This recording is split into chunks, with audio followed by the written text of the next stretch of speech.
Family, it's terrifying. At the critical moment of escape, I was pulled back by a madman and forcibly kissed. This all started on a cruise ship when he wanted me to offer myself in exchange for saving a friend. After that, I was locked up for half a month, and just when I finally managed to escape, I was caught again. What on earth does this madman want? Let me tell you, I swear, that doorknob was just 0.01 centimeters away from my fingertips.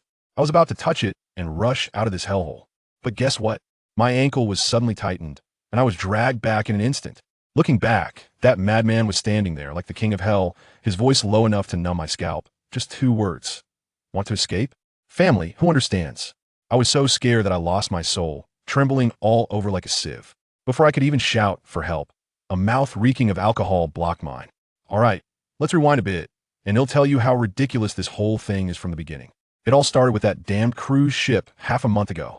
I was working there part-time when, unfortunately, I ran into a group of big shots in a conflict. The leading guy, everyone called him Young Master Jing, was like a living king of hell. When negotiations fell apart, he immediately started fighting, and bullets were flying everywhere like rain. My friend Lu Quan, my best buddy, fell into a pool of blood while trying to shield me. My mind went blank in an instant. This was in the middle of the ocean. Where could I find a doctor? The only way out was to find that ruthless man, Young Master Jing. I didn't know who he was, but I knew he must have a way to save people. So I rushed over like crazy, grabbing his suit sleeve tightly, crying, "Please save my friend, he's dying." Let me tell you, that guy was 95 meters tall, standing there like a moving iceberg. His icy blue eyes could freeze me into a statue. He was about to get on a helicopter when I stopped him, and the look he gave me was one of pure disgust, as if he had touched something dirty. But just as he was about to throw me off, he suddenly stared at my face and froze. I was crying uncontrollably and didn't care about anything else, just kept begging him. Then he bent down, grabbed my chin, and that smile made me feel uneasy. He said, "Why should I save him?" I said I would pay. He replied that he had plenty of money. Wow, I was completely shut down. Then this madman leaned in close and whispered 4 words in my ear. "Offer myself in exchange." I was petrified on the spot. Are you serious? This was our first meeting. All my beautiful fantasies about a happily married future with my husband shattered instantly. I tried to reason with him, saying I could be your nanny, am very diligent, can do all the housework, and cook great meals. Who would have thought he actually laughed after hearing that? His bodyguards looked like their eyes were about to pop out. It was probably the first time they saw their boss smile so genuinely. He held my wrist and introduced himself as Jing Tingyuan, then without any further ado, dragged me toward the helicopter. I was dumbfounded, crying and making a scene on the plane, saying I hadn't agreed yet and I hadn't received my salary. He nonchalantly said, "Follow me, ask for whatever you want," and dismissed me.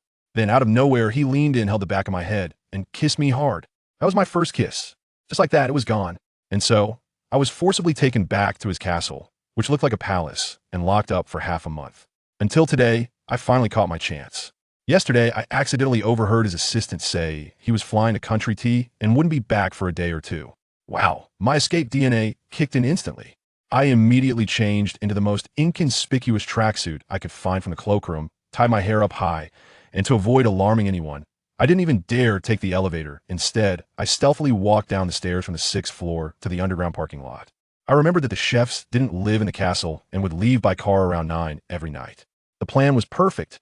I found one of the chef's cars, climbed into the back seat without a word, and curled up on the floor mat.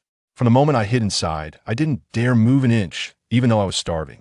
I held out until evening, finally daring to breathe when the car drove out of the castle gates. I secretly glanced at the chef driving, naively thinking I was undetected, but in reality, he had already noticed me, and my every move was under that madman's surveillance. The chef even pretended to call his wife, saying, "Honey, you want that cake from that place, right? He'll be there soon, stopping to buy it for you." When I heard he was going to stop, my heart jumped into my throat. As soon as he got out of the car, I pushed the door open and ran without looking back. But just as I took off, the chef reported to Jing Tingyuan, "Young Master Jing, Miss Xia has already gotten out of the car." They were playing a game of undercover, and I finally understood. I sprinted to Lu Quan's building, following my memory. I hadn't seen him for over half a month, and I was worried sick. When the door opened, Lu Quan saw me and was stunned, excitedly hugging me with red eyes. He said he had been looking for me everywhere and even reported it to the police, but there had been no news. I didn't have time to explain, so I briefly told him to quickly use his identity to call a ride for me. I needed to go to City C to avoid the storm. Lu Quan saw how anxious I was, and although he had a ton of questions, he immediately helped me place the order. The car was 10 minutes away when Lu Quan suddenly asked, "By the way, I've always found it strange. How did I end up in the hospital afterward?" I stuttered, unsure how to explain, when a chilling voice came from behind me. She was willing to offer herself in exchange for me to save you. I turned around, and that madman Jing Tingyuan was standing there. Wasn't he supposed to be abroad? How could he be here? I felt all the blood drain from my face. Lu Quan, seeing the situation, immediately shielded me and asked warily, "Who are you?" Jing Tingyuan completely ignored him. Walking over step by step, his pressure was suffocating. He leaned in close behind me, gripping my chin in a possessive manner, smiling at Lu Quan, saying, "Baby, tell him who I am." Then he turned to the bodyguard behind him and coldly ordered, "Smash everything inside." As I watched those black-clad bodyguards rush into Lu Quan's home, I panicked and struggled out of Jing Tingyuan's grasp, standing in the doorway with my arms wide open. I knew this was as futile as a mantis trying to stop a car, but I couldn't just stand by and watch Lu Quan get dragged into this because of me. Jing Tingyuan's face instantly darkened, his gaze sharp as a knife, asking me word by word, "Do you want him to die?" I was so scared my voice trembled, but I still held on and said, "It was my idea to ask him for help. It has nothing to do with him." "Baby, are you pleading for him?" He sneered and directly threw me over his shoulder like a sack.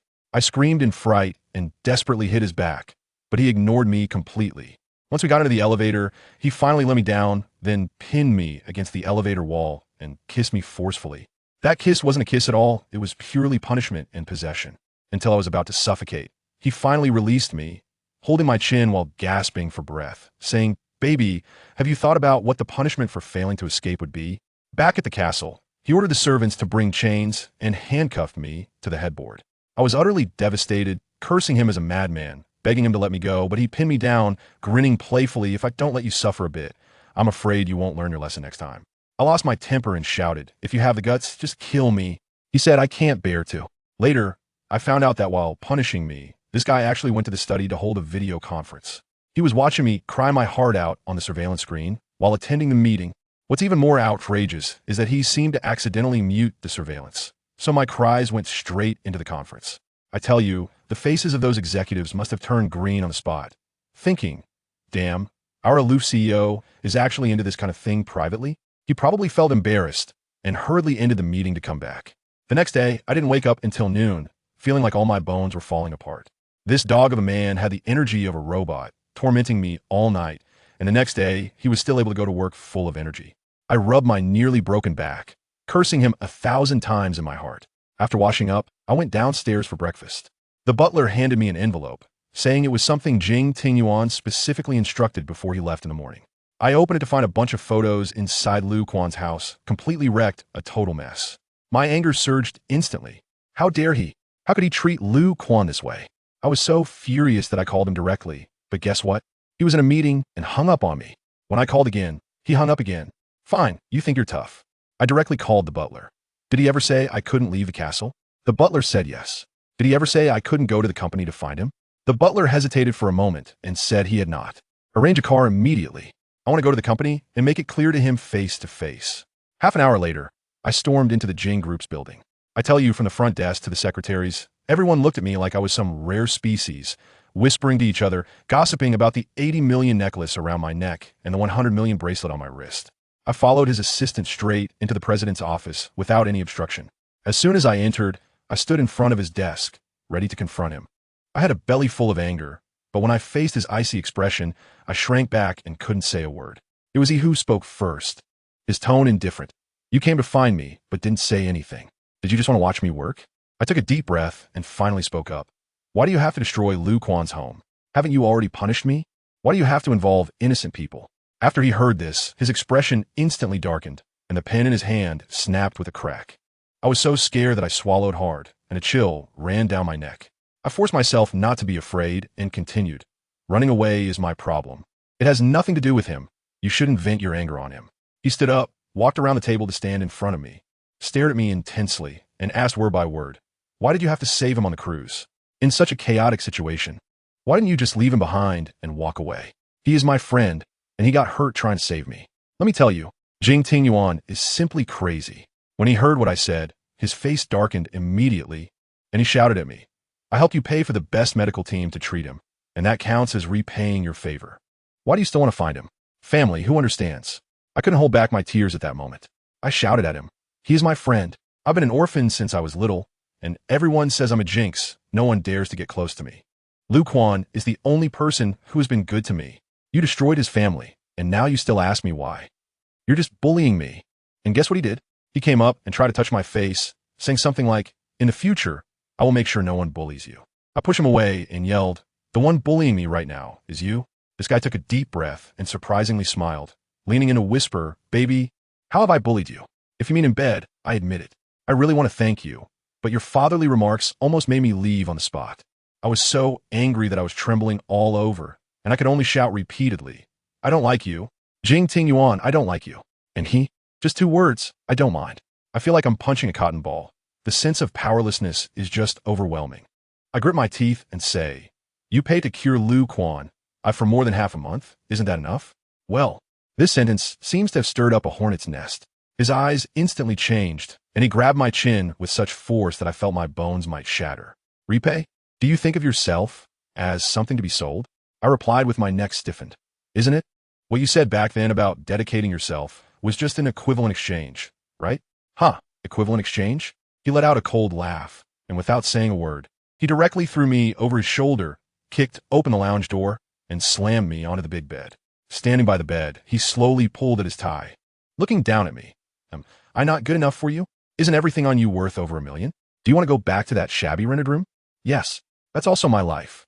I yelled back, I just want to be with the person I like. Fine, not liking me is okay. He said as he approached step by step, I'll make you like me. The moment he pressed down on me, I felt like the sky was collapsing. I desperately hit him to make him get off, but it was completely useless. I panicked and used all my strength to slap him. A loud smack echoed. Instantly, 5 finger marks appeared on his face. Let me tell you, in that second, I really saw a murderous intent in his eyes. But for some reason, that murderous intent was forcefully turned into something else by him. He leaned close to my ear and said, baby, why do you have to provoke me? Then, without giving me a chance to speak, he kissed me. The sound of the belt buckle being unfastened was heard. The sound of the belt being pulled out followed. I was completely stunned at that moment, tears sliding down the corners of my eyes into my hair. He even licked his lips and said, baby, you look really beautiful when you cry. I was furious and cursed at him. Go die. He actually smiled and replied, okay, I'll die in your arms. Later, the scene shifted and I was forcibly dragged to some ridiculous jewelry gala by him. I felt uncomfortable all over, like a country dog that accidentally wandered into high society. I quietly complained to him, do you really enjoy forcing people? He replied that he was afraid I would be bored and wanted to take me out for a walk. What I wanted was freedom, okay? But he said, any conditions can be proposed, except leaving me. Fine, I was too lazy to pretend anymore. So I directly shook off his arm and said I wanted to be alone for a while. He surprisingly agreed and told me to eat whatever I wanted. I took that opportunity and quickly ran to the buffet area, grabbing a small plate to stuff myself with tiramisu to calm my nerves. Just as I was munching away, a guy suddenly leaned over, smiling like a sunny and cheerful boy, and asked me, hi, can I be your friend? I was stunned at that moment, pointing at my own nose. Are you asking me? He smiled and said, are there any other people around here? I looked left and right, and there really wasn't anyone. Since I was little, apart from Lu Quan, no one had ever taken the initiative to befriend me. I asked him, a bit confused, why. He said, is there a reason to make friends? Let me tell you, this guy has a sweet tongue and praised me so much, saying that others don't want to be friends with me because I'm too beautiful and they feel inferior. It was the first time I heard such a thing, and I couldn't help but laugh. He handed me a business card, and I saw that his name is He Jun Wang. Just hearing that name sounds quite classy. As we chatted, he suddenly pointed to the corner of my mouth and said I had some cake on it. Then he took out a handkerchief from his pocket, intending to help me wipe it, but halfway through, he felt it was too forward, so he handed the handkerchief to me instead. Folks, without comparison, there is no harm. Jing Tingyuan was all about forcefully taking, but this guy was like a gentle breeze. My affection for him instantly skyrocketed, and in a moment of heat, I added him on WeChat. We strolled around the banquet hall, and he shared many interesting stories with me. As the event was about to wrap up, I was wearing 10-centimeter high heels and lost my balance, almost falling flat on my face. He quickly caught me just in time. It was in that position when things took a turn for the worse. A thunderous shout echoed from not far away. What are you doing? As I turned around, oh no, the king of hell was here. Jing Tingyuan's face was as dark as the bottom of a pot, striding towards us with big steps. I tell you, his aura at that moment felt like it dropped the temperature of the entire garden by several degrees.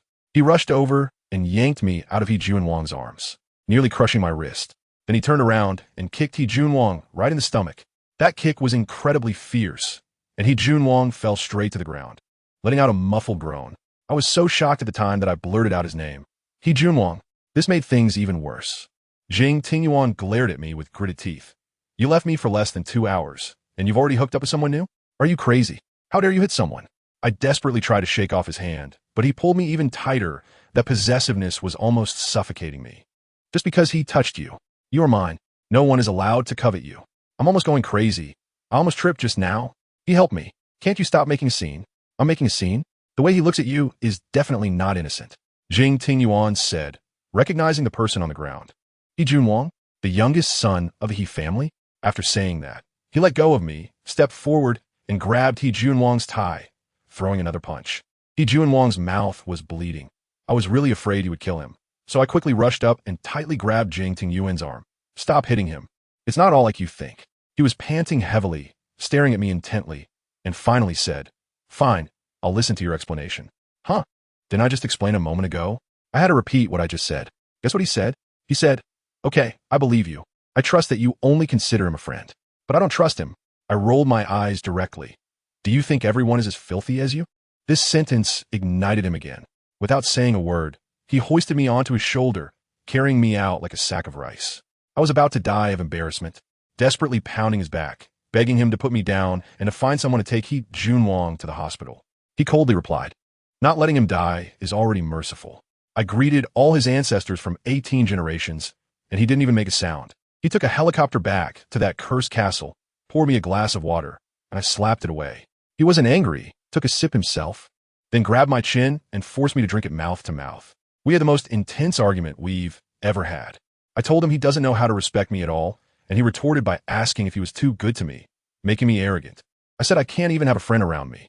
Is that called being good to me? He said I could have friends, but can't be He Junwang. I'm really tired. It feels like I'm talking to a wall. After arguing for a while, he complained that my voice was unpleasant, took off his expensive tie, and stuffed it in my mouth. He said there wasn't a single thing I said that he wanted to hear. Then, I don't know where he pulled it from, but he suddenly brought out a pair of handcuffs and, with a click, locked my hands to the headboard. He caressed my face and whispered in my ear, I don't want to waste time arguing. Let's do something meaningful instead. Baby, you look beautiful in that dress tonight. The next day, I woke up feeling sore, as if a big truck had run over me, with only one thought in my mind. I must escape. I reached for my phone, and the first thing I did was send a WeChat apology to He Junwang. Guess what? This guy replied with a long message. Let me read it to you. Sorry, the doctor just came by. It's not your fault. I can understand your boyfriend. He loves you so much that he acts this way. Why should a man make it hard for another man? He even pretended to be sincere and added, Let's not be friends anymore. I'm afraid your boyfriend will get angry if he finds out. Wow, his tea skills are definitely top-notch. Unfortunately, at that moment, I was out of my mind and didn't catch on at all. I actually believed him and kept apologizing. Then he said he had a ticket for a musical that he couldn't use because he was hospitalized and was thinking of throwing it away. When I heard that, I thought it was such a waste, so I said I would buy it. He quoted me a price of $520 and even said he would give me a discount. Looking back now, I was such a fool. I directly transferred the money at full price and sent him my address. A week went by just like that, and I gathered my courage to tell Jing Tingyuan that I was going out to see the musical. The look in his eyes was like that of a judge examining a criminal, scanning me back and forth. We started arguing again. I told him he treated me like a canary, and he said it was only natural for him to support his girlfriend. Finally, he relented, but on the condition that I had to take a bodyguard. Of course, I refused. I stormed back to my room to change clothes. When I was about to leave, I realized that my phone seemed to be left in the dining room. When I went back, the atmosphere was so cold that the air conditioning didn't even need to be turned on. Jing Tingyuan was still sitting there, holding my phone, and a silver dinner knife on the table next to him had been forcefully broken in half by him. My heart skipped a beat, but I still mustered the courage to walk over and reached out my hand to him. I'm leaving, give me my phone. Give you? As soon as I finished speaking, guess what happened? Jing Tingyuan's handsome face instantly darkened like the bottom of a pot, and the corners of his mouth curled into a huge, sarcastic sneer. The next second, with a loud smack, my phone performed a free fall from his hand, shattering into pieces right on the spot. I was dumbfounded, staring at him in confusion. Why did you break my phone? As a result, this crazy person squeezed out 3 words from between his teeth. 520? I frowned, realizing the situation was not simple. What 520? What does that have to do with him smashing my phone? Just as I was about to ask, he exploded, his chest heaving like a fan, pointing at me and shouting, "Are you still in contact with Yi Junwang? You even transferred him 520. What do you take me for?" Family, who understands? I had the expression of an old man on the subway looking at his phone. When did I ever transfer him 520? What did I say I liked him? This guy saw my expression of disbelief and completely lost it, suddenly standing up and with a loud crash. He flipped the entire dining table over. Breakfast and chaos were everywhere. Wow. His temper was even more explosive than a Gatling gun. He roared at me. "You've been having a great time chatting with him these days, right? You like that kind of green tea guy, don't you?" I'm really speechless. It's like opening the door to speechlessness. Speechlessness has come home. I roll my eyes. "Are you looking at my phone?" I was looking at it openly. He shouted with righteous indignation, "You're my girlfriend. Why shouldn't I look?" "Fine, you looked, right?" I laughed in anger. "Then you should have looked at everything." I was inquiring about his injury, and that 52T0 was for the musical ticket. It's not the nonsense from your brain's melodramas. As a result, this madman didn't listen at all, grabbed my wrist tightly, his gaze as cold as an ice knife. "I won't allow you to go. If you dare to contact him again, I'll make sure you can never leave this door." After saying that, he dragged me into the master bedroom like a little chick and threw me directly onto the bed, his whole body pressing down on me. "Jing Tingyuan, can you not go crazy for a day or you'll die?" I pounded him while cursing, but he was as unyielding as iron, forcibly kissing me, muttering, "You're mine." I was completely worn out by him and fell into a deep sleep. On the other side, let me tell you, that poor Yi Junwang had been waiting outside the Grand Theater from morning until evening, like a stone waiting for his wife. It even started drizzling, and he was holding 2 tickets, probably feeling completely disheartened. Just as he was about to leave, a shiny black Rolls Royce stopped right in front of him. He thought it was blocking the road and was about to go around it when the car door opened and Jing Tingyuan stepped out. His assistant held an umbrella for him, and the scene looked like a gangster boss going out. Jing Tingyuan had his hands in his pockets, sizing up Yi Junwang, and opened his mouth with a single sentence. "Who gave you the courage to flirt with my woman?" Yi Junwang still wanted to explain, saying they were just friends and that he couldn't interfere with his social life. Jing Tingyuan just scoffed.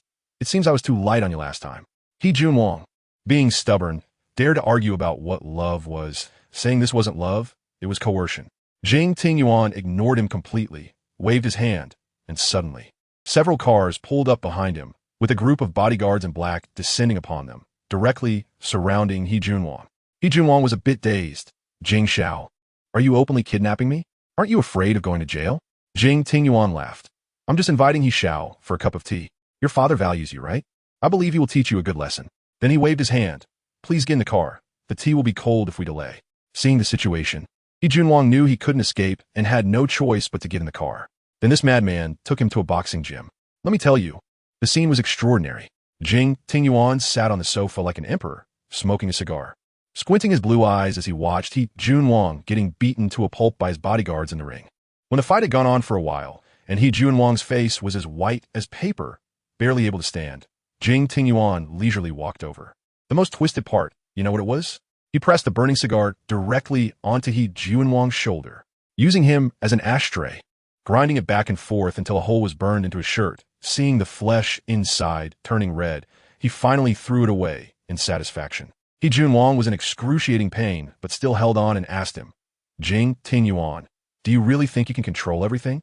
Jing Tingyuan casually replied, "Bringing down the He family is easy for me." Just then, Yi Junwang's father, an old chairman approaching 70, rushed in. Upon seeing his beloved son's miserable state, he felt heartbroken, but in front of Jing Tingyuan, he didn't dare to utter a word and had to respectfully greet him. Jing Tingyuan couldn't even be bothered to lift his eyelids and got straight to the point. "Chairman, your son is flirting with my fiancée. I'm just teaching him a lesson. No need to thank me." The old man was so scared that cold sweat broke out, repeatedly saying it must be a misunderstanding. Jing Tingyuan's gaze turned cold. "Do you think I'm making something out of nothing?" The pressure was palpable even through the screen. The old chairman had seen all kinds of people in his lifetime, but in front of a madman like Jing Tingyuan who didn't play by the rules, he could only back down. He asked what it would take to let his son go. Jing Tingyuan made a gesture, and a bodyguard immediately handed him a contract. The old chairman opened it and turned pale. Jing Tingyuan was taking advantage of the situation, demanding that he hand over the company's most important recent project without question. The old man wanted to struggle a bit, saying it wasn't something he could decide alone. Jing Tingyuan became impatient, lit a cigar, and slowly said, "Bringing down the He family isn't hard. It just takes a bit more time. I'll give you 2 minutes to think about it. Either sign and take your son away, or you leave by yourself." Let me tell you, those 2 minutes probably felt longer than a century for the old chairman. On one side was his lifelong hard work, and on the other was his nearly beaten son. In the end, he still signed with trembling hands. Before signing, he asked, "If I sign this, can this matter be settled once and for all?" Jing Tingyuan replied, "Take good care of your son, and don't provoke those you shouldn't." Once the person was released, He Junwang was admitted to a VIP ward. His father sat by the bed, sighing, saying he spoiled his son, which led to him provoking a madman like Jing Tingyuan. So, do you know who you absolutely cannot provoke? It's people like Jing Tingyuan. He is not afraid of death at all. Once he gets involved with you, he'll cling to you like crazy until you take your last breath. His father decided to send him to his grandmother's house to hide for a while, and he said that Jing Tingyuan is very sinister. On the surface, he seems to let the He family go, but maybe in a few months, he will swallow the entire company. He Junwang, who had been overly protected since childhood, still looked unconvinced, thinking, in S City, can Jing Tingyuan really dominate everything? His father yelled at him, in S City, he is the sky. After his father stormed off, He Junwang turned around and did something big. He took out his phone, snapped a bunch of dramatic selfies, capturing how miserable he looked, carefully choosing angles, and then sent them all to me. I woke up the next afternoon, and Jing Tingyuan had prepared a new phone for me. As soon as I logged into my account, I was bombarded with photos of He Junwang's battle-damaged makeup. Out of concern for my friend, I asked him what happened, and he replied instantly, saying he was kidnapped and beaten by Jing Tingyuan, and even vomited blood after eating in the morning. This move was simply the ultimate form of electronic ibuprofen, making my CPU overheat through the screen. Then he started to vent like crazy, saying his dad had to give up all the family projects to save him, while apologizing for dragging me into this. He also kept hinting that Jing Tingyuan was a perverted madman who didn't love me at all and just saw me as a toy. The green tea vibes were practically overflowing from the screen. I was so furious at that moment that I took my phone and asked the driver to take me to Jing's group. I rushed into his office and waited for 2 hours. When he finally came in after his meeting, he looked quite gentle and wanted to come over and touch my hair. I pushed him away and coldly asked, "Why did you hurt He Junwang?" The smile on his face instantly vanished, and his gaze turned cold as if he wanted to kill. "You came here today for him?" I stood up, looking at him and feeling a bit scared. What did he do wrong? Why are you treating him this way? He likes you, is that his fault? I'm almost driven crazy by his ridiculous logic. You like me too, so why don't you just die? He covets you, and you are mine. I took a deep breath and told myself not to argue with him. I slowed down my tone. Jing Tingyuan, I hope you can respect me. We're just friends. Do you want me to have no friends besides you? You don't need anyone else besides me. I really don't know what to say anymore. It feels like I'm talking to a wall. I argued with him for a long time, saying that he has friends too, so why should he interfere with me? He just responded with a single sentence. I don't have any friends of the opposite sex. It left me completely speechless. I can't say a word without mentioning He Junwang. His temper is getting worse, and in the end, he directly threatened me. Baby, my patience is limited. If you still think he hasn't been hurt enough, you can continue to mention his name. I instantly went mute. Family, that feeling of having someone choke you is too painful. He saw that I wasn't speaking and started to change the subject, saying he had booked the whole theater for me and wanted to take me to see a musical. I sat on the couch with a blank expression. I don't want to go, I'm superficial. I don't have that kind of refined taste. He saw that I was angry and squatted down to comfort me, saying he wouldn't force me. I scoffed coldly in my heart. What face does he have to say he wouldn't force me? He took my hand and started to walk outside, and I couldn't shake him off. In the end, he even gave me a choice. Either I let him lead me out or he would carry me downstairs. Choose one. I can't believe this. I'm so angry that I want to curse, but I know it won't help, so I just hold back my frustration and let him lead. When we arrive at the restaurant, he starts performing as a caring gentleman, pulling out my chair, cutting my steak, picking out fish bones, serving roasted duck like a caretaker. I say nothing and eat quietly. Why not eat? After all, he will force me to. While eating, I suddenly speak up, Jing Tingyuan. He thinks I'm dissatisfied with the food, and I shake my head. Thank you for taking care of me so well, but I still can't like you. Can you give me a timeline? A year? 2 years? Can you give me something to look forward to? He puts down his chopsticks, his expression displeased. I want your whole life, but I don't like you. After I yell that, I quickly adjust my emotions and try to negotiate. I'm willing to compromise. You just need to give me a timeline, and I promise I won't run away. Even if you want to escape, you can't. Fine, there's nothing left to talk about. The pressure in my chest is making me feel suffocated. I I roll my eyes and toss the napkin. I'm going to the restroom. I pretended to go to the bathroom, then swap clothes with the cleaning lady using the watch on my wrist. After putting on a uniform and pushing the cleaning cart, I swagger my way out. His bodyguards watched me the whole time, but no one dared to stop me because Jing Tingyuan had already given the order not to. He wanted to play cat and mouse with me. When I reached the first floor, the bodyguards immediately went to report to him. He was still leisurely eating, asking, "Where's she now?" "Miss Xia has hidden in a bar." "Which one?" "A Night of Drunken Dreams." Upon hearing the name, Jing Tingyuan's lips curled into a charming smile. "I'll tell you, that bar is owned by his friend, and there's a ridiculous rule. People with low looks can't enter, and the minimum spending inside is 300,000. Otherwise, you won't be able to get out." He slowly wiped his mouth and muttered to himself. Of all the places to hide, she chose this bar. At that time, I didn't realize I had plunged headfirst into a den of wolves. I was wearing a cleaner's uniform when I went in. The security guard at the entrance initially wanted to stop me, but another guard whispered, "Look how pretty she is. She might be some big boss playing dress up, so don't get involved." Just like that, this work uniform became my fashion statement, and they let me through. I was worried about being found by Jing Tingyuan, so I rushed into the restroom to hide, sitting on the toilet until my legs went numb before I dared to come out. I tell you, as soon as I stepped out, I felt a chill behind me. When I turned my head, good grief, a greasy man in a dirty yellow suit, reeking of alcohol, was striding towards me with a swagger. My heart sank, and I wanted to sneak away against the wall, but it was too late. He came right up to me, and that smell almost knocked me out on the spot. "Sweetie, don't go. Uncle will buy you a lollipop." At that moment, I really rolled my eyes so hard I almost flipped them to the back of my head. I thought about making a run for it, but who knew this guy, even drunk, was surprisingly swift and grabbed my wrist in one go. He was so strong that no matter how I tried, I couldn't shake him off. "Little darling, why are you running? $3,000 for one night. Uncle will buy you all kinds of lollipops." $3,000? Who can understand that in 2025? You think you could buy me off with that? I was so angry I laughed and directly confronted him. "Let go. If you don't let go, I'll call for help." And guess what? Not only was he unafraid, but he also laughed in a particularly creepy way, looking like a bloated steamed bun, saying, "Call for help? It won't do you any good, even if you scream your lungs out. I'm a VIP here. Who dares to mess with me?" I steeled my heart and started to play psychological warfare with him. "Do you know whose person I am? You don't want that hand anymore, right?" He looked me up and down in my cleaner's outfit, laughing even more, saying, "You, a cleaner? I'd give you $3,000 and you'd be secretly thrilled." As he spoke, that big face leaned in closer to mine. I was so scared that I almost lost my soul and desperately tried to hide. Just at that critical moment, I suddenly heard the man let out a terrible scream, and he loosened his grip on my hand. "Who the hell dares to touch me?" he yelled, covering his wrist and turning around to curse, only to see two security guards standing there like door gods. He became even more aggressive, pointing at the guards and yelling, "Who gave you the guts?" It was me. A particularly magnetic voice came from behind the guards. I tell you, those two security guards parted like the Red Sea, creating a path. A man in a black and gold suit walked out, emanating an aura that was 2 meters 8 tall.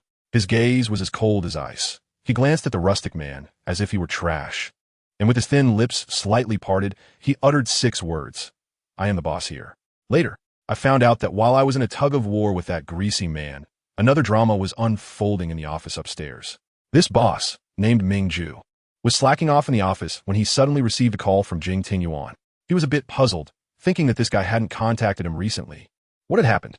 As it turned out, Jing Tingyuan was on the other end of the line, sounding quite pleased. "Brother, I'm off the market." Ming Ju was stunned and directly teased him. "Wait, bro, didn't you say that women only affect your speed in drawing your sword? Why are you secretly getting into a pure love affair behind our backs?" Jing Tingyuan replied with 8 words. "Love at first sight, hard to extricate." Goodness. Ming Ju immediately knew his brother was in deep, and not wanting to gossip, he directly asked, "So, what is the matter? She ran away and is hiding in your bar. I sent you a picture. Keep an eye on her for me." Ming Ju opened WeChat and saw that the photo was indeed of me. He said to Jing Tingyuan, "Pretty nice, the type that brings disaster." But Jing Tingyuan's possessiveness was almost spilling over the phone line. "She is my woman. Don't even think about competing with me." Just like that, they made a plan. Jing Tingyuan would come over immediately, and Ming Ju would help him find me. Once the call ended, Ming Ju immediately instructed the manager to check the surveillance. Within 10 minutes, they pinpointed my location. When Ming Ju heard I was in the restroom, in area, without a second thought, he led a team of security guards over in a grand manner. As soon as they reached the corridor, They encountered me being harassed by that rustic man. So, this hero saving the beauty was not a coincidence. It was all part of a well-calculated script. Ming-ju looked at the still-yelling rustic man, his disdain almost materializing in his gaze. "You are the boss of a drunken dream?" the rustic man asked, unaware of his impending doom. Ming-ju frowned, feeling that speaking another word would dirty his ears, and directly waved his hand. "Throw him out. Blacklist him. Never serve him again." Several security guards immediately lifted the man, who continued to scream, "I have plenty of money. You dare to touch me for a cleaner? Do you believe I'll ruin your venue?" Ming-ju simply said 2 words, "Noisy." The next second, I don't know where the guards found a cloth, but they directly gave him a physical mute, and the world instantly became quiet. After the man was dragged away, Ming-ju walked up to me and handed me a handkerchief. I quickly took it and thanked him. "Thank you, Mr. Ming." However, when he spoke, I almost lost my balance. "No need to be polite. You are Ting Yuan's girlfriend. It's only right." I was momentarily blinded. Who among my family understands that this world is a huge web of relationships? I feel like Sun Wukong, unable to escape the palm of Buddha. I bit my lip and asked him, "Is it Jing Ting Yuan who sent you to bring me back?" He didn't answer me, just turned to the manager and said, "Prepare a clean set of clothes for this young lady and send it to my office." Sigh, what a lonely escape. I was in the restroom of the lounge, looking at my disheveled self in the mirror, and the brand new dress next to me made me want to cry without tears. I thought I could hide for a few days, but I couldn't even last 3 hours. Am I really destined to be entangled with Jing Ting Yuan for the rest of my life? Just as I was thinking about this, there was a knock on the door, and a female assistant said, "Young Master Jing is here, waiting for you in the private room." Wow, at this speed? Did he come riding the wind? I know I can't avoid it, so I can only brace myself and put on a skirt, following the assistant to the private room. As soon as I opened the door, I saw Jing Ting Yuan drinking with Ming-ju. Ming-ju was teasing him, saying, "We agreed to focus on our careers together, but you backstabbed us and became a love-struck fool." Jing Ting Yuan, far from feeling ashamed, proudly nodded and said, "That's a fair assessment." I walked in with a blank expression and stood still. Jing Ting Yuan saw that I wasn't coming over, so he walked over himself, leaned down close to me, and said in a teasing and charming voice, "Baby, why won't you just behave?" I was about to roll my eyes so hard they could escape the solar system, and I shot back, "I'm not your pet. Why should I be obedient? If you think I'm not good enough, just find someone else. I'm not indispensable to you." As he said this, he reached for my hand and promised to take me to see a musical, saying, "Let's go now." I swung my arms vigorously, not wanting to go, especially not with you. His expression darkened. "Then who do you want to go with?" "He Junwang. Anyone is fine, just not with you." He gritted his teeth in anger and leaned close to my ear to threaten. "Do you want me to take care of you right here?" I threw caution to the wind and provocatively lifted my chin at him. "Then go ahead and sleep with me right here, in front of your brother. Do you dare?" I was betting on his perverse possessiveness. There was no way he would touch me in front of others. Sure enough, he was so angry that his hands were shaking, gripping my wrist hard enough to leave marks. Just as we were at a standstill, Ming-ju came over to mediate. But Jing Ting Yuan wouldn't listen at all, stubbornly insisting on taking me to see some musical, as if watching it would erase He Junwang from my memory. In the next moment, I was hoisted onto his shoulder like a sack and marched out of the private room with a swagger. When we arrived at the theater, well, he had booked the entire place just for us. The grand and lavish theater had only the 2 of us as the audience. I was watching the show while he was watching me. During intermission, I wanted to go to the restroom, but he wouldn't let me, fearing I might run away. "Come on, I just need to use the bathroom. Does it really require guarding against theft?" I was speechless. "I'll go with you." "Fine." He stood at the entrance of the ladies' room. I told him I was tired from running today and wouldn't run away, which finally put him at ease. I lingered inside for 15 minutes, and when I came out, he was still there. Not long into the second half, I was so tired I couldn't keep my eyes open. After a long day, my head drooped, and I fell asleep against his shoulder. In a daze, I felt someone kissing me. When I woke up, almost suffocated from the kiss, I realized I was already in the car, with the driver having discreetly raised the partition. I pushed him away, and he finally let me go to catch my breath, then laughed and said, "You never take a breath when kissing, silly." I was completely speechless. "Dude, you're the one who nearly suffocated me, and yet you blame me for not being able to breathe? You really know how to pass the blame." Then he kissed me again. After that night, I was locked in the bedroom for a week of deep communication. Don't ask me what we communicated about. Let's just say my waist felt like it was about to break, and I felt completely drained. After 7 days, I woke up and looked in the mirror at my body covered in hickeys. I was so angry I could grind my teeth, wishing I could chop him up. Unfortunately, the difference in strength was too great. I could only secretly vow that if I ever got the chance, I would definitely run away. In the afternoon, I heard he was going to some birthday party for a descendant of the Nan family. I finally breathed a sigh of relief, thinking I would have a peaceful night. But at 6 o'clock, he showed up in front of me and said, "Come with me tonight. My friends want to meet you." I directly confronted him. "I don't like you, so why should I meet your friends?" "I don't care," he said. "As long as you are by my side, that's enough." Then a row of maids came in with dresses and jewelry, like selecting a concubine. I had no interest in those shiny things at all. I tried to reason with him. "Jing Ting Yuan, we are not from the same world. I eat street food. You eat Michelin-star meals. I shop on Pinduoduo. You browse Sotheby's. I can't speak any foreign language except Chinese. What can I talk about with your friends? About how much cabbage costs per pound." Guess what he said? He said, "Baby, you don't need to feel inferior." Am I? Is this my inferiority complex? I'm just conducting a logical, closed-loop analysis of our incompatibility here. Bro, I feel like my CPU is about to burn out. And he's still there saying, "You don't need to understand those things. Just remember, you are my fiancé, Jing Ting Yuan, and that's enough. Once you enjoy the privileges that come with this identity, you won't want to leave me." I push him away. "I don't want to be your accessory. I am Xia Li. I didn't control you." And he actually said that as long as you come back to me on time, that's enough. What do you call that if not control? Is it called flexible imprisonment? I couldn't be bothered to argue with him anymore. He directly picked up the dress and said firmly, "If you don't change yourself, I'll help you change." I took a deep breath and snatched the dress from his hands. "I'll change myself." When I came out after changing, his eyes widened, and he walked over to touch my hair and kiss my forehead, his gaze so gentle it felt like it could squeeze out water. Then, the stylist came in to do my makeup, constantly praising my skin and features, saying we looked particularly well-matched standing together. Jing Ting Yuan was overjoyed to hear that, his tail almost wagging to the sky, and he had the butler give the stylist a big red envelope on the spot. Once everything was ready, he personally put a priceless set of jade jewelry on me, and then we set off. As soon as we got out of the car, wow, this isn't a home. It's a palace, right? A typical Chinese courtyard, antique and grand. I instantly felt nervous. 100 melodramatic family feud stories flashed through my mind, fearing that if I said the wrong thing, I would end up in deep trouble tomorrow. Jing Ting Yuan sensed my anxiety and softly comforted me, saying this family was a longtime friend of his, so I shouldn't be scared. As soon as we entered the main hall, he led me to greet the hosts. "Uncle, Aunt." A stern-looking middle-aged man examined me and smiled, asking, "Girlfriend?" Jing Ting Yuan nodded. "Yes, her name is Xia Li." I quickly greeted, "Hello, Uncle and Aunt." The lady looked very kind and smiled, saying, "You look beautiful. You two are well-matched." That kid Jing Ting Yuan is so charming to outsiders, sweet-talking like he's smeared with honey. Holding up a champagne glass, he said, "Aunt, you're too kind. You and Uncle are the perfect match." With that one sentence, he made Madame Nan beam with joy. She said, "If only she had half of your sweet tongue, the kid could already be making soy sauce." Just as I finished chatting with Madame Nan, the old couple made an excuse to entertain the guests and directly threw me to Jing Ting Yuan. Great, a world for two. He asked me where I wanted to go, but I thought to myself, this place is like a museum. I'm afraid if I take 2 steps and breathe in, the air here would be charged by the gram. And if I break something, I'd have to pay with my head. We found a corner sofa to sit down, and he really knows how to please, immediately bringing me juice and snacks. I have to say, the snacks from rich families are really delicious, melting in your mouth.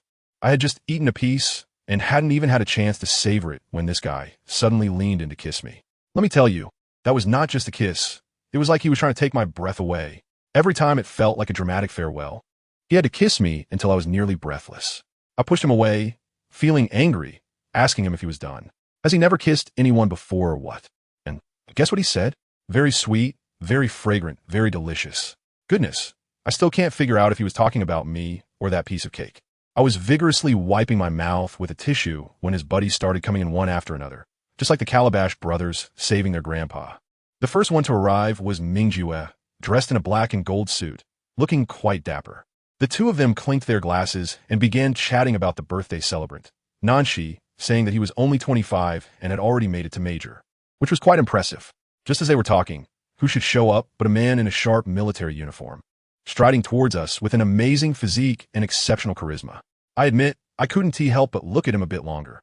After all, who doesn't love looking at handsome guys, right? And guess what happened? Jing Ting Yuan, that jealous one, immediately flipped out.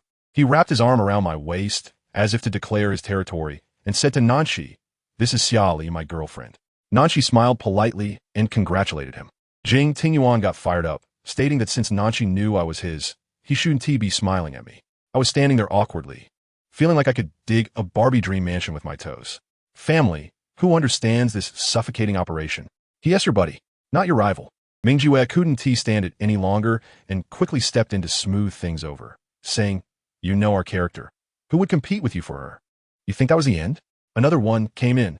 Goodness, with long flowing hair, a red shirt unbuttoned several times, and abs barely hidden, he was exuding charm. I was puzzled, wondering if there was some height requirement for this group. They all looked like they were transformed from telephone poles. This long-haired handsome guy was called Yi Jin, and he plopped down, teasing Jing Tingyuan. "Wow, you've got such a beautiful girlfriend behind our backs." Jing Tingyuan was quite pleased, saying, "Why care about face? I want a wife." It made me feel sick. I almost threw up the snacks I'd just eaten. You think I was the end? The final one was even more outrageous. He showed up in a Taoist robe. This guy was named Lu Wuhua, and he immediately handed Nanshi a small box, claiming it was a safety talisman he had personally blessed. I was shocked. It's 2025, and birthday gifts in high society are this plain? Jing Tingyuan immediately started criticizing him, calling him a charlatan who had just scammed him out of 300 billion for a project investment last month, leaving him with nothing. Mingjue chimed in, saying he had also been scammed out of 80 million. The brothers began to mock Lu Wuhua, saying he was a failure. But the young Taoist looked quite aggrieved, saying he had sacrificed himself to share his luck with them. Oh my, what a reason to be grateful. However, Lu Wuhua was quite interesting. He was the only one who directly called me by my name and sat next to me to chat. This triggered Jing Tingyuan's possessiveness again, and he almost got into a fight with him.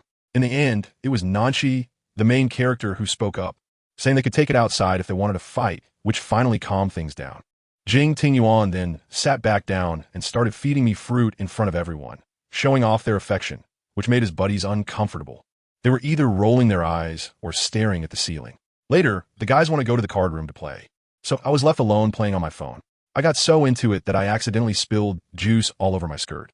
I told Jing Tingyuan and was about to head to the restroom to clean up, but he had just lost 30 million and waved me off to go by myself. There was a restroom in the card room, and thinking no one was around, I pushed the door open. Goodness, the main character, Nanshi, was inside, preparing to unbuckle his belt. Our eyes met, and I wished I could evaporate on the spot. I quickly backed out, awkwardly standing at the door, my legs feeling weak. Then he came out and unexpectedly turned the tables, leaning close to me with a cold voice, saying, "Since you're Tingyuan's girlfriend, don't look at me with those seductive eyes." I was so furious at that moment. I turned around and confronted him, asking when I had ever flirted with him. Is it my fault that my eyes look like this? Does this person have some serious issues? In the end, he even said that since I look so good, I shouldn't be looking around randomly. And then he threw in, "Are you a dumb beauty?" My family, I was so furious I could have burned out my CPU. Is he complimenting me or insulting me? I've realized that none of Jing Tingyuan's friends are normal. On the way home, I was so tired that I dozed off in his arms. And what happened? This dog of a man acted like a jerk again. The next day, when I woke up and looked in the mirror at all the bruises on my body, I felt like I could strangle him. I really didn't want to stay in that broken castle, so I called him. After a long time of persuasion, he finally agreed to let the driver take me out for some fresh air. I asked the driver to find the nearest attraction, and the evening scenery was quite nice.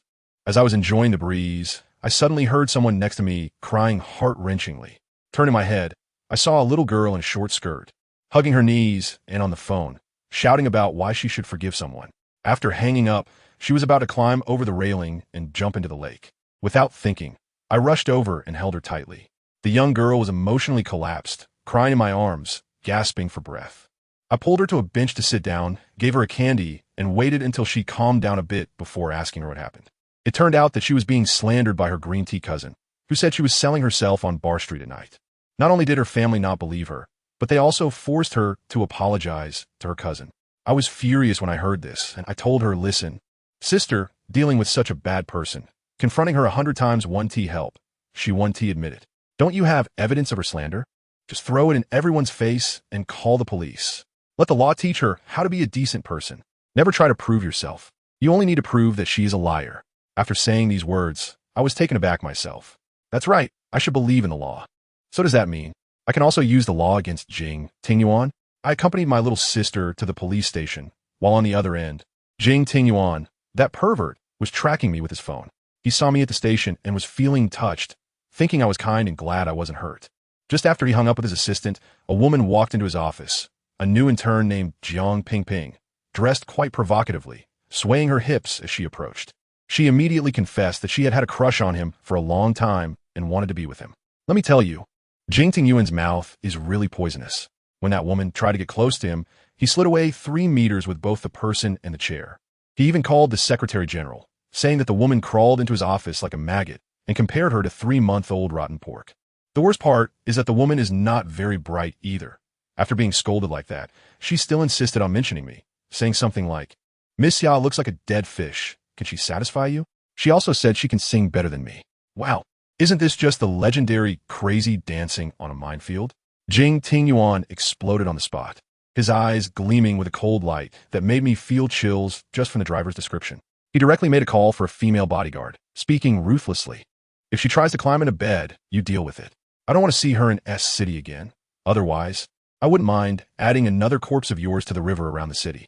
The woman was instantly terrified. Her legs went weak, and she cried for mercy, saying she wouldn't dare do it again and would leave S City. Jing Tingyuan coldly dismissed her with 2 words, "Too late." I'll tell you, the soundproofing is so good that it's like nothing else. But then there was a loud crash, and I almost thought the building was collapsing. My friend Mingjue instantly darted over, banging on the door and shouting, "Xia Li, are you still alive?" After several minutes, the door finally clicked open. Goodness. Xia Li was standing on 1 foot, holding onto the door frame, wearing just a bathrobe. Mingjue, being a decent guy, kept his eyes fixed on her foot, not looking anywhere else. "What happened to your foot?" he asked, anxious. Xia Li, feeling awkward, laughed and said, "Oh, I just finished showering and didn't he notice I stepped on my phone, and I just slipped and fell." That silly Mingjue, without thinking, knelt down on 1 knee and grabbed her ankle to check it, exclaiming, "Oh no, it's swollen, it's sprained. I'll call a doctor." Who understands family matters, right? Just at this moment, the elevator dinged, and the big boss, Jing Tingyuan, that man who had been abroad for several days, came back. It was as if he had surveillance. He didn't come back early or late, but chose this most easily misunderstood moment to drop in. His footsteps, let me tell you, sounded like death knocking at the door, each step low and intimidating. His gaze swept over like an eagle-s, his face as dark as the bottom of a pot, and when he spoke, the air seemed to freeze. "What are you all doing? Oh my gosh, this is just a living hell." Xia Li leaned against the door frame and turned around to see Jing Tingyuan's fierce expression, leaving her stunned. She thought, "I didn't do anything. Why are you angry?" She wanted to explain, but felt there was nothing to explain. She was innocent, making her feel guilty instead. Mingju was so scared he shivered, quickly letting go and standing up. "Tingyuan, don't misunderstand. Xia Li fell. I was just checking her injury." Did Jing Tingyuan pay him any mind? No. His gaze clearly said, "While I'm not home, you two are up to no good, right?" He walked over, squatted down, grabbed Xia Li's foot to take a look, and hey, it really was swollen. At this point, the murderous rage slightly subsided. Then, without saying a word, he directly picked Xia Li up in a princess carry, lowered his head, and said sarcastically, "How come when I'm not home, you can't even walk?" Mingju, standing by, looked at him and thought, that expression shattered my heart into a QR code, yet I still have to pretend to be nonchalant. He found an excuse, "Since you're back, I'll head to my room first. I'm not feeling well," and then quietly slipped away. Jing Tingyuan carried Xia Li back to the master bedroom, laid her on the bed, and squatted down to check her foot again. As he looked, his gaze drifted up, landing on her bathrobe. Goodness, his breathing became heavy, his lips pressed into a line, and he opened his mouth to say, "Xia Li." That's it. He even used her full name. This was about to escalate. Xia Li sensed something was off. "Why is he calling me by my full name? You were just standing in front of Mingju wearing that." "I just took a shower." "What should I wear, armor? Taking a shower at this hour?" Xia Li immediately understood. This guy suspects she has something going on with Mingju. She directly asked, "Do you suspect us?" Jing Tingyuan, being straightforward, replied with 1 word, "Yes." Just as Xia Li was about to blow up, he added, "Just this once." What does only this once mean? It sounds like a royal decree, as if his forgiveness for your infidelity is some great blessing. Xia Li was completely ignited. She directly pushed his hand away and shouted, "Jing Tingyuan, are you sick? I just got over my fever, sweated all over to take a shower, and when I came out, I stepped on my phone and dropped it. I don't want to be wronged by you. I'm not that casual." "I know you're not casual," Jing Tingyuan said. "Then what was that look in your eyes?" "Doubt, jealousy, and saying only this once. Who do you think you are? Does everyone have to be like you? Forcing others?" Xia Li was really angry. And guess what? Jing Tingyuan always solved problems in a simple and brutal way. If he didn't like to hear something, he would just shut it up with his mouth. He pinched her chin and kissed her. Xia Li was so angry, she kept making muffled sounds, her fists pounding on his shoulder like raindrops, but he just hugged her tighter, as if trying to meld her into his bones. The next day, Mingju left early in the morning with his luggage. Before leaving, he sent a message to Jing Tingyuan, confessing, saying he admitted he had feelings for Xia Li, but he wouldn't steal her away. He had his limits. Jing Tingyuan replied with an then stood by the window watching the car go further away, turning back to look at Xia Li, who was sleeping soundly, and muttered to himself, I really want to lock you up, so only I could see you. My goodness, that possessiveness is simply hellish. Xia Li didn't wake up until almost noon. Just as she was about to hop on one foot to the bathroom, the door opened, and Jing Tingyuan picked her up again. Aren't you supposed to be at work? I took a leave. I'm staying home with you until your foot is better. Xia Li rolled her eyes in her heart. Is it to accompany me or to monitor me? When they got to the bathroom, he acted even more childishly. Xia Li wanted to brush her teeth, but he held the electric toothbrush high, using his 195 meters height, like he was teasing a cat. If you give me a kiss, I'll give it to you. I haven't brushed my teeth. Kiss my cheek, I don't mind. I mind. Put me down. Xia Li was so angry. How old are you? Is it embarrassing to play such tricks with me? This is called romance. Ugh, this is ridiculous. Xia Li had no choice but to compromise. Fine, I'll kiss you after I brush my teeth. But after brushing her teeth, this guy changed his mind again, saying that it wouldn't do to kiss her cheek. She had to kiss him first. Xia Li was completely speechless. This person was simply a rogue. As if a rogue's mother had opened the door for him, and he had come home. I don't like you. I don't want to kiss you. Xia Li laid it all out. Jing Tingyuan's face instantly darkened, but this time he didn't get angry. Instead, his tone softened like a big dog, gently saying, baby, kiss me first, okay? He even started to confess his feelings, saying that the one who lowers their head first is always the one who loves the deepest. I want to make it clear to you, I love you very much. Seeing him like this, Xia Li was so angry she didn't know where to vent it. Just as she hesitated, Jing Tingyuan sighed when he saw she was really unwilling and leaned in to kiss her. The kiss was so domineering that Xia Li grabbed the white shirt on his shoulder, wrinkling it. 2 days later, Xia Li's foot was almost healed, and she could walk. Bored, she scrolled through her social media and, wow, saw Lu Quan had posted something. He was the good friend who got injured saving her, and whose home was smashed by people Jing Tingyuan sent. Now he had found a new job, and his house had been beautifully renovated. Xia Li felt a wave of guilt wash over her. Lu Quan came from an ordinary family, and that house was the culmination of his parents' hard work for half a lifetime, just like that it was destroyed by Jing Tingyuan.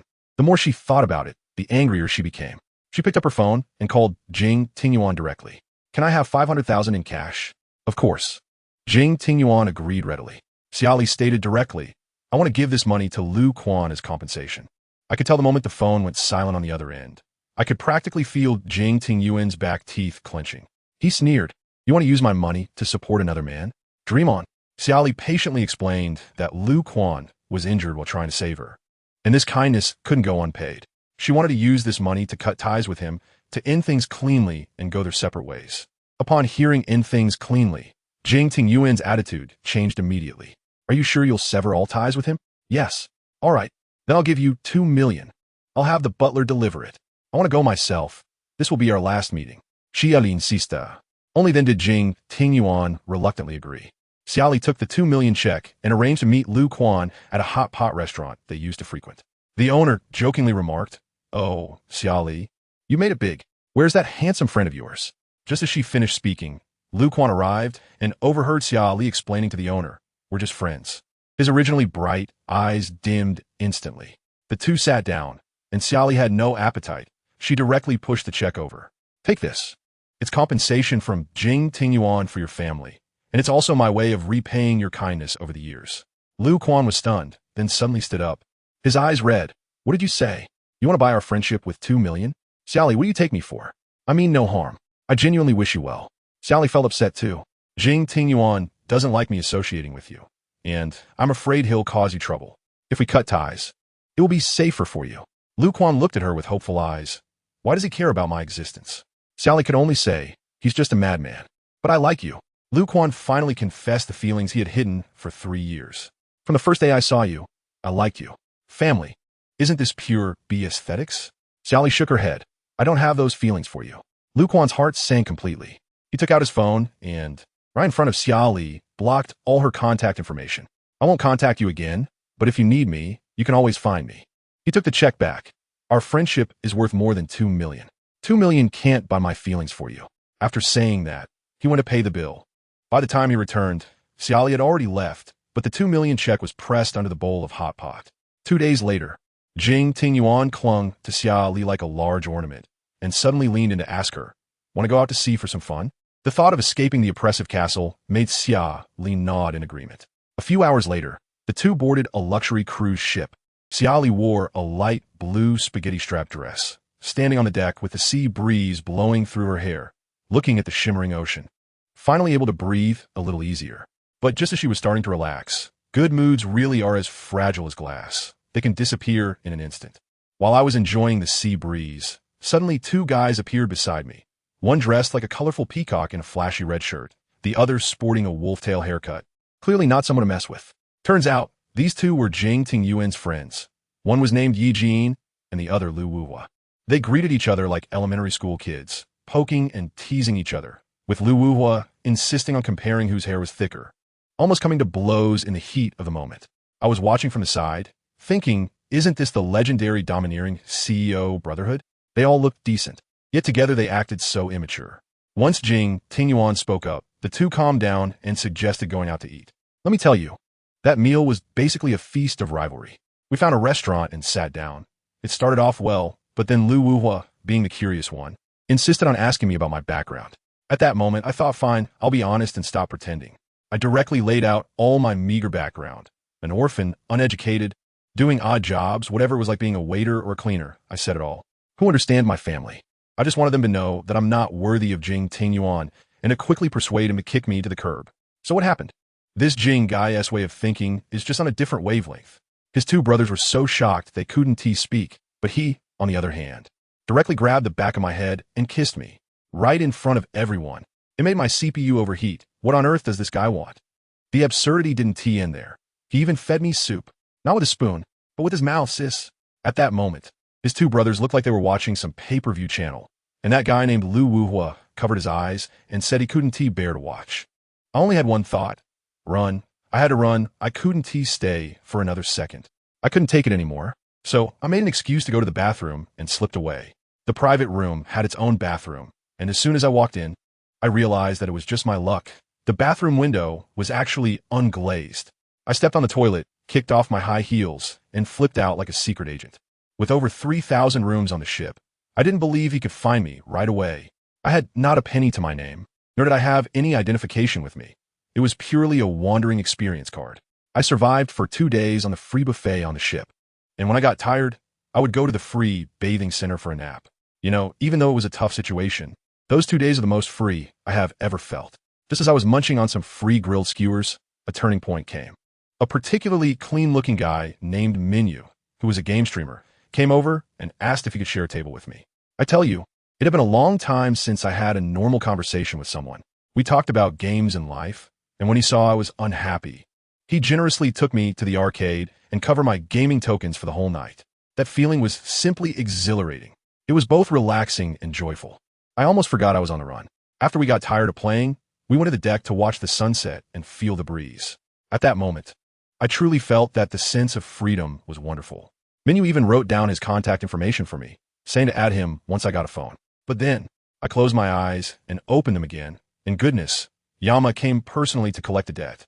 Jing Tingyuan's face was as dark as the bottom of a pot, and behind him was a row of men in black. That oppressive aura could freeze me into an ice sculpture from 800 meters away. Without saying a word, his bodyguard knocked Minyu down with a punch. In a moment of impulse, I rushed forward to protect him, and that ignited the powder keg. Jing Tingyuan's gaze was as sharp as a knife as he asked me word by word, "You dare to defend a wild man in front of me?" I held my head high and confronted him, saying that Minyu was innocent and had nothing to do with him.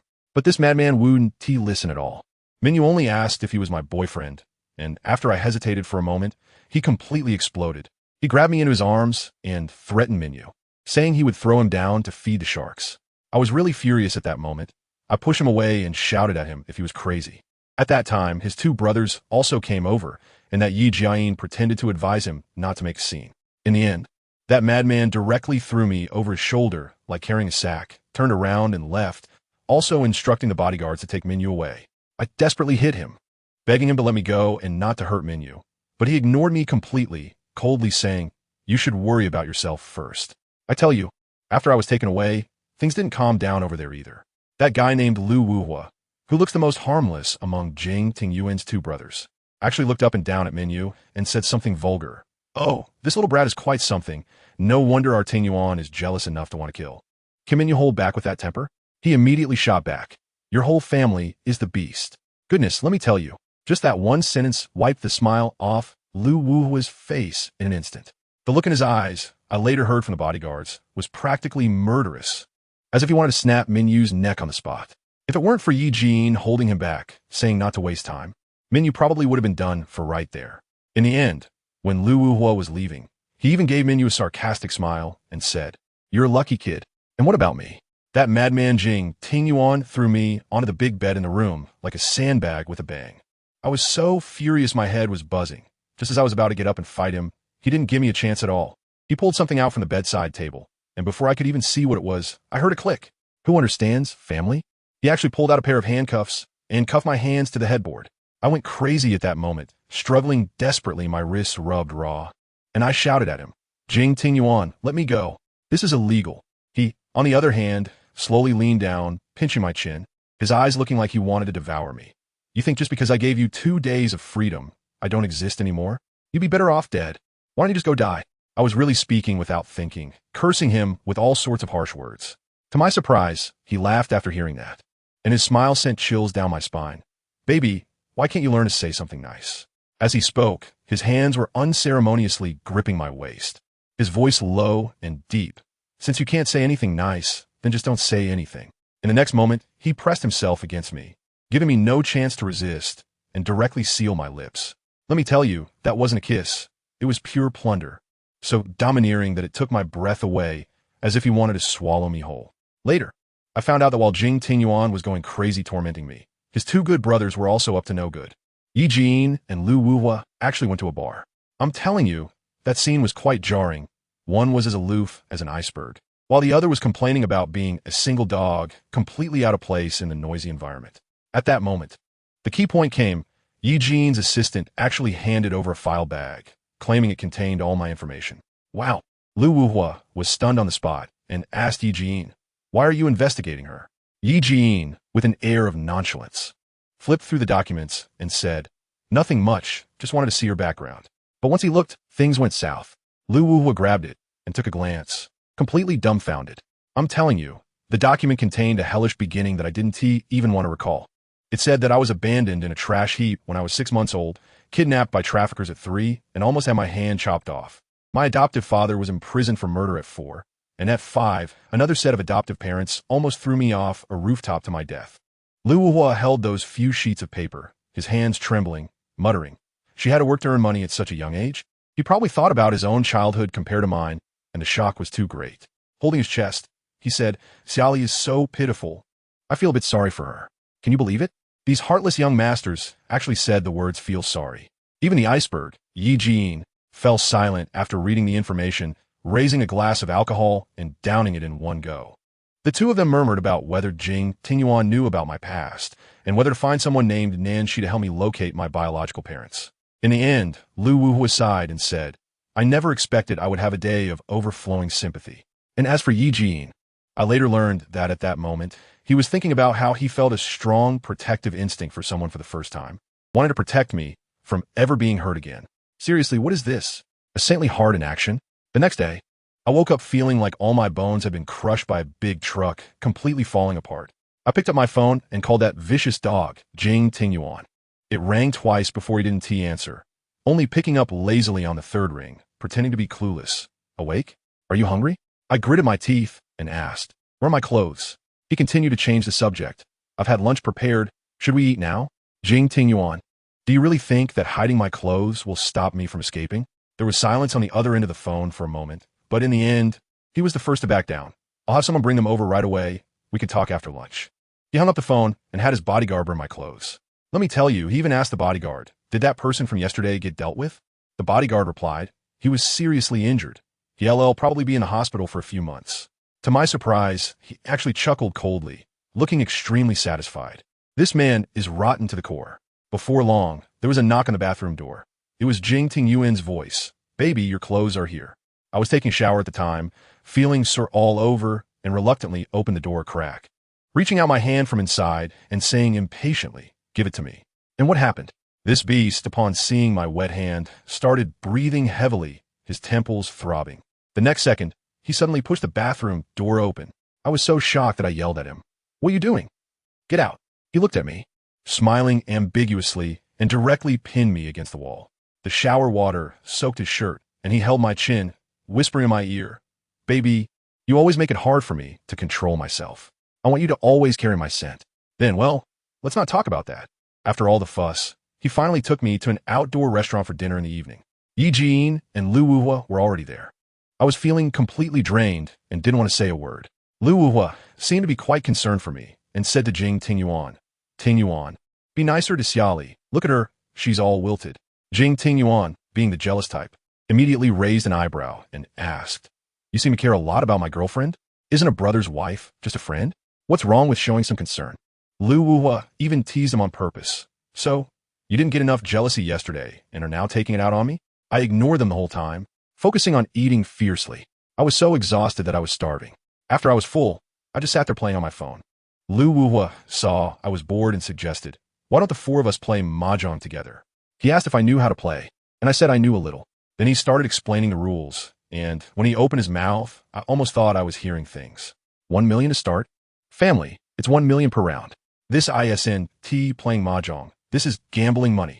At that moment, I wanted to run. I didn't dare to play. Jing Tingyuan saw that I was scared and held my hand, saying, Don't worry. If you lose, it's on me. If you win, it's yours. Lu Wuhua was cheering beside us. Yeah. Xia Li, just play. Tingyuan will cover you. All right then. With this big spender, I won't hold back. Who knew that night I was practically possessed by the mahjong god? My luck was so good it felt like I was blessed, winning every round. By the end of the night, after deducting my losses, I actually netted 30 million. Lu Wuhua was shocked and jokingly said, Xia Li, with your luck, shouldn't you treat us? You treat us, and Tingyuan will pay the bill. I looked at them at the time, feeling that this 30 million was as unreal as game currency. I pouted and said, They say I won, but the money doesn't go into my pocket. Jing Tingyuan immediately said, If you want it, I'll have my assistant transfer it to your account tomorrow. I looked at him and asked, Really? Well, how much do you want? I'll give you whatever you need. I sneered inwardly. Can I really take this money? If I take his money, wouldn't I truly become his canary in a cage for the rest of my life? No way. I directly refused. Forget it, I don't want it. Just consider it as me helping you out. As long as I don't owe him anything, I can leave with a clear conscience. After playing mahjong, I felt a bit hungry, so I said I was going out to eat something. Surprisingly, Jing Tingyuan didn't stop me, and I was a bit puzzled, asking him, Aren't you afraid I'll run away again? He casually replied, Now we're at sea. Do you dare to jump overboard? All right, you're tough.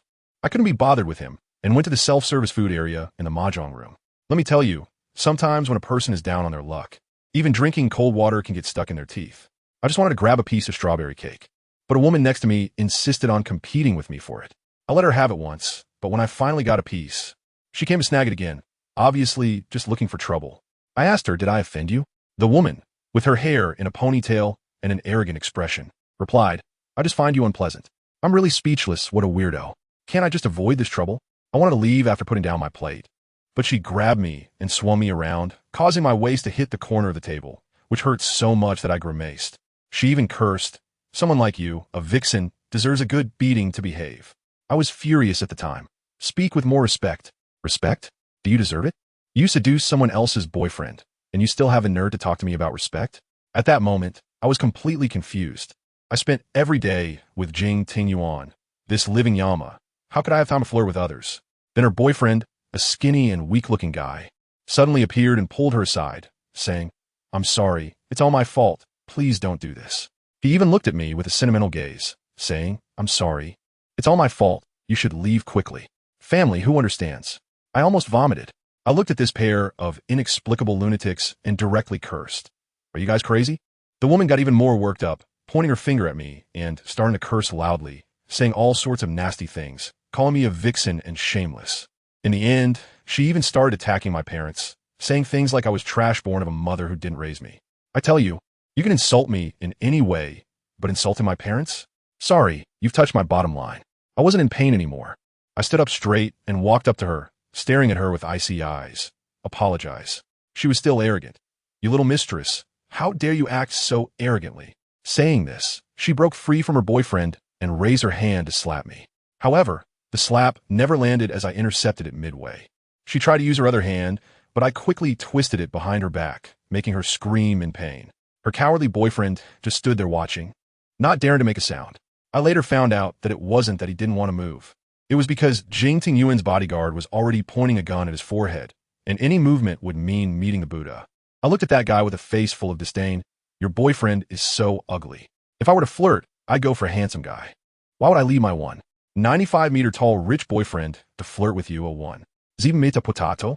Either you're out of your mind, or I'm the one who's crazy. The guy turned pale at my words. I ignored him, grabbed the woman's hair, forced her to look up, and coldly said, insulting my parents, and since you won't apologize, I'll help you clean out the filth in your mouth. After saying that, I swiftly slapped her hard. The sound was crisp and loud. She was stunned at that moment. I was still not satisfied, so I swung my fists left and right, directly making both sides of her face swollen before I let go. Only then did her boyfriend dare to come over and help her, but she pushed him away and cursed at him. The two of them started fighting among themselves, like a scene from a soap opera. To save himself, that guy directly threw all the blame on her, saying it was all because his girlfriend was narrow-minded and suspicious, and he had only glanced at me while eating. This guy's survival instinct was off the charts, throwing his teammate under the bus faster than anyone. Just then, as chaos erupted, Jing Tingyuan appeared like a ghost, hugging me from behind and saying in a sweet voice that could make water drip, "Baby, you've been out for so long, I thought you left me." I looked up at him and asked, "When did you come?" He pinched my chin, smiling with great satisfaction. "I was right behind you when you mentioned having a boyfriend." He leaned into my ear and whispered in a voice only we could hear, tall, handsome, and rich, so this is how my baby evaluates me. But it seems you forgot one thing. I also have a very special advantage. My face turned red as soon as I brushed it, and there were a bunch of people around watching the show. I quickly coughed twice and said, "Can you have some self-respect?" He tenderly blew on my reddened palm while turning to look at the couple, his gaze instantly turning as cold as ice. "How do you want to handle them?" The woman was still oblivious, and when she saw the gun in Jing Tingyuan's hand, she was stunned and still had the nerve to say, "Who are you? Do you know who my parents are?" The manager who was watching quickly came over to introduce. "This is the president of Jing Corporation." The woman was immediately dumbfounded and stammered, Jing Xiao?" Jing Tingyuan didn't even bother to lift his eyelids and simply gestured to the bodyguards, who dragged the two away like dead dogs. On the way back, that guy Lu Wuhua suddenly complimented me. "Xia Li, I didn't expect you to have such a wild side. Really cool." I lower my head, unable to say a word, my mind in a mess. It was just because Xia Li suddenly couldn't hold back, and in front of everyone, tears streamed down her face. I tell you, she cried with such grievance, crying while saying, "She can insult me about anything, but she cannot insult my parents. I don't care why they didn't want me back then, but before I find them, I believe they must have their reasons." Goodness, with tears like that, Jing Tingyuan felt so heartbroken without saying a word. He directly held her in his arms and said, "Baby, don't cry. I'll help you find them. I will definitely help you find them." The one beside him, Lu Wuhua, I could see that his expression was quite complicated, but he still pretended to be calm and gave Jing Tingyuan an idea, saying they could look for a big shot named Nanshi. If that guy was willing to help, finding someone would be a matter of minutes. As soon as Xia Li heard this, she immediately lifted her head from Jing Tingyuan's embrace, her eyes red, with a nasal voice and a crying tone, asking you, "Can you really help me find them?" Jing Tingyuan was very firm. "As long as they're still alive, I can." Hey, guess what? The ice-cold, handsome Guy Yi Jin, who had been silent all along, finally spoke up and said he would help too. With everyone working together, it would definitely be faster. Now I was completely taken aback. Xia Li was also confused. Looking at these three top handsome guys, she weakly asked, "Why do you want to help me?" Lu Wuhua, like a social tyrant, shrugged and naturally said, "You are Ting Yuan's girlfriend, so that makes us friends, right? For friends, I'm always willing to go all out." As for Yi Jin, I felt he was almost unable to hide his little thoughts anymore. The way he looked at Xia Li was overflowing with protectiveness. But what he said was so grandiose. "Well, I'm helping Ting Yuan. He pays well." All right, anyway, this matter was settled. Once they returned to their rooms, Jing Tingyuan immediately held Xia Li in his arms, gently blowing on her hand that had been used to hit someone, asking if it still hurt. Xia Li shook her head, and Jing Tingyuan laughed at her. The force is mutual. If you hit someone's face, how can your hand not hurt? Xia Li was still a bit uncertain and quietly asked, "You don't blame me for causing trouble?" Jing Tingyuan's gaze was so doting, it was simply overwhelming. Why would I blame you when it's not your fault? Besides, I'm jealous, but I'm not a fool. I don't believe your taste could be that bad to like that kind of person. He touched the back of Xia Li's neck, kissed the corner of her eye, and added a particularly narcissistic remark. Besides, if you don't like such an outstanding man like me, how could you possibly like them? I was so taken aback that my mouth twitched. This person really understands the common people's feelings. However, he did say one truthful thing in the end. He mentioned that the person he found most uncomfortable was someone named Lu Quan, because Xia Li had approached him initially for that person. We drifted on that luxury cruise for several more days and finally docked at a port called Palma. The scenery there was truly stunning, with sunlight sparkling on the sea like scattered gold. Jing Tingyuan held my hand tightly the entire time. His tall stature made me feel like a little chick. The four of us, three handsome guys over one, walking down the street, turned heads at a rate of 200%. We were practically a walking scenic view. When we arrived at the hotel, Lu Wuhua suggested we take a break first and go to see a pottery exhibition tomorrow. In the elevator, Xia Li was so exhausted that she was practically hanging on Jing Tingyuan, her eyes barely open. Jing Tingyuan felt a pang of sympathy, and without saying a word, he picked her up in a princess carry and brought her into the elevator. We booked 3 adjacent presidential suites. Before returning to the room, Lu Wuhua asked if we wanted to go swimming together that night, and Jing Tingyuan said it depended on when Xia Li would wake up. As soon as we entered the room, Jing Tingyuan carefully placed the deeply sleeping Xia Li on the bed, tucked her in, and went to take a shower. About 10 minutes later, he emerged from the bathroom wrapped in a towel, only to see that Xia Li had already woken up and was sitting on the sofa playing on her phone. He walked over, and when Xia Li looked up, wow, those defined 8-pack abs were right in front of me, with water droplets rolling down the lines of his muscles. Seriously, who understands? I instinctively swallowed. My gaze shifted downward, and at the edge of the towel, there was something vaguely visible. Cough, my face flushed instantly. "So can you put on some clothes first?" My voice stuttered. Jing Tingyuan sat down next to me with a mischievous smile, pulled me into his arms, and his deep voice rang in my ear, as if he had turned on surround sound. "Baby, where on my body haven't you seen?" I pretended to be angry and pushed him. "It's broad daylight. Be serious." He replied casually, "Just pull the curtains, and it won't be daytime anymore." His thought process is something else, so I quickly made an excuse and slipped away, saying I was going to take a shower. After saying that, I rushed into the bathroom and even locked the door, afraid he would come in. After dinner in the evening, we really went to the rooftop pool. Yi Jin and Lu Wuhua had already changed into their swimsuits and were waiting there. When Lu Wuhua saw Jing Tingyuan still wearing shirt, he started teasing, "Hey Tingyuan, are you planning to play the wet body temptation?" Jing Tingyuan completely ignored him and turned to me gently, asking, "I'm going to change clothes. Are you coming?" I shook my head and said I couldn't swim. I just watched them from the shore. As soon as Jing Tingyuan left, Lu Wuhua immediately came over to me and even flexed his abs, asking, "How about it? Which abs look better, mine or Tingyuan's?" I was completely taken aback by the question. How was I supposed to answer, saying either one would offend the other? I simply covered my eyes with both hands and shook my head wildly. "I didn't see anything. Don't ask me. I don't know. See me like this." Lu Wuhua laughed and said to Yi Jin, "Xia Li is really shy. Tingyuan has struck gold this time." Yi Jin then pulled Lu Wuhua toward the edge of the pool, saying they would have a couple of rounds, with the stakes being a cherished antique coin and a painting. Then the two of them jumped into the water like dumplings, splash. Their bodies and muscle lines were indeed a feast for the eyes. I sneaked a glance and quickly lowered my head to play on my phone, fearing that Jing Tingyuan would come out and see me, causing him to get jealous. Just as I was scrolling through funny videos, a message suddenly popped up on my phone. "Mingjue? When did I add him on WeChat?" He asked me if I was having fun with Jing Tingyuan. I replied that it was okay. Then he asked if Jing Tingyuan had made things difficult for me, which I found strange. Weren't they brothers? Why was he asking such odd questions? I replied that Jing Tingyuan was pretty nice to me. To my surprise, he asked me why I didn't like Jing Tingyuan. I got really angry at that moment and replied directly, "Who would like someone who forces themselves on others? Would you?" He even defended Jing Tingyuan, saying that he is actually a nice person and that if I liked him, he would spoil me more. I couldn't hold back and went into rant mode. Of course you would defend him since he's your brother, but he has such a strong possessiveness, is jealous. and doesn't give me any freedom. Who can stand that? A relationship should be based on mutual respect, but he completely ignores my feelings. No matter how excellent a man he is, I just can't feel attracted to him. After I sent this long message, I saw the other person was typing, but after waiting for a long time, there was still no new message. So I closed the chat box and continued to scroll through my short videos. Let me tell you, what happened next was simply the best social death scene of 2025. I don't even know what I pressed, and my phone unexpectedly started a live stream. By the time I realized it, a bunch of people had already flooded into the live room. I panicked and wanted to turn it off, but my hand shook and I accidentally flipped the camera. The next second, the live stream showed Yi Jin and Lu Wuhua walking out of the pool in their swim trunks.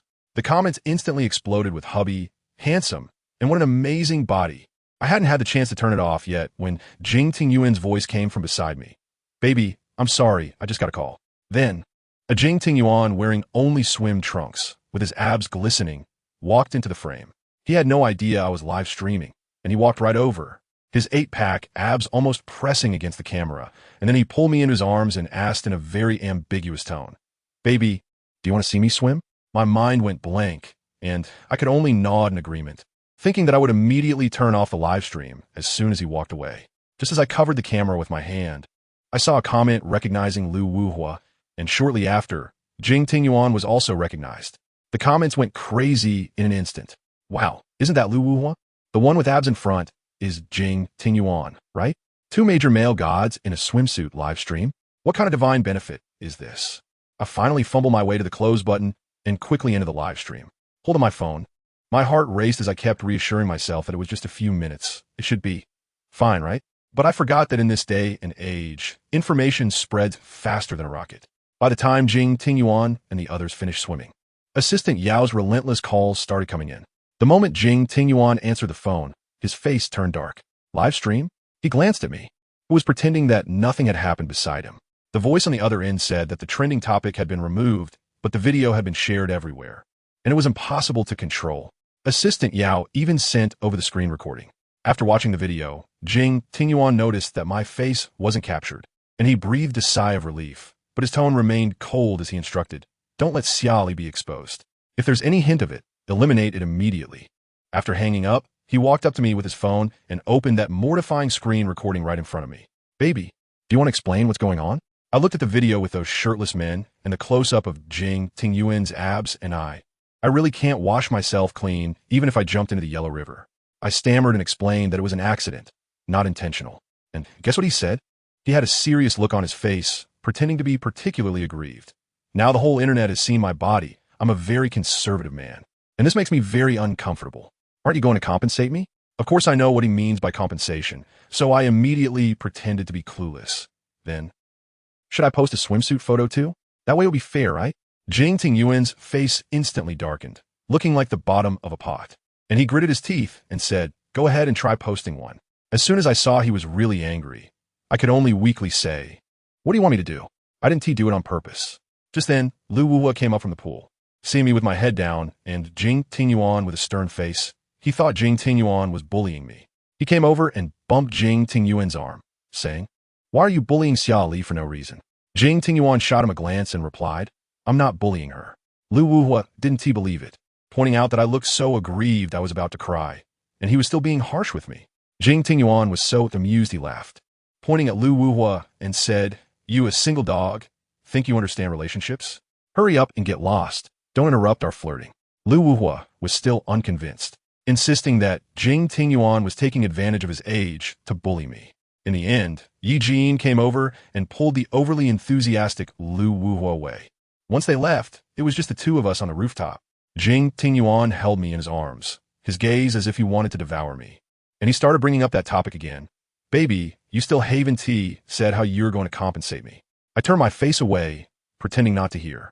He wasn't angry, smiling as he pinched my chin and turned me to face him. "Baby?" I refused. After hearing that, a hint of disappointment flickered in his eyes. But he quickly smiled again and said gently, "Then I'll take the initiative." After saying that, he held the back of my neck and kissed me. That night, I understood what compensation meant. How loud was it? Loud enough that at 3 in the morning, Lu Wuhua and Yi Jin were both kept awake by the noise and went to Yi Jin's room to drink away their frustration. Lu Wuhua told Yi Jin, "The fighting next door is too intense. I can't take it. As they chatted, they talked about the live broadcast from earlier that day, and Lu Wuhua suddenly became curious about Yi Jin's background. Yi Jin was silent for a long time, finished a glass of wine, and his expression turned particularly cold, as if he had fallen into memories. 20 years ago, he told me that 20 years ago, he didn't have the surname Yi. That summer, his parents took him back to the city when they were attacked by criminals. Those people had a clear target, the lives of the three of them. At that time, their car's tire was shot out, and seeing there was no way to escape, his father pushed the car door open at the last moment, shoved him into the grass by the roadside, and shouted at him, "Run. Run as far as you can." But he was too young, scared to the point that his legs went weak, and he could only watch helplessly as his parents were surrounded by those people. Then gunshots rang out, and his parents fell in a pool of blood right in front of him. The criminals discovered him in the grass and raised their guns to silence him. Just when he thought he was doomed, a gunshot whizzed over his head, and he tripped over a pit in the ground, narrowly avoiding it. At that critical moment, dozens of cars suddenly appeared, and helicopters circled overhead. A man named Sun, accompanied by a group of bodyguards, blocked those criminals. Then, the car door opened, and a boy about his age stepped out. That person was Jing Tingyuan.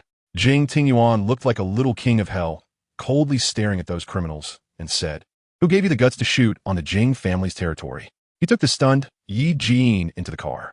When they arrived at his mansion, which looked like a castle, his first words were, "Your parents are dead. The people who killed them have been dealt with, but the mastermind, you will have to investigate yourself."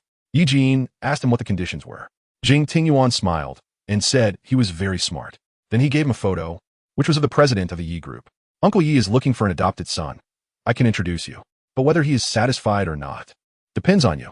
After Lu Wuhua finished the whole story, he poured himself a drink and slowly spoke. "So after that, you became Uncle Ye's adopted son?" Ye Vin nodded. "Yes." After hearing this, I felt one thing. Wow, the stories of the wealthy are truly different, showcasing a raw essence. But this matter should end here, as we had just gotten off the plane, and Xia Li was already causing trouble again. Let me tell you, that girl Xia Li just came out of the cabin and suddenly told Jing Tingyuan, "Oh, I don't want to go home. I want to go to the night market." Jing Tingyuan's face immediately darkened. I could feel the low pressure from 800 meters away. His biggest concern was Xia Li's safety. In a crowded place like the night market, even having bodyguards would be troublesome. What if something happened? Xia Li immediately switched to a pitiful mode, lowering her head, looking so innocent that anyone would feel sorry for her. Seeing that the two of them were stuck in this situation, I went over to mediate. I said, "Hey, are you two just going to stand here like a sculpture?" Jing Tingyuan ignored me and just stared at Xia Li, asking, "Is it absolutely necessary?" Xia Li lifted her head, her big eyes sparkling, and nodded vigorously, "Yes, tonight." As soon as I heard night market, I was excited. I directly wrapped my arm around Jing Tingyuan's shoulder and said, "Come on, brother, what are you afraid of? I'll be your bodyguard along with Yi Jin. With 4 obvious bags, we'll be sure to be safe." Jing Tingyuan reluctantly nodded. When we got to the night market, let me tell you, Lu Wu's naive look was simply something else.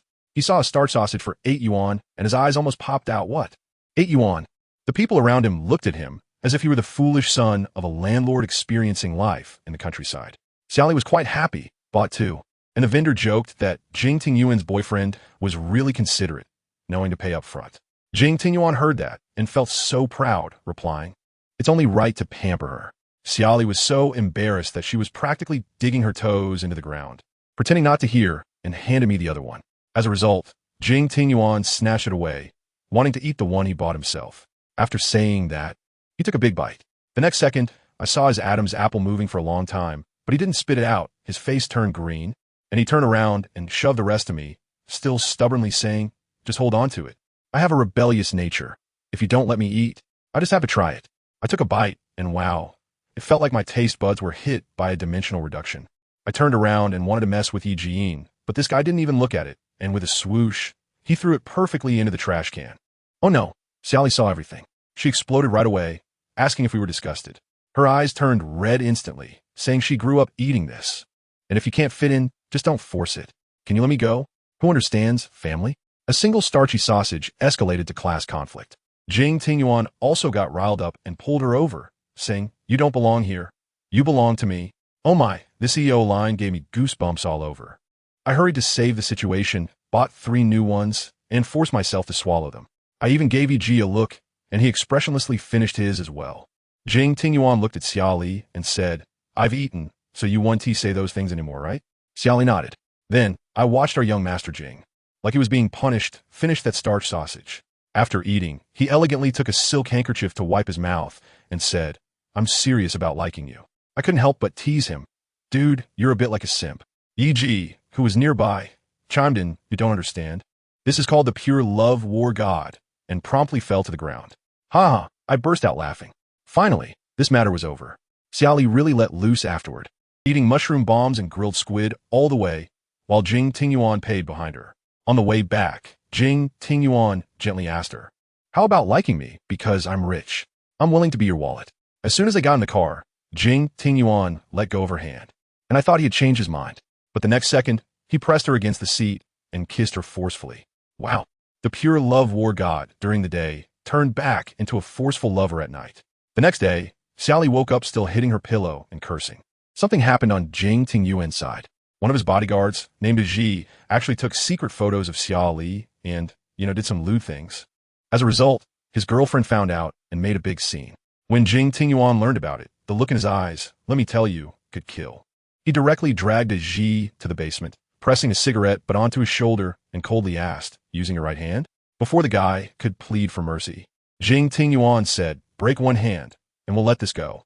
Just then, the bodyguard's sister, a maid, ran to plead with Xia Li. Xia Li rushed in and happened to see the bloody scene of the hand being severed. Her face went pale, and pointing at Jing Tingyuan, her voice trembled. Why you? Don't touch me. You're disgusting. The word disgusting completely broke Jing Tingyuan's defenses. Xia Li turned and ran. This girl is tough, not knowing how to drive. She just stole a car and sped off. After driving a bit, she pulled the keys and jumped out, then dove into the greenery by the roadside to hide. But she didn't know that Jing Tingyuan had already planted a tracker on her. His people were secretly following her. Xia Li thought she was safe and came out to flag down a car. And I guess who showed up? Nanshi, Jing Tingyuan's best brother. She was like a drowning person seeing a life buoy, begging Nanshi to take her in, crying that Jing Tingyuan was a madman. Nanshi hesitated at first. After all, she was his brother's woman. But seeing her all bruised and in a pitiful state, he finally softened and said, all right, just for one night. Then he took her back to his home. Let me tell you, Nanshi's quite funny. He directly said, I only have one room. You sleep in the living room. When Xia Li wanted to take a shower, he said, I don't have a girlfriend. Where would I get women-esque clothes? Leaving Xia Li stunned. Finally, he tossed her first aid kit and told her to take care of her wounds herself, while he went to call Jing Tingyuan to report. After hanging up, he saw Xia Li like a fool, trying to apply medicine to her elbow, but couldn't reach it at all. Nanshi probably couldn't stand it anymore. So he sat down, took the medicine, and said, I'll do it. Hey, let me tell you, his technique was so professional, clearly practiced. But when he was treating the wound on her shoulder, he stared at Xia Li's glowing white back and neck, and I felt like he froze. His Adam's apple rolling up and down as if he forgot to breathe. While he was there experiencing a CPU overload, Xia Li suddenly said something that almost made him crash. Hey, have we met before? Let me tell you, that girl Xia Li is quite carefree. She completely didn't notice Nanshi's unusual behavior and was earnestly reminiscing. She said that 3 years ago, while working at CAF, someone held a knife to her neck, and at the critical moment, a handsome guy came to her rescue. She felt that person looked a lot like Nanshi. But then Nanshi, while applying medicine to her wounds, casually said, no impression. Goodness, this guy is committed to maintaining his aloof persona without a hitch. Xia Li was left hanging, but didn't seem too disappointed. She probably got used to it. After Nan, she finished treating her wounds. He directly handed her the medicine bottle and told her to handle her knee herself, then abruptly returned to the master bedroom, emphasizing a professional demeanor. Xia Li was also exhausted. After taking care of her knee, she lay down on the sofa and fell asleep in less than 2 minutes. Family, the exciting part is coming. Just as she fell into a deep sleep, Nanshi quietly slipped out of the bedroom, holding a blanket, and gently covered her up. Oh, the contradiction. Just as the blanket was properly placed, the door lock clicked, and Jing Tingyuan, that crazy main character, came in with a big bag and small bags, sneaking in like a ghost. The two handsome guys exchanged glances and tacitly entered the study. I have to say, Jing Tingyuan's actions are simply outrageous. He first threw a few bags to Nanshi, saying they contained summer pair's change of clothes. Then he took out a bank card and said, there are 3 million in here. Lend it to her in your name. Nanshi was confused and asked what he was up to. Jing Tingyuan said, she saw me break someone else's hand. Now she's annoyed with me. Let her go out and clear her mind. Once she forgets about this, I'll bring her back. Nanchi couldn't help but advise him. She doesn't like you, why hold on? You guess how Jing Tingyuan responded? He said, I've never liked anyone this much in my life. I don't care if she loves me. As long as she's by my side, it's a win for me. Family, who understands? Isn't this just pure love warrior, physical limited edition? If you love someone, you tie them to your side. It's incredible. The best part was yet to come. He shoved Summer Pear's ID and passport into Nanchi's hands, asking him to find a way to deliver them to her reasonably. After explaining everything, he walked to the sofa, knelt on one knee, his gaze gentle enough to squeeze water out, wanting to touch her, but daring not to, finally just lightly touched Summer Pear's chin with his fingertips, then gritted his teeth and forced himself to leave. Nanchi watched the whole thing from the side, probably feeling his worldview shatter. Later that night, Summer Pear woke up hungry. She tiptoed to the kitchen looking for something to eat, but when she opened the fridge, she found nothing but beer and juice. This guy must be cultivating immortality, right? She rummaged through the cabinets for instant noodles, but instead found a file bag. Puzzled about why anyone would put documents in the kitchen, Nanchi came out of the bedroom, as if he timed it perfectly. Summer Pear was so startled she felt like a thief caught in the act, and quickly explained. Nanchi remained calm, saying, Oh, it's probably something Tingyuan accidentally misplaced. It's not important. You can open it if you want. Look at this tactic. Curiosity got the better of Summer Pear, and she opened the file bag. As soon as she did, she was stunned. Inside were all her ID and passport. Her mind raced. What was this about misplacing? This was clearly something that Jing Tingyuan had intentionally hidden here. He must have figured she wouldn't find her way here. Just then, her stomach growled from hunger, and with no other option, she had to knock on Nanchi's door to borrow money. Nanchi, I tell you, was listening the whole time from behind the door, just waiting for this moment. When the door opened, he pretended to just wake up, listened to Summer Pear's explanation, and without a word, took out the bank card from the drawer and handed it to her, saying the password was 310s, use it first. Then he gave her the bags of clothes that had just been delivered. Try these. Summer Pear was initially moved to tears, but as soon as she got the clothes and smelled that familiar high-end fragrance that only existed in the castle, her DNA instantly reacted. She looked up sharply, eyes reddening, and held up the bank card, questioning Nanchi, these clothes, these documents, this card, all belong to Jing Tingyuan, right? Are you two in cahoots to fool me? Nanchi realized he couldn't hide it anymore and stopped pretending, calmly saying, You're very clever. Summer Pear trembled with anger, saying, I take back my thanks. You two are really two of a kind. She even threatened to escape. Nanchi tried to defend his brother, saying Jing Tingyuan was a man worth trusting. Summer Pear shot back, then you two can be together, I don't mind. This left Nanchi awkwardly laughing. The next day, Summer Pear made a run for it. She took the card to the bank and withdrew 50,000 cash, then rushed to the mall to buy men's sportswear and a wig. In the restroom, she disguised herself, thinking her plan was foolproof. But guess what? From the moment she stepped out, Jing Tingyuan's bodyguards were following her, filming a vlog. Wherever she went, whatever she did, it was all live-streamed. She bought a train ticket to City H, and the bodyguards immediately reported back. Jing Tingyuan on the other, and only said 2 words, follow her. Upon arriving in City H, Summer Pear wanted to hide completely, so she found a job picking fruit in a rural orchard, which included food and accommodation. She thought she was finally safe, but unexpectedly, a few days later, the orchard owner's grandson came to inspect the place. Guess who it was? He Junwang, the same guy who had been beaten half to death by Jing Tingyuan before. He Junwang, upon seeing Summer Pear in her work uniform, sweating profusely, nearly had his eyes pop out. He immediately asked, Did Jing Tingyuan dump you? Perfect timing, consider me. I can't believe this guy. He totally forgot about the beating. Summer Pear, of course, rejected him at lightning speed, but they exchanged new phone numbers. Meanwhile, Jing Tingyuan's patience was wearing thin. That night, he was at a club with Nanchi, Lu Wuhua, and 3 other brothers. As he scrolled through the casual snapshots of Summer Pear's rural life sent by the bodyguards, his face, already dark as a pot bottom, suddenly turned icy when a photo appeared of He Junwang laughing and chatting with Summer Pear. In that moment, I felt the temperature in the room drop to freezing point. Jing Tingyuan's eyes turned red in an instant, and he gritted his teeth, spitting out 3 words. He Jun Wang. The others, seeing the photo, couldn't help but laugh. Lu Wuhua said, Has this kid never been beaten by Tingyuan? He still dares to approach? Jing Tingyuan slammed his phone down on the table, stood up, radiating a murderous aura, saying, You guys play. I'm going to find her. And then the funniest part came. Lu Wuhua said, I'll go with you, afraid you'll accidentally kill someone.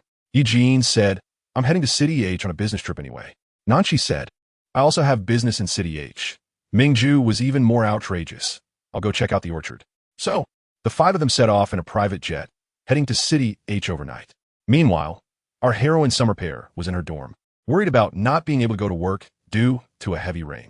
She had just asked the cafeteria lady for some dishes and was cooking a small hot pot, enjoying her meal when she heard a knock on the door. When she opened it, He Junwang was standing there with a big bag of fruit, grinning like a sunflower. As soon as he entered, he felt sorry for Summer Pear's shabby dorm, asking how she was and even inviting her to go home with him for a meat feast. Summer Pear was chatting with him casually when the rain outside got heavier. Little did she know at that moment, 5 black Maybachs were forming a majestic convoy on the winding mountain roads of the orchard, braving the storm, slowly closing in on her. I tell you, these people drove their convoy right to the entrance of our orchard rest stop. Goodness, 15 Maybachs, a whole bunch of them. If you didn't know any better, you'd think some oil prince came to our little mountain valley for a team-building event. More than 40 bodyguards in black suits poured out of the cars like dumplings. The scene was just incredible. The director was dumbfounded and hurried over to greet them, but the man at the forefront, Jing Tingyuan, stood there like a walking freezer, his blue eyes looking murderous, and he simply said, I'm looking for Xia Li. I tell you, the principal was almost scared out of his wits at that moment. He is a good person, and although I had only been there for a few days, he thought that as a young girl, I definitely shouldn't be taken away by this group of obviously bad people. So he started to play dumb, saying things like, Boss, you must have come to the wrong place. There are only mosquitoes and bugs in our mountains. How could someone from your esteemed family come here? He tried to fool them. What happened next? That madman Jing Tingyuan didn't bite at all. With a sideways glance, he directly issued the order. Search. Don't let any of them get away. The principal turned pale, and in a moment of panic, he quickly brought out the real owner of our orchard, saying it was the property of Mr. He from Relation Group, and that Mr. He's son, He Junwang, was also here, trying to use the He family to pressure him. Who would have thought that upon hearing the name, He Junwang, Jing Tingyuan's lips curled into a cold smile that sent chills down my spine. He said, No need to call him. I'll go find him myself. Just as he was saying that, a bystander, an auntie who was watching the commotion, suddenly chimed in, saying she had seen young master, he carrying fruits to the dormitory to look for someone in the morning. No one understood, but that auntie was basically the best assist sent by the enemy. The principal's expression at that moment was like he had swallowed a fly. There was no time to stop it. Jing Tingyuan shot a glance over, and the principal's legs went weak, leaving him trembling as he led the way in front. Soon, we arrived at the door of my little shabby dormitory. I tell you, at that moment, I was sitting inside having hot pot with Yi Junwang, and we were chatting quite happily. But as soon as Jing Tingyuan heard my laughter, his already foul face instantly turned as dark as the bottom of the pot. He shoved the principal aside and stormed in. The impact of that scene was too strong. When he saw me eating with Yi Junwang, his eyes turned red right on the spot. Without saying a word, he kicked. Just one kick. He sent He Junwang tumbling over. I tell you, that boiling hot pot splashed all over his calf with a whoosh. The skin immediately turned red, and from a distance, you could smell the burning flesh. I was so shocked at that moment that I quickly squatted down to help He Junwang, shouting that I would take him to the hospital. But He Junwang was also something else. Even though he was sweating profusely from the pain, he still held my hand and forced a smile, saying he was fine. I was extremely anxious, telling him that burns were not something to joke about. But what about Jing Tingyuan? He just stood there like it was nothing, watching coldly. I didn't look at him the entire time, which completely pushed him over the edge. He spoke ominously. Baby, do you want him to die here and then get dismembered and thrown into the mountains? As soon as I heard this, I got angry and looked up to argue with him. Jing Tingyuan, if you're sick, go get treated. Were you making a scene here? As a result, that He Junwang, I really can't thank him enough, started his performance, holding my shoulders with a weak and fragile demeanor, saying, Xia Li, don't argue with him for my sake. It's my fault for not standing firm. Even a tea art master can't brew tea better than he can. I was so furious at the time that I shouted at Jing Tingyuan. You're just a madman, a monster, annoying and disgusting. As soon as those words came out, Jing Tingyuan's face turned completely dark. He glared at He Junwang, his gaze as if laced with poison, and sneered, You really act well. Does Oscar owe you a little golden statuette? I felt heartbroken for He Junwang as I supported him, wanting to go rinse with cold water. But then Jing Tingyuan completely lost control, stepping closer, his voice sounding as if it came from hell. Xia Li, do you think I'm dead? In the next moment, he suddenly pulled me into his arms, pressing me against the wall and kissing me. I struggled desperately, but his strength was too great. Lifting both my hands above my head, gripping my chin, his eyes frighteningly red as he shouted at me. You think I'm disgusting? Isn't this green tea man whore disgusting? I was so angry that my whole body was shaking, and I decided to fight back. That's still better than you. You crazy person. What you call love is actually control. At that moment, I was really at the end of my rope and directly said, you want to take me back and lock me up, right? Fine. Do whatever you want. But if you want me to love you, it's impossible in this lifetime. He was so angry that he couldn't speak. But guess what? The anger in his eyes slowly turned into sadness. He looked at me, his voice hoarse. What do you want me to do for you to stay by my side? All I want is for you to be with me, to let me see you. Is such a simple request too much? I looked at him and felt confused. I admit that he is really good to me. So good that I don't know what to do. I can only speak honestly. I truly don't love you, and I can't force myself. As soon as those words left my mouth, I felt the last string in his heart snap. The sadness in his eyes vanished in an instant, replaced by a cold ruthlessness. He turned his head and stared fiercely at He Junwang. Do you prefer this kind of green tea man, or? I was afraid he would really take action, so I quickly explained that I didn't like He Junwang and that we were just friends. But he couldn't hear me at all. His whole demeanor was like a demon crawling out of hell, slowly walking towards He Junwang, muttering, all the men you care about should die. I was so scared that my soul almost left my body. Without thinking, I rushed up and stood in front of him, my voice trembling. Stop going crazy. He looked at me, protecting another man, and his expression turned completely cold. At that moment, I didn't know where I found the courage, but in a fit of heat, I raised my hand and slapped him. Slap. It was crisp, loud. I'm telling you, that sound was louder than the heavy rain outside. Everyone was stunned. Jing Tingyuan himself was also taken aback, and the few brothers behind him had dark expressions. One named Yi Jin stepped forward, his aura as if he was about to swallow me whole, coldly saying, You've gone too far. Just then, Jing Tingyuan narrowed his eyes, his breathing becoming heavier. Then, he pulled a gun out of his pocket. The dark muzzle was aimed directly at He Junwang's forehead. I was so scared that I couldn't speak. His few brothers were also flustered. One named Nanshi hurriedly rushed over to hold him down, advising him not to let his emotions take control. That Yi Jin was even more ruthless, directly saying, Tingyuan, if you want him dead, let me do it. Don't dirty your hands. Goodness, what kind of people are these? In the end, it was still Nanshi who remained rational. While persuading Jing Tingyuan, he took the gun away and then asked someone to take me away first and arrange for me to stay at a hotel in the city. After I was taken away, I heard that He Junwang was still stubborn, ranting at Nanshi about how they were aiding the oppressors. As a result, Yi Jin broke his other hand on the spot and kicked him half to death. Later, their group came out of the dormitory, and Jing Tingyuan ignored everyone, walking alone like an emo puppy abandoned by the whole world, hands in his pockets, silently trudging along the mountain path after the rain. His 4 brothers followed behind, 15 Maybachs crawling like snails at the back. The scene was as bizarre as it could get. On the way, Jing Tingyuan's mind started to play a slideshow of memories. It turned out his father had taught him since he was young that if you want something you like, you have to seize it for yourself, no matter what means you use. He also said that if the person you like doesn't like you back, then just take it by force, and if something goes wrong, his dad would cover for him. At that moment, I thought, this family has no one normal. Once he finished reminiscing, he seemed to have come to terms with things and directly got into the car. When we arrived at the hotel, I was locked in a luxurious suite, sulking. Jing Tingyuan pushed the door open and came in as if nothing had happened, even asking if I was hungry. I exploded at that moment and yelled at him. Can't you just let me be? He then took out his phone and showed me the pictures he had secretly taken of me over the past few days, saying he had endured for 6 days. Afraid that I would disgust him, which is why he hadn't dared to come find me. As he spoke, he slammed his phone against the wall and started to go crazy. You can laugh and talk with him, but what about me? I called him a stalker and a control freak, and he pushed me against the wall, crazily kissing me. Anyway, the guys next door heard the commotion all night, and those who understood knew what was going on. The next morning, his dad called. He ran next door to answer, and later I found out that his dad not only knew about my existence, but also knew that I had slapped his son. Instead of getting angry, he actually appreciated it, saying it was commendable courage and that he wanted to see it for himself. When he hung up and came back, he acted like nothing had happened, lying beside me and holding me. When I woke up and saw his face, I was so angry I couldn't say a word. Later, I was so hungry that I had no choice but to go eat with him. At the restaurant, he started his romantic performance again, pulling out my chair and cutting the steak. While we were eating, he suddenly said he wanted to go play the piano to bring me some romance. At that moment, my inner monologue was, buddy, mutual affection is what romance is all about. Your one-sided display is at most just a peacock showing off its feathers. And it's the kind that forces the audience to watch. It's really just a self-indulgent literary moment brought to life.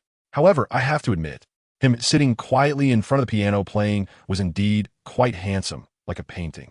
After finishing the piece, he walked up to me, lifted my chin with his finger, and with a voice that was incredibly magnetic, asked me, "Baby, this piece is called Wedding in a Dream. Do you like it?" I tell you, I really almost couldn't catch my breath at that moment. Like it? I like a 6-layer cake. I slapped his hand away with a backhand, and I was so disgusted.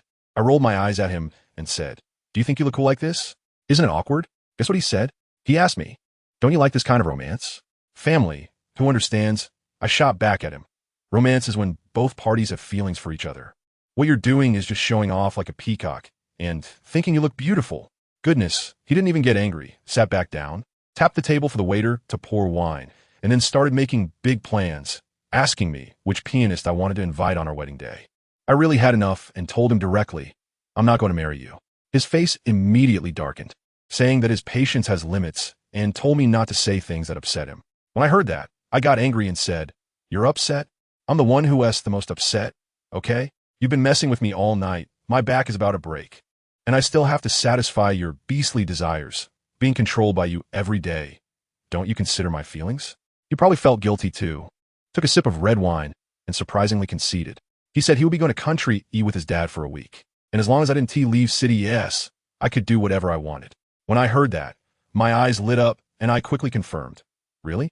As long as I don't leave city, yes, I can do whatever I want? He asked me what I wanted to do. I was feeling cheeky and proudly huffed. Find a man to cheat on you. Goodness, his face turned as dark as a pot bottom, gripping the edge of the table. And I was really afraid he would flip the table over at any moment. In the end, I backed down and said, all right, I won't say anything more. After dinner, I thought I could finally go back to the hotel and rest, but he had the driver take us to an amusement park. When I got out of the car, I was dumbfounded. The entire amusement park was empty, not a single visitor, just staff around. My heart sank, and I turned to look at him. No need to ask, it was his doing again. He had booked the whole place, really burning money like it's nothing. He was quite proud, saying he consulted and found out girls like to go to amusement parks. I told him directly, I liked it when I was a kid, but I don't like it now. The little light in his eyes instantly dimmed, but he quickly adjusted, took my hand, and headed towards the Ferris wheel, saying, baby, then what do you like? I'll accompany you. I really wanted to say, right now, what I like most is a life without you. But seeing him like that, I was too lazy to say anything. Anyway, I couldn't resist, so I went along with him. Sitting on the Ferris wheel, when we reached the highest point, the night view of City H was indeed breathtaking. He wrapped his arms around my waist and whispered in my ear, baby, I want to watch the scenery with you for a lifetime. Honestly, at that moment, the atmosphere was quite nice, and I didn't want to ruin it. But what happened next? The next second, this guy took advantage of the atmosphere and kissed me directly. That kiss was so domineering, as if he wanted to swallow me whole, almost suffocating me. After finally breaking free, I gasped for air, and he pinched my chin and even said something cheeky. Baby, your blushing face now is just like when you're breathing heavily in bed. I was furious at that moment, staring at him. Shut up or I'll slap you. Guess what? He directly grabbed my hand and placed it on his own face and ambiguously said, I don't mind you getting rough with me at all. I've never seen someone so shameless. After getting off the Ferris wheel, I said I wanted to go back to the hotel. But just as we were nearing the hotel entrance, our car got rear-ended. It was just a little jolt, and I was fine, but he was so nervous, checking me up and down like crazy, acting like a drama queen. After getting out of the car, he started lecturing his bodyguard with a cold stare, saying he wouldn't accept any monetary compensation. I thought to myself, this guy is going to stir up trouble again. We walked back to the hotel, and as soon as we entered the lobby, we ran into his two brothers, Mingjue and Lu Wuhua. Lu Wuhua was the one who loved to stir up excitement the most. He said a new bar had opened nearby and asked if I wanted to go with him. I thought about it and figured that staying in a room would just mean being tormented by Jing Tingyuan, so going out to have some fun sounded better. I nodded enthusiastically. To my surprise, Jing Tingyuan agreed to as well. So we set off in 4 Grand Maybachs to a bar called Blue Tide. The entrance was incredibly luxurious, clearly a place I couldn't afford. Once inside, his two brothers had already reserved a private booth on the 2nd floor with an excellent view. Not long after we sat down, I noticed a stunning lady with big wavy hair walking over, swaying her hips seductively, and she sat right next to Jing Tingyuan, batting her eyelashes at him, and asking for his contact information. The coldness in Jing Tingyuan's eyes was almost freezing, and he simply said one word, "Get lost." But that lady was really bold. She didn't seem scared at all and turned to flirt with Mingjue instead. Mingjue also rejected her. Lu Wuhua was fanning the flames, saying that she was a couple and yet still trying to steal someone else's partner. The lady shrugged it off, saying that even if she was married, she could always get a divorce. I watched the whole thing, thinking she was really cool, and then on a whim, I spoke up. "If you want his contact information, I can give it to you."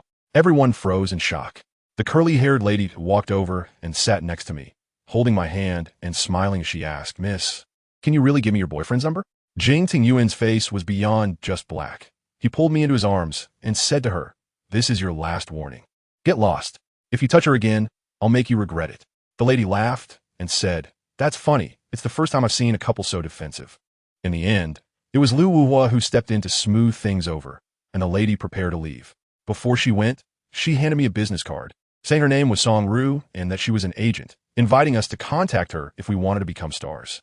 As soon as I heard agent, I became very curious about the profession and immediately took an interest. I patted the seat next to me and said, "Miss Song, please sit." Jing Tingyuan, who was beside me, got jealous and said there was nothing to talk about with her. I directly pried his hand off my waist and moved it to Song Ru's side. We hit it off right away and called each other Sister Ru. She leaned in and asked me, "Your boyfriend has such a bad temper. Why are you still with him? Is it because he's handsome?" I was at a loss for words, not knowing how to respond, when she added, "It seems my status is quite high. They dare not kick me out as soon as I speak." We were chatting happily when she asked for my boyfriend's name. I said, "Jing Tingyuan." As soon as I finished speaking, I noticed Song Ru's expression instantly froze. She grabbed my hand and carefully confirmed, "Which Jing? Which Ting? Which Yuan?" I told her it was the Jing from Scenery, the Ting from Palace, and the Yuan from Abyss. "What?" Song Ru exclaimed, nearly blowing the roof off. She quickly covered her mouth, her eyes full of fear. I was confused and asked her what was wrong. She tremblingly took out her phone and started searching for Jing Tingyuan right in front of me. As soon as the web page popped up, I watched her face change dramatically, going from a sexy big sister to a monk who had stumbled into a spider's lair.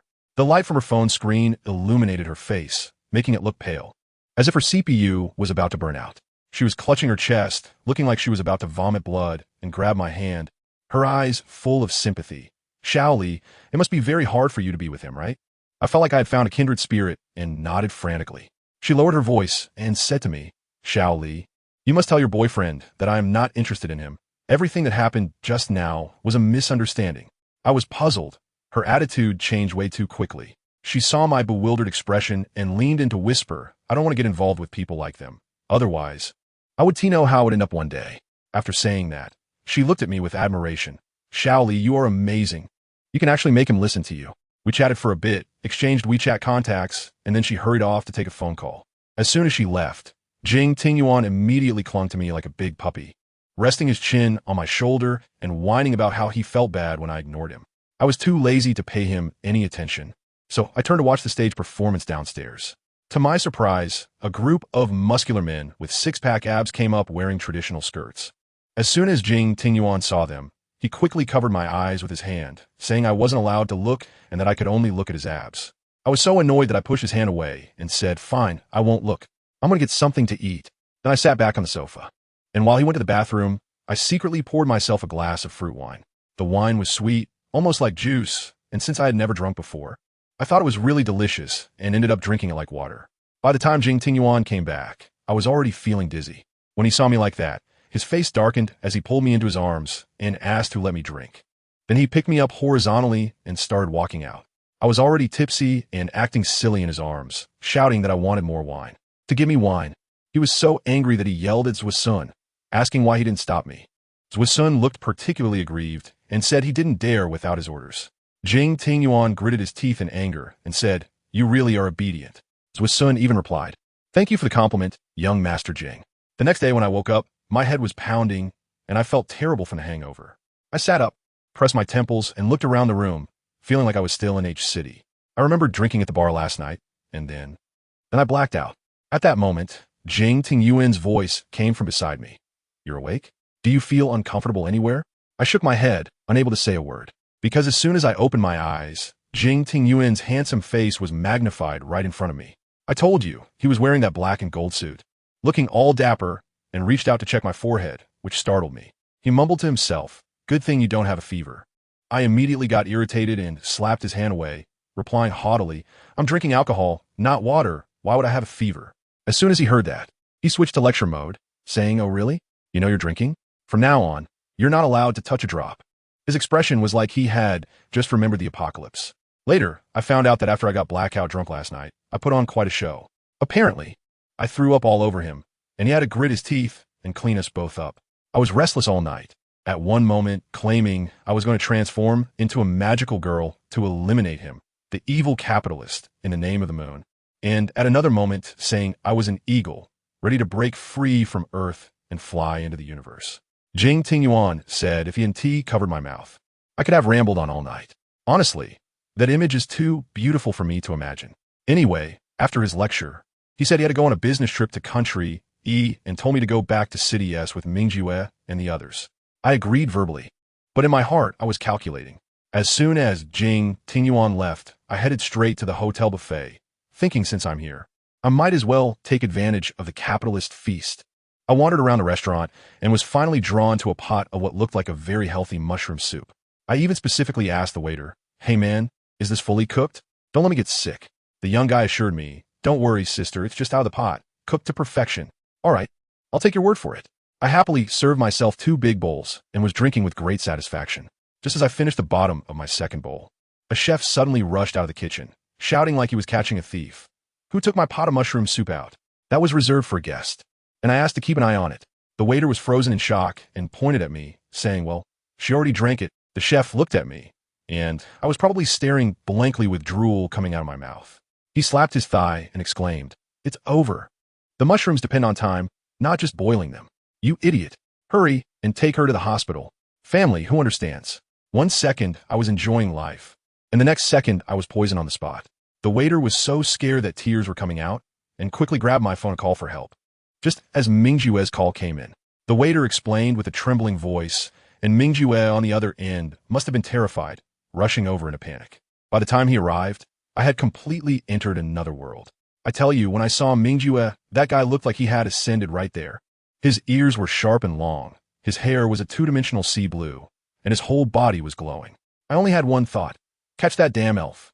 I cupped his face in my hands and grinned foolishly. "Wow, are you an elf? Your face is so smooth, I want to kiss it." Mingjue froze, his eyes wide like copper bells. While holding my wandering hands, he coaxed me like a child, saying, "Be good, let's go to the hospital first, and I'll play with you when we get there." After saying that, he directly picked me up in a princess carry and took me out of the restaurant. When we arrived at the hospital, his doctor friend saw the situation and joked, "Oh, when did you get a girlfriend? You've kept it quite a secret." Mingjue looked speechless. This is Tingyuan's. The friend's expression instantly froze, probably wondering how that ancient iron tree, Jing Tingyuan, had bloomed. After a round of emergency treatment, my life was saved, but I was still talking nonsense, waving my hand around as if they had motors. Mingjue sat next to me, watching me act crazy while laughing, and even secretly took out his phone to record me. Good heavens, he really is my electronic judge, leaving me with an unerasable black history for life. While he was recording enthusiastically, my phone rang, displaying Jing Tingyuan. Mingjue answered, and immediately a sweet voice said, "Baby." I tell you, Mingjue's expression at that moment was like he had been struck by lightning. He probably had goosebumps all over. He hurriedly said, "It's me, Mingjue." Jing Tingyuan's tone instantly shifted from spring to Siberian winter. "Why is her phone with you?" Mingjue quickly explained about my mushroom poisoning. Upon hearing this, Jing Tingyuan exploded, saying what was going on at the hotel, that he would fly back immediately. On the other end of the line, his dad's roar could be heard. "Do you think doing business is child's play? Making a president wait for you? Jing Tingyuan, have you lost your mind from dating?" Well, when his dad spoke, even the domineering CEO had to back down. He reluctantly told Mingjue to take good care of me and to call him back when I woke up. After hanging up, Mingjue stayed by my side. A few hours later, I finally woke up and opened my eyes to see Mingjue's enlarged handsome face. My throat felt like it had been rubbed with sandpaper, and I hoarsely asked, "Mingjue, where's this? Why does my throat hurt so much?" He stifled a laugh and seriously explained everything that had happened. When I heard it, I was shocked to realize that I had ended up in the hospital because of a bowl of soup. Seeing that I was thirsty, he thoughtfully went to pour me some water even found a straw, carefully helped me sit up, and personally fed me. After I finished drinking, he started chatting with me. Since I had nothing better to do, I asked him how he met Jing Tingyuan and the others. As soon as I asked, it opened the floodgates for him. He began to tell me stories, saying that 8 years ago, the 5 of them went to our country for vacation, only to be targeted as a moving bank. They were ambushed by 2 groups of kidnappers like a game, and even the bodyguards were taken down. The 5 of them hid and dodged, but there was still an accident, with 2 severely injured and 1 in coma. I tell you, just hearing about it sounded horrific. At that time, Jing Tingyuan's arm was bleeding like a faucet, and while carrying the unconscious Lu Wuhua, he was also supporting the severely injured Nanshi, determined not to leave anyone behind. Nanshi told him to go first, and he shouted back, "I won't leave my brothers behind." They supported each other, not knowing how long they walked, covered in blood. Watching the sunset in the sky, Mingjue said that in the end, Jing Tingyuan's dad located them through the positioning in his watch, and if it had been any later, all 5 of them would have been lost there. I was moved to tears, feeling that this brotherhood was truly touching. But the next moment, I pushed back at him. I said, "Don't talk to me about all this. Jing Tingyuan is loyal and righteous. Then why doesn't he let me see my friend Lu Quan? Lu Quan has taken a bullet for me. That's a life and death friendship. Why do his brothers get to be brothers while my friends have to disappear? Is that what he calls love? Love is just locking me up and making me the only person in his world? Isn't that pure double standards?" I spoke out loudly, and Mingjue was rendered speechless. He opened his mouth but couldn't say a word. Just at that awkward moment, my stomach growled. Mingjue seemed to have found a lifeline and immediately asked gently, "Are you hungry?" I nodded. He asked me what I wanted to eat, and I immediately listed a long string of dishes: ribs, sweet and sour fish, braised chicken feet. He was very straightforward and had the bodyguards by everything, lining it up on the small table in front of my hospital bed. The aroma was so tempting that I was almost drooling. Just as I was about to pick up the chopsticks, he stopped me with a hand and slowly brought over a bowl of millet porridge, smiling as he said, "The doctor said you can only eat light food for the next couple of days. This is bought for you to smell and stimulate your appetite." I wanted to punch him at that moment. How can someone be so mean? No wonder he can hang out with Jing Tingyuan. I angrily turned my face away and said, "I won't eat." Seeing that I was really angry, he started apologizing, saying he shouldn't have played tricks on me. I gave him a glare, thinking to myself that at least he knew better, and then I took the porridge, drinking it while glaring at that pile of delicious food, feeling wronged. After eating and drinking enough, he reminded me to call Jing Tingyuan back. I called several times, but no one answered. He was probably busy. Meanwhile, Jing Tingyuan was in a meeting with his father in Country E. During the meeting, he suddenly noticed that the female president, Elizia, sitting across from him, bore a resemblance to me. Wow. Isn't this just like a novel coming to life? The domineering CEO immediately started a mental storm, wondering if the 2 of us might be related. His father, however, was quite open-minded and said directly, "If you have doubts, go verify them. Don't overthink it." Once they finished the meeting, Jing Tingyuan immediately called me back, starting off with various gentle apologies and concerns. But as we talked, it turned less serious, and he insisted that I kiss him over the phone, saying that since he was far away in Country E, he could only ask the 5-fingered lady for help. Minju was sitting next to me. My face turned red in an instant, and out of anger, I hung up the phone and cursed, "Shameless." Minju looked at me innocently and asked, "What's wrong? Did Tingyuan upset you again?" I huffed and didn't bother to respond to him. The next day, we took a private jet back to City S. I absolutely refused to return to that castle and went straight to the hotel instead. I said that since Jing Tingyuan wasn't around, I wanted to enjoy my freedom. But it turned out well. Minju directly booked a room right across from me, claiming it was a matter of loyalty to help someone in need. I couldn't do anything about him, so I tidied up and was about to go to the night market. Suddenly, he pulled out 2 movie tickets from his pocket. They were for the premiere of my idol. My eyes lit up right away, and I thought, forget the night market. Seeing my excitement, he asked, "Shall we go together?" I thought it wouldn't be nice to take advantage of the tickets he offered, so I agreed. When we arrived at the cinema, it was packed with people. Just as we were lining up to check our tickets, a few unruly kids rushed over, and I was about to be knocked over. Mingjue reacted quickly and pulled me into his arms. Let me tell you, the atmosphere at that time, the dim lighting, the ambiguous distance. I was completely dazed. I could feel his heart racing, and then I just watched his handsome face come closer and closer, uncontrollably. I thought to myself, no way, no way. What is this guy going to do? Just at this critical moment, a loud shout came from the side. "What are you doing?" I suddenly turned around and saw Lu Wuhua standing there, his handsome face flushed with anger. The look in his eyes and his expression clearly conveyed 6 big words. I've caught the adulterous couple. Prompt feedback. Block reason. Prohibited content. Usage metadata. Prompt token count. 9715. Total token count. 9715. Prompt tokens details. Modality. Text. Token count. 9715. AI Studio filtered your request content and cannot generate a response. Please change the content and try again. I have to tell you, I slept so deeply that when I opened my eyes, I was greeted by a pair of icy blue eyes that nearly made my CPU overheat. Jing Tingyuan's handsome face was right in front of me, asking me, "Are we there?" It was only then that I realized, we have arrived at the campsite. I was drowsily pulled out of the car by him, and Lu Wuhua was already waiting there. When he saw me looking like a cat that just woke up, his mischievous side came out again, insisting on using a toy water gun to wake me up. At that moment, I was no longer sleepy. I lifted my chin and challenged him. "Go ahead, try to spray me. I'll give you a big bowl wash for your hair, and see who can enjoy the wet play more." Mingjue shook his head beside us, saying Lu Wuhua was childish. But Lu Wuhua had a point, saying that after hanging out with me, he had also become young at heart. Hey, can I just let that slide? I felt like battling him for 300 rounds right then and there.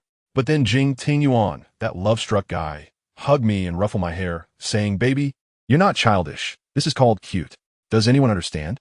That dog food was so sweet it made my teeth ache. And those 2 guys beside us probably felt like they were on the verge of diabetes. Is this what you call camping? I was honestly amazed. The maid bodyguard were everywhere. The tents were fully automated, and the tables, chairs, and meals were up to 5-star hotel standards. I sat next to Jing Tingyuan, and he asked if I wanted to eat grapes. I nodded, and the next second, a maid wearing white gloves started peeling grapes for me, each one crystal clear, and after peeling, she arranged them on a plate with a small silver fork. I was wondering, am I here to experience life, or is this a secret visit in disguise? I just finished eating grapes and stuffed a piece of sushi in my mouth when Lu Wuhua suddenly said, "Xia Li, you have sauce on your mouth." Before I could react, I felt some sauce at the corner of my mouth. I was about to grab a tissue when Jing Tingyuan, quicker than my brain, gently took my chin and wiped my mouth with a tissue. That wasn't enough. He poked my puffed-up cheeks with his finger and laughed, saying, "Baby, no one is competing with you." I had my mouth full and glared at him, mumbling, "Stop poking, or I'll spit it all over you." As a result, everyone looked at me like a hamster and laughed like flowers, their shoulders shaking so hard they almost cramped. In the evening, more people arrived, and it got really lively, with someone not far away playing guitar and singing. I just glanced over, really just a glance, not even able to see what the person looked like. But then Jing Tingyuan, that jealous jar, flipped out. He put his hand on the back of my neck, squeezing while threatening me. "Baby, if you look at other men in front of me again, I can't guarantee what will happen later." Oh my, that possessiveness was something else. Mingju probably couldn't stand it anymore, and said he also brought his guitar and could sing a song. Lu Wuhua immediately started to cheer him on, but Mingju jokingly said, "You want to hear it, you have to pay." Lu Wuhua replied, "With our relationship, you still want to talk about money?" Mingju remained calm. 300,000 for one song. Lu Wuhua exploded. "Are you robbing me?" Guess what Mingju said? 600,000. Lu Wuhua got so angry he slammed the table. Mingju replied, 1 million. I thought this deal was going to fall through. But Lu Wuhua took a deep breath and slammed his fist on the table. "All right, deal." I was dumbfounded at the time, pulling on Jing Tingyuan and asking him, "Is this guy out of his mind?" He turned down 3 million but agreed to 10 million. Jing Tingyuan whispered in my ear, "He's stupid." Goodness, Lu Wuhua heard that and casually said, "Tingyuan, don't ask me to read feng shui anymore. I tell you." Jing Tingyuan's face changed in an instant, and he immediately picked up his glass, backing down. "If you're not stupid, then I'm stupid." After saying that, he downed his drink in one go. The shift in atmosphere was faster than flipping a book. Later, I found out that Lu Wuhua was not only an architect, but also a master of feng shui. No wonder Jing Tingyuan was so afraid of him. Lu Wuhua even smugly told me that he would give me a discount if I asked him to design a house for me.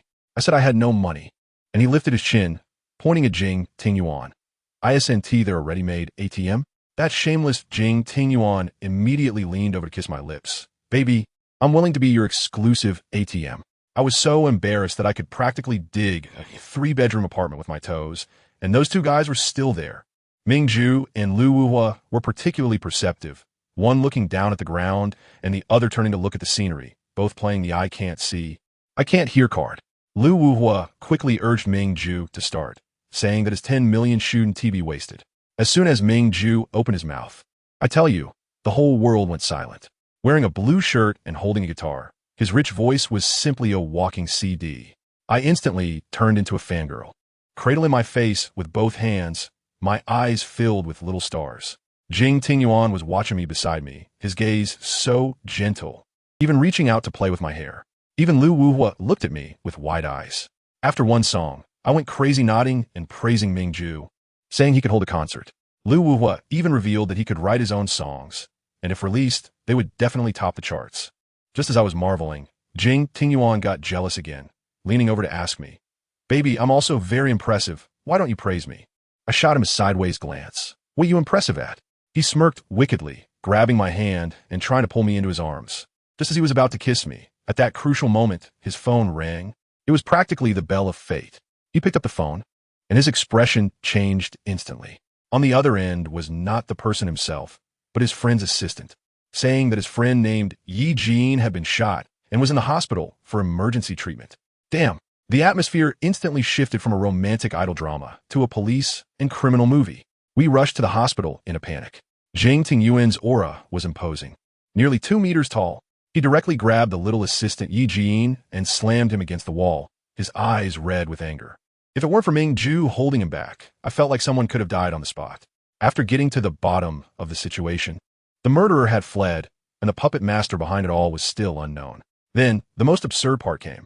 The 3 big men wanted to go catch the murderer, and they actually left me, a weak woman who couldn't even fight, to take care of the injured Yi Jin. Jing Tingyuan grabbed my shoulders and said seriously, "I don't trust anyone else. I only trust you." Lu Wuhu and Ming Ju chimed in, saying they considered me their best friend, and they felt most at ease leaving him in my care. Family, isn't this trust a bit too heavy? I was stunned at the time. I can't even take care of myself. But I have to say, being needed and trusted like this for the first time in my life felt quite exhilarating. I gritted my teeth and said, "All right, I'll take this responsibility. You can rest assured, I will stay by his side." I tell you, waiting at the operating room door made me feel like my soul was about to fly away. I was drinking coffee like water, so tired that my head felt like a chick pecking at rice. Even the bodyguards couldn't stand it and advised me to rest in the ward, but I said no. I promised I would be here. I had to keep my word. By 5:30 in the morning, Yi Jin was finally wheeled out, and his face was as pale as paper, which made my heart ache. I moved a stool to sit by the bed and keep watch, but I unfortunately ended up falling asleep with my head on the bed. Just as I was sleeping soundly, I heard Yi Jin mumbling as if he were talking in his sleep. I quickly propped up my head and leaned in to see if there was any gossip. My ear was almost touching his mouth, and then, without warning, this guy opened his eyes. Wow, it scared me to death. Seeing my confused face, he quickly closed his eyes again and pretended to be asleep. "Oscar owes you a little golden man." I sat back, yawned twice, and seeing that he wasn't moving, I lay down to sleep again. After a while, this guy probably couldn't help himself and wanted some water, so he reached out to grab it. But then there was a loud crash as the cup fell straight to the ground. Now he couldn't pretend anymore, right? We were just staring at each other in silence. I said the doctor advised that he still can't drink water. His lips were so dry they were peeling, and he weakly said he was thirsty. My heart softened, so I took a cotton swab, dipped it in warm water, and brought it over to moisten his lips. Let me tell you, being that close, I could smell the disinfectant on him, and I could clearly see that his ears were red. Oh no, something's up. I sent a message to Jing Tingyuan to tell them that Yi Jin had woken up, and then Yi Jin asked me where they were. I told him everything in detail. He weakly said thank you, and then closed his eyes to sleep again, probably feeling reassured because someone was nearby. The next morning, the sunlight was particularly nice, and I raised his hospital bed a bit. He woke up and said he wanted to drink water. I poured him a cup of water and inserted a straw, but he said, "I can't seem to lift my hand. I have no strength." Hasn't the anesthetic worn off after a few hours? I looked at him with suspicion, but given his sickly appearance, I couldn't say much and could only resign myself to feeding him. After drinking the water, he said he was hungry and wanted porridge. "Fine, here you go." I scooped a spoonful of porridge and brought it to his mouth, but he surprisingly shook his head and said, "How can I eat it if you don't blow it cool?" I touched the bottom of the bowl. It wasn't hot at all. He said, "The temperature felt by my hand and mouth is different." All right. You're the patient. You have the final say. I'll blow." After feeding him a bowl of porridge, I handed him a tissue, but he refused to take it. With one hand on the fore and the other feeling weak and unable to see where it was dirty, I asked, "Could you help wipe your mouth?" Wiping his mouth, isn't that a bit too intimate? Just as I was hesitating, he started to act uncomfortable, saying his wound hurt. Well, what else could I do? I could only grit my teeth and help him wipe. While I was wiping his mouth, he stared at me with those eyes, and the atmosphere was quite subtle. Just then, the door to the ward clicked open with a sound, and someone pushed it from the outside. Nanchi's handsome face appeared at the door, and as soon as he walked in, he saw me wiping Yi Jin's mouth.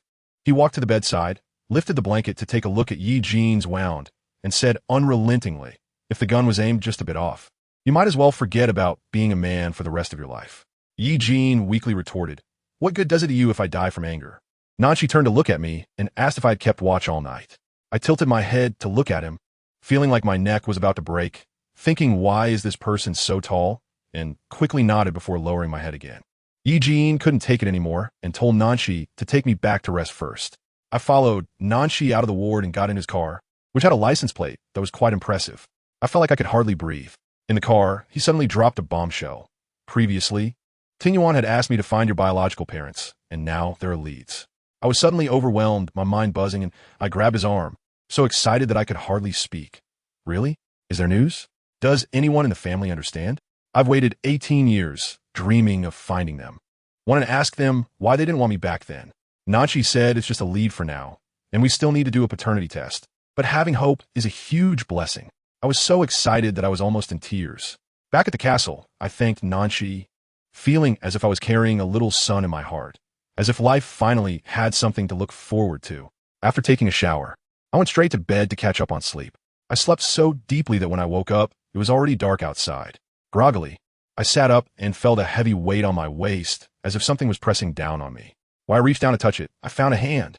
I was so scared that I nearly lost my mind, let out a scream, and quickly turned on the light. Goodness, Jing Tingyuan's enlarged handsome face was right next to me. When did this guy get into my bed? He was woken up by me, his eyes still closed, and he cuddled up to my waist, rubbing against me. His voice hoarse. Baby, what's wrong? You smell so good. I took a deep breath in anger, really wanted to kick him off. Let go of me. He clung to me like an octopus. No way. I said I was hungry and hadn't eaten anything all day. He immediately responded, Baby, actually, I'm hungry too. Those blue eyes were staring at me intensely, radiating charm. Unfortunately, all I could think about at that moment was food. I struggled to say, I'm really hungry. I need to go downstairs to eat. Only then did he loosen his grip a bit and said, Okay, I'll go with you. As a result, before my feet even touched the ground, he swept me up in his arms. I was so startled that I instinctively wrapped my arms around his neck and shouted at him, Why did you suddenly pick me up? Are you trying to scare me to death? He leaned down and kissed my forehead, smiling playfully. I'm carrying you to wash up. I said I could walk on my own, but he insisted, But I want to carry you. Fine, if you want to carry me, go ahead. I can't struggle against you anyway. In the end, this man directly carried me into the bathroom and set me down on the sink. I was dumbfounded and asked, What are you doing? How am I supposed to brush my teeth here? Guess what he said? He said, I want to try the appetizer first. I just wanted to punch him.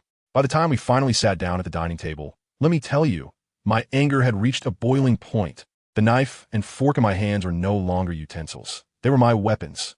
The piece of steak on my plate looked like the actual person, Jing Ting Yuan. I cut into it piece by piece, and I wasn't cutting steak. I was cutting into his flesh. I stabbed a piece and shoved it into my mouth, chewing not on beef, but on his bones. And this guy, sitting across from me, leisurely sipping red wine and looking particularly happy. Does he have a problem? He even said, Baby, the way you puff out your cheeks is so cute enough that I want to ravage you. Who understands, family? After torturing me for over an hour, now he's saying things like this. I was so angry that I directly scolded him. Jing Ting Yuan, you're just a shameless dead man. And he, instead of being ashamed, seemed proud of it, even joked about the hot soup on the table, saying something like, just like this bowl of hot soup. So hot and so full. My face instantly turned red, and I realized I couldn't even curse him back. His thick skin had broken through the atmosphere. I couldn't be bothered with him anymore, so I buried my head in my food. After finishing, I went straight to the living room sofa, turned on the TV to watch a funny variety show, needing to watch something from the mortal realm to calm down. I was scrolling through my phone when suddenly a message popped up from an unfamiliar number. I opened it to find it was He Jun Wang. He said his dad had canceled his previous phone number and he couldn't log into WeChat, which is why he hadn't replied to my messages. My heart sank, and a wave of guilt washed over me. I quickly replied, I should be the one to apologize. It's my fault that I caused you trouble. I then asked him how his injury was considering that he got burned on his calf, and had his arm broken by Yi Jiayin and his gang because of me. After a while, he replied, "The injury has healed a lot, but the doctor said there might be a scar." At that moment, my heart sank. How unsightly it must be for a boy to have such a large scar on his body. Little did I know that this guy was perfectly fine. His dad had already hired a top medical team to treat him, and he was doing well now. He was just here playing the victim. I had no idea at the time, and I kept apologizing, saying that I had caused him trouble. He was quite clever, taking advantage of the situation, saying it wasn't my fault, but rather Jing Tingyuan's fault. I said we shouldn't contact each other anymore, as I don't want to see you get hurt because of me. I even asked him how much the medical expenses were, and I would compensate him. But he said he didn't want the money. He liked me, wanted to see me, and wanted to keep in touch. I was completely overwhelmed. I told him not to be like this. He had already been hurt several times because of me, and he should stay away from me. But he was quite stubborn, saying that it was Jing Tingyuan who hurt him, and he wasn't afraid, claiming that if he had the ability, he would let Jing Tingyuan kill him. I really can't believe it. What kind of thinking is this? I could only advise him earnestly, saying, "Can you think about your parents? Every time you get hurt, aren't they the ones who worry the most?" But he didn't listen at all, and finally just sent me a message. "I will find a way to take you away." I was just struggling to figure out how to respond when a cold voice suddenly emerged from behind me. "Baby, who do you want to go with?" As soon as I looked up, wow, Jing Tingyuan was standing behind me like a ghost, and I didn't even notice when he got there. Does he have 5/3 vision? How can he see such small words? I was so startled that I quickly tried to laugh it off. "What are you talking about? I don't understand." Before I could finish my sentence, my phone was snatched away in an instant. He took it from me. I panicked at that moment, watching him scroll through the text messages between me and He Junwang, his face as dark as the bottom of a pot. I felt the air around me drop below freezing, making me shiver. I quickly grabbed his wrist and stammered, You have to let me explain? I didn't mean to go with him. Don't misunderstand." He said nothing, just stared at me coldly. I can tell you, the more he did that, the more uneasy I became, fearing he might go crazy at any second. I was so anxious I was almost in tears. We were just chatting, really. Just what we talked about earlier. He still didn't speak. I was really afraid he might impulsively hurt He Junwang, so I could only quickly assure him, "I won't talk to him anymore, I promise." He then let out a cold laugh and asked me, "Why do you need to assure me?" After saying that, he raised his hand, and with a loud crash, my phone was smashed to the ground, shattering into pieces. The sound startled me, and looking at his expression that seemed ready to devour me, I was truly scared. I said, "I'm not leaving. What are you doing?" I asked him with a choked voice. He stepped closer, his gaze icy as he questioned me. "What do I have to do to warm your heart? Why can't you willingly stay?" I looked at him with red eyes, thinking to myself, how can I willingly accept this? But I didn't dare to say it. I was afraid he would go crazier. He noticed I wasn't speaking, snorted coldly, and turned to walk towards the front door. "Where are you going?" Seeing him like this, my soul almost flew away in fright, so I rushed over and grabbed his wrist from behind. "Didn't you say you would take me to the lake tonight?" "I promise I'll go with you right now." He shook off my hand with force, his voice as cold as ice. Tonight is his death date. Just as he was about to step out the door, I shouted urgently, "Try taking one step out that door." He looked back at me in disbelief. The next second, I don't know where I found the courage. My mind went blank, and right in front of him, I pulled down one of the straps of my dress. I tell you, even though there was no one else in the living room, his reaction was incredibly quick. Just as my skirt was about to slide down, he shot towards me like an arrow, picked me up horizontally, and held my skirt down tightly. This move actually worked. I quickly wrapped my arms around his neck and started to threaten him. "If you dare to leave this spot tonight, I'll go find another man." He was so angry that the veins on his forehead were popping out, and he gritted his teeth and asked, "You're threatening me with that?" After saying that, he threw me harshly onto the sofa, his whole body looming over me like dark clouds, gripping my chin and smiling in a sinister way. "Baby, do you think anyone here would dare to touch you?" "I'm going all out," I said defiantly. "They're too scared to move, but what if I take the initiative? Who would refuse?" "Xia Li." He shouted my full name in anger, his eyes filled with a murderous intent that seemed to want to swallow me whole. I simply decided to let it all go, stretching out my hands to slowly wrap around his neck, then pulling him down forcefully so that his whole body pressed against mine. I tilted my head to look at him and softly called his name, Jing Tingyuan. His breathing became erratic as he stared at me intently, squeezing out a few words through clenched teeth. "You actually used this method to seduce me just to prevent He Junwang from dying? Well, you could choose not to fall for it." I winked at him. He remained silent for a long time, and in the end, the look in his eyes was one of willing surrender. One hand gripped my waist while the other held the back of my neck as he said hoarsely, "All right, I won't trouble him again. But I have a condition." "What condition?" "From now on, no matter when, you have to call me husband." I was taken aback for a moment. Is this it? Just this one condition? To exchange a life for a single call of husband. This deal is not a loss. I quickly nodded. "Okay, I agree. Now I want to hear you call me."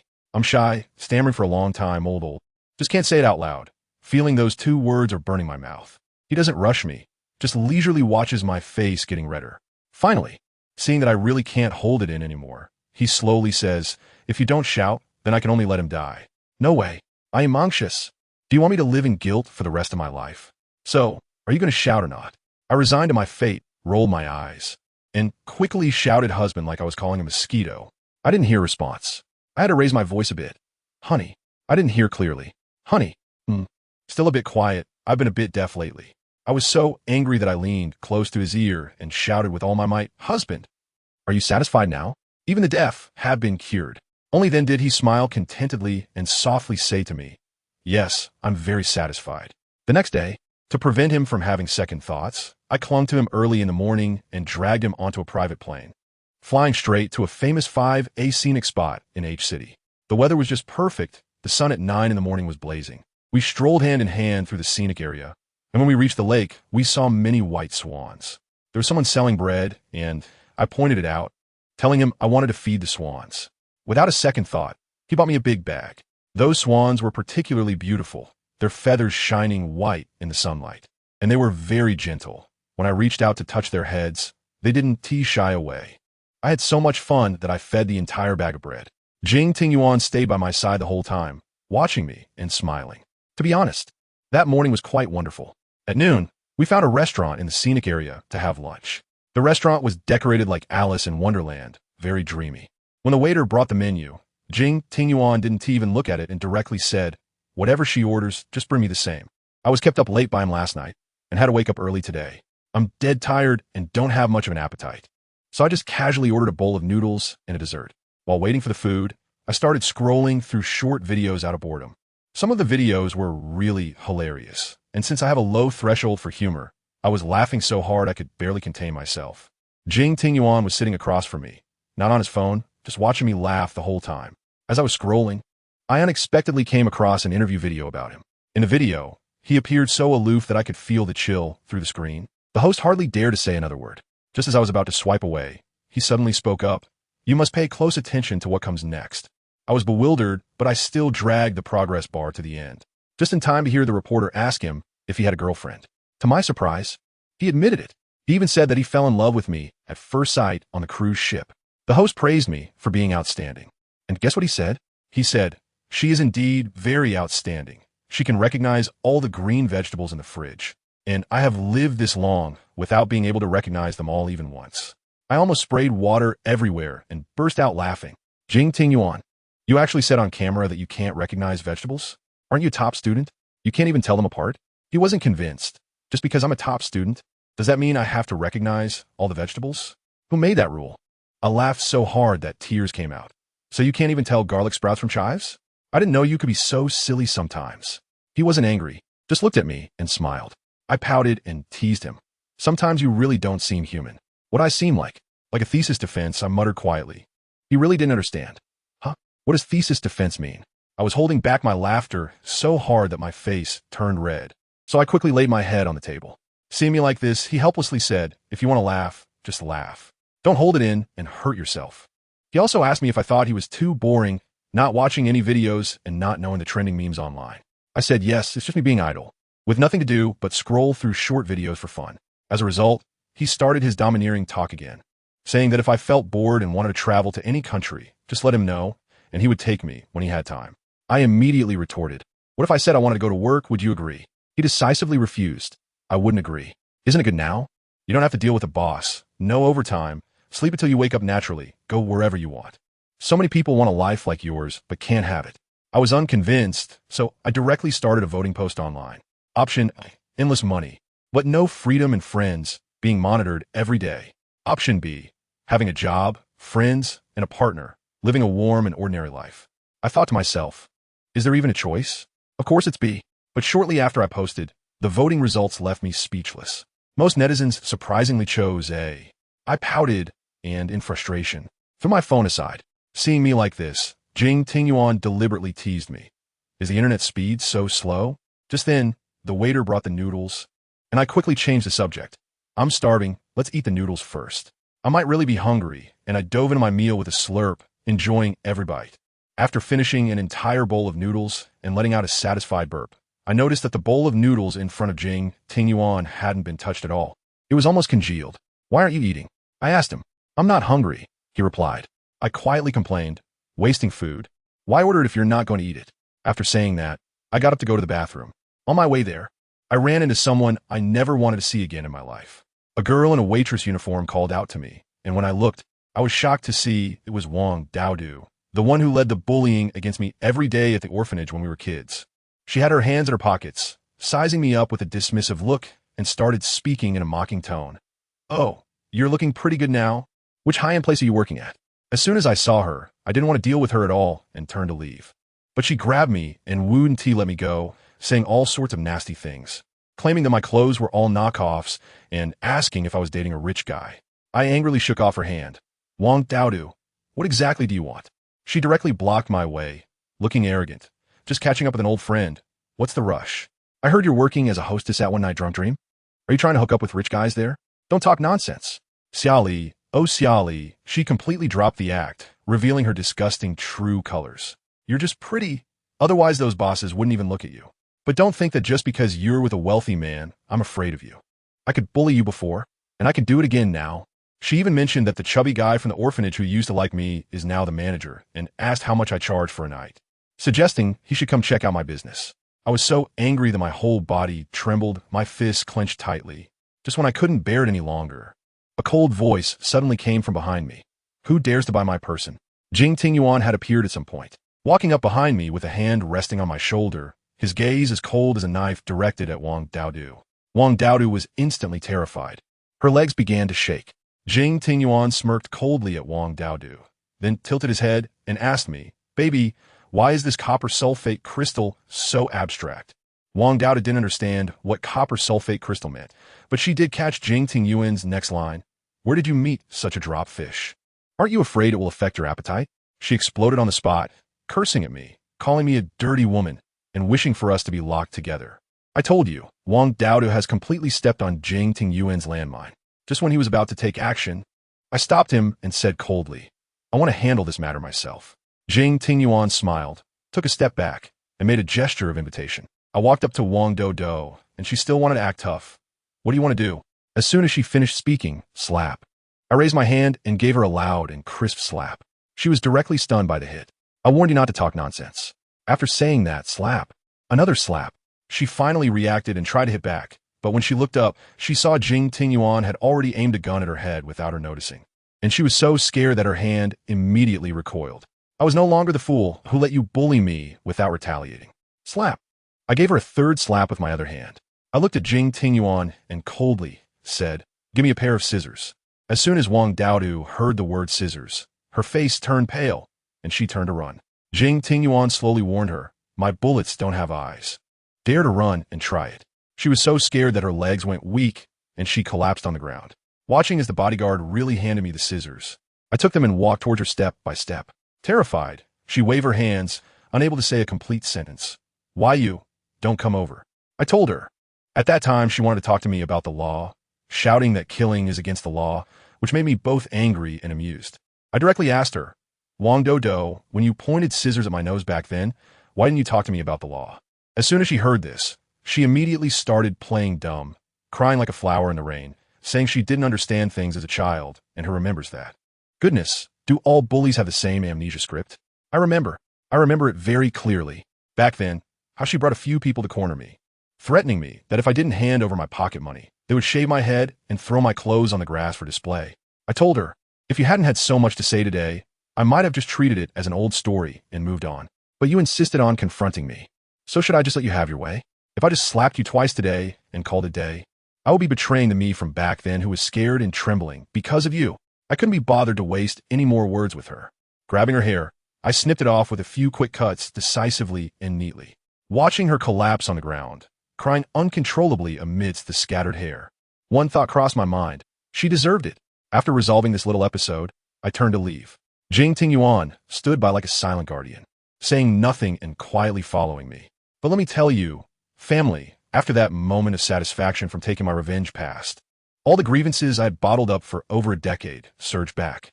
I walked to the lakeside and could no longer hold it in, squatting down and crying uncontrollably. Jing Tingyuan immediately wrapped me in his arms, gently patting my back. I leaned against him, tears streaming down like they were free, pouring out all the memories of how I felt like a bad child and how I was isolated and bullied by them. Honestly, I thought I had forgotten, but the moment I saw Wang Dodo's face, that hatred felt like it was etched in my DNA. I cried so hard that I couldn't catch my breath and looked up to thank him. I said that if it weren't for him backing me up, I might still be hesitating about whether to fight back. And guess what he asked me? He asked me, "Did it feel good when you slapped her earlier?" I nodded like a chick pecking at rice, and it felt so good. Years of pent-up frustration finally released. I felt a bit embarrassed and quietly asked him, "Am I very childish? Cutting people's hair like a little kid?" He held my face, smiled gently, and said, "You're just a little friend. Here with me. You will always have the right to be willful." I have to tell you, just that one sentence broke down all my defenses.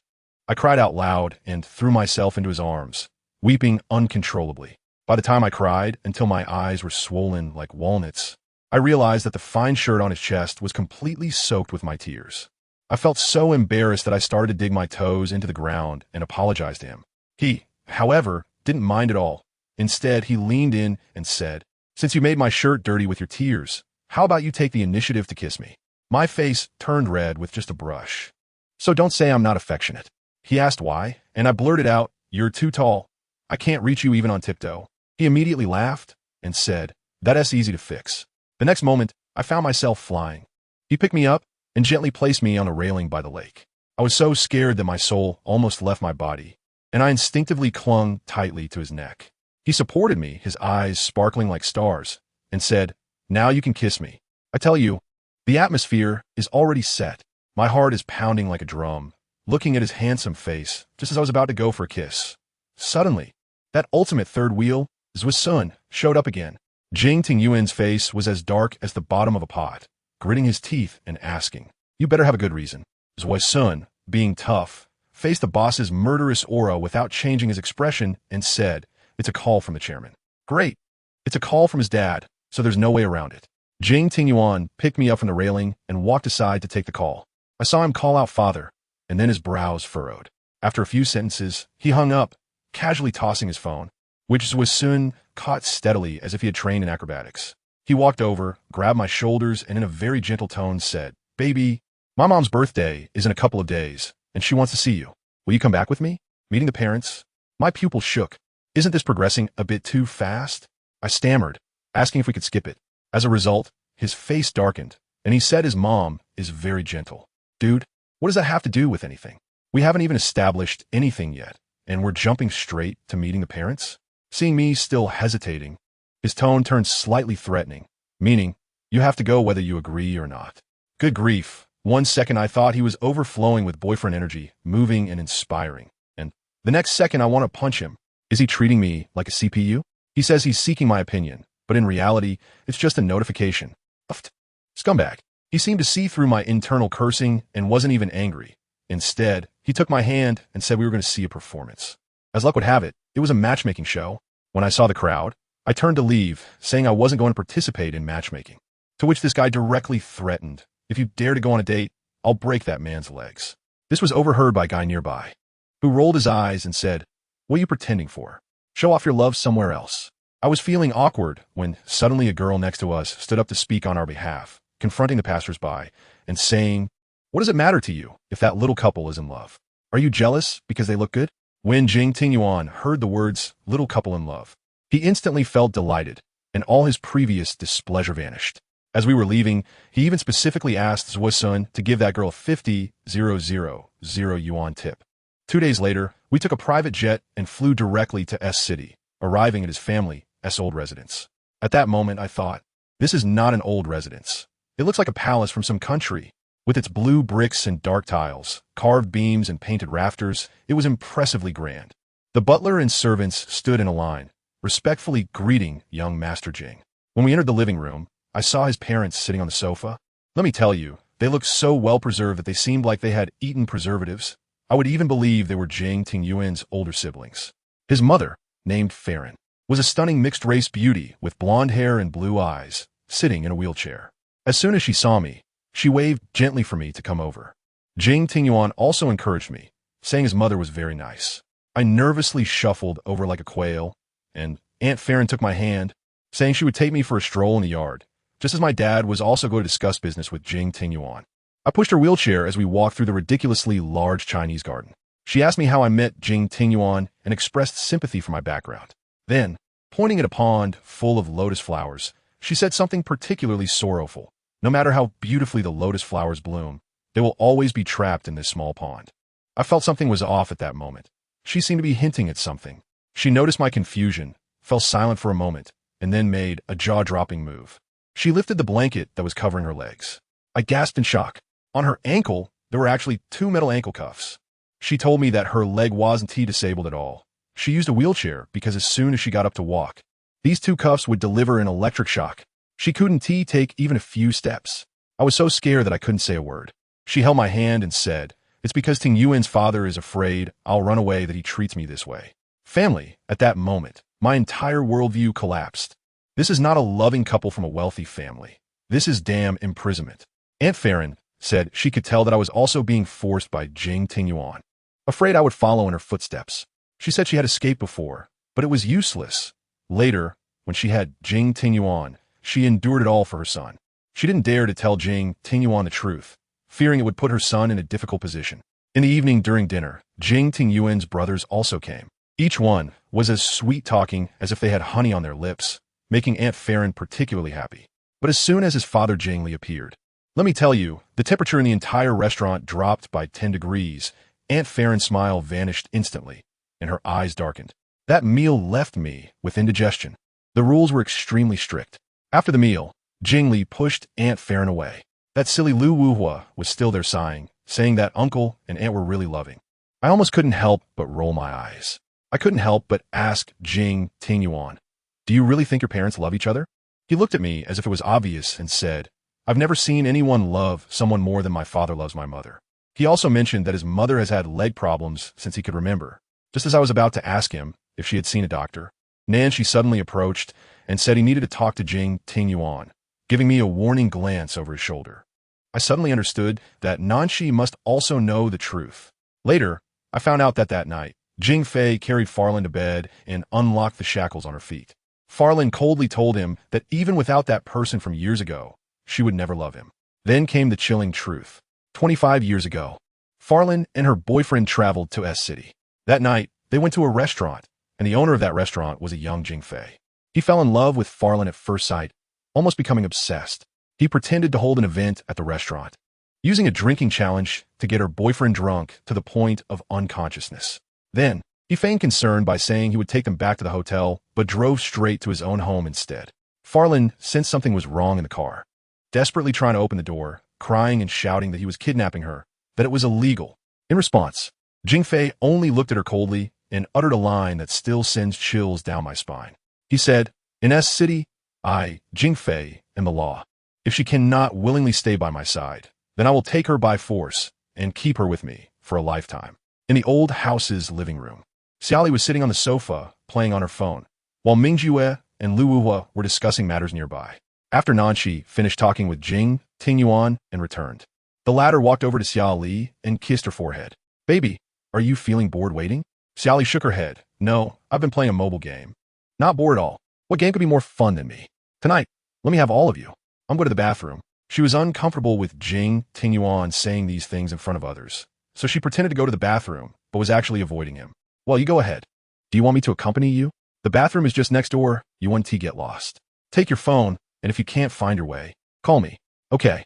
After Xia Li left, Nanchi immediately pretended to make a call to the team and also left the living room with his phone. Just as Xia Li was about to enter the bathroom, Nanchi quickly stepped forward to block her path. "Nan Xiao, is there something? We need to talk." "What does Nan Xiao want to discuss with me?" "About Ting Yuan's parents." It turned out he really knew early on. "Since you know, why didn't you tell Jing Tingyuan? He has the right to know what kind of life his mother has lived."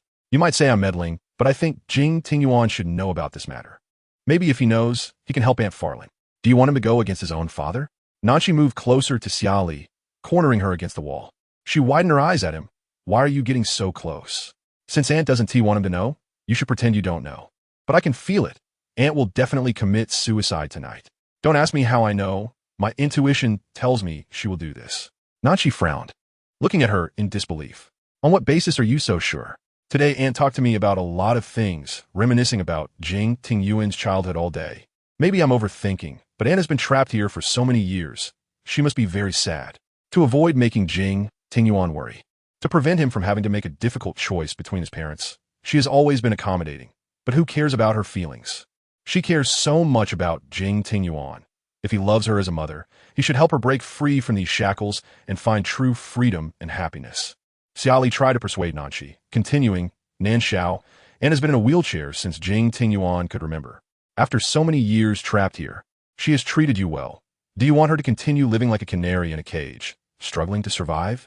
Perhaps she won't choose to struggle on, but will choose death to end this life. If you don't believe it, let's wait and see. The next moment, a scream suddenly came from outside. Madam has committed suicide. Hurry, call a family doctor. Nanchi looked at Xia Li in shock. How could you have guessed? Chapter 76 That wasn't torture. Just a means of retention. Xia Li smiled self-deprecatingly, answering her own question. Why did I guess? Maybe because I feel like a version of Aunt Farlin. She looked up at Nanchi's deep eyes and slowly squeezed out a sentence. If I were Aunt Farlin, trapped in one place for decades without being able to leave, once a certain obsession is gone, there would be no meaning in living. Nanchi stared at her for a while, then turned and went back to find Jing Tingyuan. Xia Li, worried about Farlin, followed to check the situation. Exiting the living room through another exit, she happened to see Jing Fei carrying Farlin out from the direction of the master bedroom. Farlin's golden hair was wet and dripping, and the hand hanging by her side was also dripping with blood. The blood was oozing from her injured wrist, although it had been simply bandaged. The wound was too deep, and blood was continuously flowing out. Father! Jing Tingyuan stepped forward to find out what had happened, but Jing Fei had his bodyguard stop him. Why did Mother do this? Jing Tingyuan looked confusedly at Farlin in Jing Fei's arms. He had never seen his mother like this, resembling a lifeless rag doll, causing his fear to rise. But Jing Fei didn't answer his question. He could only watch helplessly as Jing Fei carried Farlin onto the helicopter and left the old house. Jing Tingyuan stood there, feeling a sense of helplessness for the first time. Nanchi couldn't bear to see him like this and immediately comforted him. It will be fine. Don't worry. Jing Tingyuan remained silent, just standing there. After a long time, Nanchi finally spoke to explain the truth. Upon learning the truth, Jing Tingyuan's first reaction was to question Nanchi. Why are you only telling me now? Aunt didn't want you to know. She begged me not to tell you. When did you find out? When I was 10. Jing Tingyuan took a deep breath, raised his hand in anger, and punched Nanchi in the face. Nanchi didn't fight back, even sincerely apologizing to him. I'm sorry, I've been hiding this from you. As your brother, I'm sorry for concealing this matter. Jing Tingyuan glared at Nanchi, not striking again, turned, and instructed Zhu Sun to prepare the car. He took Xia Li's hand and got into the car, remaining silent the entire way to the hospital, staring out the window without a word. Xia Li looked at his profile, guessing that his feelings must be very complicated right now, so she didn't speak to disturb him. When they arrived at the hospital, Nanchi, Mingjue, and Lu Wuhua also rushed over. Although they hadn't met Farlin many times, she was after all Jing Tingyuan's mother and had treated them well, so they hurried over out of concern. Nanchi glanced at Jing Tingyuan, who was standing at the door of the ward, then walked over to Xia Li and quietly asked, How long has he been standing here? Since we arrived at the hospital, he has been standing at the door. He must really want to go in and see Aunt Farlin, but I don't know why he has pushed the door open. Nan, she let out a light sigh, perhaps because she didn't know how to face her uncle and aunt. Just as her voice fell, Xia Li saw Jing Tingyuan push open the door and walk into the hospital room. She and Nan, she had a tacit understanding and didn't approach, quietly waiting for the result. The VIP ward was very quiet. Farron had already escaped life-threatening danger and lay quietly on the hospital bed. Jing Wei sat in a chair by the bed, looking slightly haggard. Jing Tingyuan looked at the scene before him, overlapping with the loving image of his parents in his memory, and for a moment, he didn't know which was true and which was false.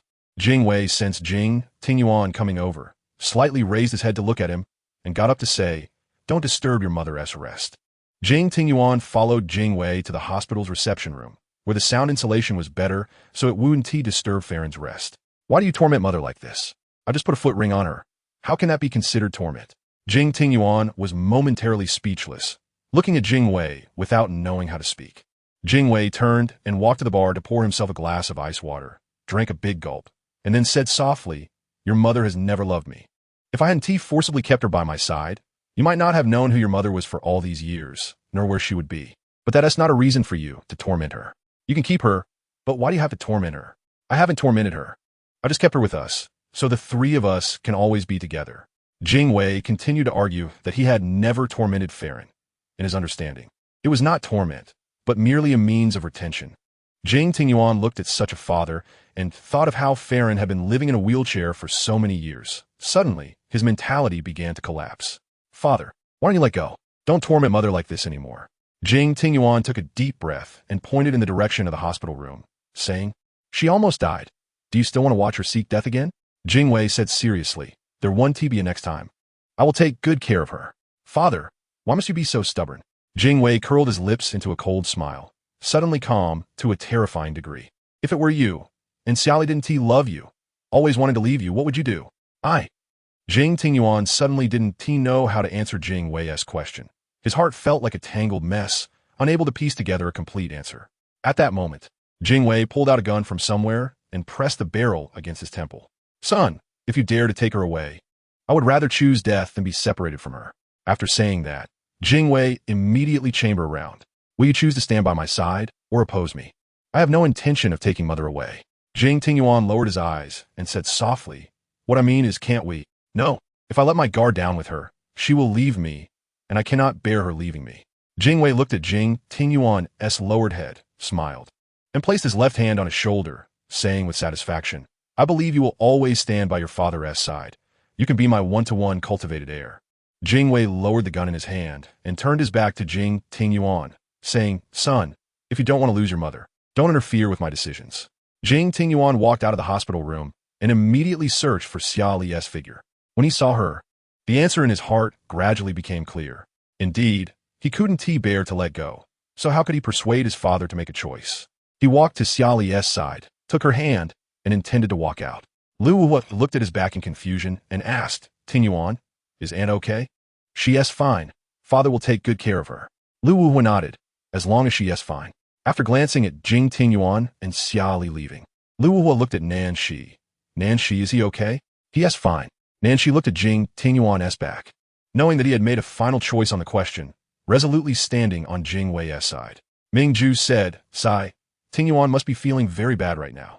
Nan Shi replied, "On one side is his mother, and on the other is his father. Of course, it's hard to bear." Xia Li thought Jing Tingyuan would take a car back to the castle, but unexpectedly, he held her hand and walked along the tree-lined path outside the hospital. The two of them, tall and short, cast shadows of different lengths behind them. Xia Li turned to look at Jing Tingyuan beside her and carefully asked, "Has Aunt woken up?" "Not yet, but she is fine now. So what do you plan to do in the future?" Jing Tingyuan was silent for a full 2 minutes before he said, "Do nothing." Hearing this answer, Xia Li immediately pulled her hand away, questioning, "What do you mean?" "She is your mother. Knowing how Uncle Jing treats Aunt, you do nothing?"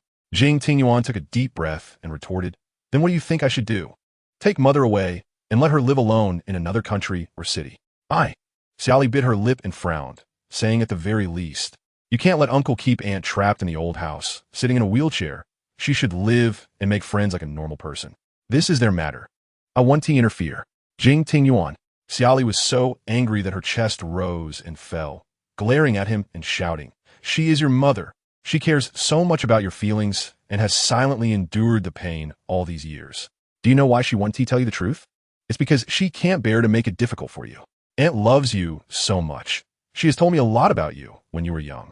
If it weren't for your birth, she wouldn't have endured the pain to live until now. Jing Tingyuan, Aunt loves you so much, and you treat her like this? Knowing that Uncle Jing's actions are wrong, you still help him?" Jing Tingyuan looked in his Xia Li's eyes, recalling the scene in the hospital earlier when Jing Wei pointed a gun at his own temple. With just a finger movement, the bullet could pass through his head. Jing Tingyuan did not answer Xia Li's question and walked forward alone.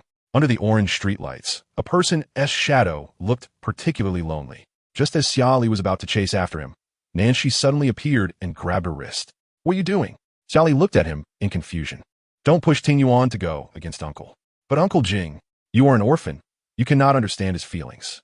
Xia Li angrily shook off Nanxi's hand, glaring at him with reddened eyes and asking, what is wrong with being an orphan? Because you're an orphan, you cannot understand his feelings. You have no idea what Uncle means to him. I don't understand. Nanxi released his hand, finally having enough patience to explain to someone. He said, Ting Yuan has been taught by Uncle since he was a child. His values and knowledge come almost entirely from Uncle's teachings.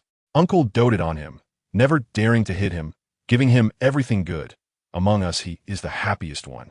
No matter how others perceive Uncle, and regardless of the relationship between Uncle and Aunt, in Ting Yuan's eyes, Uncle has done nothing wrong to him, and has even given him enough paternal love. Xia Li, so what? Aunt is his mother. Can he just ignore that? Chapter 77. Indeed, like father, like son. How do you expect him to manage? Do you think Ting Yuan can persuade Uncle with just a few words? Xia Li looked at Jing Ting Yuan's back and scoffed. Indeed, like father, like son. All right, I'll take you back first. Nanxi personally escorted Xia Li back to the castle. After politely thanking him, she said nothing and went straight into the elevator upstairs. Nanxi could tell from her expression that she was harboring resentment, but he didn't know how to comfort her, so he could only turn around and leave. Just as he got into the car, Jing Ting Yuan called. There was silence on the other end, but Nanxi knew what he wanted to ask and said directly, I've safely sent Xia Li home. You don't need to worry. Thank you. There is no need for politeness between brothers. Do you want to go have a drink at Mingjue's? Sure. Nanxi set off from the castle to Yezuemeng, while Jing Ting Yuan headed from the hospital.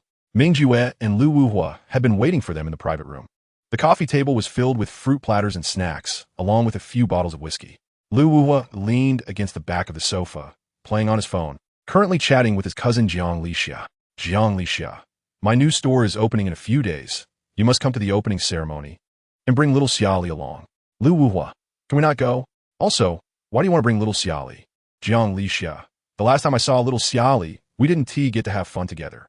So of course I want to take this opportunity to play with her. Lu Wuhua, sis, you're older than me. Why do you act so childish? Want to play together? That sounds so immature. Jiang Lixia, are you looking for trouble? Do you believe I'll go tell your dad? Lu Wuhua, don't. But I can't guarantee I can bring little Xia Li with me. Jiang Lixia, why not? Or are you unwilling to help me? If not, just give me little Xia Li's number, and I'll invite her personally. She'll definitely come. Lu Wuhua, Ting Yuan keeps a close eye on her. Unless you invite Ting Yuan as well. Jiang Lixia, I don't want that plague to come to my opening ceremony. If he shows up, my store will be doomed for a whole year. Jiang Lixia, I don't care what method you use. You must get little Xia Li to come. I have a lot of good things to share with her. Lu Wuhua, what good things? I'm your brother. Why don't you share them with me first? Jiang Lixia, not suitable for you. If I share them with you, your dad will kill me. Hearing this, Lu Wuhua became even more curious. Lu Wuhua, what exactly is it? After waiting a few minutes without a response from Jiang Lixia, Lu Wuhua, annoyed, took a bite of the watermelon on the table. Mingjue looked at his angry expression and raised an eyebrow, asking, what are you doing? You look like someone owes you 800 billion. Jiang Lixia invited me to her new store opening in a few days and wants me to bring little Xia Li along, saying she has good things to share with her. Lu Wuhua scoffed, I'm her cousin. She actually doesn't prioritize sharing good things with me. It's a waste of my kindness toward her as a cousin. All right, you lack nothing. Why are you making such a fuss? I'm just curious about what good things she wants to share with little Xia Li. Mingjue, Ting Yuan keeps a close eye on Xia Li. Whether they can meet is another matter. Lu Wuhua nodded. You're right. Even if I want to bring little Xia Li to her opening ceremony. If Ting Yuan doesn't let her go. I can't take her. Just as he finished speaking, Jing Ting Yuan and Nan, she walked into the private room one after the other. Jing Ting Yuan sat down on the sofa with a serious face, while Nan, she sat on the single sofa to his right. The atmosphere in the private room was somewhat heavy. Mingjue scanned everyone's faces and poured whiskey for everyone. That night, the brothers silently accompanied Jing Ting Yuan in drinking. Jing Ting Yuan didn't speak, nor did they. When Nan, she got tired of drinking, he leaned back against the sofa to rest his eyes, while Lu Wuhua directly lay down on the sofa and fell asleep, treating it as if he were at home. Why not stop drinking? Mingjue noticed that Jing Ting Yuan had drunk too much that night and had to persuade him. After this suggestion, Jing Ting Yuan indeed set down his glass. After putting down the glass, Jing Ting Yuan felt something was missing in his hand, so he picked up a cigarette box from the coffee table, took one out, and lit it. The light in the private room illuminated Jing Tingyuan's side profile. One half was in shadow, and when he exhaled smoke, he appeared particularly despondent. It's so late. When you plan to go back to rest? Or should I have someone prepare a room at the hotel? After thinking for a moment, Jing Tingyuan replied softly, I'll get a room at a nearby hotel. It's too late to disturb her rest, and I need to visit my mother in the hospital tomorrow morning. All right, I'll call and have someone prepare it right away. Ming Jue called the manager to arrange a room for Jing Tingyuan, but since the manager suddenly had something to attend to, he handed the task over to a subordinate.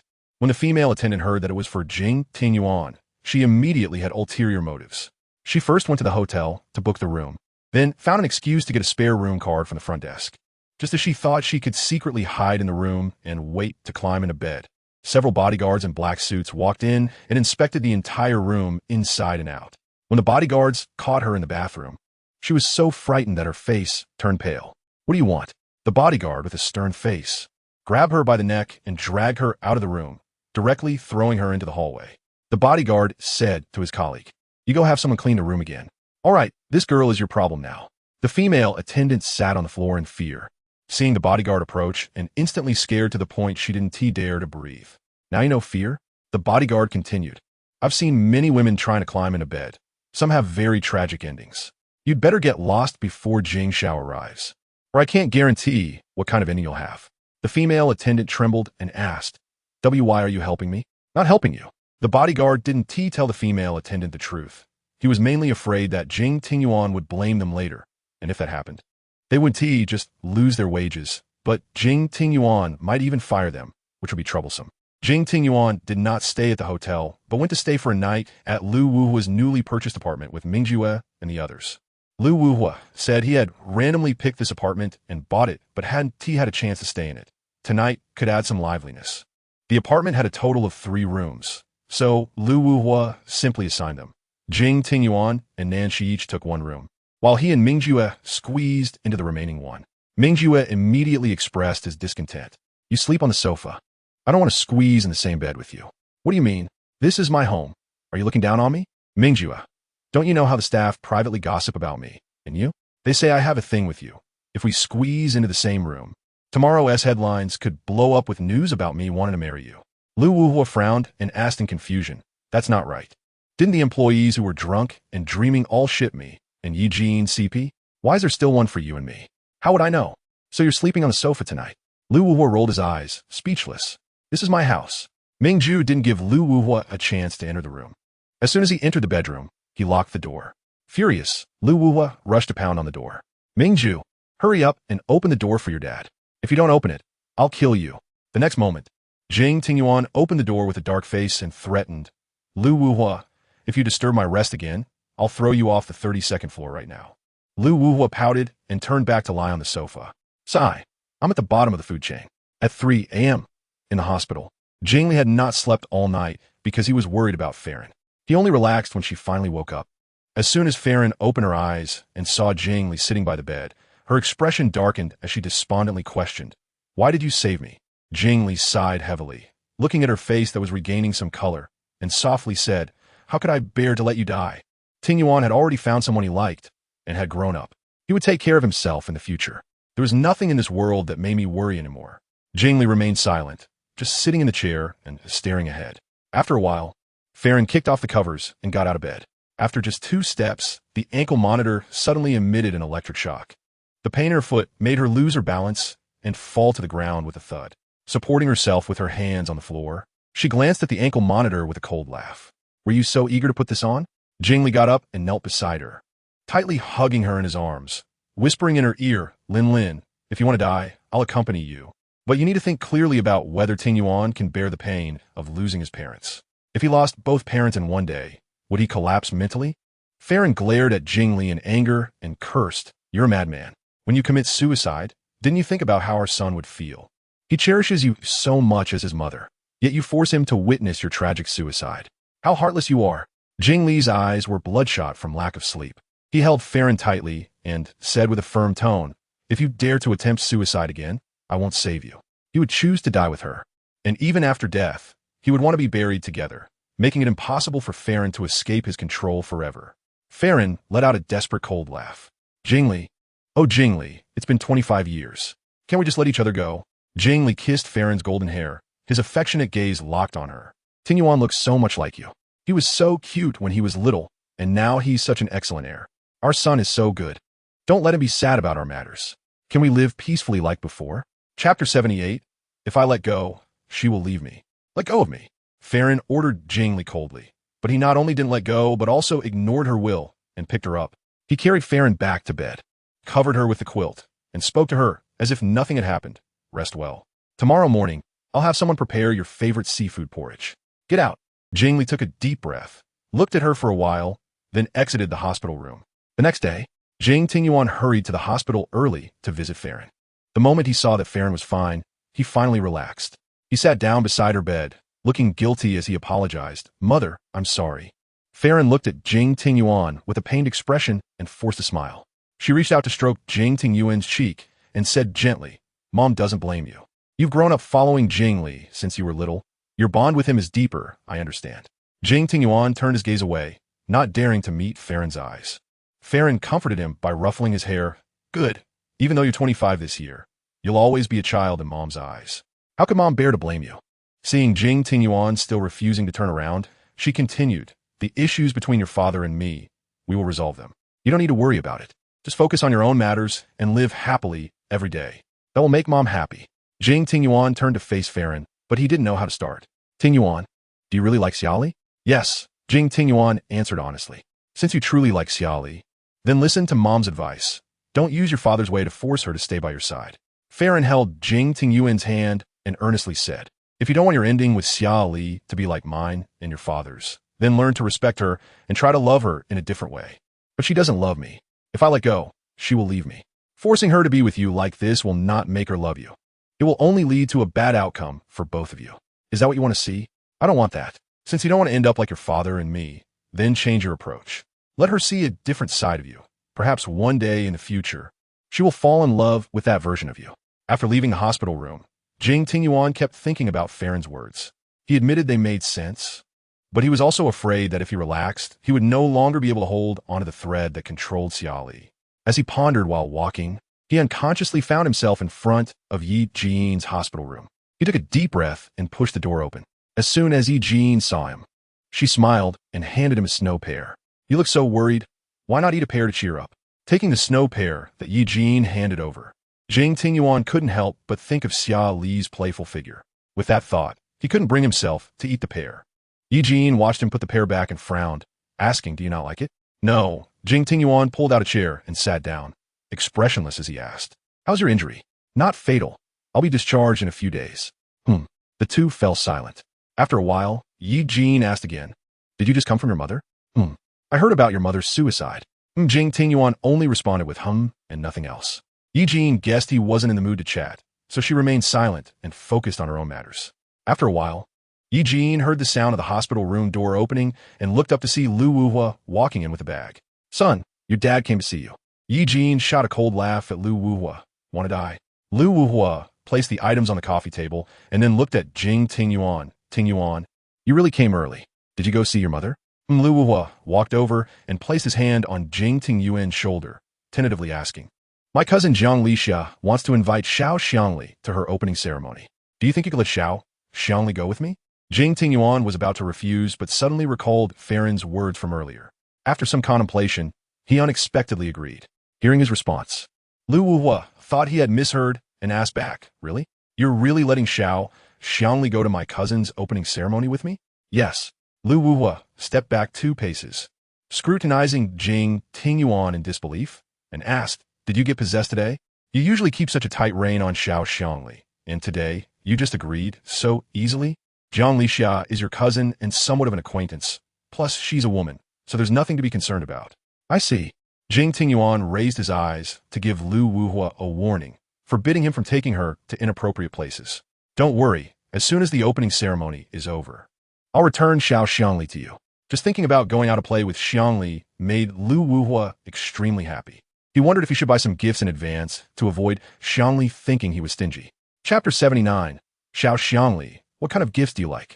Xiang Li was worried that Farron hadn't rested well all night, intermittently falling asleep and waking up. At 5 in the morning, when the sky was slightly bright, She couldn't sleep anymore and lay in bed watching anime on her phone. The excitement of the anime slightly diverted her attention, preventing her from constantly thinking about Farron's suicide. By 10 in the morning, she sat up in bed and was surprised to find that she had watched anime for nearly 5 hours. No wonder her eyes felt dry and uncomfortable. It turned out she had been lying down watching her phone for too long. She threw off the covers, got out of bed, washed up quickly in the bathroom, and then went downstairs to prepare for lunch. As she walked into the dining room, she unexpectedly found Jing Tingyuan there as well. She walked over, pulled out a chair, and sat down, looking at him and asking with concern, "Has Aunt Farron's mood improved today?" "Much better. That's good." Xia Li noticed that Jing Tingyuan didn't seem very talkative, and since she couldn't find a topic to chat about with him, she lowered her head and silently ate the rice in her bowl. After a while, Jing Tingyuan seemed to have finished eating. He picked up a napkin to wipe his mouth and, with a slightly cold expression, said to Xia Li, "Wuhua said her cousin wants to invite you to the opening ceremony. I happen to have some things to take care of these days, so if you feel bored, you could go with Wuhua." Xia Li was taken aback, staring at him in confusion for a while, wanting to ask, but not knowing how to start. So she decided not to ask anything. "I'm going to the study to work." "Okay." Watching Jing Tingyuan's back, she felt that his attitude today was very strange. Normally, if he heard she was going out to play or going out with a man, he would have gone crazy by now. But today, he brought it up himself and remained so calm about it, which left her feeling perplexed. Could it be because of Farron's suicide? She only thought about it, but couldn't figure it out. She always found it hard to guess Jing Tingyuan's thoughts. His mind changed like the weather, and even given 10 years, she might not be able to understand him. After lunch, feeling bored, Xia Li lay back in bed to continue watching anime, planning to catch up to the latest episode. Just as she was getting into it, Lu Wuhua suddenly called. Wait, how did Lu Wuhua's number end up in her phone? It was still a saved contact. As soon as the call connected, a warm voice from Lu Wuhua came through, and it sounded a bit noisy on his end, like he was in a department store. Xia Li, what kind of gift do you want? Why are you suddenly asking me this? Isn't it because I'm taking you to my cousin's opening ceremony? It's customary to bring a gift when we meet. Otherwise, what would you think of me as stingy? Shouldn't I be the one bringing a gift to your cousin's opening ceremony? It's fine. I've already prepared the gift for you. Just show up. Xia Li frowned, feeling a bit embarrassed as she said, "Isn't that inappropriate? Although I can't afford an expensive gift, it's still impolite to go empty-handed. It's really fine. My cousin likes you a lot and specifically urged me to bring you along. The rest doesn't matter." Xia Li bit her lip, just about to say something, but Lu Wuhua beat her to it, saying, Xia Li, do you like panda plushies? How about I give you a super big panda plushie?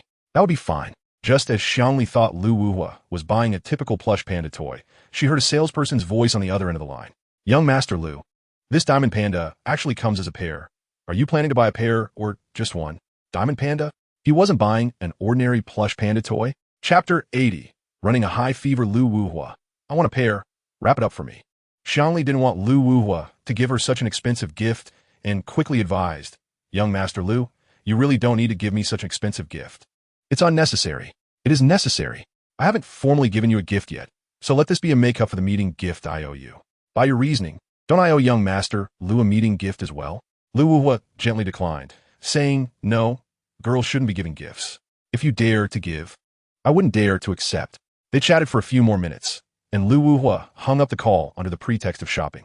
After the call ended, Xia Li didn't know what to do, so she opened a video app to continue watching anime.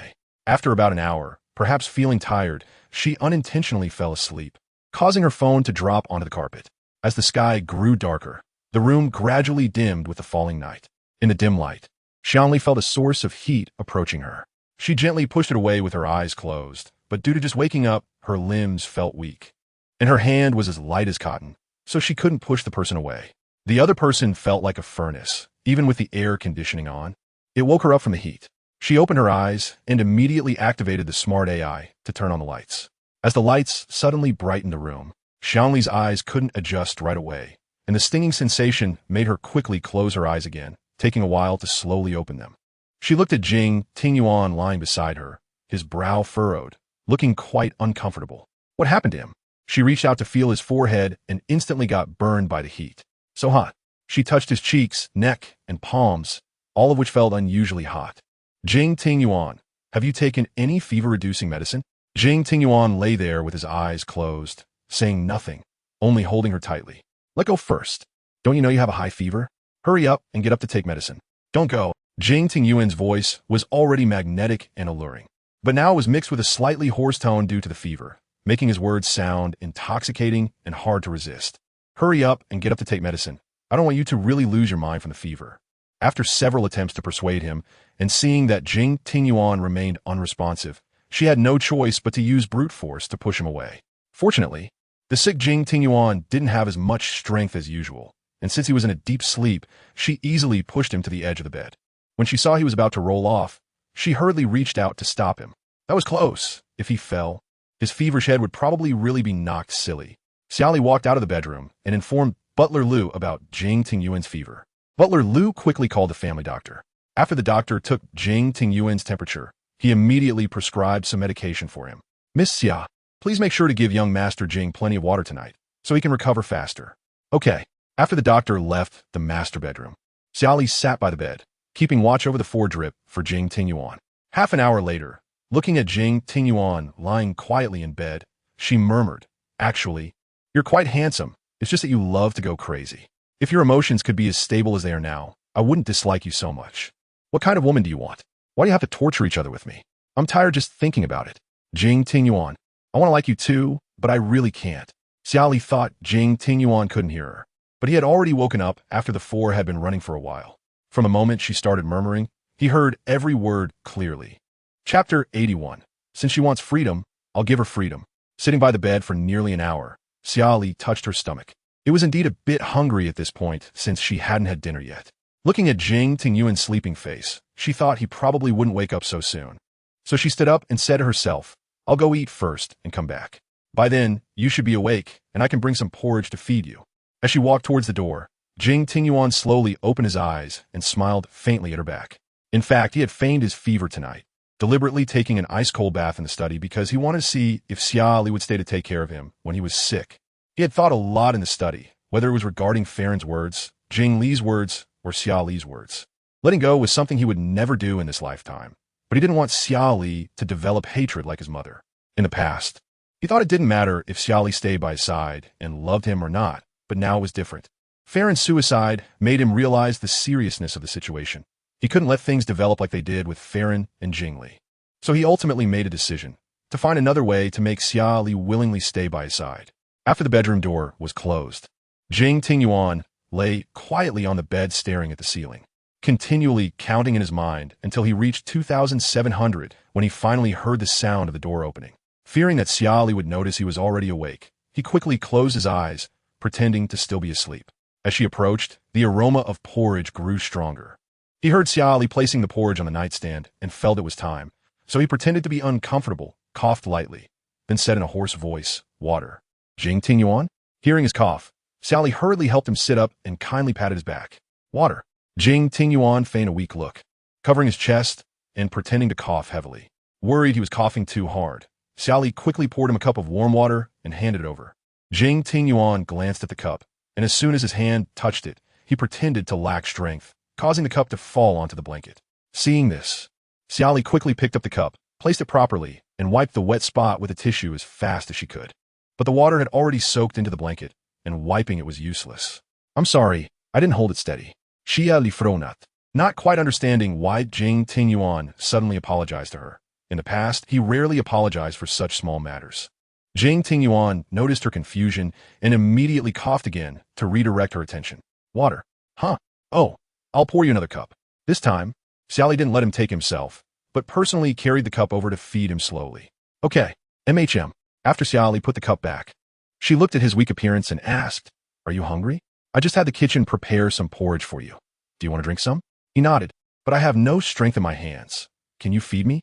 "Sure, since you're a patient, feeding you is no problem." MHM. Xia Li picked up the porridge, scooped it with a spoon, blew on it to cool it down, and brought it to his mouth. Jing Tingyuan looked at her. She opened her mouth when told to and answered every question, being particularly good.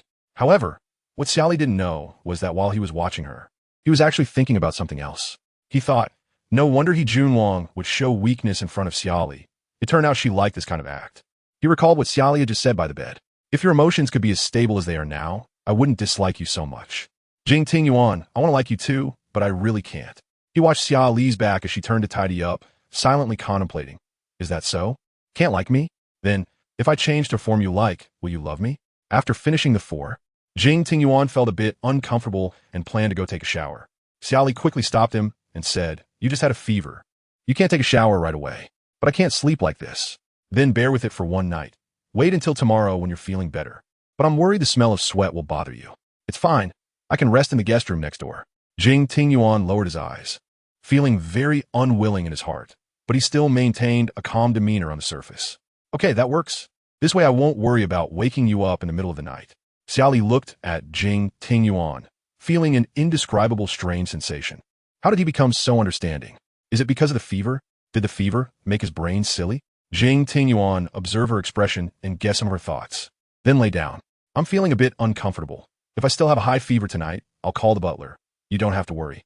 This reminder made Xia Li furrow her brows. "You were so muddled with the high fever earlier. No matter how much I called, you wouldn't wake up. If you have a fever again later, how will you know to call? It's fine. Worst case, I'll just hold on until tomorrow morning when you find me. A night of fever won't kill me. How about I'll let a servant come over to take turns taking care of you? I don't like strange women getting close to me. You know this. You're sick, and you're still picky? Even when sick. I still don't like any woman other than you getting close to me." Xia Li sighed helplessly. Only you, Jing Tingyuan, could still say sweet nothings while being this sick. "It's late. You should rest." Xia Li looked at Jing Tingyuan's sick beauty face and hesitated for a moment before softly saying, "Forget it. I'll stay here to take care of you. I wouldn't want you to have a high fever at night and not know to contact a doctor. What if you really get silly? Thank you." The sudden thank you left Xia Li stunned. This was too gentle, wasn't it? Is it possible that he would change his personality after getting a fever? Is this gentle and understanding demeanor really Jing Tingyuan? Xia Li, filled with doubts, turned and entered the bathroom, taking about half an hour to come out. Jing Tingyuan looked at her in a bathrobe, his heart already unable to contain itself, yet he still pretended to be completely abstinent. He lifted the blanket and patted the spot beside him, gently saying, "Lie down here. I can't bear to let you sit by the bed all night. Nor can I bear to let you sleep on the sofa. Don't worry, I won't touch you." "What are you talking about? I'm not doubting that you would touch me. You're sick and weak right now. You don't have the strength to think about those things."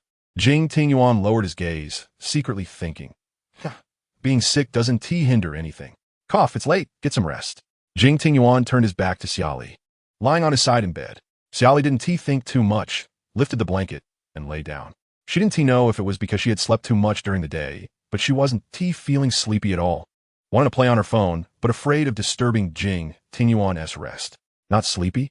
Hearing Jing Tingyuan's voice, Xia Li softly replied, "Maybe I slept too much this afternoon, so I'm not sleepy now. Then watch some TV. Forget it. I'm afraid of disturbing your rest. It's fine. I can sleep through any noise. Still, I'll read a novel." Xia Li turned her back to Jing Tingyuan, holding her phone and browsing the app for a novel, taking a long time to find one that interested her. While she was engrossed in reading, she completely didn't notice that Jing Tingyuan had turned over, his deep gaze fixed on her. He reached out, gently playing with her hair, and since her hair was long, he could play with the ends without her noticing. When she unknowingly fell asleep, Jing Tingyuan immediately propped himself up on his hand, sneakily looking at her sleeping face. "Baby, good night." He slightly lowered his head to kiss her cheek, enclosing her in his arms, and closed his eyes to rest while inhaling the fragrant scent of her hair. A whole night of good sleep made Jing Tingyuan wake up in a great mood the next day. He saw that Xia Li was still asleep, so he quietly loosened his hold, turned, and got out of bed to head into the bathroom. The sound of water in the bathroom woke Xia Li from her deep sleep. She opened her eyes and didn't see Jing Tingyuan, but upon hearing the water sound, she guessed he must be taking a shower. After changing clothes in the dressing room and coming out just at that moment, Jing Tingyuan also finished showering and came out of the bathroom, the two of them looking at each other from a distance. "Do you feel unwell anywhere?" Jing Tingyuan walked over to her, gently answering, "No, I feel much better. I'll go change clothes first." "Okay, then I'll go brush my teeth." Just as Jing Tingyuan finished changing clothes and came out, Butler Lu called him on the internal line, informing him, "Young Master Lu is waiting for you in the living room." "Okay, I'll be right down." After hanging up, he looked at Xia Li, who was sitting at the vanity, and said, "Wuhua is waiting for us in the living room on the first floor. He is here to take you to Jiang Lisha's opening ceremony." After finishing her lipstick, Xia Li stood up facing him and asked in confusion, "Are you going too?" "I have some matters at the company. You can have fun with them." "Didn't you say you lack friends?" "Jiang Lisha is a nice person. You should have a good time with her." This considerate demeanor, is it still Jing Tingyuan? Xia Li walked up to Jing Tingyuan, using her index finger to beckon him to bend down. Come a little closer. I want to see if you still have a high fever. Jing Tingyuan bent down, allowing her to touch his forehead. The fever has already subsided. If the fever has subsided, then why? Why you still look like such a gentle and good man? His emotional stability made it feel a bit unreal. He even didn't mind her going out to have fun with others. This was simply not Jing Tingyuan. What were you going to say just now? Xia Li shook her head. It's nothing. You just recovered from a fever. Take care to rest more and drink more water. Let us go. Just as Jing Tingyuan intended to put his arm around her shoulder, he suddenly realized that he had already changed to a new persona, and he quickly lowered his hand. If you don't like me hugging you in front of others, I'll try to restrain myself. Huh? Xia Li was taken aback for a moment, then nodded. Oh, okay. Xia Li followed Jing Tingyuan as they walked into the elevator. During the descent, Jing Tingyuan employed his old trick again, coughing in front of her. Why are you coughing again? Should we have a doctor take a look? A cold and fever usually come with a slight cough. Taking some medicine will be fine. You don't need to worry about me. Just have fun with Wuhua. If you get tired, call the driver to pick you up, or let Wuhua take you back. Got it.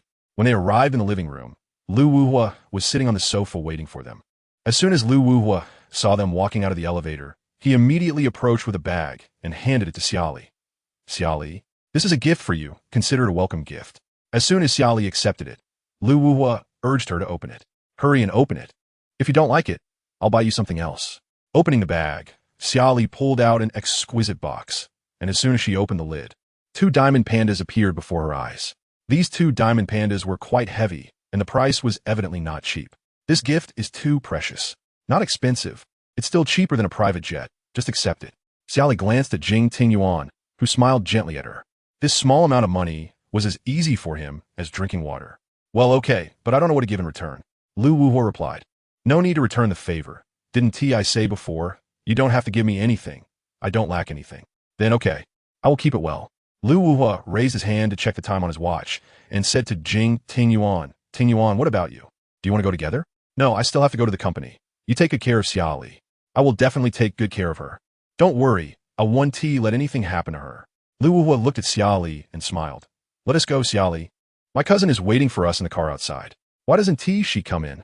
Lu Wuhua glanced at Jing Tingyuan beside him, and Xia Li immediately understood.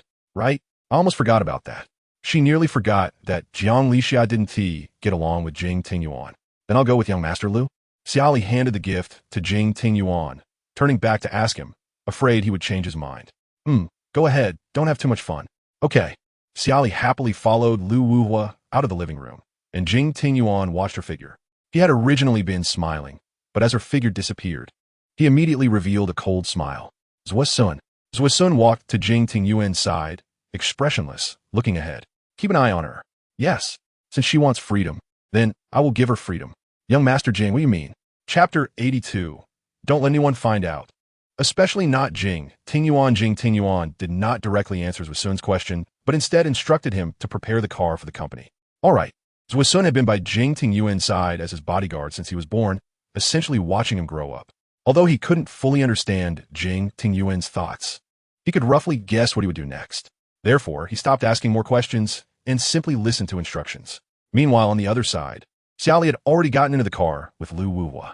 The Lincoln car was 98 meters long, 2 meters wide, with very spacious seating and extremely luxurious interiors. As soon as Xia Li sat down, Jiang Lixia immediately leaned over and hugged her. Little Xia Li, long time no see. How have you been lately? Faced with Jiang Lixia's enthusiasm, Xia Li found it hard to cope and could only show an awkward smile and nod. Quite well. After settling in, Jiang Lixia immediately handed her a bag next to her and said softly, "This is a welcome gift I prepared for you. Hope you like it." Hearing it was a welcome gift, Xia Li worried that the present was too extravagant and didn't dare to reach out to take it. I didn't prepare a welcome gift. Miss Jiang, you don't need to spend so much. Don't call me Miss Jiang. Just call me cousin like Lu Wuhua does. Isn't that inappropriate? Isn't it strange to start off by claiming kinship? No problem at all.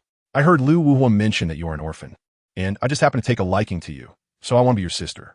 How about that? Sister? Yes, I'm already 26 years old. Is it a problem for me to be your sister? It sounded fine, but upon closer thought, it felt problematic in many ways. Seeing Xia Li hesitating, Jiang Lixia immediately placed her hand on Xia Li's shoulder and leaned into her ear, saying, "Little Xia Li, I genuinely like you and want to be friends with you. Don't worry, I won't take advantage of you. I believe Sister Jiang is not that kind of person. The main reason was that she was impoverished, while Jiang Lixia was wealthy and beautiful, so there was no need for her to take advantage of someone as destitute as Xia Li. By the way, little Xia Li, I've always been curious about how you got together with Jing Tingyuan. Is it convenient to talk about it now? Knowing the truth, Lu Wuhua couldn't help but become anxious, fearing that Jiang Lixia's big mouth would spread rumors everywhere. So he pretended to cough uncomfortably. Cough, cough, little Xia Li, could you give me a bottle of water?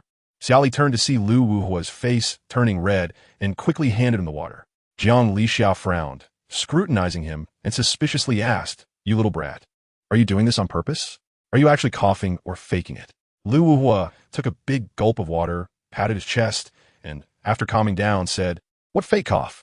I just choked on my own saliva. It wasn't intentional." Jiang Lixia coldly snorted, "I see you're doing it on purpose. You don't want little Xia Li to gossip with me, do you?" "No, you can talk about whatever you want. I won't stop you." Jiang Lixia shot Lu Wuhua a glare, then took Xia Li's hand and smiled. "Little Xia Li, come on. Tell me how you and Jing Tingyuan met. How did you get together? Did he pursue you, or did you pursue him? Why do you like someone like him, who's so eccentric?" Lu Wuhua didn't want Jiang Lixia to know too much and pretended to cough again.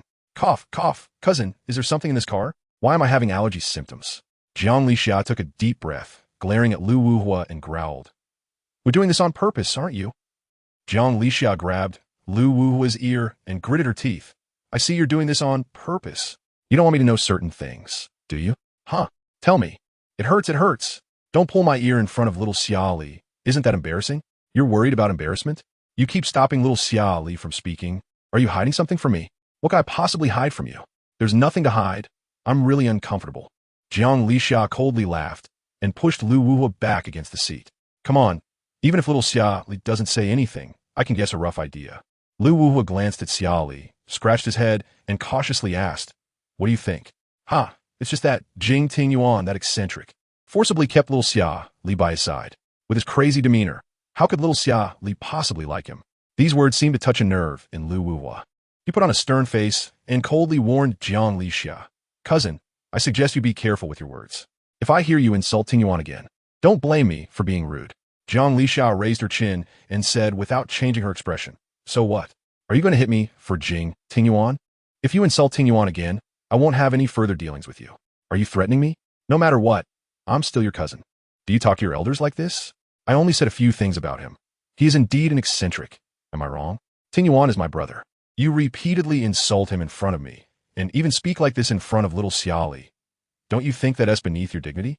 Is this how your aunt and uncle taught you? To gossip behind others' backs?" Lu Wuhua. Jiang Lixia glared at Lu Wuhua, and it looked like they were about to fight. Xia Li quickly grabbed her wrist and advised, "Sister Jiang, don't be angry. If you want to hear, I can tell you. It's not some scandalous gossip." Jiang Lixia didn't want to take out her anger on Xia Li and lowered her voice. "It's okay. Little Xia Li, I'll listen anymore. I don't want this idiot to say I'm a gossiping old hag." At this moment, the atmosphere in the car was a bit strange. It was Xia Li's first time encountering such a situation and didn't know how to respond, so she chose to remain silent and looked out the window. When the car stopped in front of CAF, Jiang Lixia smiled and got out, extending her hand to Xia Li. "Little Xia Li, look, how about the CAF?" After getting out of the car, Xia Li looked up and examined the CAF in front of her.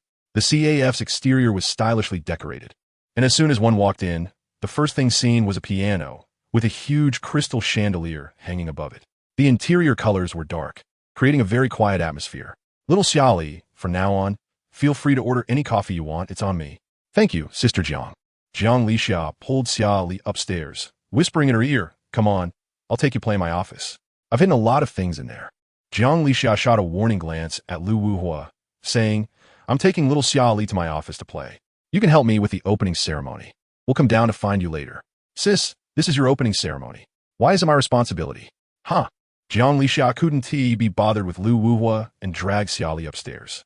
Just when Xia Li thought Jiang Lixia was really taking her to the office, she unexpectedly turned a corner and arrived at another emergency exit. Xia Li asked in confusion, "Sister Jiang, where are we going?" "I'm taking you to a good place. I wanted to bring you here before." "What place?" "You'll know when we get there. Let's sneak in. Don't let anyone find out, especially not Jing Tingyuan." "So mysterious? What place?" Chapter 83. Who is the praised Xia Li and Jiang Lixia left through the emergency exit and quietly got into an inconspicuous car, then arrived at a beauty salon. Jiang Lixia held her hand and said, "Before we go to that place, let's change our clothes and get a makeover." "Why?" Xia Li looked down at her outfit and didn't think there was anything wrong. "Isn't this outfit good?" "It's not bad. Just that you need to wear a uniform color when entering that place." "What place requires a uniform color?" "You'll know soon." After changing clothes and coming out of the changing room, Xia Li stood in front of the full-length mirror, examining her current outfit. The Lolita long dress combined dark Gothic styles with a blend of deep red and black, giving a sense of glamorous yet decadent beauty. Jiang Lixia wore a short Lolita dress that perfectly showcased her fair and straight legs, also in a dark Gothic style. She walked up to Xia Li, looked her up and down, and smiled, complimenting, "Little Xia Li, you look just like a vampire princess in this outfit." "Princess? Why does that sound a bit Mary Sue?" "Sister Jiang, you look like a vampire queen." Jiang Lixia was 175 meters tall, and in high heels, she looked even taller, exuding a mature and elegant vibe in her dress. "Let's go do our hair. We're almost done after that." Xia Li thought they would style her own hair directly, but to her surprise, they were putting on wigs. Jiang Lixia chose a deep red wig with a middle parting for her, which was about waist length. "Sister Jiang, why a red wig?" "That place has a rule. Everyone must have red hair, and the clothes must be black or red Lolita. Also, you need to wear a mask or an eye patch because you can't reveal your true identity, nor can you inquire about others' true identities." "What kind of place is this?" Jiang Lixia's words made Xia Li curious about what kind of mysterious place it was with so many requirements. "You'll know when you get there. It's especially fun. I won't lead you astray." "Sister Jiang, how many times have you been there?" Jiang Lixia frowned and thought for a moment, then answered herself, "I think it's been a few times. I can't remember clearly." After putting on a wig, two stylists styled Jiang Lixia and Xia Li's hair. Jiang Lixia had a red wig with bangs, and the stylist added a crown adorned with diamond tassels. The combination of red roses and black diamonds made her look like a true vampire queen. Xia Li's style was slightly different. Her hairstyle and headpiece were cuter. The stylist braided a small braid on her left side and added a little black hat to the right side, giving off a pure and desirable vibe. Then, the stylist took off her original necklace and placed it in a safe, which would later be returned by Jiang Lixia's driver. "Miss Xia, all the lace chokers are here. Feel free to choose one." Jiang Lixia glanced at the lace chokers displayed by the stylist, pointed to one, and said to Xia Li, "Little Xia Li, I think this one suits you. Why not try it?" The choker Jiang Lixia picked was a red rose lace choker, combining deep red roses and black lace, giving a feeling of both purity and desire. Jiang Lixia personally put on Xia Li and revealed a satisfied expression afterward. "Little Xia Li, you look really beautiful. Little Xia Li, help me pick one." Xia Li didn't understand how to match them, but she immediately spotted a choker inlaid with rubies and gently picked it up, asking, "Sister Jiang, I think this one looks pretty good. Then we'll go with this one. I trust your taste, little Xia Li." Once everything was ready, Jiang Lixia took Xia Li's hand and left the beauty salon, getting into another Bentley. "Why change cars again?" Xia Li remembered they had arrived in a different car and was speechless about changing several cars just to go to one place. After more than half an hour, the car arrived at the destination. Before getting out, Jiang Lixia instructed Xia Li to put on the lace eye mask first to avoid being recognized. With the eye mask on, Xia Li allowed Jiang Lixia to lead her into a club called God. Upon entering the club's door, the security personnel checked the invitation Jiang Lixia held according to the rules set by their superiors and only let them through after confirming it was correct. Inside the club, Xia Li noticed the lighting was very dim. Even without the mask, it was hard to see others' faces clearly. She leaned closer to Jiang Lixia and whispered, "Sister Jiang, what are we doing here? The good show is about to start." As soon as she finished speaking, a staff member approached Xia Li and Jiang Lixia to distribute number cards, which were given randomly, and the staff had no idea who would receive the gold medal number 1. Jiang Lixia checked her number card, which was an ordinary card number 3. TSK. Why do I never get the gold medal number 1 every time I come? Before Xia Li could check her own number card, she curiously asked, "What is the use of the gold medal number 1? Jiang Lixia patiently explained, "In each masked ball, there's only one gold medal number 1. And the lucky person who gets the gold medal number 1 can have dinner with the club owner." Xia Li looked around and asked, "Why are there only girls here? Are boys not allowed in?" Jiang Lixia covered her mouth and chuckled, explaining in a low voice, "This club only serves female customers. As for boys, they are all prey." Xia Li didn't understand what Jiang Lixia meant until a group of male models with 8-pack abs rose from the dance floor. And she finally realized what Jiang Lixia meant by prey. "Is this what you call prey?" "Yes." The 29 male models on stage each have a number card on their waists. "I'm number 3, so I team up with the number 3 male model. Only the gold medal number 1 has the chance to team up with the club owner. What do you team up for? Of course, to have dinner, dance, and date. Huh? Does it cost money? Of course. The entrance fee here is at least 3 million. Huh? Xia Li thought she heard wrong. So expensive? What are we doing here? Just to have dinner and dance with a stranger? Then spend 3 million? Why not spend that 3 million elsewhere? Xia Li felt a bit distressed. Xia Li leaned closer to Xia Li's ear and explained softly, "Little Xia Li, you don't understand, do you? These male models are not ordinary people. They come from all over the world. Some are second-generation rich, some are second-generation officials, and some are second-generation from the underworld, with such impressive backgrounds. Why do they come here to be prey?" Xia Li looked at Jiang Lixia in confusion, her mind suddenly feeling a bit overloaded. Jiang Lixia shrugged. "How would I know? Only the owner knows their true identities. Then isn't the owner quite impressive? I don't know the owner's identity, because only the girl who gets the gold medal #1 can meet him." At this moment, Jiang Lixia remembered she hadn't checked the number card in Xia Li's hand and curiously asked, "Little Xia Li, what number did you get?" Chapter 84. The mysterious owner of the club. Xia Li flipped over the number card in her hand and was surprised to find that it was actually gold card #1. Jiang Lixia almost screamed at first glance. She took a deep breath and said softly, "Xia Li, you are so lucky. You got gold card #1 on your first visit." But in fact, she didn't really want to have dinner and dance with a stranger, especially with the owner of this club. According to Jiang Lixia, the 29 male models on stage came from all over the world, and their second identities were so mysterious and powerful that as the owner of this club, the second identity must be even more impressive. Being around such dangerous individuals felt incredibly scary. "Xia Li, how is this place? Did I lead you astray? This is my first time in a place like this, and I don't really understand. Once you see the world's splendor, you'll realize that the crazy prince isn't that great." Puffed. Every time Jiang Lixia mocked Jing Tingyuan as the crazy prince, Xia Li couldn't help but want to chuckle, but she held it in. Look at the male models on stage, all tall and fit. But, Jiang Jia, if I'm spending money to have a meal with them here, without developing any other relationships, like dating or marriage, what is the point, no matter how good they are? TSK, Xia Li, you don't understand. Dating requires exclusivity. But here it's different. Not only can you be with this one today, but with another tomorrow, and you don't have to take responsibility. Plus, it provides me with emotional value. Every day feels like a fairy tale. Otherwise, why would I work so hard to earn money? Cough, cough. Xia Li was momentarily unsure how to respond. Her views were different from Jiang Lixia's. She preferred a lifelong partner.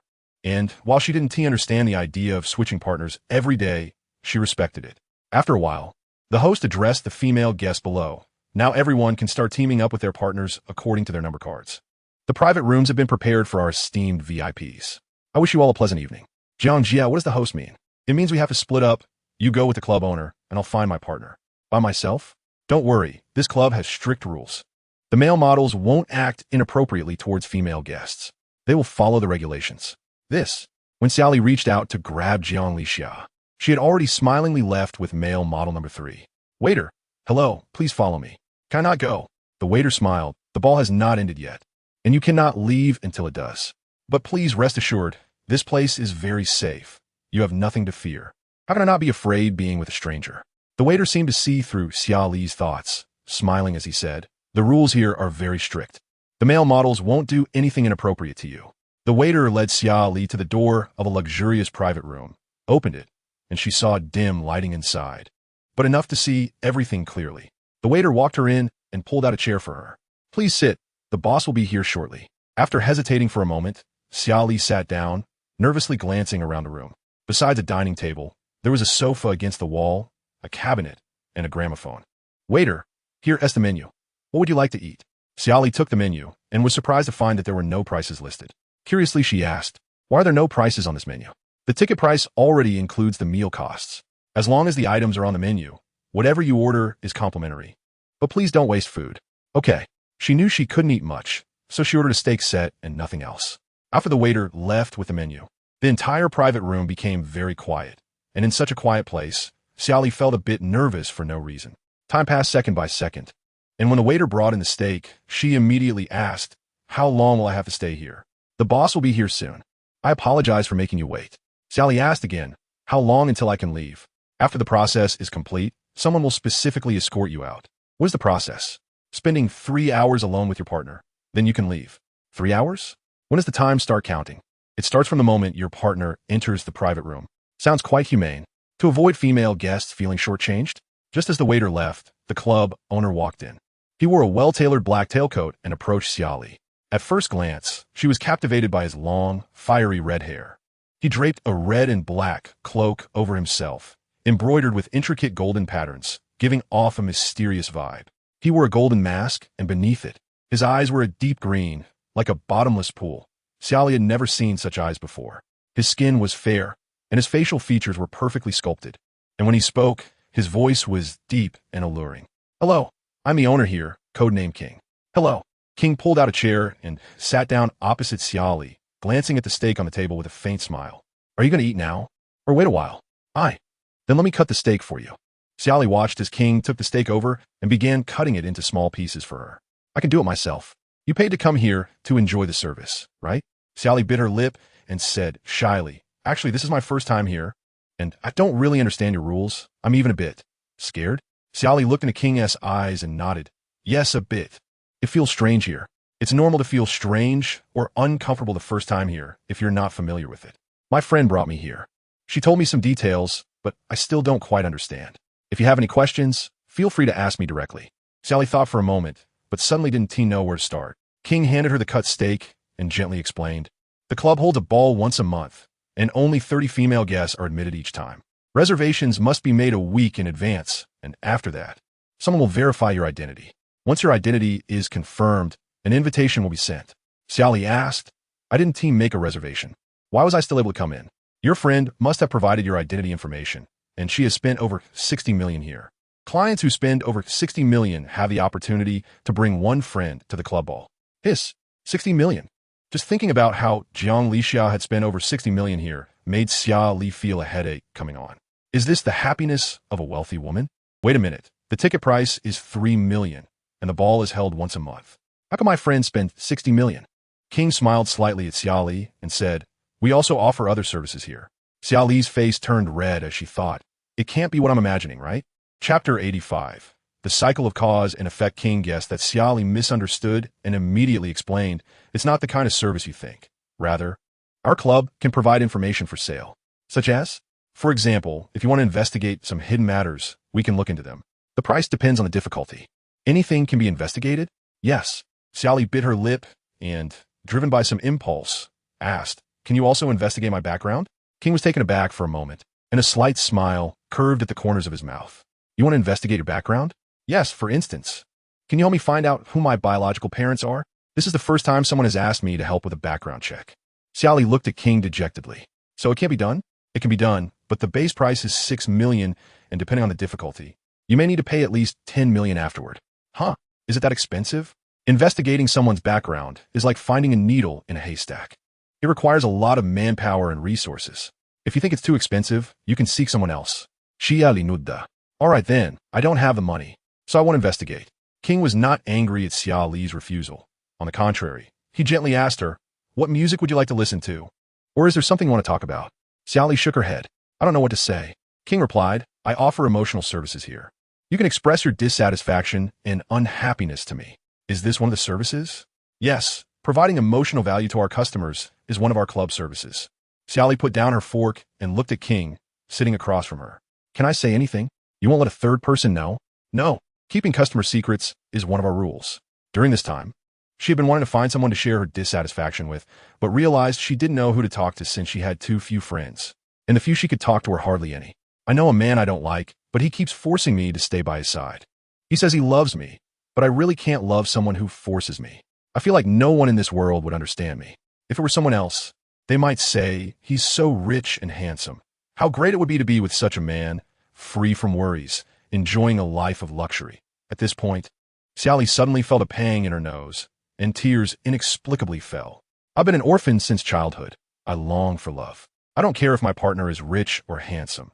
To me, as long as two people love each other, even the simplest life is happiness.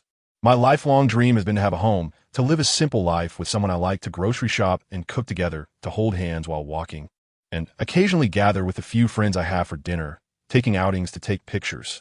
I love the lively night market and want to eat through an entire street of snacks with someone I like. Sometimes we could go to the mall together to grab promotional items, play games, drink milk tea, hike to watch the sunrise. I just want to live a simple life." Even if it's in a small town, waking up at sunrise and resting at sunset, growing vegetables and drying rice. By the time Xia Li reached this point, she was already sobbing uncontrollably. We are completely from two different worlds. He can't understand me, and I can't understand him.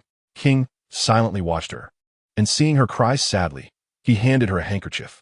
After Xia Li took the handkerchief, she momentarily forgot about wearing the eye mask and directly took it off and placed it on the table. She wiped her tears and continued.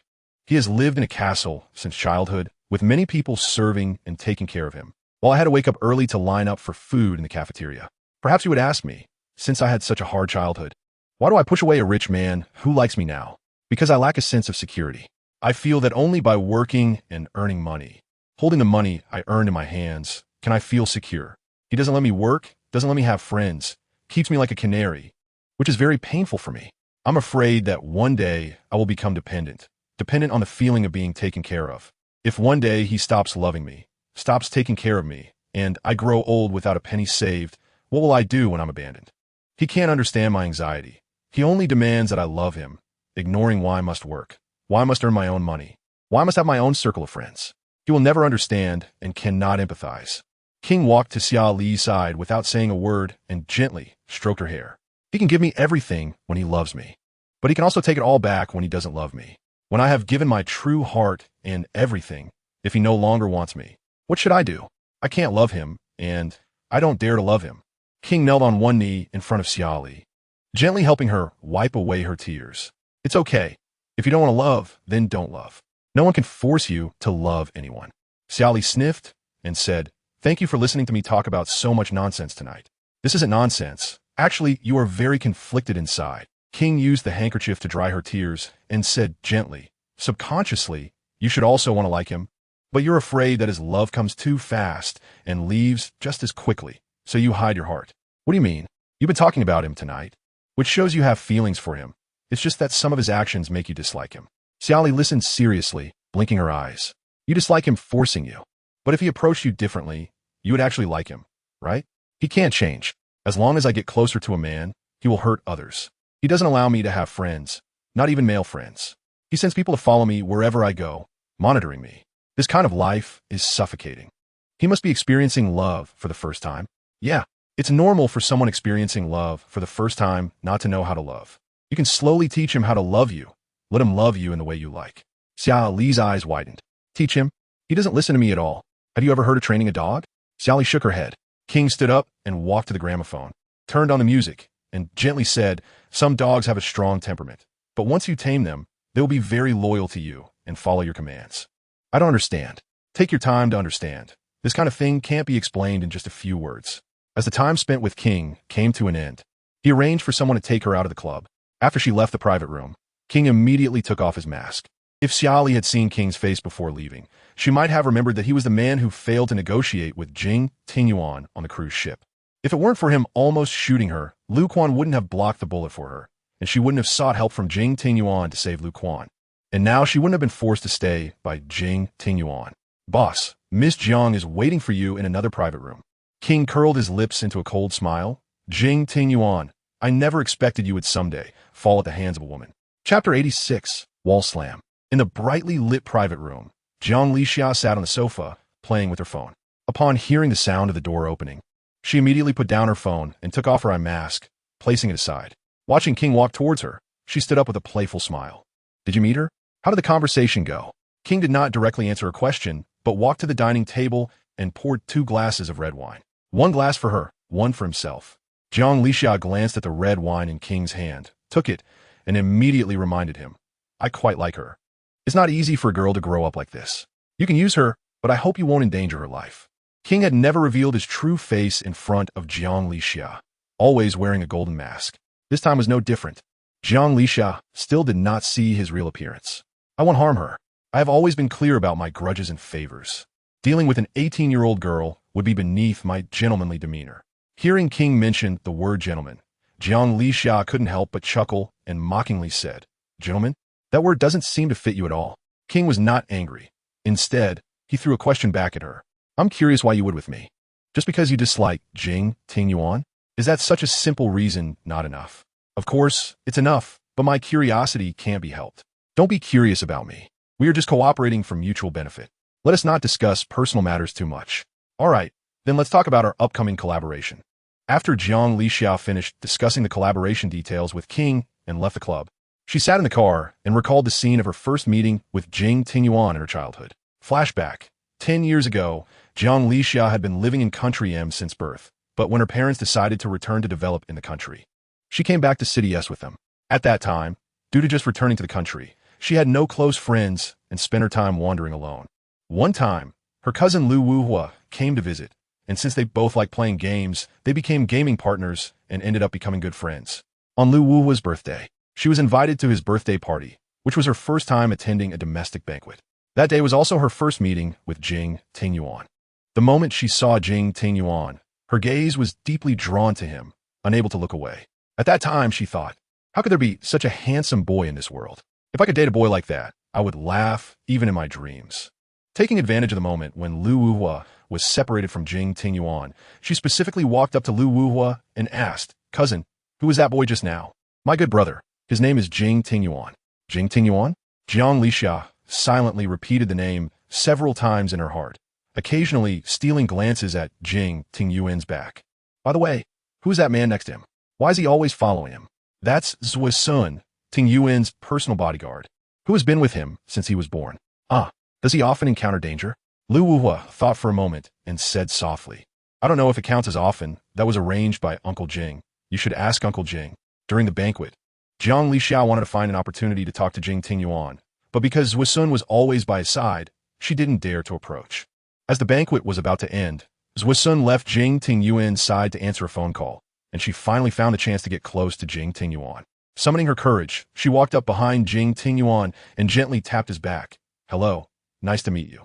Thinking this way of greeting would attract Jing Tingyuan's attention, she didn't expect him to grab her arm and throw her over his shoulder. In an instant, her arm was dislocated and she screamed in pain. What are you doing? I just wanted to say hello. Did you have to throw me? Jing Tingyuan looked at her expressionlessly and coldly replied, Don't touch me. What's wrong with a little touch? Am I going to die? I didn't do anything to you. Hearing the commotion, Lu Wuhua rushed over and, seeing Jiang Li Xiao sitting on the ground crying, immediately asked with concern, Sister, what happened? Where did you fall? Jiang Li Xiao glared angrily at Jing Tingyuan and pointed at him to complain to Lu Wuhua. He just threw me over his shoulder. He dislocated my arm. I just patted his back. Is that necessary? Lu Wuhua glanced at Jing Tingyuan and then looked at Jiang Li Xiao, patiently explaining, I'm sorry, cousin. I apologize on behalf of Tingyuan. He doesn't like girls touching him. He doesn't allow anyone to get close, not just you. He didn't mean to target you. He treats every girl this way. Jiang Li Xiao rolled her eyes at Jing Tingyuan. Is he sick? Is he mentally ill? Jing Tingyuan was too lazy to listen to Jiang Li Xiao's shouting and turned to leave. Jiang Li Xiao watched Jing Tingyuan's back, feeling indignant, and swore to get revenge. To find a chance to retaliate against Jing Tingyuan, Jiang Li Xiao kept looking for ways to learn about his weaknesses. Through repeated understanding, she gradually fell in love with him. Aside from his looks and height, Jing Tingyuan was a very loyal and outstanding person in every aspect.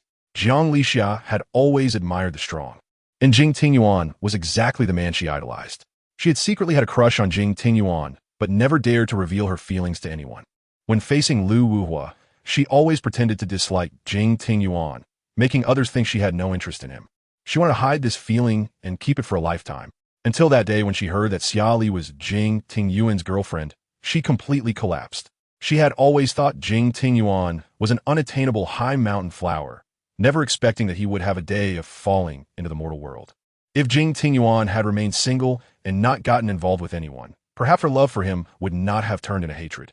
Jiang Li Xiao sat in the car looking at the neon street scene outside the window, curling her lips into a cold smile, murmuring to herself, Since I can't have it, then I'll destroy it. Just then, her phone in her bag rang. Picking it up, she saw it was a call from Xia Li.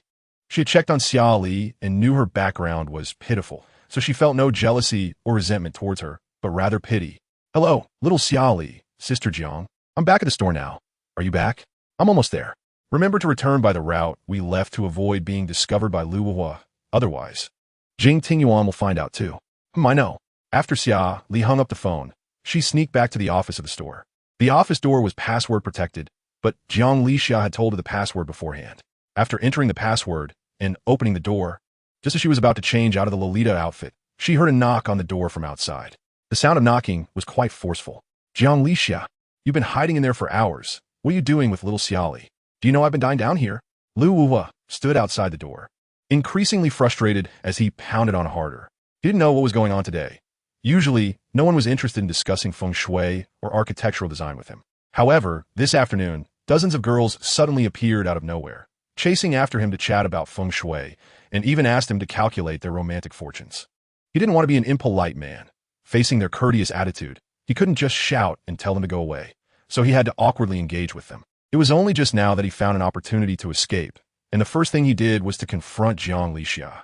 Xia Li stood behind the door, hesitating whether to open it now. This was the first time she heard Lu Wuhua raise his voice in anger, which made her feel a bit guilty. Lu Wuhua shouted again, Jiang Li Xia, open the door right now.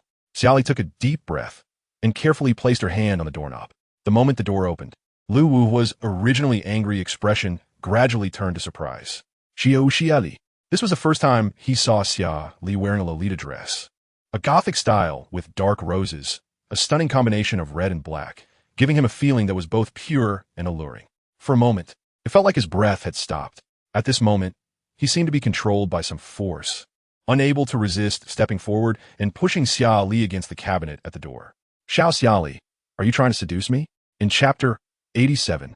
But I can't beat him. At Nanqi's birthday party, Lu Wuhua was immediately captivated by Xia Li's beauty.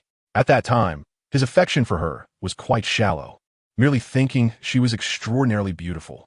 Later, after investigating her background, he felt increasingly heartbroken realizing how difficult it had been for such a little girl to grow up, with all the hardships and pains that only she knew.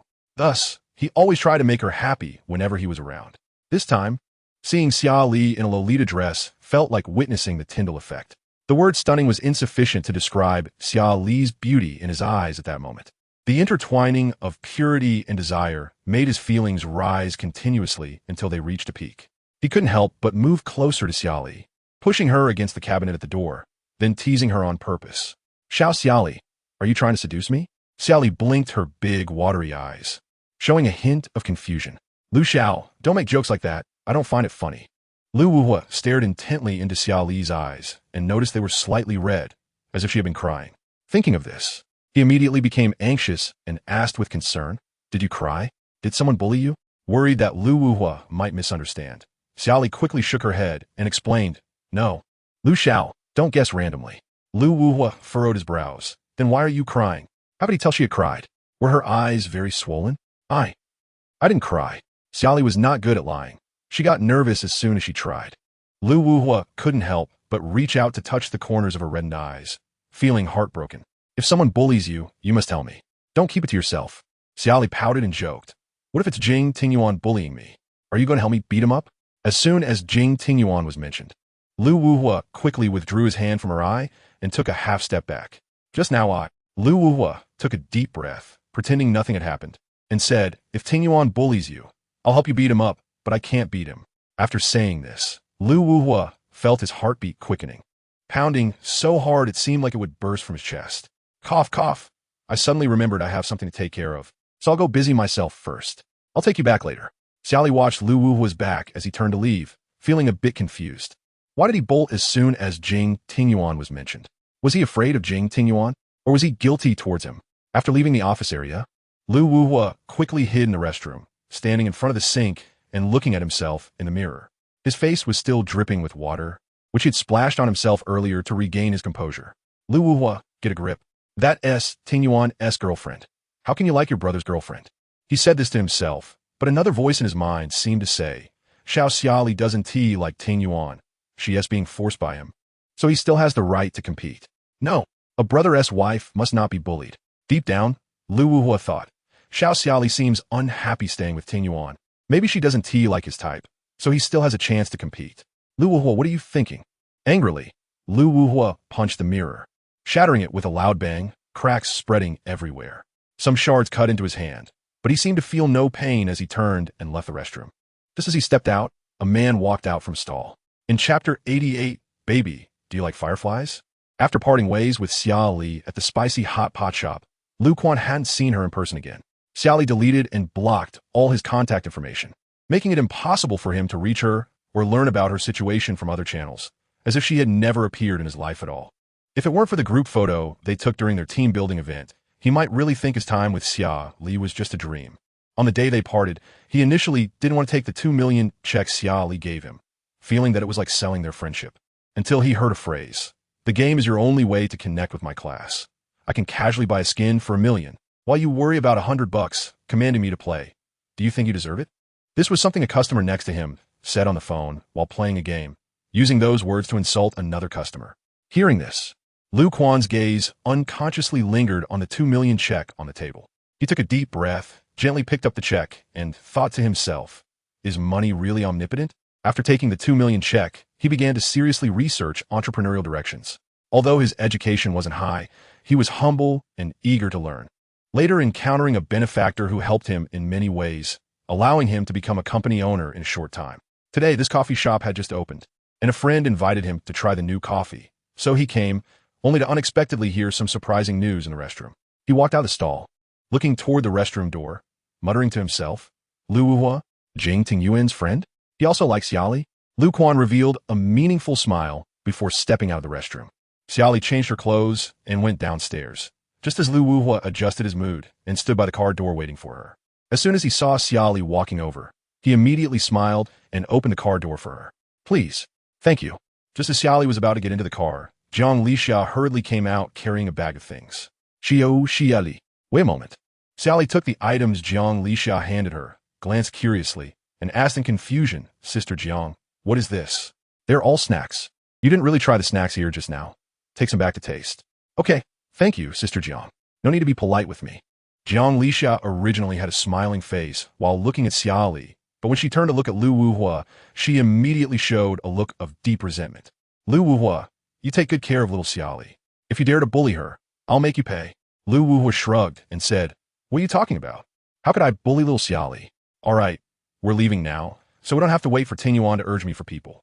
Jiang Lixia waved her hand at Xia Li and said with a smile, little Xia Li, see you next time. Goodbye. Be careful on the road. Goodbye, Sister Jiang. I had a great time today. That's good. After Xia Li got into the car, Lu Wuhua quickly sat in the back seat from another door. As the car started, Lu Wuhua immediately looked at Xia Li with curiosity and quietly asked her, by the way, little Xia Li, what were you doing with my cousin in the office today? Do you two have some secret you're hiding from me? Xia Li bit her lip and answered somewhat guiltily, there's no secret. Sister Jiang, just show me some fun things, and we had some good food. That's all. What fun things? Xia Li turned her head, pretending to look a bit tired, and said, I'm a bit sleepy. Let me rest for a while. Remember to wake me up when we get there. Lu Wuhua saw that Xia Li didn't want to talk, so he didn't push her and quietly sat beside her without disturbing her rest. Meanwhile, on the other side, Jing Tingyuan was looking at reports in the office. Son, Miss Xia is on her way back with young Master Lu. Jing Tingyuan didn't raise his head, just gave a slight hum. Son, today Miss Xia stayed in the CAF with Miss Jiang without coming out, and so did young Master Lu. After a while, Jing Tingyuan lost interest in the report in his hands, closed the file, and set it aside. Get the car ready, we're going back. All right. Not long after Xia Li and Lu Wuhua returned to the castle, Jing Tingyuan also came back. When Jing Tingyuan walked into the living room, he happened to see Xia Li tasting snacks with Lu Wuhua. He walked over, gently wrapped his arms around her shoulders, and whispered in her ear, baby, did you have fun tonight? Xia Li nodded, showing a happy expression as she replied, very happy. By the way, these are the snacks Sister Jiang gave me. Do you want to try some? Jing Tingyuan glanced at the snacks, not very hungry, because what he wanted to eat at that moment was only her. Then you feed me a bite. Xia Li picked up a piece of snack and held it to his mouth. He gently took a bite. You bit my finger. Let go. Xia Li's cheeks turned slightly red, and just thinking about Lu Wuhua being right next to them made her feel so embarrassed that she wanted to dig a hole and bury herself. Jing Tingyuan chewed carefully and after swallowing, smiled and said, the snack is very sweet, but compared to you, baby, you're still sweeter. Lu Wuhua, I'm getting goosebumps here. Can you consider the feelings of this single dog? I'm still here.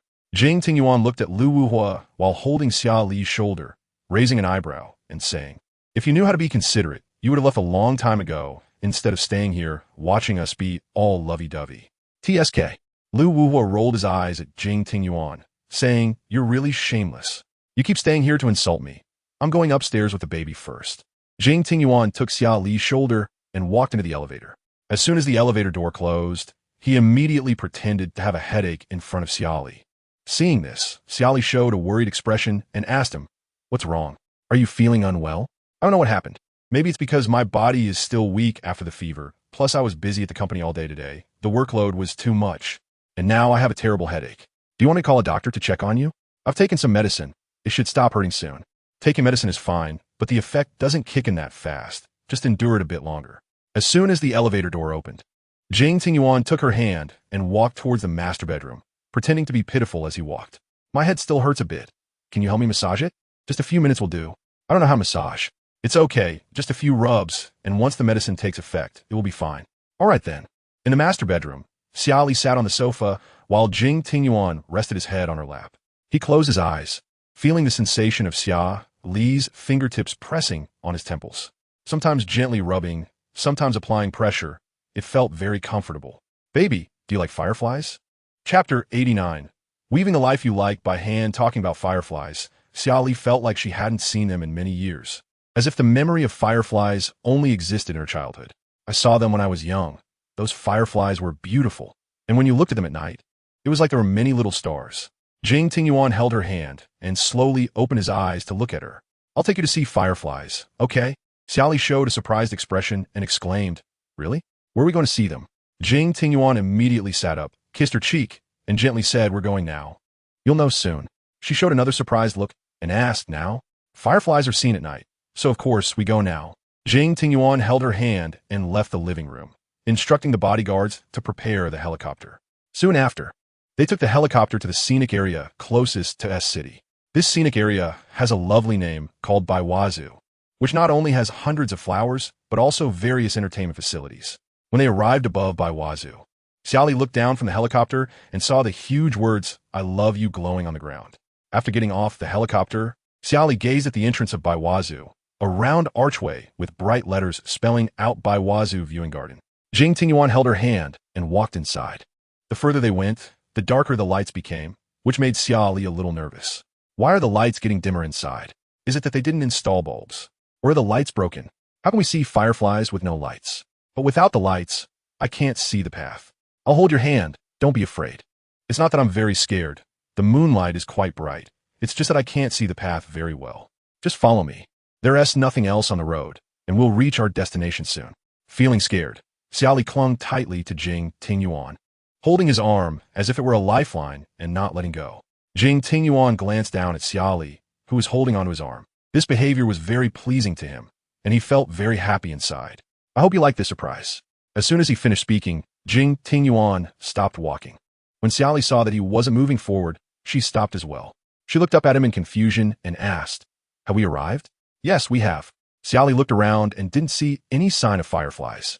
Just when she thought Jing Tingyuan was teasing her, fireflies actually began to fly over from around the flowers. Watching the fireflies dancing in the sky, she felt as if she had returned to her childhood, in that quiet summer night in the garden of the orphanage, where she danced with the fireflies.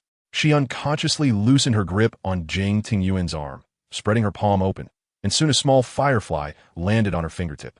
In the darkness, the firefly on her fingertip looked like a star fallen to the mortal realm, and she couldn't help but smile at it.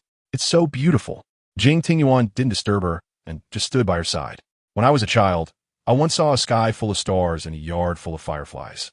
They were all so beautiful. I always thought those were dreams, but now seeing the fireflies, I truly feel that they were not dreams. Do you like it?" Xia Li smiled exceptionally happily. Her voice sweetened a few degrees. "Yes, I'm very happy. I hope you could be this happy every day." Jing Tingyuan watched Xia Li play with the fireflies happily. His gaze darkened slightly. Fortunately, the light here was dim, and Xia Li did not notice the hint of cunning that flashed in his eyes. He had previously asked Wei Sun to thoroughly check Xia Li, understanding every detail from the root of what kind of life she liked. He wanted to perfectly replicate the life she liked, and he would play the role of the boyfriend she liked in that life.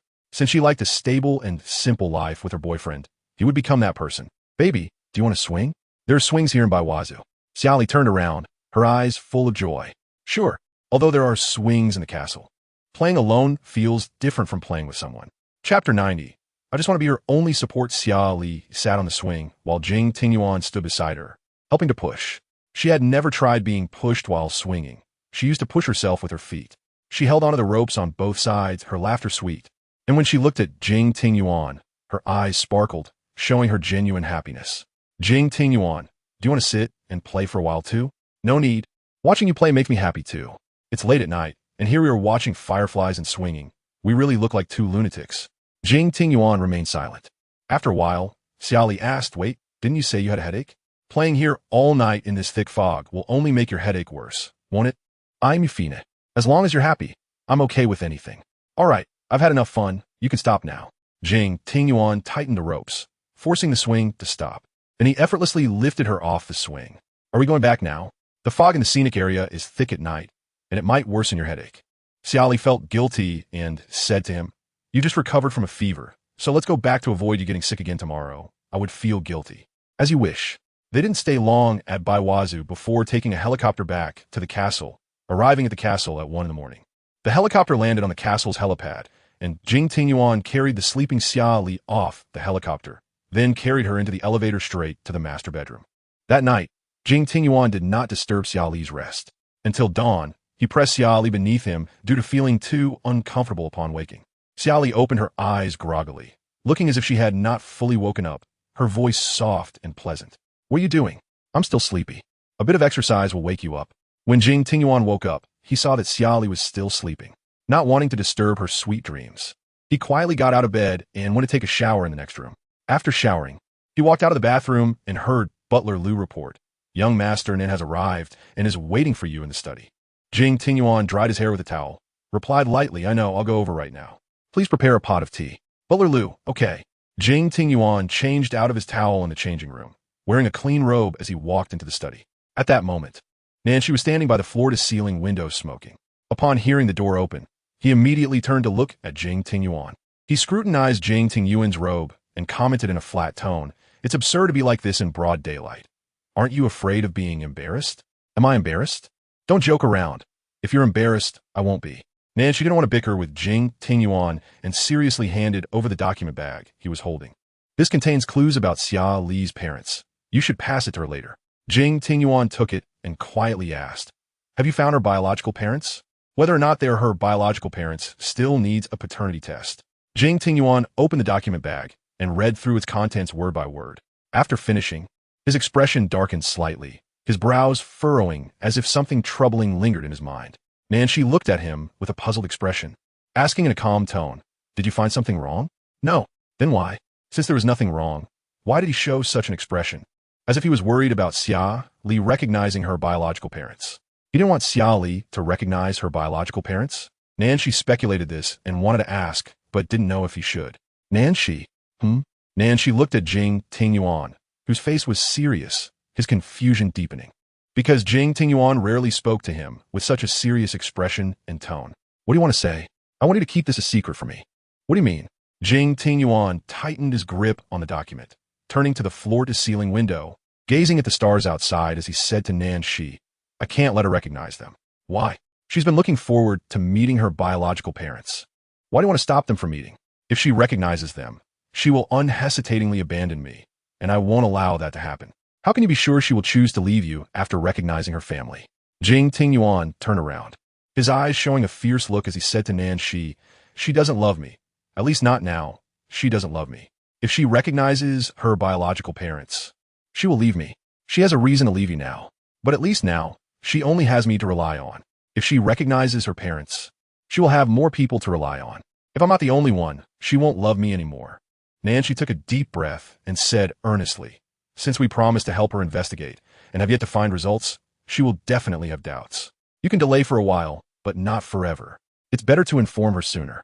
I have other ways. Nancy frowned, confused, and asked, what ways?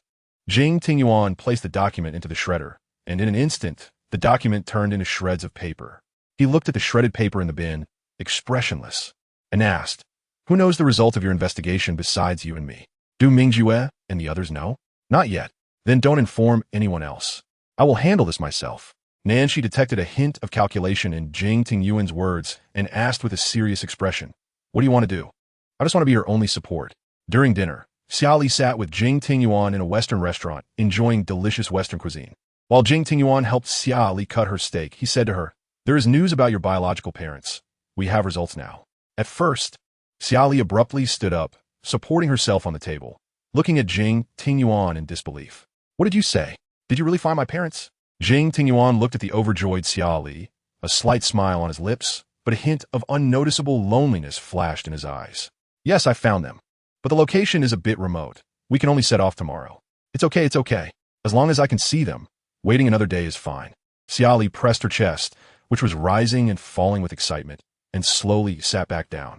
She calmed down after a long while, finally detaching herself from the overwhelming emotions. However, we can't confirm if they're your biological parents yet. We need to do a paternity test first. That's fine. Even a glimmer of hope is good. Maybe they really are my parents. Yes, I will personally accompany you to find them. Once we find them, we'll arrange for you to do the paternity test. The results won't take long. You'll get answers soon. Thank you. Thank you for helping me find them. At this moment, Xia Li looked at Jing Tingyuan with gratitude, as if touched by him, and raised her glass to toast him. This glass of wine is my way of thanking you. Although sometimes you can be quite difficult, I must thank you for this matter. Jing Tingyuan raised his glass to clink with hers, a slight curve at the corners of his mouth, gently saying, "You don't need to say thank you to me. We don't need to use those words between us."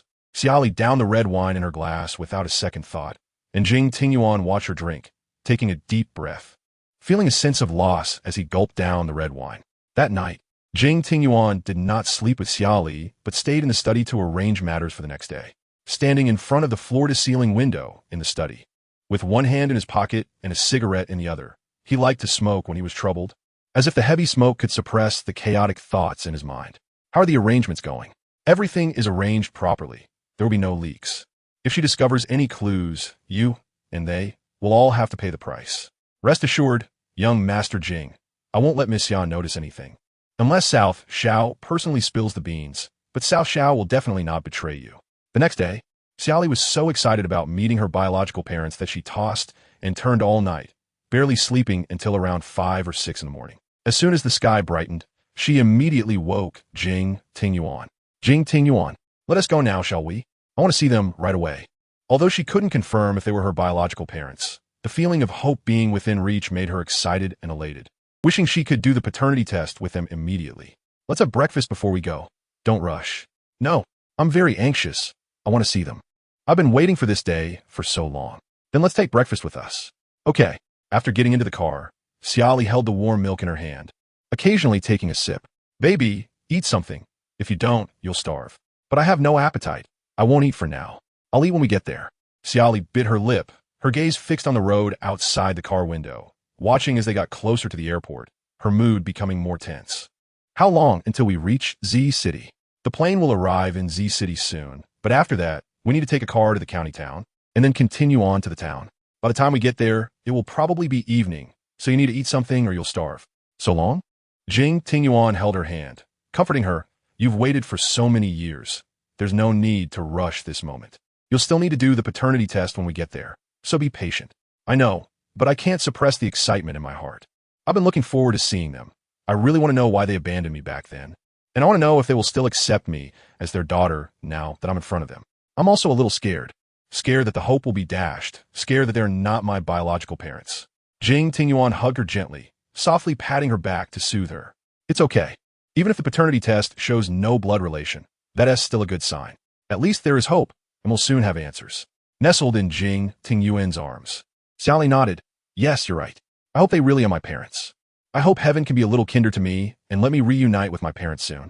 After a whole day of traveling, the car finally arrived at a village in Z City. Since it was nighttime, the village was very quiet, and there were no streetlights along the roads, making the surroundings pitch dark. The air was filled with the harsh sounds of insects, and the mountains loomed like giant monsters. Jing Tingyuan held Xia Li's hand walking along the village path, followed by Zhu Sun and 2 or 3 bodyguards. When they reached the door of a house, the dog guarding the entrance immediately started barking loudly, as if trying to chase away the strangers. Just as Xia Li was about to continue forward, Jing Tingyuan tightened his grip on her wrist and quietly reminded her, now that you know their exact location, I think it's better for you not to meet them yet. Let Zhu Sun talk to them first, and once the test results come out, you can meet them then. But we've come this far. I really want to see them. We can't confirm if they are your biological parents before the results come out. If you go now and the hope is dashed, I don't want you to be unhappy.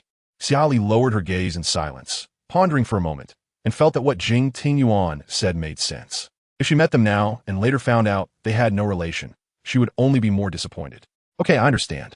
Jing Tingyuan instructed Zui Sun to knock on the door to negotiate, then turned to Xia Li and said, once they agree to the paternity test, we can get the results tomorrow.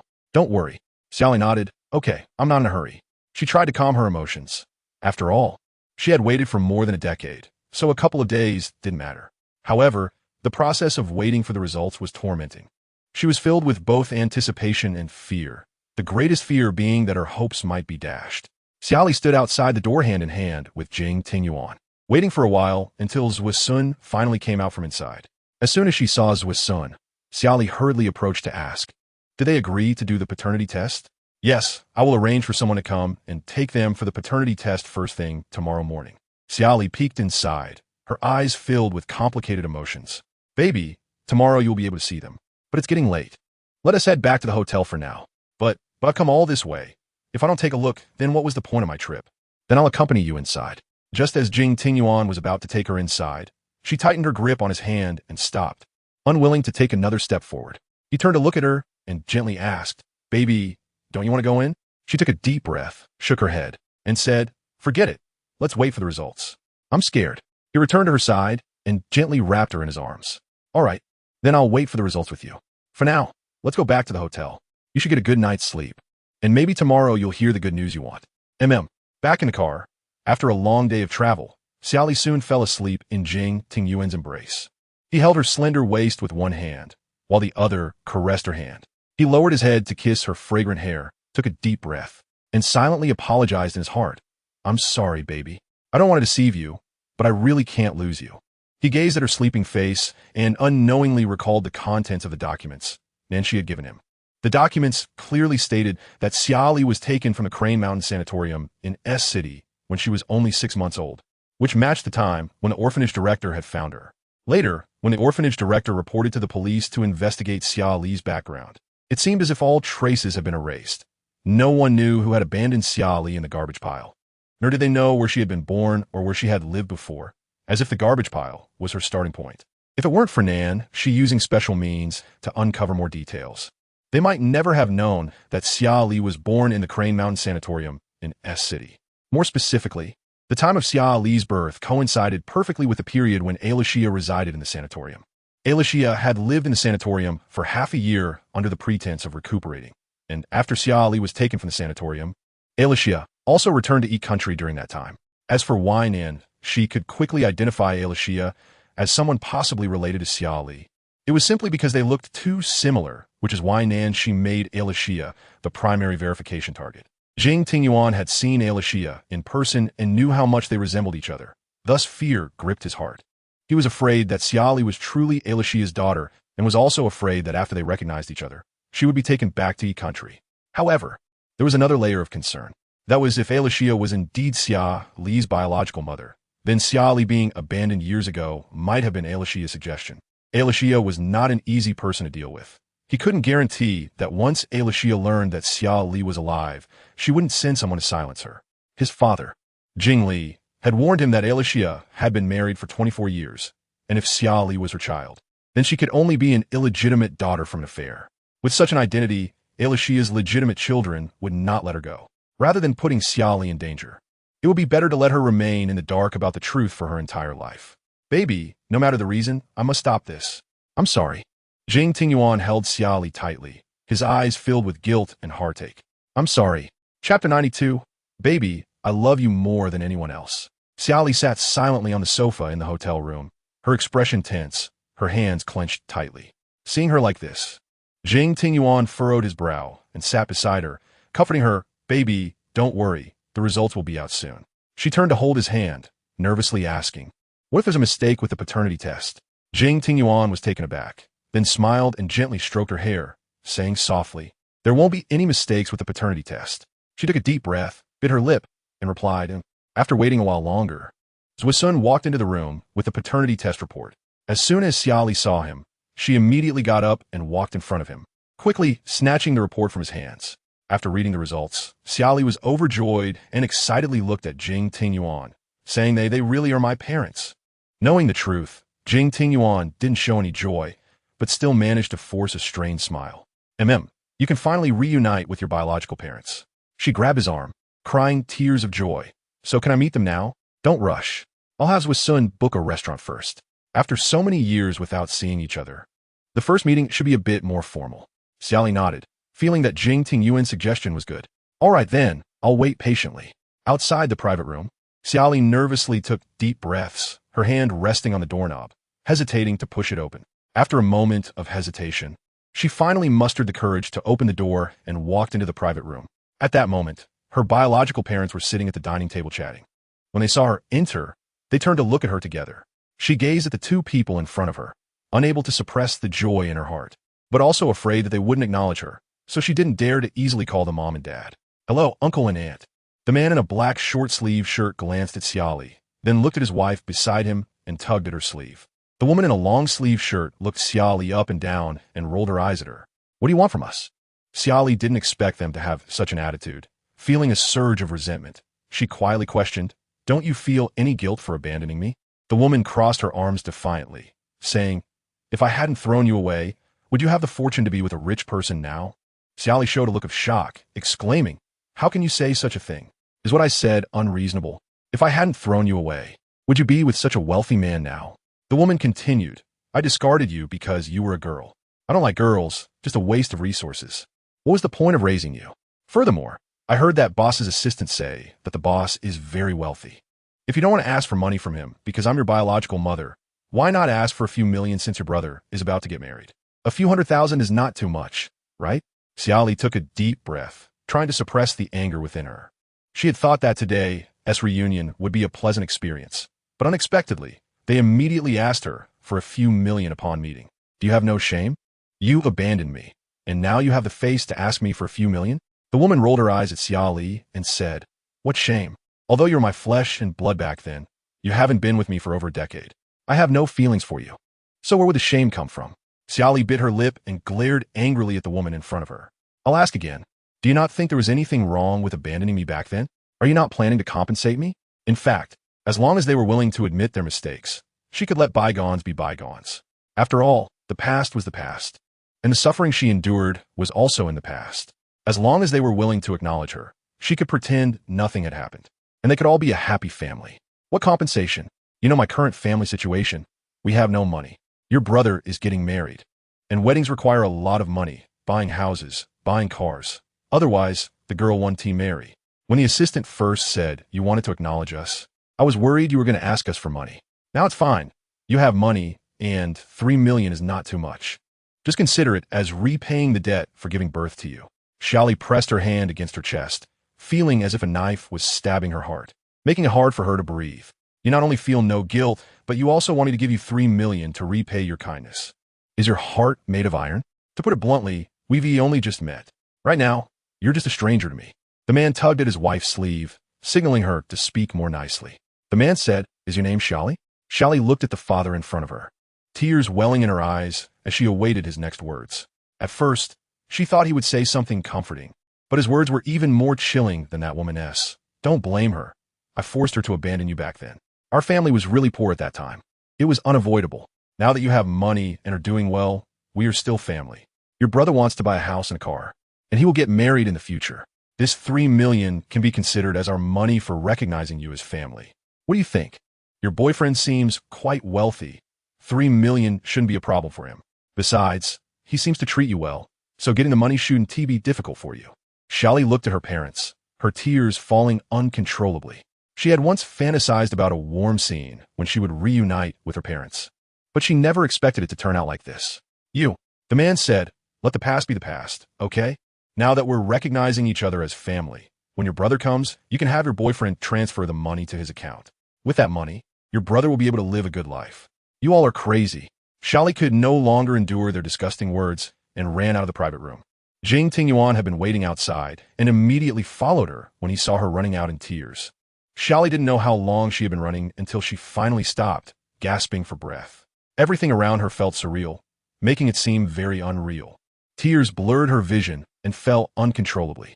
In the next moment, she felt like a deflated balloon, collapsing onto the ground, crying until she was choked up. Jing Tingyuan had quietly approached her from behind, listening to her sobs, his heart aching. He slowly knelt down, gently wrapping her in his arms. Baby, why? Why do they have to treat me like this? It's okay, baby, you still have me. They abandoned me, and not only do they feel no guilt, but they also ask me for money. Why do they want to hurt me like this? Tears completely blurred her vision, making it impossible to see anything in front of her. Baby, you still have me. I love you more than anyone else, and I will take care of you for a lifetime. No matter who you are, I will always be by your side. I thought recognizing my family would be a joyful thing, but I was really, really foolish. They abandoned me back then, which means they never cared about me. Why do I still expect such people to feel guilty towards me? I was really stupid. You're not stupid, baby. You're excellent. You don't need to care about others. I care about you. I care a lot about you. Xia Li turned around, her tears wetting her eyelashes. She looked up at Jing Tingyuan, asking in a very aggrieved tone, Am I not worthy of being loved? Jing Tingyuan held her face, gazing deeply into her red, tear-filled eyes. How could that be? You are worthy of love, which is why I love you without hesitation. No one likes me. Not even my biological parents want me. Don't get caught up in self-doubt.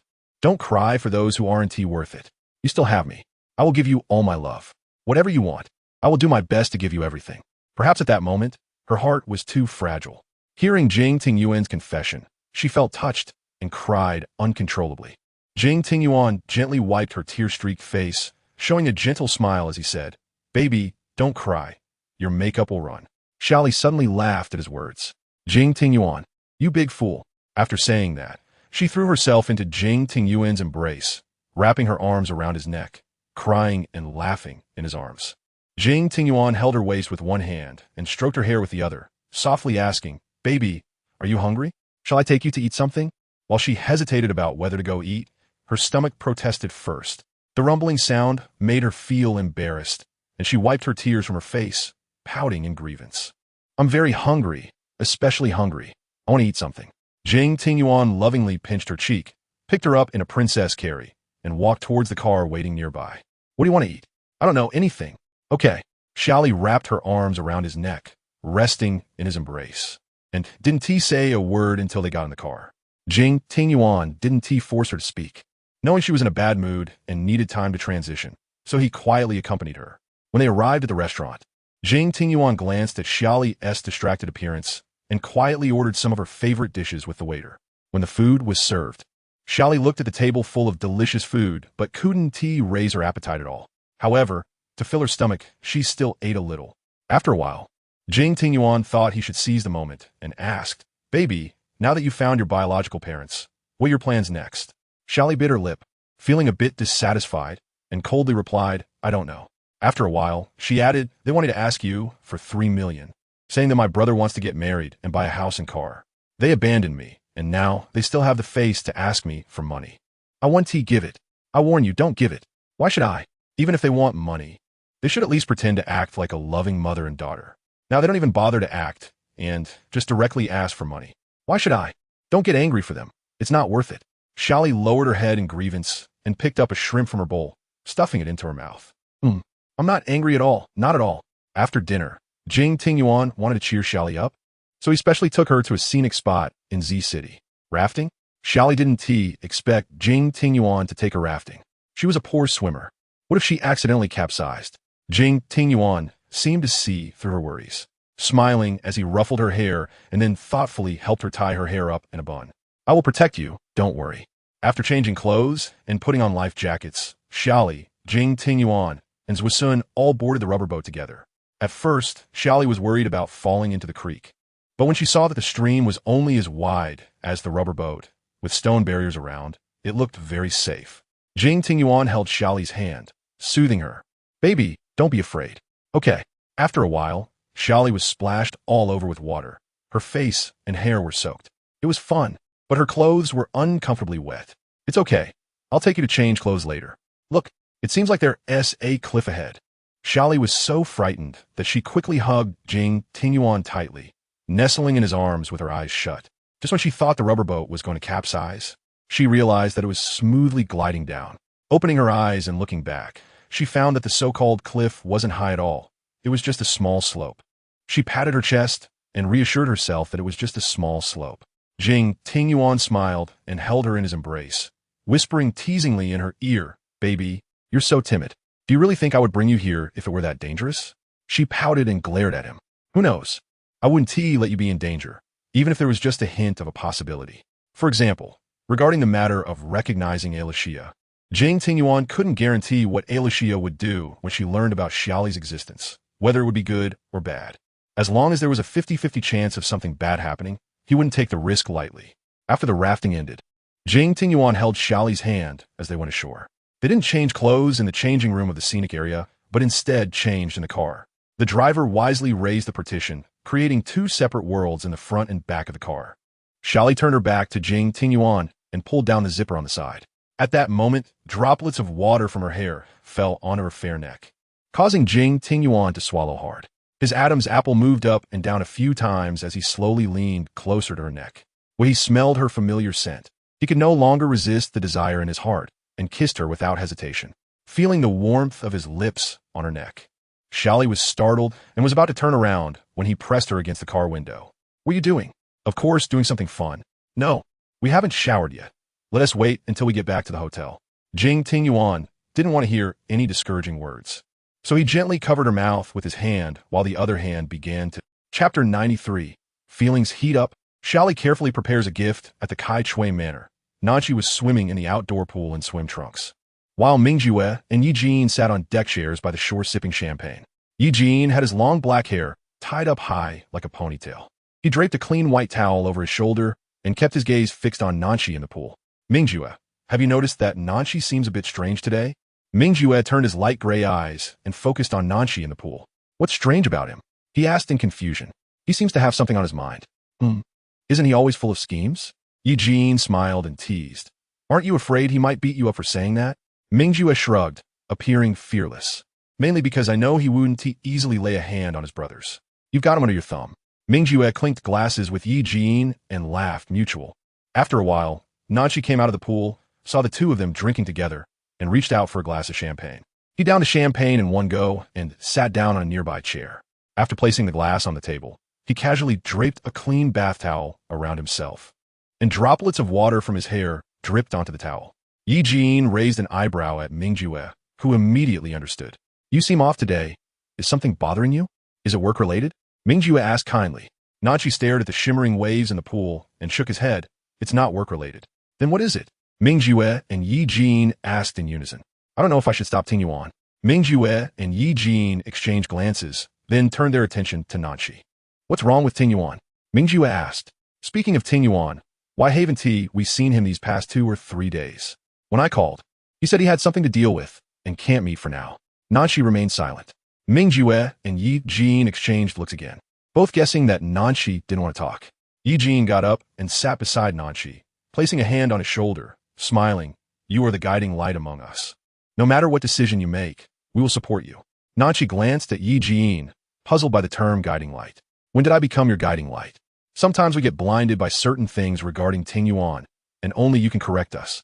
If Tingyuan is doing something, the worst outcome could affect his future. I think you should consider stopping him." Mingjue added, "I agree with Jin. We don't need to know the specifics of what Tingyuan has done, and you don't have to tell us, but I sincerely hope the worst outcome won't affect his future." Nanchi sighed. If she finds out the truth, she might hate Tingyuan. Mingjue and Yi Jin exchanged looks, quickly guessing that it must be related to Xia Li. Nanchi, although she is still young, no one likes to be deceived. If you were deceived, what would you do when you found out the truth? Nanchi thought, who would dare to deceive him? He would make that person regret living in this world. Seeing the expression on Nanchi's face, Mingjue immediately understood his thoughts and said, "None of us like to be deceived." Putting ourselves in her shoes, she wouldn't like it either. If Tingyuan loves her, he shouldn't deceive her. Nanchi smiled helplessly. "It seems you all guessed it." Yi Jin said, "We didn't guess the specifics, but if this matter relates to her, my advice is for Tingyuan to stop as soon as possible to avoid making her hate him in the end." Nanchi replied, "I don't understand why he must love her." Mingjue said, "I don't understand either." Mingjue wasn't referring to Jing Tingyuan but to himself. He couldn't understand why. Among so many girls in the world, he would also like the same person as Jing Tingyuan. Yi Jin said, "Actually, I don't understand what is so great about her. That time in the hospital, if Nanchi hadn't shown up, he would have almost kissed her. So he also doesn't understand what makes Xia Li so special that it brings him joy. Is it just because she's good-looking?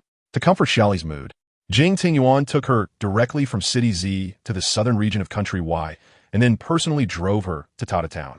Before arriving at Tata Town, they passed a coastal road with cliffs on one side and beautiful blue sea and sky on the other. The coastal road was very winding, and Xia Li felt like she was going to throw up several times while sitting in the car, but she managed to hold it back. She clutched the seatbelt in front of her and looked at Jing Tingyuan with a pitiful expression. How much longer until we get there? We'll be there soon. Are you feeling uncomfortable? Jing Tingyuan gently stroked her head, comforting her. Just hang in there a little longer. Once we arrive, I'll have someone prepare food for you. Xia Li nodded and turned to look out the car window. When she saw the cute, colorful houses in the distance that looked like they were built with building blocks, her mood improved significantly, and the feeling of nausea gradually faded. These houses are quite adorable, especially like the little block houses kids build. If you like it here, we can come anytime in the future. Let's talk about it next time. This road is winding. I almost felt like throwing up. Jing Tingyuan smiled indulgently and ruffled her hair. Cliffside BB. Xia Li sat face to face with Jing Tingyuan at the dining table. At this moment, the BB owner was grilling meat for them, along with some seafood. The owner's wife specially mixed 2 cocktails for them, and when she brought them over, she smiled at Jing Tingyuan in the local language and said, "Your girlfriend is very beautiful. You two are a good match." Jing Tingyuan politely nodded and thanked her, saying, "Thank you for the compliment. I also think we are a good match."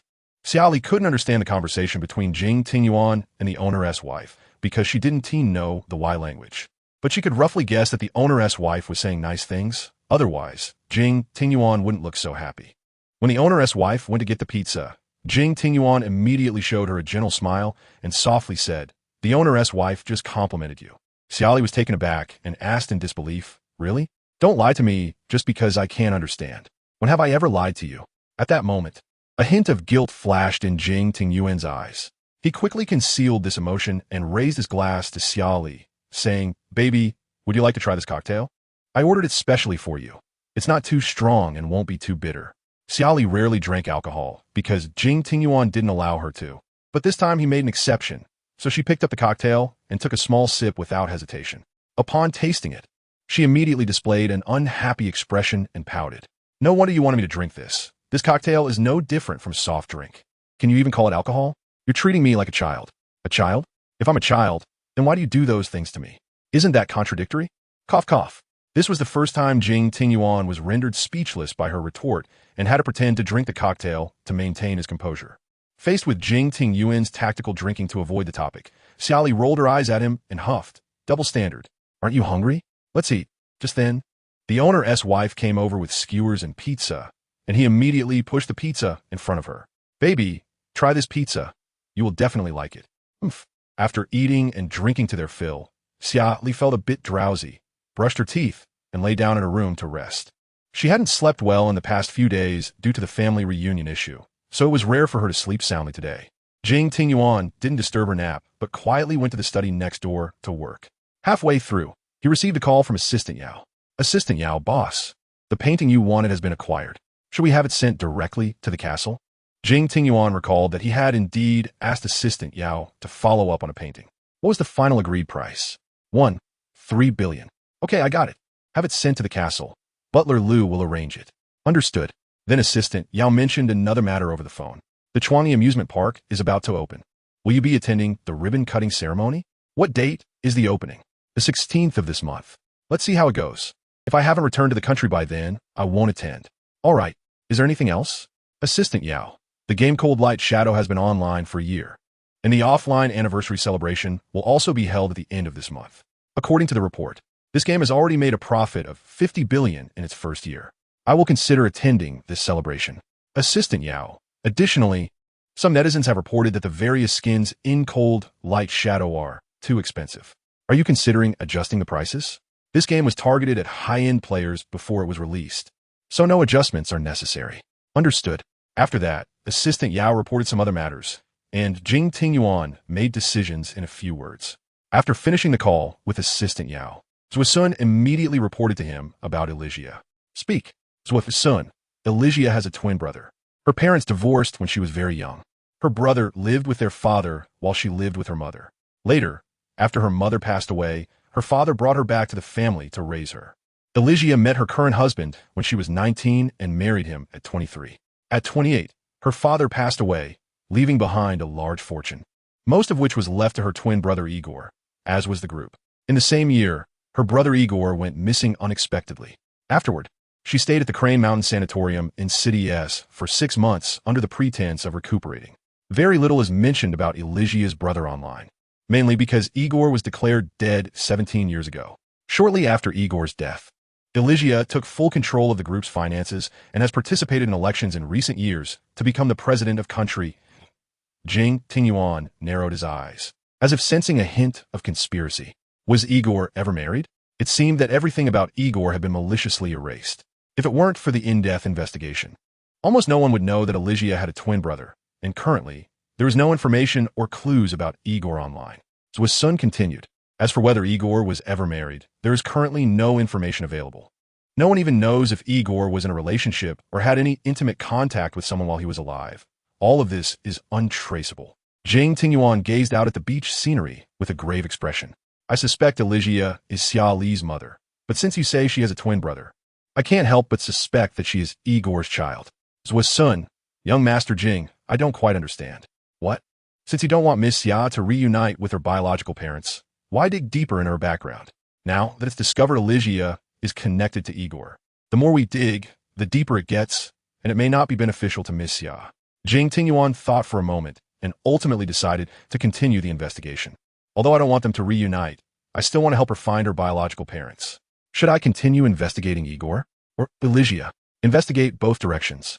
Zua, son, Elijah is the president after all, and it's difficult for us to obtain her blood sample for comparison. This is indeed a bit challenging. Whether it's a blood sample or a hair sample, it's hard to obtain from Elijah. Let's first investigate Igor's direction carefully to see if there are any details that haven't been clarified. Zua's son understood. Although investigating Igor may have some difficulties, the world isn't impenetrable. We must thoroughly investigate everything that happened during Igor's life and how he died. All of this needs to be clarified. It's best to also check Elijah and her family, as she was married when Igor was still alive. We might be able to find leads from her husband. Zua's son, I understand. I will continue to send people to follow up, and I will report to you immediately if there are any new results. Evening. After Xia Li woke up, she immediately went to the bathroom to take a shower, then walked out onto the street in a bohemian-style spaghetti-strap long dress with Jing Tingyuan. She held his hand and strolled down the street towards the beach, passing by many souvenir shops, some grocery stores, and a few selling summer dresses. Summer Pear saw some beautiful souvenirs and thought of buying a few to give to Jing Tingyuan as a token of gratitude for helping her find her biological parents.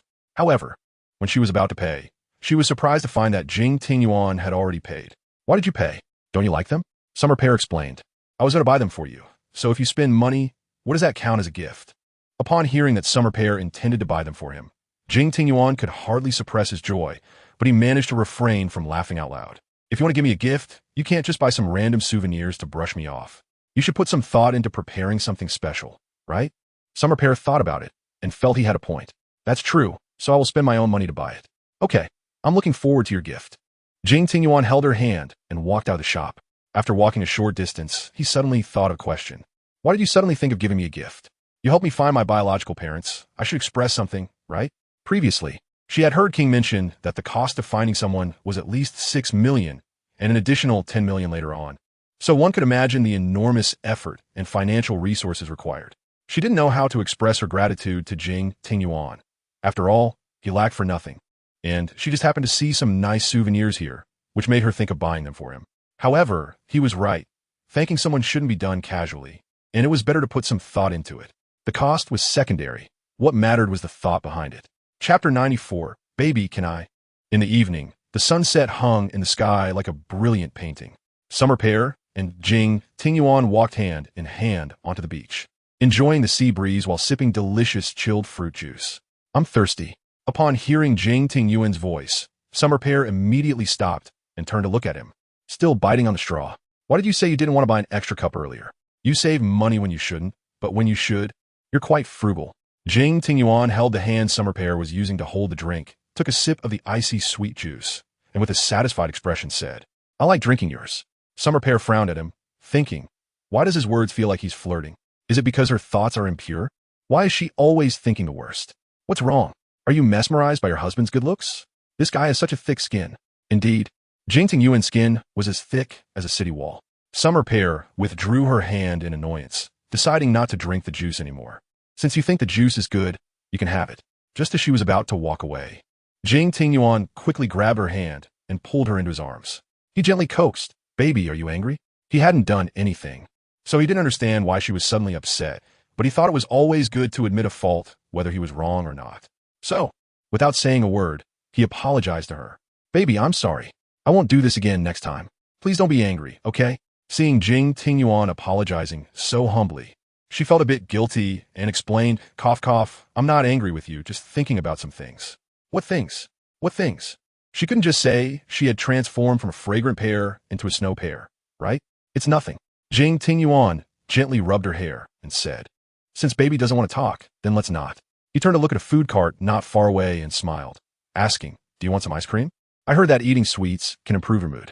Summer Pear nodded without hesitation, saying yes. In such hot weather, of course, a big cup of ice cream was necessary to feel refreshed. Jing Tingyuan held her hand and walked over to buy a vanilla ice cream cone from the vendor. The tall cone shaped like a diamond. When she took a bite, the sweet flavor burst in her mouth instantly, and the sweet and icy sensation quickly dispelled her earlier bad mood. "Baby, I want to eat too. You could buy another one." Jing Tingyuan reluctantly asked the vendor for another one, but to his surprise, the vendor said, "I'm sorry, that was the last one." Jing Tingyuan translated the vendor's words for Summer Pear, who looked at him suspiciously. "Really? You're not trying to trick me, are you? I never lied to you." Jing Tingyuan sighed helplessly. "Forget it. I won't eat it. I mainly wanted to see you enjoy it so much that I wanted to taste it. But you usually don't eat street food. I want to try the taste of everything you eat. Here, have a taste, so you won't say I'm stingy." Summer Pear held out the ice cream to his mouth, and he smiled as he licked a bite, his eyes filled with flirtation.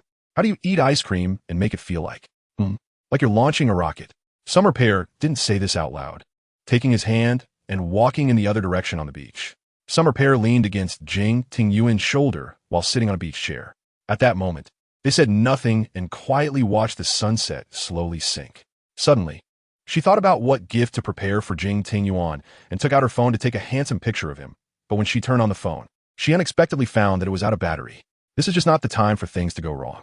She put her phone back in her bag and spread her hands towards Jing Tingyuan. "Give me your phone." Jing Tingyuan placed his phone in her palm and cheerfully asked, "Is baby checking up on me?" "Don't worry. I'm very loyal and definitely won't be like a playboy with a list of hundreds of girls." Summer Pear didn't know how to respond and silently opened the camera. "I'll take a picture of you." Just as she was about to get up, Jing Tingyuan suddenly pressed down on her waist. "Taking a picture alone isn't fun. I want to take one with baby. But I plan to use your photo to make a gift.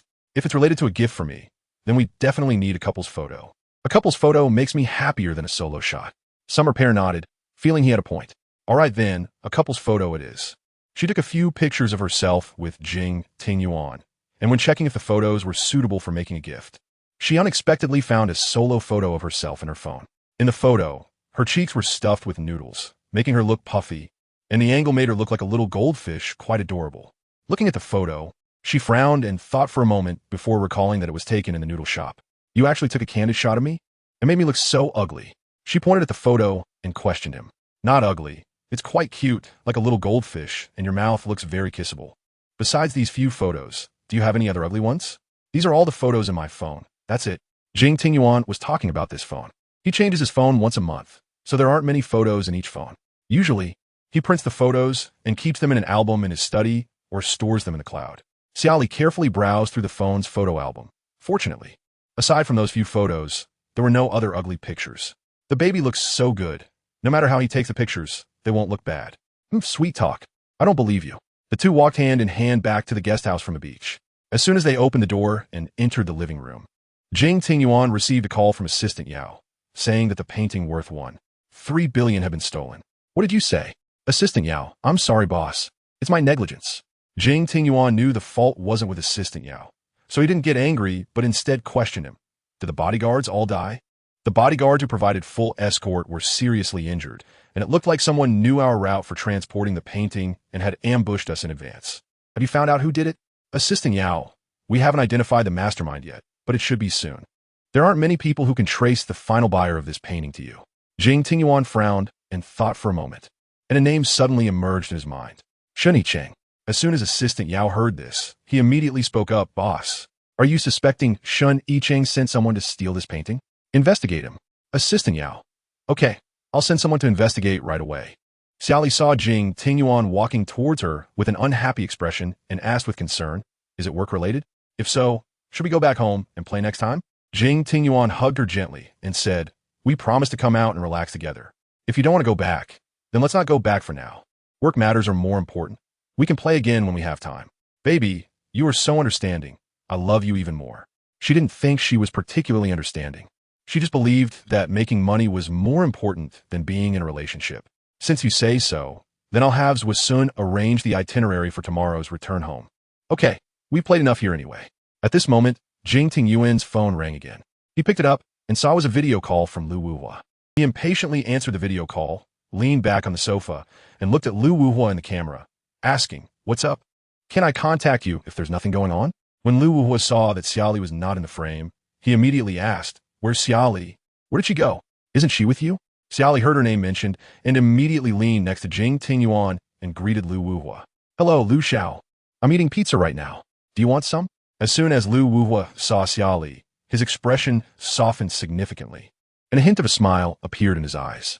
"Little Xia Li, why didn't you invite me when you went abroad with Tingyuan? Don't you consider me a friend? That's too inconsiderate." Jing Tingyuan glanced down at Xia Li, who was close to him, smiled naturally, and wrapped his arms around her waist. He looked up at Lu Wuhua and said, "What would I bring you along for? To have you be a third wheel? Do you enjoy being an annoying third wheel?" "Lu Wuhua, you two are all lovey-dovey. I won't stop you. I can play with other beauties nearby. Can I?" Jing Tingyuan suddenly retorted. "Didn't you say that cultivators don't get involved in worldly affairs? Why do you want beauties now?" "Lu Wuhua, I'm not practicing the heartless way." Xia Li blinked, suddenly not quite understanding their conversation. "What are you talking about cultivating?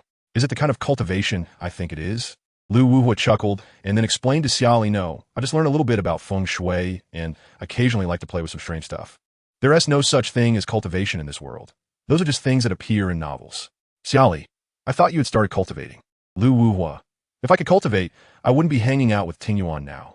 Jing Tingyuan squinted his eyes and questioned in a threatening tone, "What do you mean by that? Do you want me to beat you up?" "Lu Wuhua, you're in my country right now. You can't hit me." Jing Tingyuan, "We're going back tomorrow. You better watch out."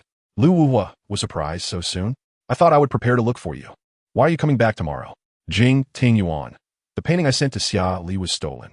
Lu Wuhua said nonchalantly, "It's just a painting. If it's stolen, it's stolen. 13 billion is nothing big for you. Just buy another one." Xia Li was stunned, blinking in disbelief at Lu Wuhua on the screen. "Did he just say just 13 billion? Cough, cough." Jing Tingyuan saw Xia Li choke on the pizza and looked concerned, casually throwing his phone on the sofa. He gently patted her back and asked, "What's wrong, baby? Eat slowly. No one is fighting you for it." He poured a glass of warm water and handed it to Xia Li, saying, "Drink some water to soothe your throat. You'll feel better." Upon hearing Xia Li cough, Lu Wuhua's heart tightened, but he was nearly 10,000 kilometers away and couldn't do anything. Lu Wuhua, "Tingyuan, can you take care of Xia Li?" Jing Tingyuan, "Mind your own business." Lu Wuhua, "Poor little Xia Li, being with a man like you." Jing Tingyuan was too lazy to listen to his nonsense, picked up the phone and hung up the video call. When Lu Wuhua called back, he didn't hesitate to block him. "Baby, why are you eating so quickly? No one is fighting you for it." After finishing a glass of water, Xia Li finally felt much better. She lightly patted her chest, saying, "I just accidentally choked. I'm fine now." She wasn't choking because she was eating too fast, but because Lu Wuhua's comment had shocked her, causing her to choke on the pizza. "By the way, you just said the painting was stolen?" She set down her cup and looked at Jing Tingyuan, asking, "Is it that 13 billion painting?" Jing Tingyuan nodded. "Yeah." Her pupils trembled, genuinely startled. The painting worth 13 billion was stolen. If it were her, it would be no different from the sky falling down. "It's okay. It will be found sooner or later. This painting was meant to be a gift for your 18th birthday. Now that it's stolen, we'll just choose another gift." "Such an expensive painting as a gift for me?" She admitted she felt particularly like a bumpkin at that moment. After all, it wasn't $13 but 13 billion. "You don't have to give me such an expensive gift. I don't need it. To me, it's not precious. It's just material stuff. You are the most important." He hugged her close, his magnetic voice carrying a gentle tone as he said, 13 billion could be earned back, but if you were gone, I wouldn't know what the meaning of my life would be. She bit her lip tightly, her heart racing unconsciously. Can you stop saying these cheesy things to me for no reason? Always confessing, you're so greasy. If you don't like it, then I'll change the way next time. I don't like hiding my feelings. I want you to know all of my intentions, to let you know that I love you openly. Jing Tingyuan held Xia Li's face, her small face seeming to be only as big as his palm. In a moment he lowered his gaze. His eyes lingered on her rosy lips. Baby, can I kiss you? Xia Li felt a momentary pause in her breath. Why are you asking me? He had never sought her opinion before. What was going on today? Had he been possessed? From now on, I want to force you to do anything you don't want to do, like kissing. If you don't want to, I want to push you. He really had been possessed today. Xia Li blinked, looking at Jing Tingyuan in disbelief. You, baby, can I kiss you? Xia Li's face instantly flushed, trying to turn her head away, but he wouldn't let her, their eyes locked. Don't ask me. Don't kiss you? Let go of me. You answer me first, can I kiss you? You never asked me this before. You just kissed me directly. From now on, I will respect your opinions because I love you. You said you hoped I would respect you. From now on, I will respect all your choices. Xia Li felt that the atmosphere was somewhat enchanting, possibly due to the lighting, and her heart raced. Her gaze unconsciously lingered on Jing Tingyuan's thin lips. In the dim light, his lips were alluringly red, and she nervously swallowed. Kiss him. For the first time, she had the impulse to kiss him. The next second, she really wrapped her arms around his neck and kissed him. Chapter 95. Spend my money freely. Jing Tingyuan thought he would need to spend a lifetime waiting for Xia Li to bestow even a bit of affection on him. But unexpectedly, at this moment, she took the initiative to kiss him. This kiss was not mixed with any complicated reasons. It was a pure kiss. He stared at Xia Li in front of him in surprise, seemingly forgetting to breathe, quietly watching her. When she was about to pull away, he instinctively held the back of her head and deepened the kiss. He slowly closed his eyes, carefully feeling the warmth of her lips. Only in that moment did he dare to believe that he truly had Xia Li. Baby, thank you. When Jing Tingyuan released her, Xia Li felt her breath slightly quicken. Her face flushed as she looked at him. Thank you for what? I thought I would never wait for this. Wait for what? Even though you don't love me now, your initiative just now satisfied me. Even if in the future you only have this little bit of affection for me, I will be happy for a lifetime. You. Xia Li bit her lip. Why do you have to like me? Knowing that I don't like you. Why bother? I don't know why either. Jing Tingyuan gazed at her deeply, gently stroking her cheek with his fingertip, and softly said, Baby, I want to force you to do anything you don't like in the future. Whatever you want to do, I will support you. For the sake of how much I love you, can you try to accept me? I don't ask you to love me a lot or like me a lot. I just hope you could try to accept me. Seeing Jing Tingyuan's humble demeanor, Xia Li suddenly felt an indescribable complex emotion in her heart. You don't have to do this. Baby, you can spend my money freely. I promise to be loyal to you, putting you first in everything, and I won't let you suffer. Jing Tingyuan smiled, looking at Xia Li's somewhat moved gaze, and continued. You said you longed for a home because you haven't enjoyed the warmth of a family since childhood. Baby, I want to give you a home. So you no longer have to live the wandering life you used to, and you won't have to watch the lights of thousands of homes alone during the spring festival. I will accompany you to the places you want to go. Live the life you like. If you want to get married, I will be your groom. If you don't want to get married, I will always be your boyfriend. If you don't want children, I can spend my life with you in a world of just the two of us. Unknowingly, as Xia Li listened to Jing Tingyuan's words, her eyes turned red. What's wrong with you today? Why are you saying all these things to me? I feel sorry for you. Those simple 4 words immediately made Xia Li's nose tingle, and tears started to fall uncontrollably. Don't say such emotional things. I'll cry. Your parents abandoned you when you were young, and they still hurt you like this now. Of course, I feel sorry for you. You're so good. It's their fault. In the future, I will treat you even better, compensating for all your shortcomings. Whether it's familial love or romantic love, I will give you double. Xia Li sniffed. Perhaps because her heart softened, she suddenly threw herself into Jing Tingyuan's arms and said, Clearly, I'm so terrible. Rejecting you once or twice, and you still love me like this. Are you stupid? Jing Tingyuan held her tightly, whispering in her ear, There's a saying that those with ambition will achieve their goals.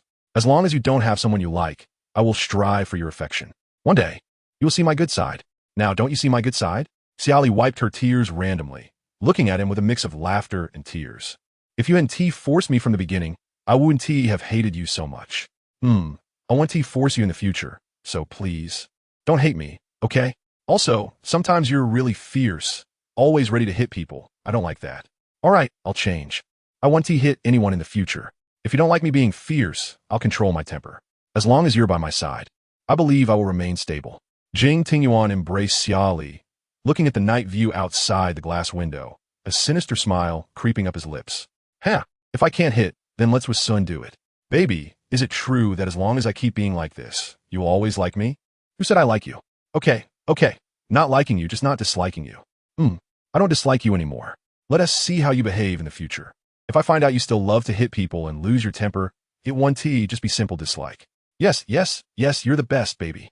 After returning to the country, Xia Li focused on preparing gifts for Jing Tingyuan in the castle. She made a flowery ornament using the photos taken in Tata Romantic Town.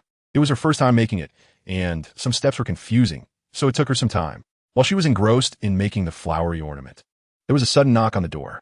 When someone is focused on doing something, being interrupted can be irritating. However, she didn't get angry at the maid at the door, but asked if there was something wrong. The maid replied, "Young Master Lu is here. He asked me to come upstairs to tell you. Shouldn't Lu Wuhua be here to see Jing Tingyuan? Why was he coming to tell her? I understand. I'll be down shortly." After the maid closed the door, she continued working on the flowery ornament. Because it was her first time making it, she messed up several times and had to redo it helplessly. Fortunately, she persevered and soon finished the first 2 layers. The steps to make the flowing glaze ornament are not complicated, but some steps can easily become unsightly if not done properly. Xia Li, what are you doing? I brought a lot of delicious food over. I just sent the maid to call you. Why didn't you come down? She didn't know when Lu Wuhua had come in, but upon hearing the voice, she immediately turned her head to look at him. Lu Xiao, what do you want with me? Isn't Jing Tingyuan in the study? I specifically brought you food. For me? Why? It's nothing much. I just saw some delicious food and wanted to share it with a good friend. Isn't Jing Tingyuan your good friend? What hasn't he eaten? Besides, he's such a grown man. If he wants to eat something, he can buy it himself. No need for me to worry. Lu Wuhua walked over to the table with his hands behind his back, looked closely at the items on the table, and curiously asked, "What are you making?" "I'm preparing a gift for Jing Tingyuan." Upon hearing that it was a gift for Jing Tingyuan, Lu Wuhua immediately felt a bit jealous and said, "We've known each other for such a long time. Don't I get a share?" Xia Li blinked her eyes, a bit confused as she stared at Lu Wuhua. "As a big CEO, do you really need this little thing? Jing Tingyuan helped me find my parents, and I didn't know what to give him as a thank you. He lacks nothing, so I can only personally make some small gifts for him. Lu Xiao, you're so wealthy that you can casually buy these things." Lu Wuhua said, somewhat displeased, "But I want something made by you. This is my first time making this. The matter of helping you find your parents, besides Tingyuan, Nanshi, Mingjue, and Yi Jin, we all helped. You can't just give gifts to Tingyuan because he is your boyfriend. That is unfair." But Xia Li suddenly had a bad premonition in her heart, feeling that if she also gave Lu Wuhua a flowing glaze ornament, Jing Tingyuan's jealous nature might cause him to explode in anger. After thinking it over, she still politely declined Lu Wuhua. "I'll give you something next time. I'm afraid if Jing Tingyuan finds out I gave you the same thing, he'll be angry." "He won't. We're brothers." "I think he will." Lu Wuhua sulked, leaning on the table with one hand, looking like he was about to throw a tantrum if she didn't give him something. "I also contributed, no matter what. If you give Jing Tingyuan something, at least bring me a small gift." He had previously said he didn't want a meeting gift. So why was he insisting on this now? The more Xia Li thought about it, the more confused she became about Lu Wuhua's inconsistent attitude. "All right, I'll see what I can give you then." Upon hearing this, Lu Wuhua's face lit up with a smile. "Thank you, Xia Li. I knew you wouldn't forget your friends for the sake of a man." Originally, Lu Wuhua didn't care whether Xia Li gave him a gift or not. But seeing her personally make a gift for Jing Tingyuan made him feel a bit unbalanced. He didn't know where this feeling came from, but he just felt uncomfortable and thought he had to get a gift from Xia Li to feel better. "By the way, Xia Li, don't worry. I want to tell Tingyuan that you secretly gave me a gift." Xia Li blinked, looking at Lu Wuhua with a confused expression. Why did he use the word secretly? It sounded like something illicit coming from his mouth. At that moment, Lu Wuhua seemed to remember something and said, "Last time I saw you in a Lolita dress. It looked great. I have a friend who specializes in designing Lolita dresses. She gave me over 10 sets, and I've had them moved over. If you like, you can try them on later." Though he said it was a gift, all those sets were actually purchased by Lu Wuhua. He just didn't want Xia Li to feel burdened, so he concealed the truth. "So many?" "Not many, just over 10 sets." Lu Wuhua wished he could buy all the Lolita dresses in his friend's store, so that Xia Li could wear a different one every day. Thank you for your kindness. Lu Xiao, but I really can't wear that many. Just put them in the wardrobe. Whenever you want to wear one, you can pick and choose. You don't have to wear every single one. Xia Li almost forgot that for a wealthy young master like Lu Wuhua, most of the clothes in his wardrobe were just for show. With hundreds of outfits, he basically picked and chose. Thank you. Thank you for always giving me such valuable gifts, Lu Xiao. Not valuable, just small money. Mentioning money reminded Xia Li of that day in the Tarta Wind Town when she heard the video call, and Lu Wuhua had said a mere 3 billion, which almost scared her to death. Although she had spent quite a bit of time with them, she had never received the kind of education they had. So she always felt a bit petty regarding money. She would instinctively think something was expensive when she heard a certain price and would show surprise when hearing prices in the millions or billions. Lu Wuhua raised his hand to check the time on his watch and said softly, "It's almost lunchtime. How about we eat first? We can continue later." Touching her stomach, Xia Li felt a bit hungry. "All right, Lu Xiao, are you staying for lunch?" "Of course. I just happen to have something to discuss with Tingyuan." In the Western restaurant, Lu Wuhua and Jing Tingyuan sat facing each other, while Xia Li sat next to Jing Tingyuan. At that moment, Lu Wuhua and Jing Tingyuan were discussing work matters, which Xia Li couldn't understand, so she quietly sat beside them eating. Lu Wuhua took a sip of the red wine on the table and said, "I've recently taken a liking to a project and wanted to ask if you want to participate. I'll decide after looking at the project plan." I guess you would say that. Luckily, I came prepared. Lu Wuhua handed over the project plan, confidently saying, "I have high hopes for this project. If you don't want to do it, I'll ask Ming Jue if he is interested." Jing Tingyuan flipped open the project plan, read it carefully, and then gave his response. "This project is indeed enticing, with a huge profit, but the risks are also substantial. Are you sure you want to do it? High risks come with high rewards. Aren't you tempted? Business is all about taking risks." Jing Tingyuan never fears failure. After all, he has enough money to squander for several lifetimes. "If you want to participate, I'm in, but how much we can invest depends on Yao Qianshu doing a background check." Xia Li was quietly eating when she suddenly froze upon hearing the words Money Tree, thinking to herself who would have such a strange name. Money Tree? Sitting across from Jing Tingyuan, Lu Wuhua instantly understood Xia Li's confusion and smiled as he asked Xia Li, "Are you surprised by whose name that is?" Xia Li nodded and asked in return, "Whose name?" "It's Assistant Yao's name." Assistant Yao. In Xia Li's impression, Assistant Yao always appeared as a capable elite, wearing gold-rimmed glasses and meticulously handling company affairs. She had never specifically looked into Assistant Yao's name, thinking it would be a refined name that matched his image. She never expected it to be such a simple and straightforward name. Lu Wuhua. At first, I asked Assistant Yao why he chose such a name.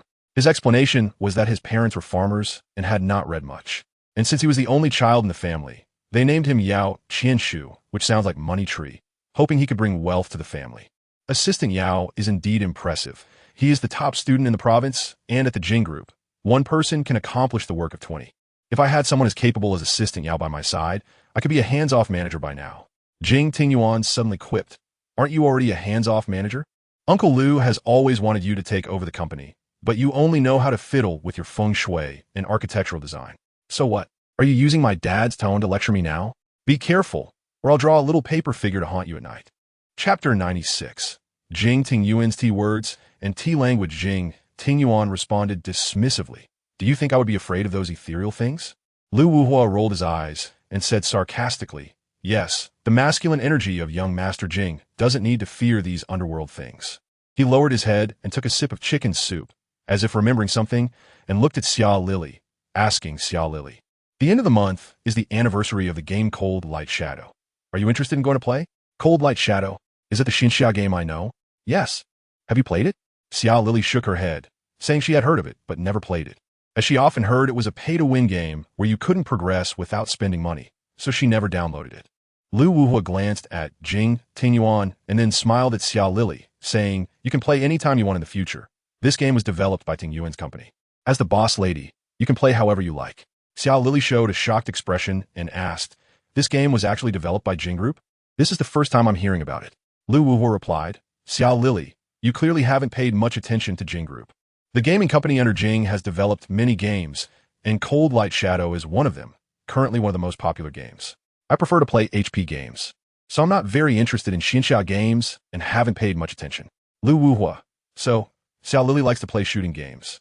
In the future, if there's a chance, let's go to the shooting range together and let you experience the recoil of a gun." Cough, cough. Jing Tingyuan deliberately coughed twice to interrupt their conversation. Do you all think I'm not here? Lu Wuhua said, I'm just chatting with Xia Li, and you're getting jealous? Were you a vinegar jar in your last life? Xia Li stifled a laugh and nodded in agreement. That's right. He must have been a vinegar jar in his last life. Hearing Xia Li echo Lu Wuhua, Jing Tingyuan immediately grabbed her by the back of her neck and kissed her in front of Lu Wuhua. Lu Wuhua watched the scene of Jing Tingyuan kissing Xia Li and couldn't help but swallow hard. His heart suddenly tightened, and his breath momentarily halted. He lowered his head and used his fork to pick up a piece of beef to eat, but for some reason, the beef today tasted particularly bad, like chewing wax. Cough, cough. After putting down the knife and fork, Lu Wuhua picked up a napkin to wipe his mouth. I just remembered there are some matters at the company. Tingyuan, you remember the project I just mentioned? If there's nothing else, I'll head out first. Okay, got it. After Lu Wuhua left the restaurant, Jing Tingyuan immediately showed a wronged expression and complained to Xia Li, Baby, why are you siding with Lu Wuhua? Who is your boyfriend? Do you even know how you got that title? You forced me to give it to you. Jing Tingyuan lowered his eyes, displaying a heartbroken look. You never defended me in front of others. Hearing you back up Lu Wuhua earlier made me jealous. He is your brother. What is there to be jealous of? Didn't you promise me you wouldn't get jealous for no reason anymore? Are you going to break your word? Jing Tingyuan thought. He never keeps his word. He does whatever he feels like. Jing Tingyuan held Xia Li's hand and rubbed the back of her hand against his cheek. Baby, I'm sorry, I shouldn't have gotten jealous. Can you forgive me? Chapter 97. Little Lu Wuhua was so cute seeing Jing Tingyuan apologizing to her. Xia Li's heart softened, and she decided not to hold it against him. I'm full. All right, I have work waiting for me in my study. I'll come to accompany you after I finish. Okay, my gift isn't ready yet. You're not allowed to come in until it's done. I'll listen to you. I'm looking forward to the gift you're giving me. Lu Wuhua left the castle, but did not go to the company. Instead, he had the driver take him to one night drunken dream. On the way, at a traffic light intersection, he saw a young mother holding a little boy's hand crossing the street through the car window. At that moment, memories of his childhood suddenly surfaced in his mind. Memory. Lu Wuhua as a child. On a hot summer day, young Lu's mother was holding little Lu Wuhua's hand as they crossed the street. Her voice was sweet and soft, clearly a very gentle mother. Little Hua, when you cross the street alone in the future, you must remember to look at the traffic lights. You can't cross on red and can only cross on green. Okay? Ma, I know. But didn't Dad say that when I go out, I have a driver, so I don't need to look at the road? Little fool. Even if you have a driver, you still need to learn some common sense to avoid dangerous situations. Understand? Little Lu Wuhua nodded his small head, his big round eyes shining with sincerity. MMHM, I know, Mom. I will definitely remember what you said. When they arrived at the amusement park, Lu's mother bought 2 tickets from a ticket seller and then took Lu Wuhua into the park. There were many fun attractions in the amusement park, and whatever Lu Wuhua wanted to play, his mother accompanied him. Mom, when will Dad come? Didn't he say he would play with me today, since it's the weekend? Your dad is still in a meeting. He will come over soon. Around lunchtime, Lu's dad finally arrived at the amusement park. As soon as he arrived, he immediately kissed Lu's mother and then picked up Lu Wuhua. Dad, why do you only kiss Mom and not me? Lu's dad pinched Lu Wuhua's little face and said softly, because Dad loved your mom very much, of course. He only kisses her. Does that mean, Dad, doesn't he love me? Of course I love you. How could I not? But fatherly love is different from romantic love. You'll understand when you grow up. Lu Wuhua frowned, his 2 eyes seemingly filled with confusion. He scratched his head and innocently asked, What is love? Love is like how your mom and I are, getting to know each other, falling in love, then getting married and finally having you. So Dad and Mom are very loving, right? Lu's dad and Lu's mom exchanged smiles, and Lu's mom rubbed Lu Wuhua's head, saying, Of course, if your dad and I weren't in love, how could we have you? Mom, when I grow up, will I also get married? That depends on you. If you don't want to get married, your dad and I won't force you. Life is yours. You have to make your own decisions. Lu Wuhua looked at Lu Dad and asked in confusion, Dad, what if I meet someone I like in the future, but she doesn't like me? Lu Dad said, How could that be? Little Hua is so cute and likable. She will definitely like you. Lu Mom pretended to be angry and glared at Lu Dad, softly scolding. How can you teach the child like this? Lu Mom looked at Lu Wuhua and said, Little Hua, if you meet someone you like in the future and that person doesn't like you, you must not force her to like you. Sometimes the more you force it, the more she will dislike you. Friends can last a lifetime more easily than lovers. Lu Wuhua looked at Lu Mom with wide, confused eyes, and Lu Mom continued. If the person you like happens to like you back, that's called mutual affection, and it's a lucky thing. But if the other person doesn't like you, that's one-sided affection, and you can only settle for being friends. Maybe over time, you will find that being friends with her is more suitable than being lovers. Lu Dad kissed Lu Mom and proudly said, "Fortunately, we have mutual affection. If you had rejected me when I confessed, I would have been heartbroken." Lu Mom replied, "All right, don't always kiss me in front of the child. You're going to spoil him." Lu Dad said, "No way. Little Hua's mind is pure. He probably won't understand until he has 20. Lu Mom asked, "How do you know little Hua won't understand by 20? Lu Dad replied, "Because I only figured it out at 28. Can he figure it out earlier than me?" Lu Mom said, "Who knows?" At this moment, Lu Wuhua was held in Lu Dad's arms, listening to their conversation with a dazed expression, completely clueless about what they were talking about. Lu Wuhua arrived at one night drunk dream, and as soon as the manager saw him, he immediately came over to greet him.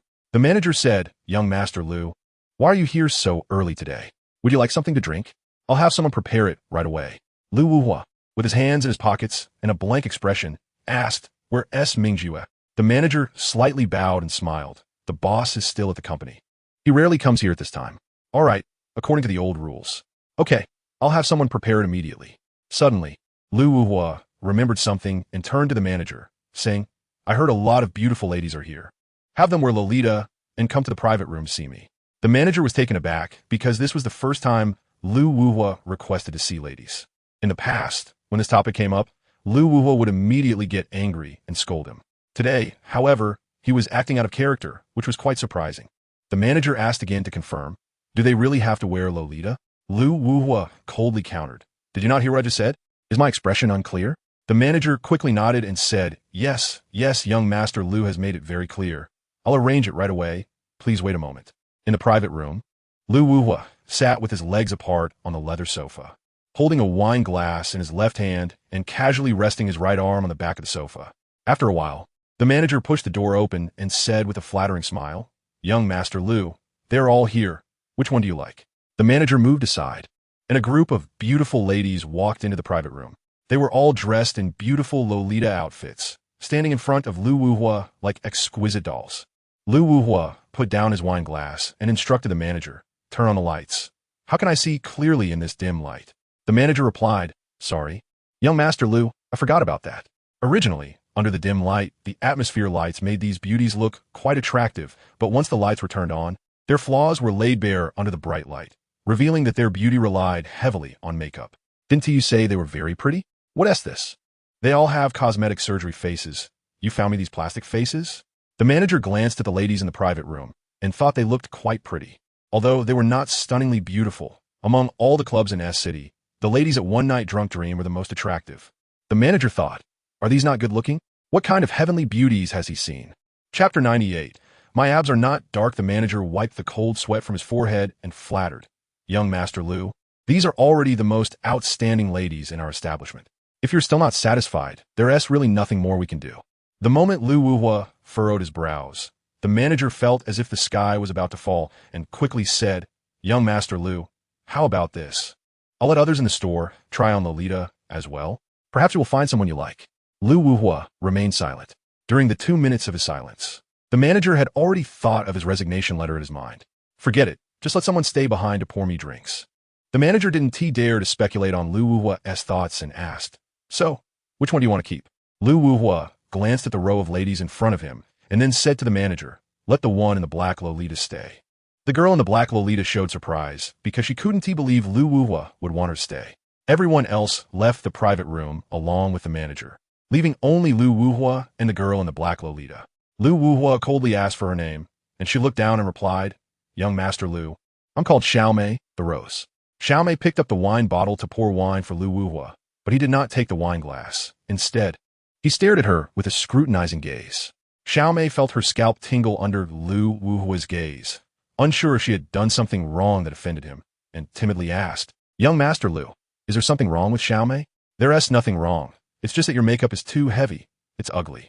Xiaomei bit her lip and shrank her neck, saying softly, "I'm sorry, young Master Lu. Should I remove my makeup?" Lu Wuhua waved his hand and casually said, "No need. Anyway, no matter how you do your makeup, it's not as good looking as her." Upon hearing this, Xiaomei guessed that Lu Wuhua might have been hurt in love because she had spent quite some time in One Night Drunk Dream, serving many guests, and some guests who had been hurt in love reacted similarly to Lu Wuhua's current demeanor. "Young master, The person you like must be a celestial beauty.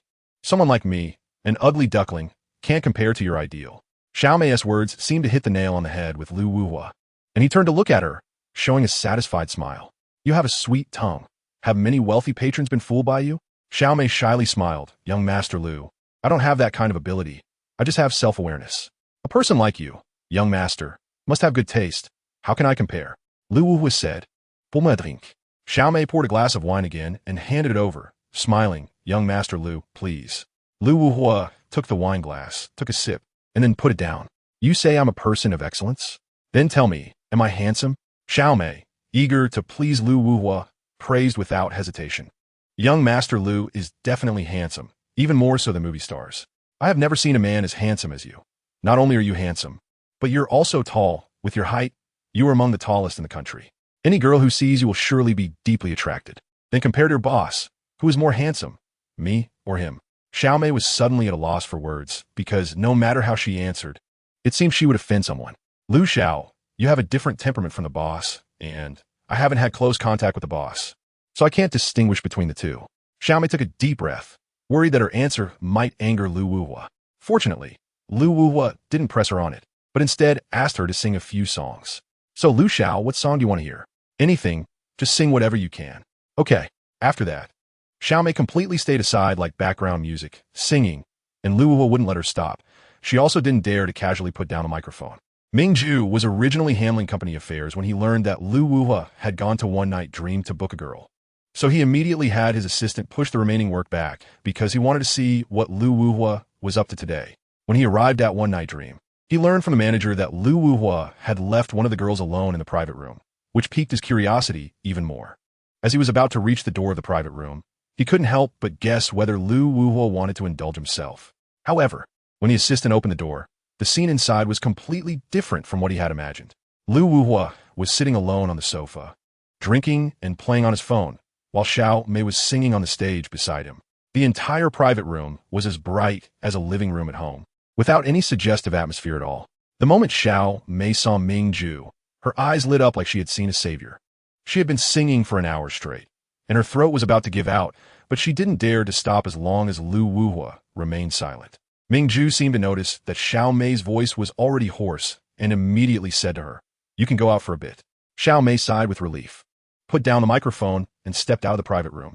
Ming Ju sat down beside Lu Wuhua, who looked up at him lazily. "What brings you here? Aren't you at the company? I heard you booked someone, so I came to see." "See what?" Ming Ju smiled without answering, taking a sip from the glass on the coffee table. "So, what's with the sudden visit during the day? And booking someone for the first time? Is there something bothering you? You know about this?" Lu Wuhua looked at Ming Ju in surprise. Ming Ju smiled, looking confident. "We've been brothers for years. Do you think I wouldn't know what's on your mind? It's nothing serious. Let's not talk about it." Lu Wuhua didn't dare to let Ming Ju sense his thoughts and quickly changed the subject. "By the way, the anniversary celebration of Hang Wangying is at the end of the month. Are you going? What's so good about a game anniversary? Xia Li might go. Why don't we join in the fun?" When Ming Ju heard that Xia Li would be going, he immediately changed his mind. "Sure. I don't have anything planned at the end of the month anyway." At this time, the assistant standing nearby widened his eyes and secretly thought, "He's going to be so busy at the end of the month, and yet he says he has nothing to do. Is this boss blinded by love? Not focusing on his career or making money?" After a while, Lu Wuhua remembered the matter of Xia Li recognizing her parents and looked at Ming Ju with a puzzled expression. "There's one more thing about Xia Li recognizing her parents." Ming Ju asked, "What's up with that?" Lu Wuhua replied, "It's just that I find it strange. Didn't Xia Li's parents come to S City? With Ting Yuan's financial resources, supporting 2 more people shouldn't be a problem. Did something go wrong when they recognized her?" Ming Ju said, "Speaking of this, it seems Ting Yuan hasn't gone into detail with us about it. He only mentioned taking Xia Li to Z City to recognize her parents, and after that, he never brought it up again." Lu Wuhua responded, "That's quite strange. Recognizing her parents is such an important matter. Why hasn't there been any follow-up? Could it be that Xia Li's biological parents don't want to acknowledge her?" Ming Ju replied, "Those who could abandon Xia Li back then probably wouldn't recognize her now." Lu Wuhua sighed lightly. That must be heartbreaking for Xia Li, abandoned in infancy, and after finally finding her biological parents, she gets abandoned again. "If I had known this, it would have been better not to search at all." Ming Ju said, "She has an obsession. Finding them is ultimately a good thing. If it wasn't a deliberate abandonment, she could reunite with her parents." If she was truly abandoned, at least she'd realize the reality and not remain stuck in her obsession. Lu Wuhua nodded. You make a good point. I'll meet that couple someday. They shouldn't get away with abandoning Xia Li without facing some consequences. Mingju didn't oppose Lu Wuhua's plan, but reminded him, just don't go too far. After all, they're Xia Li's biological parents. Lu Wuhua replied, I know how to handle it. Xia Li worked late into the night to finish the flowing hemp ornament. As soon as she completed it, she rushed to the study to find Jing Tingyuan, excited like a child who just had candy, pulling Jing Tingyuan's hand and walking outside. Jing Tingyuan looked at her with a doting expression, although he still had work to finish. Just thinking about the surprise she prepared for him made him forget all about it. Slow down, don't trip. When they reached the door, she asked Jing Tingyuan to close his eyes first. He complied. She glanced at him, opened the door, and reminded him, don't open your eyes until I say so. Okay, I trust you. As soon as the door opened, it was pitch black inside. It seemed Xia Li had closed the curtains in advance, and the lights were off. Now you can open your eyes. Jing Tingyuan slowly opened his eyes, allowing her to lead him inside. You can't dislike how it looks. I won't. No matter how your gift looks, I like it. The moment Xia Li let go of his hand, Jing Tingyuan immediately grabbed her again, reluctantly saying, Why'd you let go? If I don't let go, how can I surprise you? It's so dark here. I'm afraid you'll bump into something if I let go. I know where to put things. It only takes a few seconds. It's not that easy to bump into something. After letting go, Xia Li felt her way to find the button, but accidentally bumped into a chair, letting out a muffled grunt. Where did you bump? I'm fine. Just as her voice fell, she also found the button, and the flowing hemp ornament lit up the moment she pressed it. With their photo as the background, the flowing light swirled inside, looking particularly lively and beautiful in the dark. This is my first time making a flowing hemp ornament. I didn't understand much, so I could only make it like this. To be able to make it this good on your first try, my baby is indeed excellent. Xia Li pouted. Are you just saying that to be nice? I'm speaking the truth. Jing Tingyuan turned on the lights and led her to sit on the sofa. He carefully checked her knees, where there were indeed some bruises, likely from bumping into the chair earlier. I told you to be careful. Xia Li glanced at the bruise on her knee, which was the size of a fingernail, and said nonchalantly, This little bruise will heal in a couple of days. It's nothing. I don't want you to get hurt. Even a tiny injury will make me feel heartbroken. You're so cheesy. Jing Tingyuan often said cheesy things. But now when she heard them, she didn't feel disgusted like before. Instead, she felt sweet inside. She didn't understand why there was such a change in her feelings. As if she suddenly found Jing Tingyuan more agreeable and didn't hate him as much as before. I'm only mushy for you. Jing Tingyuan applied the ointment on her knee and then, like coaxing a child, blew on the bruise. After applying the medicine, it would heal a bit faster. Xia Li pursed her lips, glanced back, and showed a shy smile. Did you like the gift I gave you earlier? I liked a lot. Xia Li nudda enthusiastically. As long as you like it, this is my first time giving a gift to a boy. Hearing it was her first time, a smile broke out on Jing Tingyuan's face. What are you laughing at? So happy. He held her hand, kissed the back of her hand, and said gently, I'm happy. This is a good sign. It means that as long as I put in a bit more effort, one day you will fall in love with me. Xia Li withdrew her hand and turned away, pouting. Who said I would fall in love with you in the future? Don't be ridiculous. Jing Tingyuan hugged her from behind, resting his chin on her shoulder, and whispered ambiguously in her ear, Baby, if you don't love me, then you can love my skills. Xia Li's breath hitched. Her face flushed, and she retorted angrily, How can you shoot rockets anytime and anywhere? Do you want to go to heaven? I don't want to go to heaven. I want to go to you. This guy is really hopeless. Ahem. By the way, Lu Wuhua said something about a game anniversary celebration today. Can I go? Jing Tingyuan didn't want Xia Li to show her face because it would easily expose her to the public eye, and if by chance Alicia saw her, all his previous efforts would be in vain. It's just an ordinary game anniversary celebration, nothing fun, but I'm really interested. I've never seen such an event and want to check it out. Xia Li bit her lower lip, her eyes filled with pleading, and said softly, Just let me go take a look, okay? I'm really curious about what the anniversary celebration is like. Jing Tingyuan took a deep breath, seeming to hesitate about whether to take her with him. Do you really want to go? Then tell me, what reason is there not to go? None. Since there's none, why can't I go? Did you lie to me when you said you wouldn't treat me like a canary? No. Xia Li shook Jing Tingyuan's hand and acted cute, saying, Then just let me go, I want to see. I heard there will be cosplay of game characters. I've always wanted to visit a comic exhibition, but never had the time because of work. Now that there's an opportunity, I really want to go. Even if it's just to let me see once, I would be very happy. Jing Tingyuan pinched her chin and looked up slightly, raising an eyebrow and saying, "How about this? You let me eat my fill tonight, and I'll take you at the end of the month, okay? You're extorting me. Then you won't go. If I don't go, can you not eat tonight? No, I will eat as usual. Whether you agree or not, it's still a loss for her. So it's better to agree." She rolled her eyes and said unhappily, "Jing Tingyuan, you're really a scheming man?" "My abs are not scheming." After saying that, Jing Tingyuan leaned down and kissed her red lips. Chapter 99. That couple is not Xia Li's biological parents at the anniversary celebration. Besides Ming Zhu and Lu Wuhua, many wealthy heirs also attended. Originally, a game anniversary celebration wouldn't attract so many wealthy heirs. But once they heard that Jing Tingyuan would be there, they all came to join in the fun, hoping to take the opportunity to discuss cooperation with him. At this moment, Ming Zhu and Lu Wuhua were sitting in the front row, their seats adjacent to each other. Lu Wuhua leaned closer to Ming Zhu and whispered, "Guess what incredible secret I found out?" Ming Zhu crossed his legs and looked straight ahead, lips slightly parted. "What secret?" "I saw Xia Li's biological parents." Lu Wuhua realized that his phrasing was incorrect and quickly corrected himself. "Oh no, I shouldn't say Xia Li's biological parents. Whenever it comes to Xia Li, Ming Zhu always shows extra interest." He turned to Lu Wuhua and asked curiously, "What do you mean?" "It means that the couple Xia Li recognized before is not her biological parents at all." Ming Zhu's expression became serious. "Are you sure?" "I'm sure.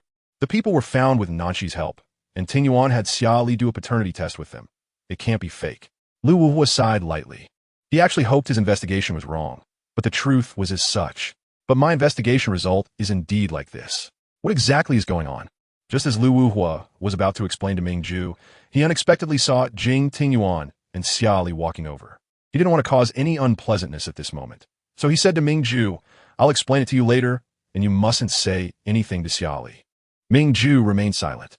Lu Wuhua worried he wouldn't agree, so he quietly reminded him, "Don't speak carelessly. Xia Li probably still doesn't know about this, so don't make everyone uncomfortable at this time." Ming Zhu took a deep breath and replied expressionlessly, "Understood." Xia Li linked her arm with Jing Tingyuan and walked to the audience seats. Upon seeing Ming Zhu and Lu Wuhua, she immediately smiled and greeted them. "Lu Xiao, Ming Xiao, Lu Wuhua." "Xia Li, calling me Lu Xiao at this time? We've known each other for a while. You can call me Wuhua like Tingyuan does. Or just call me Lu Ge." Ming Zhu also added at this moment, "Yeah, calling us Lu Xiao and Ming Xiao feels too distant. We are friends now. You can call me Ming Zhu or Ming Ge." Jing Tingyuan reluctantly said, "She's my girlfriend. Calling you guys Ge would just let you take advantage of me." When Jing Tingyuan sat down, Xia Li followed suit. "Xia Li, but isn't it inappropriate for me to call you by your first name?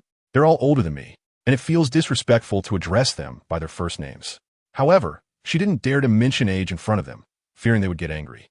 "Lu Wuhua, it's fine. There's nothing wrong with calling by first name. It shows we're familiar." Ming Zhu, "Indeed, you're now Tingyuan's girlfriend and our friend. Friends don't need those formalities." Jing Tingyuan looked at Xia Li and said, "Just call them by their names. Adding Ge makes it easier for them to take advantage of me." Xia Li stifled a laugh and suddenly became curious, so she quietly asked Jing Tingyuan, "Even though you're the same age as them, you can't have been born on the same day, right? Which one of you is born first?" Chapter 100. Indeed, a scheming capitalist, although Xia Li's voice was small, it was still heard by Lu Wuhua. He first glanced at Jing Tingyuan, and when he saw Jing Tingyuan didn't respond, he quickly interjected, "Xia Li among us. Nanshi is the oldest, then Ming Zhu, followed by Yi Jin and me, and finally Tingyuan." Xia Li blinked, surprised to find that Jing Tingyuan was the youngest among them. She smiled at Jing Tingyuan and asked, "So you just said calling them Ge would take advantage of you, but you're younger than them. That can't be considered taking advantage, right?" Jing Tingyuan didn't answer, but just smiled. She was puzzled and asked, "What are you laughing at?" "Nothing. I'm just happy that you acknowledge you're my girlfriend," he replied. Xia Li was momentarily taken aback, not quite understanding Jing Tingyuan's words, but gradually she started to grasp the meaning. Previously, she had been forced to admit that she was his girlfriend, but now she was actively identifying herself as his girlfriend, which naturally made Jing Tingyuan very happy. Lu Wuhua said, "I used to want Tingyuan to call me brother, but he always refused, even when we made bets and games." Xia Li looked at Jing Tingyuan and asked, "Why not?" Lu Wuhua mimicked Xia Li's tone and asked Jing Tingyuan, "Yeah, why not?" Jing Tingyuan shot a glance at Lu Wuhua, his expression inscrutable, and coldly retorted, "Are you looking for death? If you keep talking like that, I'll throw you out." Lu Wuhua coughed lightly a couple of times, pretending nothing happened as he looked elsewhere. "Hey, why hasn't the anniversary celebration started yet?" Didn't it say it officially starts at 8:30? This anniversary celebration of Cold Light Shadow not only held offline events, but also synchronized online activities so that players in front of the screen could also draw benefits. Although Xia Li had never played Cold Light Shadow, she was very curious about the benefits for tonight. So she looked at Jing Tingyuan and asked, "What benefits are there tonight?" "All the benefits for tonight are written here." Jing Tingyuan opened a file interface on his phone and handed it over. Xia Li took the phone and read carefully, line by line. The document stated that players who win benefits could receive 100 rare costume exchange vouchers, 1,000 yuan cash vouchers, a costume worth 30,000 yuan, 30 costumes worth 3,000 yuan each, and 10 flying vehicle skins worth 1,000 yuan each. In addition, on the anniversary day, users who recharge would receive triple points, meaning that recharging 100 would get 300 and recharging 10,000 would count as 30,000. What does this mean? Does every player get so many things? Jing Tingyuan replied, "Yes, every winning player can get what is described in the attached document." Xia Li asked, "Then how many spots are there in total?" Jing Tingyuan explained, "This game currently has 50 million players, so we're giving out 50 million benefits. But we publicly state that only 5 million users have a chance to receive them." Xia Li blinked, looking at him with confusion. Why claim only 5 million? Shouldn't it be more? Jing Tingyuan ruffled Xia Li's hair and quietly explained, "Because players who win benefits will think they are the lucky ones, feeling favored by the goddess of luck, which makes them more enthusiastic about the game. Actually, giving out benefits is secondary. The main focus is on recharges." Xia Li still didn't understand and asked, "Isn't it a loss to give triple points?" Jing Tingyuan responded, "Users are giving real money, while we're just giving out a bunch of data. How could it be a loss? Xia Li sudan li realiza. Today, whether it's giving 1 time or 3 times, the company is making money. After all, real money comes in, and the daily sales amount is over 10 million. How could it be a loss? Only companies that don't account for it are losing money." Xia Li shook her head and thoughtfully said, "Indeed, a scheming capitalist." Chapter 101. Xia Li knows the truth on the anniversary celebration stage. Jing Tingyuan was speaking. He wore a black suit with golden embroidery, and the luxurious golden stitching gave off an aura of classical Eastern elegance. Standing in the center of the stage, he resembled a graceful gentleman stepping out of an ancient painting. His deep and magnetic voice sounded like pleasant music, causing a stir among the female audience below. Xia Li sat in the front row of the audience, with Ming Zhu and Lu Wuhua to her right. Since the live event was synchronized online, sometimes the live camera would inadvertently capture them. Live comments. "I saw Ming Zhu and Lu Wuhua. They are so handsome. Who is that girl next to them? This is the first time I've seen her. That girl is so pretty. Is she their friend? Her dress matches Jing Tingyuan's suit so well. It looks like couple outfits. Could she be Jing Tingyuan's girlfriend? I feel like she is. Didn't Jing Tingyuan mention in an interview that he has a girlfriend? She should be the one, right?" At this moment, a certain online player far away in country, he was watching the anniversary celebration in real time. He had silver hair and light brown eyes, dressed in silk pajamas while sitting at his desk. As he puffed on a cigar, he watched the live broadcast on his computer screen. When a camera captured Xia Li, he mistakenly thought it was his mother at the event. Although it was just a fleeting glimpse, he immediately recognized that she bore an uncanny resemblance to his mother, Alicia. He had seen photos of Alicia when she was young, and Xia Li looked remarkably similar to her. How could there be such a similar person in this world? His 2 younger sisters also looked a lot like their mother, Alicia, but they were mother and daughter. Why did she resemble Alicia so much? Suddenly, he recalled a rumor he had heard in his childhood, something about his mother, Alicia, having an affair. Could she be his mother's illegitimate daughter? He furrowed his brows, staring at the live broadcast, while simultaneously calling his assistant. "Help me find out about a person." After the anniversary event concluded, Jing Tingyuan had to discuss a collaboration project with others. So he asked Sun to take her to the lounge to rest. "Baby, you go play on your phone in the lounge for a while. I'll find you soon." Xia Li nodded. "Okay, you do your thing. I'll just play this mobile game, Cold Light Shadow." Good. Arriving at the lounge, Xia Li casually found a sofa to sit down and started playing on her phone. At first, she didn't know how to play Cold Light Shadow, but after a while, she figured out how to operate it. No wonder it was a pay-to-win game. Every frame was money. Each frame of the graphics was so beautiful that it was hard to look away, especially the effects inside, which clearly showcased a sense of luxury. After playing for a while, she felt a bit hungry and was about to call Sun to buy some food. But then she realized Sun was nowhere to be found. Did Sun go to find Jing Tingyuan? Thinking Sun must be busy, she decided not to bother him and walked to the elevator by herself, planning to go downstairs to buy something to eat. As she walked, she heard Ming Ju and Lu Wuhua's voices around the corner. Just as she was about to greet them, she unexpectedly overheard something shocking. Ming Ju said, "What did you say? Xia Li's biological parents are people Ting Yuan hired to impersonate?" Lu Wuhua replied, "That couple admitted it to me. Ting Yuan paid them to pretend to be Xia Li's biological parents." Ming Ju asked, "Why would he do that? What about the paternity test?" Lu Wuhua responded, "The paternity test is also fake. I can't understand why Ting Yuan would do this." Xia Li thought she had misheard and rushed forward to question Lu Wuhua. "Repeat what you just said. What paternity test?" Lu Wuhua and Ming Ju didn't expect Xia Li to suddenly appear. They both thought she had already left. Seeing Lu Wuhua silent, Xia Li turned to Ming Ju, glaring at him in anger. "You tell me. What impersonation? What paternity test? What is going on?" Chapter 102 Don't Touch Me. "You make me sick right now." Xia Li stood in front of Ming Ju, trembling uncontrollably with rage.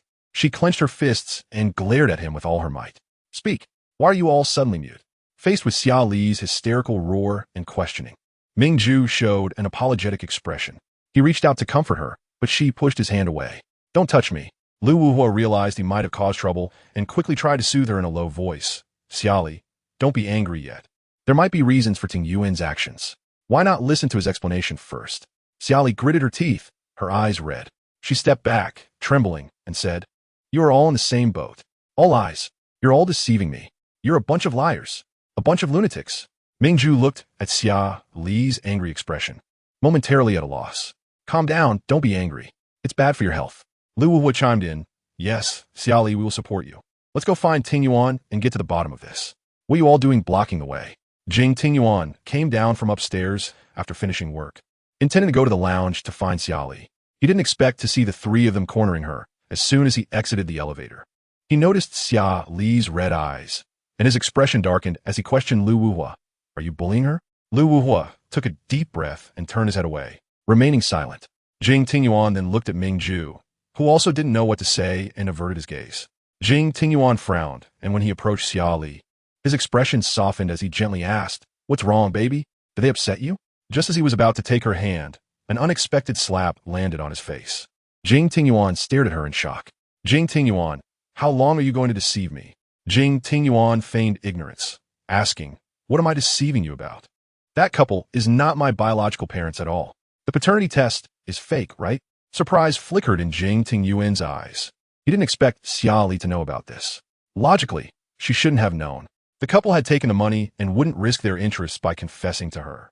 Ting Yuan glanced at Lu Wuhua, who seemed to sense his deadly gaze and quickly shifted to the right.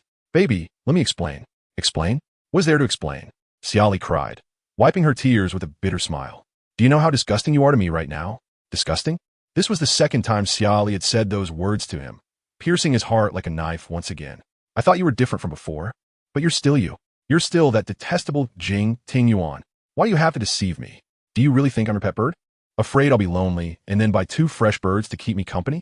Or do you want to watch a sad reunion drama? So you brought in two actors to perform this tear-jerking scene with me." Faced with Xia Li's hysterical outcry, Ting Yuan stood there, momentarily stunned, like a statue. The usually powerful figure was unexpectedly silenced. "Are you tired? Is all this deep affection you've shown me exhausting to perform?" Xia Li desperately looked at Ting Yuan as she wiped her tear-stained face. "It's a pity you don't become an actor. You should be awarded the Best Actor prize. How can you treat me like this? Why let others impersonate my parents? On what grounds? Is it because you have money? Or because you're a lunatic? In my eyes, you're like a madman. If you're not crazy, why would you let someone impersonate my parents?" Xia Li hatched, crying so hard that she was out of breath. "Do you know how much I look forward to seeing my biological parents? Even if they really don't love me or want me, I at least want to see what they look like, so I can finally let go of this obsession that's haunted me for years. But why do you have to treat me like this? Why find someone to impersonate them?" Ting Yuan sighed helplessly. "I just didn't want to lose you. Hell, what does that have to do with this? I was just afraid your biological parents would take you away, and you would leave me." Ting Yuan, I admit I had a small liking for you, but that's gone now." Ting Yuan's eyes flashed with shock as he looked at her in disbelief. "Even though you initially forced me to stay by your side, you've treated me well during this time. I'm not a cold-blooded person. I can feel your changes. But all of this is just your facade." Xia Li replied, "I like the stable, honest you, but now that the truth is out, I can't regain that fondness. Listen to my explanation, okay? Even if you say all of this was for my own good, It doesn't change the fact that you deceived me. Jing Tingyuan insisted. Even if I spun this lie just to protect you, can't you forgive me? Why should I forgive you? You can create a reunion drama this time, and next time you could weave an even bigger lie. I can't bear to live a life filled with deceit and lies. Xia Li bit her lip and incredulously questioned him. If I were to deceive you, what would you do? Even if it were a kind lie, how would you react? Jing Tingyuan fell silent. Xia Li smiled as she answered for him. You would be furious. You would violently confront those who deceived you. You might even go so far as to pull a gun in your rage. That's what happens to those who deceive you. Now you're deceiving me. Yet you expect me to forgive you? On what grounds? Jing Tingyuan stepped forward, reaching out to grab her shoulders, but she took a step back, looking at him with disdain. Don't touch me. You make me sick right now. I explained to you. I just didn't want you to get hurt. I was afraid of losing you, wanting to be the only one you could rely on. Enough, Jing Tingyuan. You still don't understand why I'm angry. I understand. You're angry because I deceived you. I promise I won't deceive you again. Can you forgive me this time? Xia Li shook her head, bitterly smiling. Deceit once leads to deceit again. I won't believe your lies anymore, nor will I forgive your actions. Jing Tingyuan, if you don't want me to continue hating you, please let me go. This ends here. Ends here? Those 4 words acted like a switch, causing Jing Tingyuan's expression to darken, a cold smile appearing on his lips. His eyes filled with an ominous light. You want to leave me? He shed the humble demeanor he had just moments before, revealing a glint of coldness in his gaze. Do you think I would let you go? Xia Li was instantly frightened by the cold aura radiating from him and took a half step back, timidly questioning. What do you want to do? Baby, I originally didn't want to use despicable methods on you, but since you insist on leaving me, I can only imprison you by my side for the rest of your life. Jing Tingyuan stepped forward and threw Xia Li over his shoulder. Ming Ju and Lu Wuhua immediately came forward to dissuade him. Ming Ju said, Tingyuan, don't be foolish. Put Xia Li down first. Let's talk properly. Lu Wuhua added, yes. Tingyuan, put little Xia Li down first. Ming Ju and Lu Wuhua exchanged glances, both feeling that Jing Tingyuan's current state was not right, worried that he might hurt Xia Li, so they both urged him to let her go. Xia Li was desperately hitting Jing Tingyuan's back, shouting loudly, Let me down right now. Ming Ju said, There are too many people here. Let's go back to the castle and talk slowly. Xia Li is angry right now, and you're also emotionally unstable. Let's all calm down and not make any irreversible mistakes. Jing Tingyuan ignored Ming Ju and Lu Wuhua's obstruction and stubbornly carried Xia Li towards the elevator. You two better not stop me, or don't blame me for getting rough. Even if Ming Ju and Lu Wuhua teamed up to confront Jing Tingyuan, they might not be his match and could be knocked down in a few moves. But Ming Ju still stood in front of the elevator door, trying to persuade him, Tingyuan, your emotions are really unstable right now. Put Xia Li down first. She's just angry that you deceived her. She hasn't left yet. Why make things unpleasant? No matter what I do, she always wants to leave me. So I have no need to compromise any longer. Xia Li exclaimed, Compromise? The one who has been compromising all along is me. The one who has been yielding time and again is me. You still have the nerve to say you are compromising? Yes. You have been bending over backwards to perform a heartfelt act for me. How wronged you must feel. Jing Tingyuan coldly told Ming Ju, Get out of my way. Ming Ju replied, What if I refuse to let you pass? Jing Tingyuan threatened, Then don't blame me for being rough. Lu Wuhua exclaimed, Jing Tingyuan, we are brothers. You actually want to hit Ming Ju? Jing Tingyuan pushed Ming Ju aside and carried Xia Li into the elevator. When the elevator door closed, Lu Wuhua immediately looked at Ming Ju, worry evident in his eyes. What should we do? Tingyuan looks a bit strange emotionally. I'm worried he might hurt little Xia Li. Ming Ju pondered for a moment and quickly took out his phone to call Nanxi. Right now, it seems only Nanxi can convince him. Then you quickly call Nanxi to find Jing Tingyuan. This is ultimately Tingyuan's mistake. It's no wonder Xia Li is angry. I would be angry too. As soon as the call connected, Ming Ju immediately explained the situation to Nanxi. Upon hearing about Jing Tingyuan, Nanxi said, Got it. I'm on my way to find him and also call Yi Jin. Ming Ju replied, Okay, I'll call him right away. Chapter 103. Locked up Ming Ju and Lu Wuhua hurriedly arrived at the castle, but the security guard at the gate said that Jing Tingyuan had not returned. Upon hearing this, Lu Wuhua's handsome face immediately showed a worried expression. If Tingyuan didn't bring little Xia Li back to the castle, where would he take her? Ming Ju shook his head. Just as he was about to call Nanxi, Yi Jin arrived. Yi Jin, with long black hair flowing behind him, hurriedly got out of the car and walked to Ming Ju's side, the breeze lifting his hair gently. You mentioned on the phone that Tingyuan found someone to impersonate Xia Li's parents. What's going on? Mingju briefly recounted the situation to Yi Jian, who immediately responded. Why is Ting Yuan so foolish? Why would he go through the trouble of finding someone to impersonate? Doesn't that just make Xia Li hate him more? Mingju replied. Now is not the time to argue about this. Ting Yuan hasn't returned to the castle. Where do you think he could have gone? Lu Wuhua added. Yes, Yi Jian. Quickly think of where he might go. I'm worried he might hurt little Xia Li out of anger. Yi Jian said. He shouldn't hurt her. He likes her too much. I'm just afraid he might go crazy and lock her up, and that would be troublesome. The thought of Ting Yuan possibly imprisoning Xia Li made Mingju urge. We should split up and search for him, checking all the places he might go. Lu Wuhua suggested. Should we call Zhuo Sun? He might know. Ye Vien replied. Are you stupid? Zhuo Sun is on his side, and the bodyguards definitely won't reveal his location. We need to find him ourselves. Lu Wuhua nodded, agreeing, you're right. Then let's split up and search. Yi Jian asked, wait, how's the situation with Nanxi? Has he found anyone? Mingju suddenly realized and looked at his phone screen. I was just about to call him when you arrived. I almost forgot. Mingju quickly dialed Nanxi's number, and after a long ring, it finally connected. As soon as the call was answered, Mingju immediately inquired about Xia Li's situation. Nanxi replied, we haven't found her yet. We don't know where Ting Yuan is now. Hearing this answer, Mingju felt troubled. We need to search separately. If he really has locked Xia Li up, then things will be beyond repair. Country X. In the presidential suite on the top floor of a hotel, Xia Li was lying on the soft big bed resting. Ever since Ting Yuan took her onto the plane, he had been tormenting her, and even after arriving in Country X, he still didn't let her go. After officially checking into the hotel, he became even more excessive. He used smart ankle cuffs to restrain her feet. As soon as she got out of bed, her feet would be electrocuted, making it impossible for her to stand. The entire night, whether she was hysterically demanding to leave or crying and begging him to let her go, Ting Yuan was like a ferocious beast, completely ignoring her words. It was only when she fainted in the early morning that Ting Yuan's rationality gradually returned. He sat on the edge of the bed, looking at the sleeping Xia Li, a gentle gaze mixed with a hint of sorrow. He gently stroked her forehead, softly apologizing. I'm sorry, baby. Even if you hate me, that's fine. As long as you are by my side for the rest of your life, hate me if you want. As Ting Yuan turned to go into the bathroom to take a shower, Xia Li slowly opened her eyes, realizing she had been pretending to be asleep. She glanced towards the bathroom, and taking advantage of his absence, she quickly got out of bed. Enduring the excruciating pain from the electric cuffs, she hurriedly walked barefoot towards the door. First, she secretly opened the door a crack to see if there were bodyguards guarding it. Fortunately, the bodyguards were a bit far from the door, possibly because Ting Yuan had warned them out last night. They were too afraid to listen closely, which made them move away a bit. Chapter 104. The man with the Buddha pendant. The pain in her feet was intense, but Xia Li didn't dare waste any time. Gritting her teeth and heading towards the stairwell. Since there were bodyguards at the elevator, she could only go to the next floor to press the elevator button. With every step, the cuffs would shock her again.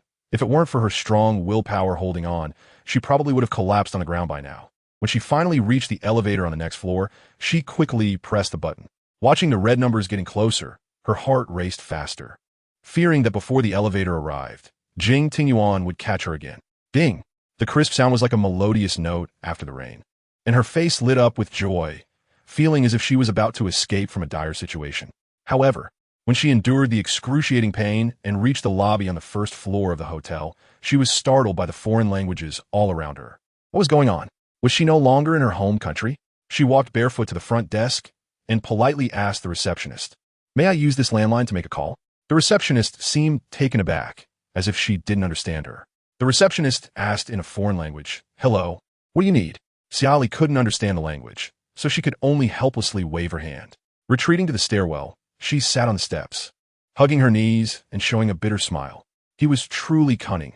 Afraid of her escaping, he deliberately brought her abroad, making it impossible for her to leave due to the language barrier. Looking down at the smart ankle bracelet on her ankle, she mocked. "I can't even speak a foreign language. Even if I get out of the hotel, where can I go? Why bother with this ankle bracelet?"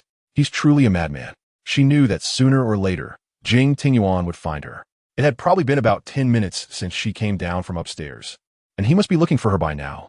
The thought of being caught and inevitably enduring torment made her think it was better to find an excuse to placate Ting Yuan, saying she just wanted to get some fresh air rather than running away.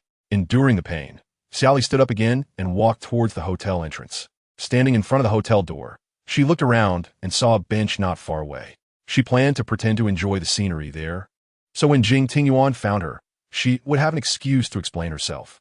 Meanwhile, upstairs after taking a shower, Jing Tingyuan noticed Xia Li was missing. Knowing she couldn't escape, he didn't rush to send someone to look for her. Moreover, with the ankle bracelet having a location tracker, he was even less anxious. Knowing she was still in the hotel, he thought, let's assume she just wants to catch her breath. He would bring her back when she felt better. After all, within the borders of Country X, she couldn't go anywhere. Unable to understand or communicate with anyone here, and without a passport to return home, she had no one to rely on but him, so he believed she couldn't get far. Just as she was about to reach the bench, Xia Li suddenly fell to the ground due to a cramp in her foot, looking somewhat disheveled. Are you okay? Hearing someone speak to her, Xia Li looked up to see a well-dressed man standing in front of her. He wore a jade Buddha pendant on his chest, had a neat hairstyle, and though not stunning, he had a memorable face. The man reached out his hand to Xia Li, smiling gently. Where did you fall? Can you stand up? I can't understand foreign languages. The man was taken aback for a moment, then asked in a language she could understand. Where did you fall? Can you stand up? Xia Li looked at the stranger in front of her, not extending her hand immediately, but watching him warily. Noticing her cautious gaze, his eyes fell to her ankle. When he saw the smart ankle bracelet, his brows furrowed. Finally, his gaze shifted to other marks on her body, and his frown deepened. Do you need help right now? Xia Li couldn't believe the stranger in front of her. After all, she was in a foreign country. Who knew if he was a good person or a bad one? He could be worse than Jing Tingyuan. Thank you, I don't need help. The man guessed that Xia Li was suspicious of him, so he took out a business card from his pocket and handed it to her. I'm the owner of this hotel. Are you staying here? Xia Li took the card, but it was all in a foreign language, and she couldn't understand a single word. I don't understand foreign languages. My name is Ethan, and I'm the owner of this hotel. Are you staying here? Xia Li nodded. Yes, I'm staying with a friend. Are you sure it's a friend? Xia Li fell silent. If it really is a friend, why are you wearing an ankle bracelet? Xia Li bit her lip and looked up at Ethan. Can I borrow your phone to make a call? Of course. She took the phone that Ethan handed over, but her mind went blank, and she couldn't remember whom to call. Lu Quan? The only phone number she could remember was Lu Quan's, but she wasn't sure if he had changed his number, so she could only brace herself and try. When Lu Quan received Xia Li's call, he was in his office handling work. He picked up the phone and saw it was an international number, so he hung up immediately. Recently, telecom fraud had been rampant, and he didn't want to waste time with scammers, so he hung up without giving the caller a chance to speak.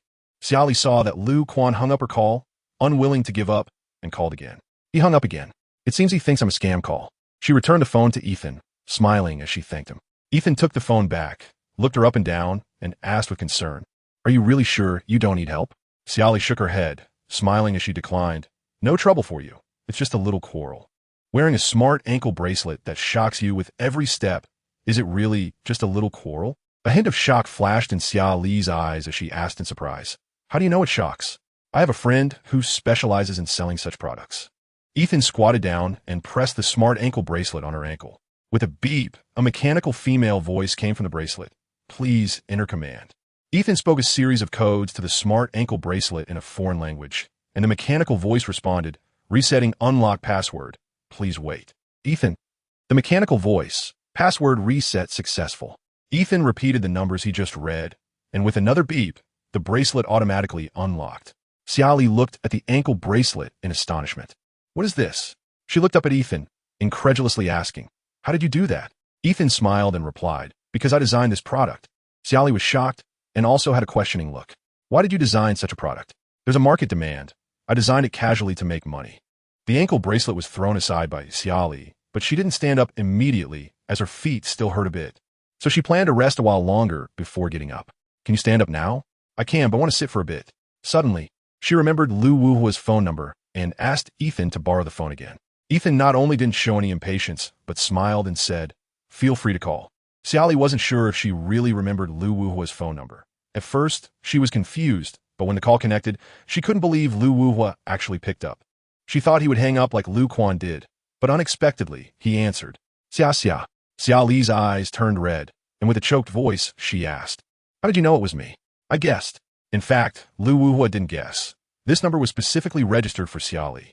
After meeting Xia Li, he immediately had his assistant register a new number, which only Xia Li knows.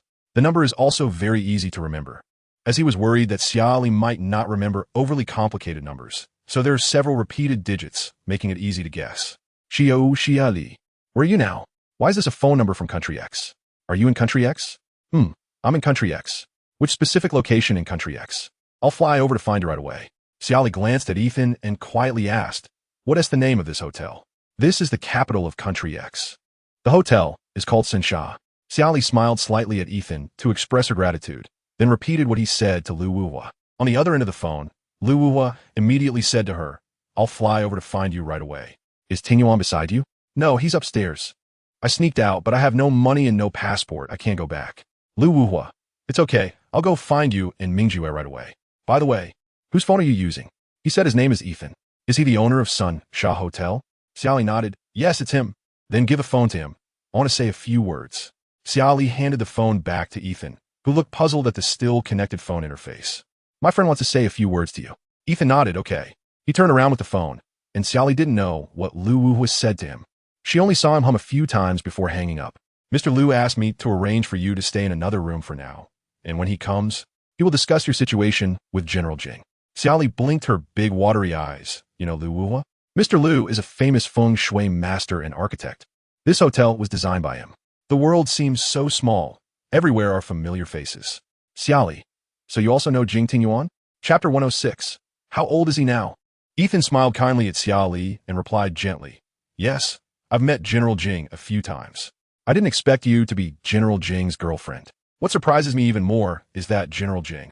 Ethan didn't continue, as he didn't want Xia Li to feel embarrassed or uncomfortable. Can you stand up and walk? Seeing Xia Li struggling to prop herself up, Ethan gently pressed on her shoulder and said, I'll find someone to help you upstairs. You wait here. When Ethan returned, he had a girl with him. He patiently explained to Xia Li, this is my secretary, Vera. She will take care of you for the next few days. It will be more convenient since you are both girls. She is also familiar with multiple languages, so there won't be any communication barriers. You don't need to worry about language issues. Xia Li felt warm inside and thanked him with reddened eyes. You're welcome. Ethan turned to Vera and said, please take good care of Miss Xia these days. Okay, boss. Entering the elevator, Xia Li looked up at Vera and quietly asked, is your boss always this nice? Vera smiled and nodded. Yes, he's a good boss who understands how to respect others. Indeed, knowing I'm a girl, he specifically found you to help me. Not only does the boss understand how to respect others, but he is also very patient. Everyone in our company really likes him. Xia Li nodded. Despite their short interaction, he truly was a gentle and kind person. It's just a pity that the boss's romantic life hasn't been good. Such a nice person, I don't know why heaven tortures him like this. Xia Li's curiosity was piqued by Vera. Although it's not good to gossip about someone you just met, she couldn't help but ask, was he abandoned? Not exactly. She died, and it's been many years.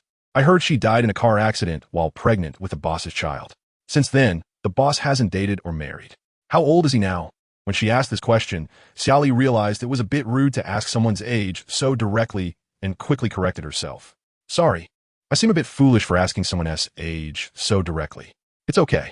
Even if you ask the boss directly, you wouldn't mind. Just then, the elevator doors opened.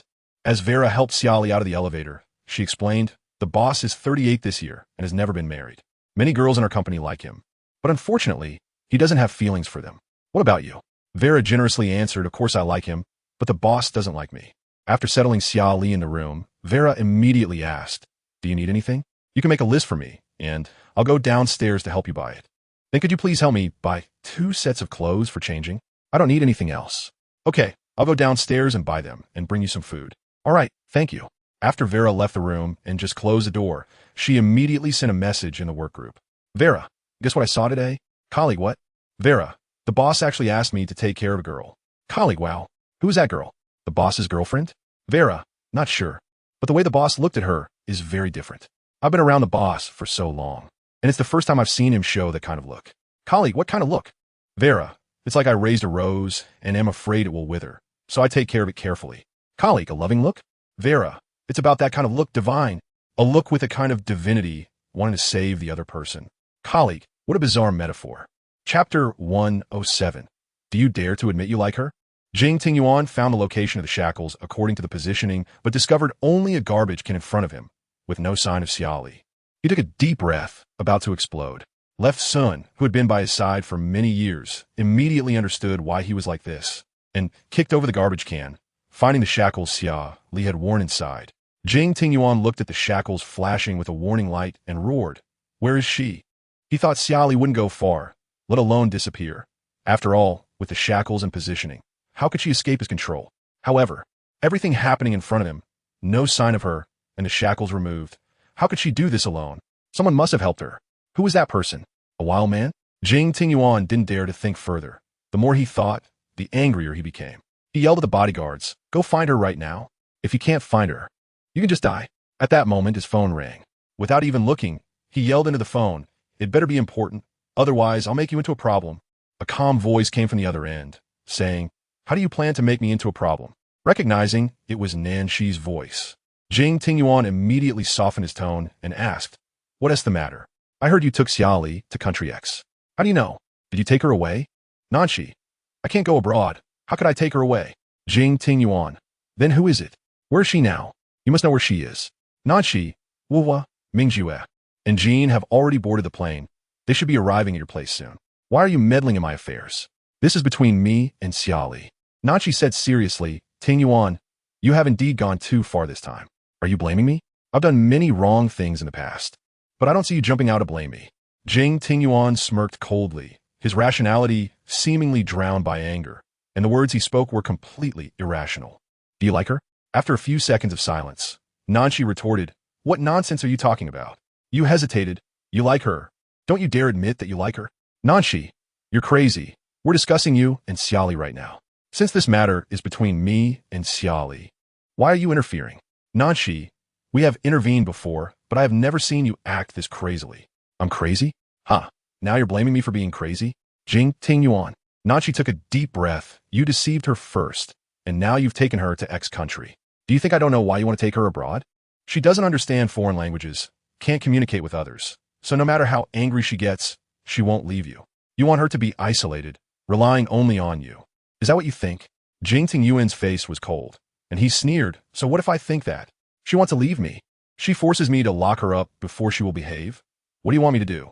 From the very beginning, you shouldn't have found someone to impersonate her parents. Even if you were worried that Xia would hurt her, you could have told her the truth from the start. Xia Li would understand you. But now that you've messed things up like this, what's the point? If Xia wouldn't hurt her, and even took her back to Yi country to recognize her roots, what would I do?" Nanshi sighed lightly. "You have only considered yourself. You are always thinking about what to do after losing her, but have you ever thought about her feelings?" Jing Tingyuan, "Are you lecturing me?" "I don't want to lecture you. I know you love her, so I don't want you to push her further away." Nanshi continued, "Finding someone to impersonate her biological parents is pushing her further away. You are my best brother since childhood, and I can't bear to see you sad. No matter what you do, I will stand by your side without hesitation. Do you understand?" Jing Tingyuan exhaled heavily and raised an eyebrow. "So what do you want to say? Don't push her further away. But you also know she doesn't like me.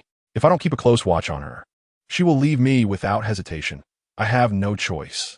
"I understand, but since things have come to this point, you should think about how to solve the current problem. Not take her to a place to lock her up. This won't solve the problem. It will only exacerbate it." Jing Tingyuan held his phone in silence. On the other end of the call, Nanshi sighed and said softly, "Tingyuan, I admit I have a bit of a crush on Xia Li." Jing Tingyuan smirked coldly, with an expression that suggested he had expected this. "But you should understand me. Women are not important to me. I don't want Xia Li to ruin the brotherly bond we have built over the years, so I won't compete with you for anything. My goal has always been clear. Becoming a general is my only lifelong goal. Romantic feelings will only interfere with my upward path. If I am fortunate enough to meet someone who reciprocates my feelings, that would be wonderful. If not, I won't force it. In the choice between career and love, my choice will always be career." Nanshi rarely said so much, and Jing Tingyuan knew he was explaining himself, so his attitude became much more relaxed. "You really won't compete with me? Even if I did, I wouldn't have time to accompany her, so why should I compete? How many days do you think I spend at home all year round? If it weren't for someone cleaning the apartment regularly, it would have been covered in dust long ago." Chapter 108. Ashura Field, Brothers Turn Against Each Other. Lu Wuhua was the first to arrive at the Sunsha Hotel. As soon as he got the room card from Eason, he headed straight to Xia Li's room without hesitation. He hesitated for a long time at the door before swiping the card to enter. At this time, Xia Li was sitting at the computer desk eating dinner. She was startled by the sound of the door opening, thinking it was Jing Tingyuan. When she saw it was Lu Wuhua, her tense mood instantly relaxed. "How did you get here so quickly?" "Because I was worried about you. Before coming, Lu Wuhua didn't forget to bring a bouquet of flowers for Xia Li. After handing the flowers to her, he said softly, "This is for you." Xia Li accepted the flowers and smiled, saying thank you. Lu Wuhua glanced at the instant noodles on the table and frowned. "Why are you only eating a bowl of noodles? I don't have an appetite, so I don't want to eat." Lu Wuhua lowered his gaze and examined her neck, noticing dark marks on it, and it was obvious they were left by Jing Tingyuan. Besides the neck, there might be similar marks elsewhere. "I heard from Isin that Tingyuan handcuffed you with foot cuffs. Does your foot still hurt?" Xia Li looked at her foot and shook her head. "It's not hurting now. But it hurt a lot when I was walking with the cuffs on. Every step was painful." Lu Wuhua crouched down in front of her, holding her ankle to check. Seeing this, Xia Li showed a puzzled expression and asked, "What are you doing? I want to see if there are any other injuries." "There aren't any." Xia Li felt embarrassed to have Lu Wuhua holding her foot for so long, so she quickly pulled it back, but unexpectedly, Lu Wuhua reached out to grab it again. "What are you doing?" Lu Wuhua held her ankle and placed her foot on his knee. He looked directly into Xia Li's eyes and asked softly, "If I say I like you too, would you choose me?" Xia Li's pupils tremblat, looking at Lu Wuhua in disbelief. "This joke is not funny at all. I'm not joking. I really like you." Xia Li took a deep breath, trying to pull her foot back, but Lu Wuhua held on tightly, and she couldn't get it back at all. "Let go first. From the moment I heard that Tingyuan handcuffed you with foot cuffs, I decided to confess my feelings to you." Lu Wuhua's gaze was sincere and deep, without any hint of acting. Looking into such eyes, Xia Li's heart suddenly raced. "I originally wanted to keep this feeling buried in my heart, but he is getting more and more excessive. How could he handcuff you? He forces you to stay by his side, out of brotherhood. I turn a blind eye as long as he treats you well, spoils you, and lets him do as he pleases. But he actually used foot cuffs on you." In Lu Wuhua's eyes, using foot cuffs on Xia Li was as if Jing Tingyuan did not see her as a lover, but as a prisoner. That's why Lu Wuhua decided to muster the courage to confess to Xia Li. He couldn't bear to see her treated this way by Jing Tingyuan. "Little Xia Li, I like you. Can you be with me?" Xia Li looked at Lu Wuhua in shock, and after a few seconds of silence, she replied, "Lu Wuhua, thank you for your affection, but I don't like you." Lu Wuhua revealed a hint of a bitter smile. "It's okay. Even if you don't choose me, it's fine. I just want you to know that I truly like you, and I genuinely want to protect you." He set her foot down, then stood up and said, "I'm going to talk to Tingyuan. You wait for me here. He is probably upset right now. Why don't you talk to him tomorrow? It will be more appropriate now." As Lu Wuhua turned his back to Xia Li, his gentle eyes suddenly turned to anger. He approached Jing Tingyuan with a heart full of fury, and before Jing Tingyuan could react, he directly punched him in the face. Jing Tingyuan tilted his head slightly, letting out a cold laugh, then kicked Lu Wuhua in the abdomen. "Lu Wuhua, are you not going to pretend anymore?" "Yes, I like her. Out of brotherhood. I want to compete with you. But you treat her like a criminal." Knowing he couldn't win, Lu Wuhua still took action against Jing Tingyuan. "When you forced her to stay by your side, I didn't say anything because you are my brother, and I will always stand by you. But you shouldn't have cuffed her."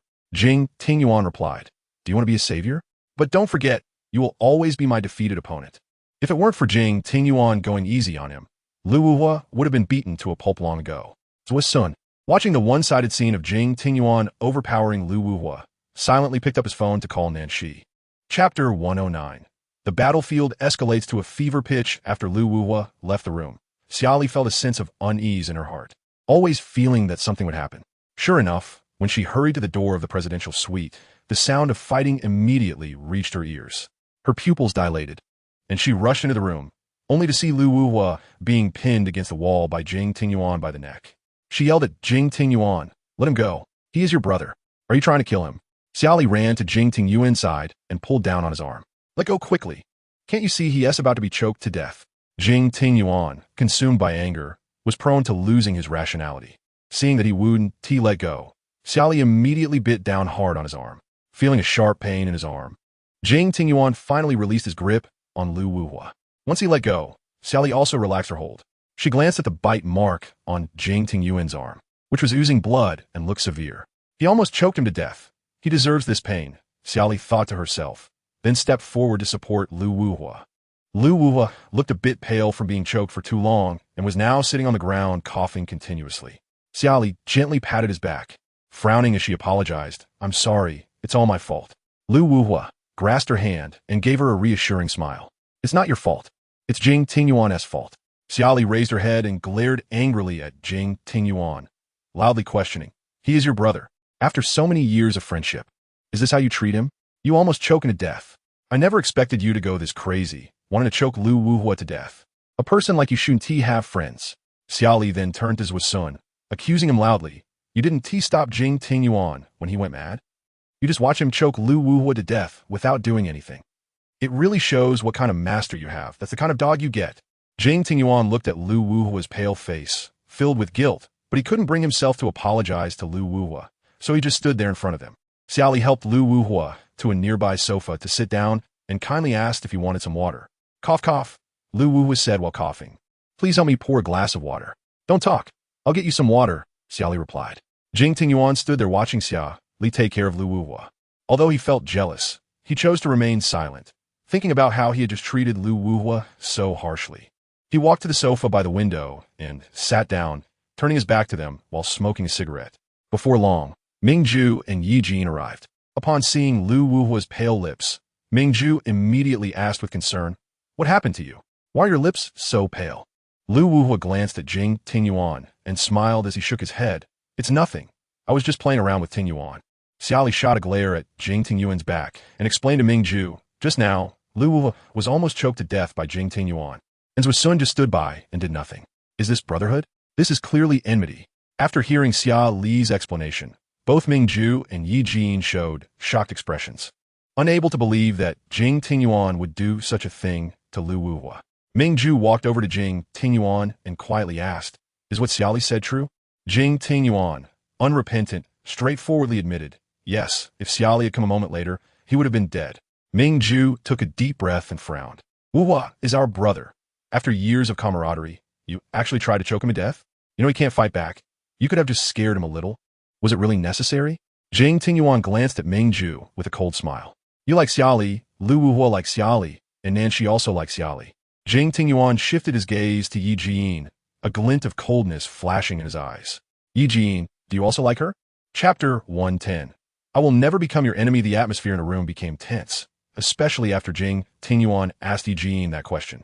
Everyone's expressions were filled with meaning. Xia Li thought Jing Tingyuan was talking nonsense and immediately scolded. "You can be crazy, but there should be a limit. Don't say all this nonsense." Jing Tingyuan stood up, facing everyone present, his gaze fierce as he looked at Xia Li and said, "No wonder I like you. You are charming beyond measure." Then he scanned the others with cold eyes. "You are all my brothers. You even have the same preferences." Mingju said, "Tingyuan, no matter what, Wuhua is still our brother. You shouldn't hurt him no matter how angry you are. If it weren't for him meddling, I wouldn't have laid a hand on him at all." Jing Tingyuan took a deep breath and sneered, "Don't think I can't see through your feelings for Xia Li. I just pretend not to know, turning a blind eye, but I'm not a fool." Xia Li truly thought Jing Tingyuan was talking nonsense out of irrationality. So she shouted at him again, "Are you completely crazy now? You're throwing dirt on them. Can't you be a bit more rational? You've been the one in the wrong from the beginning. You had someone impersonate my parents, and when exposed, you didn't repent, but brought me here and locked me up. It's clearly your fault from start to finish. Why do you have no remorse now? Do you think everything you do is right?" After saying that, Xia Li felt she couldn't bear to face Jing Tingyuan any longer and turned to help Lu Wuhua up. "I'll help you back to your room to rest." Jing Tingyuan looked at Xia Li's back, his expression cold as he threatened, "Try leaving with him. I dare you." Xia Li paused, supporting Lu Wuhua's arm as she turned to Jing Tingyuan and asked, "What if I insist on leaving you right now? What do you plan to do? Should I strangle them or let them strangle me on the spot?" The air in the room suddenly heated up, as if just one spark could ignite Jing Tingyuan's fury. The moment he drew his gun, a ringtone shattered the tense silence. Zui Sun walked over with his phone and said, "It's a call from young Master Nan. Don't answer it." Zui Sun put the call on speaker, and Nanshi's calm voice came through. "Xia Li is not used to being in Country X. Let her come back. Additionally, my mother's birthday is coming up, and I formally invite Xia Li to the Nan family for a visit. You and Xia Li should calm down for a few days." Jing Tingyuan remained silent, his indifferent expression revealing nothing about whether he agreed or disagreed. Nanshi continued, "Xia Li, I know you can hear me. My mother has heard of you and is very interested in you, so she specifically asked me to invite you to her birthday party. Please stay at the Nan family for this period." Xia Li could tell that Nanshi was trying to give Jing Tingyuan an out, and since she didn't want to face him right now, she replied loudly to Nanshi, "Then I'll trouble you, young Master Nan." "Not a trouble at all." Nanshi then turned to Jing Tingyuan. "Tingyuan, what is your opinion?" Jing Tingyuan didn't want to escalate things. Since Nancy had given him a way out, he put the gun away. I'll pick her up once the time is right. After hanging up, Xia Li supported Lu Wuhua and left the room. Ming Ju patted Yi Jin's shoulder and softly said, I'll go check on Lu Wuhua's injuries. Yi Jin stayed behind and looked at Jing Tingyuan. I can answer your earlier question now. I do like Xia Li, but you saved my life. So I don't think I have the right to compete with you for her. I also promise I will never be your enemy. Chapter 111. Whose little wife is escaping? Ming Ju followed Xia Li to Lu Wuhua's room.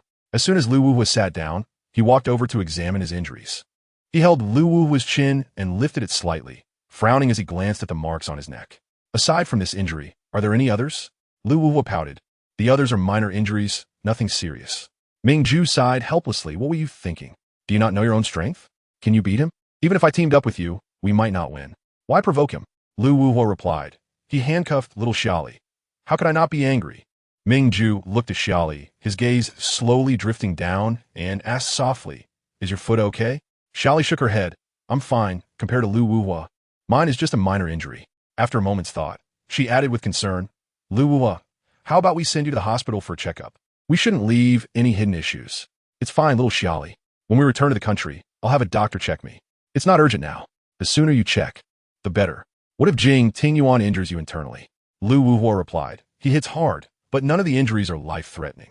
If he really wanted me dead, it wouldn't be as simple as just beating me. Are you making excuses for him? He almost strangled you, and you're still defending him. Lu Wuhua frowned. I'm really angry that he locked you up, but after all, he is my brother. I know him somewhat. He wouldn't really want to take my life. Lu Wuhua glanced at Ming Ju and smiled. Ming Ju, don't you agree? Ming Ju replied, I don't know. Tingyuan tends to be irrational when it comes to Xia Li. You shouldn't provoke him again. If you can't win, don't stir things up. One careless mistake could cost you your life. And then how would you explain it to Uncle Lu? Lu Wuhua nodded. Yes, I know. I'll remember. I'm not feeling well now, so please stop lecturing me. Ming Ju sighed softly and said to Xia Li, you should go back to your room to rest. If Tingyuan finds out you're alone in a room with Wuhua, he might go crazy again. Xia Li pressed her lips together, realizing that staying there wouldn't help Lu Wuhua and might even worsen the situation. So, she followed Ming Ju's advice and returned to her room. Now, only Lu Wuhua and Ming Ju remained in the room. Ming Ju went to the bar and poured a glass of warm water for Lu Wuhua. As he handed it to him, he remarked, I didn't expect you to also like Xia Li. Little Xia Li is so good. Anyone who spends time with her would like her. Yes, she really is great. Ming Ju continued. Since Nancy invited Xia Li to stay at the Nan family for a few days, you should keep a low profile during this time. Everyone should take a break from each other. He then asked, speaking of Madame Nan, have you prepared a birthday gift? I prepared it in advance. You didn't forget to prepare yours, did you? Lu Wuhua touched his neck and pouted. Not yet. I don't know what to get this year. You need to hurry up. Don't show up empty-handed at the birthday party. I know, all right. You should go back to your room and rest too. We need to return to the country early tomorrow. Okay. The next day, Xia Li flew back to the country on the same private jet as Lu Wuhua and the others, while Jing Tingyuan took a separate private jet. When they all arrived simultaneously at S-City International Airport, over 30 luxury cars outside immediately attracted everyone's attention. Jing Tingyuan, wearing sunglasses, got into one of the cars, while Xia Li sat in the one behind him. The five of them were in 5 separate cars, with their bodyguards in the other vehicles, as well as the bodyguards sent by the Nan family to escort Xia Li back to the Nan residence. Once the car started, the 30-odd black luxury cars formed a beautiful spectacle. Bystanders took out their phones to record the scene and posted online with captions. Whose little wife is escaping?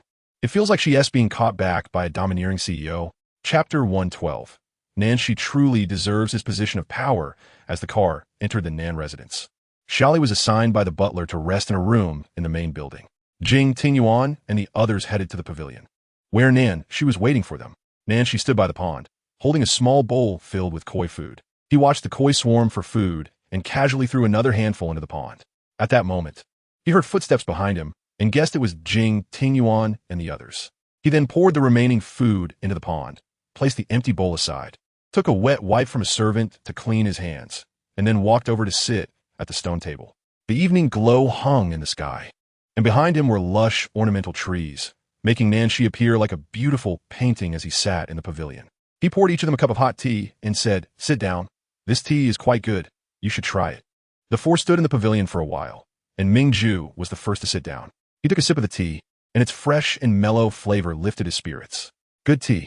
Nancy glanced at the others, noticed they were still standing and immediately put on a stern face, saying, "I will not allow anything or anyone to disrupt the balance between us." Everyone present understood his words, so they sat down together. As the five sat at the stone table, the atmosphere became somewhat tense, and each person's expression was inscrutable. She looked at Jing Tingyuan and coldly said, "You shouldn't have laid hands on Wu Hua, at least not with such severity." Jing Tingyuan lowered his eyes, ignoring him.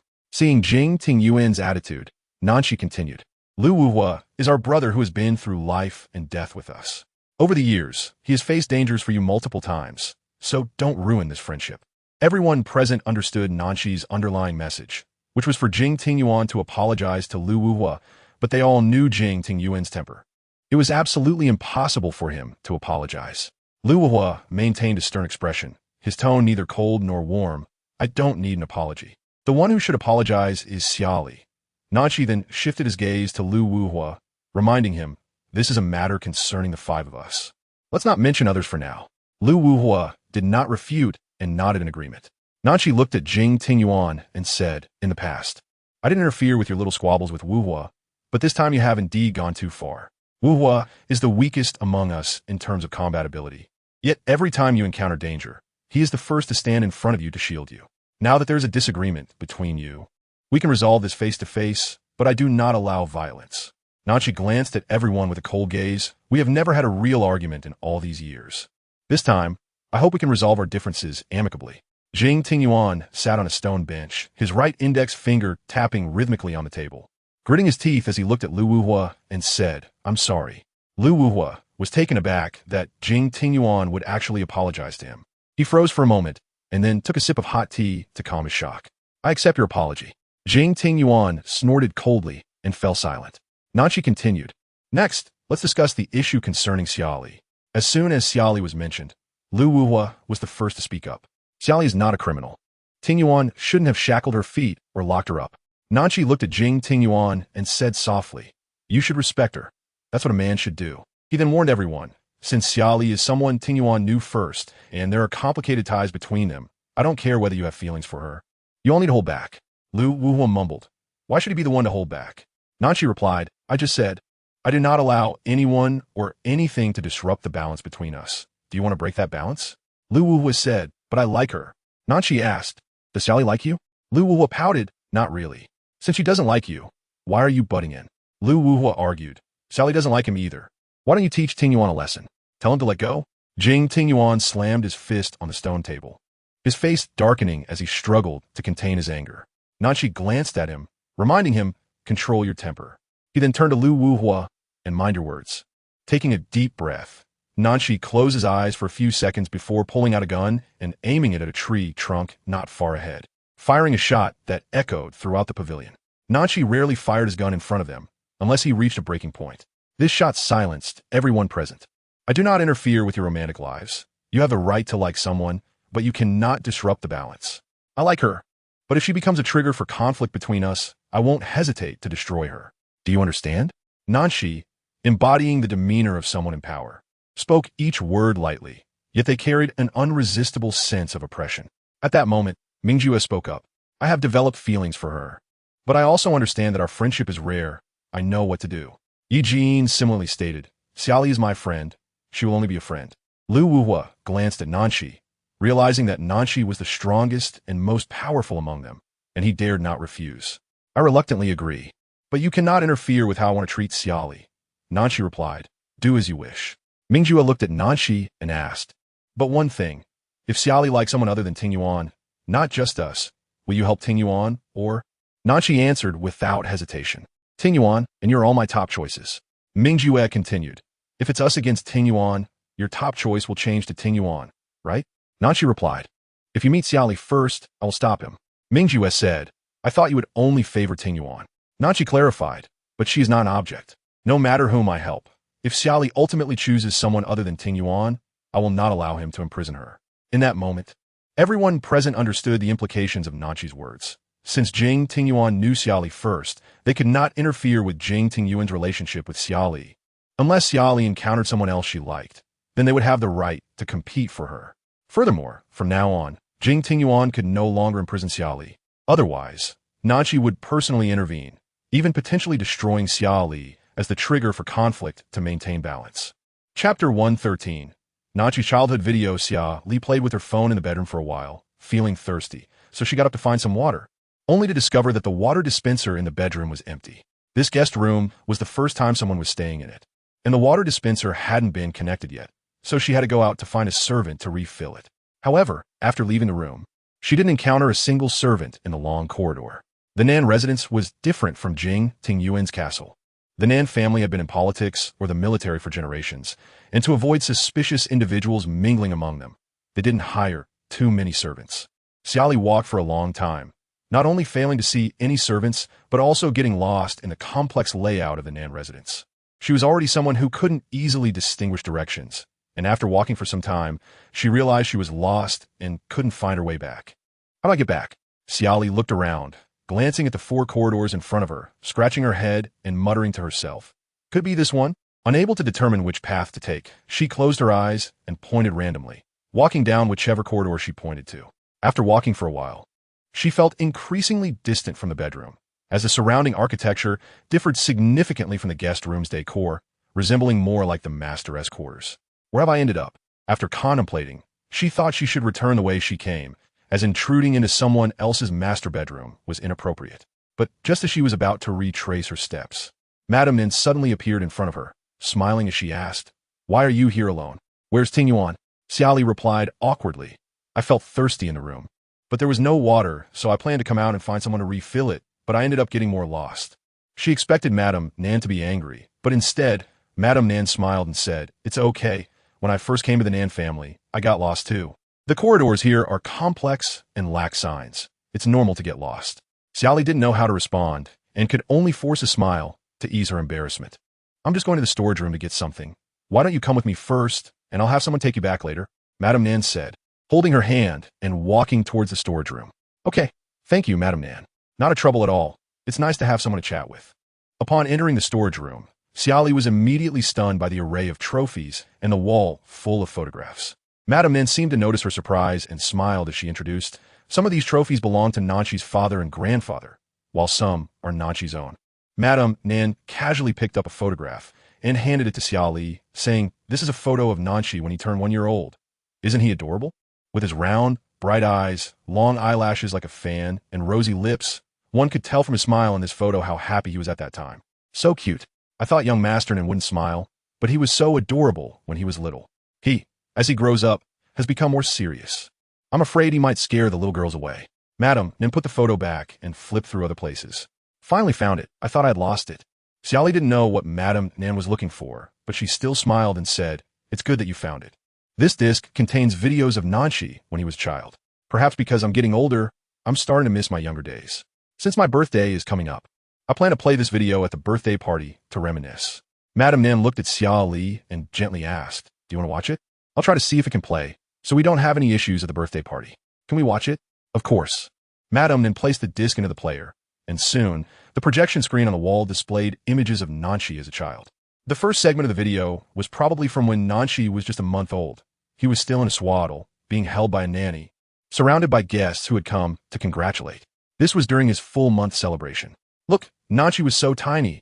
I can't believe how big he is now. Time really flies." Xia Li remained silent, quietly accompanying Madame Nin as they continued to watch the video. The video was long, and she didn't know how long they had watched until they reached the footage of Nanchi's 18th birthday.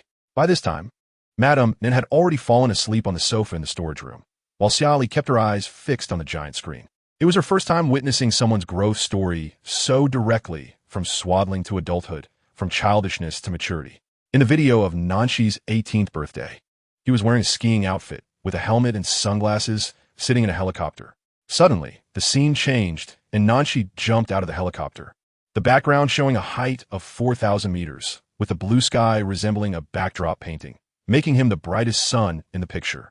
As he fell, the white clouds behind him looked like a soft cake, causing Xia Li to swallow hard.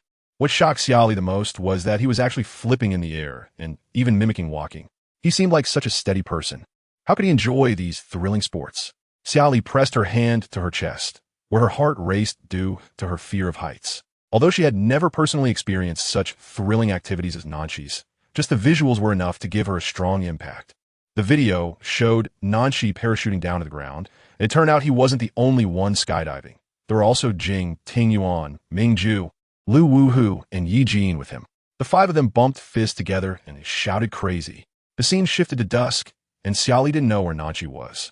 She only saw him in combat gear, seemingly with his comrades, each holding a gun. Xia Li heard a voice from the video. Nanshi, what kind of music do you usually like? Why don't you play a song to boost our courage? I'm a bit scared. I usually like rock music, Nanshi replied. Huh, I thought someone as steady as you would prefer classical music. Rock music has a strong rhythm. It gives a sense of freedom and ease. If we survive and go back, let's go to concert together. I'll treat. At this moment, Madame Nan rubbed her eyes and softly asked, how did I fall asleep? She straightened up, glanced at Xia Li, and then at the projection screen, laughing. Did you see all this?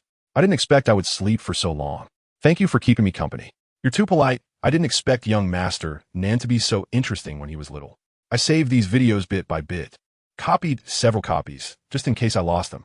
When Madame Nan got up, she felt a bit dizzy, and Xia Li quickly supported her. Madam, be careful. Madame Nan showed a satisfied look and smiled. If you and Tingyuan don't get along well, you might consider our Nanshi. Huh? Was Madame Nan joking? Chapter 114. Knowing one's own background but uncertain, Madame Nan saw the surprised expression on Xia Li's face and casually changed the subject. This video is too long. Let's do something else. Upon leaving the storage room, Madame Nan immediately arranged for the maid to take Xia Li back to her bedroom. Upon reaching the bedroom door, the maid smiled and said to Xia Li, Miss Xia, as per Madame's instructions, your room's water supply has been activated. If you need anything else, you can directly use the landline to call the housekeeper. Thank you. You're welcome. Enjoy your time at the Nan residence. After the maid left, Xia Li pushed open the bedroom door, and to her surprise, Nanshi was sitting on the sofa waiting for her. When did he arrive? Young Master Nan. Seeing her enter, Nanshi glanced at the sofa beside him and softly said, Please have a seat.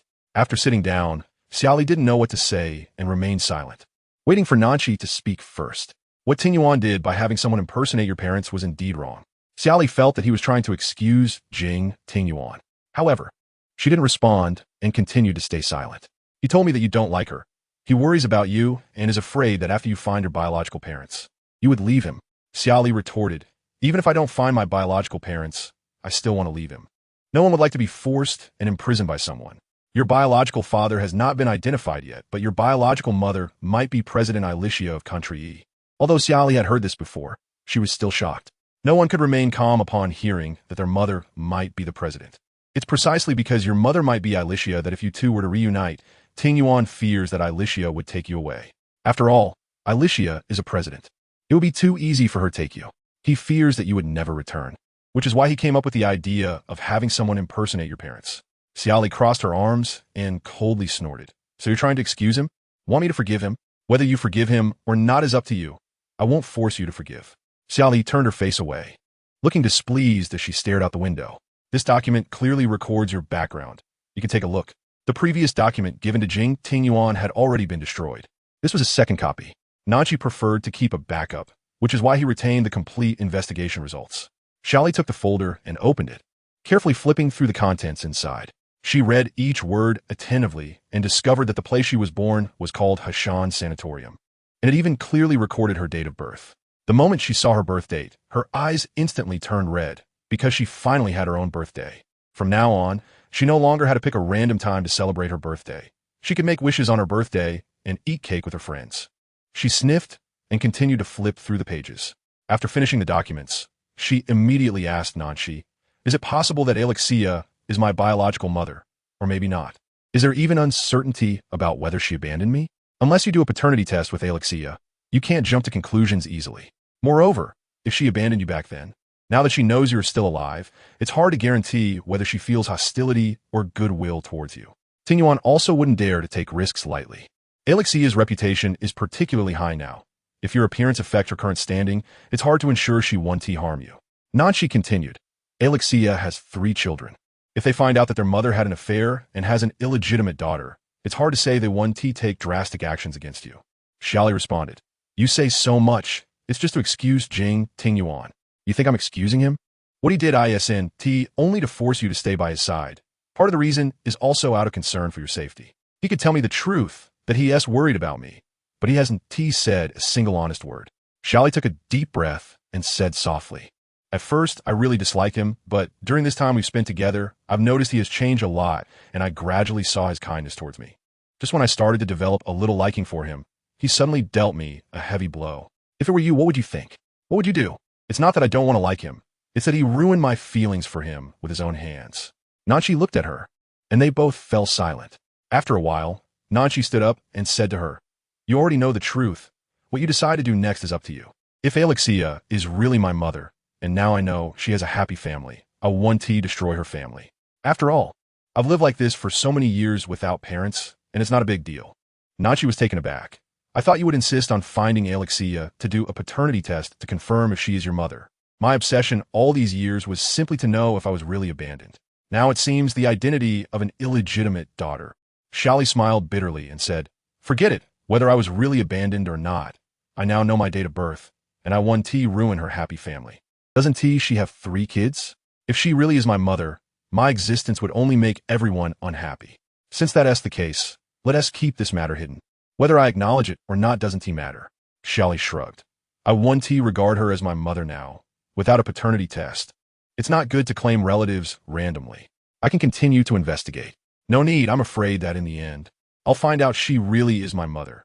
I'm afraid I'll discover I truly am an illegitimate daughter, and even more afraid of being abandoned a second time." Xia Li forced a weak smile and said, "Sometimes an open-ended conclusion is quite good.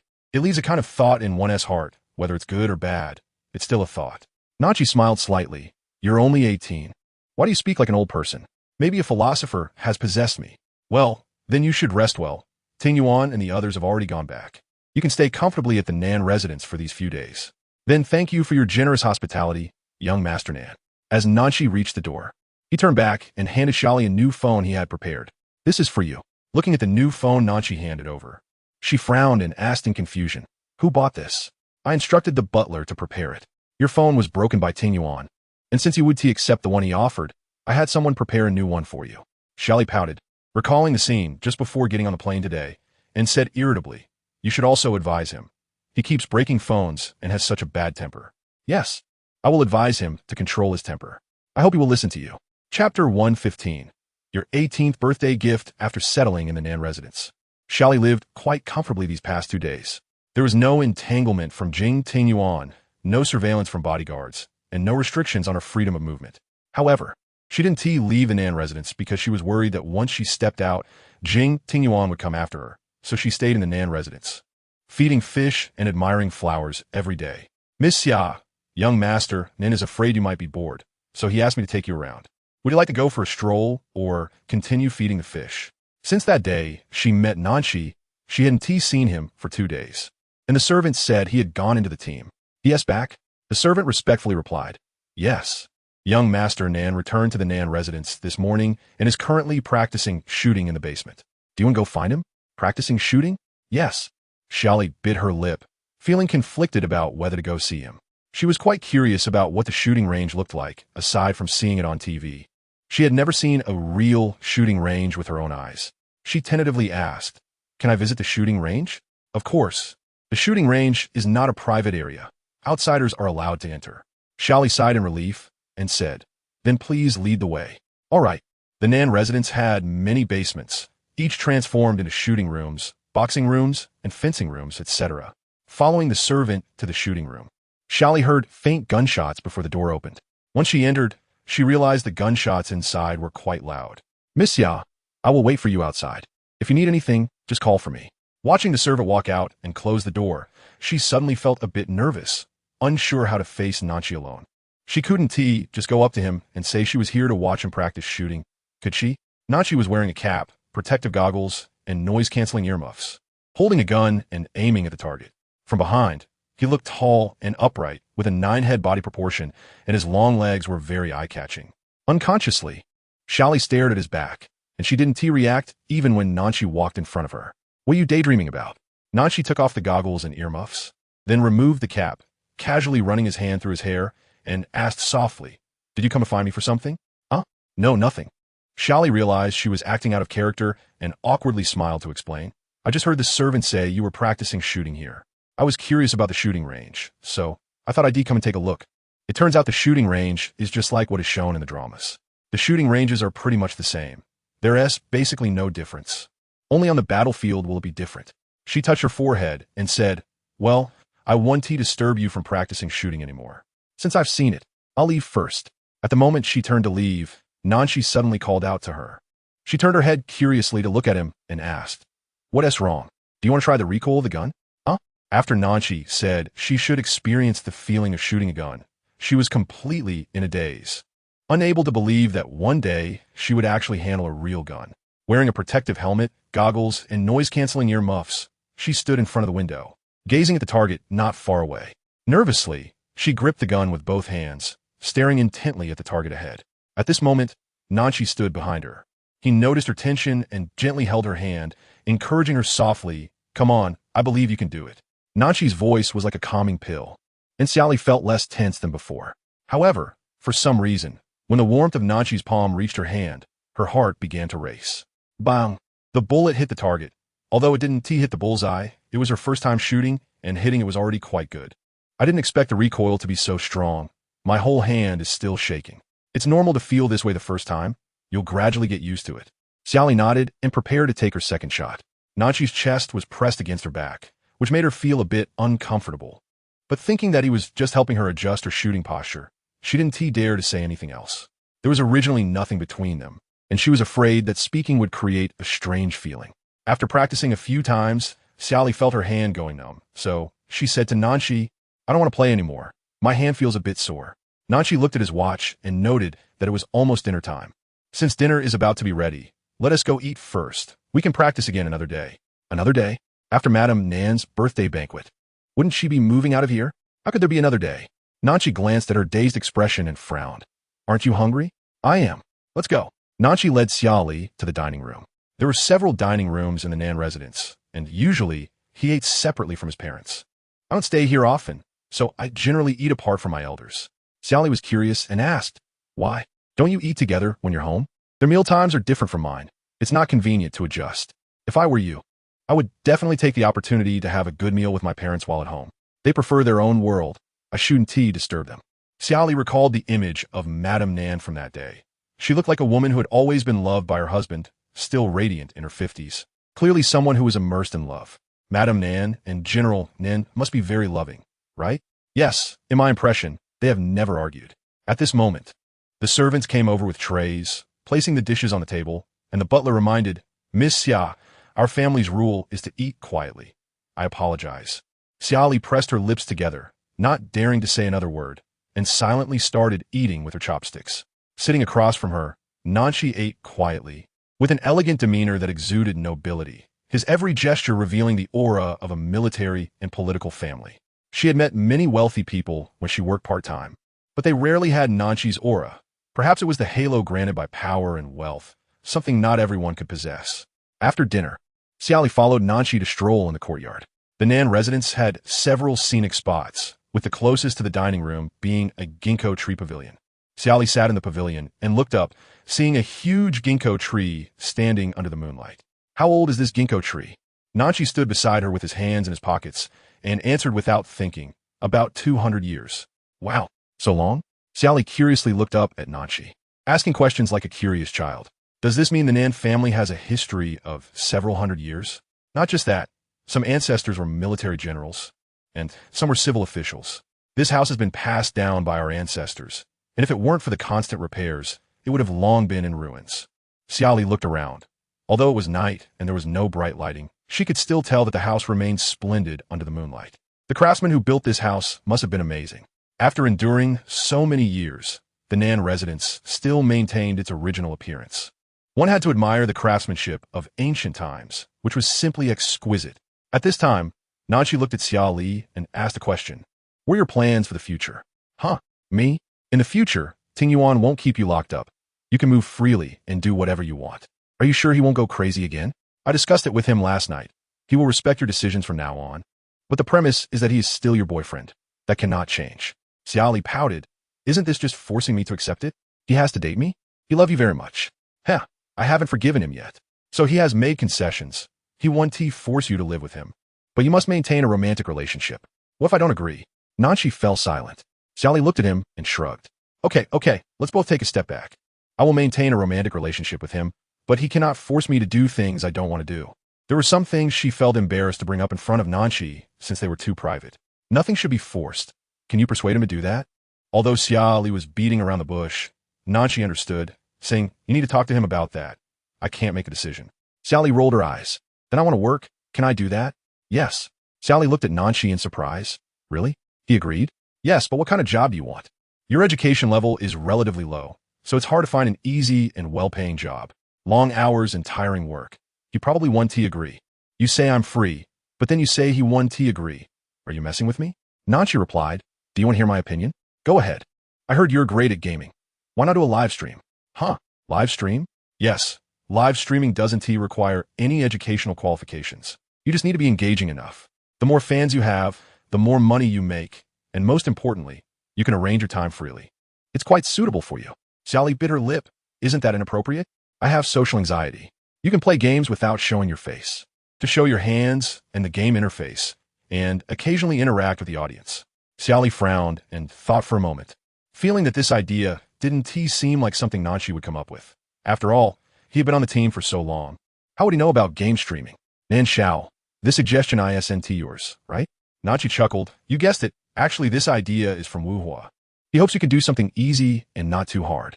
There was another reason that Nanshi didn't mention, which was that if Xia Li did live streaming, Wu Hua and others could pose as viewers to give her rewards. She would definitely refuse direct money. But earning from rewards would feel more fulfilling and wouldn't raise her suspicions. It turns out it was Huaga's idea. At a glance, he is someone who often watches live broadcasts and knows a lot about these things. You can consider it. Once you've made up your mind, he will immediately prepare the equipment you'll need for the live broadcast. All right, I'll think it over.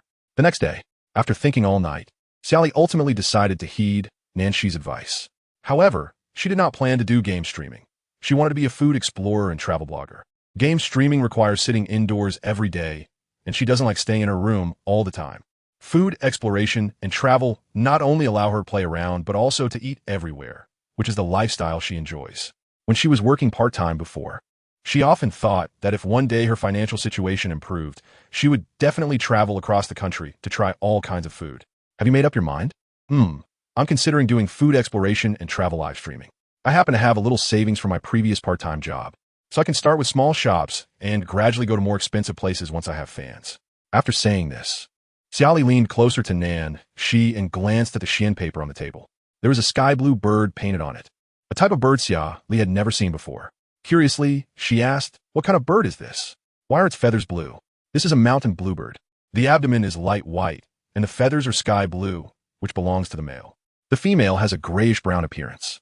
Upon hearing this, Xia Li's first thought was of a peacock. Why are all the males so beautiful? Peacocks also only have beautiful tails when they are male, because males need enough charm to attract females. Otherwise, how could females be willing to follow them? It's the same for humans. You paint so beautifully. I didn't expect you to be good at drawing. I've been working on this painting for almost a month, and today I just finished it. After completing the final stroke, Nanshi immediately set the brush aside and smiled at Xia Li. This painting is a gift for you. Huh? I thought I misheard you. You're giving this to me? Why? It's your birthday gift for your 18th. But I didn't give you anything for your last birthday. Just accept it. It's not worth much. A gift can't be measured in money. The painting you took a month to create has nothing to do with money. It's a token of your feelings. Since you say it's a token of your feelings, if you don't accept it, wouldn't that be trampling on my feelings? Xia Li pouted and looked Nanshi up and down, feeling that his words today were a bit strange. Trample? Is this word appropriate here? Then I'll accept it. But what should I give in return? Looking at you, you seem to lack nothing. What can I give you? No need. You know I have everything I need. Still, you should give something. I feel bad if you don't. You can decide what you want to give. I want to be picky. Xia Li thought for a moment, then smirked. Since you gave me a painting, why not I give you one too? Nanshi raised an eyebrow. You can draw? I guess so. I'm not sure. She had never learned to draw and didn't even know how to outline with colored crayons, but she could learn. The principal once said her learning ability was quite good. She could learn anything quickly as long as she was willing to. Previously, she had been too busy with part-time work and didn't have time to study a skill, which led to her current lack of accomplishments. But she was only 18 now, and the future was promising. She thought to herself, cheering herself on. Chapter 116. Thinking of her makes it hard to sleep in the study. Jing Tingyuan sat at his desk handling work. Because Xia Li had been away these past few days, he couldn't sleep normally every night and had to work overtime in the study. Before he met Xia Li, although his sleep quality wasn't great, it was to the point where her figure appeared as soon as he closed his eyes. Now, whenever he returned to the bedroom and lay on that big bed, all the memories of what he experienced with Xia Li kept flashing through his mind. It felt as if the air was filled with her scent, and everywhere he looked reminded him of her. He couldn't erase the longing in his mind. The more he forced himself to sleep, the more he thought of her. At that moment, his phone screen suddenly lit up.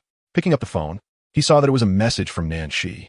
Nanshi informed him that Xia Li had decided to become a streamer, focusing on food exploration and travel.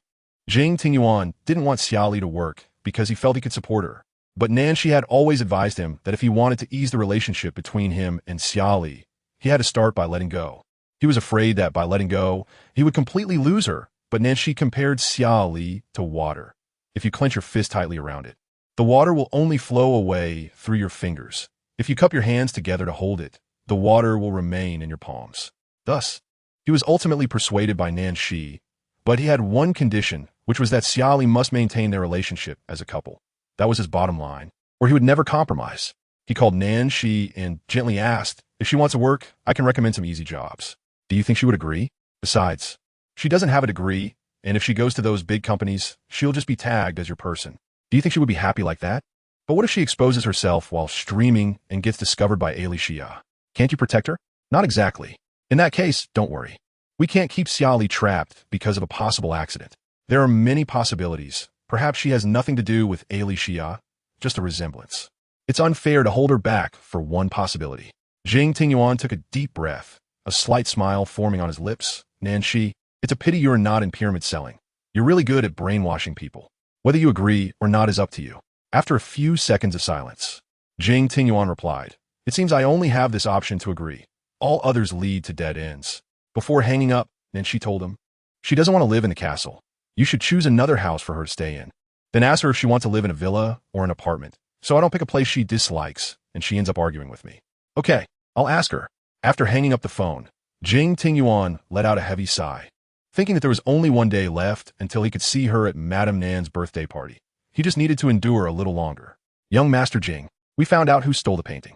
Luo Sun entered at some point, handing a document to Jing Tingyuan and saying, I didn't expect the mastermind to be king. But why would kings steal this painting? Jing Tingyuan furrowed his brow in thought, not understanding why. With King S wealth of hundreds of billions, he could have as many paintings worth 3 billion as he wanted. Why go through the trouble of stealing this one? Do you have a photo of the painting? Jing Tingyuan had never seen the painting and didn't know what it depicted. He had bought it entirely on Yao Qianshu's recommendation. Yao Qianshu often helped him procure gifts and had a lot of knowledge in this area. So he entrusted him with his purchase, but unexpectedly, it was stolen along the way. Was Sun? No, Assistant Yao should have it. Jing Tingyuan dialed Yao Qianshu's number to ask him about the painting. Yao Qianshu directly sent a photo to Jing Tingyuan, saying, this is a photo of that painting created by a painter from country E. His name seems to be.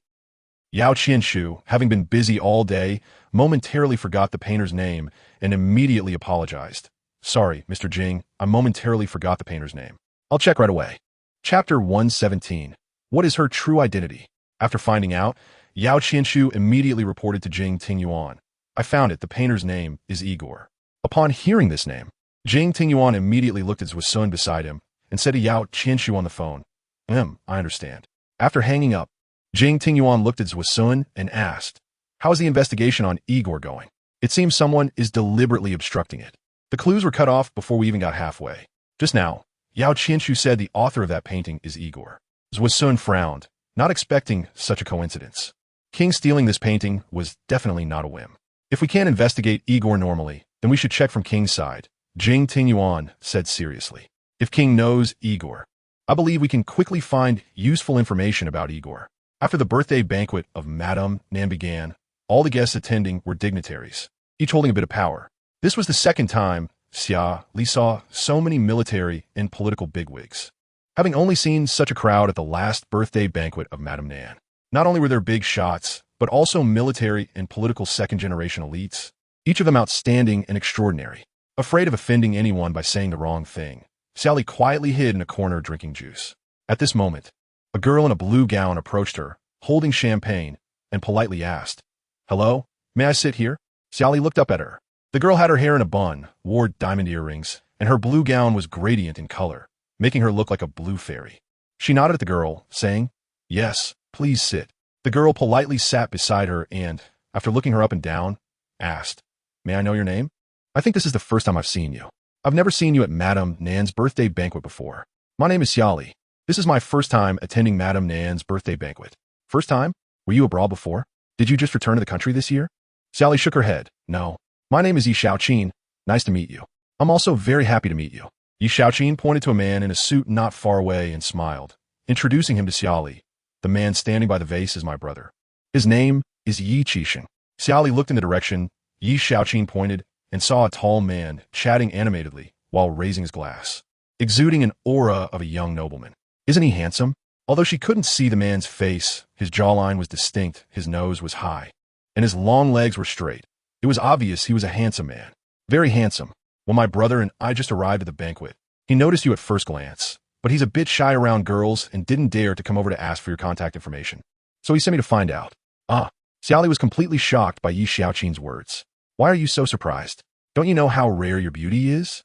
As a girl, I almost want to bend for you." Xia Li shook her head. "I always thought I looked quite ordinary." "No way. Is there really someone beautiful and unaware of it?" Yi Xiaoqin exclaimed, "But it doesn't matter.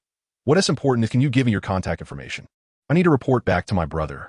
Xia Li was not used to revealing her contact information to strangers. Although the other party seemed harmless, she remained cautious. She thought for a moment and politely declined. "Sorry, I'm not very comfortable sharing my contact information with someone I just met." Yi Xiaoqin looked at Xia Li with a puzzled expression and asked, "Why? Are you afraid I'm a bad person?" Xia Li, fearing the other party might misunderstand, quickly explained, "No, it's mainly a personal reason. I don't like to share my contact information with people I meet for the first time." Yi Xiaoqin nodded, indicating she understood. "I see. That's fine. How about we add each other on WeChat? We can definitely do that, right?" Xia Li smiled and nodded. "That works." After they exchanged WeChat contacts, Yi Xiaoqin immediately opened her moments on her phone and, like a salesperson, enthusiastically recommended her brother to Xia Li. "Look, this is what my brother looks like at home. He is very tidy whether at home or outside, and he has no bad habits. Most importantly, he has never been in a relationship, like a blank slate." Yi Xiaoqin clicked to the next photo, smiling. "Look, this is a photo of our family camping. Doesn't he, my brother, look very handsome when he smiles? He is simply the epitome of elegance." Xia Li nodded, but didn't know how to respond, so she remained silent. "By the way, how old are you this year? I forgot to ask earlier." 18. "Oh, you're the same age as me. I'm also 18. My brother is 28, 10 years older than me." Yi Xiaoqin worried that Xia Li might dislike her brother because of the age difference, so she quickly added, "Although he is 28, he doesn't look old at all. There is no generation gap between us, so you can rest assured about that." Xia Li awkwardly scratched her head. He can also cook. His cooking is delicious. Although he can't compare to a 5-star chef, but he is very good at home-cooked meals. Your brother is very outstanding. Whoever is with him will definitely be very happy." Yi Xiaoqin looked at Xia Li with excitement and asked, "So, would you consider my brother?" Just as Xia Li was about to speak, Lu Wuhua appeared behind them without her noticing and said, "Sorry, little Xia Li already has a partner. It seems your brother has no chance." Yi Xiaoqin recognized Lu Wuhua. The Lu family is one of the 3 prominent families in City S, and her father and brother often took her to various high society banquets. The first time she met Lu Wuhua was at a Lu family banquet. "Lu Xiao." Yi Xiaoqin looked at Lu Wuhua and then at Xia Li, curiously asking, "Is Lu Xiao your boyfriend?" Xia Li shook her head. "No." Yi Xiaoqin instantly breathed a sigh of relief. As long as he wasn't Lu Xiao, it would be fine. If it were Lu Xiao, then it would definitely be a comparison of wealth. And as long as he wasn't Lu Xiao, my brother still has strong competition. After all, his position is not low. Lu Wuhua smiled. "Although it's not me, her boyfriend is Jing Tingyuan." "Ah." Yi Xiaoqin blinked in shock, looking at Xia Li. "No way.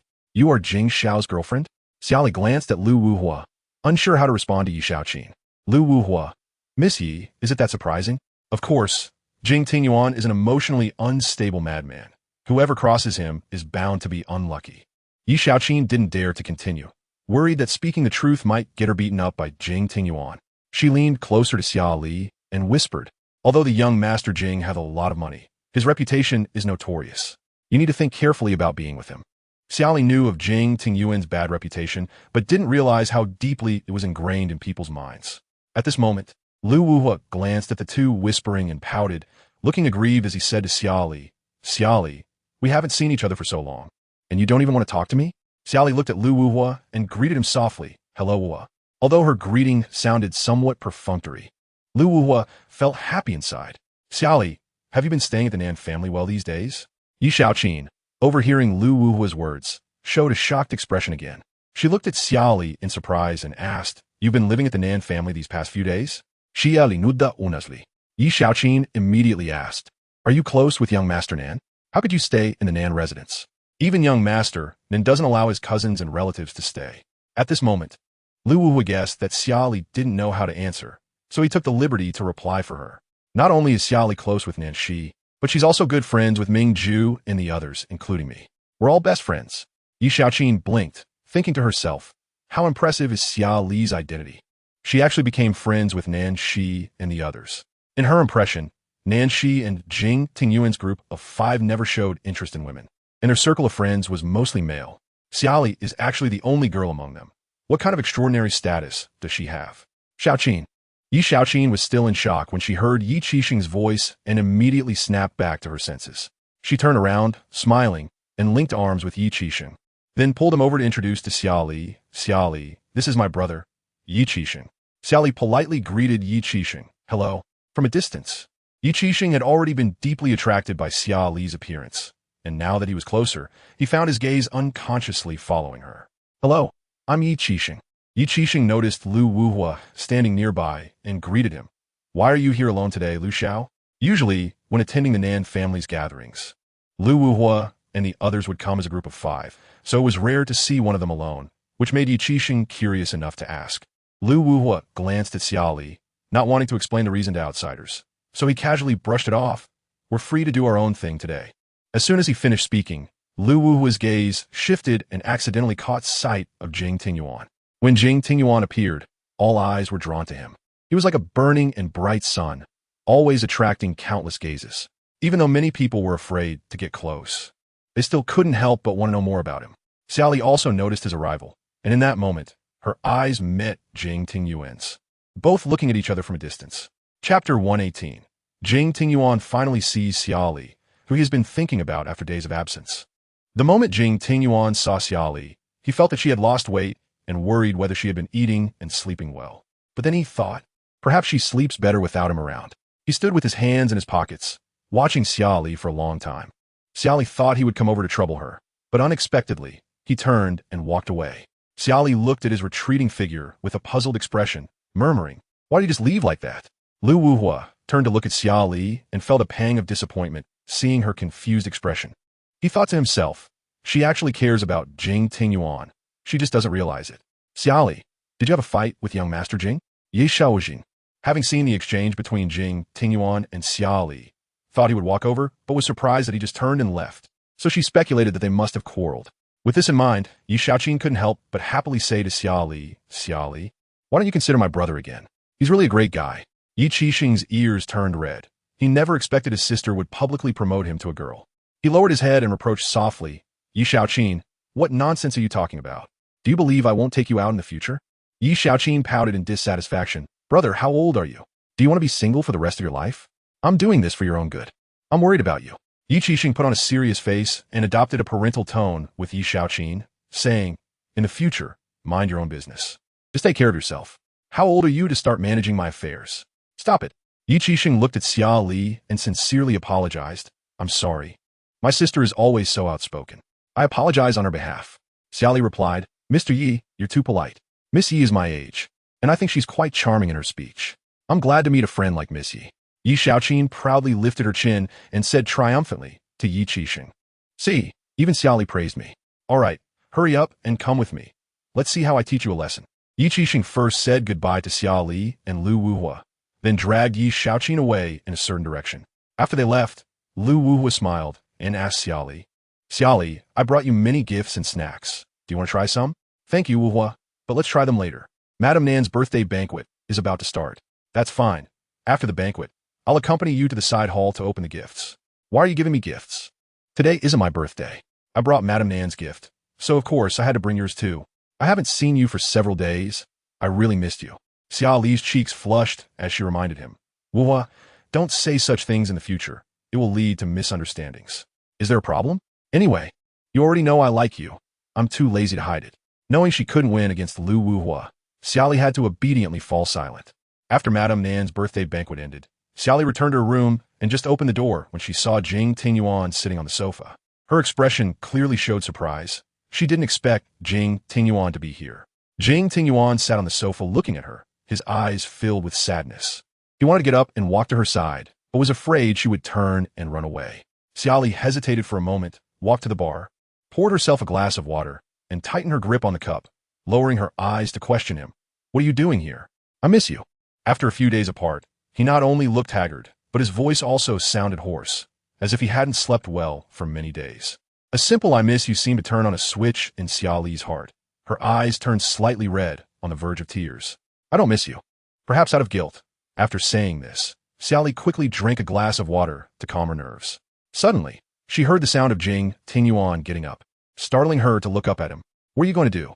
Seeing the wariness in Xia Li's eyes, Jing Tingyuan felt as if his heart was about to shatter. Baby, do you think I would hurt you? Would Jing Tingyuan hurt her?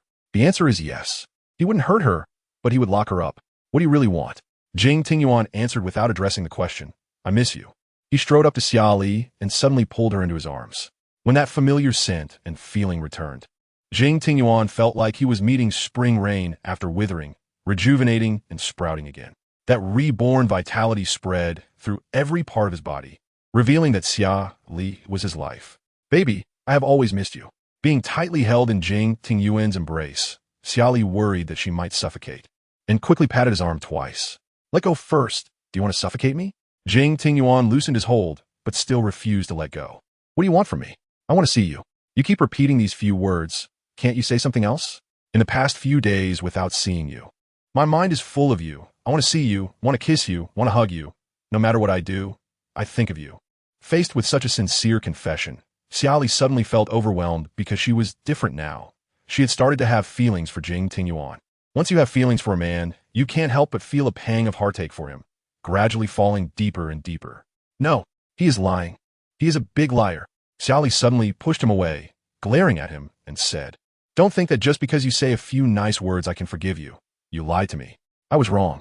She thought he would go crazy or become furious, but he did nothing, just softly threw out I was wrong. She expected him to argue with her or make a scene, but she didn't expect him to act like this. I miss you so much. Every day, I think of you. Think of you while eating, think of you while working, think of you before sleeping, and even dream of you. Jing Tingyuan stepped forward again and embraced her, whispering in her ear, From now on, whatever you want to do, I will support you. If you don't want to do something, I won't force you, but I beg you not to leave me. Okay? At that moment, Xia Li didn't understand why she started to soften upon hearing Jing Tingyuan's words. She asked, Can you really keep your word? You won't force me to do things I don't like anymore? Yes, I will keep my word. In fact, there was a second half to this sentence, which was that Xia Li could only like him and not anyone else. This was the premise. Xia Li lay on the soft, big bed, looking at the ceiling, her mind filled with question marks. She thought Jing Tingyuan would forcefully stay in her room tonight, but unexpectedly, he just came to see her and left, which was completely unlike his previous style. He said he was changing. Is he really changing? Or is he just acting? He used to pretend a lot. Could this time also be an act? Unable to figure out these questions, she yawned and closed her eyes to sleep. Meanwhile, on the other side, in Country E, it was just 6 p.m. in the capital of Country E. A man in a suit stood in front of the floor-to-ceiling window, flipping through documents just handed to him by his subordinate. After reading the document, he frowned and said, Xia Li? After pondering for a moment, he said to his assistant beside him, Book me a ticket to S City. I want to see her in person. He wasn't sure if Xia Li was his mother's daughter. He could only get the answer after verifying it. When Xia Li woke up from her sleep, she heard that Jing Tingyuan had arranged a new residence for her. The apartment was located in the city center with convenient transportation. She handed her the photos of the apartment and asked, Do you like this apartment?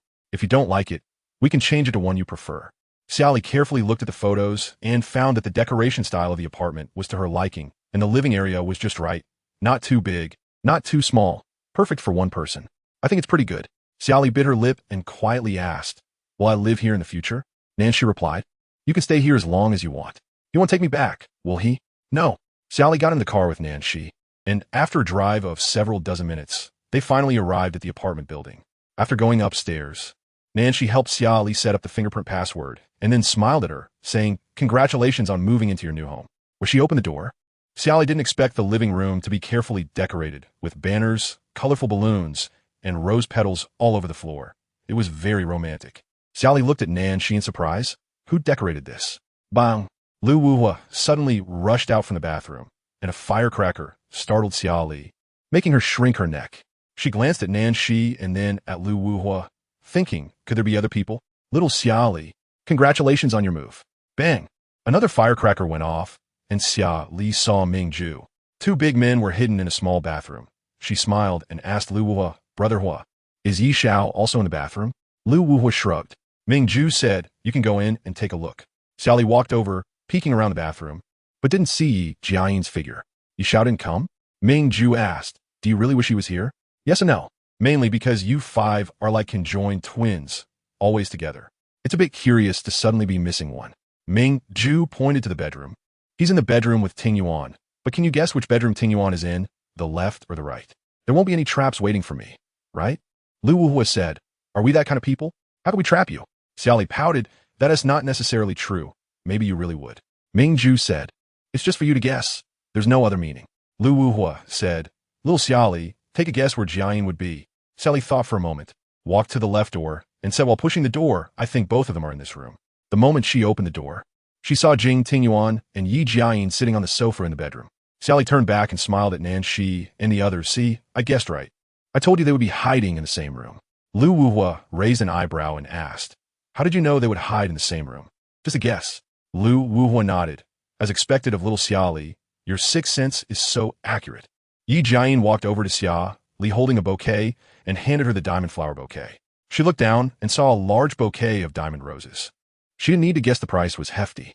"Thank you, this gift is so precious. Congratulations on your new home. Living here, you should be happy every day." "Thank you, Yi Xiao. Why is it that when it comes to me, it's always Yi Xiao?" "Thank you, brother Yi." Yi Jiayin walked past Xia Li into the living room, leaving only Jing Tingyuan alone in the bedroom. Xia Li held the diamond bouquet and watched Jing Tingyuan walk toward her. He had one hand in his pocket and the other hand behind his back, not revealing what he was hiding. Upon getting closer, he handed Xia Li what he had in his hand. She took the exquisite gift box, which felt heavy and seemed like it contained jewelry. "What is this?" "A watch." She set the bouquet aside and gently opened the gift box to reveal a delicate watch. This wristwatch was made of rose gold, and the dial was adorned with enamel craftsmanship, both exquisite and luxurious. "Do you like it?" Xia Li didn't speak, just nodded. But even so, Jing Tingyuan showed a satisfied smile. Today was Xia Li's housewarming celebration, and we had to celebrate properly. Lu Wuhua looked at Xia Li, seeking her opinion. "Xia Li, do you want Chinese food or Western food?" Xia Li answered without hesitation, "I want hot pot." "Then it's hot pot." Lu Wuhua was always the first to support, like a cheerleader. He glanced at Ming Ju and Nanshi. "And you two?" Then he looked at Yi Jiyin. "And what about your opinion?" Finally, his gaze fell on Jing Tingyuan, probably still feeling angry. He didn't even ask and directly skipped over Jing Tingyuan. "Ming Ju, then it's hot pot. I have no objections." "Nanshi, I have no objections either." "Yi Jiyin, okay." Jing Tingyuan looked at Xia Li and quietly asked, "Which hot pot restaurant do you want to go to?" "I will arrange it immediately." Xia Li shook her head and smiled. "For a housewarming in a new home, we should eat at home so it can bring some warmth and liveliness to the new house." After saying that, she walked over to open the refrigerator to see what ingredients were inside. Lu Wuhua scratched his head. "The ingredients weren't prepared yet. Why don't we eat out instead?" "Xia Li, is there a supermarket nearby? We can go to the supermarket to buy some vegetables." Lu Wuhua's eyes lit up upon hearing this. "Are you planning to cook?" "My cooking skills aren't great, but I can handle hot pot." Xia Li glanced at everyone present and thought, "We can't all go downstairs to buy vegetables. That would be too conspicuous." So she said, "Just one person can go with me to the supermarket. Too many people would be too crowded." Lu Wuhua, "The supermarket is so big. How could it be crowded?" Ming Ju agreed with Lu Wuhua's statement. "Indeed, the supermarket is spacious and not crowded. Are you five planning to go to the supermarket with me?" Chapter 119. Feeling the warmth from Jing Tingyuan's palm, everyone present, except Xia Li, had never personally gone grocery shopping. "Nanshi, I suggest we go together." Xia Li frowned, looking at him in confusion. "Why?" Why do we need a group of people to go grocery shopping? Do you want to attract attention? Man, there aren't that many spectators. Xia Li pouted. She didn't believe there were no spectators. They were all around one. 95 meters tall, walking down the street like 5 walking walls. It would be strange not to be noticed. Moreover, Jing Tingyuan had blue eyes, Yi Jin had long hair, and Lu Wu had dressed like a Taoist priest. Then there were Ming Ju and Nan Shi. One dressed so stylishly it seemed like he would catch rheumatism, and the other appeared so upright and heroic that it was obvious he was an officer. She, an ordinary girl, walking with 5 big men, could possibly attract many curious eyes. It wasn't that she liked to think negatively. She had just been that gossipy type before. Ming Ju, come on, you don't have to worry so much. Even if we're seen, it's nothing. We are friends. It's perfectly normal for friends to go to the supermarket together. Xia Li looked around and noticed that each of them seemed determined to go, and reluctantly, she became the one who compromised in the end. All right then, let us go together, but you guys keep your distance. I don't want to be the center of attention. Lu Wuhua, Xia Li, you are always the center of attention. No matter where she was, the eyes of the 5 always followed her. Entering the supermarket, Xia Li walked ahead, while Jing Tingyuan and the other 4 followed behind to protect her. Because of their striking looks and heights, they quickly attracted a group of girls pretending to browse products nearby. Some girls pretended to pick things while secretly taking photos of Jing Tingyuan and the others with their phones. Not only were girls taking photos of Jing Tingyuan and the others, but there were also boys taking pictures of Xia Li. The crowd posted the photos on their social media, captioning, "Guess what I ran into at the supermarket? 5 handsome guys and a beautiful girl." In an instant, the comments section exploded. "Quick, send me the address. I'm going over right now. Can you help me ask for the contact information of that handsome guy with long hair? That girl is so pretty. I envy her hair. So thick and fluffy. Hurry and ask her how she takes care of her hair. Do they know each other?" Indeed, handsome guys and beautiful girls are all connected. Why are there no such handsome men and beautiful women around me? Arriving at the fresh fruit section, Lu Wuhua immediately spotted durians. He remembered Xia Li liked durians and asked her with a smile, "Xia Li, do you want to eat durian?" Xia Li walked over to take a closer look at the durians, leaned in to smell them, and nodded. "The aroma is quite strong. Let us buy one." "One? Isn't that too little? Do they eat durians too?" "Except for me, they don't eat." "Then one is enough. Buying more would be a waste." "Too little. Let us buy 2. Pairs sound better." Xia Li waved her hand helplessly. All right, you can buy what you want." She turned around to pick other fruits, and when she reached for a bunch of grapes, Jing Tingyuan happened to reach for the same bunch, causing their hands to unintentionally touch. Feeling the warmth from Jing Tingyuan's palm, she looked at him and bit her lip, casually retracting her hand. "Ahem, you take it." Chapter 120, Baby, I really know I was wrong. Jing Tingyuan took 2 boxes of grapes and then looked at Xia Li, asking her, "Do you want any other fruits? How about some cherries?" "Good." Jing Tingyuan took a few boxes of cherries as well. "Anything else?" "You pick. I'm not picky about fruits." After saying that, Xia Li immediately walked towards the meat section. The variety of meat available dazzled her, so she picked a few items she often saw: beef rolls, lamb rolls, large shrimp, and tripe. After buying these, she hesitated for a moment when she saw duck intestines and pig brain, but still decided to put 2 boxes of pig brain and 2 boxes of duck intestines and blood into the shopping cart.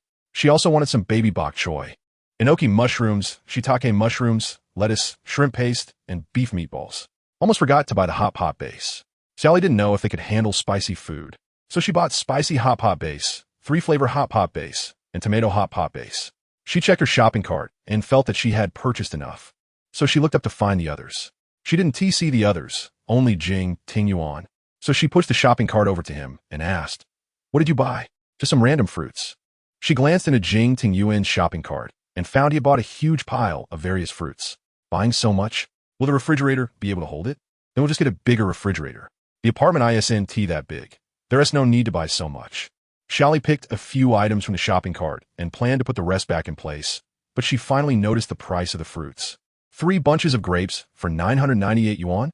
A box contains 3 bunches, averaging over 300 yuan per bunch. What kind of grapes are these? Gold. She picked up other fruits to check the prices, and to her surprise, each one was more outrageous than the last. How could this supermarket sell things so expensively? Jing Tingyuan calmly asked, "Isn't this a normal price?" Xia Li pouted. "When I used to shop at the supermarket, the most expensive grapes were only a few dozen yuan per bunch, but these are over 300. That's really expensive. Don't worry about this amount." Although she didn't have to pay for these things, seeing grapes priced in the hundreds still made her feel a pinch. She had come from a poor background and found it hard to change her habit of being frugal. Xia Li, have you finished shopping? Xia Li glanced at Lu Wuhua's cart, which was filled with a pile of snacks, including meat jerky, spicy strips, drinks, and various packaged snacks. Pickled chicken feet? Spicy strips? Didn't you say you don't eat these things? Xia Li asked, picking up a few bags of snacks to look at Lu Wuhua. I didn't know which one you liked, so I picked one of each. There should be something you like. Looking at the cart full of snacks, she estimated it would take her a month to finish them. There's no need to buy so many. It's fine, the snacks have seal bags, we can keep them in a sealed box. And take them out when we want to eat, like when watching a movie or binge-watching a series. Don't you girls like to snack while watching shows? It's good to be prepared, so you won't run out of snacks later. Thanks, Brother Hua. You're really thoughtful. Hearing Xia Li praise him, Lu Wuhua was instantly so happy he almost forgot his name, saying, as long as you're happy, you can make me buy as much as you want. Mingju saw Xia Li and the other three from a distance, then pushed his shopping cart to her side, saying, I picked out some cakes and pizzas for you, as well as a few boxes of milk. If you live alone, I worry you won't get up in the morning to cook. These can be kept in the fridge for 2 to 3 days. Xia Li looked at the cart full of cakes and pizzas, her mouth twitching as she said, Brother Ju, the shelf life is only 2 to 3 days. Buying so much is just wasting food. Xia Li rolled her eyes. Feeling that coming out to the supermarket with them was a mistake, it seemed like none of them were short on money and bought whatever they wanted. Wait, they really aren't short on money. At that moment, Nancy pushed his shopping cart over to join them. Xia Li saw that his cart was also full, and she sighed. Brother Nan, why did you buy so much? Where you put all this in the apartment? Nancy replied, I didn't buy much. Just some nuts and milk powder. Drinking a cup of milk before bed helps with sleep. Do I drink a dozen cans of milk powder in a year? I've checked the dates. They're all recent production, with a 2-year shelf life. Even if you drink them for a year, it's fine. Xia Li held her forehead, feeling speechless. I've also finished shopping. A voice came from behind, and Xia Li didn't need to turn around to guess that Yi Jin must have also bought a lot. But she didn't know what he would buy. She turned around and blinked in disbelief at Yi Jin, saying, Brother Yi, did you buy a whole cart of first aid kits? Are you crazy? I only bought 2 first aid kits, Yi Jin said, picking them up one by one to introduce to Xia Li. This box contains a thermometer, this is a blood pressure monitor, this is a home blood glucose meter, and a scale. This is a stethoscope, and this is a home electrocardiogram machine, a home oxygen machine, and a portable nebulizer. That's all. After hearing what Yi Jin said, Xia Li felt like the sky was falling. In a small apartment, where they fit all these carts full of things. It's just crazy. Xia Li took a deep breath and tentatively suggested, how about we pick again? Put back all the things we don't need. The 5 of them looked at each other and shook their heads in unison at Xia Li. Jing Tingyuan said, these fruits will be eaten in a few days. It's not much. Lu Wuhua said, the snacks will eventually be eaten. It's not much.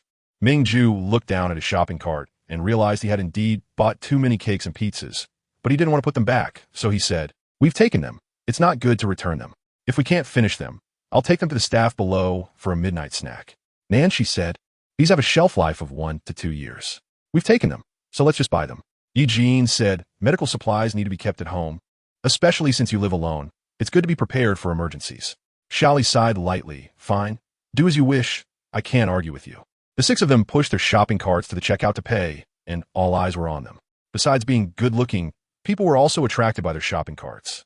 Whether it was customers shopping at the supermarket or cashiers responsible for checking out, they had never seen such extravagant buyers. After checking out, several cashiers discussed among themselves. This is the longest receipt I've ever seen. I thought they were trying to move the supermarket home. I heard them chatting while I was checking them out, saying they were celebrating that girl moving. Wow, that girl is so lucky. She has 5 handsome friends, and they're so pampering towards her. It's just too happy. Did you notice? When that girl left, those guys followed her like bodyguards, and one of them even made jokes to cheer her up. Their emotional value is off the charts. It's so enviable. Back at the apartment, Xia Li looked at the things they bought from the supermarket, nearly filling the entire living room. With so much stuff, there was no place to put it, and she didn't know how long it would take to clean up. Ming Ju said, didn't you say you wanted to make hot pot yourself? You take care of the hot pot, and we'll help you clean up these things in the living room. Clean up? Xia Li looked at them suspiciously. They had all grown up pampered. Could they really clean up? Lu Wuhua saw the doubtful look on Xia Li's face and quickly said, Xia Li, are you looking down on us? Although we rarely do such things, it doesn't mean we can't. Yi Jin nodded in agreement. We're not those kinds of people who can't take care of themselves. All right, I can't argue with you. You take care of it. I'll go prepare the hot pot. Xia Li turned and walked into the kitchen, and Jing Tingyuan followed closely behind. She heard footsteps and turned to look at Jing Tingyuan, saying, "The kitchen is so small, having you here will be cramped. Do you really not want to see me?" Jing Tingyuan's tone was filled with grievance, and his expression looked sad. Seeing this, Xia Li couldn't help but soften her heart. This man, how can he be so good at feigning grievance now? What a green tea boy. You can't cook anyway. It won't help to stay in the kitchen. I can wash vegetables. Isn't hot pot just about washing the vegetables and then dipping them in? Xia Li pouted. It seems like you're right. Then you help me wash the vegetables while I fry the hot pot base. Xia Li first heated the pot, then added the hot pot base and other ingredients to stir fry, and then added clear water and waited for it to boil. When the hot pot base was almost ready, Xia Li prepared to pour the spicy broth into the divided pot. But Jing Tingyuan immediately called out to her, "Let me pour it. Be careful not to burn yourself." "Then you do it." Xia Li stepped back to avoid getting in his way. After watching him finish pouring the hot pot base, she said, "Put it aside first. There's still a 3-flavor broth to make."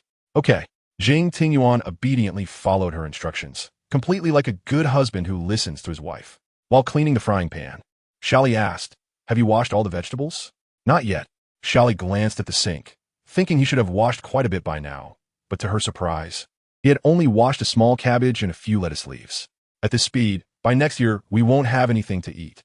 Jing Tingyuan said aggrievedly, "Baby, I just want to spend a little more time with you, so I delayed on purpose.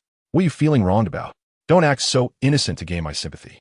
Jing Tingyuan walked behind Xia Li, holding her shoulders, and softly said, "Baby, I was really wrong before, and I've been trying to change. Can you please stop using that tone with me?" "What tone?" "Sarcastic, ironic, sharp, and bitter. Are you playing a word game with me?" "Baby, I really know I was wrong. It's been so many days. Are you still not calm? Am I not allowed to be angry? With everything that's happened, do you think I shouldn't be angry?" "No, you should be angry, but getting angry can harm your body. It's not worth it to ruin your health for me. If you're not satisfied, you could just hit me or scold me." Xia Li pointed to the cooked 3-flavor broth and ordered him, "Pour the broth over." "Okay," Xia Li said. "I'm not like you, who likes to resort to violence at every turn. Baby is just kind-hearted. No wonder I fell in love with you at first sight. Enough of you. Now you only know sweet talk. Don't think I'll fall for it again. Baby, even if you don't like me, please don't hate me. Just let me continue to be your wallet, okay?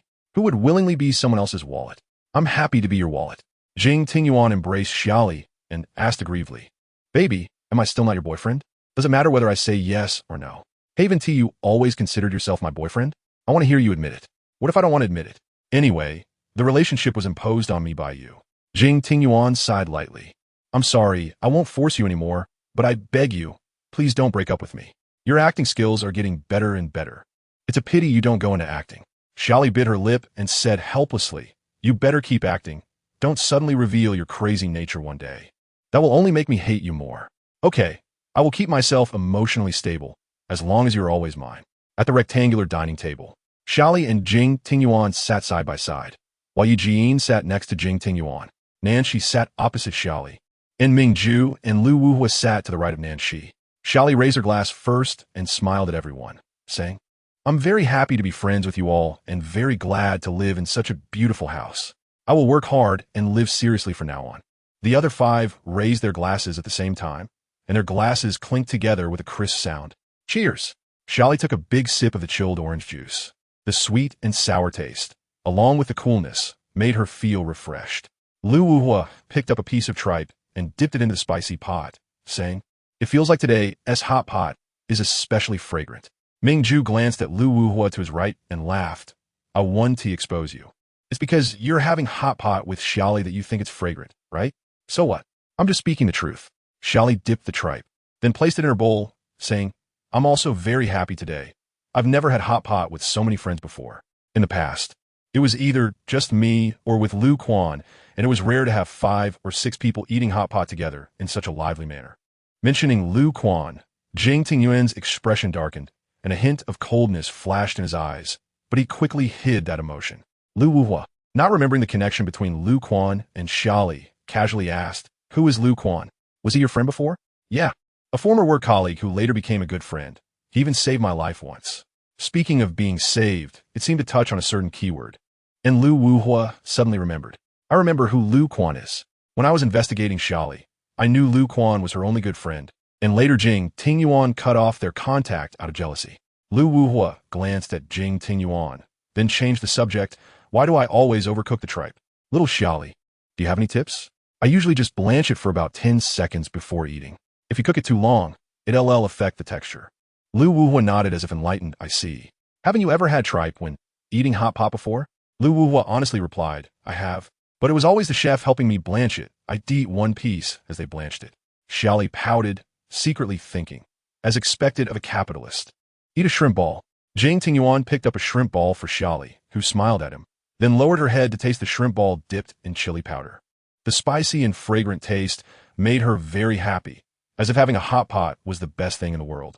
While Jing Tingyuan was busy adding food for Xia Li, he asked her with concern, have you decided to be a food blogger focused on restaurant exploration and travel? Do you have any plans in mind? Xia Li shook her head while eating the meatballs in her bowl. Not completely figured out yet. Just have a rough idea in my mind. I had Yao Qianshu do some research, and there are many food bloggers focusing on street food, and a lot exploring mid-range restaurants, so it's very difficult to stand out. I have a suggestion. Xia Li put down her chopsticks and listened carefully, and then heard Jing Tingyuan say, go to places that people usually don't have access to, or have a strong sense of mystery. This way, you can avoid too much similarity with other bloggers and quickly develop your account's unique style. Travel spots can be optional. Focus on one aspect for your account. This way, you can attract fixed fans and consolidate them, allowing for rapid growth in a short time.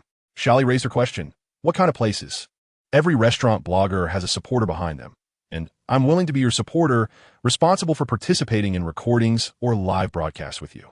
But isn't your job very busy? You would have to take time to help me. That would be tiring. I think I should do it myself. I have another suggestion. Yi Jin said, you speak. Yi Jin, I think Ting Yuan's suggestion is great. If you really want to pursue this job, it's hard to attract fans with themes that are too similar to others. After all, many bloggers have already made videos about street food and mid-range restaurants. Going to places that people don't usually have access to will become a unique feature of your account. If you're worried that Ting Yuan will be too busy alone, we are here too. We can take turns being your caretakers. Lu Wuhua immediately raised his hand in agreement. I agree. Nanshi is definitely too busy, but Jean, Mingjue, and I can all make time to help you. Mingjue, I also agree with Ting Yuan and Jean's suggestions. If you sincerely want to do this job well, blindly working alone doesn't make much sense. Many bloggers have teams. If you don't want to recruit a team, let's take turns being your caretakers. It's better than you being busy alone without knowing what to do. Xia Li lowered her head and thought for a moment, looking somewhat unsure about her decision. After a while, she looked up at Nanshi and asked, do you agree with her suggestions too? Nanshi didn't answer her question, but instead asked her back. Do you truly want to make this your career? Xia Li nodded like a garlic pounder. Yes, I've thought about it a lot. Once I start, I want to keep going. Since you found your goal, then act towards the direction you hope for. Everyone has good intentions. There are things you don't understand that they can help you with. When you learn to stand on your own in the future, you can let them step back. After deciding on her future plans, Xia Li no longer hesitated and raised her glass to toast everyone. Let me toast you all again. Thank you for helping me so much. I will not let down everyone's expectations of me. Lu Wuhua, little Xia Li, I have high hopes for you. Jing Tingyuan clinked his glass gently with hers, his eyes filled with anticipation and pride, his lips unconsciously curving into a smile. After sipping some juice, he put it down. Everyone enjoyed the dinner tonight, and to avoid disturbing Xia Li's rest, the five of them didn't stay too long and left the apartment around 11 o'clock. Xia Li accompanied them to the elevator, and Jing Tingyuan reluctantly held her hand, slightly bending down to point at his cheek, indicating he needed a farewell kiss. Xia Li glanced at the others in the elevator, who pretended not to know and looked elsewhere. Hurry up and get in. Don't delay others from using the elevator.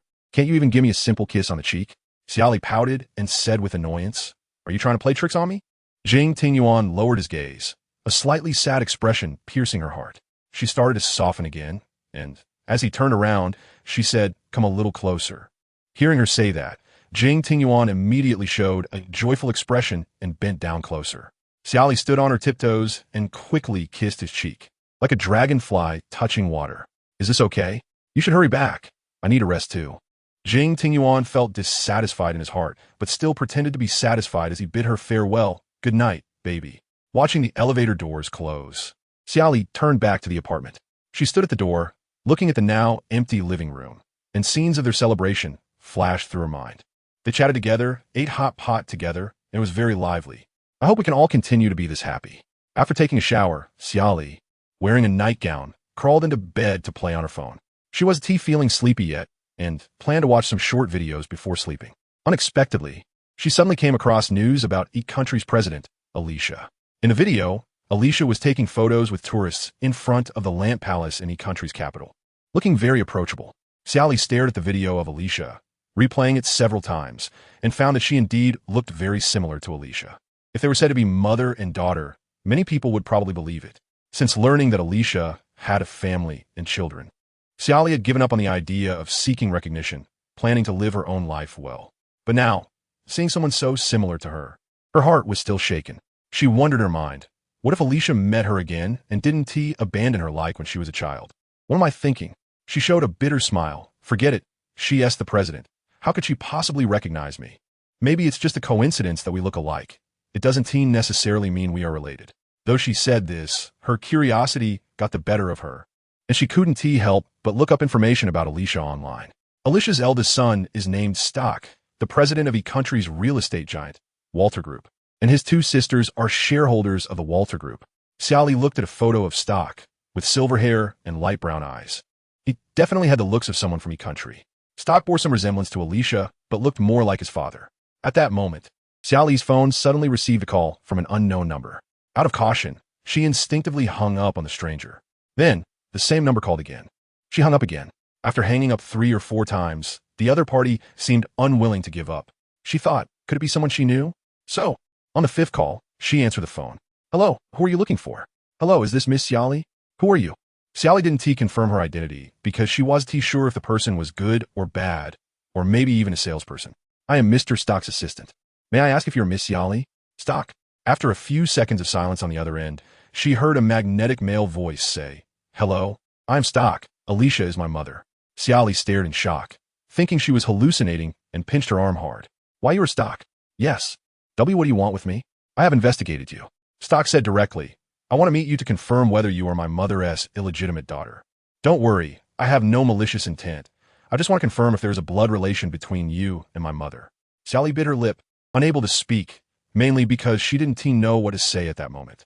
Are you free tomorrow? I'd like to arrange a meeting. Do you want me to do a paternity test? Let us meet first. The paternity test can be done later. Mr. Stock, can I ask you a question? Go ahead. Hypothetically, I'm just saying hypothetically, if I really am your mother's illegitimate daughter, how would you deal with me? Stock chuckled lightly. Miss Xia, you've really misunderstood. I wouldn't harm a young girl. I just want to confirm this matter, as it concerns my mother's reputation. So you hope I have no relation to your mother, right? You could say that. If the paternity test shows no blood relation between you and her, that would be a happy outcome. I truly do not wish for anyone to disrupt our family's happiness. Xia Li took a deep breath. What if I really am his Alicia's daughter? If you're truly the child of my mother, I will give you a sum of money, and from then on, there will be no more ties with her. Xia Li smiled wryly and said, Then I sincerely hope that I have no relation to Ms. Alicia. May I ask what time Miss Xia would like to meet tomorrow? You can decide when it's convenient for you. I am available anytime. How about 9 a.m.? I have to return to country E in the afternoon, so I don't have much time in city S. Then let's meet at 9 a.m. tomorrow. I will be there on time. Okay. I will have my assistant send you the address shortly. See you tomorrow. After hanging up, Xia Li remained in a daze, unable to believe that she would actually receive a call from Stark, and even less able to believe that she would meet him tomorrow. After tomorrow, perhaps the mystery of her identity would be unraveled. Chapter 122. The unraveling of Xia Li's identity at the top floor revolving restaurant. Xia Li arrived at the entrance wearing a pink t-shirt paired with light denim jeans. At this point, the restaurant had already been booked by Stark. The manager stood at the door to personally welcome Xia Li and immediately inquired as she approached, Hello, are you Miss Xia Li? Xia Li nodded, yes. The manager respectfully invited her into the restaurant. This way, please. Upon entering the private room, Xia Li saw not only Stark, but also his accompanying assistant. And the other man was someone Xia Li couldn't guess, as he didn't seem much like an assistant. As soon as Stark saw Xia Li, he immediately stood up and smiled at her, saying, Please have a seat. Xia Li nodded and sat down next to Stark. As soon as she sat down, Xia Li felt a bit awkward because Stark kept examining her with a scrutinizing gaze, as if he were appraising a commodity, which made her uncomfortable. I'm sorry. I was just surprised by your appearance. It's hard to believe that you resemble your mother so much, except for the color of your eyes. Stark then introduced the other gentleman in the room, saying, This is Dr. Marco. I will need your cooperation shortly, so that Dr. Marco can take a blood sample from you for a paternity test back in country. Mr. Stark, can I say a few words before that? Please do. If the result proves that I am Alicia's daughter, I won't accept your money, nor will I entangle myself further. I've always been an orphan, and continuing to live as a child without parents is nothing new. I just want to know the answer. Xia Li took a deep breath and smiled wryly. I'm not fixated on identifying as family right now. Although she was angry about the situation where Jing Tingyuan had someone impersonate her biological parents, it also made her realize that parents who could abandon their children are not good parents. Even if she were to recognize them years later, the outcome wouldn't be much better. Getting a definitive answer is actually enough. Then, Stark had the waiter come in to take their orders, saying, "Let's discuss everything after we eat. There's no rush. Thank you for your hospitality. It's only polite. After all, you are General Jing's fiancé, E, regardless of your other identities. Being General Jing's fiancé, E is enough for me to treat you with respect." She didn't expect to be riding on Jing Tingyuan's coattails. After lunch, Stark had the accompanying doctor take the blood sample. After taking the sample, the doctor placed it in a secure box to avoid loss. "Thank you for your cooperation. I will notify you as soon as the results are out." Just as Stark was about to leave, Xia Li immediately got up to call him back. "Did you know you were looking for me?" She didn't know. Stark, with his hands in his pockets, slightly turned his head towards Xia Li and said, "When I was young, I heard rumors about my mother's infidelity, but I never had concrete evidence to prove the truth of the matter. I have been troubled by this issue. The first time I saw you in the video, I suspected it was true, but I hope it's false." Xia Li smiled in understanding. "I understand your point. No one wants their happy family to be disrupted by the child of a third party." Stark said nothing more and left the restaurant with his assistant and the doctor. Shortly after he left, Jing Tingyuan walked in. Xia Li looked at Jing Tingyuan entering the private room in surprise. "Why are you here?" How did he know she was here? As soon as Jing Tingyuan heard about Xia Li meeting Stark today, he was so anxious that he couldn't even eat, rushing straight to the restaurant. While downstairs, he scolded Zhu Sun for not reporting this matter sooner. Zhu Sun expressed his innocence, saying, "Young Master Jing, I just found out. It should be that Mr. Stark deliberately concealed it, leading to our delayed awareness." Excuses. After going upstairs, Jing Tingyuan happened to run into Stark. In business, they were partners and had a cooperative relationship. However, they did not have much personal interaction outside of work. "Mr. Jing, long time no see." Long time no see. After shaking hands and exchanging pleasantries, they said their goodbyes. Jing Tingyuan rushed into the private room and, seeing that Xia Li was safe, finally felt relieved. He took a deep breath, his anger growing, but as he approached Xia Li and caught a whiff of her familiar scent, his anger seemed to vanish instantly, and he couldn't be mad at her anymore. "Baby, you always know how to handle me." He embraced Xia Li, who was nestled in his arms, looking confused, completely not understanding what he just said. When did she handle him? She hadn't done anything at all. Don't casually meet strangers in the future, especially when you're alone. You should find me or a friend to accompany you. It'll be safer, you know? Xia Li nodded. Got it. Jing Tingyuan cupped her face, kissed her forehead, and then pressed a kiss onto her lips, which had been lightly tinted with lipstick. Initially, the kiss was innocent. He only wanted to lightly kiss her and then release her, but she was like an addictive drug. The moment he touched her, he couldn't bear to pull away, and the kiss deepened. Xia Li forgot how long it had been since she kissed Jing Tingyuan and realized he was truly starving for her. Just as he was about to let desire cloud his judgment, she suddenly pushed him away, blushing as she reminded him, "This is a restaurant. Don't act recklessly." Jing Tingyuan looked at her flushed cheeks and cleared his throat to ease the awkwardness. He loosened his tie and looked away. "Sorry, I couldn't control myself for a moment. Let's leave here." Xia Li wasn't sure if anyone had seen them just now, so it was better to leave quickly. Otherwise, she would want to find a hole to bury herself in. After getting into Jing Tingyuan's car downstairs, Xia Li sat in the back seat, staring blankly out the window at the street scene. Jing Tingyuan sat beside her, holding her hand and asking with concern, "What did you talk about with Stark today?" "Not much. He had the doctor take a blood sample, and then I'll know the test results." "Baby, do you hope to be Alicia's daughter?" Xia Li shook her head. "No, I don't want to be an illegitimate child." "Then you're not her daughter. It depends on the outcome. Stark should have results soon. No matter what the result is, I can accept it because I've already experienced the worst." Jing Tingyuan held her in his arms, gently patting her back to comfort her. "No matter whose daughter you will be in the future, you will always be my recognized wife." Xia Li rolled her eyes and playfully patted his chest. "Who said I would marry you? You can't force me. Giving you the identity of a boyfriend is already a concession." "All right, I won't force you. Since that time I returned to the country, I haven't forced you. I'm seriously trying to change. You have to give me this opportunity, right?" "You wish." Country E. In a luxurious suite on the top floor of a hotel, King stood in front of a painting with his hands in his pockets, staring intently at the artwork. This painting was created by the master Igor, who had already become a world-renowned artist 24 years ago, but for some unknown reason, he had died unexpectedly afterward. In fact, not many people had seen Igor's true appearance back then, and only a few knew he was an heir to a financial conglomerate. King had seen Igor when he was very young.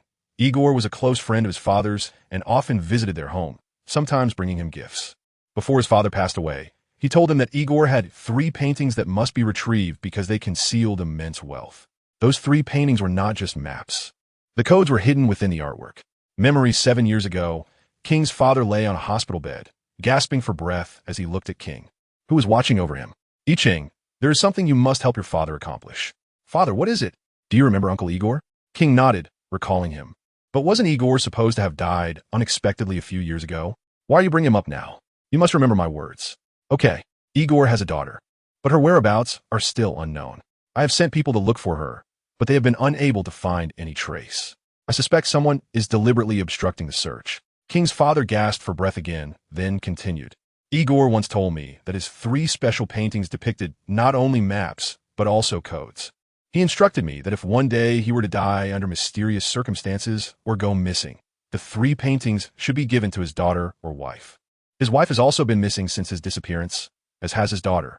He sighed heavily, filled with regret, saying, unfortunately, I couldn't help him find his wife and daughter before I die. He held King's hand and pointed to a drawer. I'm afraid you won't remember Igor's appearance, so I've left a photo for you. If you ever see a girl who resembles Igor, you must keep her and find out if she is Igor's child. Memory ends. King took out 2 photos from his pocket, one an old photo of Igor and the other a recent photo of Xia Li. After careful comparison, Xia Li and Igor looked remarkably similar, almost as if they were carved from the same mold. Whether it was their eyebrows, eyes, or expressions, it was as if the same person lived in different backgrounds. After seeing Xia Li without her mask at the God Club that day, he began to suspect that Xia Li might be Igor's daughter.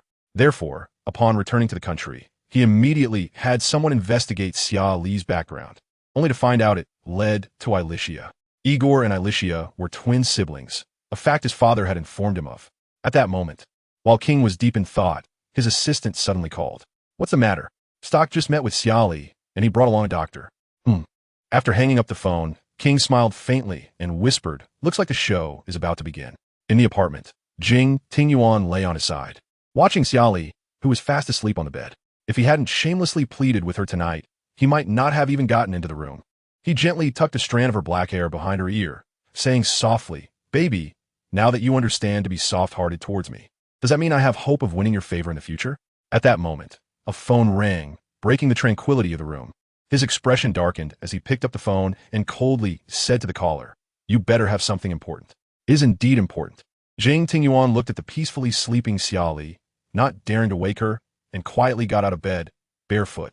He took the phone into the bathroom, closed the door, and asked, What is it?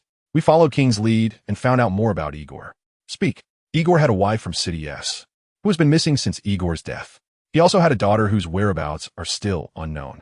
The assistant continued, according to the timeline, it matches very closely with Miss Xia's birth date. There's another particularly important detail.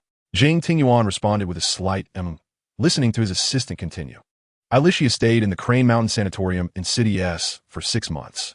During this period, both Igor and his wife were also at the sanatorium. Furthermore, Igor's wife gave birth to a baby girl there. All signs indicate that Miss Xia might be Igor's daughter and not Alicia's child. After hearing the report, Jing Tingyuan also felt this was a possibility. The assistant added, Young Master Jing, perhaps I tend to think darkly. Miss Xia might indeed have been abandoned by Alicia's people as a form of revenge against her brother Igor. After all, Igor inherited the vast fortune left by her father. The assistant further explained, Alicia might have murdered Igor to become the second heir to that fortune.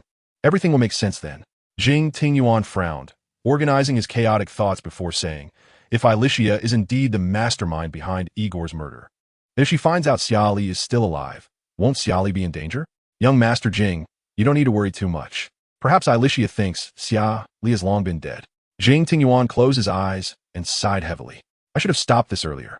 Once Doc takes the blood sample back to Country E for a paternity test, even if they're not mother and daughter, a genetic relationship will be discovered. And at that time, Alicia will definitely know of her existence. The assistant replied, Stock has already flown back to the capital of country, E, at 1 o'clock this afternoon. He should have the results by now. Things are getting more complicated. Jing Tingyuan didn't want Xia Li to get caught up in this murky whirlpool, but it seemed too late to pull away now.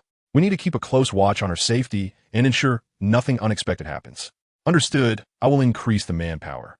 After hanging up the phone, Jing Tingyuan returned to bed, gently holding her in his arms and whispering in her ear, Baby, I will protect you, even if it costs me my life. Chapter 123. Lu Wuhua splurges for Xia Li in a live broadcast. Country E. In the castle study, Elysia sat at her desk, focused on her work while Stack stood in front of her, waiting for her to finish. After she was nearly done, she looked up and asked Stack, I heard you went to S-City in the Dragon Kingdom? Yes, mother. Elysia put down her pen, stood up, and walked around the desk to Stack's side, saying, I know you're very curious about whether I cheated back then. Stack was taken aback for a moment, then regained his calm expression. I did not cheat, although I have no obligation to explain this to you, since you are so fixated on it. I can clearly tell you that I have never cheated and never had an illegitimate daughter. Elysia patted Stack on the shoulder and said earnestly, Do you think my hands are clean to have reached this position today? Stack sensed the underlying meaning in Elysia's words, but he did not comment. Xia Li is Igor's daughter. Mother, since I abandoned her, I have continuously sent people to watch her, constantly suppressing her, leaving her with no chance to turn her situation around. Stack took a deep breath. It was the first time he had heard his mother speak of these matters. Although he wasn't a kind person, his methods could not match Elysia's ruthlessness. As long as she cannot reach our level and lives a quiet life, I will not do anything else to her. She is now Jing Tingyuan's girlfriend. Elysia sighed softly. So, I say, if she lives a quiet life, I won't do anything to her. What do you mean? I killed Igor with my own hands. Stack's pupils shrank in shock, unable to believe Elysia's words. Mother, if he hadn't died, how could I inherit the estate? And how could you become the president of Walter? Elysia smiled, her expression seemingly gentle, yet hiding a murderous intent. Now that I stand at the pinnacle of country, I'm not afraid of you knowing this. Even if you do, would you confront your mother for an outsider? I wouldn't. In the future, this position will ultimately be yours. I will do everything I can to make you the next president of country. Elysia patted Stack's shoulder again. Just stay in line. How you handle things and what you want to do, I won't stop you. Should I tell Xia Li the truth? Up to you. For now, Jing Tingyuan is still collaborating with us, so let us not disturb her for the time being. Igor's inheritance is already ours. As long as she doesn't fight for it, let her continue being Mrs. Jing, and we won't interfere with each other. I understand, mother. Xia Li woke up early in the morning to the smell of delicious food. When she opened her bedroom door, she saw Jing Tingyuan cooking seafood noodles. Her eyes lit up as she walked over and peeked into the pot on the stove, which was filled with a large pot of seafood noodles. Where's the noodles? Just a little bit of noodles? Seafood noodles, of course. The important part is the seafood. She smiled foolishly. It seems like you have a point, but isn't your cooking not very good? Can this be eaten? Won't it poison me? My cooking is bad, but I specially learned seafood noodles for you. I can still make seafood noodles. Hearing that he learned it specifically for her, she secretly felt delighted and quietly praised him. So impressive, I'll give you some encouragement. Keep it up next time. After washing up, Xia Li sat at the dining table and picked up a large shrimp with her chopsticks. The shrimp shell had already been peeled off, and the shrimp vein was also removed. Seeing his attentiveness, she smiled again and praised him. You even know to remove the shrimp vein. It seems you have a talent for being a chef. I only want to be your chef. Due to her good appetite, Xia Li finished the entire bowl of seafood noodles, leaving no soup behind. Jing Tingyuan looked at her burping contentedly and thought she was extremely cute. Especially seeing the empty bowl in front of her made him feel very happy. For a chef, the best compliment is that his food is finished. Xia Li finished the seafood noodles, and he was naturally pleased. If you like it, I'll make it for you again next time. Sure. At that moment, the phone on the table rang, and she picked it up to see it was a call from Stack. After answering the call, she accidentally let out a burp and quickly apologized. Sorry, I just ate.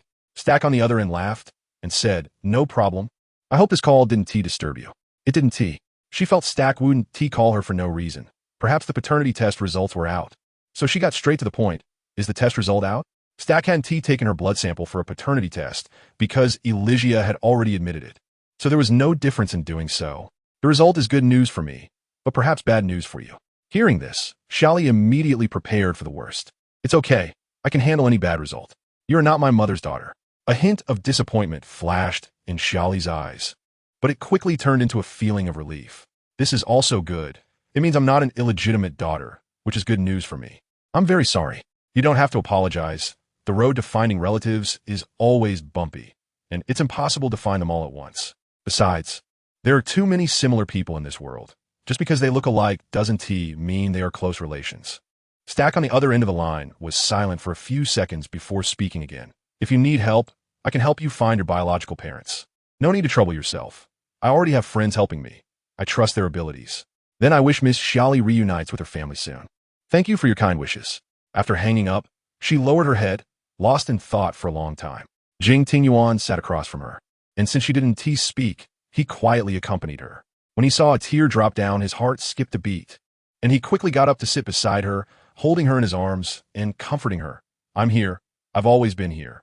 Xia Li hugged Jing Tingyuan back, feeling too wronged, and began to cry loudly in his embrace. When she was tired of crying, she spoke in a choked voice. Will I never be able to find my biological parents in this lifetime? I keep hearing two voices in my head. One says they abandoned me, so why look for them again? I've always lived alone. What does it matter if they are in my life or not? The other voice says maybe they really had their reasons, and perhaps they were looking for me too.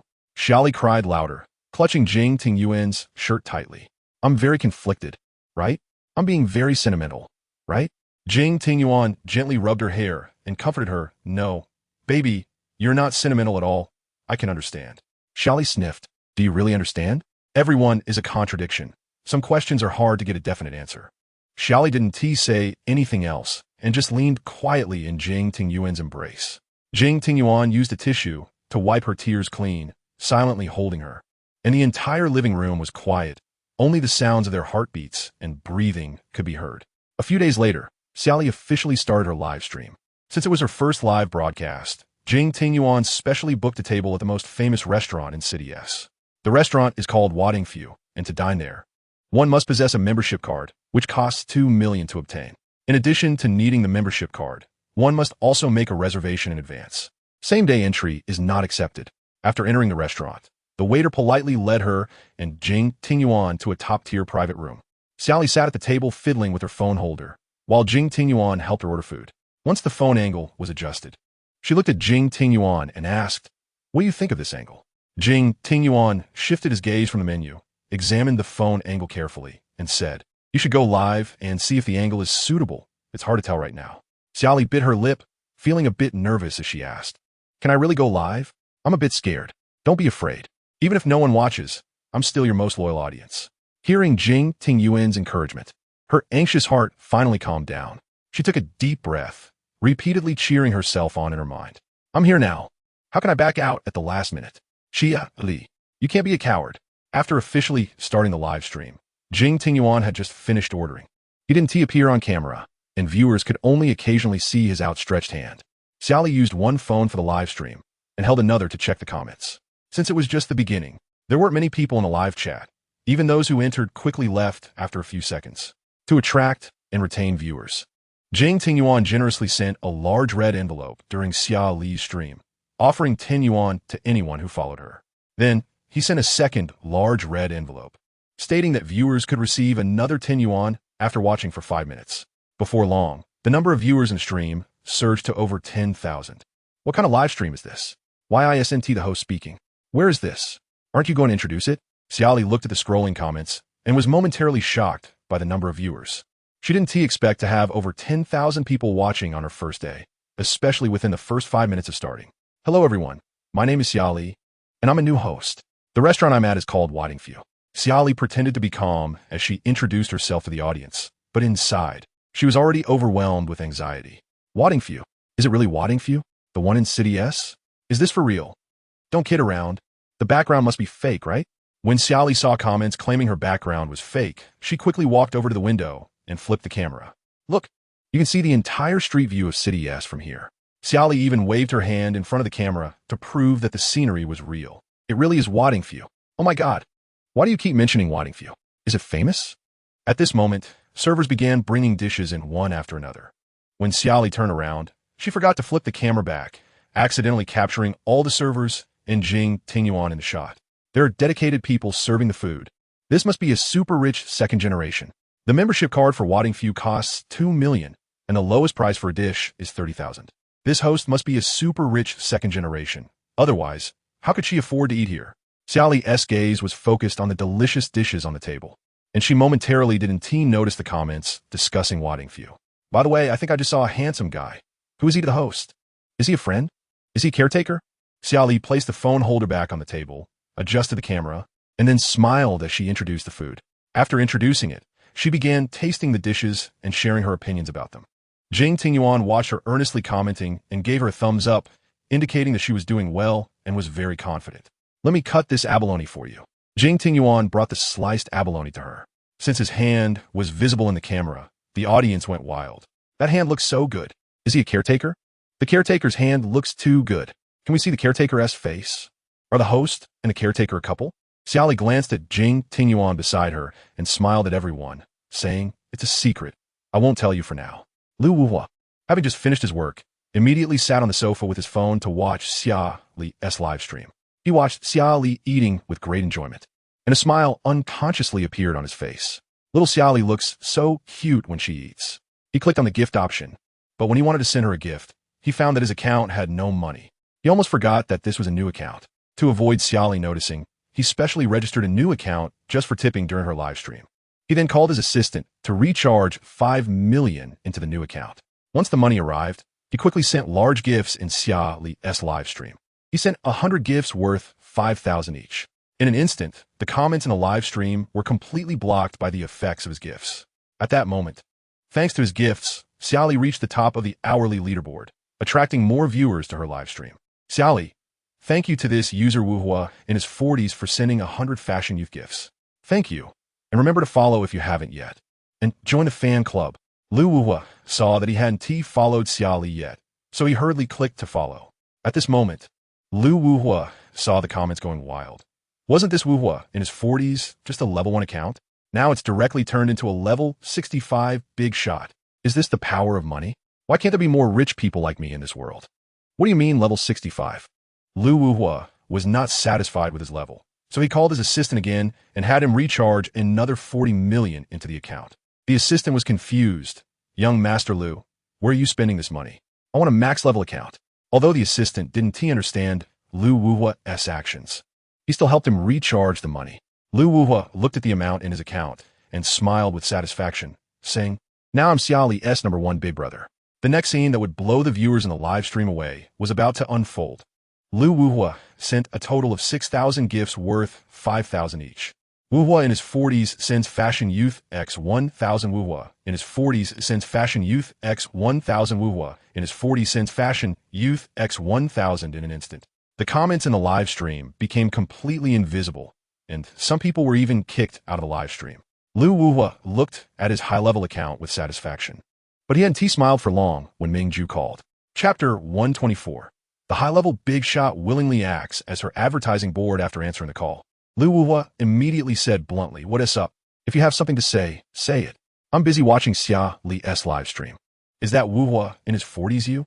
Lu Wuhua felt there was nothing to hide about this matter, so he straightforwardly replied, "Yes, it's me." "What's the problem? You gave a few million as a reward to the live broadcast room all at once. Are you crazy? What's the problem?" Mingju took a deep breath, feeling a sense of frustration. "Didn't we agree not to let Xia Li find out about our alternate accounts? On the first day of the live broadcast, you gave a few million, and your ID even has the character Hua in it. Do you think she wouldn't guess it was you?" Lu Wuhua said in a low voice due to guilt. "She should not know, right? I'm sure Xia Li will guess it's you. I just wanted to support Xia Li's career. There's nothing wrong with that. Supporting her is fine, but you gave too much at once. It's her first day of live broadcasting. Your actions undoubtedly put her in the spotlight. She hasn't even stabilized her footing in the live broadcast industry yet. If you push her to the top and she falls, will you take responsibility? With me around, how could Xia Li fall? That's what you say, but..." Before Mingju could finish his sentence, the assistant standing next to him immediately interrupted. "Young Master Ming, Miss Xia is trending." Lu Wuhua, "Xia Li is trending? I'll talk to you later." After hanging up Mingju's call, Lu Wuhua quickly clicked on the trending list on the platform. Sure enough, Xia Li's name was in the first position. Clicking on the link, he saw a video looping the special effects of the gifts he had just sent. Comment section. "This is a new streamer. She's quite pretty. Is she a rich second generation? She's so wealthy yet competing with the poor for jobs. How shameless. Could the one giving her gifts be her friend? From a level 1 account to a 100 level account, gave a few million. So rich yet still doing live broadcasts. How shameless. She dines at the Huading Mansion, you know. A membership card there costs 2 million. If you're that rich, don't take away jobs from others. How shameless. The more Lu Wuhua read, the angrier he got, and he directly exited the comment section. I'm giving money to Xia Li. What are these people complaining about? It makes me so mad. Lu Wuhua clicked into Xia Li's live broadcast room and found that Xia Li seemed unaware of the trending topic, still eating and commenting on the taste. Lu Wuhua frowned and thought for a moment, then changed his ID name to spending wealth to bring good fortune for new streamer Xia Li. Following that, he used this ID to browse various live broadcast rooms, landing at the top position in each one. Soon, his ID replaced Xia Li's and became the #1 trending topic. Opening the comment section, this big brother of a 100 level account is too amazing. How rich is he? He visited dozens of live broadcast rooms, and in each one, he reached the top position. He gave tens of thousands in one live room. Oh my, so rich. Who is Xia Li? Why is this big shot willing to promote her? I just visited Xia Li's live room. She seems to be an eating streamer, but not a competitive eater. Everyone hurry to Xia Li's live room. It looks like a new big shot has appeared. Lu Wuhua sensed the urgency and quickly clicked into Xia Li's live room. Chapter 125, a live broadcast raking in hundreds of millions. Xia Li originally had time to read the bullet comments. But with the number of viewers in the live room reaching 300,000, the comments were scrolling too fast to give everyone a genuine review. She put her phone aside and focused on tasting the dishes, no longer paying attention to the comments. Even if she wasn't watching the comments, Jing Tingyuan would tell her about interesting ones and ask her to respond. Jing Tingyuan glanced at Xia Li, saw her seriously eating, then opened the fan leaderboard to check. With just one glance, he recognized that the ID spending wealth to bring good fortune for new streamer Xia Li was Lu Wuhua's work. His avatar was an anime version of a Taoist priest, which was the same as Lu Wuhua's WeChat profile picture. Jing Tingyuan thought, does Lu Wuhua want to be #1? Seeing Lu Wuhua's 100 level account, he felt somewhat unwilling to fall behind and immediately edited a message to Yao Qianshu, asking him to add money to his alternate account. Before long, Jing Tingyuan also climbed from a level 1 account to a 100 level account in Xia Li's live room, pushing Lu Wuhua's account to the second position. At this moment, Ming Ju, sitting in the office, looked at the fan leaderboard, lost in thought. Ming Ju picked up another phone on the desk and called Yi Jin, who was also watching Xia Li's live broadcast. Guess who is #1 and #2? Yi Jin. Who else could it be? It's just Wuhua and Tingyuan. Ming Ju, are they crazy? It's the first live broadcast, and the two of them spent nearly 100 million. Are they insane? Yi Jin, they might really be crazy. But I also kind of want to compete for #1. Ming Ju thought he misheard. What did you say? Yi Jin, I haven't given gifts in a live room before. I want to try the feeling of being #1. Ming Ju sneered. All right, you all are crazy. Then I'll go crazy once too. After ending the call, Yi Jin also joined the ranks of those giving rewards. Ming Ju pushed Jing Tingyuan's #1 down shortly after, and then Yi Jin pushed Ming Ju's #1 down again. In just a short 2 hours of live broadcasting, the four of them took turns competing for #1, trending on major platforms. Besides them, Xia Li's name also resonated throughout the internet. New streamer Xia Li, the fastest rising streamer in history. Xia Li became popular nationwide in 2 hours, 100 level big shots, competing to be Xia Li's #1 after the live broadcast ended. Xia Li patted her belly and let out a satisfied burp. 2 hours of live broadcasting wasn't too tiring, just felt like she had eaten a bit too much. So next time she shouldn't order so much. You don't have to eat that much. But you ordered it, so I thought I should try a bit of everything. Since there are so many viewers in the live room, they should enjoy watching. Next time we just need to be careful not to order so much. Jing Tingyuan nodded. Okay, I'll listen to you. Xia Li picked up her phone and opened the earnings page, and in an instant, she thought she was hallucinating. Hundreds of millions. I made this much money on my first live broadcast. She couldn't believe this was her earnings. It couldn't be a mistake by the platform, right? The platform has the most precise calculation system. It wouldn't easily make mistakes. But this much money, I'm just a new streamer. Xia Li squinted at Jing Tingyuan, staring at him for a long time before angrily asking, is it you? Jing Tingyuan remained silent, as telling a lie would make Xia Li unhappy, and telling the truth would also make her unhappy, so he chose to stay quiet. Are you crazy? Converting the earnings. I get 90 million, and you must have spent 8 billion. Are you insane? Spending over 100 million in one live broadcast. You are simply... Xia Li took a deep breath, feeling a bit out of breath. Chapter 126. Baby, this is called being arrogant due to favor looking at Xia Li's angry expression. Jing Tingyuan quickly tried to diffuse the anger so that she wouldn't only be mad at him. It's not just me. Mingju, Wuhua, and Jean, the three of them, also participated. Xia Li felt her vision darken and staggered back a step, holding her forehead. Jing Tingyuan was worried she might fall. So he quickly stepped forward to support her and asked with concern, "Baby, are you feeling unwell?" Xia Li bit her lip, feeling a mix of wanting to cry, but having no tears. "Why did you all send so many gifts?" "Because we want to support your career. If you want to do live streaming seriously, it needs popularity, and this way you can quickly accumulate it. It's a good thing." "What a load of nonsense. Cut it in half. Just give me half. Why not just give me over $1 billion directly? Why let the platform profit off half? Using the platform to gain popularity is another way to buy traffic. It's not a loss." "I think it's a huge loss. Then tomorrow I'll have Yao Qianshu transfer $1 billion to your account, and you won't be upset anymore." Xia Li pushed him away with a stern face and said angrily, "This isn't just about $1 billion. Jing Tingyuan frowned. "Weren't you just saying that $1 billion cut in half is a loss? If I give it to you directly, why are you angry again? I know you mean well, but..." Xia Li sighed helplessly, suddenly feeling a sense of powerlessness in communication. "I want to work hard on my own. I don't want to rely on you. It feels like I'm a useless person." Jing Tingyuan grabbed her shoulders and looked her in the eyes seriously. "Baby, you did great in the last live stream. You seriously tasted the dishes and interacted with the audience. Those are your efforts. How could you be useless?" Just as Xia Li was about to speak, Jing Tingyuan interrupted her. "As long as a streamer keeps at it, they will attract fans who like them and spend money. When fans spend more in the live stream, the popularity will increase, attracting even more fans who spend money. Over time, the streamer will become famous online." "You say, isn't the ultimate destination for new streamers to become famous online?" Xia Li nodded, seeming to find some truth in it. "Others spend a year to become famous online, or 2 years to attract sponsors, or 3 years to earn $1 billion. You just shorten the time to become popular and the time to make money. Actually, there's not much difference from other streamers. The ultimate goal is to increase popularity." Jing Tingyuan opened his phone and clicked on her account avatar. "Baby, look, in just 2 hours you gained 8 million followers. Others take months, even years, to reach this number. You gained 8 million in 2 hours.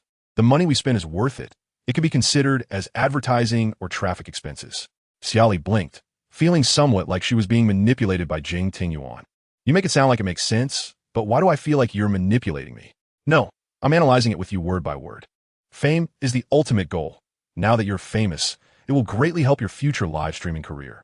Whether we send gifts in the future or not doesn't matter." Xia Li rolled her eyes and said irritably, "Then tell them to stop sending so many gifts. With that much money, wouldn't it be better to save it for themselves? I only want to spend my money on you. All right, I'm too lazy to argue with you. Baby, you're already a wealthy beauty worth millions. Why don't you treat your boyfriend to a drink?" Xia Li blinked and curiously asked, "What do you want to drink? Juice or soda?" Jing Tingyuan held the back of her head, leaned down close to her ear, and whispered, "I want milk. Are you still a child?" Xia Li pouted, "Fine, I'll take you to the supermarket to buy a bottle. It's for you." "What?" Xia Li nearly choked on her own saliva. She stared at Jing Tingyuan with wide eyes, thinking she misheard, and asked again, "What did you just say?" "I said I want to drink your." Before he could finish, Xia Li covered his mouth with her hand and warned him, "Shut up. Don't talk nonsense." Jing Tingyuan nodded, indicating he wouldn't speak carelessly again. Seeing him nod, Xia Li then released her hand. "Don't think I've forgiven you. You dare to push your luck with me. Can I just touch? Can I even say it?" Looking at Jing Tingyuan's wronged expression, Xia Li suddenly felt a wave of guilt. What kind of expression is that? Why does it feel like she's the one bullying him? "Jing Tingyuan, are you trying to play the innocent card? Do you believe I'll hit you?" "Baby, you're being spoiled by my affection." Xia Li crossed her arms, imitating him with a raised eyebrow. "What I'm doing is being fearless. If you're capable, don't like me, then you won't be at my mercy. I'm willing to be at your mercy. I'm tired. I'm going home to sleep. I can't be bothered with you." Xia Li walked ahead, and Jing Tingyuan quickly followed, then wrapped his arm around her shoulder as they walked into the elevator. "Baby, can I stay over at the apartment again tonight?" "Why? Don't you have a home? Why not stay in that big castle of yours? Why squeeze into my small apartment? Without you, how can it be called home?" "Jing Tingyuan, I've noticed you like to say cheesy things now. Don't you know how greasy they sound when you say them? Do you want some dish soap to wash off the grease? If it's not greasy, how can it be slippery? If it's not slippery, wouldn't it hurt?" Xia Li's cheeks flushed. Although she didn't want to think negatively, Jing Tingyuan's words were too vivid, as if she could see a bright golden color from them. "You better shut up. Once in the car, Xia Li pretended to be asleep and stopped responding to Jing Tingyuan. He knew she was faking it, so he took the liberty to hug her. When the driver parked at the apartment building, Jing Tingyuan insisted on escorting her upstairs for safety. "I'm home. You can go back now." He pressed his hand against the door frame to prevent Xia Li from closing the door. Xia Li, worried about pinching his hand, only held onto the doorknob without closing it. "I've safely arrived home. You can go back." Jing Tingyuan shook his head, looking aggrieved. "Baby, don't you want to?" "I don't want to. What is there to want? But I really want all of you. You can go find someone else." As soon as she mentioned finding someone else, Jing Tingyuan's expression darkened, and the atmosphere suddenly became tense. Xia Li nervously swallowed, realizing she had misspoken, and quickly reassured him. Okay, I want to find someone else. Just go home and figure out yourself. I really don't want to." After saying that, she tried to close the door, but Jing Tingyuan, in a fit of anger, pushed the door open and stormed into the apartment, slamming the door shut behind him. Xia Li felt a sense of danger closing in and took a step back to question him. "What do you want to do? You promised you wouldn't force me." "I'm forcing you, but I can't solve it alone. I need to see you." "Huh? What do you mean?" "Literally, you look at me, I look at you." "Huh?" The next moment, Jing Tingyuan sat on the sofa like a rogue and started doing his own thing right in front of Xia Li. Xia Li's big round eyes widened. Then she covered her eyes with her hands and angrily shouted, "You shameless, stinky man. Get out of my house." "Not leaving. Anyway, I'm not forcing you. I'm just doing my own thing." Xia Li took a deep breath and said, "I can't be bothered with you." After that, Xia Li turned around and rushed into the bathroom. Chapter 127. Xia Li, I feel like someone is following us in the employee break room. Several girls were chatting and gossiping while drinking coffee. The girl with long hair asked, "Did you see yesterday's trending topic?" "What trending topic?" "I was working overtime all day." The girl with long hair replied, "I had a day off yesterday and I was bored at home, so I watched a live stream online. I happened to come across a new streamer. Guess what I saw?" "Stop teasing us. Just tell us." "I'm dying of curiosity." The girl with long hair took a sip of her coffee and smiled. "This new streamer is called Xia Li. Yesterday, there were several big names at her live stream. When each of them entered the stream, their levels were only 1 or even 0, and then they started showering her with gifts, thousands of big gifts. Not just dozens or hundreds, but thousands. Wow, that's so exaggerated. And that's not even the most exaggerated part. The craziest thing is that after Xia Li trended, someone calculated the total amount of tips she received during her live stream. Can you guess how much it was? How much? Over 100 million. Can you believe it? Over 100 million. Everyone showed surprised expressions, and one girl looked as if her mouth was about to swallow a whole egg. The girl with short hair asked, "So impressive? What's her background? Is she really a new streamer?" "She is indeed a new streamer. Her follower count skyrocketed from single digits to millions in just 2 hours. I watched the whole live stream, and the special effects were overwhelming. My phone was almost freezing." The short-haired girl asked again, "Are all new streamers this impressive now?" The long-haired girl said, "Although she is a new streamer, I personally think her real identity must be that of a super rich second generation." "Why?" "Last night, she was dining at the Huading Mansion. You know, the one with a membership card worth 2 million? "Yes, that's right, the Huading Mansion. She was live streaming there. If her family background was average, she definitely couldn't afford it." At that moment, outside the break room, Lu Quan gripped the cup in his hand tightly. When he accidentally heard Xia Li's name, he seemed frozen in place. He listened to the chatter in the break room, wondering, is she doing well now? Is Jing Tingyuan bullying her? Has she been happy lately? "President Lu, what are you doing standing at the door?" The girl with long hair, holding coffee, walked out of the break room with her colleague and happened to see Lu Quan leaning against the door. Curiously, she asked, "President Lu, are you troubled? Or are you feeling unwell? Why does your face look so bad?" Lu Quan came back to his senses when someone called him and immediately showed an awkward smile. "No, thank you for your concern. I just suddenly thought of something." "That's good. President Lu, you should take care of your health. Although you're still young, don't stay up late too often. Working overtime can be harmful." Lu Quan nodded and smiled. "Thank you. You all go ahead and work. I'm going to make a cup of coffee." "Okay, then we'll get back to work." Lu Quan walked into the break room in a daze, glancing around at the interior of the break room, gradually recalling what it looked like at the beginning. At that time, his company had just been established, and both the workspace and break room were still raw. It took more than a month of renovations to become what it is now. Long ago, he had thought about saving money to start a small company, and when he earned enough, he would confess his feelings to Xia Li, thus providing her the stable life she wanted. But things didn't go as planned. He and Xia Li didn't end up together, and Xia Li didn't like him. More importantly, he never expected that the money he used to start his company was actually funded by Xia Li. If it weren't for the 2 million checks Xia Li gave him back then, he might still be working for someone else. Besides Xia Li's 2 million check, he was most grateful to an influential benefactor. This benefactor was elusive.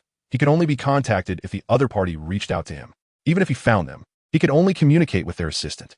He put down his coffee cup, took out his phone from his pocket, and searched for Xia Li's name online. In the past, the name Xia Li would never be associated with a rich second generation, but now, the screen was filled with news about her being a super rich second generation and about her gaining millions of followers in 2 hours of live streaming. Lu Quan casually clicked on a recording. The Xia Li in the video looked even more beautiful than before, and just one glance made his previously dormant heart revive again. At that moment, he unconsciously placed his hand on the spot where he had been shot, which felt like evidence of his deep love for Xia Li, a love strong enough to willingly sacrifice his life for her. He didn't know how many times he had watched that video. He just knew he missed her dearly. Then, he dialed Xia Li's old number, but as before, the voice prompt said the number was disconnected. He could no longer contact her and could only watch her situation silently as a bystander. I hope you can always be happy. After yesterday's trending topic, Xia Li had over 100,000 viewers as soon as she started her live stream today. However, Jing Tingyuan couldn't accompany her for the live stream today because he had to fly to country. Originally, she planned to stream alone at the restaurant, but Lu Wuhua insisted on joining her, citing that he was also one of the caretakers and had to be by her side. Good evening, everyone. I am currently at a private restaurant in S City, and today we will try their specialty dishes. Compared to yesterday, Xia Li was much more relaxed today. She didn't seem as restrained and anxious as she did yesterday, and she answered the audience's questions with poise. While Xia Li interacted with the audience, Lu Wuhua stood beside her, helping to serve tea and water, acting like a waiter. Once all the dishes were served, Lu Wuhua quietly asked Xia Li, "Which dish are you planning to try first?" Xia Li pointed to a plate of crab. "Let's start with this one." Lu Wuhua brought the crab in front of him and was about to help her crack it open, but he realized he didn't know how. So he looked up at the waiter beside him. "Can you do it?" The waiter smiled and replied, "Hello, sir.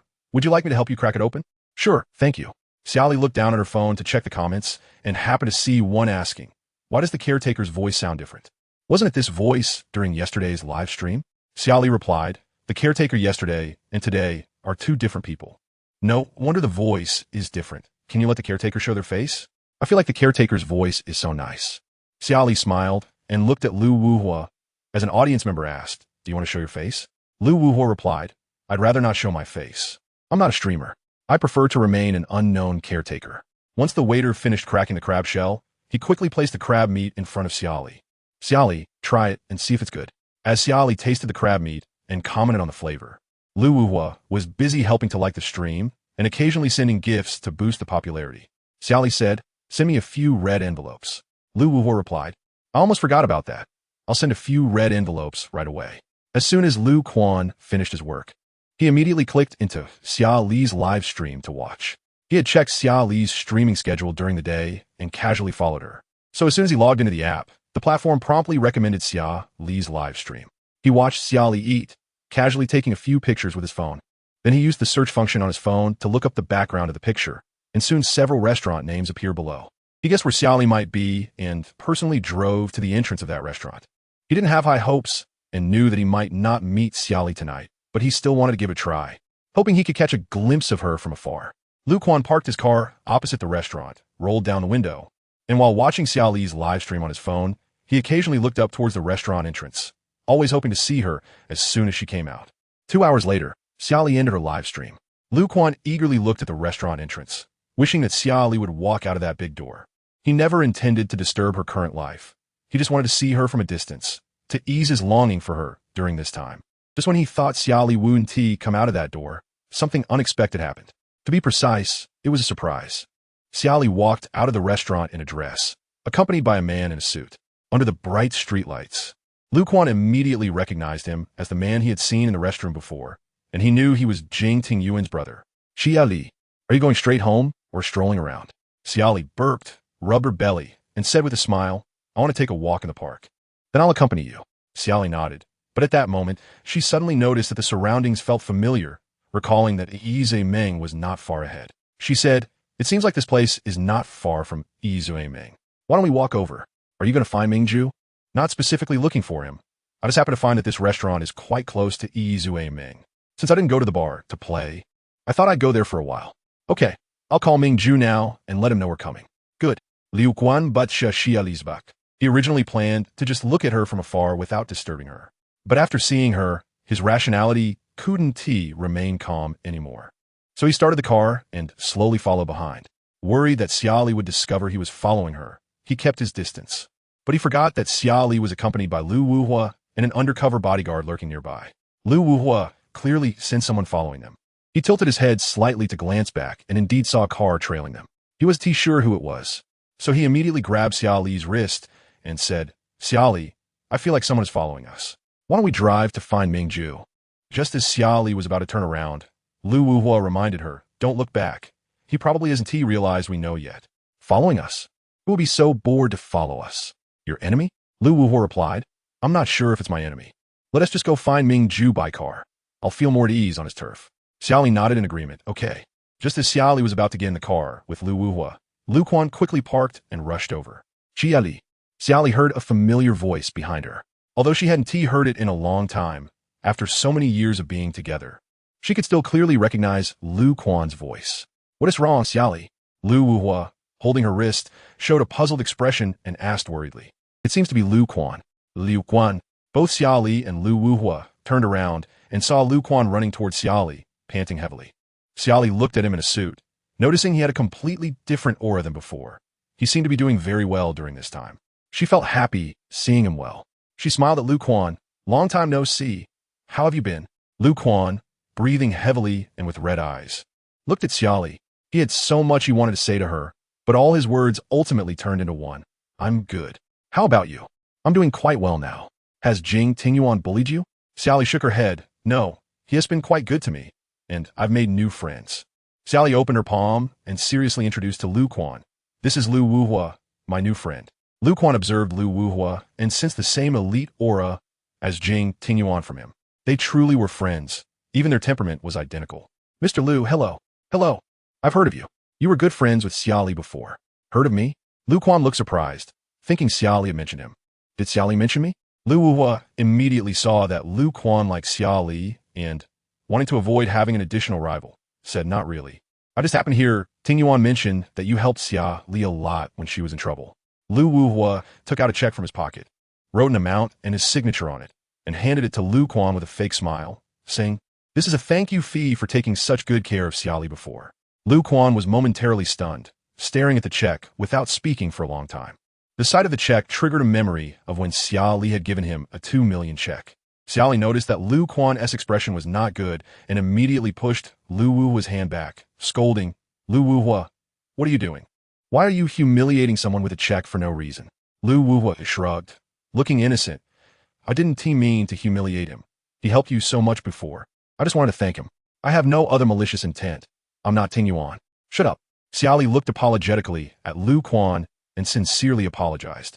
I'm sorry, Lu Quan. He can be quite annoying sometimes, but he doesn't mean any harm. Please don't take it to heart. I'm fine. Seeing Xia Li's concern for him, Lu Quan immediately forgot what Lu Wuhua had just done. Then Lu Quan took a bank card out of his wallet and handed it to Xia Li. Chapter 128. Mingju is truly a trendsetter. His ideas are trendy. This card has 2 million on it. I've always wanted to pay you back the 2 million, but I could never reach you by phone. Now that I've finally seen you, I want to take this opportunity to return the money. You don't need to pay me back. If it weren't for you saving me back then, I would have been dead long ago. Lu Quan sighed lightly. Didn't you want to cut ties with me? Since you want to sever ties, it should be clean. Lu Wuhua, standing aside with his hands in his pockets, casually interjected, Xia Li doesn't lack this 2 million. You can keep it. Lu Quan ignored Lu Wuhua and continued speaking to Xia Li. Thank you for lending me 2 million before. I've started a company now, and I'm making good profits every day. I've been doing well during this time. You don't need to worry. Hearing that Lu Quan had started a company, Xia Li was both surprised and delighted. You started a company? Congratulations. So you keep this 2 million, consider it as me repaying you. I saved you voluntarily because I regarded you as my best friend. Money shouldn't be involved between friends, especially now that I have my own company and my finances are no longer tight. It's better to return this 2 million to you. Otherwise, I won't be able to hold my head high in the future. Xia Li immediately understood Lu Quan's meaning. For the sake of his pride, she smiled and took the bank card he handed over. Okay, you were right. I should respect you, so I wish you all the best in the future. After formally bidding farewell to Lu Quan, Xia Li immediately sat in the back seat of the car with Lu Wuhua. Lu Quan stood in place, watching the car gradually move away, his eyes filled with disappointment as he sighed heavily. I hope we'll meet again. In the car, Lu Wuhua looked at Xia Li curiously and quietly asked, Xia Li, I have a question for you. What? Did you used to like Lu Quan? Xia Li was taken aback and blinked. What did you just say? I said, did you used to like Lu Quan? No, why would you ask that? Remembering the joyful look Xia Li had when she saw Lu Quan earlier, that kind of happy expression couldn't be faked. You were very happy when you saw him. Happier than when you see me. Haven't I said that Lu Quan and I have known each other for many years? He has helped me a lot, even saved my life. If it weren't for Jing Tingyuan getting jealous and causing a scene in front of Lu Quan, forcing me to cut ties with him, maybe I could still sit down with Lu Quan to have hot pot now. With that joyful look Xia Li had when she looked at Lu Quan flashing through his mind again, Lu Wuhua thought, fortunately, Jing Tingyuan caused a scene before, otherwise, Lu Quan would definitely be his most competitive rival. Now that you know me and Ming Ju, you won't lack friends in the future. We will always be with you. If you want to eat hot pot, I'll organize everyone to eat hot pot together. I still remember how delicious the hot pot you made last time was. Whenever you want to make it again, we can eat together. Is it that delicious? Of course. It's the best hot pot I've ever had, even better than 5-star chefs. Looking at Lu Wuhua's smile, Xia Li felt warm inside because Lu Wuhua always provided her with emotional value. Whether she was happy or sad, he always knew how to cheer her up. Well, good, thank you. Why suddenly thank me for no reason? I just think you're a good person. No, please don't give me the good person card. I don't like that. Generally, suitors who receive the good person card from girls don't end up well. You don't want to fall into that category. At this time, the entrance of One Night Drunk Dream was filled with luxury cars, and elegantly dressed socialites were getting out of their cars, along with high-profile young masters stepping out of their luxury vehicles to the entrance of One Night Drunk Dream. At this moment, a girl visiting One Night Drunk Dream for the first time exclaimed, "Is this the most famous nightclub in S City? One Night Drunk Dream?" A boy accompanying her smiled and explained, "Yes, the owner of this nightclub is Ming Ju. I heard that One Night Drunk Dream was built with 500 million, and the sound equipment inside is top-notch. There are beautiful women and handsome men everywhere. Many people like to come here from other provinces for a night of excitement." The girl glanced at the luxury cars outside and swallowed hard. "This is the most luxury cars I've ever seen in my life." The boy said, "It's still early. Wait until midnight, and you'll find that these are just appetizers." Huh? The boy leaned closer to the girl's ear and whispered, "The real big shots are coming. Quickly look to the left. Do you see that Cullinan? I see it. What's so special about it? There are a bunch of Cullinans at the entrance of One Night Drunk Dream. The Cullinan isn't the theme. You need to look at the license plate. What's wrong with the license plate? That license plate is expensive, and not just anyone with money can buy it. I heard it's owned by the heir of one of the 3 major families in S City, the Lu family." The girl widened her eyes in surprise. The heir of a family? Alive? Lu Wuhua got out of the car and looked at the crowd, helplessly telling Xia Li in the car, "I don't know what day it is today. There's so many people here that the car can't even get into the parking lot. We can only walk in." Xia Li nodded as she saw the sea of people outside through the car window. "Then let's walk a bit. It's better than being cramped here. I'll hold your hand." Lu Wuhua reached out to Xia Li, but she smiled and said, "No need. I'm not a child. I can walk by myself. There are too many people. I'm afraid I'll lose you." Without waiting for Xia Li to speak again, Lu Wuhua immediately took her hand and walked toward the entrance. The boy watched Lu Wuhua and Xia Li's backs and said with a puzzled expression, "I feel like I've seen that girl somewhere. She looks familiar." The girl chuckled, "Really? Where have you seen her?" If that person is the heir of the Lu family, the girl next to him must be the daughter of some conglomerate. "Where do you know a young lady like that?" "I really have seen her, not in real life, but I came across a video of her online." To prove he wasn't lying, the boy quickly took out his phone and found his browsing history. "Found it, look." The boy handed the phone to the girl, opened a specific video, and explained, "This is her. I told you I'd seen her before. She's the popular news streamer Xia Li, and her live stream has many big shots, the kind that can spend tens of millions in one night. She knows Lu Xiao, and maybe one of those big shots in her live stream is Lu Xiao." "A streamer?" "Yeah, a news streamer." The girl said, "She seems like a news streamer, but in reality, she is a socialite experiencing the live streaming life." The boy shrugged. "Not sure. Let's go. We finally came to One Night Drunk Dream. Let's hurry in and see the show." Since receiving Lu Wuhua's call and learning that he and Xia Li were coming, Ming Ju immediately arranged a private room and prepared food. The manager said, "Mr. Ming, everything is ready." "Okay." Ming Ju stood up from his office chair, adjusted his outfit, and then walked out of the office toward the private room. Upon arriving at the door of the private room, Lu Wuhua and Xia Li happened to arrive as well. As soon as Ming Ju saw Xia Li, a joyful expression appeared on his previously expressionless face. What made you think of coming here today? Xia Li Raplia. It's close by, and I haven't been to a nightclub in a long time. I wanted to come and take a look. Ming Ju said, what's so fun about nightclubs? It's a place full of fish and dragons. Lu Wuhua asked, fish and dragons? Are you a dragon or a fish? Ming Ju replied, can I be a person? Lu Wuhua curled his lip. I don't think you're a person. Ming Ju retorted, are you looking for a fight? Xia Li, watching them bicker, felt that wherever Lu Wuhua was, these brothers could always have a few exchanges. Ming Ju noticed Xia Li was smiling and said, I guess Wuhua must have been a steel bar in his last life, born to love to argue.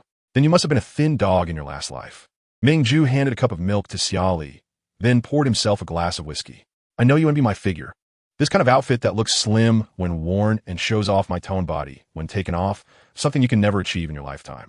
Lu Wuhua, feeling unconvinced, lifted his shirt and said, but I have an 8-pack abs. Envy you? Dream on.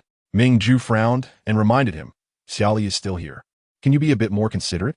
Lu Wuhua awkwardly scratched his head and apologized to Xia Li. Sorry, Xia Li, I'm too competitive. Please don't misunderstand that I'm an exhibitionist.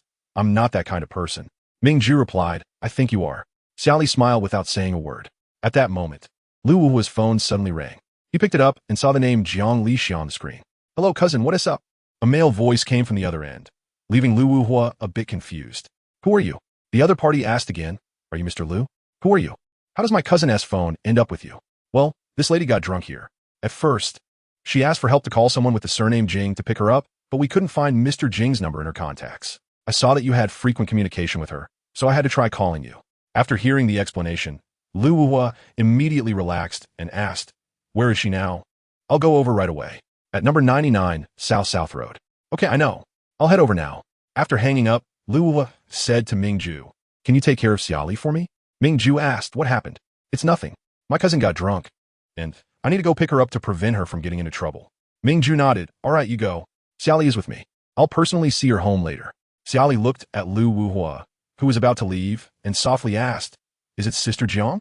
Yes, it is. Then hurry up.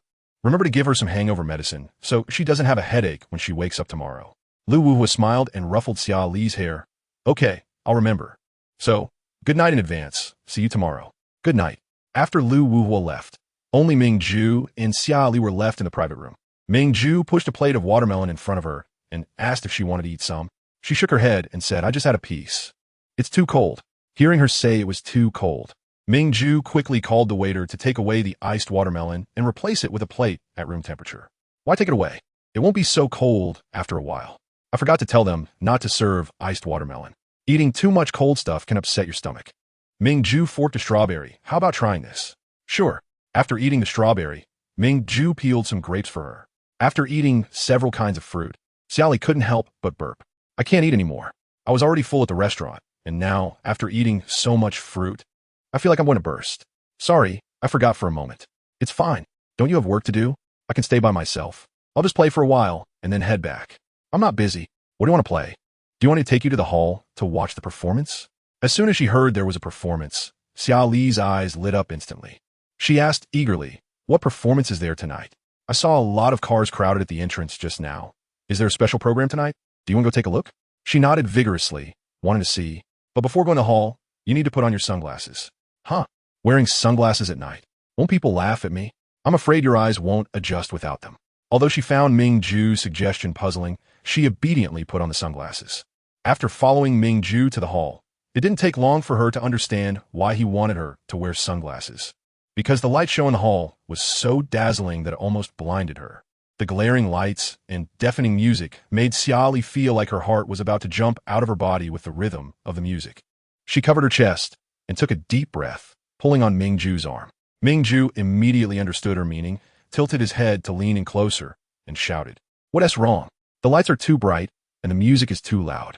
If you can't handle it, we could go back to the box. Let's watch the performance and then go back." All right. At that moment, they were squeezed in the crowd in the hall, surrounded by many people, and in the dim light. No one knew who stood next to them. Ming Ju held her hand tightly, worried about losing her. Then, Ming Ju took her to the second floor viewing platform, where they could see the stage better. The first performance was a man in ancient costume, holding a long sword, performing a sword dance to the rhythm of the music.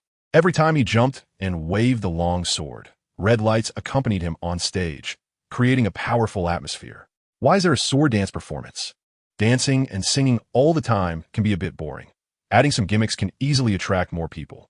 Xia Li gave Ming Ju a thumbs up, saying in a very affirming tone, as expected of a trendy guy, "Your ideas are so cool." Chapter 129. I discovered a major secret. The second performance featured a group of sexy ladies dancing on stage, adorned with glamorous makeup, twisting their graceful figures, and occasionally throwing flirtatious glances at the audience. The third performance showcased a group of muscular men wearing only loincloths, shaking their hips on stage. As Xia Li watched their sexy bodies, she nervously swallowed. "Xia Li, don't look. Quickly avert your gaze. Cough, cough." Seeing her cough, Ming Ju quickly patted her back and asked with concern, "What's wrong? Why are you coughing all of a sudden?" Xia Li waved her hand and awkwardly said, "I'm fine. Just choked a bit." Ming Ju opened a bottle of mineral water and handed it to her. "Drink some water to soothe your throat. It'll feel better."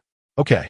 After drinking water, the stage performance just ended, and at this moment, the host came on stage with a microphone and said to everyone, "Next, we are going to present the appetizer of our store. Are you looking forward to it?" The audience erupted in excitement. The host continued, "Please welcome our Wei Wei to the stage." All the lights in the venue went out, leaving only a spotlight on the stage. Xia Li stood on the second floor watching the spotlight on the stage, and soon, a man walked into the spotlight.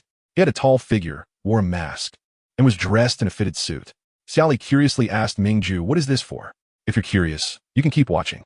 As the music started, the host loudly announced, "Each outfit starts at 100,000. Whoever can buy all of Wei Wei's outfits can share the stage with her." Xia Li blinked, looking confused, and asked Ming Ju again, "What does that mean?" "It means spend money to buy the chance to go on stage." "Huh? Is it worth spending so much money just to go on stage and dance with him? Isn't that just being a big spender?" Just when Xia Li thought no one would spend money, someone in the crowd was already raising a sign to bid. There really are people who spend this kind of money. For some, it's about buying happiness. If it brings joy to themselves, then it's worth the money. Xia Li nudda, saying, "What you said makes sense. If money can buy happiness, it's better than being unhappy all the time." When Lu Wuhua arrived at the bar, Jiang Lixiao was already so drunk that she couldn't recognize anyone. He walked over to help her up, and, seeing her in a drunken state, asked the bar manager with a dark face, "Why is she here alone? Did she come alone?" The manager replied, "Yes. This lady has been alone since she entered the shop." "I see. Did she settle the bill?" "Not yet." Lu Wuhua handed the black card to the manager, and after finishing the payment, he carried Jiang Lixia out of the bar. As soon as the driver saw Lu Wuhua carrying Jiang Lixia, he quickly opened the back seat door and respectfully asked, "Young Master Lu, are you taking Miss Jiang home or booking a room nearby?" "To a nearby hotel," Lu Wuhua said, tossing Jiang Lixia into the back seat and disdainfully closing the door before walking around to the front passenger seat. 10 minutes later, the car stopped in front of a hotel. The driver helped get the room key, while Lu Wuhua supported Jiang Lixia upstairs. Once inside the room, Lu Wuhua disdainfully threw Jiang Lixia onto the hotel bed. "You, with such poor drinking capacity, how could you drink so much? If it weren't for me today, you'd probably lose your chastity tonight." "Jing, Jing, Ting Yuan." Lu Wuhua crouched down to help Jiang Lixia take off her shoes, completely unaware of what she was shouting. Then Lu Wuhua gently tucked her in with a blanket, saying, "All right, I'll come see you tomorrow. Get a good night's sleep. Don't go." Jiang Lixia mistook Lu Wuhua for Jing Ting Yuan, half closing her eyes with a pained expression as she looked at him. She tightly grasped Lu Wuhua's hand and cried out in grievance, "Don't go, okay? Stay with me, please." "Jiang Lixia, are you drunk? Let go." Jiang Lixia not only didn't let go, but also leaned against him, hugging Lu Wuhua's arm tightly. Lu Wuhua tried to pull his hand back several times, but couldn't. "Jiang Lixia, Jing Ting Yuan, why can't you like me? What did you say?" Lu Wuhua thought he heard wrong, bent down to get closer, and asked again, "What did you just say?" "Like who?" "Jing Ting Yuan? Jing Ting Yuan, I like you." Lu Wuhua felt as if his worldview had shattered and then reassembled itself. "You like Jing Ting Yuan? How is that possible? I've liked you for a long time. Why have you never looked at me properly? Why can I only see your back? What's wrong with me? Why don't you like me?" Lu Wuhua held his forehead, took a deep breath, and tried to calm himself. "She's drunk. Don't argue with a drunk person. She must be talking nonsense. Jing Ting Yuan, why would I like a stinky man like you? Bad temper, sharp tongue, aside from being good-looking, taller than me, richer than me, and smarter than me. What else do you have that I should like?" Lu Wuhua swallowed hard, finding Jiang Lixia's words both funny and annoying. Jiang Lixia, are you criticizing him or praising him? Then, Jiang Lixia started crying, and as soon as Lu Wuhua saw her cry, he was instantly at a loss for what to do. Don't cry, and please don't use my sleeve as a tissue. This shirt is not for wiping your nose. Jiang Lixia sniffled, laughing and crying. I'm just a fool, liking a stinky man like you. I won't like you anymore. There's so many handsome guys in this world. I refuse to believe I can't find someone better than you. But after searching for so many years, it seems like you're really the best. By the end, Jiang Lixia was already incoherent. Lu Wuhua completely didn't want to hear her nonsense anymore, and as soon as she loosened her grip, he quickly made his escape. After fleeing the hotel, Lu Wuhua immediately called Yi Jin. Hey, where are you now? I'm dealing with some personal matters. What's up? I discovered a major secret. What is it? Just as Lu Wuhua was about to say Jiang, he hesitated. Jiang Lixia had kept this secret so well, and if he revealed it to a third party, it wouldn't be good. So he quickly changed his mind. Jiang Lixia actually gets drunk and acts crazy. Just now, she was drunk, and when I went to pick her up, I thought she wouldn't act crazy, but she turned out to be terrifying when she did. Yi Jin coldly snorted, is that it? You're calling me for this? Do you know how busy I am right now? What are you busy with so late at night? Not much, but I have things to do. I have to hang up.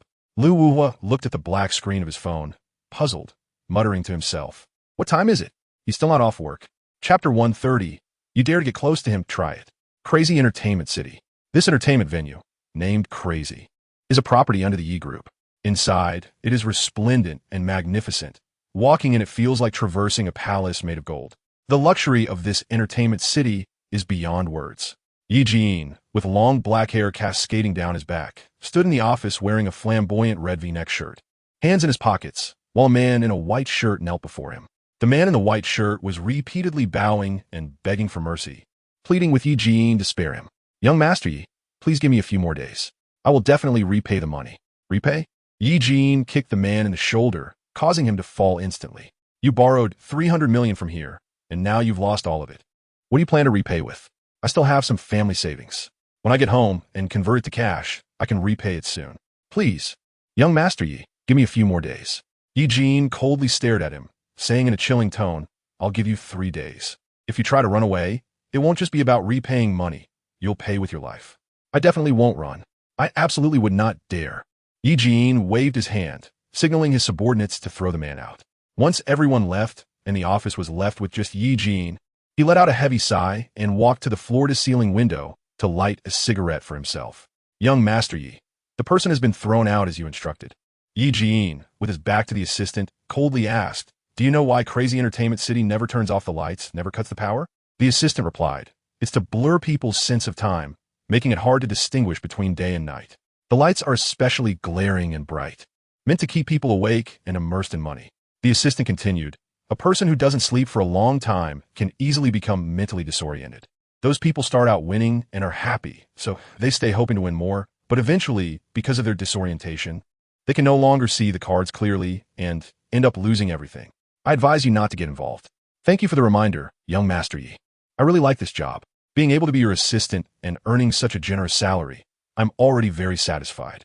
I don't want the people around me to get involved with those 3 things.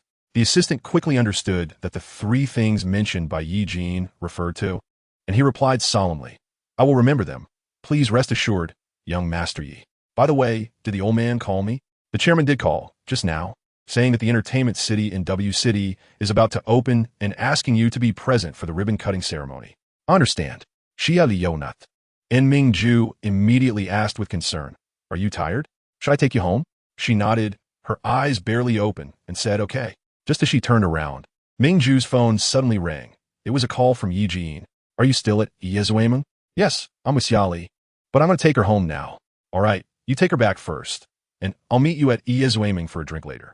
Okay. Xia Li rubbed her sleepy eyes and asked, who is it? Is it Brother Hua? Has he already sent Sister Jiang home safely? No, it's Jin. Brother Yi is coming to find you? Yes, he must have encountered some troubles again. He always comes to drink when he is upset. What troubles? Xia Li followed Mingju as they walked to the underground parking lot. At this point, the driver was already waiting in the car. As soon as they got in, the driver immediately started the car and drove towards the apartment where Xia Li lived. In the car, Mingju's expression was somewhat heavy. He said, do you know that Jin is actually not Chairman Ye's biological son? Xia Li blinked, not having much impression of this matter. Brother Yi is an adopted son? Yes. Ming Ju continued. Jean's parents did not die a normal death. Even now, Jean is still searching for the real culprit behind the scenes, but after so many years, he has never found them.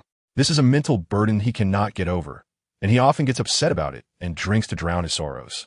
Hearing this, Xia Li couldn't help but empathize, feeling sorry. Has Brother Yi had a tough time all these years? His parents were killed, and he still can't find the real murderer. He must feel very guilty. Among us brothers, Jean's background is the most pitiful, but he never shows his sadness. He doesn't want us to pity him. I hope Brother Yi can find the murderer soon. After safely dropping Xia Li off at home, Ming Ju waved to her, "Good night, rest early. It's already late. Don't play on your phone. Got it. Be careful on your way back." Not long after Xia Li closed the doorbell suddenly rang. She thought it was Ming Ju returning, so without thinking, she opened the door. When she saw He Jun Wang standing outside, someone she hadn't seen for a long time, she was shocked. "He Jun Wang? What are you doing here? How did you know I live here? Long time no see. I missed you." Before Xia Li could react, He Jun Wang suddenly embraced her tightly, excitedly saying, "I've been abroad for a while, trying to take you away from Jing Tingyuan. You have no idea what I've sacrificed during this time." "What do you mean? I can't understand a word." Xia Li pushed him with her hands, trying to break free, but he was holding on too tightly. "Can you let go of me first? You're choking me. I really miss you. I said I would take you away and wouldn't let Jing Tingyuan have the chance to lock you up again. He Jun Wang, let me go first. What are you doing?" When Jing Tingyuan's voice came from behind, the pressure made Xia Li's nerves tense, fearing that the previous events would repeat themselves. She sternly reprimanded, "He Jun Wang, can you not court death?" He Jun Wang gritted his teeth, holding on to Xia Li. "I won't let go, even if he kills me." As soon as he finished speaking, Jing Tingyuan kicked He Jun Wang in the waist, causing him to stagger back in pain. "Then I'll fulfill your wish." Jing Tingyuan coldly stared at He Jun Wang, pulling Xia Li to his side, and then kicked He Jun Wang in the abdomen. Holding his stomach, He Jun Wang looked at Jing Tingyuan with a cold smile, then turned to Xia Li, looking pitiful as he said, "Xia Li, do you want to know the whereabouts of your biological father? I know where he is." "What did you say? My biological father?" Xia Li stepped forward, but before she got close to He Jun Wang, Jing Tingyuan pulled her back again. "Dare you get close to him?" He Jun Wang straightened up, showing no fear at all, instead looking like he was watching a show as he said, "Jing Tingyuan knows who your biological father is, but he refuses to tell you. His intentions are not good. You shouldn't continue to stay by his side." Chapter 131. Only when she is there will his emotions stabilize. Jing Tingyuan's original plan was to fly to country E, but due to a sudden change, he stayed in S City to work. After finishing a whole day of work in the evening, he arrived at the apartment where Xia Li was staying, filled with joy and anticipation about what to say when they met, only to unexpectedly see He Jun Wang holding her. At that moment, his rationality was instantly drowned in anger, and his fury erupted like a volcano. He kicked He Jun Wang in the waist and, not satisfied, followed up with another kick to his abdomen. He watched He Jun Wang pretending in front of Xia Li, and it felt like his hearing had vanished. He couldn't hear anything He Jun Wang was saying. Only the thought of kill him filled his mind. "Dare you get close to him?" Xia Li knew Jing Tingyuan was angry, but He Jun Wang mentioning her father made her feel compelled to ask more. "You said my biological father? Do you know who my biological father is?" He Jun Wang rubbed his abdomen and straightened up as if he hadn't just been hit. He looked at Xia Li and explained, "Your biological father is Igor. He is the twin brother of Alicia. You can ask Jing Tingyuan behind you. He has already found out the truth, but I don't know why he refuses to tell you." Jing Tingyuan narrowed his eyes, a cold glint flashing in them, as a heavy murderous intent filled the air around him. "If you dare to sow discord again, I will make the He family unable to stand in S City." Actually, this statement had a final part, which was that he would make He Jun Wang end up like a cripple, lying in bed for the rest of his life. He Jun Wang showed no sign of fear on his face, looking at Xia Li. "You see, I'm telling the truth. Otherwise, Jing Tingyuan wouldn't be so angry." Jing Tingyuan took a deep breath, preparing to strike He Jun Wang again, when Xia Li suddenly stood in front of He Jun Wang. "Is what he said true? Did you already know who my father is?" "I'm not sure if Igor is your biological father. Until Zwisun obtains concrete evidence, I don't want to disappoint you." Jing Tingyuan continued to explain, "What happened last time was my fault.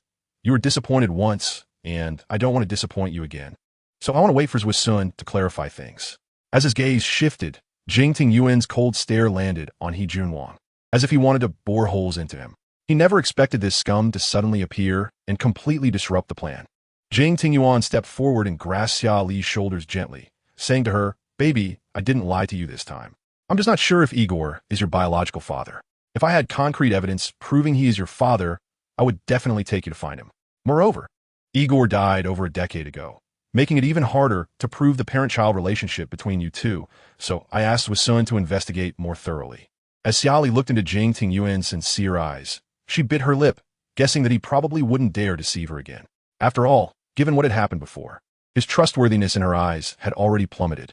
Now that they had finally built up some trust, he should be hesitant to destroy it again. Can I trust you? He Junwang interjected. Xia Li, don't believe him anymore. Jing Tingyuan is a liar. He will never be honest with you. Baby, please believe me. This time I really didn't intentionally hide anything. Xia Li bit her lower lip, hesitating, then looked up at him and said, you better not lie to me. I won't. Seeing that Xia Li was easily coaxed by Jing Tingyuan, He Junwang revealed an expression of frustration as he looked at her. Xia Li, what's wrong with you? How can you trust him? Have you forgotten how he treated you back then? People like him are hard to change. Lying is as easy as breathing for him. If you're deceived so easily this time, he will continue to do so next time. Jing Tingyuan tightly held Xia Li's hand, gritting his teeth, a murderous intent rising within him. If it weren't for Xia Li, you would be nothing but a corpse right now. He had long reached his limit with He Junwang. If Xia Li weren't there, he would have loved to punch He Junwang's head to see what kind of fool he really was. Xia Li held onto his arm, shaking her head with concern. I'm not going with him, and I won't believe what he says. Don't do anything reckless. Xia Li's words acted like a calming agent, and Jing Tingyuan's previously agitated mood softened considerably. He took a deep breath, smiled gently at her, and stroked her hair, saying, as long as baby believes me, I won't act recklessly. Although Xia Li appeared calm on the surface, she was already extremely worried inside. She feared that Jing Tingyuan would actually kill He Junwang. He Junwang, please leave. Don't show up in front of me again. He Junwang's pupils widened in shock, unable to believe that Xia Li was saying this to him. You want me to leave? Xia Li didn't want to involve innocent people, nor did she want them to get hurt. He Junwang had been hurt because of her, and even now, she still had some shadows from that incident in the orchard. He Junwang, I'm glad to have met you, but we are not on the same path. You should go back. Not on the same path. Does that mean you're on the same path as Jing Tingyuan? He forces you to stay, forces you to do things you don't like. Didn't you say you valued your freedom? Didn't you always want to escape from him? Why? Now that you have the chance to leave, are you instead willing to stay by his side? Why? Xia Li also asked herself why. She once wanted to escape so badly, yet now she had lost the desire to run. Why was that? She recalled what Nancy had said to her. When Tingyuan goes crazy, I might not be able to control him. If you're willing to stay by his side, you could serve as his calming agent. I know this is asking too much, but I can't control his behavior all the time. If you stay, it can help him maintain his last shred of rationality. Then, images of everything Jing Tingyuan had done for her flashed through her mind like a fast-forwarded movie. There were both bad and good moments, especially in recent times when his emotions had become stable, providing her with a lot of emotional value, even if it might be an act. If he could keep it up, he wouldn't be a bad boyfriend. He Junwang. Xia Li glanced at Jing Tingyuan before saying to He Junwang, thank you for considering me as a good friend and still thinking of me. But I understand now that sometimes just walking away doesn't mean nothing happened or that hiding away will make everything go away. Things need to be resolved. We can't just hide for a lifetime whenever something happens. Xia Li would rather retreat into the mountains and forests with dignity than hide in a corner for the rest of my life. He Junwang, please go back and don't interfere in my matters with Jing Tingyuan. I'm grateful that after everything that happened, you still want to help me. It's an honor to have a friend like you. This time, I willingly choose to stay by Jing Tingyuan's side. In that moment, Jing Tingyuan felt as if a firework had exploded behind him, his heart racing wildly. His eyes reddened as he unhesitatingly pulled Xia Li into his embrace. Seeing Jing Tingyuan hold Xia Li like that, He Junwang felt a surge of jealousy, his gaze filled with resentment. He was angered that Xia Li, who had once disliked Jing Tingyuan so much, was now willing to stay by his side.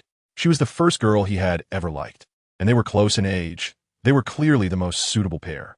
He Junwang watched Xia Li's back, recalling King S' words to him. Only when the Jing family completely collapses and Jing Tingyuan loses the support of the Jing family will you have the qualifications to compete with him.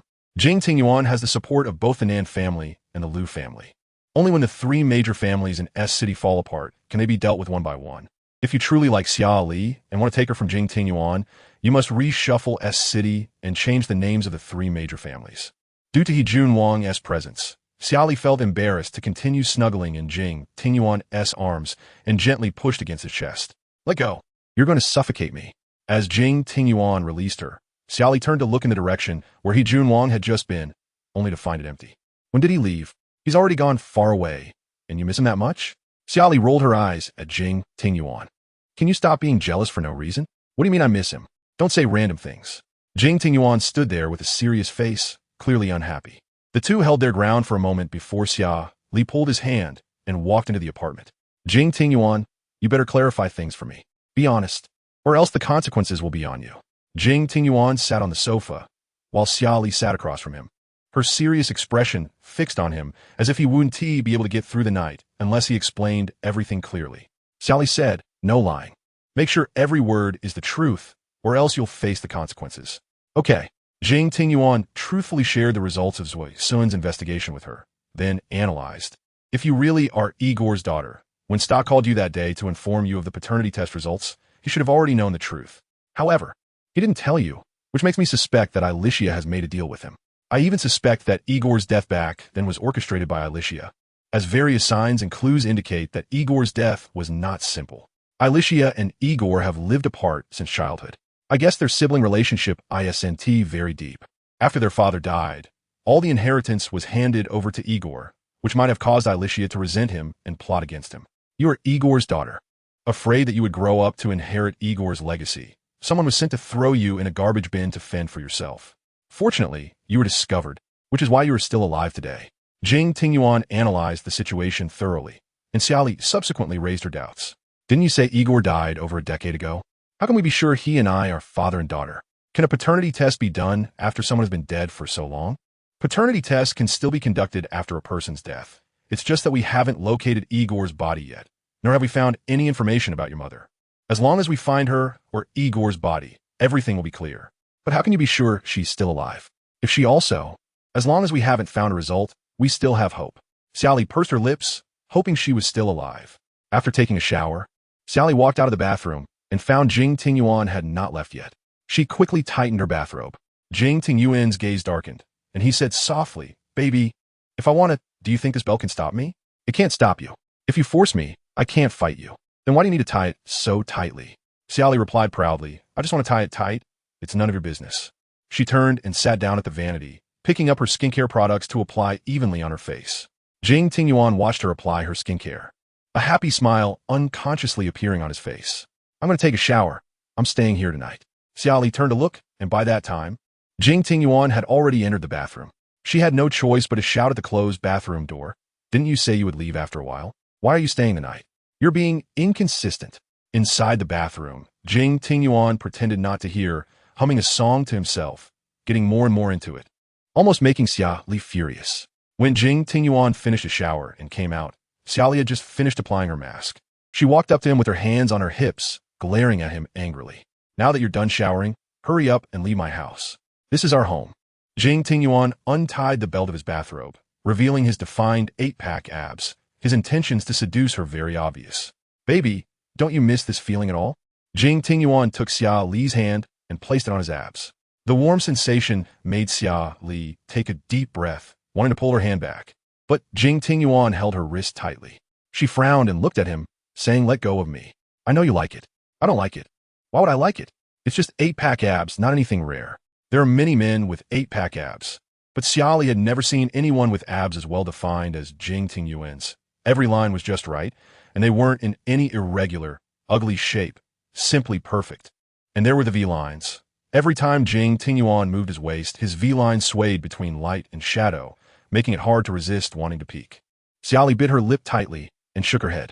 Xia Li, don't think too much. Jing Tingyuan pulled her into his arms, his ambiguous tone drifting into her ears. Baby, I miss you so much. Tonight, Jing Tingyuan was like a bottle of strong liquor, filling the room with his intoxicating scent.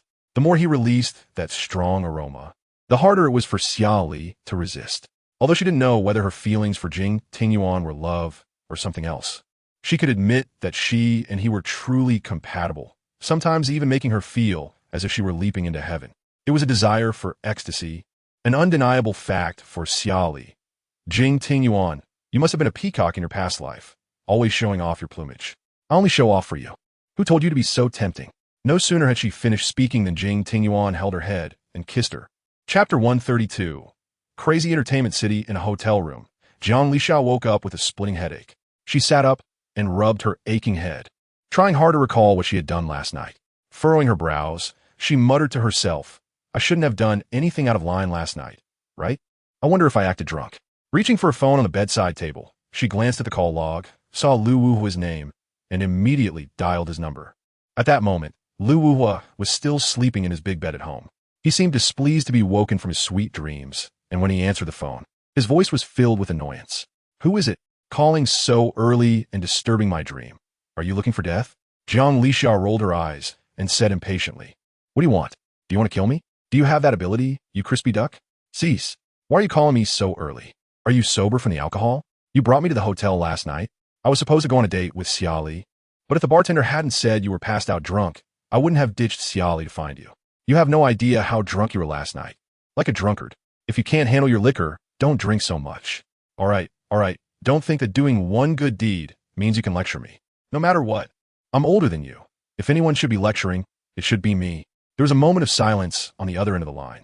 Jiang Lixia thought for a moment and then asked, Did I act drunk last night? Yes. What did I say? I didn't say anything ridiculous, did I? Are you afraid your perfect image will be shattered? Did I say it or not? Lu Wuhua hesitated for a moment, not sure whether to let Jiang Lixia know he was already aware that she liked Jing Tingyuan. Are you mute? Sis, I want to ask you something. Just ask. Don't be so long-winded. Sis, when did you start liking Tingyuan? Didn't I tell you I've hated him for a long time? He broke my hand back then. I still remember that debt. Perhaps because she had drunk too much last night. Jiang Lixia's reaction was a bit slow. Once she realized, she gasped. What did you just ask me? Jiang Lixia tightly gripped her phone, pressing her ear against the screen, afraid of missing a single word Lu Wuhua said. I asked you, what did you start liking Tingyuan? Jiang Lixia fell silent. You were rambling nonsense last night, and I heard it. You said it was nonsense. Do you believe those words? Sis, whether you like him or not, you know in your heart. I won't ask more, but don't worry, I won't tell anyone. You mean you'll keep it secret from me? What's the point of telling others? Or telling Tingyuan? He likes Xia Li. What good would it do to tell him? Jiang Lixia fell silent again. Sis, don't like Tingyuan anymore. There are so many men in this world. Why like him? It will only make you unhappy. Jiang Lixia sighed deeply, her smile somewhat bitter. I also want to like someone else, but after so many years of liking one person, where can I put those feelings? When you like someone for 10 or 20 years, you will understand that love becomes an obsession, and it's not something you can just let go of. Even when I mention him, my heart aches. Xia Li was browsing short videos when she saw the official account of W City promoting local attractions and food. Unable to resist the temptation, she bought a plane ticket to W City. Upon learning about her ticket purchase, Jing Tingyuan immediately called her and asked, Baby, if you want to go to W City. You could just tell me. There's no need to buy your own ticket. It's fine. I've already bought the ticket. Return the ticket. I'll cancel my meeting and go with you. W City is only a 2-hour flight from S City. I just want to walk around the attractions, eat something, and I should be able to come back the same day. You can go about your business and don't have to worry about me. But without a bodyguard around you, I'm not at ease. Having a bodyguard with me is too conspicuous. It attracts too much attention. I can play alone, and no one will notice me among the other tourists, and they certainly won't care who I am. But I'm still worried. I care about your safety. I'm not you. You have a fortune of over 100 billion. There must be thieves eyeing you. I'm just a poor person, although I do some streaming. It's not like someone would hire mercenaries to catch me. But, just as Jing Tingyuan wanted to continue, Xia Li directly interrupted him. I'm not streaming today. No one knows my exact location. I'm just going to have fun and record video. Why don't you take me with you? Xia Li took a deep breath, her tone very dissatisfied. Can't I have fun by myself? Can't I have my own space? I just want to wander around alone and release some of my recent unhappiness. Is that a problem? Okay, just be sure to pay attention to safety, and remember to call me if there's anything. Got it. After hanging up, Jing Tingyuan immediately arranged for bodyguards to secretly protect Xia Li, instructing them not to reveal themselves unless absolutely necessary to avoid her noticing. Upon arriving at the airport in W City, as soon as Xia Li got off the plane, the fresh air made her feel refreshed. She thought, in a city without Jing Tingyuan, the air feels much clearer. After exiting the airport, she first took a taxi to a restaurant to eat, and after filling up, she took a cab to the attractions. However, it turned out that someone had discovered a corpse at the scenic area today, and the staff were stopping everyone from entering. What bad luck! I just arrived in W City yesterday, and was planning to explore all the attractions in the next few days. I didn't expect this scenic area to have such a serious incident. I heard the deceased was a man, and he died a terrible death. I don't know if it was a crime of passion or revenge. It must be revenge. Otherwise, how could he have died so miserably? Xia Li stood by, getting goosebumps just from listening to their discussion. Forget it. I won't play today. I'll just eat something and go back to S City. Walking to the roadside, she was about to call a ride-hailing service when an uncle driver came over and asked, "Do you need a ride? My fare is cheaper than the ride-hailing service." The uncle was wearing a faded blue-striped short-sleeve t-shirt and a pair of nearly colorless shorts, smiling in a simple and endearing way. Xia Li glanced at the taxi beside the uncle, understanding that it's not easy for him to make a living. And seeing him under the scorching sun at the entrance of the scenic area, trying to get passengers, she felt a bit sympathetic and asked, "How much is the fare to the city center?" The uncle smiled and quoted a price. Xia Li recalled the fare from earlier and found that the middle-aged uncle's charge was indeed much cheaper. "Then I'll trouble you. I want to go to the city center." "No problem. Get in. It's so hot. Hurry and send the car to cool off." Once in the car, the uncle became chatty, talking a lot with Xia Li. After learning that she was visiting W City, he immediately recommended several good places to eat and have fun. "Little girl, let me recommend a really fun place.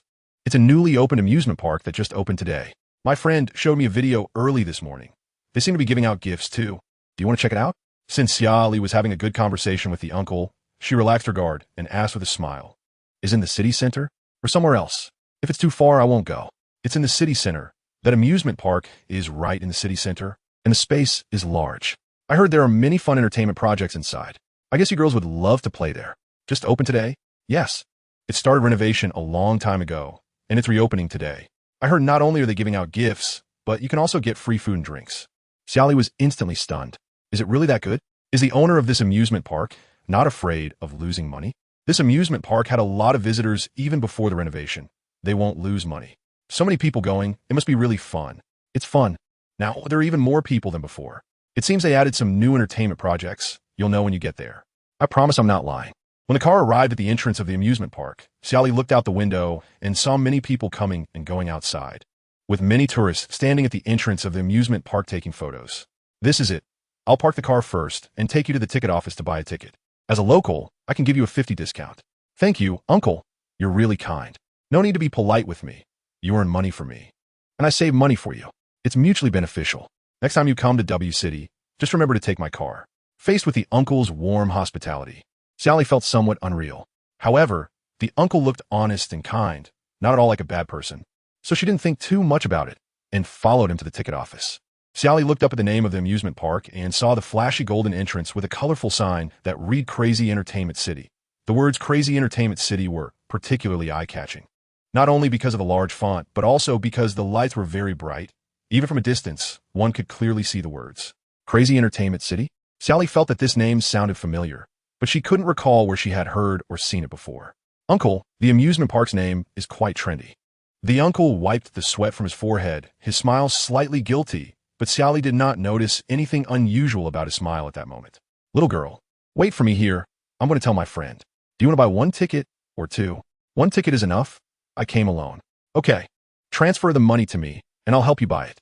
After Xia Li scanned her phone to pay for the fare and added a few dozen for the ticket. After a while, the uncle returned with a ticket card and said with a smile, "Take this to go in. You can enjoy many entertainment projects inside.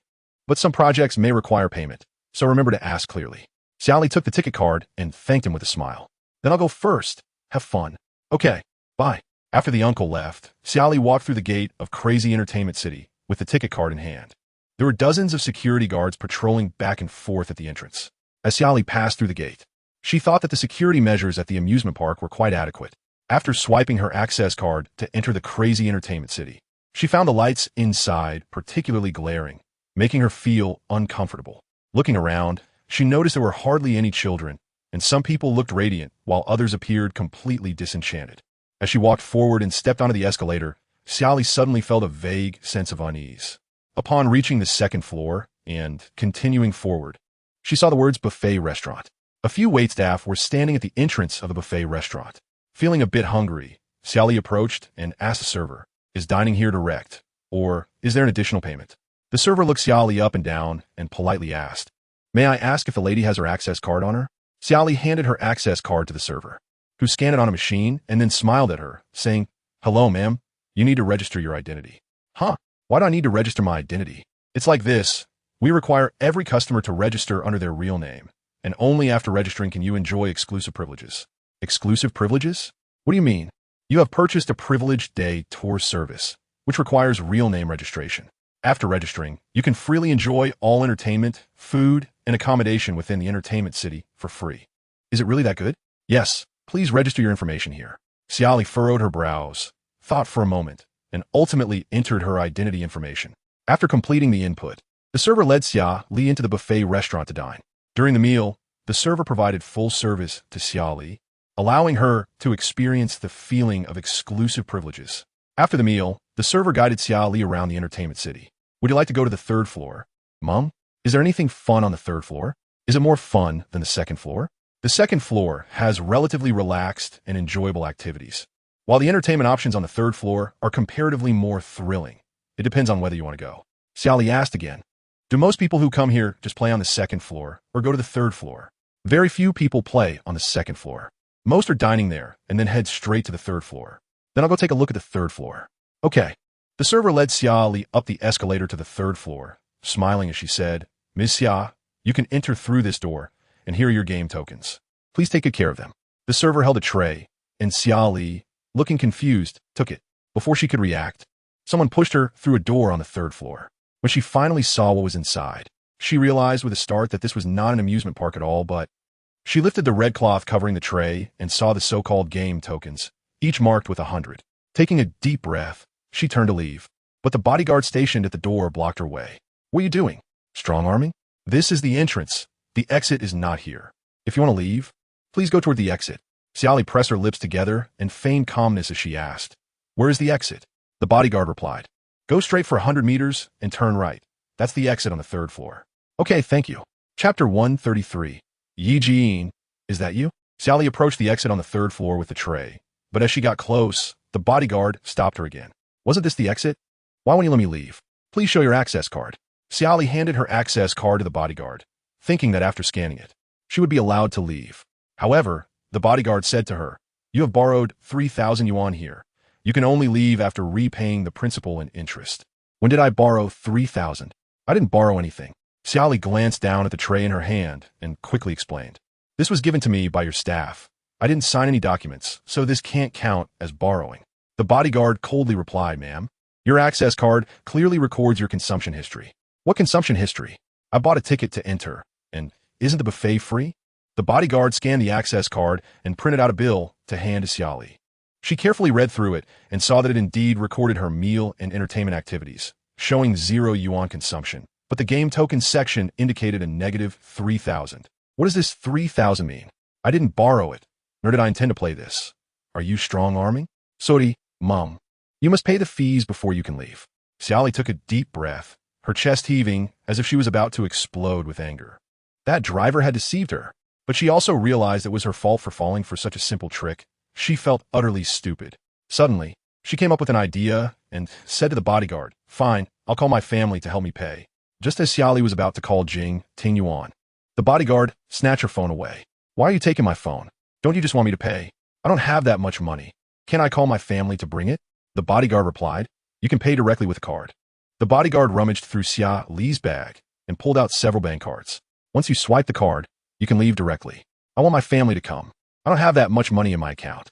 The bodyguard looked at her expressionlessly and repeated, "Once you swipe the card, you can leave directly. This is illegal. I'm going to sue you." The bodyguard said, "Please don't make it difficult for us. Please return the principal and interest. Then give me my phone back.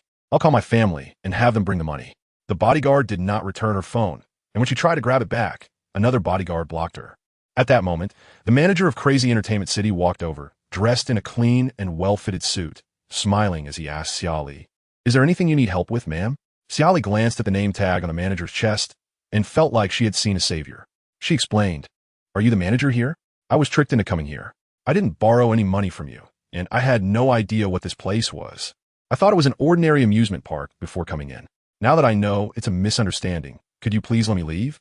I can pay for the meal and the entertainment on the second floor."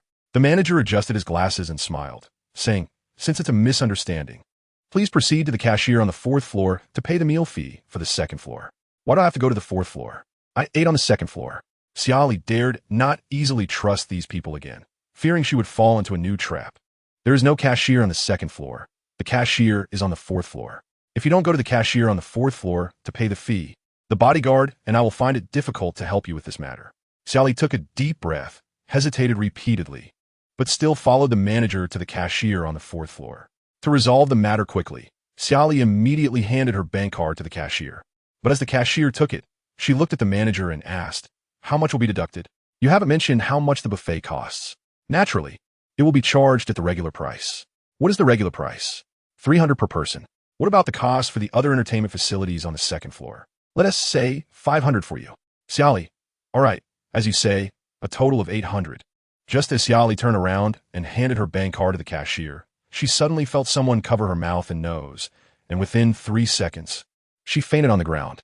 The manager looked at Xia Li, who had collapsed, and a mocking smile crept onto his lips. He said to the bodyguard beside him, "Take her to the 6th floor. Today is the first night for young Master Yi in W City. We can't let him feel that we're not doing our job properly." Bodyguard understood. The bodyguard carried Xia Li on his shoulder and took her to a suite on the 6th floor. He roughly tossed Xia Li onto the big bed, then left the room. Shortly after, a woman in work clothes came in, tied Xia Li's hands to the headboard, and then injected something into her arm. After doing all this, the woman exited the room. A few hours earlier, the driver uncle had been standing at the entrance of the scenic area. A few days ago, he had received money from the manager of Crazy Entertainment City to look for beautiful women at various scenic spots. The manager told him that as long as he could find a beautiful woman and bring her to Crazy Entertainment City, he would receive a bonus of 100,000. Today was the deadline, and the driver uncle thought he would miss out on the money, but unexpectedly saw Xia Li at the entrance of the scenic area. The moment the driver uncle saw Xia Li, he was captivated by her beauty and couldn't take his eyes off her. He kept chatting with Xia Li in the car to lower her guard. When they arrived at the entrance of Crazy Entertainment City, his so-called ticket purchase was actually just a phone call to the manager, telling him he had brought the person. As soon as Xia Li entered Crazy Entertainment City, 50,000 instantly appeared in the driver's bank card, and the manager told him, "If this works out, the remaining 50,000 will be paid later." Driver uncle, Okay. Thank you, Manager Zhong. After learning that Xia Li had entered Crazy Entertainment City, the manager instructed his subordinates to take her to the 6th floor. Before taking her to the 6th floor, let her have some fun. Crazy Entertainment City is so large, we wouldn't want her to say we treated her poorly. Manager, should we let her play on the 3rd floor as well? Manager, that would be best. Once she develops a desire to play, she might not need to be specially invited in the future. She would come over to have fun on her own, and she would be a potential client. Manager, all right. The manager thought Xia Li would enjoy the entertainment on the 3rd floor, but he didn't expect that she wouldn't like to play, making it impossible for him to scheme against her. Since he couldn't trick her in the dark, he could only do it openly. After finishing his work, Yi Jin took the room card given to him by the manager and arrived at the suite door. With a beep, he swiped the card to enter the room. However, just as he was about to turn on the lights, he unexpectedly heard a woman's voice coming from the bedroom. The voice sounded somewhat familiar, but he couldn't be sure. After all, this was Crazy Entertainment City. How could Xia Li possibly be here, let alone appear in his room? Yi Jin furrowed his brows, his expression slightly gloomy, displeased that the people below had taken the liberty to arrange for a woman for him. He picked up his phone and called the manager, questioning him. "What is the woman in my room doing?" "Young Master Yi, you can't blame me for this. Chairman Yi instructed that you are already 25 this year and should start a family. He has been thinking about wanting a grandson." "What grandson?" "Yishang merely wants to keep someone as a hostage to continue manipulating him. I don't like women. Don't do such useless things in the future." The manager was taken aback, thinking he must have misheard. "Young master, what did you just say? You don't like women?" "Yes, I don't like women. And I will never have children in this lifetime, since men can't give birth. This, immediately have someone throw the woman in my room out. Otherwise, you can forget about being the manager. Even though you're the old man's person, if I want to fire someone, the old man won't say anything." All right. I'll arrange for someone to go over right away." "Young master, please calm down." Yi Jin hung up the phone, not wanting to have any associations with the woman in the bedroom. He had someone arrange another room. Just as he was about to leave the room, he suddenly heard a voice calling for help from the bedroom. "Yi Jin, is that you?" "Xia Li." This is Xia Li's voice. Yi Jin wasn't sure if the woman in the bedroom was Xia Li, but he feared that leaving would lead Xia Li into a deeper predicament. So whether it was her or not, he had to confirm it himself. He rushed into the bedroom and turned on the lights. The moment he saw Xia Li's hands tied to the headboard, a fierce glint flashed in his eyes. How could it be you? How dare they do this to you? Yi Jin strode to the side of the bed and saw that Xia Li's wrists were already red from the ropes. His eyes narrowed, and he instantly made a decision. You can rest assured, I will never let them go. If it weren't for him tonight, or if Xia Li were sent to another man's bed, he couldn't bear to think of the consequences. Yi Jin, it really is you. Xia Li looked at Yi Jin, who was helping her untie the ropes. Her face flushed, panting as she said, They also injected me. I think I have a high fever now, and my whole body feels terrible. You have to take me to the hospital. They dare to inject you. At this moment, Xia Li didn't look like someone who had a high fever. Instead, she seemed. Yi Jin suppressed his anger and, after untying her hands, immediately wrapped Xia Li in a blanket. I'm taking you away from here right now. He carried Xia Li out of the suite, and just then, his assistant happened to walk by. Young master, what are you doing? Yi Jin coldly instructed, arrange a car to the hospital immediately, and tell that Zhong person to wait for me. After getting in the car, Xia Li felt a bit hot, struggling and wriggling, poking her head out from the suffocating blanket. I'm so hot. Hurry and take the blanket off me. Why are you wrapping me in a blanket? Do you want to suffocate me? I'm afraid I can't control myself. At this moment, Xia Li wasn't foolish. She had already guessed what kind of drug it was. She bit her lip and managed to squeeze out a sentence. It's okay. I can control it. Yi Jin swallowed hard, his Adam's apple bobbing up and down, and his clear voice slowly uttered a few words.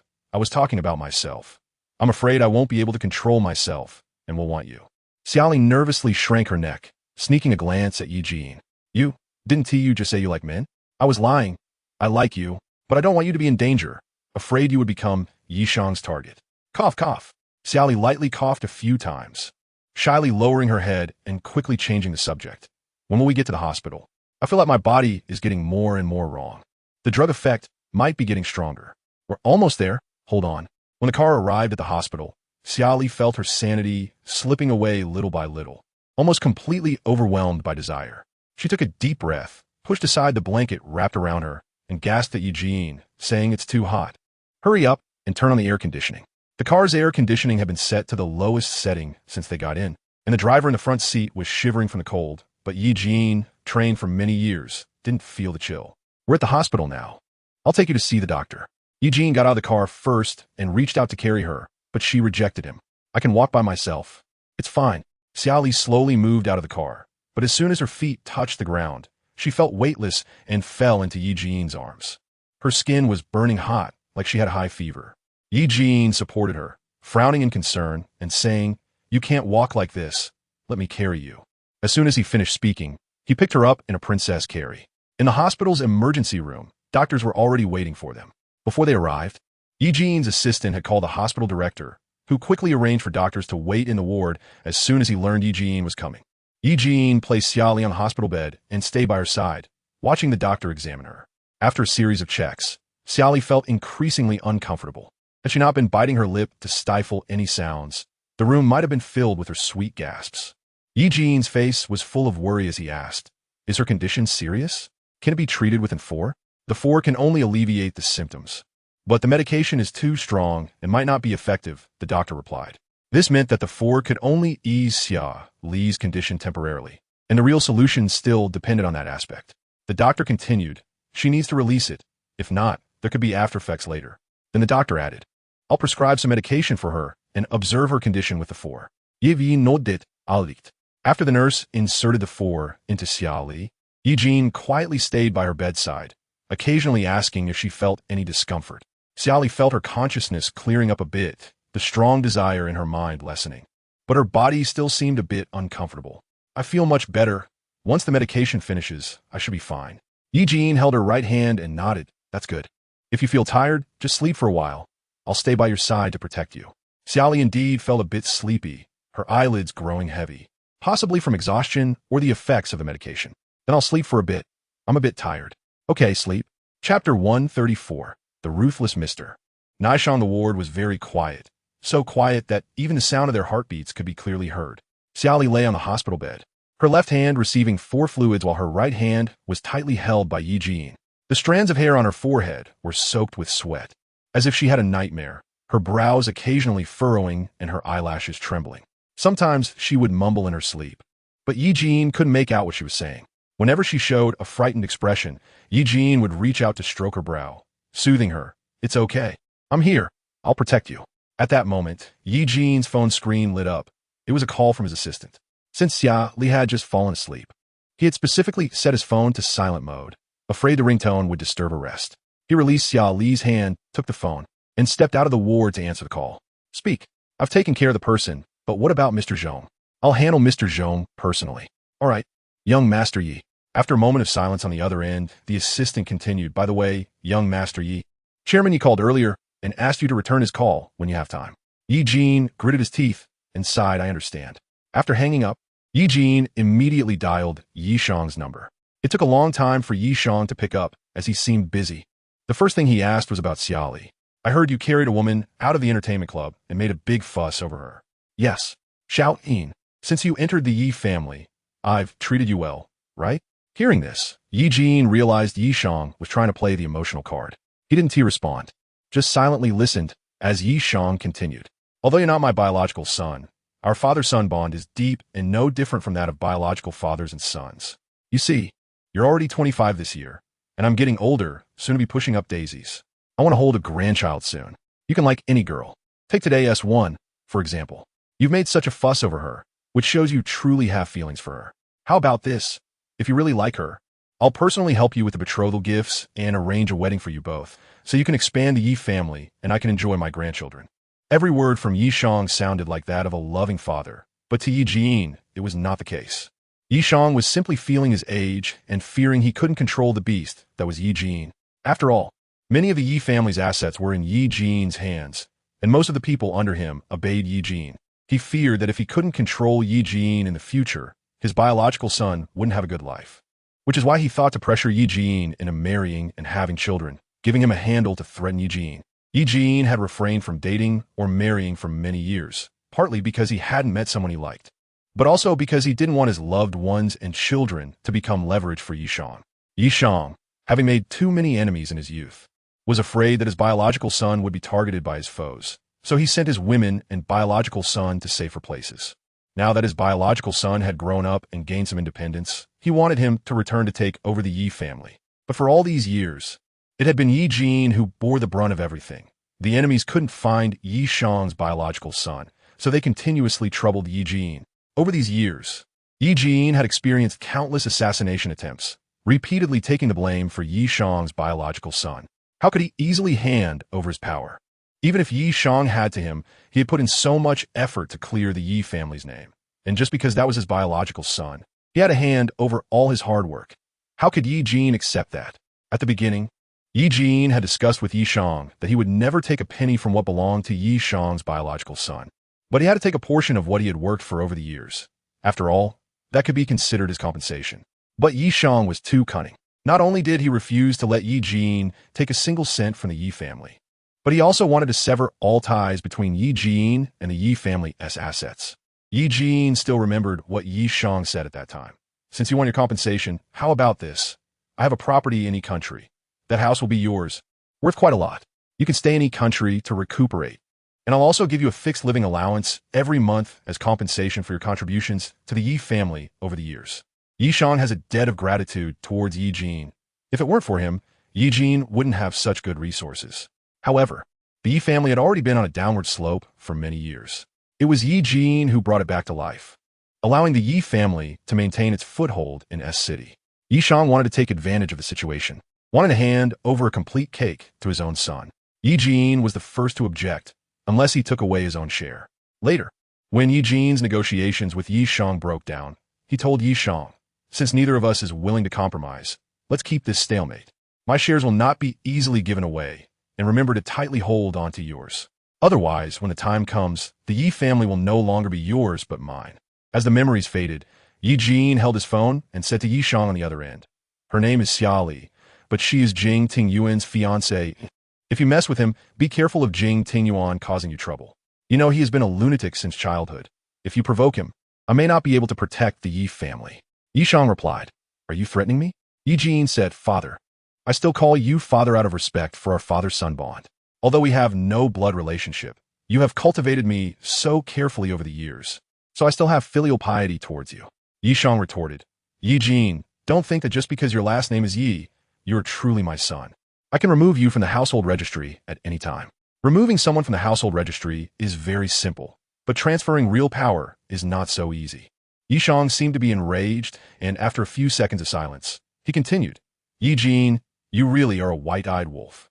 Yi Jin replied, thank you for the compliment, but I also don't want to be that white-eyed wolf. You have gone too far. The Yi family was almost ruined by you years ago.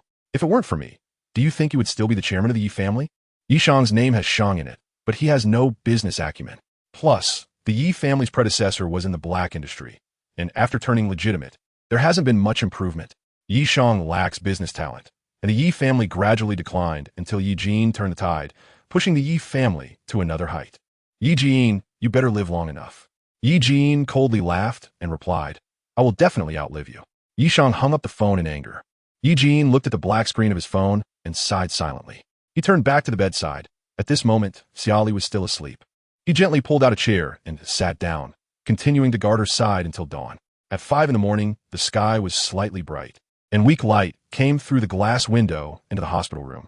When Xia Li woke up, she found Yi Jin leaning against the bed with his eyes closed, looking as if he was asleep. She raised her left hand, where the 4-needle hole was now small enough to be almost invisible. Cough, cough. Yi Jin immediately woke up at the sound of her cough, looking at her with concern. Are you feeling unwell? She shook her head, her voice slightly hoarse. No, just a bit thirsty. Yi Jin quickly poured her a cup of warm water and thoughtfully put in a straw. He brought the cup to her lips and personally fed her water. Watching her take small sips reminded him of how she took care of him back in the hospital. You took care of me like this back then. Xia Li was momentarily stunned, not understanding what Yi Jin meant. After a moment, she smiled and said, yeah, you were so seriously injured then, it looked terrifying. Were you afraid of me? Xia Li looked confused and asked, why would I be afraid of you? Yi Jin fell silent, unsure how to continue the conversation. Do you know what I was thinking when we first met? What were you thinking? I was thinking, why does a man have such long hair? Does it have some special meaning? Do you want to know the answer? Xia Li blinked and asked with a smile, can I know the answer? Actually, there's no special meaning. I just think long hair looks cool. Huh, just such a simple reason? That's too simple. Just simply think it's cool? Yeah, what else did you think it was? Xia Li looked up at the ceiling, feeling a bit guilty, and said, I thought you must have someone special in your heart, and then that person suddenly died. And to commemorate her, you let your hair grow long. Yi Jin's mouth twitched, and he said, commemorating someone special has nothing to do with long hair. She pouted. That's how novels write it. What kind of novels? Gangster CEO novels. Stop reading those. I don't read them often. I prefer science fiction. Are you hungry now? I can have someone buy you breakfast. What do you want to eat? She touched her stomach and indeed felt a bit hungry. After thinking for a moment, she smiled and said, I heard the beef brisket noodles in W City are good. How about we go eat that? Sure, whatever you say. Xia Li was about to look up the address for the beef brisket noodles, but couldn't find her phone anywhere. Huh, where's my phone? Suddenly, she remembered that she might have lost her phone. I have so many videos on my phone that I haven't edited and uploaded yet. I've already had someone find your phone. It will be delivered soon, so don't worry. Xia Li immediately breathed a sigh of relief and patted her chest. That's good. Yi Jin handed her his phone. You can use my phone to check. When Xia Li first got Yi Jin's phone, she didn't notice anything unusual until she unfolded the entire phone. After folding and unfolding it multiple times, she blinked at Yi Jin. Do you feel like you're experiencing what it's like to be an emperor reviewing memorials every day? Yi Jin was instantly amused by her words. He hadn't felt that way until she mentioned it, but once he considered it from that strange perspective, it really did seem like that. Are you going to check? Yes. Using Yi Jin's phone, she found a beef brisket noodle restaurant near the hospital, with quite a few comments online, indicating it was a popular place. Let's go to this one, okay? Yi Jin glanced at the phone and nodded without any objections. Then it's this one. Capital of Country B. Jing Tingyuan's appearance here was not a whim, but was due to a phone call yesterday afternoon. Nancy informed him over the phone that Xia Li's biological mother might be in the capital of Country B. After reviewing all the information Nancy sent, he decided to postpone everything to quickly confirm whether that was indeed Xia Li's biological mother. He took Zui Sun and dozens of bodyguards to the capital of Country B. Country B is a very chaotic country, and even its capital is a mix of good and bad. It is filled with various black market transactions and gray industry chains, where scams and trafficking are commonplace. Not only animals are trafficked, but people are also treated like livestock, clearly marked with prices. The entire Country B is in disarray. and Jing Tingyuan has never liked to get involved here because it is too chaotic and lacks any enjoyable places, which is why he rarely steps foot in this country. Jing Tingyuan walked ahead with his hands in his pockets, followed closely by Zhuo Sun and dozens of bodyguards who stayed right behind him to prevent any attackers from harming Jing Tingyuan. Zhuo Sun heard Jing Tingyuan calling for him and immediately stepped forward to walk alongside him. Are you sure Nai Shang will bring the person? Nai Shang was the local tyrant of the capital city of Country B and the chairman of the Pamara Group, known for being ruthless. He had secured his position as a local tyrant at the young age of 19. I spoke to him on the phone yesterday, and he said he would bring the person today once he found them. Jing Tingyuan scoffed coldly, implying that if he couldn't find the person, would he let me leave empty-handed today? Upon entering the private room of the club, the dim lighting had a mysterious purple glow. In such a dark place, it was quite difficult for someone to hide in a corner without being noticed. I've long heard of your name, young Master Jing, Nai Shang said, standing up from the sofa to approach Jing Tingyuan, smiling as they shook hands. Jing Tingyuan, with an expressionless face, shook hands and then sat down. Nai Shang glanced at Zhuo Sun and then at the dozens of bodyguards standing at the door of the private room. While pouring drinks, he joked, Young Master Jing brought so many people to my territory. Are you afraid of dying? As soon as he finished speaking, the lights in the private room suddenly brightened, illuminating everything clearly. Nai Shang, with slick back hair, had his dark hair reflecting the bright lights. He was wearing a black vest while sitting on the sofa, and the tattoos on his arms were clearly visible. His bronze skin made him appear strong and masculine, and his raspy voice left a deep impression. I want to know if Mr. Nai brought the person I need. Young Master Jing, why are you in such a hurry? You know, it's not an easy task to take someone out of the capital of Country B. What do you want? Chapter 135. Yi Jin, are you jealous? Nai Shang pushed a glass of wine in front of Jing Tingyuan, but the latter did not reach for it. As in Country B, one should not casually drink anything given by a stranger, as it could be a trap. Jing Tingyuan didn't drink, and Nai Shang didn't insist, proceeding to drink on his own. Young Master Jing, what I want isn't much, just 700 million. Facing Nai Shang's outrageous demand, Jing Tingyuan narrowed his eyes and took a deep breath, suppressing his rising anger. 700 million? Mr. Nai, are you dreaming? Then it depends on whether young Master Jing wants to take this person away. Nai Shang crossed his legs, swirling the wine glass in his right hand, and continued in his raspy voice, I must remind young Master Jing that the woman you are looking for has a complicated identity. Since the year she arrived in Country B, she has been kept under house arrest in a certain area, with no one allowed to visit her. It's not an easy task for me to get her out of there. I want to engage in a losing deal. Jing Tingyuan asked suspiciously, since when has she been under house arrest? As far as I know, it's been about 17 or 16 years. That woman has been under house arrest in a certain area, with no idle people around her. Occasionally, someone delivers meals, but the rest of the time, she is alone there. I've also heard that her mental state isn't great. She seems to have developed psychological issues after being locked up for so long. Jing Tingyuan thought for a moment and said, I need to see her first. Once I confirm she is the person I'm looking for, I will give you 700 million. Nai Shang thought he would haggle, but he didn't expect him to agree. As expected of young Master Jing, generous and bold. I want to see her. All right, I'll arrange it right away. Young Master Jing, please wait for good news. After coming out of the private room, Jing Tingyuan went directly with Zhuo Sun and the others to the hotel designated by Nai Shang. They waited in the hotel presidential suite for nearly 3 hours before Nai Shang finally arrived with the person. Jing Tingyuan, who had been sitting on the sofa, immediately stood up when Nai Shang entered. Behind Nai Shang was a woman, her head covered with a black hood, wearing a white long dress, her hands tied together with ropes. When the bodyguard beside Nai Shang removed the black hood from her head, she immediately showed a terrified expression due to the unfamiliar environment. After screaming, she began to look for a place to hide, but her shoulders were firmly held down by the bodyguard, and she could only emit panicked whimpers. Jing Tingyuan stepped forward to carefully examine the woman's appearance.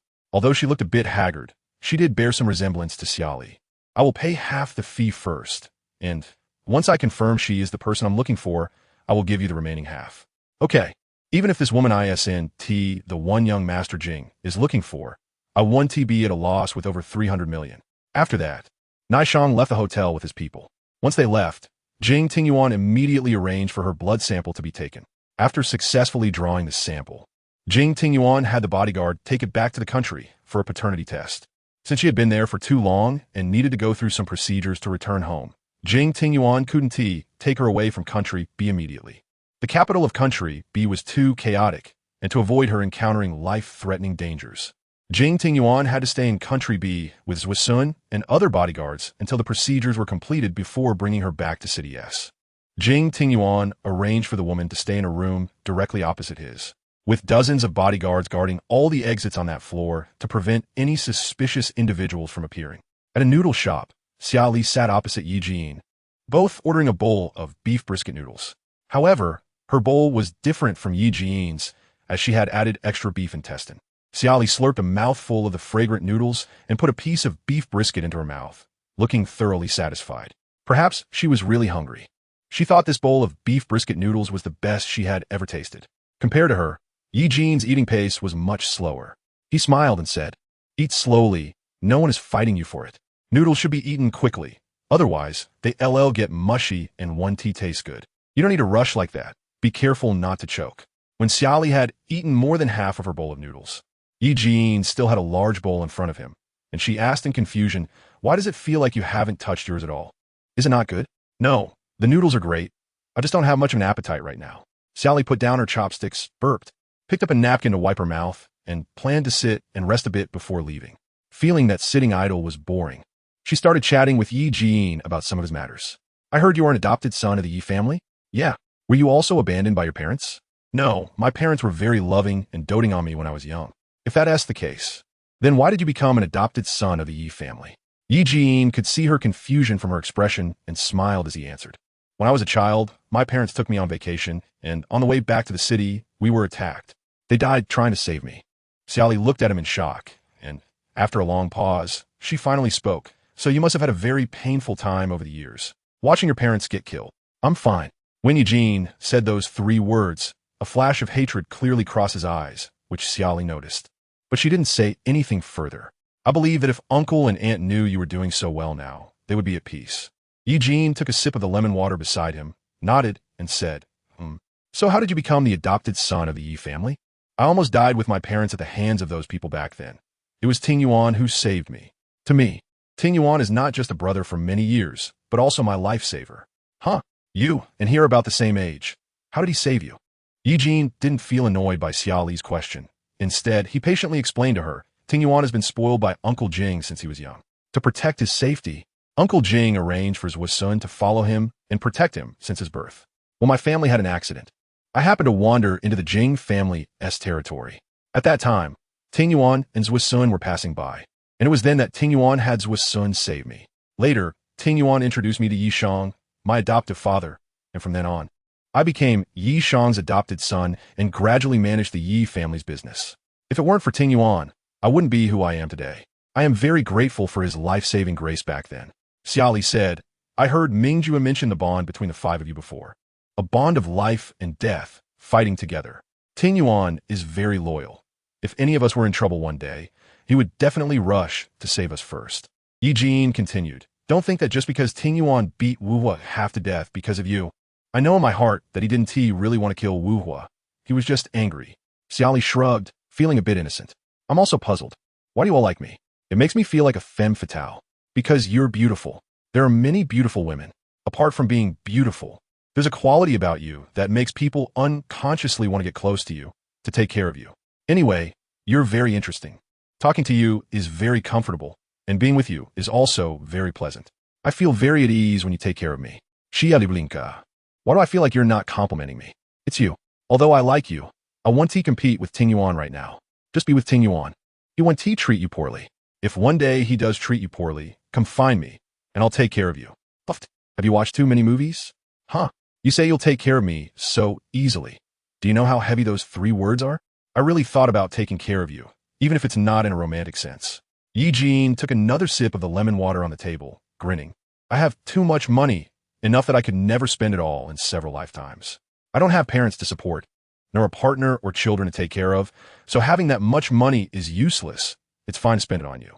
TSK, should I brag about myself? Like how I'm so beautiful that I would make a handsome man like you fall for me. You're really cute. Sometimes you talk in a particularly cute way." When Yi Jin got up to pay the bill, Xia Li sat in her seat playing on her phone. Suddenly, a boy walked over and patted her shoulder, greeting her. "Hello, do you remember me?" She looked up and saw that the person's face seemed familiar.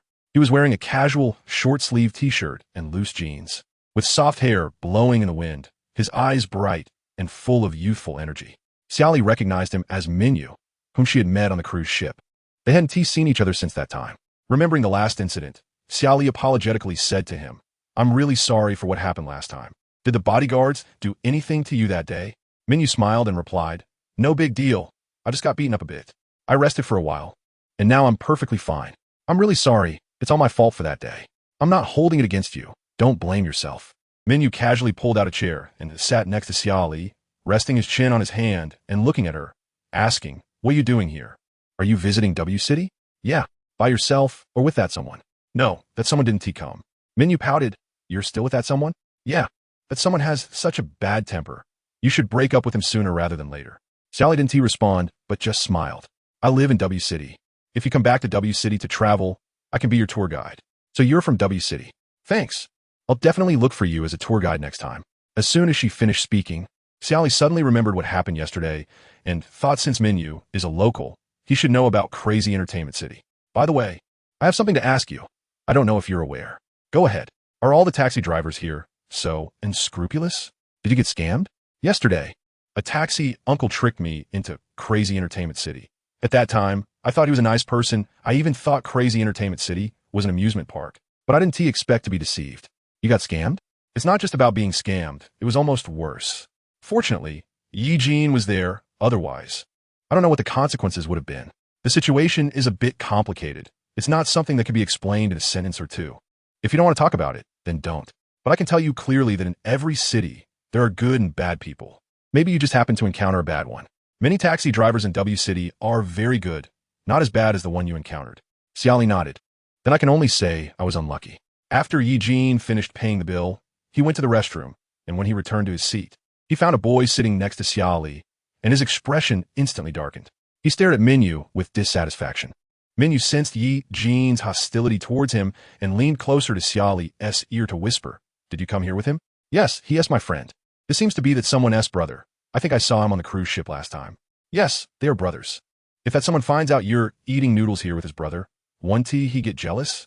"Not sure." Ahem. When Yi Jin saw Minyu sitting too close to Xia Li, he immediately coughed a few times. "Are you done eating? Let us go after you finish." Minyu stood up, smiling at Xia Li. "When I saw you just now, I thought I recognized the wrong person. I didn't expect it to really be you. Next time, if there is a chance, I'll treat you to W City's delicacies." "Okay, thank you." Bye. In the back seat of the Rolls-Royce, Yi Jin sat beside Xia Li with his legs spread wide, looking out the window, but his thoughts were drifting towards Xia Li. At this moment, he felt a pang of jealousy but realized he had no right to feel that way, so he could only sulk in his seat alone. Xia Li sensed that the atmosphere in the car was a bit strange, and then looked at Yi Jin and said softly, "Brother Yi, if you have something to say, just say it directly. Don't hold it in. Your silence and sullen face are a bit scary." Yi Jin frowned and turned to look at Xia Li.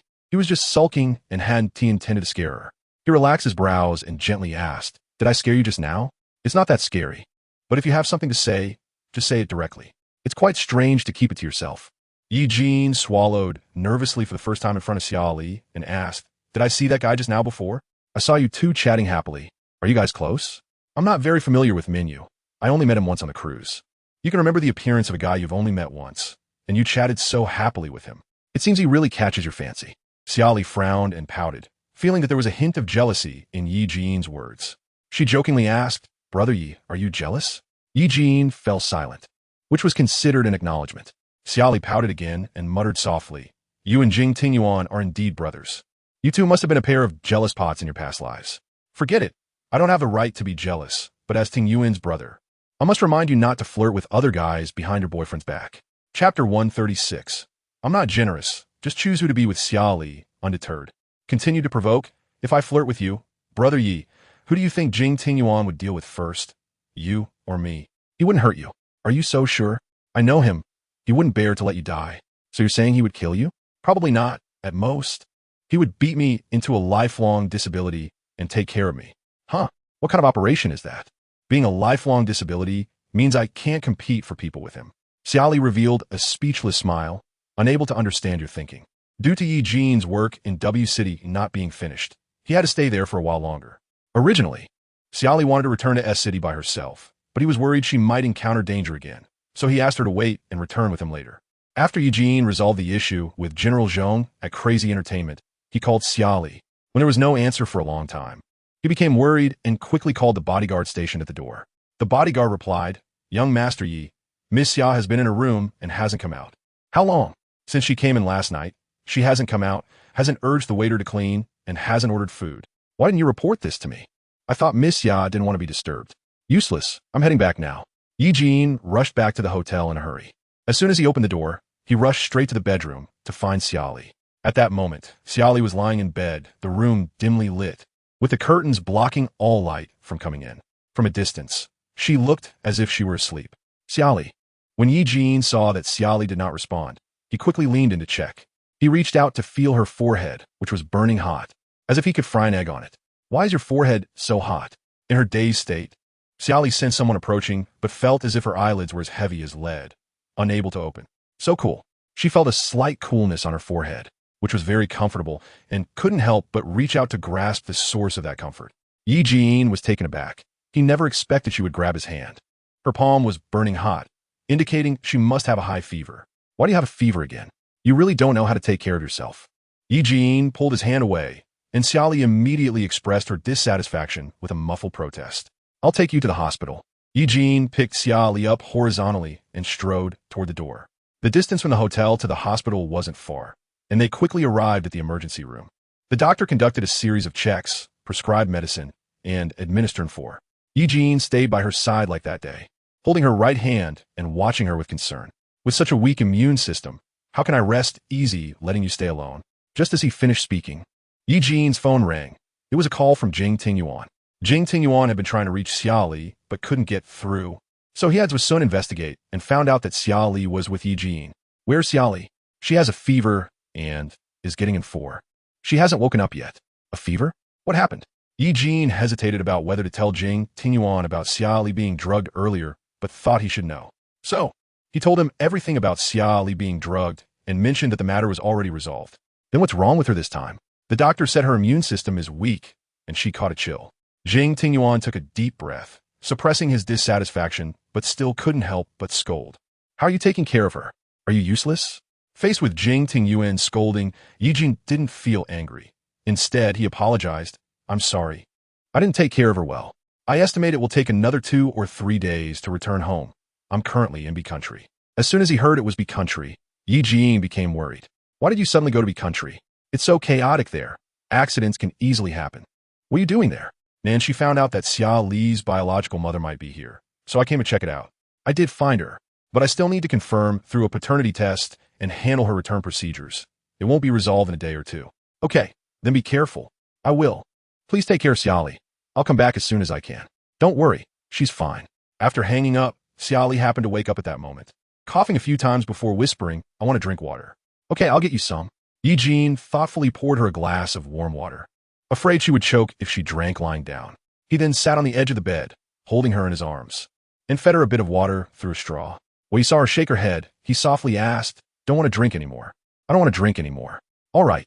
Eugene put down the cup and carefully laid her back down, even adjusting her pillow and the blanket on her. "How did you get a fever? Why is your immune system so weak?" Xia Li swallowed and recalled everything that happened last night. She felt very uncomfortable in her body, especially with a strong desire. But clearly, the effects of the drug had worn off. Why was she still feeling so bad? Could it be that the medicine from the hospital was ineffective?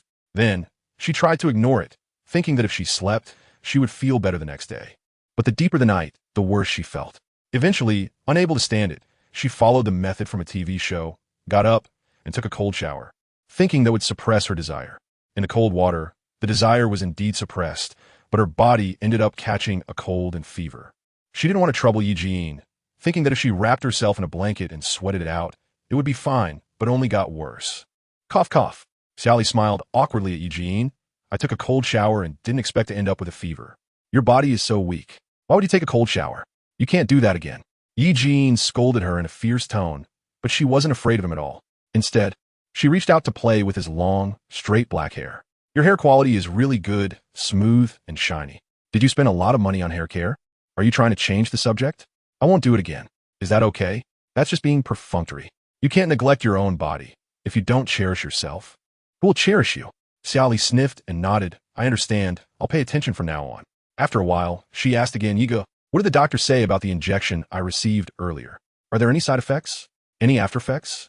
The doctor said there are no side effects for now. Xia Li lowered her eyes and said softly, okay, I understand. What's wrong? Do you feel uncomfortable anywhere? She shook her head, no. She found it hard to speak about her feelings from last night. No matter what, Yi Jin was still a man and also a brother of Jing Tingyuan. It felt awkward to discuss such private matters with him. Forget it. She would find a female doctor to talk to another day. If you're sleepy, just sleep. It's easy to feel drowsy when you're getting in for. Seeing her listless appearance, Yi Jin thought she was tired and urged her, I'll stay here with you. Sleep. And don't overthink. Okay. Xia Li closed her eyes to rest, and soon she fell asleep. When she woke up again, it was already 6 in the afternoon, dinner time. Xia Li opened her eyes to see Yi Jin entering with dinner. She propped herself up on her hands and casually glanced at the bedside table where her phone was. She picked it up and saw a bunch of missed calls from Jing Tingyuan. Tingyuan is really worried about you. Why don't you call him back? She pouted, looking like she wasn't very interested in returning the call. Yi Jin said, Tingyuan went to Country B to find your biological mother. The whole country is very chaotic. Going there is risky. He is willing to take the risk for you. His love for you is serious. Help me find my biological mother. Did you find her? Nanchi found her, but he can't go abroad. Tingyuan went personally, and the person has been found. Once the return procedures are completed and the paternity test is done to prove that you're mother and daughter, you can meet. He was wrong to lie to you before, but you can see his actions now. I've never seen him treat anyone so well, cares so much. You're the first and only one. Aren't you rivals in love? Why are you speaking up for your rival? That's not contradictory. Although I am his rival, I'm also his brother, and he's my lifesaver. He loves you so much. I can't bear to see his efforts go unrewarded. You are so generous, willing to hand over the person you like. Yi Jin put down the dinner and smiled. Xia Li, I'm not generous. It just depends on who it is. Because he is Jing Tingyuan, so you don't compete? Yes, I will always stand on the same side as him. Whoever is against him is my enemy, and whoever is friends with him is my friend. You don't really like Jing Tingyuan, do you? Yi Jin's face darkened, and he reached out to pinch her cheek, leaning in so close that their faces were almost touching. He raised an eyebrow and threatened, Are you trying to test my abilities? Although I haven't practiced it personally, I think you might not be able to get out of bed for 10 days or half a month. Xia Li swayuba nervously, her face reddening as she pushed against his chest. Don't get so close, and don't say things like that. Are you a rogue? Then you shouldn't talk nonsense either. Who said that having a good brotherly relationship means being gay? I'm sorry, I misspoke, I apologize. I don't care about people randomly shipping CPs, but I can clearly tell you that I like women, and I like you, this silly woman with no emotional or intellectual intelligence. Xia Li felt indignant and stared at him wide-eyed. Who are you calling emotionally and intellectually low? I have emotional intelligence and intellectual intelligence. Stop talking nonsense. Yi Jin looked her up and down, his thin lips parting. Aren't you silly? Your body's resistance is poor, and your mind isn't sharp. One day, you might get sold and still help others count money. Xia Li rolled her eyes. Get lost. I don't want to deal with you right now. All right, let's eat first. Ignoring me is fine. After eating, Xia Li immediately called Jing Tingyuan back. As soon as Jing Tingyuan received her call, all his worries were thrown aside. Baby, I miss you so much. Xia Li glanced at Yi Jin, who was working nearby, and turned around, feeling a bit like she was covering her ears while stealing a bell. Don't say such mushy things. It's just I miss you. How is that mushy? Don't you miss me? Jing Tingyuan seemed to guess what Xia Li was going to say and quickly spoke before she could. The paternity test results are out. Lin Xiaoqiong is indeed your biological mother. Her name is Lin Xiaoqiong? Yes. Once the procedures are completed, I'll bring her back to the country immediately, and you'll be able to meet her. But I need to give you a heads up. Xia Li immediately became tense, holding her breath. What heads up? Her mental state is not good because she's been locked up in a certain area in Country B for over a decade. So when you meet, she might not recognize who you are. She excitedly replied, It's okay. Being able to find her is good. Then she asked another question. Do you know who locked her up? I have no evidence, but I suspect it was Alicia. Xia Li was horrified, grabbing the collar of her shirt, breathing a bit heavily as she calmed down. Based on what she had heard before, it was hard for her to believe that Alicia could be so cruel. Why did she want to kill Igor? And why did she lock Lin Xiaoqiong up in Country B for over a decade? Aren't they her brother and sister-in-law? How could she be so heartless? Baby, some people seem kind, but they can be ruthless for money and power. Human nature is inherently evil. Some learn to be kind in the process of growing up, while others disguise their kindness to fit in with the group. Will you bring her back to the country? I'll wait for you in S City. We should be back in a couple of days. Okay, I'll wait for you. Baby, given how hard I'm trying to please you, can we let the previous matters go? Jing Tingyuan had been busy with her issues. And no matter how hard-hearted he was almost softened by now. Okay, we'll let it go. I miss you. I want to see you right away. Just as she hung up the phone, Yi Jin's voice suddenly came from behind her. Turning around means you can't hear me? I didn't put on speaker. I pretty much wrapped up my side of things here. When are you planning to go back to S City? I'll accompany you. I almost forgot to ask you. Do you know about Crazy Entertainment City? That day, she was taken to a certain lounge in Crazy Entertainment City, and then Yi Jin appeared in the lounge there. That means Yi Jin knows about Crazy Entertainment City. Otherwise, how could he have appeared there? Wait, why were you in the lounge at Crazy Entertainment City that day?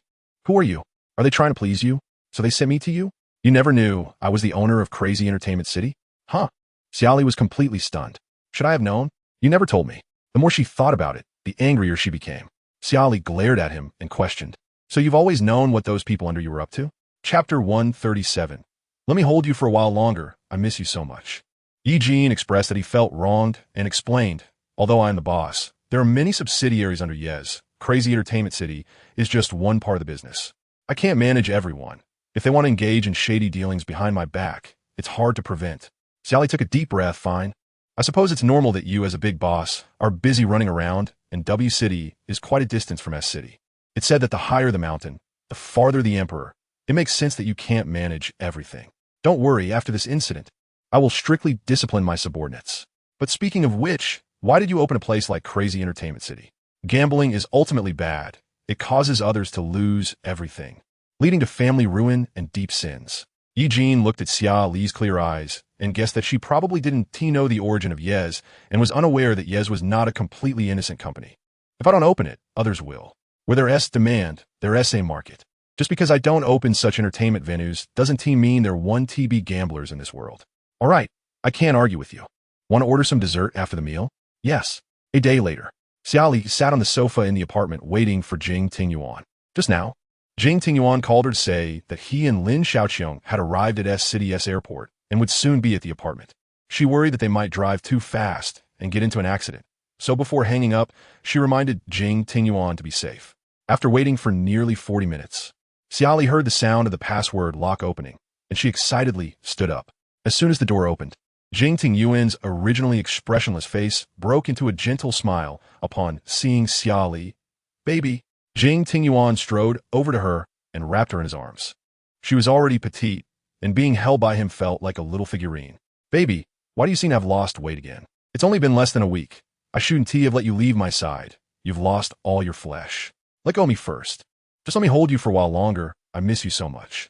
Where is she? Jing Tingyuan knew she was thinking about Lin Xiaoqiong. So he immediately released her and turned to Sun outside, saying, please bring her in. Because Lin Xiaoqiong was shy and mentally unstable, Sun could only handcuff her to prevent her from hurting herself. Why is she handcuffed? What are you doing? Sun replied, if we don't do this, she might self-harm. How could this happen? Xia Li bit her lip and walked forward with a heart full of pain, carefully examining her long-lost mother. Lin Xiaoqiong's eyes were filled with terror, her body curled up like a frightened little rabbit, constantly looking around. Xia Li reached out to stroke her hair, but Lin Xiaoqiong instantly recoiled, her fearful gaze fixed on Xia Li, muttering, don't hit me. In that instant, Xia Li's eyes reddened as she choked out, I'm sorry, you've suffered these years, and I've always doubted whether you and Dad deliberately abandoned me. I'm sorry. Jing Tingyuan, feeling distressed, grabbed her shoulders and comforted her. Baby, it's okay, we still have a long time to accompany her through treatment. Can it really be cured? Xia Li looked up at Jing Tingyuan, her eyes filled with disbelief. With today's medical advancements, trust me, and please trust the medical team. Chapter 138. His eyes are as beautiful as sapphires. Xia Li bit her lip, looking at Lin Xiaoqiong's somewhat deranged appearance. A surge of hatred suddenly rose in her heart. That Alicia is truly wicked. Baby, besides Alicia, you should also not trust Staker. Staker is Alicia's biological son. He might already know all of Alicia's schemes. To protect his mother, he lies to you. It's best to keep your distance from such a person. Xia Li nodded, recalling her previous meeting with Staker and the conversation they had. She said, Staker is definitely a hypocrite. Baby, I've arranged for Yao Qianshu to set up a nursing home. Auntie is shy, so let her stay in the nursing home for now. Once she gets better, we can bring her to live with you, okay? Seeing Lin Xiaoqiong in her current state, Xia Li fully agreed with Jing Tingyuan's suggestion. Okay. After Zhu Sun took Lin Xiaoqiong away, Jing Tingyuan was like a beast released from a cage, constantly leaning towards Xia Li. He pinned her against the wall, then lifted both her hands above her head with his left hand. With his right hand, he held her chin, looking down at her red lips, and ambiguously said, "Baby, it's summer now, the weather is hot. My temper is a bit high. Do you want to help me cool down?" Xia Li swallowed hard, and images of that night, when she was drugged, unconsciously floated into her mind. The familiar scent on Jing Tingyuan seemed to be an enticing pheromone, amplifying her desires from that night. She didn't know if it was the side effects of the drug from that night, or if she truly found Jing Tingyuan to be an enticing cake at that moment. Unconsciously, she lifted her chin closer to him, closed her eyes, and tried to smell his unique fragrance, that faint woody scent. Jing Tingyuan was very surprised, a glimmer of joy flashing in his eyes, as it was rare for him to see Xia Li so proactive. "Baby, can I kiss you?" Xia Li opened her eyes, breathing heavily as she gazed into his sapphire blue eyes. His eyes were mesmerizing like sapphires, making Xia Li's heart race. "Yes, you can." As soon as she agreed, Jing Tingyuan eagerly kissed her red lips. Her lips, sweet like jelly, carried a faint sweet fragrance that made one want to taste them again and again. Reluctant to let go, he pressed against her, their heartbeats seemingly melding together, with the sounds of each other's breath, heartbeats, and the pulse in their necks surrounding them. If the previous kisses were led by Jing Tingyuan with a sense of urgency, this time it was more mutual willingness. For the first time, Jing Tingyuan felt Xia Li's active response, giving him a sense of joy after hardship, afraid to provoke Xia Li, making every kiss careful. "Baby, can we continue?" Xia Li's face turned red, shyly nodding, "Yes, okay. Baby, I love you." At that moment, Jing Tingyuan could no longer contain himself, transforming into a fierce beast, completely releasing the love he had suppressed for so long. On the soft big bed, Jing Tingyuan leaned against the headboard while Xia Li nestled in his arms, occasionally drawing circles on his abs. Jing Tingyuan looked down at her idly drawing circles and gently stroked her shoulder, saying, "Baby, are you trying to seduce me?" "No, I'm just bored." "If you're bored, why don't we play some interesting games?" "I refuse." "You refuse so decisively. It makes me very sad." Chapter 139. My baby is so well-behaved. Xia Li remained silent, struggling internally about whether to say those words out loud. Seeing her silent, Jing Tingyuan quietly asked, "Do you have something to tell me?" "After being injected, although Yi Jian took me to the hospital for treatment in time, I feel." "What is wrong?" "I didn't have any particular thoughts about such things before, but in recent days, I've been feeling a strong desire." "Thirsty?" "Ahem." Xia Li rolled her eyes at him. "Shut up." She quickly grabbed the blanket and covered her face, as if she could no longer face anyone. Jing Tingyuan smiled helplessly, pulling down the blanket she held in her hand and gently comforting her. "Baby, we are a couple. It's normal to talk about these things. You don't need to feel ashamed in front of me." "Will I become more and more?" "No." Xia Li raised an eyebrow. "Are you that sure?" "My baby is so well-behaved, definitely not. Even if you become that kind of woman who feels restless if she doesn't meet a man for a day. I want to mind. On the contrary, I would be very happy, wishing you would pin me down every day. I want to talk to you anymore. You can't say what I want to hear. If you don't want to hear it, then I'll change my approach." "What?" As soon as he finished speaking, Jing Tingyuan leaned over again. The next day, Xia Li was accompanied by Jing Tingyuan to visit Lin Xiaoqiong at the nursing home. But Lin Xiaoqiong still looked distant, completely unaware that Xia Li was her daughter. When will she get better? Looking at Lin Xiaoqiong like this made Xia Li feel an indescribable sadness. She wanted to cry, but couldn't. Jing Tingyuan held her shoulders and comforted her. "Don't worry, it's just the beginning of treatment. She will get better gradually." Looking through the window at Lin Xiaoqiong in the hospital room, Xia Li bit her lip and said to Jing Tingyuan, "I hope she can recover soon, so I can take her out to have fun, make a lot of money, and take care of her, bringing her to the places she wants to visit." Jing Tingyuan knew she longed for family, for parental love, so he didn't say much else, just softly reassured her, "She will definitely get better, and then accompany you to travel everywhere." Xia Li stood by the window for a while, then turned and left the nursing home. After getting in the car, Jing Tingyuan held her hand and said, "My mother hasn't seen you in a long time. She heard that you've reunited with your mother, and she is very happy. She wants me to take you home for dinner. Is that okay?" Speaking of Aunt Farron, it has indeed been a long time since she last saw her. "How is Aunt Farron?" She has been in a good mood lately. Since that suicide incident, my father has changed a bit, and their relationship is not the same as before. Xia Li nodded, feeling somewhat relieved. That's good. As long as Aunt Farron can come out of her inner gloom, that is a good thing. So do you agree to come home with me for dinner? I also want to see Aunt Farron. Okay. I'll call the housekeeper right away and ask him to prepare a few dishes you love. In the evening, Jing Tingyuan held Xia Li's hand as they walked into the Jing family's living room, where Aunt Farron was trimming flower branches, occasionally adjusting the arrangement. Aunt Farron. As soon as Farron heard Xia Li's voice, she immediately put down the scissors, stood up, and smiled, waving at her little Xia Li. Come here and see how I arrange the flowers. Chapter 140. Jealous and overbearing Jing Tingyuan. At first glance, Xia Li didn't pay attention to Farron's flower arrangement, but looked at her legs in confusion. She remembered that when she met Farron before, she was always sitting in a wheelchair. This was the first time she had seen Farron standing up. Aunt, your legs. Farron looked at her, and her smile was different from before. Now it was filled with genuine joy, not the forced smile from before. Farron didn't immediately answer Xia Li's question, but turned to Jing Tingyuan, who seemed to receive some signal and smiled gently at Xia Li. Baby, I'll go to the study to talk to father about something. You can play with your mother and arrange flowers for a while. Xia Li was taken aback, then nodded, okay. After Jing Tingyuan left, Farron handed Xia Li a small pair of scissors, encouraging her to trim the flower branches with her. You must be wondering why I can stand up and don't need to sit in a wheelchair anymore, right? Xia Li, distractedly handling the flower branches, nodded. She was indeed curious, but if Aunt Farron was uncomfortable explaining, she could skip it. There's nothing uncomfortable about it. The relationship between Jing Li and I has eased a bit, and we've reached some kind of unspoken agreement. Farron slowly explained while arranging the flowers in the vase.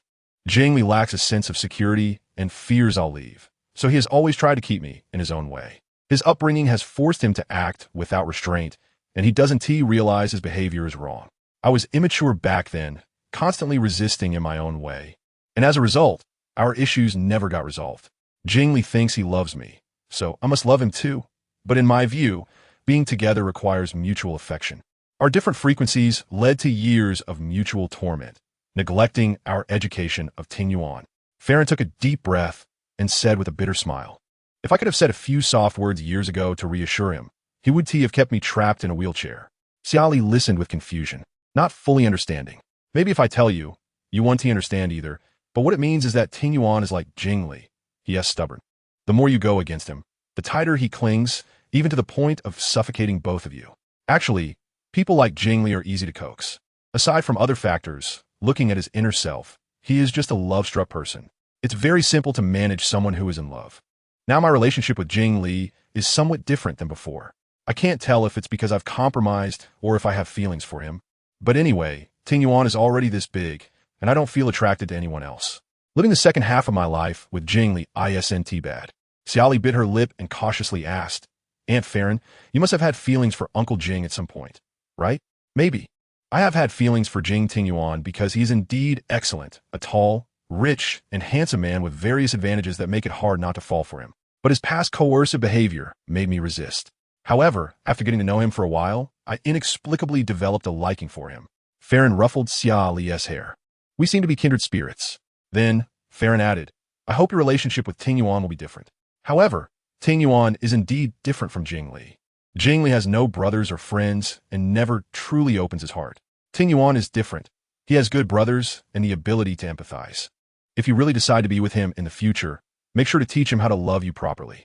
If you don't teach him, he will definitely use his own way to love you. You need to make it clear to him what kind of approach will make you comfortable.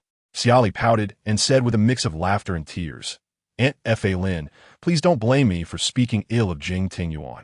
I feel quite unlucky to have such a boyfriend in my life, jealous, domineering, and neurotic.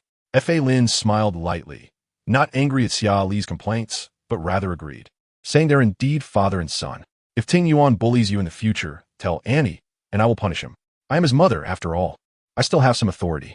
Thank you, Auntie, for having my back. Supporting my daughter-in-law is what I should do. Xia Li's face flushed, and she lowered her head in silence. Chapter 141, Baby, I'm only 25. After dinner at the Jing family's old house, Fa Lin asked Jing Tingyuan to take Xia Li for a walk in the yard, as she was tired from the day and wanted to rest in her room, so she wouldn't join the young people in their chat. Then, Aunt Fa Lin, you should rest early. I wouldn't disturb you.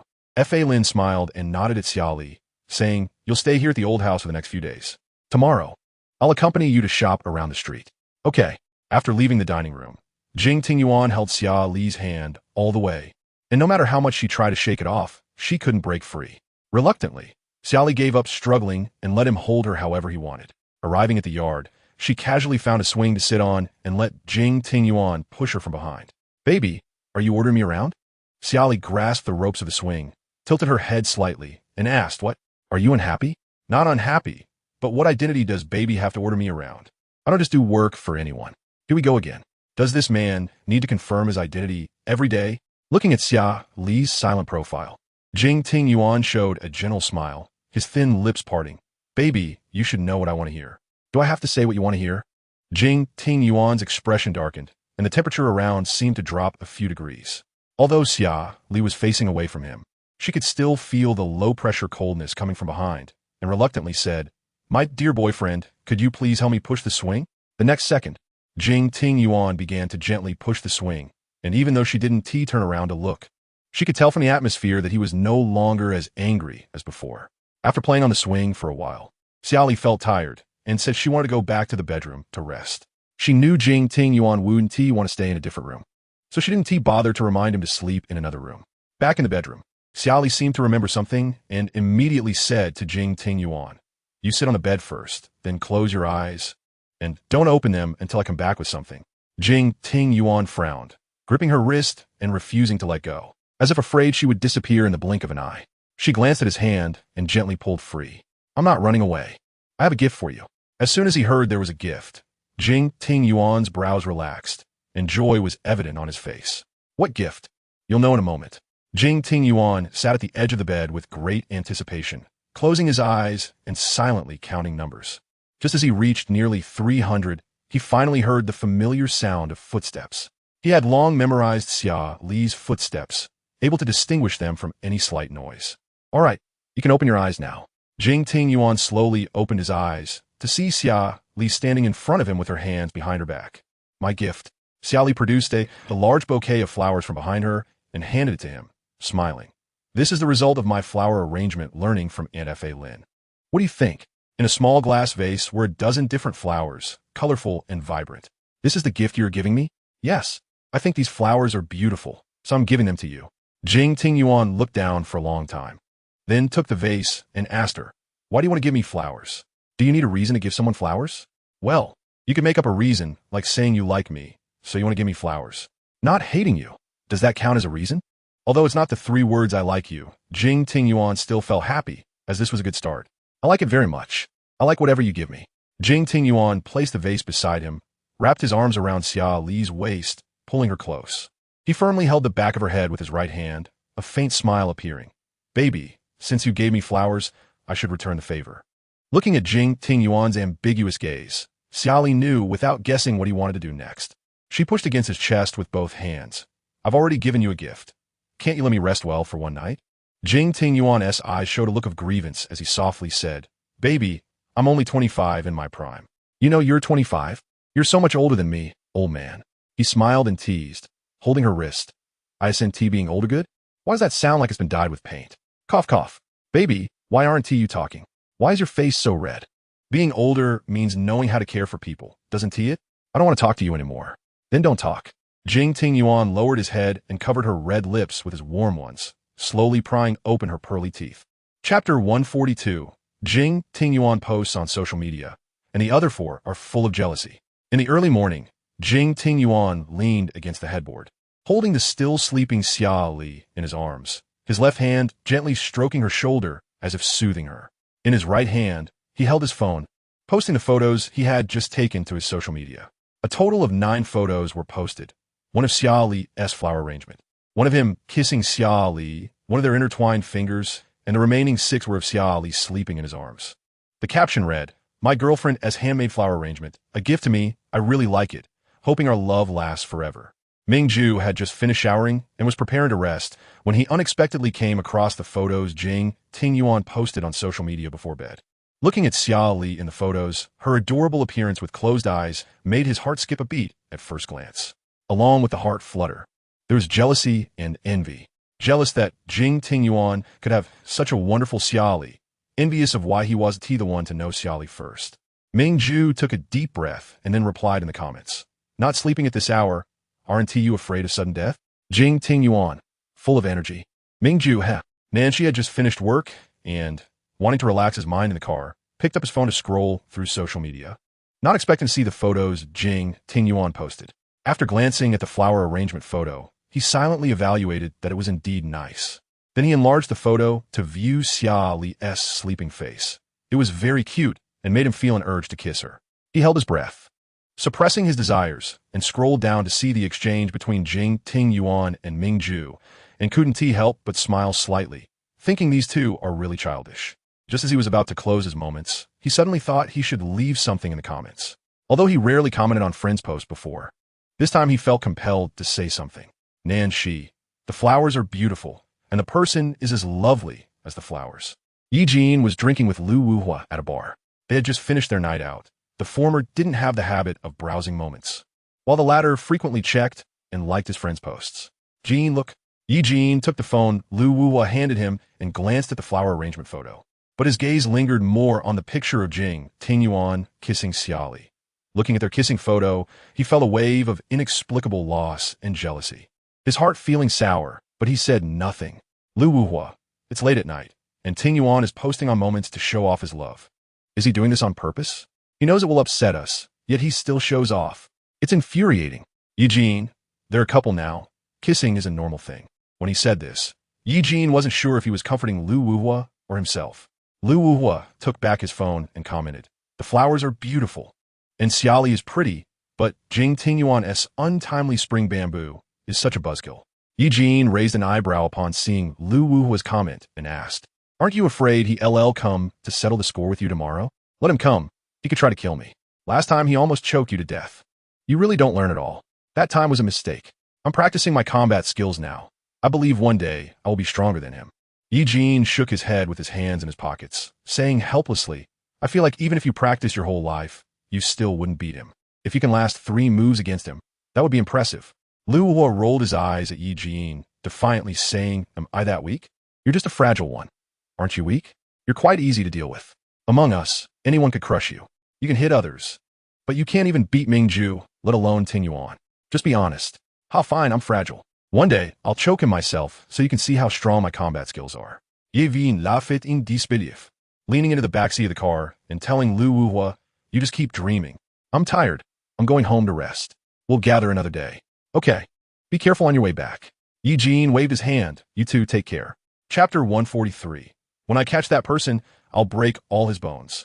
The streets in the early morning were almost deserted except for the bright streetlights, with only a few cars passing through the traffic lights. Nanshi, who had been busy with work for 2 days and nights, was sitting in the back seat of the car, resting with his eyes closed. When the light turned red, the vehicle had to stop and wait. It was during this brief waiting time that several motorcycles suddenly sped towards the car where Nanshi was.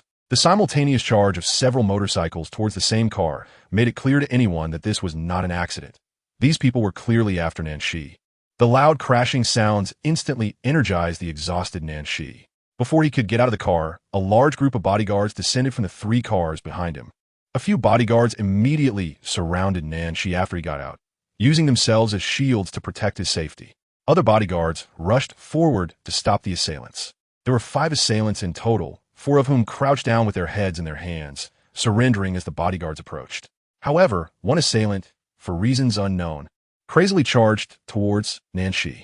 As the bodyguard attempted to intercept him, he pulled out a bomb from somewhere and threw it at Nanshi. A few bodyguards quickly positioned themselves in front of Nanshi. With a loud bang, although Nanshi and the bodyguards had managed to move away, the back of one bodyguard still sustained some superficial injuries. The assailant, caught in the center of the explosion, was unable to dodge in time, and his left hand was blown off.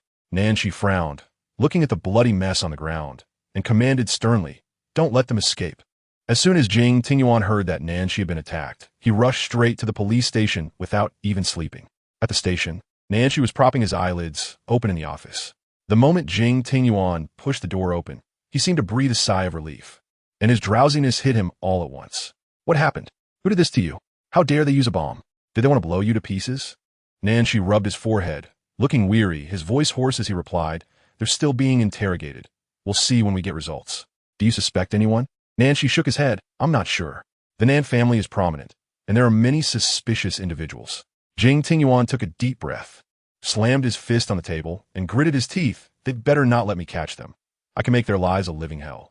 Then, Jing Tingyuan asked about his injuries, and Nancy answered, "I'm fine. The bomb didn't hit me, and the bodyguards only sustained minor injuries." "That's good. What about Xia Li? What will happen to her now that you're here?" "She is still asleep. As soon as I heard you were in trouble, I came over immediately. I'm fine now. You should go back and keep her company." Jing Tingyuan looked at the time on his wrist, his lips slightly parted. "Forget it. I have to go to the company soon. I'll go back to accompany her after work. Do you want to hide for a while?" Jing Tingyuan suggested, worried that Nancy might encounter another mishap. However, Nancy did not accept his suggestion, stating, "If they truly want my life, hiding won't help." "Can you guarantee they won't find me?" Jing Tingyuan was momentarily speechless. At that moment, a police officer hurriedly pushed the door open and entered, panting heavily. "Young Master Nan, it's bad. Those few people have passed out from poisoning, and the ambulance is on the way." "Poisoned?" Jing Tingyuan's expression turned serious, feeling incredulous. What kind of master would make them go to such lengths? What era is this that they still employ such death warriors? More than half an hour later, Nancy was in the police station office listening to the officer's report. The suspects died in the hospital due to ineffective rescue efforts. Instantly, both Nancy and Jing Tingyuan's expressions turned grave. Jing Tingyuan smirked coldly. To protect their master, they even sacrificed their lives. "I'm curious how powerful their master is to still have such loyal death warriors in this day and age." Nancy's face was serious as he replied, "Once the lead goes cold, it will be quite troublesome to investigate." For Nancy, as long as he wanted to find out the mastermind behind this, he could definitely do so. It was just a matter of time and the level of trouble involved. "Don't worry, when I catch that person, I will break all his bones." A fierce glint flashed in Jing Tingyuan's eyes, his fists clenched tightly, exuding a chilling aura. The police officer beside them swallowed nervously, thinking to himself, "I wonder which fool dared to provoke these two. They must really want to live." Just then, the crisp ringtone of a phone broke the heavy atmosphere in the office. It was Nancy's phone on the desk ringing. He picked it up to see it was a call from Madame Nan. Jing Tingyuan glanced at his phone and turned to the window to smoke a cigarette. Nancy watched Jing Tingyuan's back as he smoked, signaling the officer to leave first.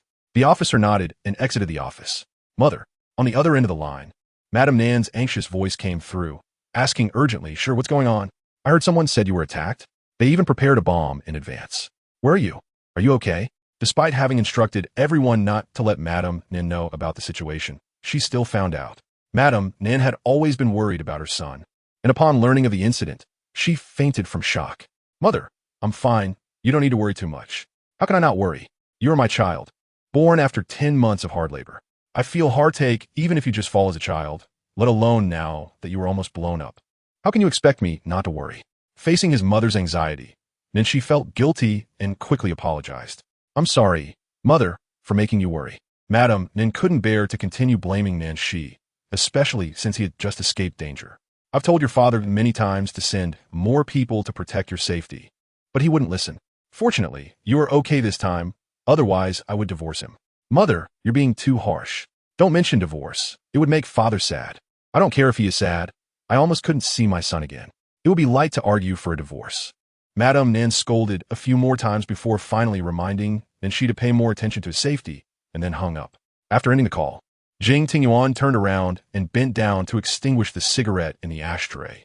He walked up to Nancy and quietly asked, "Annie?" "Yes.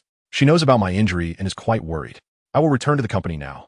Contact me if anything comes up." "Okay." After having lunch, Xia Li sat in the living room watching a variety show. By accidentally sitting on the remote, the channel changed, and news about Nancy being attacked suddenly popped up on the screen. The news did not report Nancy's true identity and even blurred his face. But Xia Li recognized him as the victim from the news due to his figure and the bodyguard's face. "Attacked? Bomb?" Xia Li bit her lip, hesitating whether to call Nancy. Suddenly, Nancy's phone number popped up on her screen. In a minimalistic and luxurious apartment, Nancy walked out of the bathroom after taking a shower. His damp hair dripped with water, and his well-defined 8-pack abs were exposed to the air, with a white towel wrapped around him casually, revealing his V-line. Holding a clean towel in one hand, he dried his hair while searching for contacts on his phone. Suddenly, a drop of water from his hair fell onto the phone screen and accidentally opened Xia Li's contact. Looking at Xia Li's phone number, Nanshi felt something in his heart, and without knowing why, he dialed her number. Listening to the ringing on the phone, Nanshi hesitated whether to hang up, as he didn't know what to say as the first line. Just as he was about to hang up, Xia Li unexpectedly answered. When the call connected, both fell silent, unsure of what to say first.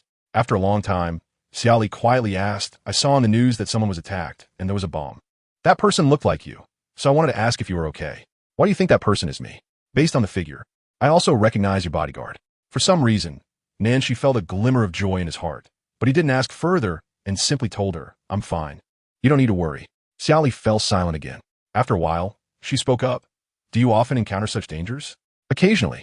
"Occasionally? Does that mean this isn't the first time?" "Yes."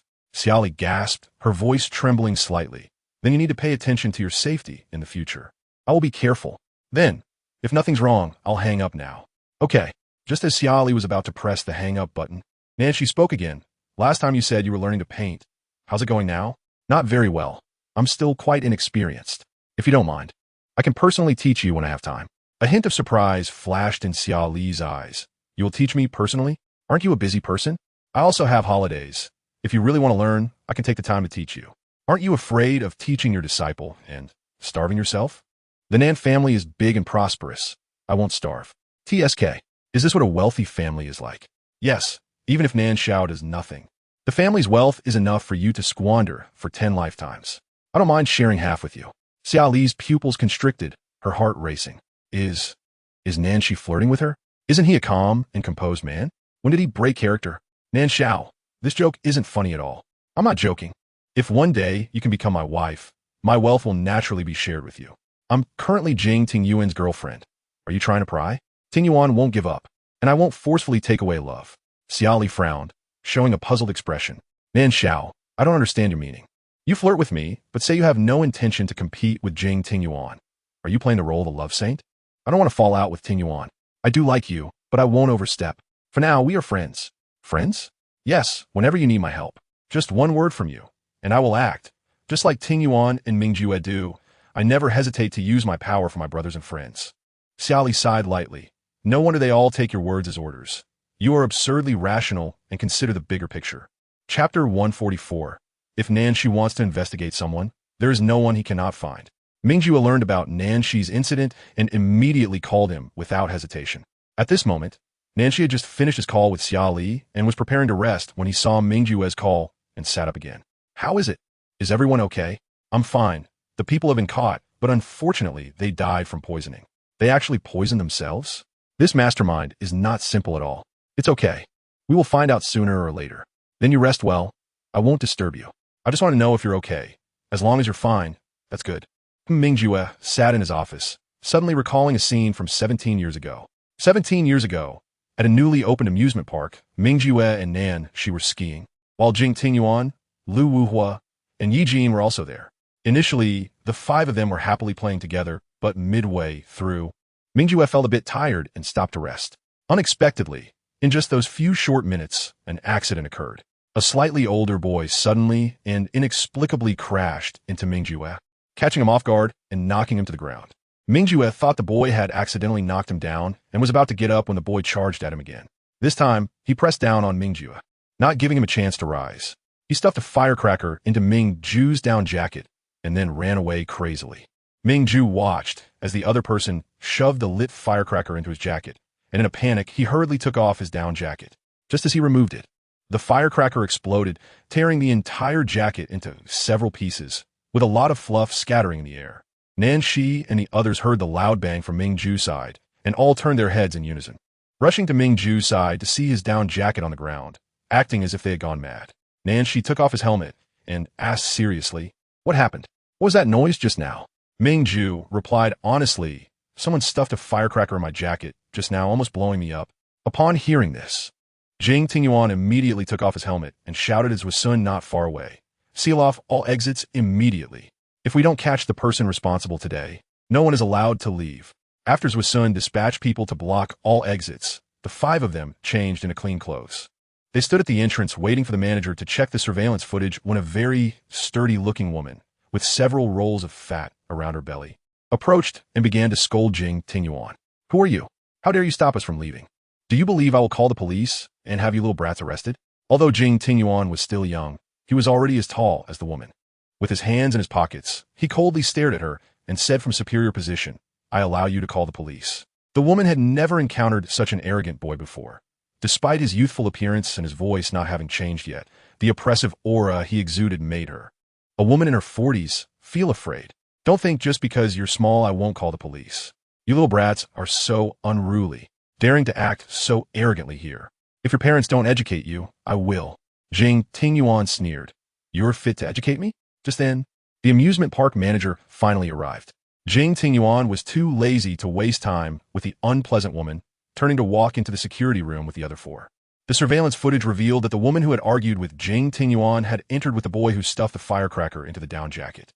Jing Tingyuan instructed Zhou Sun to bring the woman into the security room. As soon as she was brought in, the woman began to struggle and yelled, What do you want? This is a society governed by law. Dare you lay hands on me? You clearly blocked our way. And now you want to use vigilante justice? You're just tired of living. Jing Tingyuan was too lazy to argue with this shrew. Standing with one hand in his pocket, he pointed at the boy on the screen and questioned her. Who is this person to you?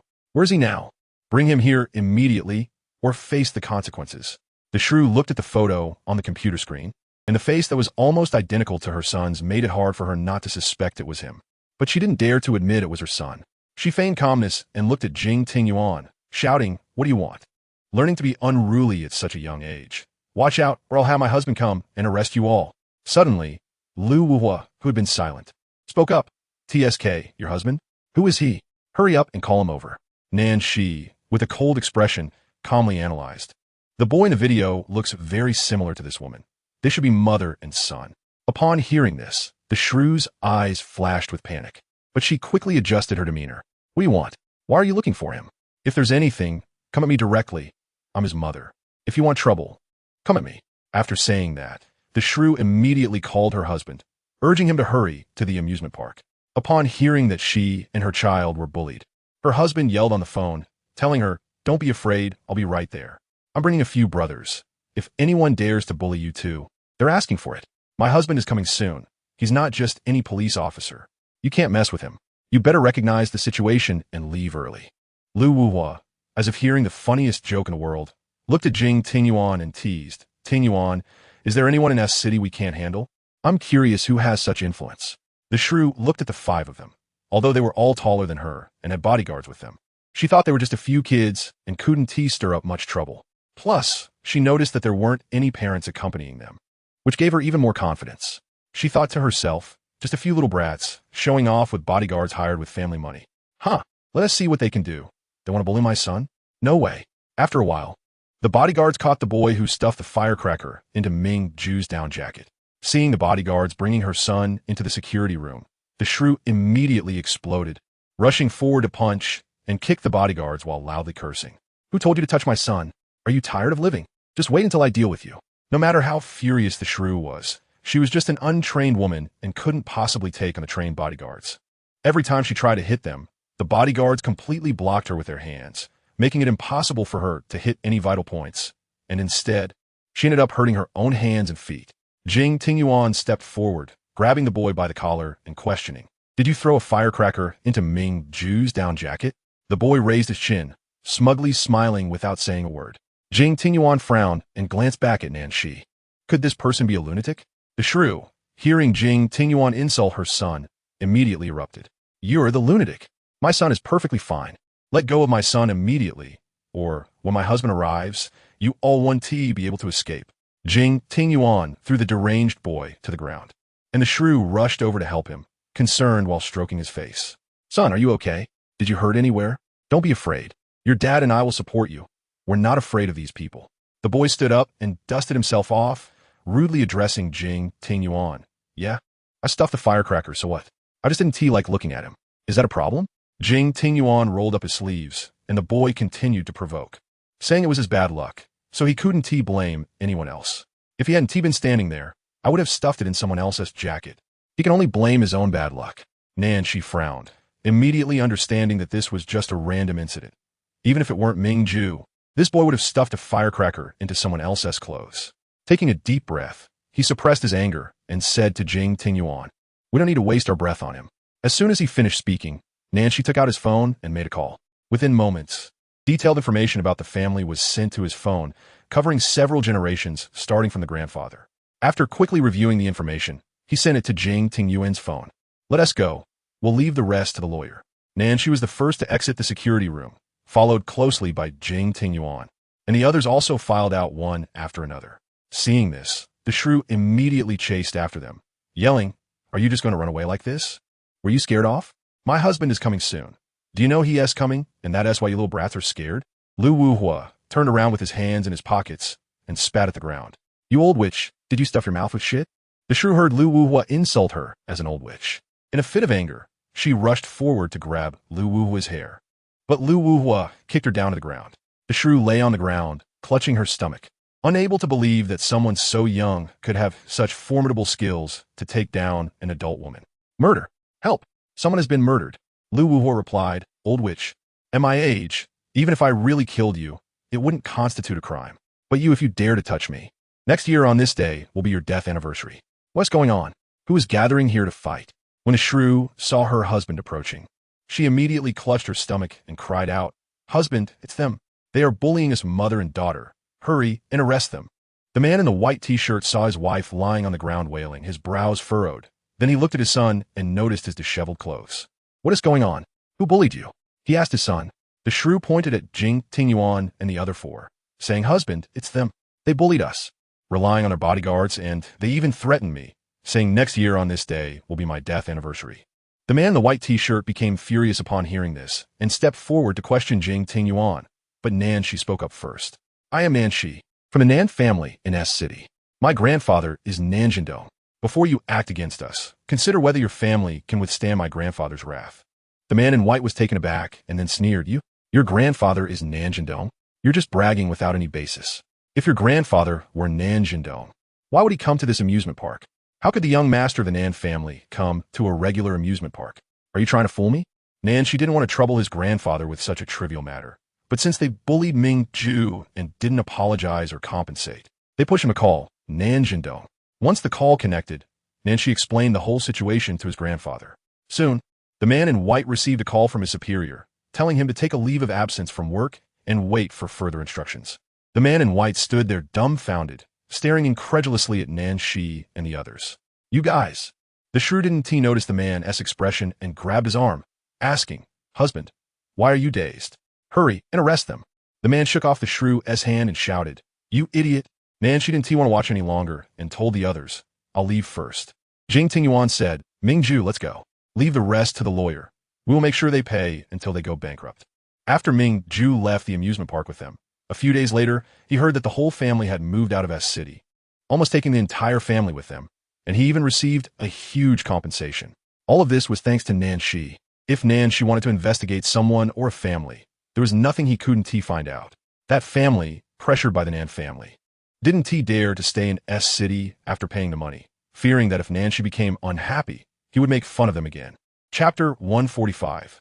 Those who dare to bully me seem to be tired of living. Xia Li hadn't streamed for 2 consecutive days, and her fans flooded the comment section, urging her to go live. On the 3rd day, coincidentally, there was an event at the night market in S City, and she decided to go see what activities were happening. So she took her phone and streamed her way to the night market. Wow, what kind of car is this? It looks so luxurious. I'm also excited to see what the inside of a luxury car looks like. Sitting in the back seat. Looks like it comes with a driver. Where are they planning to go? Xia Li had her makeup done beautifully, her hair cascading down her back, and a diamond hairpin adorning her forehead, looking playful and cute. She heard that the night market was hosting activities and planned to check it out. Why go to the night market if you're so rich? Are you out of money for a fancy meal? Where's your caretaker? Are you going to stream a night market food today? Xia Li replied, after wandering around. I'll see what delicious food there is and share it with you all in the stream. At that moment, her other phone rang. It was a call from Jing Tingyuan. She hesitated whether to answer, thinking it was inconvenient to take the call during the stream, so she hung up. To her surprise, Jing Tingyuan called again. Whose call is it? You don't seem too eager to answer. Hurry and answer. I want to see the drama. After much hesitation, she decided to answer the call. I'll take this call. As soon as she connected, she accidentally hit the speakerphone button, and the entire stream heard Jing Tingyuan's voice. Baby, why didn't you answer my call? Jing Tingyuan actually knew she was streaming. He was watching her live broadcast from his office, and he made the call on purpose. When she accidentally hit the speakerphone, it felt like heaven was helping him. Ahem, I'm live streaming. If it's important, let us talk later. She quickly turned off the speakerphone and forced a smile at the camera, as if nothing happened. Jing Tingyuan replied, Baby, why didn't you call me during your stream? I want to accompany you. I worry when you go out alone. ISNT their bodyguard? She didn't give Jing Tingyuan a chance to speak and immediately hung up the phone. This segment was recorded by a fan, and everyone started commenting in the bullet screen. Is she in a relationship? Xia Li actually has a partner. He calls her baby. So pampering. So sweet. His voice is so nice. He must be very handsome. This voice sounds familiar. Is he her previous caretaker? Wow, dating the caretaker? Seeing the bullet comments spiraling out of control, Xia Li quickly changed the subject. We arrived at the night market. I'll go check out what fun things there are. In the office of Jing's group, Jing Tingyuan looked at Yao Qianshu beside him and asked in a calm tone, Is there a recording? It's already recorded. What do you plan to do next? Process my voice by a trending topic, let everyone know Xia Li has a partner, and eliminate those pesky flies with inappropriate thoughts. Yao Qianshu nodded. Okay, I'll arrange it right away. But how long do you plan to keep this trending topic? As long as possible, let everyone know she belongs to someone. But, young Master Jing, I'm worried someone might expose your identity. That's fine. He would love for their relationship to be exposed, but he couldn't do it himself, as Xia Li would suspect him and become unhappy. He didn't want her to be unhappy. If no one finds out it's me, don't expose that I'm her boyfriend. Yao Qianshu understood Jing Tingyuan's true intentions. I understand what to do. Don't worry, young Master Jing. Xia Li walked on the street of a night market, which was packed with people due to the event. Both sides of the road were lined with stalls selling snacks, trinkets, flowers, and various artificial backdrops for photos. She held her phone and took many beautiful pictures. After smelling the delicious food, she asked her viewers in the stream, What do you want to see me eat? You can order. Stinky tofu. I love stinky tofu. Cold noodles. I want cold noodles. How about snail noodles? Let us get a bowl of snail noodles. I just finished surgery and can't eat. I'm so tempted. Looking at the dish names in the comments, Xia Li smiled and said, Let's try them one by one. It's been a long time since I've eaten stinky tofu, so let's start with that. Xia Li walked to a small stall and bought a large portion of stinky tofu, adding sauce, cilantro, and scallions. After receiving the stinky tofu from the vendor, she found a spot to sit down, set up her phone, and began eating in front of 50,000 viewers in the live stream. It was still quite hot and smelled delicious. Let me try a bite to see if it's good.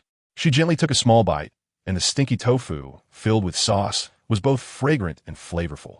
This sauce is so fragrant, not too salty, and the tofu is fried just right, crispy on the outside and tender on the inside. Look, it's still white and tender inside. She pointed the bitten tofu at the camera for everyone to see more clearly.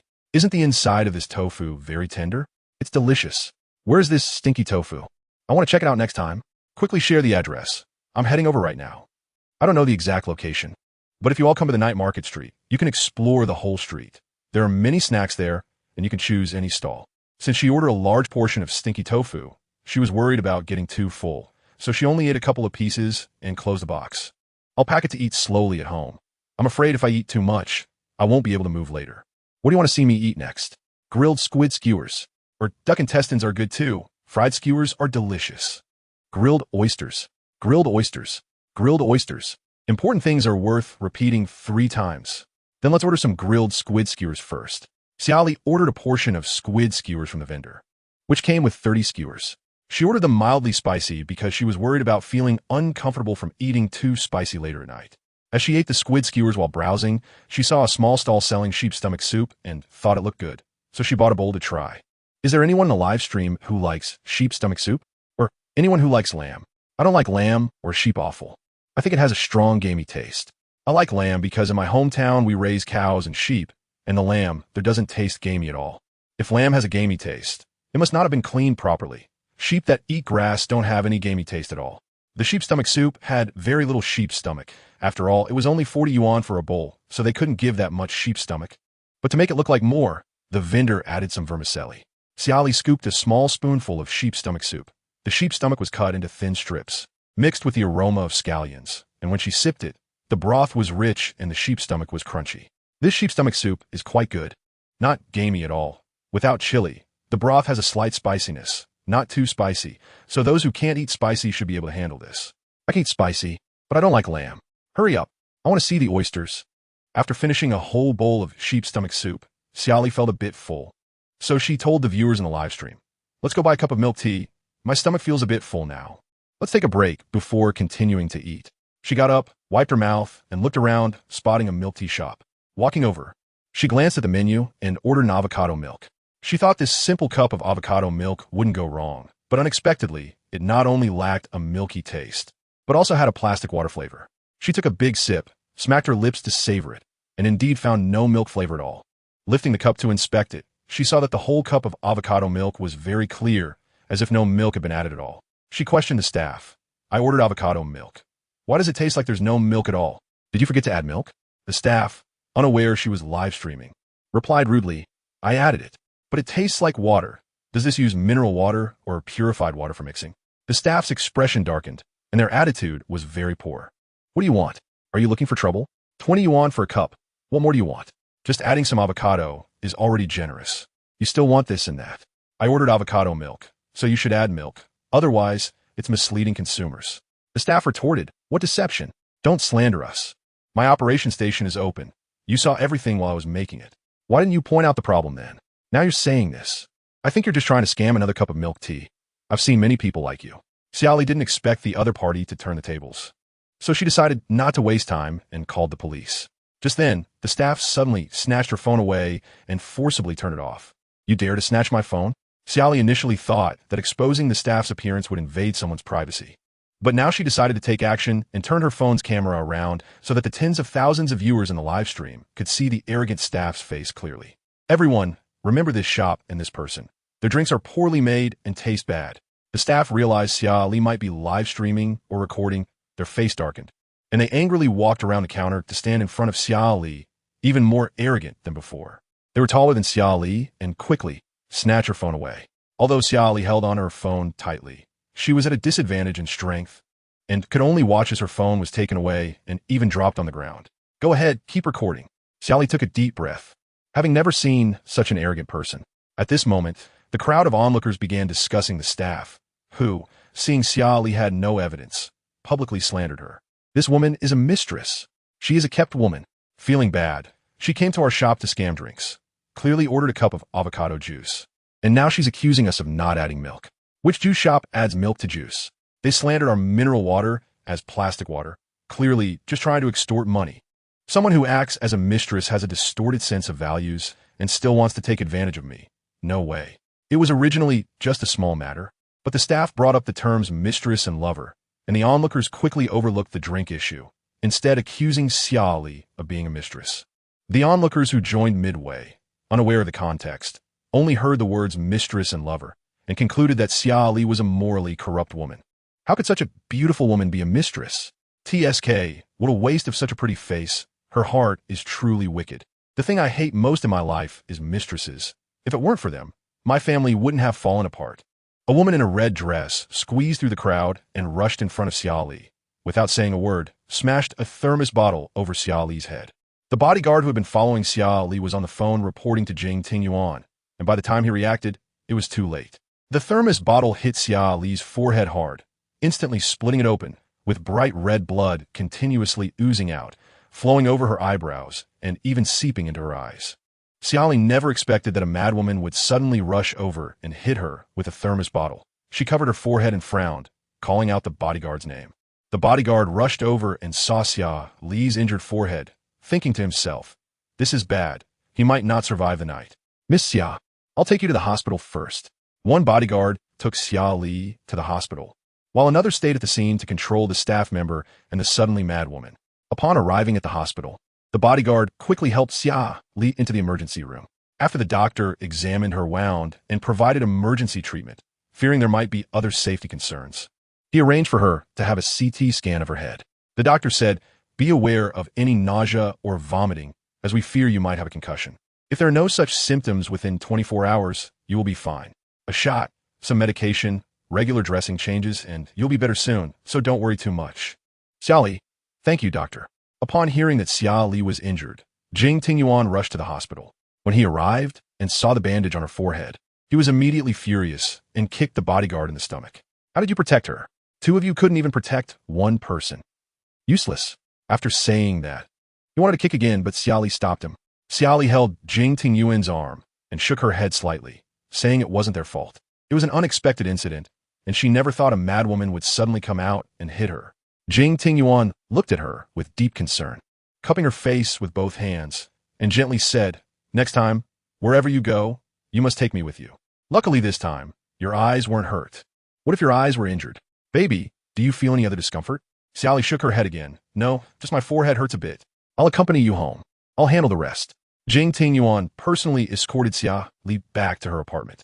After he settled her down, he instructed the bodyguard to report the incident of the night truthfully. He was afraid of disturbing Xia Li's rest, so he stood at the apartment door in a trench coat, checking the milk tea shop surveillance footage. After watching the footage, he was furious and declared that he would make that staff member pay. Daring to bully me, it seems they are tired of living. Jing Tingyuan turned to the bodyguard protecting Xia Li and kicked him. You're simply useless. I pay to stand by and watch. The bodyguard didn't dare to argue, but couldn't help but defend himself. At that time, I thought it was just a small matter of refunding money. I didn't expect that staff member would be so bold, acting so arrogantly in front of the live camera. As for that madwoman, it was unexpected. I didn't anticipate that a madwoman would suddenly appear and hit Miss Xia with a thermos. What do you think? Is there tofu stuff between your ears? Sorry. Jing Xiao, it's my fault, and I'm willing to accept punishment. Jing Tingyuan sneered. Bring that person to me, and the madwoman too. After giving the orders, Jing Tingyuan unlocked the door across from the apartment and walked in. He had bought the apartment across from Xia Li's when she moved here to make it easier for him to take care of her. Dozens of bodyguards sat in several luxury cars, forcibly stuffing the staff member and the madwoman into the cars, refusing to let them go regardless of their struggles. To prevent them from continuing to make a scene, they directly taped their mouths shut. When the bodyguards captured the staff member, he was still packing things in the store, and several bodyguards rushed in, disregarding whether there were other customers, and took him away in public. As for the madwoman, she was at home doing a face mask when the bodyguards broke in and took her away in front of her husband and children. After the bodyguards brought both of them to the apartment, Jing Tingyuan was sitting on the sofa in the living room, drinking alcohol. When he was in a bad mood, he would drink some strong liquor to calm down. Otherwise, his temper would lead him to do something even worse. The bodyguard said, Jing Xiao, we brought them. Jing Tingyuan didn't even lift his eyelids, waving his hand for Zhuo Sun to approach. Zhuo Sun set up a camera in front of the arrogant staff member, making him face the lens, and handed him a piece of paper. Zhuo Sun, recite the contents of this paper word for word. When you can recite it perfectly in front of the camera, then you can leave. Staff member, who are you? Why did you bring me here? Do you believe I'll call the police to arrest you? Zhuo Sun was too lazy to waste words with him and kicked him in the stomach. This is my last warning. If you refuse to recite, I know a bit about medicine and know where to stab without injuring vital organs. Even if you get stabbed dozens of times, the court will only sentence you for minor injuries. You can give it a try if you don't believe me. The staff member turned his gaze to Jing Tingyuan, who was sitting on the sofa. At that moment, Jing Tingyuan had no expression and said nothing, just sitting there drinking. Just looking at him made the staff member feel as if he was being crushed by a giant stone, unable to breathe. I just want to know, what did I do to offend you? I've never seen this gentleman. I don't remember offending such a big shot. Zhuo Sun, recite or not. The staff member picked up the paper and looked at it, and after reading it, he instantly understood why he was so unfortunate today. It turned out he had offended someone he shouldn't have. He never thought that someone with such a background as Xia Li would go to the night market to buy milk tea. He thought she was just an ordinary girl from a regular family. If he had known Xia Li had this man backing her, he wouldn't have dared to offend her at all. If I clarify, will you let me go? Zhuo Sun, yes. The staff member spent over half an hour memorizing the contents of the paper, then recorded in front of the camera, trying hard to appear natural and make his words seem sincere. After recording, can I leave now? Zhuo Sun packed up the camera and instructed the bodyguards nearby. Take him away. The staff member was escorted out of the apartment by two bodyguards, thinking he was going home, but instead, he was sent to a nearby hotel to entertain several wealthy women. However, this was his own doing. Spreading false rumors about a girl was the price he had to pay. Zhuo Sun sent the recorded video to Yao Qianshu, who quickly understood what to do.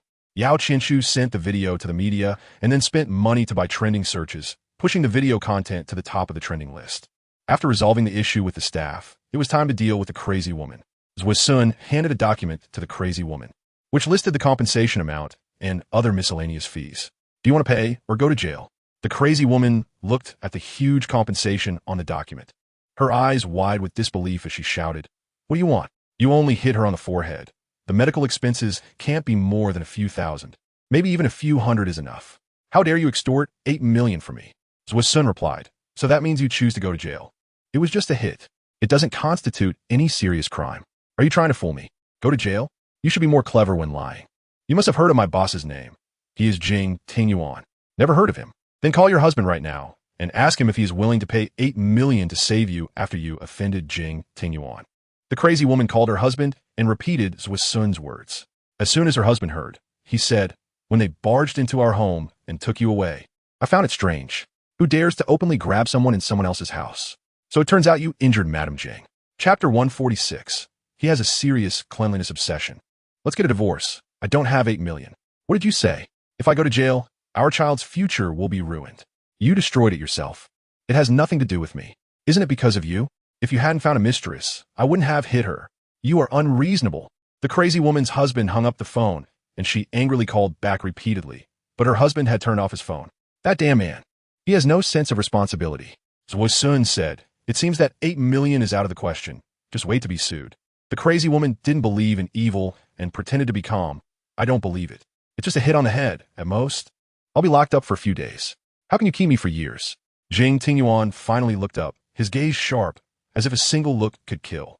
"If I want you to stay for a few years, you will stay for a few years." Jing Tingyuan didn't want any compensation. Now he had a legitimate reason to sue directly. Attempted murder. How many years do you think you'll be in jail? The crazy woman was stunned, never expecting Jing Tingyuan to say such a thing. I never intended to kill her. I just hit her on the forehead. You can save that excuse for the judge." The crazy woman immediately deflated like a deflated balloon, slumping to the floor.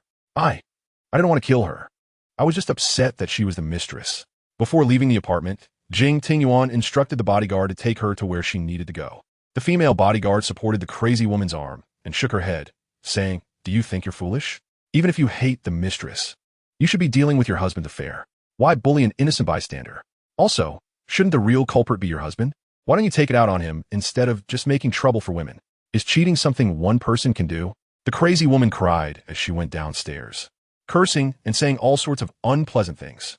In a dimly lit room, a small nightlight was on, and Xia Li was sleeping soundly in bed. Jing Tingyuan tiptoed over, knelt beside the bed, and gently stroked her forehead.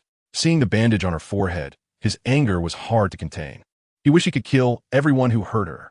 He held her hand, speaking softly, "Baby, you never listen to me. Every time I say I want to be with you, you refuse. If I don't accompany you, you always get hurt. Don't you know that it makes me very sad when you get hurt?" He lowered his gaze, smiling bitterly. "You don't care whether I'm sad or not." After speaking, he tucked Xia Li's hand back under the covers and carefully arranged the blanket for her. He didn't get into bed right away. Instead, he returned to the adjacent apartment to take a shower and put on a clean bathrobe before climbing back under her covers. He liked to be clean and had a serious cleanliness obsession. He would never go to bed without showering, especially with Xia Li in the bed. He didn't want any dust on him to dirty her. He lay on his side, next to Xia Li, gently wrapping his arms around her waist, tenderly holding her in his embrace. He kissed the hair by her ear and softly whispered goodnight. That night, they both slept soundly, but the next morning, Jing Tingyuan felt a bit numb in his arm because Xia Li had been resting on it all night, causing poor blood circulation. He glanced at Xia Li, saw that she was still asleep, and carefully withdrew his hand, doing a few stretches to get the blood flowing. Xia Li slightly opened her eyes, not fully awake, as the sunlight had stimulated her. She opened her eyes briefly and then closed them again, still feeling sleepy and her mind hazy. Chapter 147. I will only love one person in my life, and that is you. Jing Tingyuan looked at her, just waking up, feeling that she was adorably foolish, and her dazed appearance made him want to hold her tightly. He leaned in and kissed her red lips. "Baby, good morning." Xia Li smelled the familiar scent and opened her eyes again, unsurprisingly seeing Jing Tingyuan in front of her. She rubbed her sleepy eyes and asked in a slightly hoarse voice, "What time is it?" Jing Tingyuan picked up the phone on the bedside table and quietly replied, "It's 9 in the morning. If you're still sleepy, you can continue to sleep. I'll go prepare breakfast for you." You're making it yourself? I can still cook porridge. You just lie down and I'll get breakfast ready for you." Jing Tingyuan got out of bed to prepare breakfast, and Xia Li lay in bed for a few minutes, gradually shaking off her sleepiness. She had no intention of continuing to lie down, so she immediately got up to wash her face, standing in front of the sink and looking at herself in the mirror. The large bandage on her forehead was particularly noticeable. She gently touched the surface of the bandage, feeling that the wound inside didn't hurt as much as yesterday. She carefully washed her face, avoiding getting the wound wet. After finishing her facial care, she walked out of the bedroom and into the kitchen. Seeing Jing Tingyuan busy in the kitchen, her heart suddenly warmed and a sense of happiness welled up inside her. She leaned against the doorframe, hugging her arms and watching Jing Tingyuan's back, thinking that if he hadn't been so domineering at the beginning and had pursued her in a different way, like now, making her a delicious breakfast in the morning, then asking her to watch a movie and take a walk, interacting like friends, gradually developing from friends to lovers. Would the outcome have been different and their relationship not so awkward? Jing Tingyuan scooped a small mouthful of pickled vegetable and lean meat porridge in his mouth, and it was perfectly seasoned. He turned to Xia Li with a smile, saying, "Baby, the porridge needs to simmer a little longer. You should wait in the living room for a bit." Xia Li nudda, okay. She turned and walked to the living room. Just as she sat on the sofa, Jing Tingyuan came over with a bowl of bird's nest soup. You should eat a bowl of bird's nest to fill your stomach first. It was a bit hot when the chef brought it over, but now the temperature is just right. She looked at the bird's nest soup on the coffee table, not making a move, but instead raised her head to ask him, "The chef from the castle? Just to deliver a bowl of bird's nest soup from so far away? If you think the distance is far, you can move back." She felt like she was lifting a stone to smash her own foot. Ahem. I think this place is pretty good, city center with so many big shopping malls downstairs. It's convenient to buy anything. She didn't dare to continue this topic and lowered her head, picking up the spoon to start eating. After finishing a bowl of warm bird's nest soup, Jing Tingyuan cleaned the empty bowl. "Jing Tingyuan, you seem like a house husband now. Don't you like it?" After a moment of silence, Xia Li replied, "If you had been like this earlier, maybe I wouldn't have hated you so much back then. Then I'll be like this in the future. Does that mean you'll always like me?" Xia Li pouted. "You really can't stop talking about liking. I'm too lazy to talk to you." Jing Tingyuan sat down beside Xia Li, wrapping his arms around her waist and whispering ambiguously in her ear, "Baby, as long as you stay by my side for a lifetime, I will always treat you well. If you want to eat the meals I cook, I can learn for you." Xia Li raised her eyebrows and asked playfully, "Really? What if I want to eat some complex dishes? Will you learn? As long as you want to eat, no matter how difficult, I will learn." Men's words are deceiving. In terms of liking you and treating you well, I never lie to you. Can you promise to treat me well for a lifetime? Right now, you haven't completely won my heart, so you won't give up. What about after you have my heart? Maybe you'll just ignore me. Baby, you're not me. How can you really understand me? Jing Tingyuan held her face with both hands. Her petite cheeks reflected in his pupils. "I will only like one person in my life, and that is you." As soon as he finished speaking, his kiss landed accurately on her red lips. Chapter 148. Baby, why are you running? Star came to City S for business cooperation and unexpectedly learned that Xia Li was injured, so he arranged for some supplements to be sent to her apartment.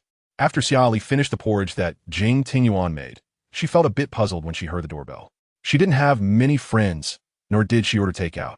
Could be Ming Ju and the others? "I'll go open the door." Jing Tingyuan stood up and walked to the door. When he opened it, he saw a man holding 2 bags of gifts. He frowned and scrutinized the man, asking sharply, "Who are you, mister?" Stark heard that Miss Xia Li was injured and specially asked me to bring these supplements to wish her a speedy recovery. "No need, take the stuff back." Jing Tingyuan, don't want these worthless things." Jing Tingyuan looked at the bodyguard beside him and sternly reprimanded, "What kind of person are you letting get close? You guys are getting more useless. If you don't plan to continue, there are plenty of people who can do your job." The bodyguard replied, "Sorry, Jing Xiao, there won't be a next time." With a bang, Jing Tingyuan closed the door, leaving the man outside to eat a closed-door rejection. Sally sat on the sofa, holding a pillow, curiously asking, "Who was it? A jerk? No need to care." He sat down beside Xia Li, one hand around her waist and the other holding her fingers tightly. "Don't casually open the door for strangers in the future, remember? I'm not a 3-year-old child. This time you got hurt on your forehead because I wasn't there to protect you. What if next time you open the door for a stranger again, and I'm not around, and you get hurt?" Jing Tingyuan took a deep breath and earnestly said, "You are really important to me. Even if you just scrape a little skin, I would be sad. Do you understand? What if I say I don't understand?" Jing Tingyuan smiled helplessly and pinched her cheek. "What can I do if you don't understand? Of course I spoil you. If I don't spoil you, who else will I spoil? Go spoil whoever you want. I only want to spoil you, this little fool." Just as Jing Tingyuan was about to kiss her, his phone rang at that moment, interrupting the atmosphere. He gritted his teeth and said to Lu Wuhua on the other end, "Do you know you're asking for a beating right now? I heard that Xia Li was injured. I'm heading to the apartment now. Is she there? I can take care of her alone. You could go back where you came from. Why should I? Just because I'm her boyfriend. I'm still her good friend. I'm heading to the apartment now. I don't care. If you dare not open the door for me, I'll have Nanshi and the others come over. I don't believe a few of us can't break down your door." Threatening me? Lu Wuhua said smugly. "I already sent a message to Ming Ju. I think they should be on their way to the apartment now. Can you stop me alone? Can you stop us four?" Jing Tingyuan was so angry that he hung up the phone directly and pinched the flesh on the back of Xia Li's neck. "Baby, what should I do with you? Your ability to attract bees and butterflies is going to drive me crazy." Xia Li shrugged. "How would I know? Then you can like someone else. Dare you say that again, and I'll deal with you right now. But my forehead is still injured." "Your forehead is injured, but it's not there that's hurt. As long as it works." Xia Li thought he was serious, so when he leaned closer, she hurriedly stood up. But her reaction couldn't compare to Jing Tingyuan's. Just as she left the couch by an inch, she was pressed back down by Jing Tingyuan. "Baby, why are you running?" Chapter 149. Lu Wuhua is jumping around in the danger zone. Xia Li turned her head to the other side, feeling guilty, and blinked. Who ran? When did I run? I'm still sitting here." Jing Tingyuan smiled and stopped teasing her. "Weren't we going to watch a movie? Let's continue." Jing Tingyuan casually picked a movie to play, just in time for a genre that Xia Li liked, especially since the male lead was her idol, Shifan. Shifan's acting skills could make everyone immerse themselves in the story, completely embodying the character with not a trace of his own persona. The movie had just been playing for a little over 10 minutes when Lu Wuhua arrived.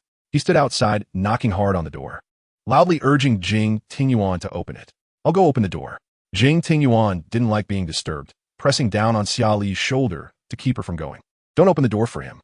But Lu Gu was shouting outside. "Do you want the neighbors to hear? Then I'll make him scram now." Xia Li grabbed his hand, smiling and saying, "Stop it, let Lu Gu in. Do you really want him to stay and take care of you? Is I not enough?" Jing Tingyuan's face darkened, a glint of coldness flashing in his eyes, and a chill seemed to be emanating from him, making her shiver.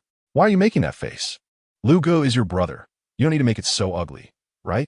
He's trying to compete with me for a woman. Why should I give him a good face? Here you go again. Are you jealous?" Always jealous wherever, whenever. Xia Li didn't want to cause any unpleasantness, so she held his hand and acted cute, saying, "All right, I'm your girlfriend now. For the time being, no one can take your position as the main partner away from you, so don't worry. Just for the time being? Okay, you've always been the official boyfriend. No third or fourth parties." Xia Li's few words quickly soothed Jing Tingyuan. Jing Tingyuan pursed his lips, suppressing a smile, and walked over to open the door for Lu Wuhua. As soon as the door opened, Lu Wuhua dashed into the apartment. "Little Xia Li, what happened to your forehead? Does it hurt?" "It's nothing, it doesn't hurt much now. Just a little scratch." Lu Wuhua turned to Jing Tingyuan, questioning him with a look as if he were interrogating a criminal. "How did you take care of little Xia Li? How did you let her get hurt? If you can't be a good boyfriend, you might as well step aside. Are you looking for a beating? If you're bored and looking for trouble, I can take you to the dojo and beat you into a pancake." "Little Xia Li, he's threatening me. You need to protect me." Lu Wuhua immediately jumped next to Xia Li, hugging her arm and pretending to be aggrieved. Jing Tingyuan looked at the dramatic Lu Wuhua and pulled him aside. "Get lost. Are you an actor? Do you believe I can throw you off the balcony right now?" Lu Wuhua stared at Xia Li, pretending to be wronged again. "Little Xia Li, look at him. He even wants to throw me off. Let's not talk to him. Talk to me instead." Jing Tingyuan's eyes narrowed slightly, a dangerous aura spreading in the living room. Xia Li noticed that Jing Tingyuan was getting serious, so she quickly spoke up to persuade him. "Lu Gu, don't provoke him anymore. You know you can't beat Jing Tingyuan. If he really throws you down, I can't save you." Lu Wuhua shrugged. Okay, I won't cause any more trouble." He walked over to the sofa opposite Xia Li and poured himself a glass of water. Then he put on a serious expression and looked at Jing Tingyuan, saying, "Tingyuan, when I came out of the elevator just now, I saw a man." "Who is he?" Chapter 150. Suspecting Naishang is behind it. Starker knew that Xia Li was injured, and he had someone send supplements over, but I sent them away. When Lu Wuhua heard the name Starker, he didn't react immediately and was still wondering who that was. Whether he knew him. Staka? Lu Wuhua frowned, recalling carefully in his mind, and finally remembered who that person was. Isn't he the son of Alicia? The president of that Walter group, right? Jing Tingyuan lightly hummed in acknowledgement, not saying anything else. Why is he sending gifts to little Xia Li? Is he feeling guilty? Jing Tingyuan curled his lips into a cold smile. Then you have to ask him. After a moment of silence, Lu Wuhua rubbed his belly and smiled at Xia Li. Little Xia Li, can I stay for lunch? I didn't even have breakfast because I came to see you. Jing Tingyuan, preempting Xia Li's response, said, no one is forcing you to come. If you don't stay, go buy your own food. Little Xia Li, what do you want to eat? I'll have the chef send it over. Facing Lu Wuhua's disregard, Jing Tingyuan looked like a balloon that had just been ignited, his face darkening. He angrily grabbed Lu Wuhua by the collar and started walking towards the door, while Lu Wuhua struggled. Let go. Why are you pulling my collar? Just as it seemed Jing Tingyuan was about to throw Lu Wuhua out the door, Lu Wuhua quickly called for help from Xia Li. Little Xia Li, help me. I just got here. I don't want to leave. Xia Li understood why Jing Tingyuan was upset, but she didn't want everyone to be unhappy, so she said to Lu Wuhua, Lu Ge, don't keep provoking him. You know he has a bad temper. Lu Wuhua raised an eyebrow at Jing Tingyuan and said in a smug tone, Little Xia Li says you have a bad temper. If you don't change it, be careful little Xia Li might run away again. Lu Ge, knowing that Jing Tingyuan was jealous and had a bad temper, while also being relentless with his words, Xia Li shook her head helplessly, unsure of what to do. Forget it. Let them bicker. I'm a bit tired. Call me when it's time to eat. I'm going back to my room to rest. After Xia Li turned and went back to her room, Jing Tingyuan immediately threw Lu Wuhua out of the apartment. But just as Jing Tingyuan was about to close the door, Lu Wuhua blocked it with his hand, not giving Jing Tingyuan a chance to close it. Tingyuan, wait, don't close the door yet. I have something urgent to discuss with you. Jing Tingyuan's face darkened, looking displeased, as if he would choke Lu Wuhua to death at any moment. I really have something to tell you. Something important. Seeing Lu Wuhua's serious expression, Jing Tingyuan temporarily believed he had something urgent to discuss. He released his grip on the door, standing with his hands in his pockets, not intending to let Lu Wuhua in. Just say it here. I can't hear you. Do you remember the tourist area project I mentioned before? Isn't the tourist area already officially open? What's the problem? The tourist area has no issues. But someone saw Naishang there. At first, I suspected it was a misidentification by my subordinates, but it turns out Naishang really is in S City. Lu Wuhua took advantage of Jing Tingyuan's distraction to slip into the apartment. He poured himself a drink and started talking while drinking. I originally wanted to tell you this over the phone, but since I found out about little Xia Li's injury, I came over to mention it. His legs are his own. He could go wherever he wants. Don't you find it coincidental and strange? What? Nancher was attacked by a bomb, and Naishang appears in S City. I'm not overthinking it. I suspect there is a connection between the two. Jing Tingyuan didn't immediately deny Lu Wuhua's thoughts, maintaining a cold expression as he continued to listen. Naishang wouldn't leave B country without reason, nor would he come to S City for no reason. As far as I know, he wouldn't step out of the country unless it was for something urgent. Also, I heard Mingjue mention before that the 5 people who attacked Nancher died of poisoning. To be precise, those 5 committed suicide by poisoning like death warriors. I can't think of any place other than B country that could train death warriors. Lu Wuhua poured a glass of whiskey for Jing Tingyuan, who took it thoughtfully.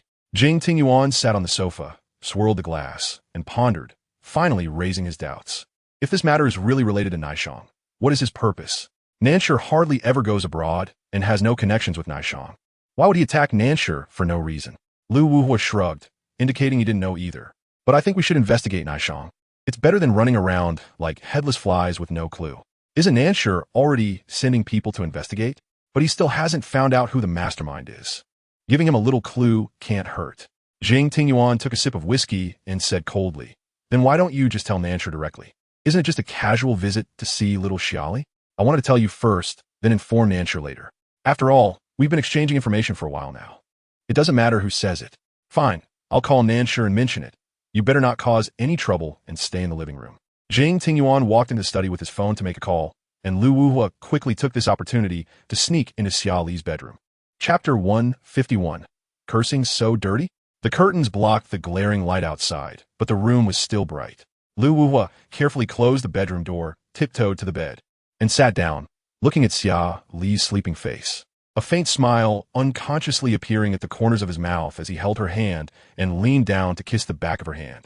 Little Xia Li, look at you, getting hurt without my care, right? So remember to take me with you next time you go out. That way, if someone bullies you, I'll be your meat shield if I can't beat them. And if I can, I'll help you fight back. Because she had an injury on her forehead. Her sleep was a bit light, and she woke up shortly after hearing someone talking beside her. She looked at Lu Wuhua, sitting by the bed, furrowing her brows in confusion and blinking her clear eyes. What are you doing here? Weren't you with Jing Tingyuan in the living room?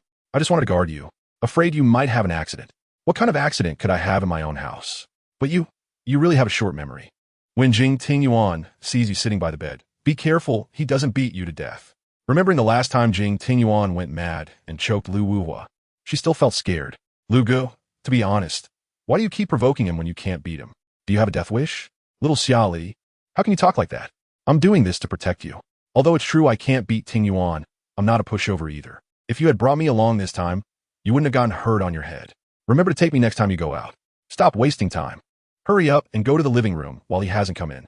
I don't want to see you get hurt because of me again. Upon hearing this, Lu Wuhua's heart felt warm. Little Xia Li, are you caring for me? I'm so happy and touched. Xia Li withdrew her hand and rolled her eyes at Lu Wuhua. No wonder you can be good brothers with Jing Tingyuan. You both have one thing in common, which is loving to act crazy. After saying that, she quickly glanced at the bedroom door, relieved that Jing Tingyuan hadn't come in yet. She urged, Lu Gu, hurry up and get out. If he finds us in the same room, he's going to get angry again. We're both innocent. We didn't do anything. So what are we afraid of? He'll jump to conclusions and think wildly. After knowing Jing Tingyuan for so many years, don't you understand him? Xia Li pouted. I get it. You definitely know him and are deliberately trying to provoke him. Want to see him go crazy, right? No way, I'm not that green tea. Then hurry up and get out. I really want to rest. I'm sleepy. Okay, I'll go out right away. You rest well, and I'll call you when it's time to eat.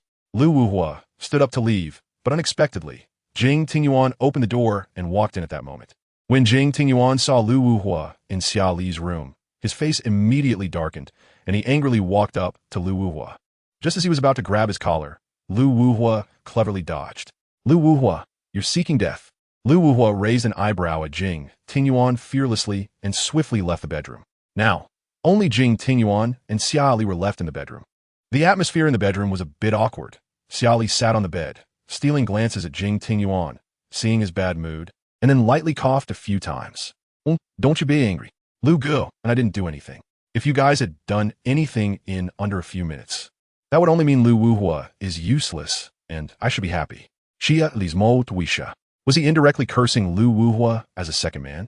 Cursing so dirty? Cursing so harshly? Chapter 152. No scenery in the world is more beautiful than his baby after lunch.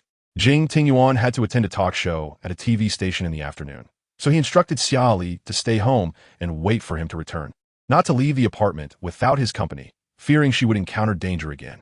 Sitting at the dining table, Lu Wuhua heard Jing Tingyuan say this and immediately became unhappy. Isn't there still me? I can accompany little Xia Li. You can do whatever you want. After saying that, he threw the napkin he used to wipe his mouth into the nearby trash can. Jing Tingyuan ignored him, walked over to Xia Li, and kissed her forehead. Baby, wait for me to come back. Don't run around. Then he walked over to Lu Wuhua, grabbing the back of his collar and leading him toward the door. Lu Wuhua struggled. What are you doing? Let go of me. Don't think just because I can't beat you, you can manipulate me. She needs to rest. You being here will only disturb her. Also, if you're so free, hurry up and help Nanshi figure out who the mastermind is. Mentioning Nanshi, Lu Wuhua knew that as a brother, he couldn't just sit back and do nothing. He pouted, looking somewhat dissatisfied. Fine, I'll go help out. I don't want to be called idle. You're not idle? Among the five of them, if anyone was the most idle, it was definitely Lu Wuhua, as he hadn't taken over the family business yet, which was still led by his parents, while the other four had gradually started helping their families. After going downstairs, Jing Tingyuan unceremoniously tossed Lu Wuhua into the car and warned him, you are not allowed to disturb her rest this afternoon. TCH, only you get to disturb her? I'm her boyfriend. What are you? I'm her good friend. Jing Tingyuan couldn't be bothered to argue with him further and ordered the driver to take him back. After watching the car drive a distance away, Jing Tingyuan slowly opened the car door and sat in the back seat. The afternoon sun was scorching and blinding. But Jing Tingyuan wanted to enjoy the breeze for a while, so he had to put on his sunglasses. His sunglasses were custom-made, not affecting visual clarity, but reducing light stimulation to his eyes. Sitting in the back seat with sunglasses on, his left hand casually rested on the doorframe. He tilted his head slightly, silently admiring the scenery outside the car window. He hadn't taken the time to enjoy the street view like this in a long time. Whenever Xia Li was around, his gaze would always be unconsciously drawn to her, making it impossible to focus on anything else. As he glanced at the passing, beautiful scenery, he inadvertently compared it in his heart and thought, no scenery in the world was more beautiful than his baby. When the car arrived at the entrance of the TV station building, as soon as he got out of the car, a staff member personally greeted him. Hello, Mr. Jing. Jing Tingyuan politely nodded, said nothing, and followed the staff member into the building.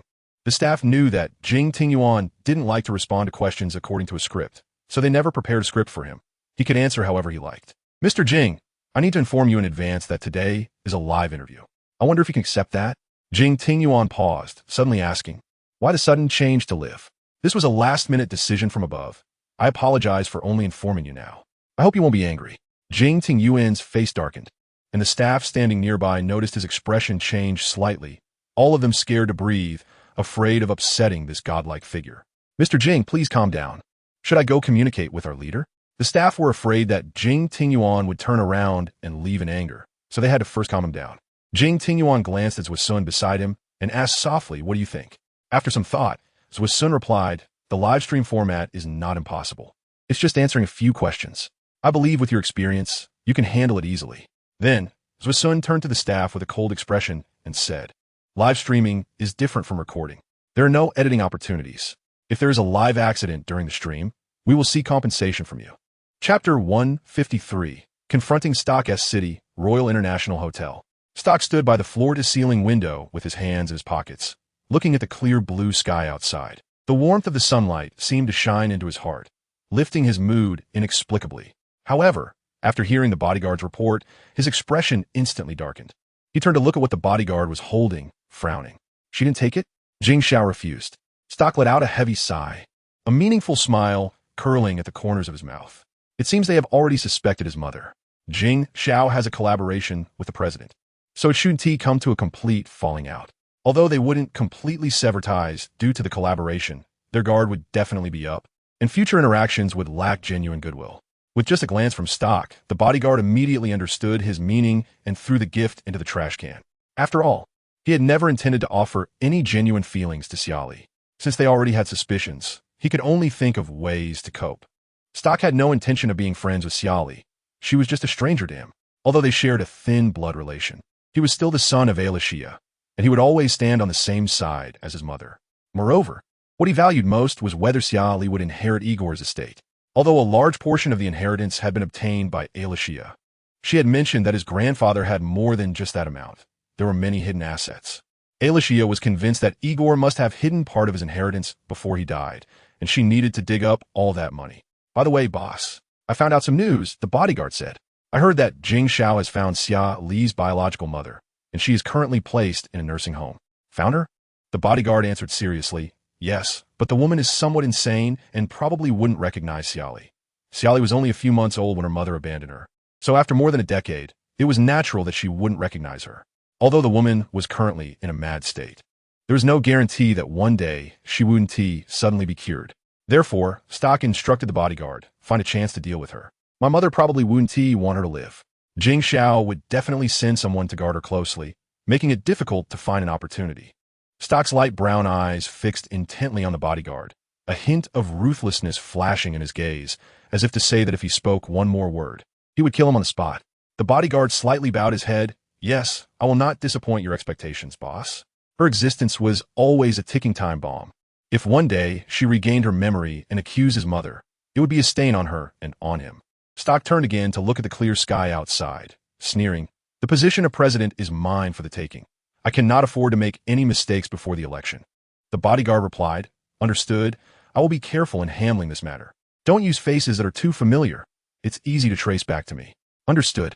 Then, Stock hypocritically made a comforting call to Xia Li. At first, she didn't answer, but out of curiosity about what Stock wanted to say, she eventually picked up. Mr. Stock, I didn't expect you to suddenly have time to call me. I heard you were injured on your forehead, so I called to check on you. I'm in S City on a business trip, and I just had my bodyguard deliver some supplements to you, but I didn't expect you to refuse. Mr. Stock, you know the truth, but still want to hide it from me. What are you planning to put on a show in front of me now? Stock didn't expect Xia Li to be so blunt, chuckling lightly. Children are indeed children. They are too inexperienced and often speak without thinking. Xia Li rolled her eyes at the air while holding the phone, thinking, you're already lying to me, and you still expect me to treat you nicely? Dream on. I will definitely find out the truth about my background, and I will bring justice to my parents. Stock replied in a flat tone. As if he were watching a joke, I'll be waiting. Chapter 154, Live Interview. Jing Tingyuan trends again. Xia Li was so enraged by stock that she momentarily forgot that Jing Tingyuan was still being interviewed by the TV station in the afternoon. After hanging up with stock, she immediately called Jing Tingyuan without hesitation. At that moment, Jing Tingyuan was answering the host's questions. His phone was temporarily held by Zhu's son. When Zhu's son saw Xia Li's incoming call, he wasn't sure if it was an urgent matter, so he waved to Jing Tingyuan, pointing at the phone screen. After Jing Tingyuan finished answering the question seriously, he looked at the host with an imposing tone and said, "I need to take a call." His tone was not at all seeking permission. It was more like saying, "I'm taking a call. You need to be quiet for a moment." The host smiled slightly. "Okay." The host looked at the director below the stage, wondering if this was a live interview and whether the phone conversation would contain anything inappropriate for broadcasting. Jing Tingyuan reached out to Zhu's son while sitting on the sofa and took the phone from his hand. The moment he saw Xia Li's name on the screen, a gentle smile unconsciously appeared at the corner of his mouth. "Baby, what's wrong?" His tender tone instantly stunned everyone present. Their expressions seemed to say, "Is this still the fearsome Jing Tingyuan we've heard of?" Especially the host sitting next to Jing Tingyuan. Her expression was even more astonished, because from the beginning of their interaction, Jing Tingyuan had always appeared cold, and his answers were very brief, seemingly impatient. Now, however, his voice was not only gentle, but his expression also lacked the frosty demeanor from earlier. "Stock just called me, and he made me so mad." Xia Li sounded like a child complaining to an adult, angrily saying, "He just said I'm a child. He said I'm too inexperienced. He said I always speak without thinking. Don't mind him, baby is so cute. How could he say that about you? I will definitely find out the truth. Okay, I will definitely help you." After venting, Xia Li couldn't help but sheepishly ask, "Isn't it childish for me to complain to you like this? Is it very immature?" "No, baby is still young. It's okay to be a little childish sometimes." Although Xia Li sometimes pretended to be strong, in Jing Tingyuan's eyes, she was just a girl who had just turned 18. The atmosphere was still warm, but upon hearing this, Xia Li became displeased again. "You know I'm young, yet you, being so much older than me, still force me to be with you. You're simply an old cow eating young grass. Baby, if I'm considered an old cow at my age, then there are no young and strong men left in this world. I won't talk to you anymore. I'm going to sleep." "All right, you rest well, and when I finish my work, I'll take you out for a nice meal." The host sat across from Jing Tingyuan, feeling as uneasy as sitting on pins and needles. She had heard every word Jing Tingyuan said, and for a moment, she didn't know whether to act as if she hadn't heard or to offer her congratulations. Jing Tingyuan glanced at Zhu's son, signaling him to take away the phone. After Zhu's son took the phone, the host was stunned for a few seconds before smiling and asking, "Is it a girlfriend?" After asking this question, Jing Tingyuan's face changed, scaring the host and the staff present into silence. The host thought to herself, did she ask the wrong question, or was it inappropriate to ask this question? The director gasped, thinking, isn't asking this question akin to looking for death? Just when everyone thought Jing Tingyuan was about to lose his temper in front of the live audience, he calmly said, "Not a girlfriend, but my fiancé." The word fiancé shocked everyone completely, as if each person's expression could fit an egg. Fiancé? How did Jing Tingyuan even get into a relationship? How come there was not a single hint? How did it come to fiancé? After the interview program ended, Jing Tingyuan got into the car, heading to the Jing group. On the way, Yao Qianshu, who was at the company, called him and said, "Young Master Jing, should we withdraw your trending topic?" "What trending topic?" Yao Qianshu sent the trending topic link to Jing Tingyuan's phone, and after Jing Tingyuan opened it, he raised an eyebrow in satisfaction. "Paid for the trending. Young Master Jing's meaning? Let everyone know." "Understood. I'll handle it right away." Zhu's son turned back to look at Jing Tingyuan, and the usually taciturn man unusually asked a question today. "Why can't Miss Xia Li's identity be exposed? What is the significance of you announcing your fiancé to the public? Just because it can't be exposed now doesn't mean it can't be in the future. The internet is like a black box, recording the sweet moments between her and me." Zhu's son suddenly threw out a remark. "So the netizens are just part of your play?" Jing Tingyuan frowned in surprise, and then laughed. "Aren't you usually not into internet trends? What's going on today?" Zhu's son fell silent. Seeing that he wouldn't speak, Jing Tingyuan began to speculate. "Are you in love? Besides this possibility, I really don't know what else it could be." Zhu's son had been by his side protecting him since he was born, and Zhu's son understood him just as well as he understood Zhu's son. Zhu's son had always been taciturn, with no hobbies other than martial arts, and he had never had the habit of going online to check gossip. He was completely unaware of internet trends. Besides that, Zhu's son had no friends. For 365 days a year, He either stayed with Jing Tingyuan or spent time alone reading, practicing martial arts, or working out. Jing Tingyuan had once asked him why he didn't go socialize, and Zhuo Sun's answer was that Jing Li had bought him for life, and his task was to be Jing Tingyuan's bodyguard and, when necessary, the scapegoat. The so-called scapegoat meant that when someone aimed a gun at Jing Tingyuan, he was the one standing in front of Jing Tingyuan to block the bullet. Young Master Jing is joking. A person like me is not worthy of love. There's no need to belittle yourself. You're 35 this year. It's normal to be in a relationship. If one day you want to get married, just let me know, and I'll give you a big red envelope, so you won't feel like your years of protection from me were in vain. Zhuo Sun looked ahead, speaking flatly. No matter who marries me, they won't be happy. How could you not be happy, being such an excellent person? I have to be by your side 24 hours a day to protect your safety. If I were to fall in love and get married, I would only let that girl down. Jing Tingyuan looked at the back of the front passenger seat. After some thought said, why not find a disciple to rotate shifts with you? The chairman won't agree. Why not? In fact, Jing Tingyuan had always wanted to ask, what amount of money would it take for Zhuo Sun to be sold to the Jing family or to be sold for a lifetime? Zhuo Sun, how much did my father spend to bring you into the Jing family? Haven't your wages over the years been enough to redeem yourself? Chapter 155, Baby, it's clearly your heart that's not pure. Zhuo Sun lowered his eyes and hesitated for a moment before answering. The year I was born, my hometown was hit by a flash flood which submerged the entire village. Almost everyone died. The chairman participated in the rescue operation at that time, saw me, and picked me up from the mud. This was also a scene I saw in a documentary. The chairman took me back to the Jing family, gave my relatives a proper burial, and carefully nurtured me. After you were born, the chairman gave me two choices. One was to take money and leave the Jing family, cutting off all ties with the Jing family. The other choice was to take money and become young Master Jing's personal bodyguard, protecting your life, safety 24 hours a day. Jing Tingyuan was slightly puzzled. Then why didn't you choose the first option?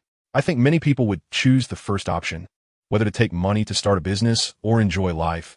At least they could live the way they wanted. But I was educated from a young age to protect you. You weren't even born when I entered the Jing family. After saying this, Jing Tingyuan suddenly realized a detail. So if you had chosen the first option, will my father have killed you? Yes. Father, is he really that ruthless? I was educated from a young age on how to be an excellent bodyguard. Protecting the heir is my only task in this life. Either to die or to be the heir's bodyguard forever. Jing Tingyuan took a deep breath, momentarily unsure of what to say. The chairman cherishes you very much. He started preparing for you before you were born. Jing Tingyuan silently looked out the car window, the street view flashing by, as if scenes from his childhood were resurfacing. Jing Tingyuan as a child. Jing Li held Jing Tingyuan's hand and walked to an airplane, bending slightly to point at the plane and smiling kindly. So, this is the airplane your dad bought for you. Do you like it? Jing Tingyuan's youthful face showed a happy expression, his bright blue eyes round and large. If not looked at closely, one might think he was a cute doll. I like it. That's good. No matter what you like as long as you want it. Dad will do his best to bring it to you. After boarding the plane, Jing Li took Jing Tingyuan to M Country. In a castle in M Country, Jing Li opened the armory and smiled, asking Jing Tingyuan, Son, are there any guns you like? Jing Tingyuan casually touched one, and his youthful voice echoed in the room. Father, I like this one. Can I play with it? Of course, everything here is yours, including this castle beneath your feet. After admiring the guns in the castle, Jing Li took Jing Tingyuan to the top floor of a certain skyscraper, where the entire capital's night view could be seen. In front of the floor-to-ceiling windows, Jing Li stood with one hand in his pocket, holding Jing Tingyuan's small hand tightly with the other. Son, in the future, you will be the owner of this building. In the not-too-distant future, you will surely take all the surrounding buildings into your pocket. I believe in you. My son is the best. Jing Tingyuan looked up at Jing Li, asking in confusion, Father, my teacher taught me a word today, but I don't understand what it means. What word? Poor person, father. What is a poor person? Jing Fei seriously answered Jing Tingyuan's question. If a person earns less than 200,000 a day, am I considered poor? Of course. You are poor. You are spending my money every day and have zero income, Jing Fei replied. Jing Tingyuan nodded and blinked his big, watery blue eyes. Father, I don't want to be poor. I want to earn 200,000 every day. Jing Fei pinched Jing Tingyuan's little face and said indulgently, Silly son, 200,000 isn't enough.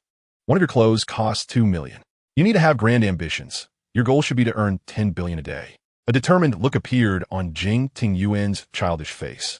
Father, I will work hard and not disappoint you. My son is certainly the best. A mere 10 billion is nothing. You will definitely be better than me in the future. Then, Jing Fei took Jing Tingyuan to attend an important meeting.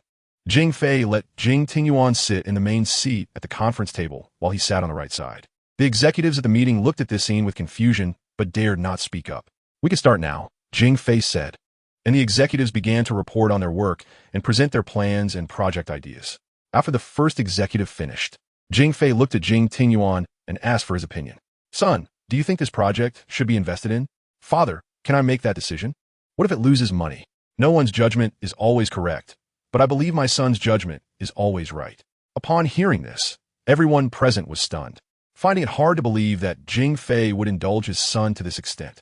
After a long day of work, Jing Tingyuan returned to the apartment, carrying a delicious cake. He held the cake behind him, pretending to be mysterious as he approached Xia Li and leaned down to whisper in her ear, Baby, guess what I bought for you? Xia Li, who was concentrating on practicing her drawing, was clearly startled when she heard Jing Tingyuan's voice. She looked up at him and asked, When did you come? Just came back. You were so focused on your drawing that you didn't even notice I was here. Jing Tingyuan placed the black swan cake on the coffee table and leaned closer to Xia Li to admire her drawing. What are you drawing? Just random sketches, practicing. Can you give it to me when you're done? Let me finish practicing first. With my current skills, it wouldn't be useful to you. It looks so bad. Jing Tingyuan held her hand and happily kissed the back of her hand. No, I will like it no matter how you draw. Every day, you say sweet things to me. Do you want to soak me in honey? Yes, I want to keep you in my honey pot every day, so any sweet words from others won't matter. You will only stay by my side, and no one can take you away.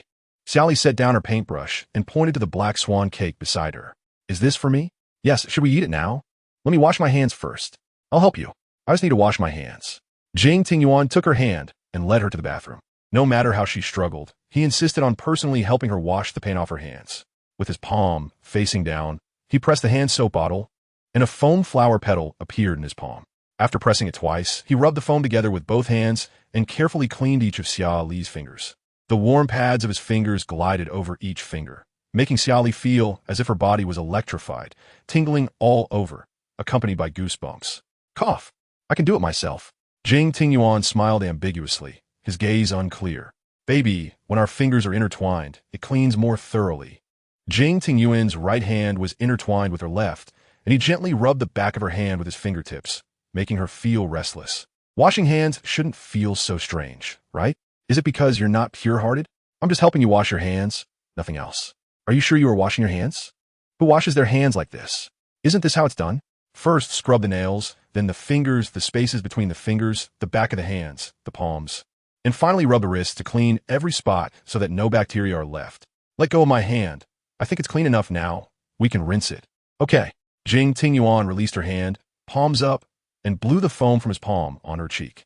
Xia Li felt a cool sensation on her face. Realizing it was foam, why are you blowing on my face? She tried to wipe it off with her hand, but Jing Tingyuan quickly grabbed her wrist. Your hands are covered in foam. Won't that make it dirtier if you wipe it? Just rinse it off. Jing Tingyuan smiled and leaned closer, rubbing his cheek against her foam-covered cheek. Now it's clean. Xia Li looked at him, her cheeks involuntarily turning red. Memories of him leaning in flooded her mind. Feeling his warm cheek close to hers, his breath brushing against her hair, hearing his breathy voice. Get away. I want to wash my hands. Okay. Jing Tingyuan flashed a mischievous smile, and after washing his hands clean, he flicked the water droplets from his hands on her neck, causing her to instinctively shrink her neck. Jing Tingyuan, can't you go a day without being reckless? Chapter 156. The sweet couple I can't bear to die. I want to be with you for a long time. If I die, wouldn't that benefit other men? Xia Li pouted and mimicked him by flicking water droplets from her hands onto him, but he didn't get angry. Instead, he happily grabbed her wrist and kissed her red lips before she could escape. Though their lips only lightly touched, her fragrance lingered on his lips. He licked his lips, revealing a satisfied smile as he followed her back to the living room. Xia Li sat in front of the coffee table, her slender fingers opening the layers of the cake box to reveal the red cake inside. The cake was topped with two very cute black swan decorations. She gently scooped a small spoonful with a spoon and brought it to her mouth. The fluffy texture melted in her mouth, sweet but not cloying. Baby, I want to taste too. Jing Tingyuan leaned closer to Xia Li, shamelessly. Look, There's still a spoon over there. You can eat it yourself. I want you to feed me. Xia Li turned around, holding the cake, and said proudly, then you can skip eating. Can you finish the whole cake by yourself? If I can't finish it, I'll put it in the fridge, and I can eat it later if I'm hungry. Jing Tingyuan smiled lightly and raised an eyebrow. Aren't you afraid of getting fat? What? Do you think I'm fat? I never thought that, but being too overweight isn't healthy. I hope you can always be healthy. Jing Tingyuan wrapped his arm around her waist, gently stroking her little belly, which was soft and bouncy, feeling particularly nice. Then, he borrowed her hand to scoop a small bite of cake into his mouth. He bit the spoon and looked at her with ambiguous eyes. She pursed her red lips and glared at him, and only then did he let go. Next, he licked his lips that were smeared with cream in front of her, his voice low and sweet. It's no wonder the cake is sweet, but I think you're sweeter. As soon as he finished speaking, he held the back of her head and kissed her. His kisses were always dominant. The more she resisted, the more excited he became, especially when he saw her lips reddened after they kissed. A sense of happiness welled up in his heart. Baby, you are really sweeter than the cake. Did you fall into a honey jar today? Why are you so sweet from head to toe? He rested his chin on her shoulder. Watching her take small bites of the cake, his tone gentle, because I like you. Another confession. Jing Tingyuan always took the opportunity to confess. Did he take the wrong medicine? All right, stop saying those words every day. If you're not tired of saying them, I'm getting tired of hearing them. Jing Tingyuan hugged her, his chest pressed closely against her back. If I don't tell you, how will you know I love you? I'm not mute, making you guess my thoughts every day. I'm not eating anymore. You've almost made me full with anger. I'm not angry with you. I'm going to take a shower. I don't want to waste time with you. Just as she got up, Jing Tingyuan immediately grabbed her wrist, his gaze as if it could pull her in. Baby, I want to wash up too.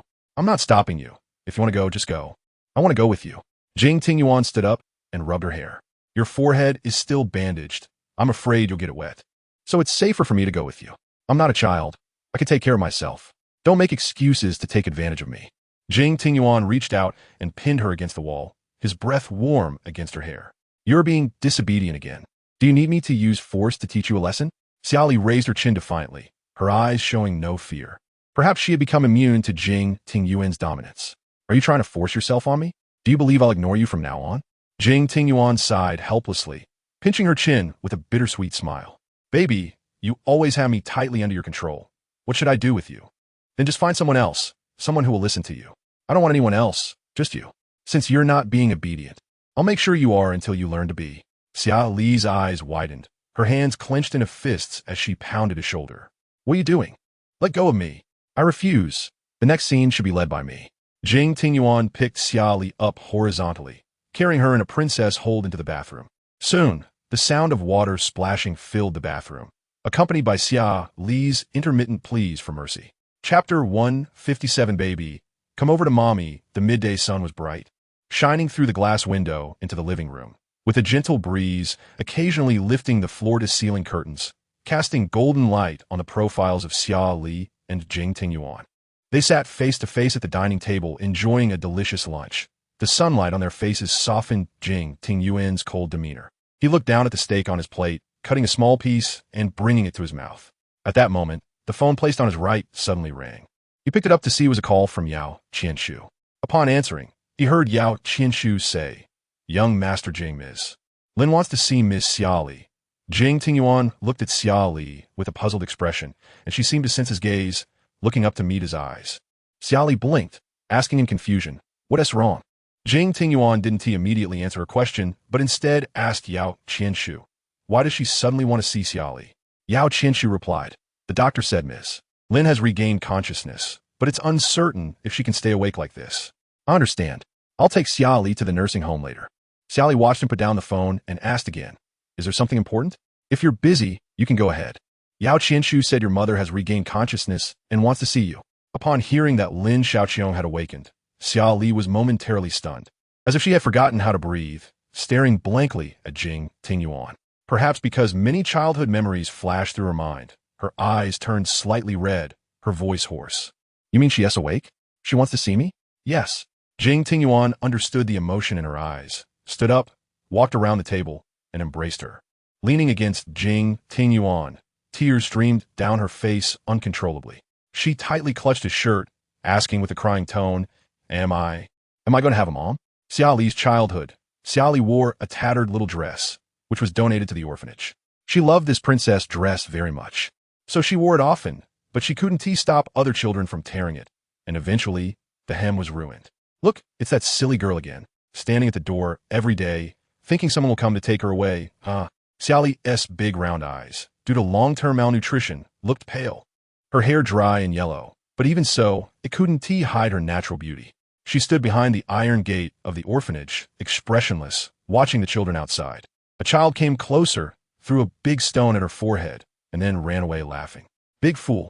You're a big fool that no one wants. You're a big fool without a mom. My mom said those who live here are all abandoned babies without mothers because they are all sick.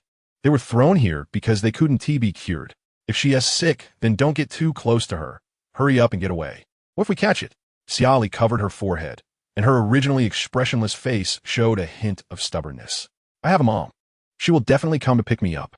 The child of Xia Li's age laughed, even more exaggeratedly. You have a mom and still live in this orphanage? My mom said orphanages are for abandoned babies without moms, or for disobedient kids locked inside. Exactly. You must have been born sick. Otherwise, why would you be thrown here? What do you think her sickness is? Maybe there's a big black spot on the back of her neck? So ugly, ha ha ha. Maybe at night, she will transform into a really ugly monster, which is why her mom threw her away. Xia Li bit her lip, holding back her tears, and shouted at those outside. I have a mom. I'm not abandoned. My mom will definitely come to find me.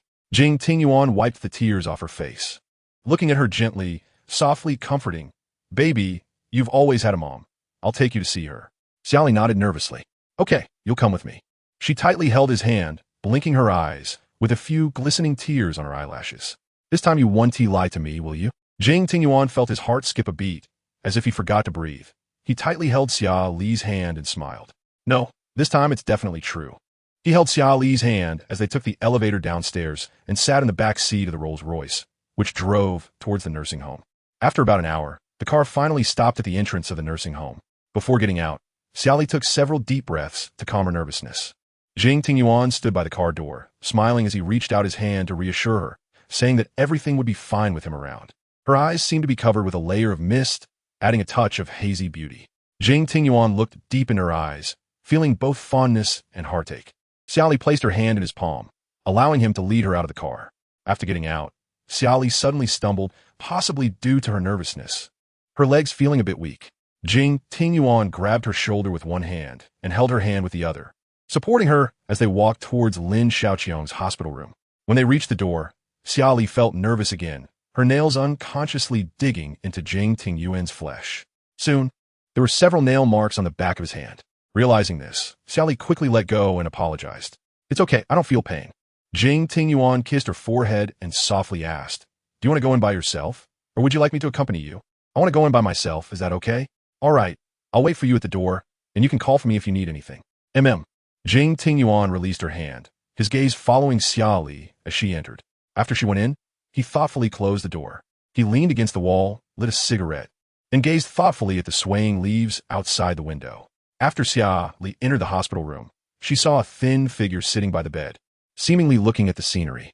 She didn't dare to move closer, fearing that if she did, this dream would wake her up. Lin Xiaoqiong heard footsteps behind her and turned slightly. Their eyes met, and time seemed to freeze at that moment. Everything in the room was still, except for the curtains swaying in the breeze. As time passed slowly, Lin Xiaoqiong extended her hand towards Xia Li, her eyes red. Baby, come here, mommy. Xia Li was taken aback, her expression complex. She longed to rush to Lin Xiaoqiong and hug her, but her feet felt stuck, unable to move. It's okay. Mommy will come to find you. Lin Xiaoqiong stood up and walked to Xia Li, pulling her into an embrace. What a scent from Lin Xiaoqiong enveloped her. Xia Li felt a pang in her nose, and tears began to fall uncontrollably. Lin Xiaoqiong's embrace was warm. It was the hug she had longed for over the years, a hug filled with a mother's love. In that moment, she finally felt what a mother's warmth truly was. Chapter 158. Former lovers turn into memories. Lin Xiaoqiong revealed a gentle smile, softly stroking Xia Li's soft hair. Baby, I'm sorry for not being here all these years. Xia Li leaned on Lin Xiaoqiong's shoulder, crying as tears flowed down like a broken dam, unable to stop. Cry. Baby, have you felt wronged? If you feel wronged, just cry. Mommy is here. Lin Xiaoqiong gently stroked her back, not minding that her tears soaked her clothes. Instead, she felt a deeper sense of guilt. I'm sorry, baby. I made you suffer all these years without me to take care of you. I didn't know if you had enough to eat or wear, or if anyone bullied you. It's all Mommy's fault for being incapable. Xia Li shook her head desperately, with several tear stains on her face. I don't blame you. I've been doing well these years, and everyone has treated me kindly. Lin Xiaoqiong looked at her with pain in her heart, her fingertips brushing Xia Li's dark hair. She knew Xia Li was putting on a brave face, pretending everything was fine. No orphan could truly be happy without family, and she must have suffered greatly. Holding back tears. I'm sorry, it's Mommy's fault. I really don't blame you. You must have had a hard time too, right? I'm fine. These crazy years haven't left much of an impression on me. Just memories from when you were little. Lin Xiaoqiong cried tears of joy, suppressing her emotions and asking, Baby, I haven't heard you call me Mommy yet. Can you call me Mommy? Xia Li called out Mom without hesitation. That word had been rehearsed countless times in her heart. She just hadn't had the opportunity until today. In that moment, all the grievances of the years turned into tears that fell freely. Lin Xiaoqiong took her to the sofa to sit down, carefully examining the changes in her over the years. Lin Xiaoqiong sat on the sofa, caressing her facial contours while saying, I still remember when you were just born, your little face was all wrinkled. At that time, I joked with your father that our baby would definitely be an ugly duckling when she grew up, looking like a little old lady. Your father said that you would be very beautiful when you grew up because ugly children become pretty ones. You would only get prettier with age and live a long life.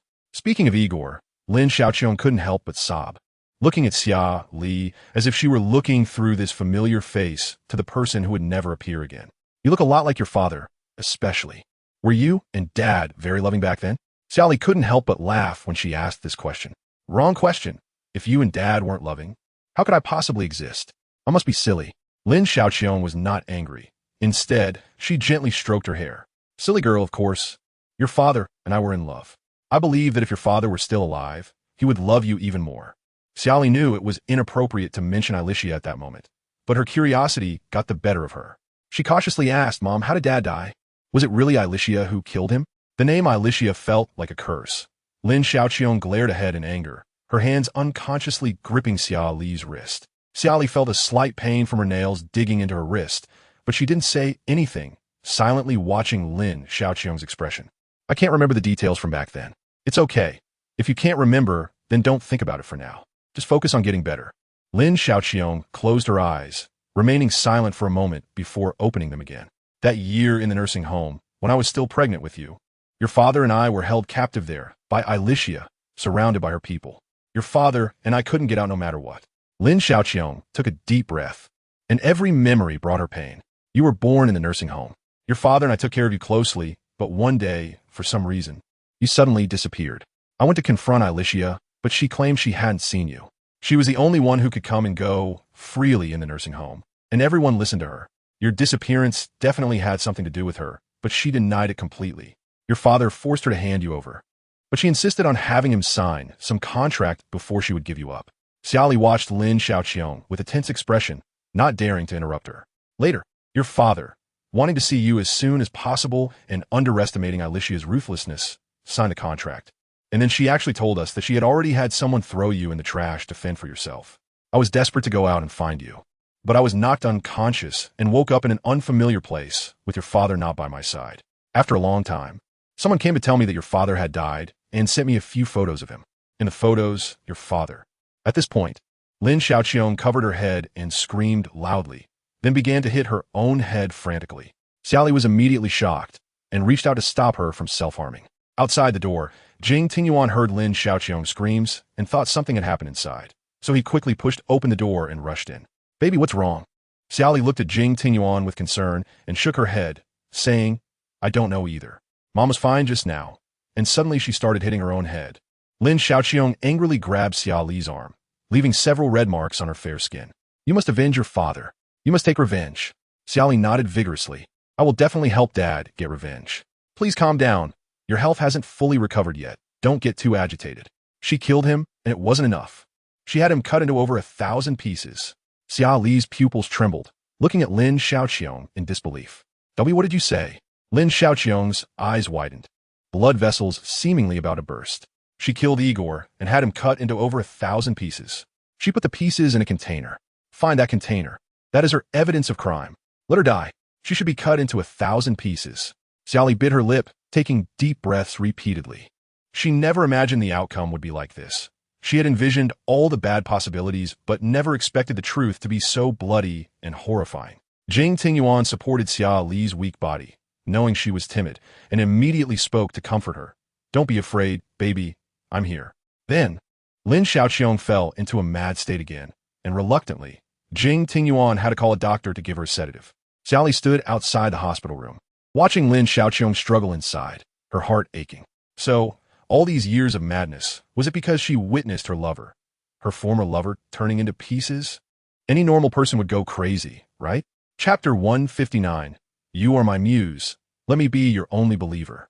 Under the effect of the sedative, Lin Xiaoqiong gradually became drowsy. She stared blankly at the ceiling, slowly closing her tired eyes and entering a dream. Her first encounter with Igor morning.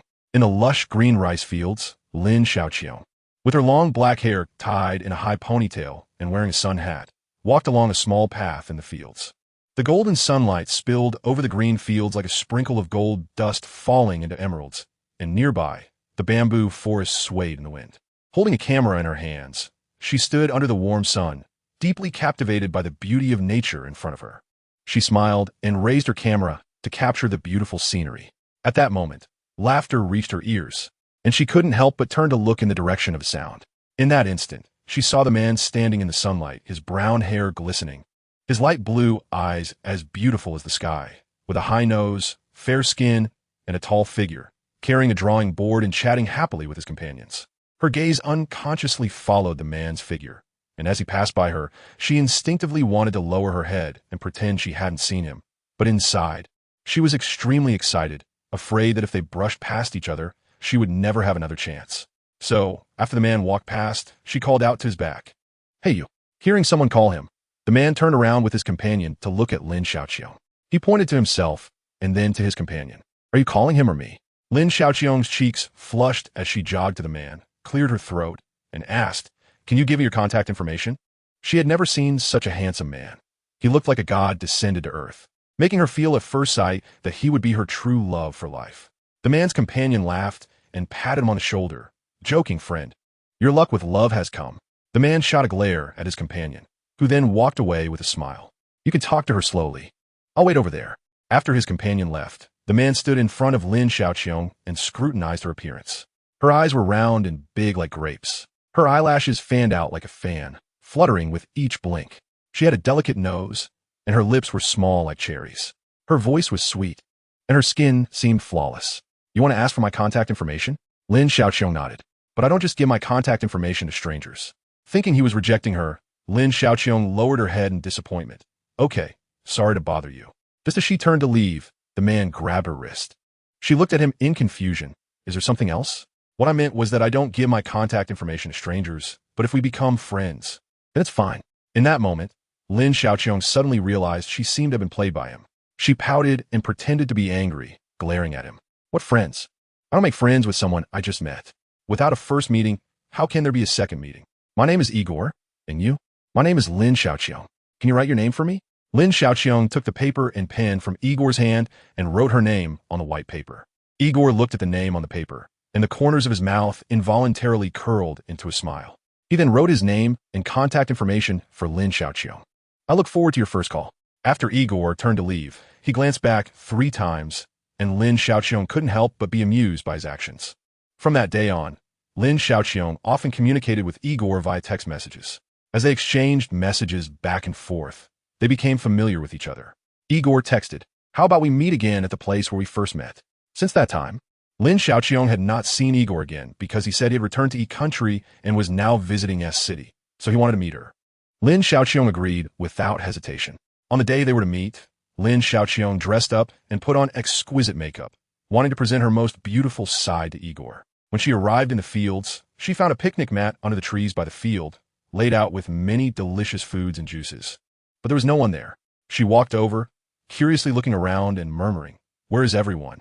Did I come to the wrong place?" Lin Xiaoqiong turned around to see a large bouquet of bellflower in front of her. The bellflowers slowly moved down, revealing a handsome face. When Lin Xiaoqiong saw his face, a happy smile involuntarily appeared on her face. "For you." Lin Xiaoqiong took the large bouquet of bellflowers Igor handed her, leaned down to smell them, and found they were quite fragrant. Do you like them? Yes, I like them very much. Do you know the language of bellflowers? No. It means sincere and unchanging love. Lin Xiaoqiong's cheeks flushed, and she bit her lip, lowering her head. Immediately after, Igor's magnetic voice reached her ears. Can I be your boyfriend? Lin Xiaoqiong was startled and looked up suddenly, blinking her eyes. What did you say? On the day we first met, I liked you the moment I saw you. It was my first time feeling this way, and I didn't know what to do. I thought after passing by you, if we had no connection, I would forget you. But unexpectedly, you took the initiative to ask for my contact information. Huh? Lin Xiaoqiong looked at him in surprise. With so many paths, why did I have to walk by you? Lin Xiaoqiong blinked, as if still not awake from the shock. I wanted to brush past you, so I took the path you were on. Igor took a deep breath, looking sincerely at her, and asked again, Can I be your boyfriend? Are you joking? Talking to you during this time has made me very happy. But I'm from country E. Would you mind if we were in a long-distance relationship? Lin Xiaoqiong bit her lip and cautiously asked, You're a famous painter, and I'm just mediocre. Don't you mind? No, you're excellent. How can you be mediocre? You just need a bigger stage to showcase your talent. I can be your stepping stone. Would you accept my help? Lin Xiaoqiong laughed at this, jokingly saying, Then wouldn't I be someone who is supported by a rich person? I can be your rich person. Spend my money as you wish. Touch me as you like. Lin Xiaoqiong's cheeks turned even redder, and she clenched her fists, gently punching Igor's chest. I haven't agreed to you yet, and you're already talking nonsense. Do you believe I will hit you? Igor held Lin Xiaoqiong's wrist with one hand and wrapped the other around her waist, speaking ambiguously. Promise me. If you say something nice, I'll agree. I like you. You are my muse. Let me be your only believer, okay? Igor, I like you too. As soon as she finished speaking, Igor held the back of her head and kissed her. This was their first kiss. Under the rising sun, they embraced and kissed, with even the bamboo leaves providing a soundtrack, rustling like a wedding march. Chapter 160. Don't think about revenge. Leave the rest to me. The next day, Xia Li visited Lin Xiaoqiong at the sanatorium. Today, her condition was relatively good, but her consciousness was not very clear, perhaps due to the emotional ups and downs yesterday. Compounded by the sedatives, she appeared somewhat dazed. She pushed Lin Xiaoqiong, who was in a wheelchair, to the garden of the sanatorium to bask in the sun. The morning sunshine was not too harsh, warming them gently. Mom, let us sunbathe here for a while, and then I'll accompany you for lunch, okay? Xia Li crouched next to the wheelchair, looking up at Lin Xiaoqiong and gently asking. Lin Xiaoqiong did not respond, staring blankly ahead. After a while, Lin Xiaoqiong suddenly got up from the wheelchair, startling Xia Li, who quickly grabbed her wrist. Mom, what are you doing? Lin Xiaoqiong didn't say anything, just stood there. Xia Li, worried that she might scare her, quickly let go of her hand. She softly coaxed Lin Xiaoqiong to sit down, but Lin Xiaoqiong insisted on moving forward.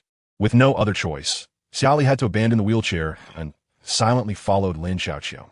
Xia Li thought Lin Xiaoqiong was going to do something, but she simply walked to a patch of flowers, bending down to pick up the petals one by one. Mom, what are you doing picking flowers? If you like flowers, I can buy some for you, okay? Lin Xiaoqiong did not answer, lost in her own world. Xia Li wanted to hear what she was saying, so she crouched down closer to listen.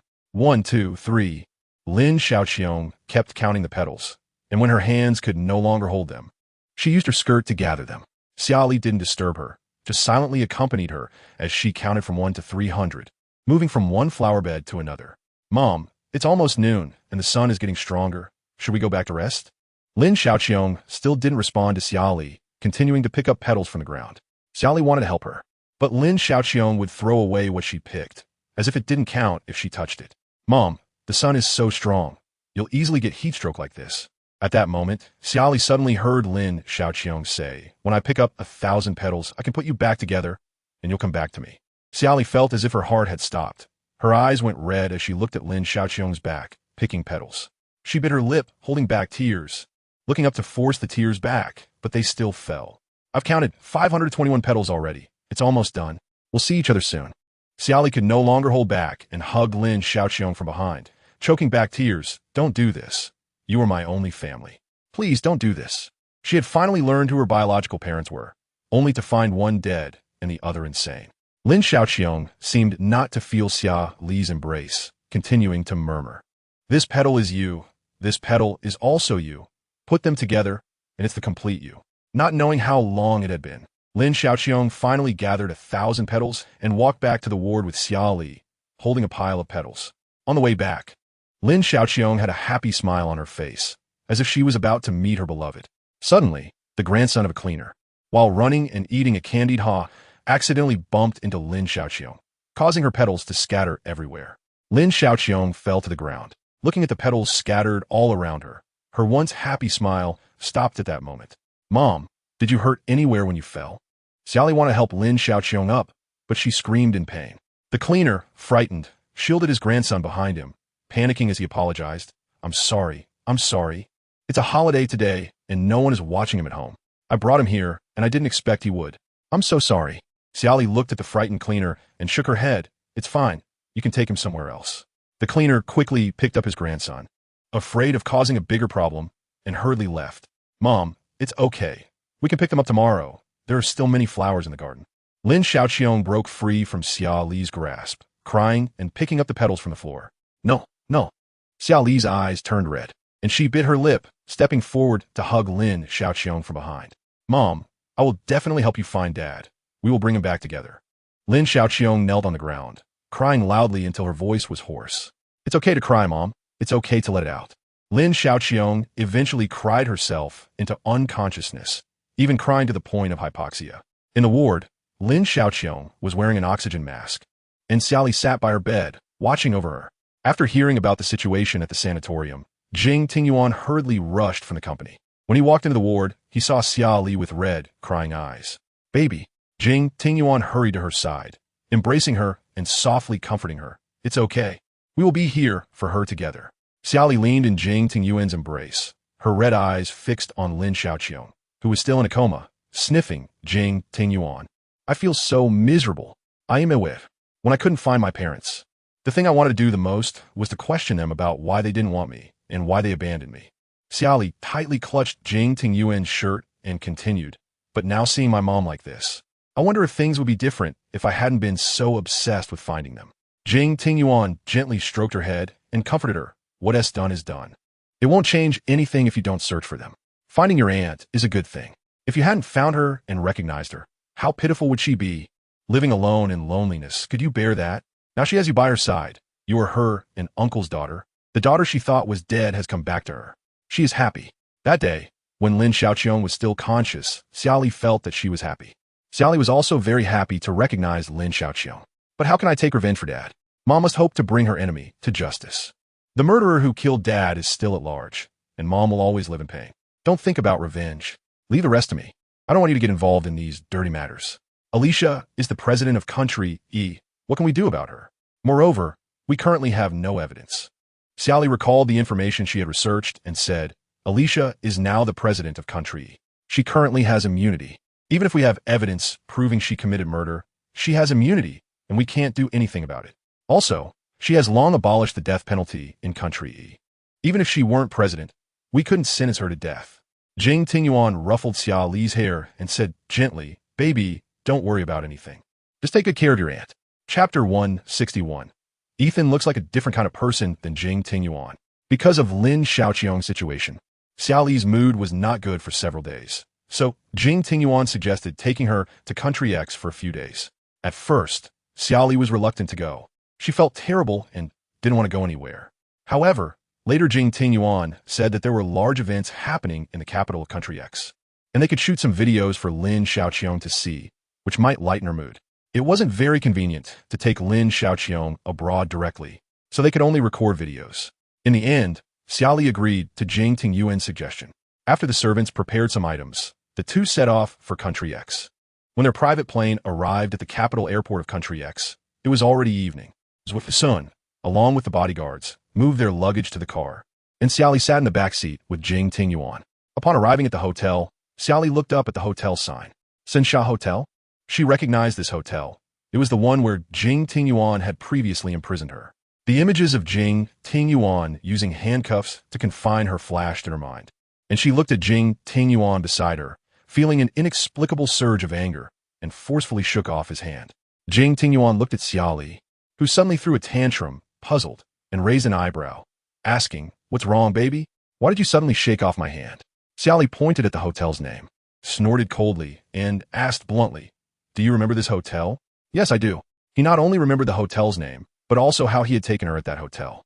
Every minute and second, he remembered her gasping in his arms, begging with tears wetting her eyelashes. He remembered it all too clearly. Ahem. He suddenly realized that recalling this at this moment was not appropriate, and quickly smiled to reassure her. "I'm sorry, baby, it won't happen again. If you dare to act foolish." Before Xia Li could finish, Jing Tingyuan immediately interrupted her. "I promise I won't act foolish again." He took her hand and explained, "I know the owner of this hotel, and his hotel security is the only one that makes me feel at ease.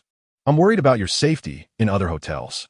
If you really don't like it, we can change to another one." Mentioning the owner of Sunsha Hotel made Xia Li's mind involuntarily conjure up the image of the man with the Buddha pendant. His name seemed to be Ethan, and he dressed very elegantly. She had heard from his secretary that he was 38 years old. Seeing Xia Li lost in thought, Jing Tingyuan frowned and asked curiously, "Baby, what are you thinking about? Thinking of other men in front of me? So what?" Xia Li proudly walked into the hotel door, and Jing Tingyuan could only smile helplessly and quickly followed her. Back in the hotel room, Xia Li lay on the bed for a while, and when it was dinner time, she went to the restaurant with Jing Tingyuan. Jing Tingyuan held her hand as they entered the restaurant, and unexpectedly encountered Ethan dining there as well. Ethan greeted Jing Tingyuan first, and after Jing Tingyuan nodded, he looked at Xia Li beside him. "Baby, do you want to sit here?" Anywhere is fine." After Xia Li and Jing Tingyuan were seated, Ethan immediately called the waiter to order. Ethan politely greeted Xia Li. "Miss Xia, we meet again." Xia Li smiled and nodded at Ethan. "Good evening, Mr. Ethan." Seeing Ethan again, he was as elegant as when they first met, and the Buddha pendant on his chest was the same as before, as if he never left it. "Just call me Ethan. No need for such formality." Ethan continued, "The city has been hosting events these days.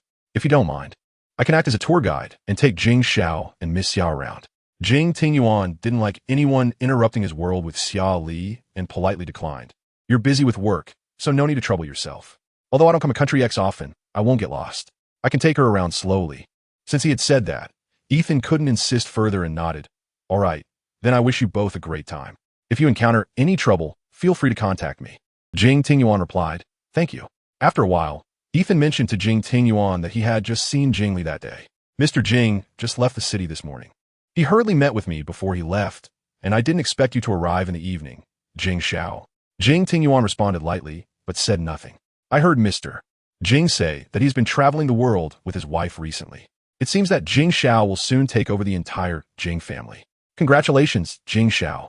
His father indeed wanted to lay down his burdens, but I feel I'm still young and afraid I can't bear this responsibility. So let him take care of it for a few more years. Jing Xiao is young and promising. Ethan sighed. If only my child could have been saved back then. Perhaps my burdens could have been shared. Hearing this, Xia Li recalled what Vera had mentioned about Ethan's situation, saying that Ethan's romantic life had not gone well. His girlfriend died in a car accident, taking their unborn child with her. "Ethan, have you not found another girlfriend all these years?" Ethan looked at Xia Li and slowly replied, "No. Ever since one person took residence in my heart, it's been hard to make room for anyone else. I think I will always be lonely." Ethan's gaze was heavy with sadness, as if after all these years, he still couldn't walk out of that shadow. Xia Li said, "But the dead cannot be revived. The living must continue to look forward, right?" That said, it was hard to move on since she died the year I love her the most. Ethan's words reminded Xia Li of her mother, and from then on, she said no more to avoid mentioning anything that would upset Ethan. Ethan then turned his gaze to Jing Tingyuan, and, with a look only the two of them understood, said, "Since young Master Jing is so happy with Miss Xia now, shouldn't you throw away the old items you bought before and get some couple's items suitable for newlyweds? Like couple toothbrush cups?" Xia Li didn't catch Ethan's insinuation and assumed he was talking about her and Jing Tingyuan getting married. So, she shot a glare at Jing Tingyuan and said angrily, "Who wants to marry him? I'm not marrying him. There's not even a hint of it." Ethan smiled but said nothing. Jing Tingyuan, instead of getting angry, laughed and ruffled her hair, asking in a joking tone, "Then who does the baby want to marry? Just name someone, and I will prepare a big gift for him." "What big gift? Don't send him a coffin. I can't be bothered to talk to you. I'm going back to eating." With that, Xia Li continued to focus on her meal. Jing Tingyuan gazed at her affectionately for a while, before turning to Ethan and seriously answering his earlier question. "I threw away those old items a long time ago. They aren't needed at the moment. If there is a need, I will contact you." Ethan glanced at Xia Li, who was completely immersed in her meal. unaware that the two men were discussing her. I don't think there will be a need in the future. A carefully raised little rabbit, even if she gets angry one day and bites, won't run too far. Ethan took a sip of the red wine on the table and continued. I once raised a rabbit too. The cage door was locked too tightly, and when she saw the vast world outside, she rushed forward, thinking I was going to catch her again and put her back in the cage, forcing her to dart towards the oncoming traffic. Don't you think the current situation is better? Raising a rabbit should involve letting her out occasionally to play around. When a rabbit is happy, it will forget the experience of being caged and fed, and it will become more attached. Xia Li finished her meal, wiped her mouth with a tissue, and looked at Ethan, asking, why did you suddenly start talking about rabbits? Ethan smiled and replied, just chatting. Xia Li looked suspiciously at Jing Tingyuan, feeling that their rabbit conversation seemed to be about her. But Ethan didn't seem like the type to play the same games as Jing Tingyuan. Such an elegant man couldn't possibly engage in a scheme like confinement. Perhaps they were really just talking about raising rabbits. Chapter 162. Do you think this position charges by the second for a reason? The next day, after dinner, Ethan returned to his office. His office was on the top floor of the hotel, with the entire floor dedicated to his working and resting area. Pushing open the office door and looking at the cool tone decor inside, Ethan suddenly felt that the color scheme was too monotonous, highlighting his loneliness even more. So he turned to his secretary and said, from now on, bring a bouquet of flowers to the office every day. The secretary was taken aback, unsure of the reason for such an arrangement, but still agreed. What kind of flowers would you like? As long as they are different every day, it's fine. Once inside the office, Ethan instructed the secretary, for 3 hours, don't let anyone come near here, especially my lounge. The secretary nodded, understood. After leaving the office, the secretary casually closed the door behind her, glancing back at the tightly shut door, furrowing her brows in curiosity about Ethan's lounge. That lounge was something Ethan never allowed anyone to approach, not even the cleaners. No one in the entire building, except for Ethan himself, knew what was kept inside. Forget it, it's better not to know too many of the boss's secrets. Otherwise, I might not even know how I died, the secretary muttered to herself. Standing before the lounge door, Ethan underwent an iris scan, and the door clicked open. He grasped the handle, pushed the door open, and was met with complete darkness inside. Unable to see his hand in front of his face, he walked to a specific spot based on memory, and as soon as he reached that position, the entire room lit up. It turned out there was a sensor at his feet. Once he stepped there, the lights would turn on because of the sensor. When the room brightened, the furnishings became clear. Ethan stood in front of a statue of Buddha, picked up a long incense stick beside it, lit it, and with reverence, knelt to worship before placing the incense in the incense burner. After getting up, he approached a desk, opened a scripture book, and began to copy it. Whenever he felt troubled, he would start copying the content of the scriptures. For so many years, he had done this without exception. The next day, Jing Tingyuan accompanied Xia Li to a large event held in the capital of Country X. This event attracted countless people from all over the world, and the entire square was packed with crowds. Jing Tingyuan didn't like to squeeze in with others, so he had to soon book a VIP seat. The price for the VIP seat was very expensive, charged by the second, but he didn't care about the cost. He just knew it offered a full view and helped avoid the crowd. He held Xia Li's hand as they sat on the sofa, his long legs spread out, giving off an imposing aura. Xia Li asked him to let go of her hand because she wanted to stand by the railing to see better. Jing Tingyuan, what event is this? Why are so many people drawn here? People love to join in the fun. This is just the appetizer. The evening performance will be more exciting.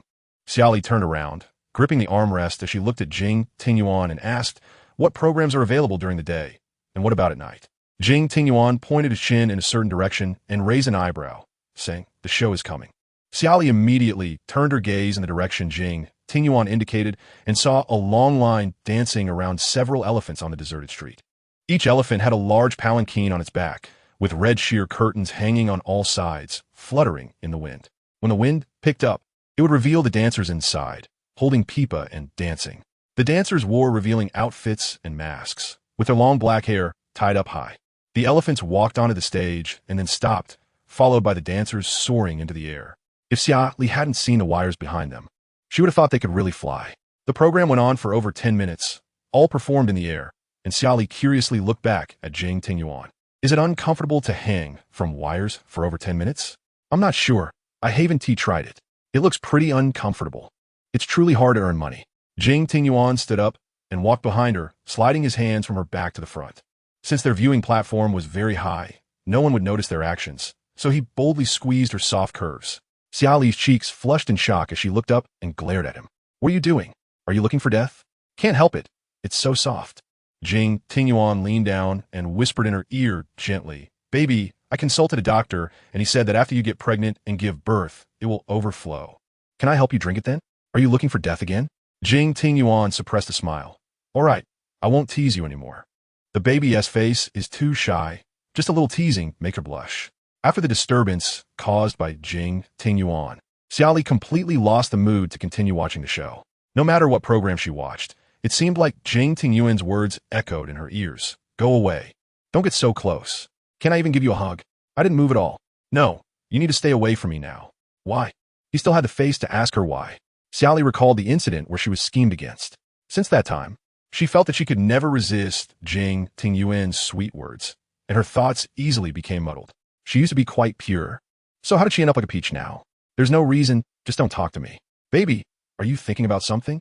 Thinking about what? Nonsense? Jing Tingyuan exhaled softly in her ear, his thin lips slightly parted. Do you want to try it here? Xia Li was so scared that her face turned pale. She looked around, her tone trembling. Don't mess around. There are definitely drone cameras at a large event like this. If you're caught on camera, you'll be trending globally. Do you think this spot charges by the second for no reason? Huh. The next moment, Xia Li saw Zhu Sun walking down the stairs. And then walls began to rise around them, folding at a 90-degree angle when they reached a certain height, converging at the center of the ceiling. In no time, the original viewing platform became a very private space where the outside couldn't be seen and the inside couldn't be seen from the outside. This isn't safe either. What if the switch is accidentally triggered? It won't happen. The switch is in my hand. As long as I don't turn it on, no one will be able to see. No, let's go back to the hotel. Baby, are you scared? How can I not be scared? This is a public place. It's so terrifying. Jing Tingyuan pointed to his cheek, then give me a kiss, and I'll take you back to the hotel. Xia Li hurriedly kissed his cheek, but he didn't keep his promise to take her back to the hotel. Instead, he continued to stay with her to watch the next performance. He opened the walls and, suppressing his discomfort, said to her, The performance is so wonderful. I don't want you to miss it. I promised to bring you here to relax, and I don't want to disturb your enjoyment. Xia Li was stunned because in the past, Jing Tingyuan would take what he wanted without restraint. Now, he actually learned to respect her. He was really changing. You. Jing Tingyuan ruffled her hair and asked with a smile, Are you touched? Xia Li turned her back, blushing, and said proudly, No, what's so touching about this little thing? Jing Tingyuan pretended to be disappointed and lowered his head. When Xia Li turned back, she just happened to see this scene, and inexplicably her heart ached. Feeling sorry for a man is the beginning of self-torture. Xia Li, you can't be so foolish. Adjusting her mood, Xia Li continued to enjoy the performances on the square. Chapter 163. Showing affection in front of hundreds of thousands under the night sky, with lights illuminating the earth. Xia Li sat on the viewing platform having dinner with Jing Tingyuan. They had been on the platform for almost a whole day, and Xia Li couldn't imagine how much money would be spent on a place that charges by the second. What programs are there tonight? After watching the shows all day, she found each one to be spectacular. No wonder so many people came. Tonight, there would be a drone performance that could interact with the audience. How do you interact? Do you want to try? I don't even know how the interaction works. What should I try? Jing Tingyuan nodded thoughtfully and smiled. Let's just call it a surprise for you. Surprise? Xia Li was puzzled. But Jing Tingyuan insisted on being cryptic with her, refusing to explain what was going on. Eventually, she stopped asking, knowing the answer would come later. After dinner, around 8:30, she finally saw the answer. Jing Tingyuan stood behind her, covering her eyes with his hands, and whispered in her ear, Baby, the surprise is about to be revealed. Are you excited? Can I say I'm not excited? Don't be such a downer. It's really not cute. Jing Tingyuan's hands had not yet dropped, and Xia Li suddenly heard the cheers of the crowd, indicating how exhilarating this performance was. Baby, look up. Jing Tingyuan slowly lowered his hands, and they both looked up at the night sky. Watching thousands of drones swirling in the night sky, Xia Li's clear eyes instantly sparkled with a different light. Her heart surging. The drones transformed into various shapes, exquisitely realistic. Baby, don't blink, the surprise is coming. As soon as Jing Tingyuan's words fell, Xia Li saw thousands of drones forming the shape of her and Jing Tingyuan kissing. At that moment, it seemed like a picture of their kiss was hanging in the night sky in vibrant colors. The crowd in the square, seeing such a grand display of affection, erupted with envious exclamations, some even whispering, Who is so rich to have thousands of drones showing off their love in front of hundreds of thousands of people? It's really enviable. Just thinking about that number makes me feel like it's something I could never reach in my life. I heard it was ordered by a big shot on the viewing platform. Speaking of the viewing platform, do you know how much it costs to book a spot here? How much? The viewing platform charges by the second. I don't know the exact amount per second, but I have a friend who saw someone else's bill. It was at least $9 million for a day. Wow. Is the seat fee for a viewing platform so expensive? That's robbery. This is the world of the rich. I, as a poor person, don't understand. Perhaps for them, a few million is equivalent to our few cents. Jing Tingyuan tilted his head and leaned close to Xia Li, asking for praise. Do you like this surprise? Xia Li nodded very much, but thinking about the cost, she felt a bit pained. She pouted and cautiously asked, Is it very expensive? It must be very expensive. You spend money so recklessly. Jing Tingyuan hugged her from behind, wrapping her small body in his arms, smiling happily. Why have the least of his money?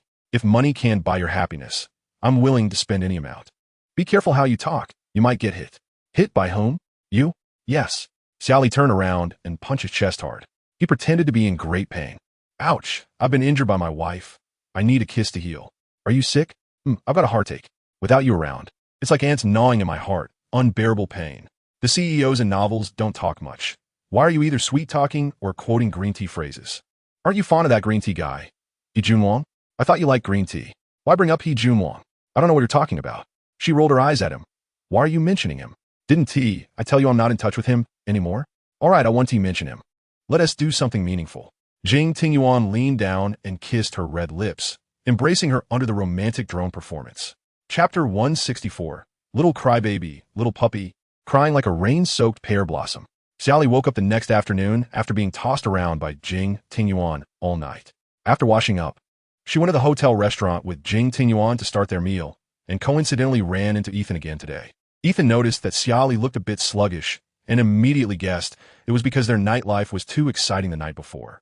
He nodded to them and greeted. Good morning, young Master Jing, Miss Xia.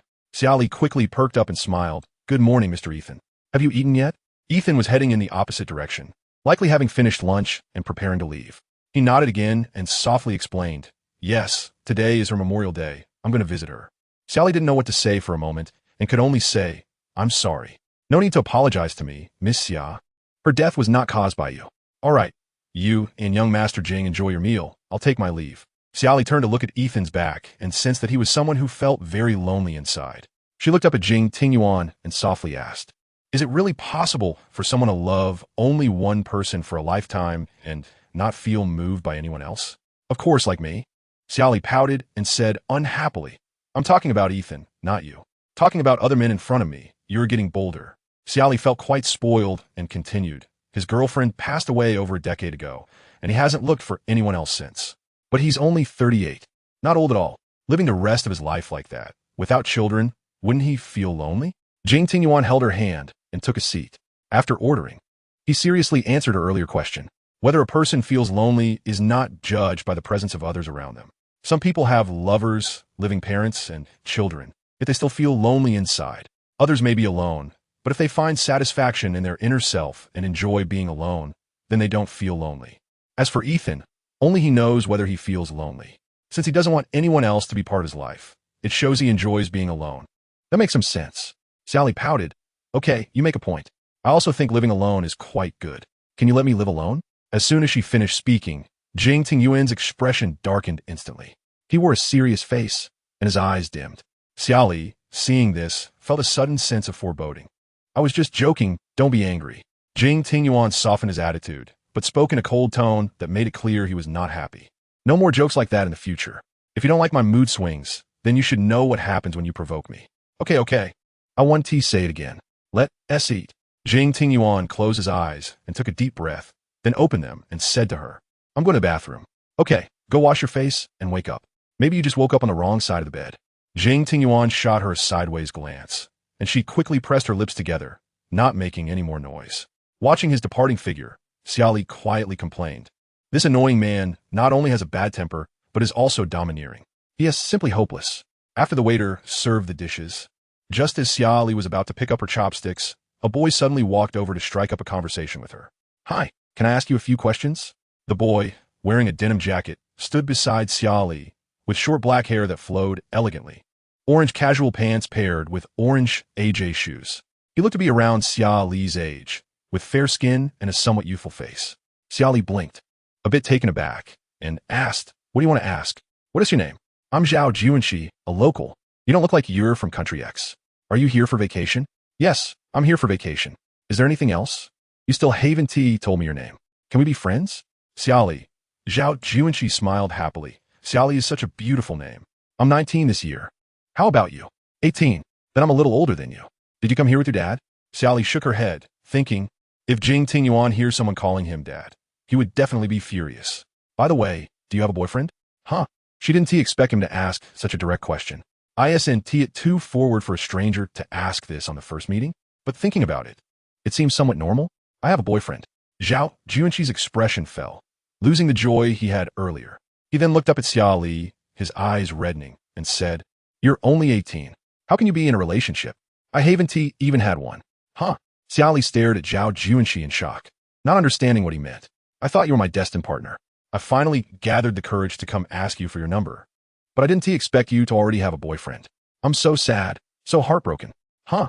Immediately, Zhao Juanxi started crying in front of her. The way he cried was so beautiful and pitiful, it was heart-wrenching. Xia Li had never seen a boy cry so attractively, so sadly, with his cheeks and eye rims slightly red and tears falling like sparkling beads. "Wait, why are you crying?" Chapter 165. "Little pair, I have a blood clotting disorder. Can you help me call an ambulance?" Zhao Juanxi sniffled, looking wronged as he said to Xia Li, You have a boyfriend? I'm very sad." "I don't want to cry, but I'm so sad." Xia Li blinked, instantly shocked by the scene before her. "We just met for the first time. Even if you know I have a boyfriend, you don't have to be this upset, right? It's too illogical. Why can't I be sad? You're the first person I've liked." "Like? We just met for the first time? Isn't it too early to talk about liking someone?" Zhao Juanxi wiped his tears and looked at Xia Li with sparkling eyes, excitedly asking, "So does that mean we have a chance to develop something?" "Huh?" Xia Li looked at him in confusion, thinking, this boy can't be an idiot, right? "Didn't you just say it's too early to talk about liking someone since we just met? If we meet a few more times and get to know each other slowly, won't there be a chance?" Xia Li's mouth twitched. She remembered telling him from the start that she had a boyfriend. "I mentioned my boyfriend, and you're crying again." "Wait, why is a guy crying? It's like I bullied you. Can't a guy cry? You're the one who bullied me." "Huh? When did I bully you?" She felt more wrong than dough. She was just sitting there minding her own business, and he suddenly walked over, yet she was being accused like this. It was utterly ridiculous.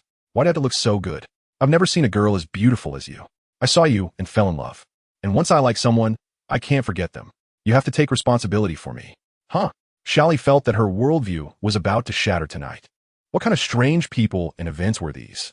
Her appearance was determined by her genes. Could she be blamed for that? "I didn't ask you to like me. Besides, liking someone at first sight, do you even know me? You like my looks. That's so superficial. Is it wrong to be a face control?" Xia Li was almost choked by a comment from Zhao Juanxi. "Well, it's true, but I don't know you. I'm definitely looking at your appearance first. I like you because you're good looking." Such unreasonable reasoning was hard for her to handle. At that moment, Jing Tingyuan returned from the restroom. She worried that Jing Tingyuan might misunderstand and get jealous. So she quickly said to Zhao Juanxi, "My boyfriend is back. Don't stand so close to me, or he might hit you." Zhao Juanxi looked in the direction Xia Li had just glanced at and saw a tall man walking toward them. He surveyed Jing Tingyuan and felt a bit dissatisfied. "Your boyfriend is so old, an old cow eating tender grass. Choosing him is worse than choosing me."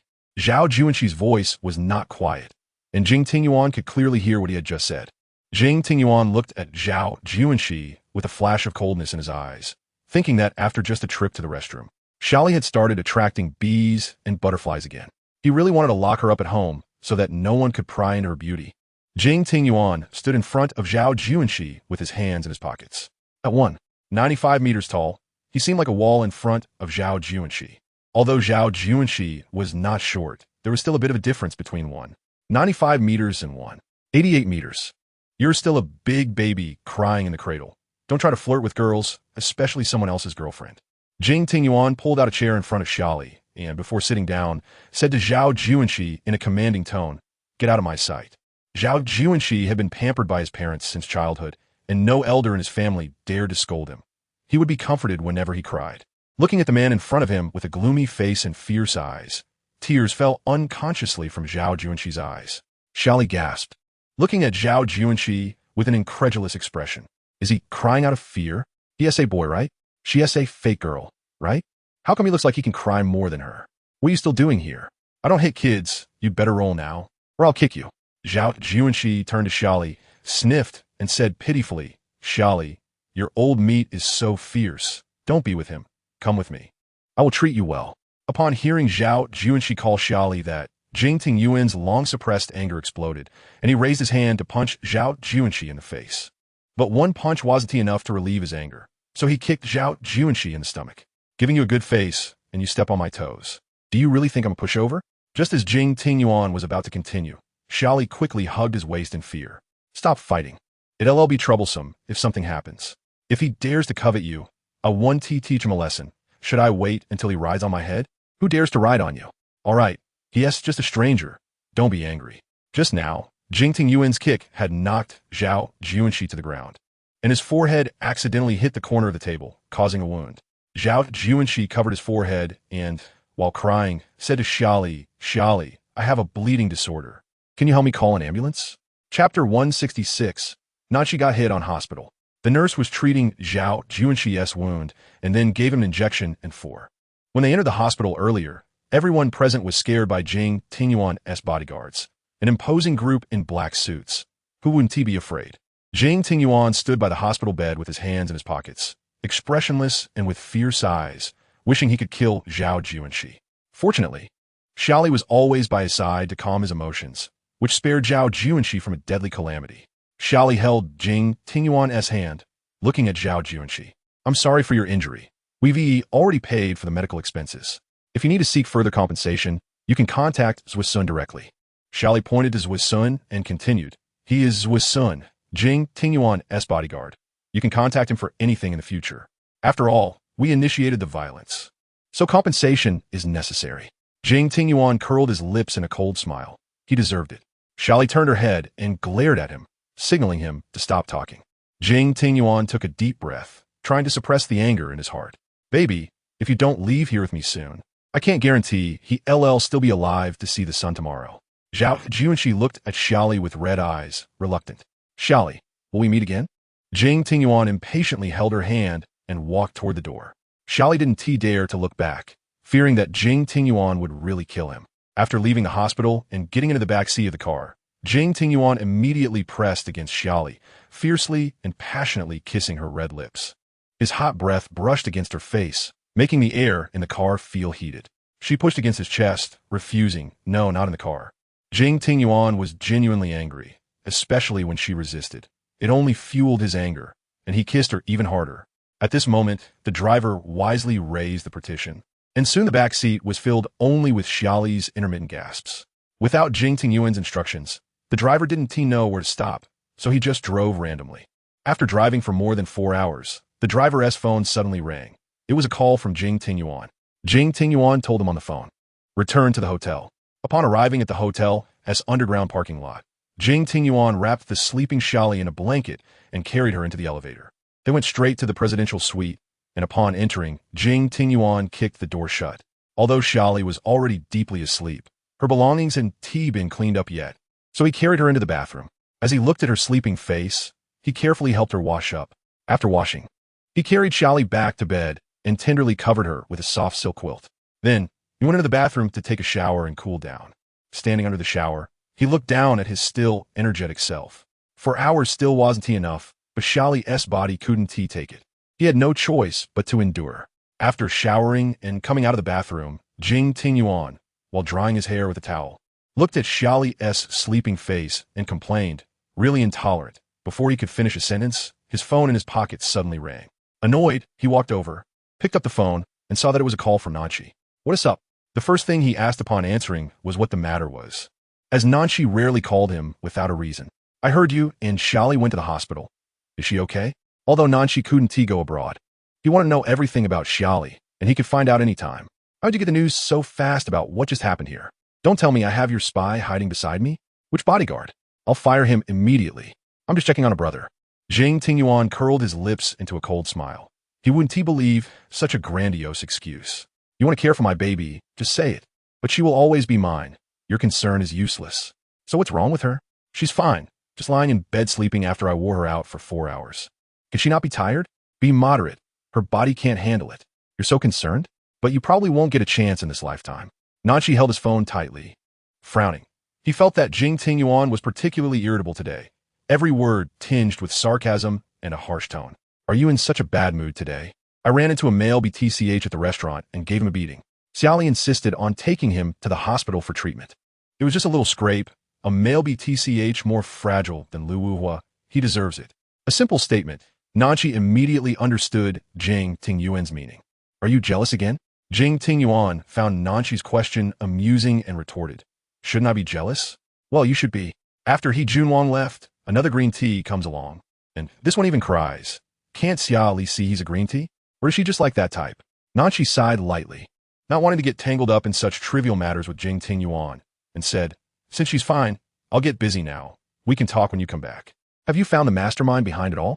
Not yet, but it's coming soon. Well, be careful. Don't get yourself killed. After hanging up, Jing Tingyuan casually threw his phone onto the sofa, lifted the blanket, and laid down next to Xia Li. He wrapped his arms around her, feeling both angry and helpless, saying, what do you want me to do with you? Bad baby attracting bees and butterflies. He closed his eyes, leaning beside Xia Li, inhaling her familiar scent and gradually drifting into sleep. In the evening, the sunset painted the sky red. Nanchi stood at the street corner in military uniform, one hand in his pocket, the other holding the phone he had just hung up. Just as he was about to open the car door and get in, a young girl suddenly walked over and tapped his arm. The girl looked at him with admiration, nervously stuttering as she spoke. Can I take a picture with you? Or can I take a solo photo of you? Nanchi decisively refused. Sorry, I can't take a photo. I'm on official business. The girl looked disappointed. Oh, that's too bad. Then, the girl mustered her courage and grabbed his hand. Can I have her contact information? Sorry, I'm on official business. The girl bit her lip, reluctantly letting go of his hand. Nanchi got into the back seat of the car, and, as the vehicle drove away, the girl remained standing in place, staring at the car that had long since disappeared. At that moment, her companion walked over and patted her shoulder, smiling and asking, how is it? Did you get it? No, he didn't give me his number, and he wouldn't take a photo. Huh? Her companion noticed the girl's disappointed expression and comforted her. It's okay, there are plenty of handsome guys. He might already have a girlfriend. Not contacting him is fine. If you find out later that he has a girlfriend, wouldn't that be even sadder? If he has a girlfriend, how pretty must the girl he likes be? I don't know, let's go eat hot pot. Chapter 167. If Nanchi falls, Mingjue will die. In a swimming pool with good privacy, Nanchi was currently swimming in swim trunks. He had finished his mission around midnight, but after what Jing Tingyuan said in the afternoon, he couldn't sleep, so he reluctantly came to this swimming pool. The cold pool water seemed to extinguish the heat in his heart, keeping him calm and preventing him from doing anything impulsive. Since childhood, he had always told himself that he must not make any mistakes. Behind him was the entire Nan family, and Jing Tingyuan and the others also needed to rely on him. If he, the pillar, were to fall, the Nan family would collapse, leaving Jing Tingyuan and Lu Wuhua with no support, making it easy for other forces to dismantle them, ultimately rewriting the situation of the three families standing strong together. The reason the Nan, Jing, and Lu families could stand firm in S-City is that they're always intertwined, integrating military, politics, and business. If any one of them had an issue, the other two would also face problems. Coming out of the pool, Nanchi shook his hair, his tanned 8-pack, abs exposed to the air, the snug swim trunks unable to hide his impressive physique, heavy and substantial. He strode over with his long legs to a chair, took a sip of juice from the table nearby, and then grabbed a clean towel from the chair to dry his hair. While drying his hair, he sat down and looked at his phone, which showed several missed calls, one of which was from Mingjue. He called Mingjue back, asking what was up. Nothing. Just feeling a bit down. Want to grab a drink with you. I'm at the swimming pool now. Give me an address, and I'll head over. The old place. The old place they referred to as nothing more than Mingjue's one-night drunken dream. After cleaning up in the bathroom and changing into fresh clothes, Nanchi went straight to find Mingjue. Upon arriving at one-night drunken dream, the manager recognized Nanchi immediately and led him to the hall to find Mingjue. The manager said, the boss thinks it's too stuffy in the private room, so he had us arrange a spot on the terrace. Nanchi responded with a light saying nothing. He rarely communicated verbally with the staff at one night drunken dream, and the manager understood, knowing some people shouldn't casually joke around. After bringing him to Mingjue, the manager left. Mingjue sat in a booth, sipping wine, and when he saw Nanchi approach, he smiled and patted the seat next to him. Seat. Nanchi casually tossed his jacket onto the nearby sofa and sat down next to Mingjue. Mingjue handed him a glass of wine, but he didn't take it. I've quit drinking. Mingjue looked at him in surprise, curious about his reason. Why? No reason, just don't want to drink. Then don't drink. Mingjue put the wine back on the coffee table and continued sipping his own glass of red wine. Why sit on the terrace? Aren't the shows inside boring? Mingjue gazed at the pitch-black sky and smiled wryly. It's the same thing every day. It's boring. Nanchi remained silent, closing his eyes to rest. Perhaps tired from swimming. Want some cake? Mingjue glanced at Nanchi, who was resting with his eyes closed, and casually threw out that question. Nanchi slightly opened his eyes and then closed them again. Two grown men eating cake. I made it. Nanchi opened his eyes again, his gaze scrutinizing. When did you fall in love with baking? Not really love, just wanted to try it out. Xia Li likes to eat. Nanchi nodded, looking as if he understood. Then bring it over for me to try. Mingjue cut a small piece of cake and handed it to Nanchi, also providing a fork. Try it. It shouldn't taste bad. Nanchi took a bite with the fork, finding it sweet, but not overly so, the cream just right. It's okay. Since you say it's okay, it must not be bad. She probably won't mind too much. Nanchi tossed the fork into the nearby trash can and wiped his mouth with a tissue. Mingjue, this isn't like you. Why do you suddenly say that? A woman starts learning to bake because I really like her. Nanchi takes a deep breath and smiles helplessly. It's truly a twisted fate that several of us brothers like the same person. Mingjue curiously asks, I'm really curious. You haven't had much contact with her. Why do you like her? She's good looking. Mingjue looks at Nanchi in disbelief, expecting a long-winded answer, but it turns out to be just 2 words. Good looking. Mingjue recalls Xia Li's face and fully agrees with Nanchi's answer. She has a face that is both innocent and alluring, with a devilish figure that makes it hard to look away after just one glance. There are so many beautiful girls in the world. Why do you just like her? This question is not only directed at Nanchi, but also at himself. Nanchi replies, You're sick. Mingjue chuckles lightly, then bursts into laughter. It really is sick. How could all 5 of us like her? After the laughter dies down, Mingjue pauses for a moment and tilts his head to ask Nanchi, Would you marry someone else? I mean, if Xia Li is bound to continue on for life, wouldn't you consider finding a woman to marry and have an heir? Isn't Xia Li able to have children? Mingjue is taken aback, his mind momentarily confused. What does that mean? If she ends up marrying Tingyuan, it's impossible for her to never have children.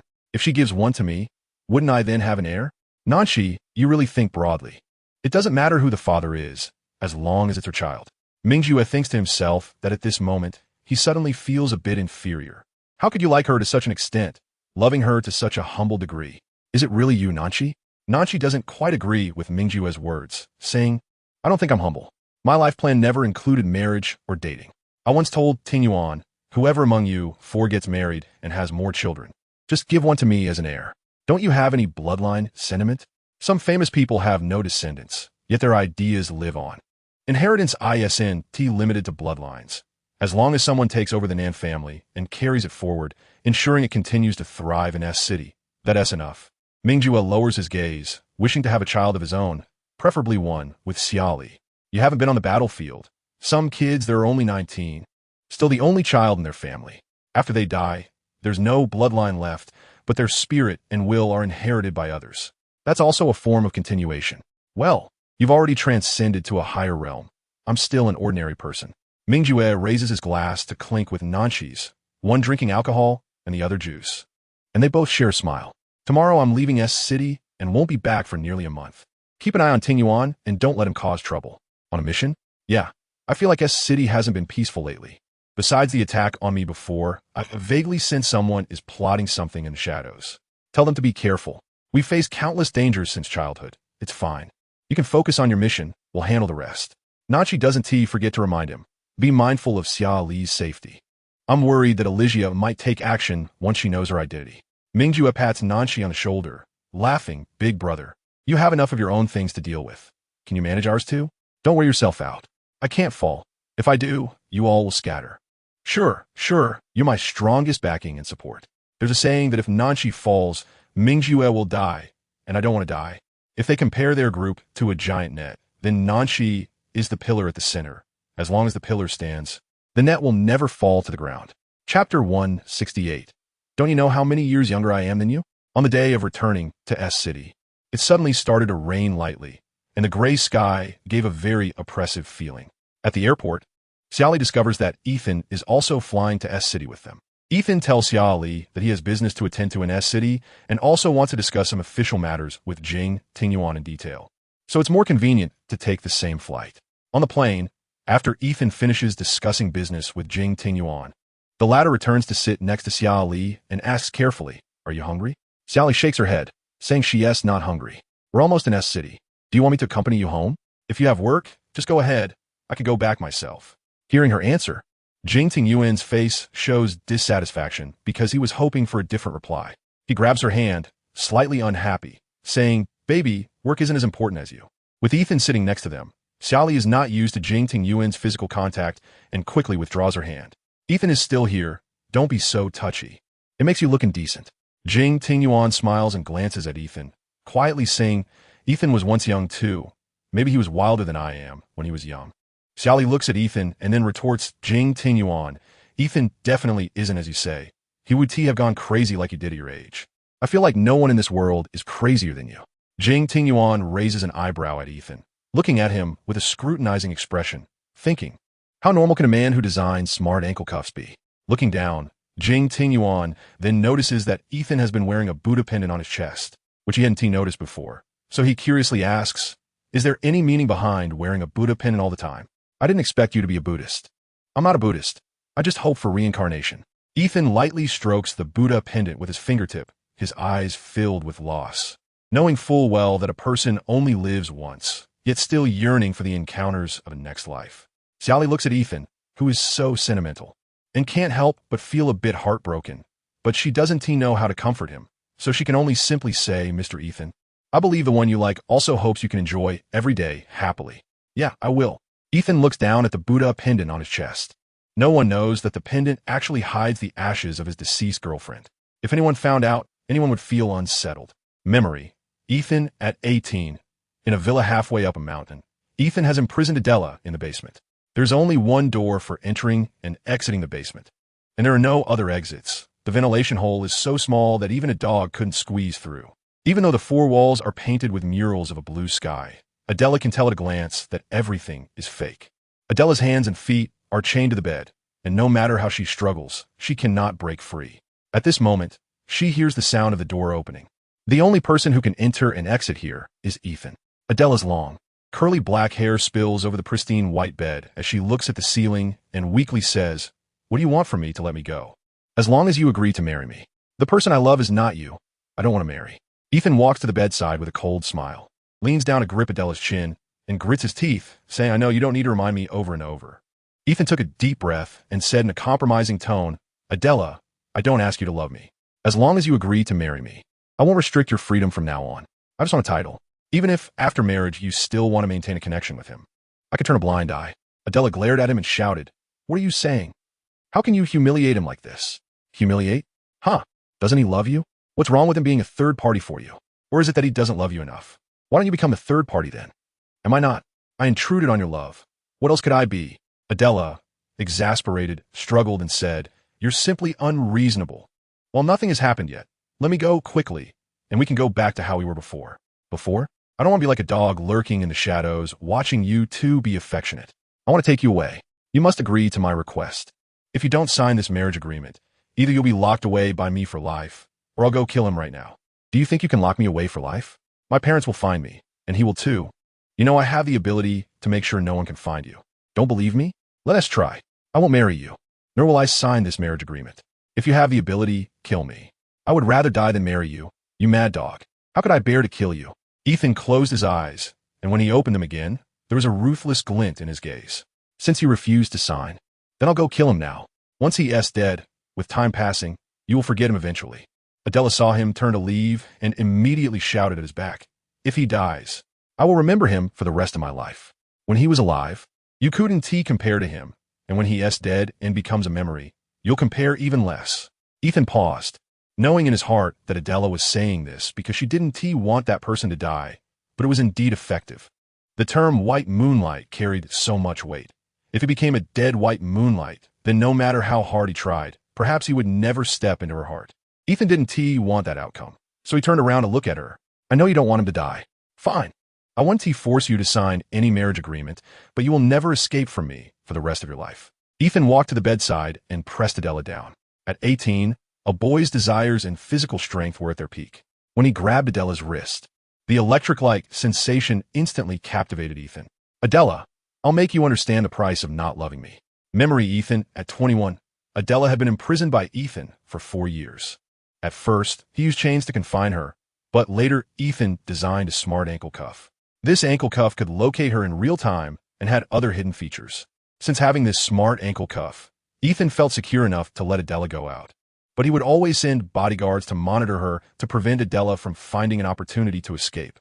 One day, Ethan accompanied Adela to the hospital for a checkup. This child was something Adela had worked hard to conceive, so he cherished it greatly. He believed that as long as Adela gave birth to this child, they would surely have a bright future. Once you give birth to this baby, we can go abroad as a family of 3 to see the aurora. Haven't you always wanted to see it? Once you safely give birth to her, we will go together, okay? Adela stared blankly ahead, completely ignoring Ethan's words. Ethan was already used to her indifference, so he talked to himself beside her. Let us go. The doctor is waiting for us inside. After accompanying Adela for a series of checkups, Adela asked to go to the restroom. Just then, Ethan had to take an important call, so he didn't accompany her. You all keep an eye on her, Ethan told the bodyguards. I have ankle cuffs on, and you've monitored me every day for 4 years. Even a criminal gets a few minutes of fresh air. Where can I escape to in a few minutes? Just going to the restroom. Adela pointed to her belly angrily. I'm about to give birth. How fast can I run? Seeing Adela's angry expression, Ethan felt delighted because she rarely showed any emotional changes towards him, mostly remaining expressionless. Thus, whether she was angry or happy was a change that pleased him. All right, I'll come find you in a bit. A few minutes later, after finishing his call, Ethan went to the restroom to find Adela, but he didn't find her there. A nurse told him she had gone towards the stairs. Keep watch at all the exits. Don't let her escape. He pulled out his phone to check the ankle cuff's location, which showed Adela was still in the hospital. As he followed the location, he suddenly received a call from Adela. Adela, come back right now. For the past 4 years, I've been looking for a chance to leave, but I've never had the opportunity. I think only death can set me free.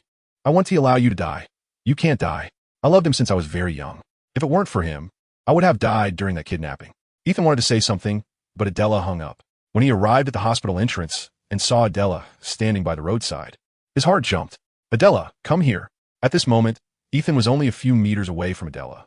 As she looked at him getting closer, a relieved smile appeared on her face. When Ethan saw her smile, his heart began to panic. What are you doing? Adela quietly mouthed, I hate you. Although Ethan couldn't hear her, he could read her lips. Worried she would do something foolish, he ran towards her, but he was still a step too late. Adela recklessly ran into the middle of the road, and with a loud crash, she was knocked over a meter away. Ethan stood there in disbelief. As if the world had frozen, time stopped. As more and more onlookers gathered, Ethan finally snapped back to reality and pushed through the crowd to Adela's side. He picked up Adela from the ground and was horrified to see a pool of blood beneath her. Why? He couldn't understand why Adela would do this. Hadn't he done enough in these 4 years? No, I want to allow you to die. Medical personnel came to take Adela on a stretcher. After she was pushed into the emergency room, Ethan stood outside the door, his mind flooded with Adela's words. Kidnapping? That kidnapping? Ethan pulled out his phone and called that person. As soon as the call connected, he shouted, Did you deceive Adela? I never deceived Adela. Then why does she think the person who saved her during that kidnapping was you? I was the one who saved her. I don't know. I didn't know she misunderstood it was me. I thought she was pursuing me because she liked me, but it turns out the person she liked was always you. Ethan angrily threw his phone to the ground, his furious eyes fixed on the emergency room. You can't die, you can't die. You will be fine. You must be fine. When Adela was finally wheeled out by the nurses, it was already more than 10 hours later. During that time, the doctor had come out to inform him about Adela's condition, which was very grim. At that moment, Ethan angrily grabbed the doctor's collar, commanding him to do whatever it took to save her. Ethan looked at Adela, who was covered with a white cloth from head to toe, and suddenly felt lost. He seemed to have aged decades, his eyes hollow and lifeless, weakly gazing at Adela before him. He didn't dare to reach out and touch her, unable to believe that this was reality. Impossible, Adela couldn't be dead. Later, unable to accept the fact of Adela's death, Ethan locked himself in a villa repeatedly playing the recordings of their 4 years together. He sat on the sofa, holding the clothes Adela wore, watching them over and over. But the scent on the clothes grew fainter, so faint that he could barely sense her presence anymore. Adela, you should have loved me, why? Later, Ethan had someone make a Buddhist amulet, placing Adela's ashes inside it. And from then on, he wore that amulet all the time. He had never believed in Buddhism, but he hoped for reincarnation, wishing to meet Adela again in the next life. The plane arrived in S City, and Ethan awoke from his memories as he disembarked. Before getting in the car, he said goodbye to Xia Li.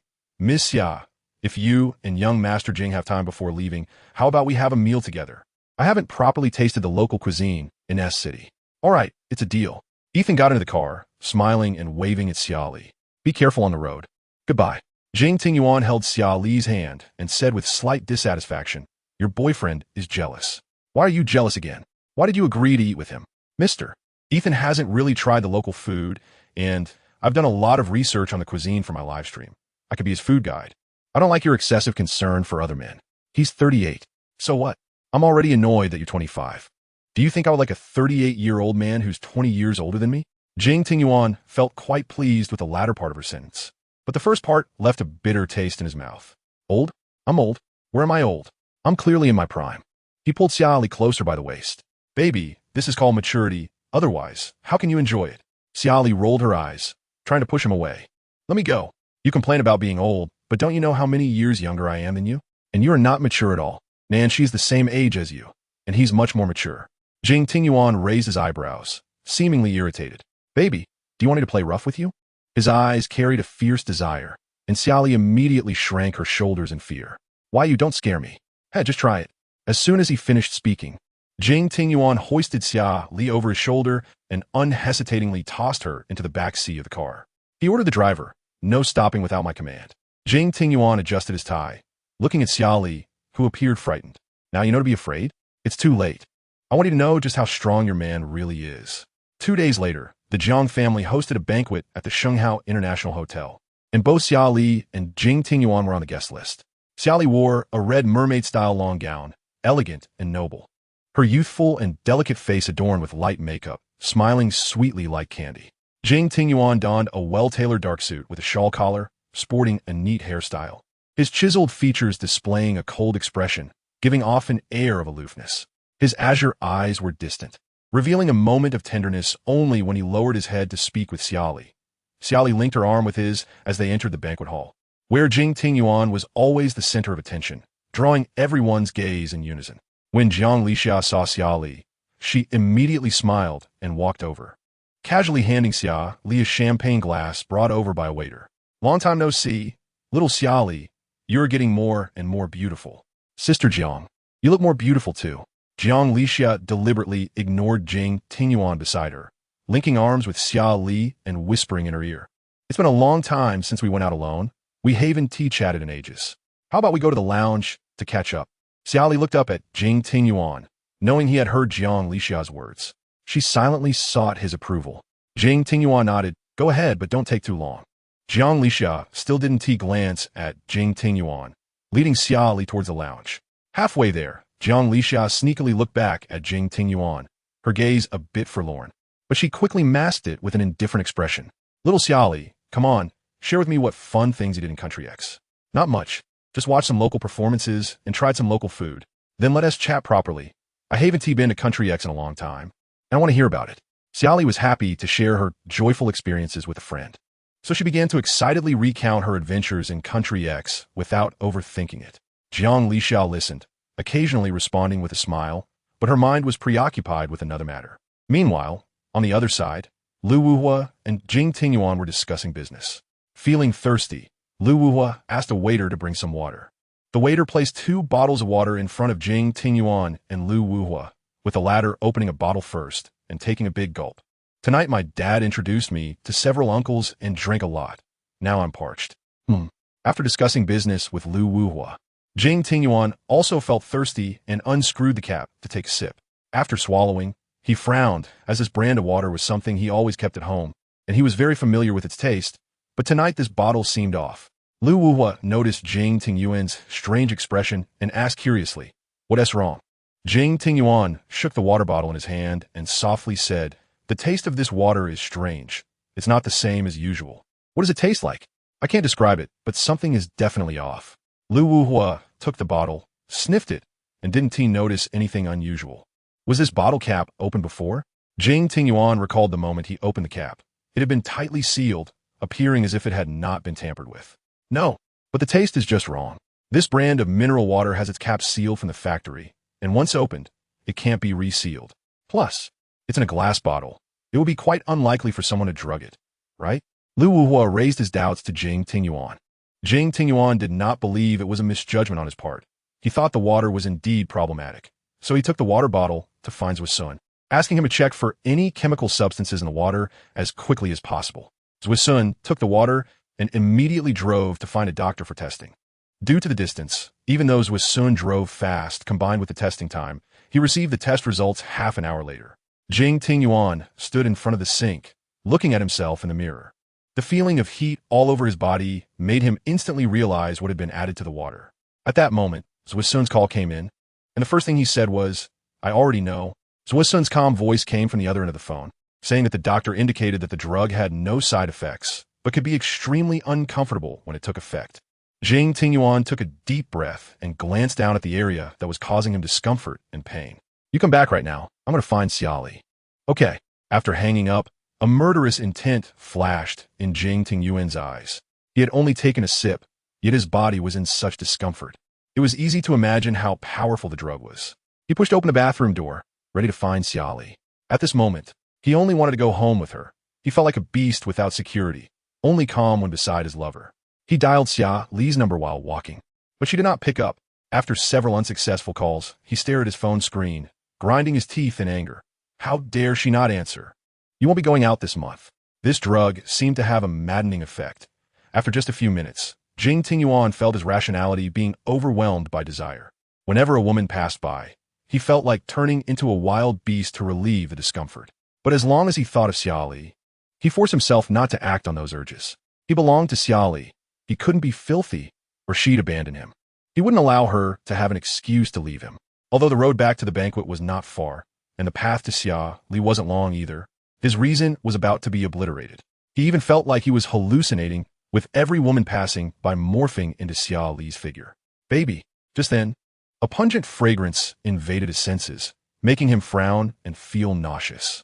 Then a soft, octopus-like object lunged into his arms, wrapping around his waist. He seized a moment while his rationality was still intact to shout and push away. "Get away from me." Not only did the person not leave, but she also tightened her hold around his waist and softly whispered, "Jing Xiao, are you feeling uncomfortable? Can I help you?" As soon as she finished speaking, Jing Tingyuan felt several more hands on him, wondering if an octopus was crawling on him. How could there be so many hands? He pushed one person away, only to have another pair of hands appear behind him, feeling like he couldn't push them all away. Normally, he could handle 20 people on his own without a problem, but he had been taught not to hit women, so he was enduring it. Meanwhile, in the surveillance room, Jiang Lixiao watched Jing Tingyuan in the hallway with a mocking smile. "With so many women, you should be enjoying yourself tonight, right?" Jing Tingyuan felt more and more hands tearing at his shirt, the pungent perfume making his already uncomfortable body ache even more. "Get away from me. I don't hit women. Don't force me to act." A woman in a green dress clung to Jing Tingyuan's waist and pouted. "Jing Xiao, can't we keep you company? We 6 sisters can accompany you. Get away from me." "Jing Xiao, don't be like this. We all know you're uncomfortable. Let us help you upstairs. The room is ready. Let us go together." A cold glint flashed in Jing Tingyuan's eyes, sharp like a knife, ready to cut through flesh. "If you dare to touch me again, I will make sure all of you lose your hands and feet by tomorrow." "Jing Xiao, don't threaten us like that. It scares us." The pungent perfume and the nauseating sweet talk made Jing Tingyuan want to vomit even more. He had no choice but to grab his phone and call his bodyguard, instructing him to throw this group of people to feed the fish. While he was on the phone, a woman, oblivious to danger, dared to place her hand on his belt. He immediately grabbed her wrist and kicked her away. "I don't hit women, don't push me." The woman pressed closer, and Jing Tingyuan kicked her again. "Get away from me." Jing Tingyuan could no longer tolerate it and forcefully pushed away all the octopus-like figures clinging to him. His physical strength was already high, and with a casual push, he could send people flying, especially when he exerted force, causing them to crash into the wall. "Do you want me to make you leave?" Why do you force me to act? Jing Tingyuan looked down to stretch his muscles, slowly raising his gaze. At that moment, he seemed like a demon emerging from hell, exuding a murderous aura. I will find out who drugged me. I want to tear them to pieces. In the surveillance room, Jiang Lixia was inexplicably frightened by Jing Tingyuan's gaze. Even through the screen, she could clearly feel the killing intent emanating from his eyes. Jiang Lixia nervously swallowed and tried to appear calm. No way, he can't trace it back to me. Xia Li chatted with Jiang Lixia for a while until the latter said she had to leave due to some business. Feeling bored alone, Xia Li decided to play a mobile game, but realized her phone was missing. Huh, where's my phone? She searched everywhere she had walked or stayed, but she still couldn't find her phone. She muttered to herself, could it have been stolen? It makes sense. This phone is worth several thousand, so it's normal for someone to steal it to sell. However, at such a banquet full of wealthy people, who would steal? Could it be a waiter? But she hadn't interacted with any waitstaff today aside from Jiang Lixia, so they had no chance to steal her phone. The more she thought about it, the more puzzled she became, so she decided to check the restroom. Although she hadn't been to the restroom today, she felt it might be worth a try. As she turned the corner towards the restroom, she unexpectedly saw Jing Tingyuan stepping over a woman lying on the floor. Her green dress was particularly eye-catching from a distance. It looked like a mass of green algae. Jing Tingyuan? The moment Jing Tingyuan saw Xia Li, the last shred of rationality was gradually drowned by desire. He walked up to her and, disregarding everything, threw her over his shoulder. Hey, Jing Tingyuan, put me down right now. What are you doing? You can't be crazy outside like this. Jing Tingyuan carried Xia Li to the car door, opened it, and eagerly put her inside before squeezing it himself. Jing Tingyuan, what are you doing? At this point, Jing Tingyuan had completely lost his rationality, transformed into a beast driven only by desire, recognizing Xia Li solely by instinct. He gripped the back of her head and kissed her domineeringly. His kiss was hot and passionate, like the scorching midday sun, making Xia Li's lips ache a little. Struggling to catch her breath from his kiss, Xia Li grabbed his shoulders and suddenly realized something was off with his state. When he loosened his grip for a moment, she gasped for air and, after a while, asked, "What is wrong with you? You seem off." Jing Tingyuan did not answer her question, his eyes burning with intensity. After a while, the only sound in the car was Xia Li's pleas for mercy. The next afternoon, Xia Li woke up on the big bed in the castle, feeling as if her entire body had been run over by a car, both painful and sore. At that moment, Jing Tingyuan was standing by the floor-to-ceiling window on a phone call. Hearing Xia Li getting up, he immediately hung up and walked over. "Baby, I'm sorry. Do you feel uncomfortable anywhere?" Xia Li rolled her eyes at him and said irritably, "Is saying sorry enough? You're simply a beast. You make me feel disgusted." Jing Tingyuan looked at Xia Li with a wounded expression, patiently explaining, "I was drugged last night. If you had appeared any later, I might have been completely taken advantage of." Xia Li looked at Jing Tingyuan in disbelief, thinking to herself, who would be bold enough to drug Jing Tingyuan? "Are you lying to me?" "No, I'm serious. I've already sent Sun to investigate." Xia Li pouted and deliberately joked, "You're a man. Even if you were drugged, it wouldn't matter. You could still enjoy it. Baby, what do you take me for? A rag that can be used and thrown away?" Jing Tingyuan's serious expression immediately made Xia Li drop her joking tone. I'm a man, that's true, but I'm not someone who is casual. I won't touch any woman besides you. If I hadn't encountered you last night, could you really have held back from touching someone else? If it weren't you last night, I would have found a way to calm myself down before completely losing control." "What way?" Jing Tingyuan did not immediately answer her question, but picked up a tie that was scattered on the floor and removed the tie clip from it. "I would pass this tie clip through my palm to keep myself calm." Xia Li looked at him in horror. His gaze was sincere, not just trying to scare her. "Is it that serious? Being faithful is my promise to you." Xia Li lowered her head, biting her lip, and, after a long time, finally said, "Don't think that just because you say some sweet words now, I'll forgive what you did to me last night." Jing Tingyuan hugged Xia Li tightly, kissing her forehead like a big dog begging for forgiveness. "Baby, I'm sorry. This won't happen again." Jing Tingyuan sighed softly in her ear. "Actually, I was also very scared. Afraid that if I got dirty, you would no longer want me." If you got dirty, I really would not want you." "Baby, you're so heartless. And what if I get dirty? Would you still want me?" "I won't let that happen." "What if it really happens? If such a thing happens, whether you are willing or forced, I will forgive you." Xia Li did not expect to hear such an answer from Jing Tingyuan and couldn't help but ask out of curiosity, "Why? If I got dirty, why would you still forgive me?" "Because I'm afraid of losing you. Compared to losing you, I can unconditionally forgive any mistake you make." Xia Li's nose felt a little sour. She was moved by Jing Tingyuan's words. Don't paint me a picture. It won't help even if you do. Baby, I hope you're only mine. If not, you better hide it from me. Otherwise, I'm afraid I will go completely insane, kill him, or imprison you for life. You're really a madman. Just a moment ago, his words had touched her deeply, but the next second, his words felt like a bucket of cold water, waking her up. Then, baby, you must behave and not flirt around. My thoughts are very traditional. I currently have no idea of being two-timed, nor do I have the thought of hugging left and right. If baby has needs, you can come to me. Xia Li suddenly pushed him away. You go away. I need to get up. Give me a kiss before you get up. Xia Li ignored him, getting out of bed and walking towards the bathroom. Jing Tingyuan looked at the closed bathroom door, and the moment Xia Li appeared last night kept flashing in his mind. She was like his savior, rescuing him from a world that was about to collapse. He was very glad that at such a moment, he did not completely fall into the trap of desire and did not just find someone to solve the problem. He smiled slightly and softly said, Baby, luckily it was you who came. Just as his voice fell, his phone suddenly rang. Picking it up, he saw it was a call from Jing Li. Father, I heard you were drugged last night. What happened? Have you found out who it was? All evidence points to King. How is your health? Do you feel uncomfortable anywhere? I feel refreshed now. Jing Li was still worried and immediately reminded him. Make sure to let the doctor give you a full body checkup later and be careful in the future. Don't worry, father. How can I not worry? You are my son. The more Jing Li spoke, the angrier he became. How dare someone target his son? Did they think he was dead? Father, I will handle it well. All right, if you can't handle it, just leave it to me. I'll personally take care of those annoying things. Father, I'm 25. I can handle anything. So what if you're 25? Even if you are 80, I will always be your father. How can a father not care about his son's life or death? My son has been bullied. How can I not care? Jing Tingyuan knew he couldn't argue with Jing Li because Jing Li had always been overly indulgent with him. Son, what kind of gift do you want?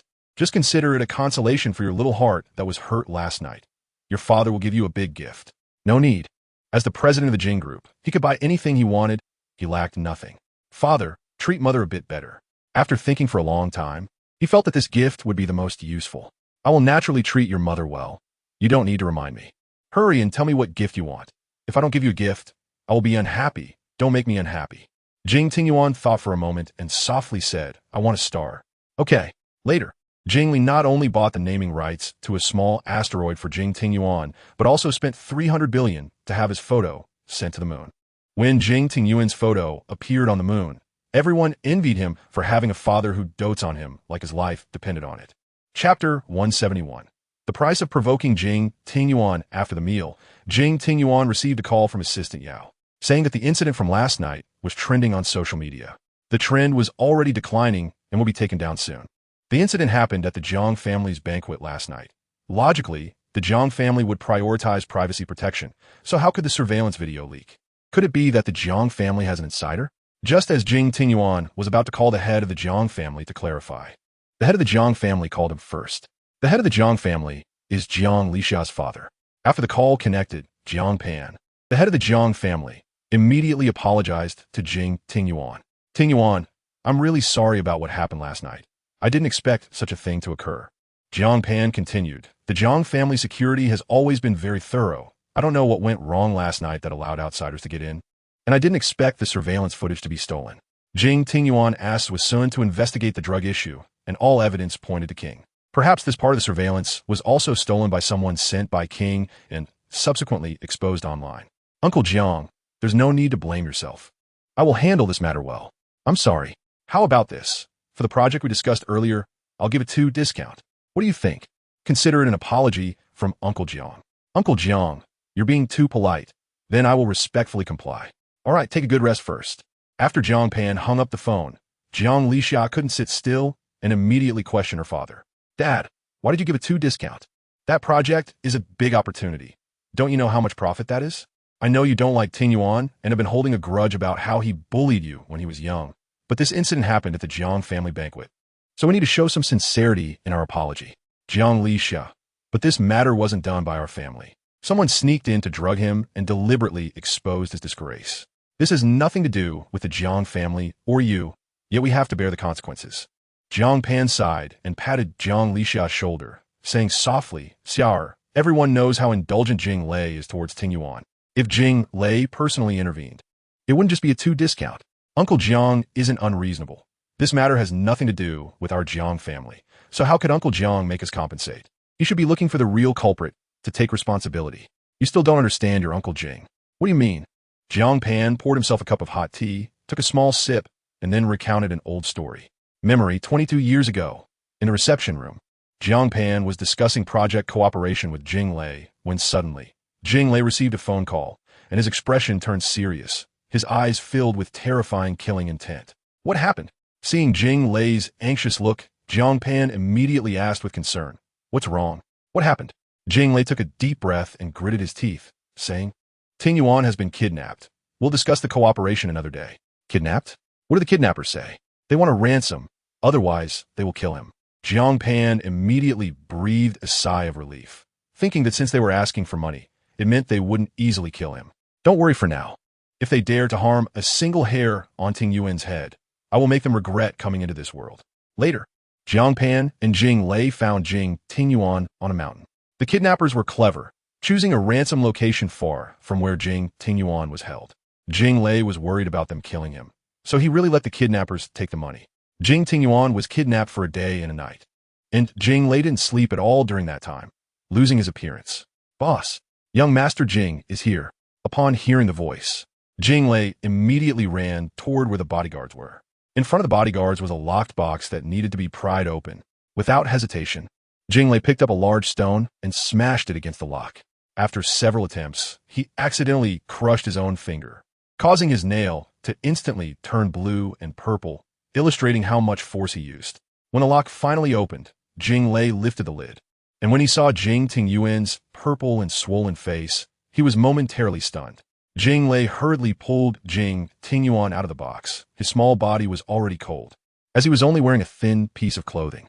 The temperature difference on the mountain at night was particularly great, and he had been thrown there the night before. Jing Lei couldn't bear to think about how scared and cold he must have been at such a young age. Jing Lei used his body heat to warm Jing Ting Yuan, rubbing his small hands and feet to get them warm. "Quick, give me a doctor." Jing Lei arranged for a doctor to accompany them, and when the doctor arrived, he immediately threatened, "If you can't treat him well, you won't be going home." They took a helicopter to the hospital, and while the doctor was giving Jing Ting Yuan an 4, Jing Lei still held him tightly, afraid that if he let go, something would happen again. Jiang Pan stood by and patted Jing Lei's shoulder, reassuring him, "Ting Yuan is fine. Don't be so nervous." Since learning about the incident, Jing Lei had been on high alert, and even now, he still hadn't relaxed. Jing Lei didn't look at Jiang Pan at all. His gaze was fixed on Jing Ting Yuan's sleeping face.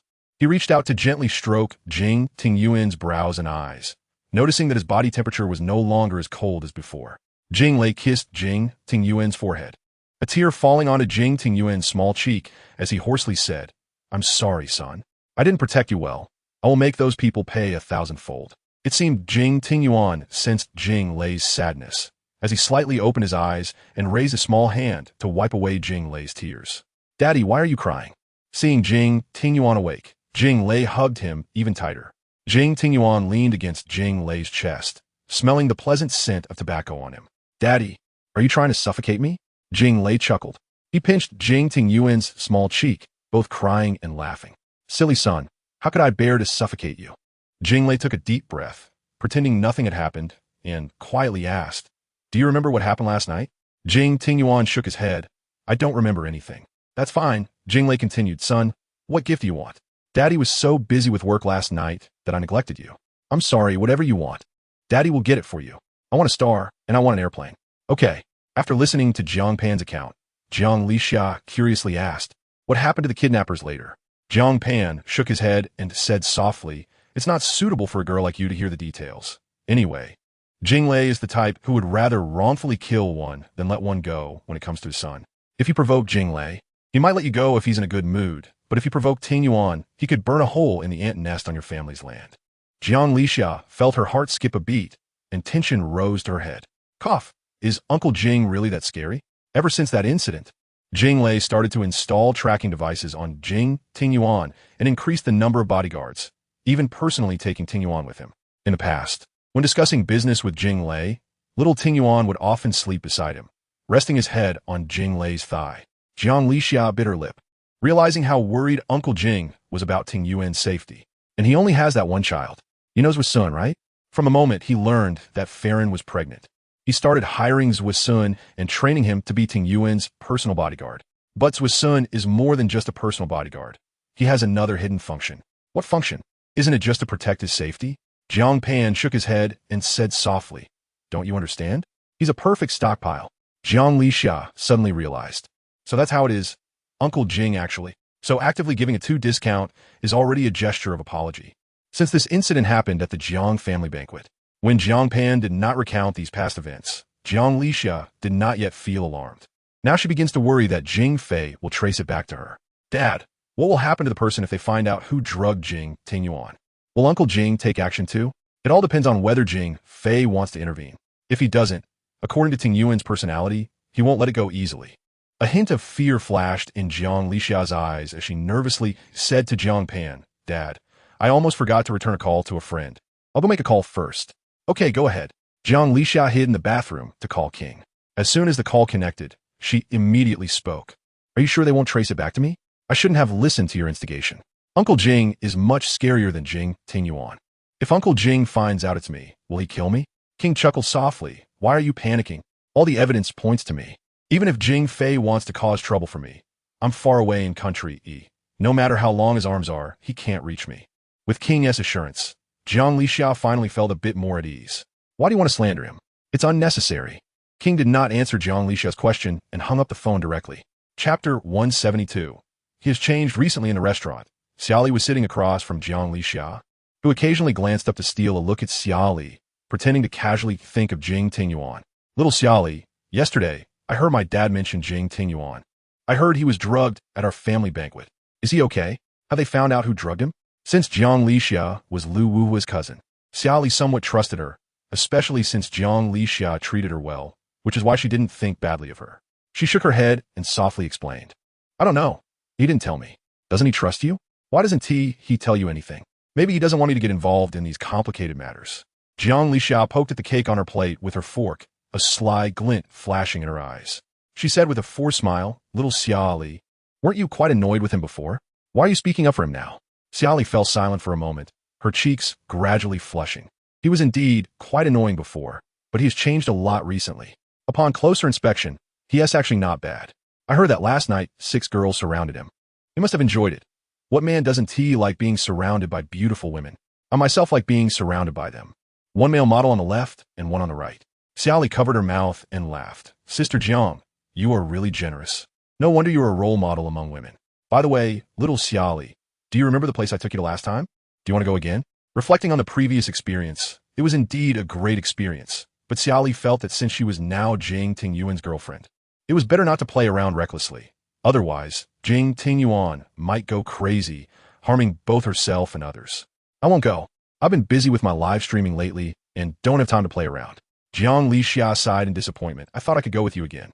We can go to other places. It's not like there's South only that place to have fun." "That is true." Jiang Lixia continued, "Little Xia Li, I think you should be more cautious. A man like Jing Tingyuan is best not to be too soft-hearted towards. Just like last night, he acted loyal to you in front of you. Who knows if deep down he felt regret for not spending the night with 6 beautiful women." Xia Li felt uncomfortable hearing Jiang Lixia say this and couldn't help but speak up for Jing Tingyuan. He was drugged last night. No matter what, he was a victim. No matter how much he was disliked before, the person who drugged him is the one who should be hated. Jiang Lixia pursed her lips and lowered her head, then smiled and looked up at Xia Li, tentatively asking her, "Little Xia Li, if one day you find out I'm not the good sister you imagined, would you dislike me?" Xia Li was taken aback for a moment. Then after thinking for a while, she asked back, "Why would I dislike someone as good as Sister Jiang? What if I did some very bad things?" Xia Li frowned. "What kind of bad things? How bad?" Jiang Lixia took a deep breath, thought for a moment, and then gave Xia Li an example. "For example, I might go to any lengths to achieve my goals, but I wouldn't harm anyone's life. Would you dislike me for that? Would you still want to be friends with me? Then, Sister Jiang, would you harm me?" Jiang Lixia answered decisively, "Definitely not. You are so likable. I like you too much to harm you. Then I won't dislike you." A hint of guilt flashed in Jiang Lixia's eyes as she smiled and said, "Little Xia Li, why are you so nice? Isn't there a saying that says no matter how wicked a person is, as long as that person is good to you, you have no right to criticize them? Little Xia Li, no matter what happens in the future, I will protect you." "Thank you, Sister Jiang. I don't have many friends. and I'm very happy to be friends with you. Silly girl, if you ever need anything, just tell your sister. Just say the word, and I will definitely help you. Okay. Chapter 173. Xia Li has disappeared after eating in the restaurant. Xia Li suddenly had the idea to take Xia Li shopping out of town. Before getting in the car, Xia Li hesitated. Sister Jiang, are we going now? Jiang Li linked her arm and smiled. G-Port is a lot of fun. It's not far for a round trip. Jing Tingyuan arranged for bodyguards for you. So it's fine. That's not what I meant. I just promised to have dinner with Jing Tingyuan tonight. Will we have enough time? What time is it now? A round trip won't take 6 hours. We can play for a while and come back. Seeing Xia Li hesitating, Jiang Li quickly gave her a strong push. Jing Tingyuan is your boyfriend, but why should he restrict you everywhere? You're an adult with your own independent thoughts. Even if he worries about your safety. Didn't he send so many bodyguards with you? What could happen? Besides, you can't stay in S City forever, living under his nose, right? We're just going out to have fun, not to cheat on him. With that, Jiang Li took Xia Li's hand and got into the car. Xia Li sat in the back seat with Jiang Li, who occasionally asked her if she got carsick or if she wanted to eat something. Thank you, Sister Jiang. I don't get carsick, but how far is it from S City to G-Port? Not far, just over 100 kilometers. If you're worried about being late, we can take a helicopter back to S City after we're done. Okay, then I'll call Jing Tingyuan to let him know I'm safe. As Xia Li reached for her phone, Jiang Li snatched it away. What are you doing? Jiang Li turned her head and raised her chin. The bodyguards behind have already reported your situation. Maybe even what we talked about is known to Jing Tingyuan. But he said, oh, don't but me. In the future, when you go out to have fun with me, it's better not to mention Jing Tingyuan. You know I can't stand him. It makes me angry just to mention him. Let us have a good time as two girls and not talk about those lousy men. Xia Li nodded, okay. Xia Li turned to take a glance at the car behind her, where 6 bodyguards sent by Jing Tingyuan were seated to protect her. Upon arriving at G-Port, as soon as she got out of the car, Xia Li felt the warm sea breeze coming towards her, which was very pleasant. Little Xia Li, let's go. I'll take you out to play. G-Port was large. They first went to the seaside garden to enjoy the ocean view, then boarded a small boat and stood at the railing to admire the beautiful scenery of G-Port Sea. Finally, they arrived at the largest observation deck in G-Port, which provided a panoramic view of the entire beauty of G-Port. Tall buildings stood in rows against the shimmering blue sea, creating a beautiful picture. Little Xia Li, let's go feed the pigeons in the square. Jiang Li took Xia Li's hand and led her downstairs to the G-Port square to feed the pigeons. There were many pigeons here, and many tourists were feeding them, with vendors selling food specifically for the pigeons. If you wanted to feed the pigeons, you could buy food from the vendors. Little Xia Li, do you want ice cream? I'll go buy 2 ice creams. Okay, what flavor do you want? Vanilla is fine. Then wait here for me. I'll be back soon. Okay.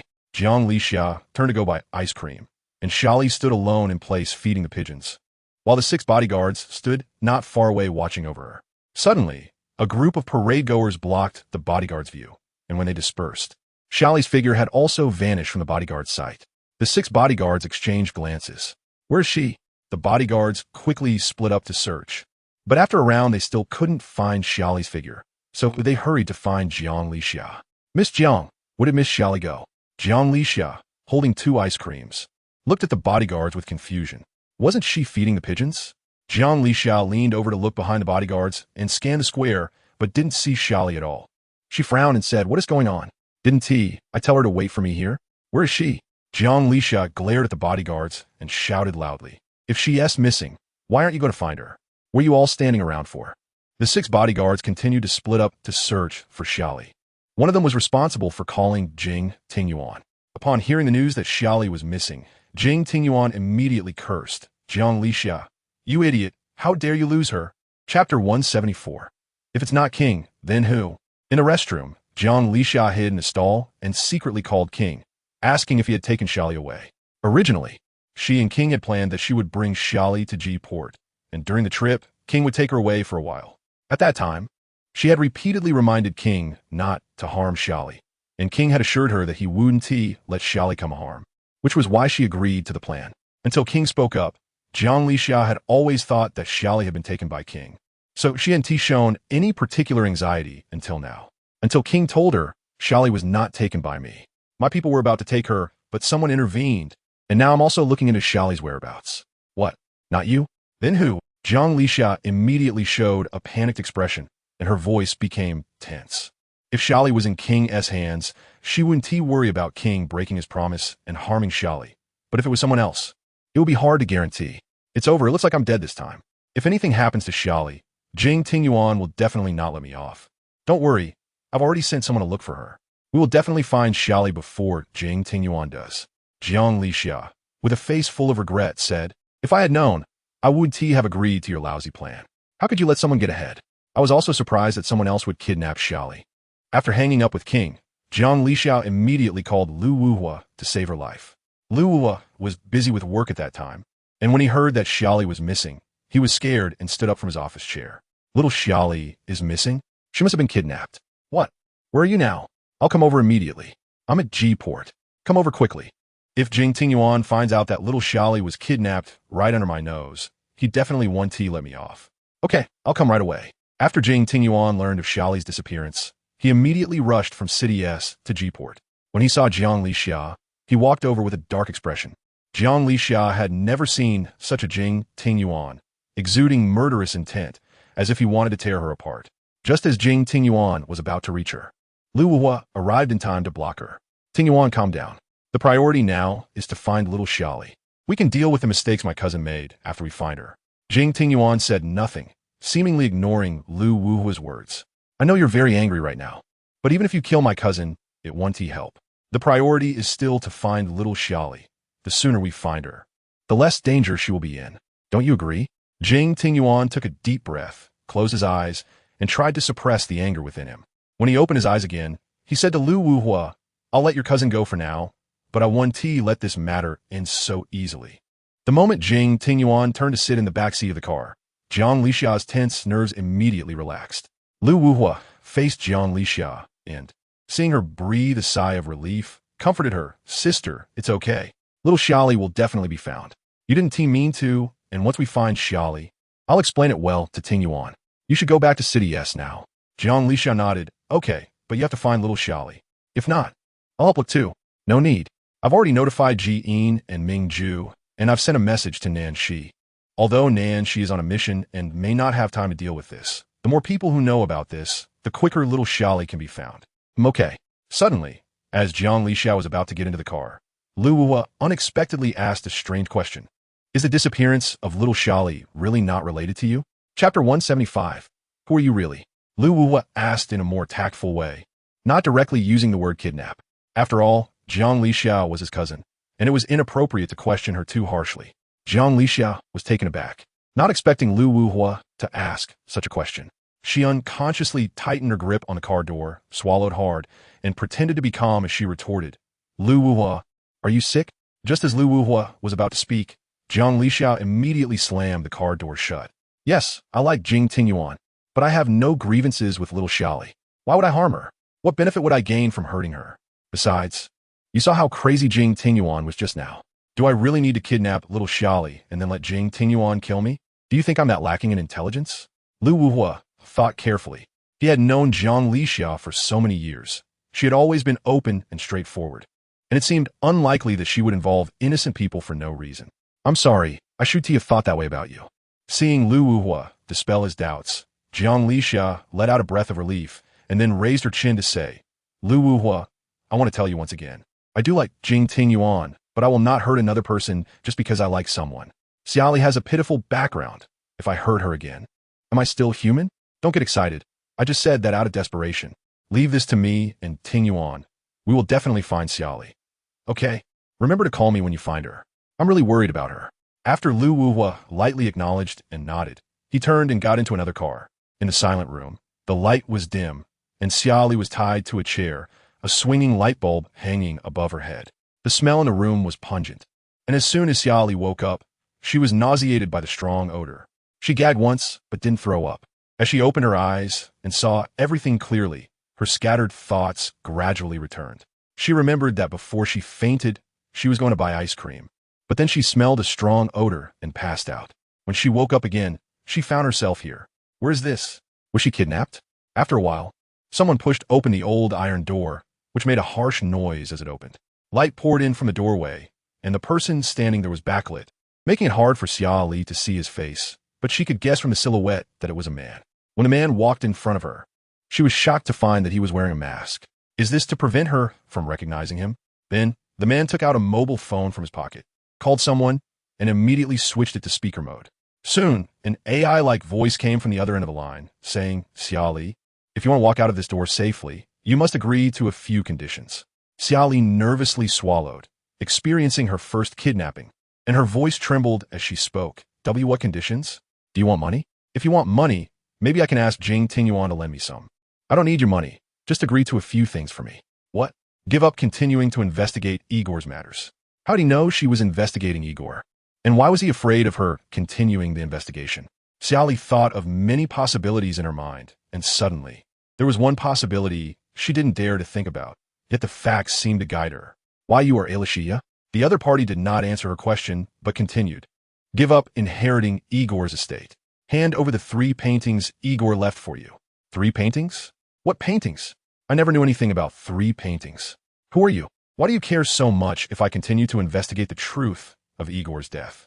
Chapter 176. Buried alive, Xia Li waited for a long time, but did not receive a direct answer. Instead, she faced a deadly threat. If you refuse to agree to my conditions, a dead end awaits you. Guessing that the other party might be Xia, Xia Li swept away her earlier fear and said firmly, "What if I refuse to give up? Considering your young age, I can give you another chance to think. My mother went crazy because of you. One was killed by you, and the other was driven mad by you. How can I give up?"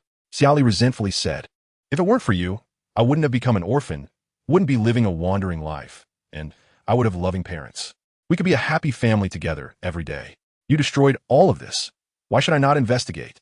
My father died tragically because of you.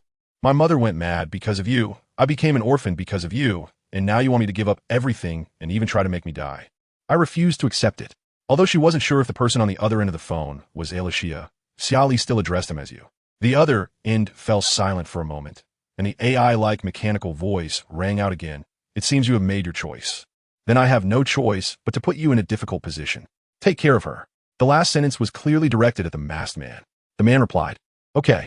After he hung up the phone, Xia Li struggled a few times, fearfully watching him approach her. "What are you going to do?" The man did not answer her question. The next second, a black cloth was placed over her eyes, completely obscuring her vision. Then she smelled a pungent odor, and gradually, her thoughts became chaotic until she completely fainted. When she woke up again, she found that the black cloth had been removed, but everything was still pitch black. Reaching out to touch her surroundings, she found that she could touch the walls just a short distance away. She realized she was lying down and tried to sit up, but when she raised her head, she hit the ceiling. She covered her forehead, which hurt from the impact, and lay back down, wondering, what is this place? Why is the space so small? After lying back down, she shifted down a bit and tapped the bottom with her toes.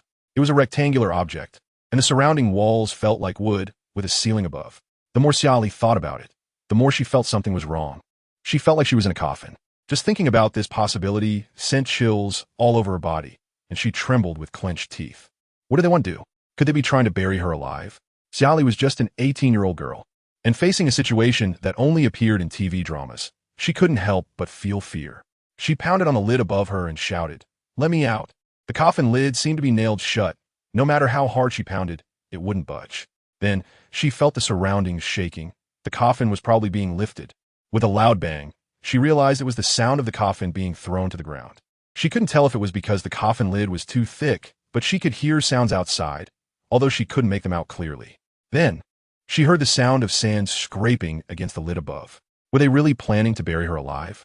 "Let me out! Let me out!" Xia Li shouted. Her voice hoarse, but still no one opened the lid. Finally, filled with resentment, she cursed, "Xia, you venomous woman. Even if I turn into a vengeful spirit, I won't let you go. Do you think it's over just because I'm dead? Jing Tingyuan will avenge me." Just mentioning Jing Tingyuan's name made Xia Li inexplicably shed tears. She didn't even know if he would seek revenge for her death. She thought, he likes me so much. Surely he would avenge me, right? The oxygen in the coffin became thinner, and Xia Li felt her breathing becoming more and more difficult. The sensation of dying approached, and the image of Jing Tingyuan kept popping up in her mind. Jing Tingyuan was really annoying, but he treated her very well. If their beginning hadn't been like that, would the subsequent developments have been different? Xia Li quietly cried out Jing Tingyuan's name. "You'll come to save me, right? Jing Tingyuan. If you see my corpse, will you seek revenge for me?" Her consciousness was becoming increasingly hazy. Besides thinking of Jing Tingyuan, her mind also lingered on her mother, Lin Xiaoqiang. They had barely reunited for a few days, and before they could properly celebrate the new year, they were destined to be separated forever. She felt so unwilling. After clinging to the bond of family for over a decade, in the end, she still couldn't hold on. Then, she thought of her good friends Lu Quan, the gentle Mingju, the always cold Nan Shi, and the long-haired Yi Jiayin, and finally, that person who always called her Xia Li and smiled so beautifully. Lu Wuhua, Dad, will you come for me? Just as Xia Li was waiting for death in fear, the coffin lid was suddenly pried open. Chapter 177. Nanshi is crazier than Jing Ting Yuan. As the coffin lid was pried open, fresh air rushed in again. Xia Li felt as if she had been reborn. Gasping for breath. Cough, cough. She grabbed the edge of the coffin with her left hand and covered her chest with her right, coughing weakly as she sat up. At this moment, the sky was dimming, night was approaching, and the evening breeze carried a hint of chill, making the thinly dressed Xia Li shiver involuntarily. After a while, the masked man approached with a phone in hand. Xia Li's ears once again heard that stiff AI voice. Are you scared? Are you afraid of dying? If you are scared, agree to my conditions. Recalling the situation of being sealed in the coffin just now, it would be a lie to say she wasn't scared. So she thought about whether to temporarily agree to Alicia, waiting until she was safe before discussing anything else. If I agree not to continue investigating the truth, will you let me go? Yes, as long as you completely give up on investigating the truth and abandon all of Igor's inheritance, I will let you go. All right, I agree. Xia Li agreed very readily because she didn't want to be sealed in the coffin again. That near-death feeling was truly terrifying. I will have someone take you home once you sign the agreement. What agreement?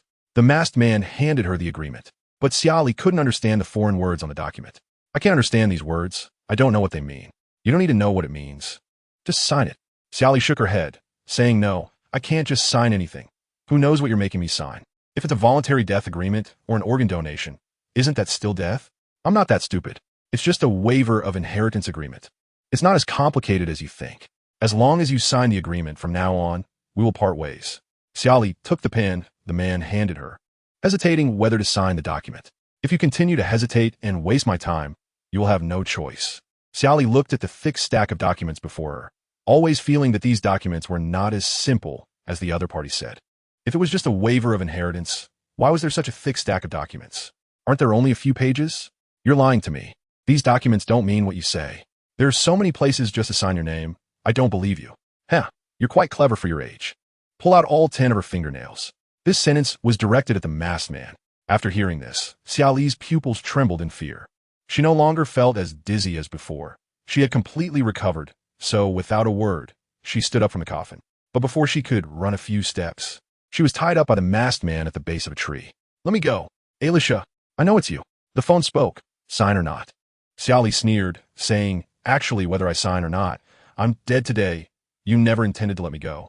Being too smart is sometimes really not a good thing. You truly are a venomous woman. Not only did you kill your own brother, but you also sliced him up. Someone like you will eventually go to the 18th level of hell. As soon as the words left her mouth, Xia Li felt a sharp pain in her fingertips. She screamed, and looking down, she realized her thumbnail had been forcibly pulled off. Blood flowed from the nail bed, dripping onto the moist earth. Alicia, I won't let you go even as a ghost. Another nail was pulled off. Xia Li's face turned pale from the excruciating pain, tears wetting her cheeks. I never believed there were ghosts in this world. Look, Igor has been dead for so many years. When did he come to seek revenge? You finally admit you are Alicia. The third nail was pulled off, and this time Xia Li could no longer make a sound because she had fainted from the pain. Continue. I want to see all 10 of her nails, otherwise you can forget about your hands. When the fourth nail was being pulled off, Xia Li was painfully awakened. After all 10 nails were pulled off, Xia Li was completely devoid of anger, looking like a puppet leaning against the tree. At this moment, she didn't even have the strength to sob, silently shedding tears. After Nan, she learned about Xia Li's disappearance. He immediately sent people to search for her. They found her at Woofing Mountain. Upon receiving the exact location, Nanshi rushed straight to Woofing Mountain. In his hurry, he didn't even have time to change out of his combat uniform. When he hurriedly arrived at Xia Li's location and saw her weakly leaning against a tree, it felt as if the frozen layer of ice around his heart had melted away. The layers of ice fell away little by little, revealing a bright red heart. He walked towards Xia Li, and with each step, hot blood surged around his heart. The cold heart gradually became warm, as others intervened to stop the kidnappers. His gaze seemed to be physically drawn to Xia Li. Her pale, bloodless face looked like a flower about to wilt. Her fragile appearance made Nanshi feel fear for the first time. He had seen many people die, but he had never felt despair like this before. No. He parted his thin lips, his voice so soft it was almost inaudible. He knelt beside Xia Li, carefully holding her in his arms. When he saw that all her 10 fingernails had been pulled off, his heart trembled violently. With reddened eyes, he held her delicate, fair hand in his palm. The blood was painfully shocking. He silently gazed at her, wanting to apologize, wanting to comfort her, but he couldn't utter a single word. Xia Li nestled in his arms, slowly raising her gaze. Nan. Although he was wearing a combat uniform, Xia Li still recognized him. She trembled as she raised her hand, using her bloodied fingertip to touch his helmet. That year, he had saved her from the hands of criminals in the same way. And this time, it was still him. Nanshi carefully picked her up horizontally and walked towards the off-road vehicle not far away. At this moment, Jing Tingyuan also hurried over. Seeing Xia Li in Nanshi's arms, her weak appearance shocked him, making his pupils tremble. Before Jing Tingyuan could finish his question, Nanshi directly bypassed him. He stared at Nanshi's back, his heart thumping. He sensed that Nanshi was different from before, and his sense of crisis grew stronger. Has he truly fallen for her? If in the past Nanshi liked Xia Li, then now Nanshi's feelings for Xia Li are completely overwhelming. Among the 5 of them, outsiders all think that Jing Tingyuan is the craziest one, but only Jing Tingyuan knows that beneath Nanshi's calm exterior lies a complete madman. Ever since he witnessed Xia Li on the verge of death, it was as if a door to madness had been opened for Nanshi, leading him to not only blow the kidnappers to pieces, but also completely raze the house where Xia Li was held captive. Chapter 178. My identity is her umbrella in the hospital room. Xia Li lay pale as paper on the bed, her 10 fingers wrapped in bandages. Perhaps due to the pain in her fingers, she slept very restlessly, occasionally furrowing her brows. The usually expressionless Nanshi, seeing her like this, showed a worried expression on his face. He wanted to hold her hand to give her a sense of security, but was afraid of accidentally hurting her. He looked down at the bandages on her fingers, gritting his teeth and taking a deep breath. If he weren't trying to suppress the rage inside him, he might have blown up the whole hospital. At that moment, he heard the sound of the hospital room door being pushed open from the outside. He looked up to see Jing Tingyuan standing at the door with a serious expression. Jing Tingyuan first glanced at the still sleeping Xia Li, then shifted his gaze to Nanshi. The two locked eyes, and Nanshi quickly understood the meaning in Jing Tingyuan's gaze. He got up and walked out of the room with him. Nanshi gently closed the door and then instructed someone to keep a close watch at the entrance, not allowing anyone to enter the room. He and Jing Tingyuan reached the end of the corridor, where the latter lit a cigarette, took a few puffs, and then asked, "You once said that women are not as important to you as your career. Have you forgotten what you said?" Nanshi remained silent, quietly looking at Jing Tingyuan. "You said you didn't want to ruin our years of friendship because of Xia Li, that you wouldn't compete with me. That becoming a general was your only goal in life. Between career and love, your first choice was always your career. You said you wouldn't compete with me. Have you forgotten what you said?" Nanshi turned his back to Jing Tingyuan, hands in his pockets, looking out the window at the street below. "You can't protect her. So you plan to compete with me? Only I can protect her." Jing Tingyuan smirked coldly. "Say that again?" Nanshi turned back and met Jing Tingyuan's gaze for a few seconds before speaking. "Only I can keep her safe. Elijia won't let her go. You Jing family can't protect her. Only by becoming my wife will she be safe." As soon as he finished speaking, Jing Tingyuan, furious, raised his hand and punched Nanshi. Nanshi's head was knocked to the side, and after a few seconds of daze, he wiped the blood from the corner of his mouth with his finger and looked at Jing Tingyuan like a fierce beast, unhesitatingly returning the punch. Nanshi's strength was above Jing Tingyuan's, and before Jing Tingyuan could strike again, he had already pinned him against the wall. His elbow pressed against Jing Tingyuan's neck, and with a little more force, he could snap Jing Tingyuan's neck instantly. If I hadn't arrived in time this time, what you would have seen would have been a corpse. I won't let something like this happen again. Face reality. You can't protect her. Elijia is the president of country E. Will you have to contend with the president?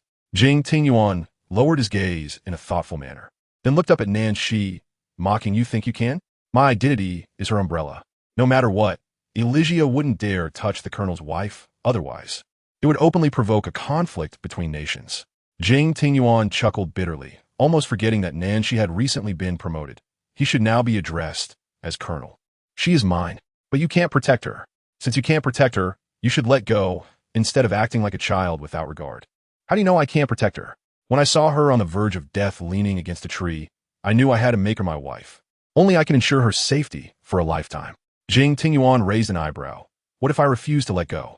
If you love her, you should understand that I am her best option right now. You want to take her by force. Why use such a poor excuse? She doesn't love you. She has never loved you. Nanshi's words pierced Jing Tingyuan's heart like a knife, making it hard for him to breathe. But soon he denied Nanshi's words. No, she likes me. She admitted that she likes me. What does liking you matter? You can't protect her. Nanshi released his grip on Jing Tingyuan's neck and stretched his hands. From now on, I will protect her. You are out. I can't let go. She is mine. Even if you use your power to pressure me, I won't let go. With that, Jing Tingyuan turned and walked toward the hospital room. Just as he was about to push the door open, a bodyguard blocked his way. Jing Tingyuan frowned and turned to Nanshi, sternly questioning, what do you mean? I said, from now on, she will be protected by me. I know you love her and that the withdrawal is painful, so during this time, you shouldn't see her. Nanshi, she is resting inside. Do you want to disturb her by shouting so loudly? Jing Tingyuan stepped forward and grabbed Nanshi by the collar, his gaze darkening. Don't force me to go all out. Nanshi looked at Jing Tingyuan expressionlessly, his tone calm. I'm not afraid of you killing me, but do you dare? The Jing family needs my Nan family as protection. Without the Nan family as an umbrella, the Jing family will be torn apart tomorrow. Do you dare? Huh. The Jing family is not so weak that it will collapse immediately without your protection. I, Jing Tingyuan, did not grow up eating soft food. Nanshi pushed Jing Tingyuan away and kicked him in the abdomen. Jing Tingyuan, unable to dodge, took the kick head on. He glared at Nanshi, gritting his teeth, like a mad beast charging at him, and the two began to fight. The bodyguards watched the two of them brawl, hesitating whether to step in to stop them. After much deliberation, none dared to intervene, standing by like statues. The sounds of their fighting woke the sleeping Xia Li. As soon as she woke up, she felt the pain in her fingers, causing her to want to cry. She struggled to sit up, looking at her 10 fingers wrapped in bandages, silently shedding tears as she murmured, I wonder if my nails will grow back in the future. Will I become ugly? At that moment, she remembered she was in a strange place and looked around. This is the hospital, but how did she get to the hospital? She remembered being kidnapped by Elysia's people, who wanted to bury her alive, and then someone came to save her. Who saved her? After having all her nails pulled out, her thoughts were muddled due to the pain, and her vision was blurred with tears, leaving her with only a vague memory of a man in combat gear appearing in front of her. After recalling carefully, she finally remembered that the person who saved her was Nanshi. Nanshi? Looking around again, she didn't see Nanshi's figure. Suddenly, she heard sounds of fighting outside the door. Listening closely, besides Nanshi, she could hear Jing Tingyuan's voice. What are they doing outside? Xia Li cautiously lifted the blanket and got out of bed, weakly walking towards the door. She wanted to open the door, but then remembered that her fingers were bandaged like little zongzi, making it inconvenient. So, she shouted towards the door. Jing Tingyuan, are you out there? Upon hearing Xia Li call his name, Jing Tingyuan immediately showed an excited and joyful expression. He released his grip on Nanshi's neck and happily walked towards the ward door. Because he was too focused on Xia Li, he overlooked Nanshi behind him, who seized the opportunity to knock him out with a swift palm strike. Nanshi supported the unconscious Jing Tingyuan and gestured for the bodyguards to take him away. Xia Li stood behind the door, and when it was pushed open, she expected to see Jing Tingyuan, but instead it was Nanshi. Nanshi? Xia Li peeked around him, but didn't see Jing Tingyuan's figure. I thought I heard Jing Tingyuan's voice. Where is he? He's not here. You're still weak. So go back to bed and rest. I'll transfer you to another hospital later. But I really thought I heard his voice. Is he really not here? He's not here. Nanshi helped Xia Li back to bed and casually glanced at the door. Are you hungry? I'll have someone bring you something to eat. I am hungry. Okay, I'll have someone bring some food over. Chapter 179. Nanshi's jealous Xia Li sat against the headboard, placing her hands flat on the blanket to avoid touching her wound. Nanshi sat by the bed with a bowl of porridge, carefully feeding her. After a few bites, she noticed that the corner of Nanshi's mouth seemed to be injured. Unsure, she leaned in closer to take a better look. She blinked and curiously asked, how did you get hurt at the corner of your mouth? Was it from fighting someone to save me? Facing Xia Li's proximity, Nanshi held his breath and stared intently at her small and delicate face. She was no longer as pale as before. Her complexion was much rosier. Nanshi looked away, as if avoiding her gaze. After a moment, he met her eyes again. Weren't you just saying you were hungry? Drink more so you don't get hungry again soon. Xia Li nodded and continued to sip the porridge. After finishing a bowl, she felt a bit full and told Nan Shi, "I'm a little sleepy." "Full and sleepy, just like a little pig. Are you calling me a pig?" Nan Shi smiled indulgently and carefully tucked her in. "I didn't call you that. I said you're cute." "All right, since you're feeling sleepy, you should rest well. The doctor also said you need more rest." Xia Li pressed her lips together and asked before closing her eyes, "Does Jing Tingyuan know that I'm injured?" After a moment of silence, Nan Shi replied, "He knows, but he can't visit you right now." Xia Li pouted, feeling somewhat dissatisfied. "Why? Is he busy with something? He used to always cling to me, and now that I'm injured, he doesn't even come to see me or take me home."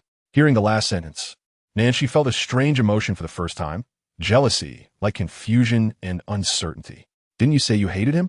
"I used to hate him, but now I realize I've gotten used to him being around." Remembering the time she was trapped in a coffin, she longed to throw herself into Jing Tingyuan's arms, as if only he could give her enough sense of security.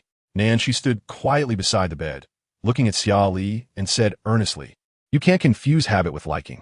If you don't like Tingyuan, you don't have to force yourself to continue being his girlfriend." Xia Li frowned, looking at Nan Shi in confusion. "What do you mean? If you don't like Tingyuan, you don't have to continue being with him. Is he going to break up with me? Haven't you always hoped he would let you go?" "Yes, I have thought about that." But she didn't know why. At that moment, she felt a bit upset and reluctant. Xia Li looked at Nan Shi with red eyes, confirming again, "Is he really going to break up with me? No more entanglements? If you don't like him, you don't have to force yourself to stay together. You are you, and he is he. Why? Why is he suddenly going to break up with me? He always said he wouldn't let go even if it meant death. What's going on with him now?" Xia Li sat up, looking at Nan Shi with a resentful gaze.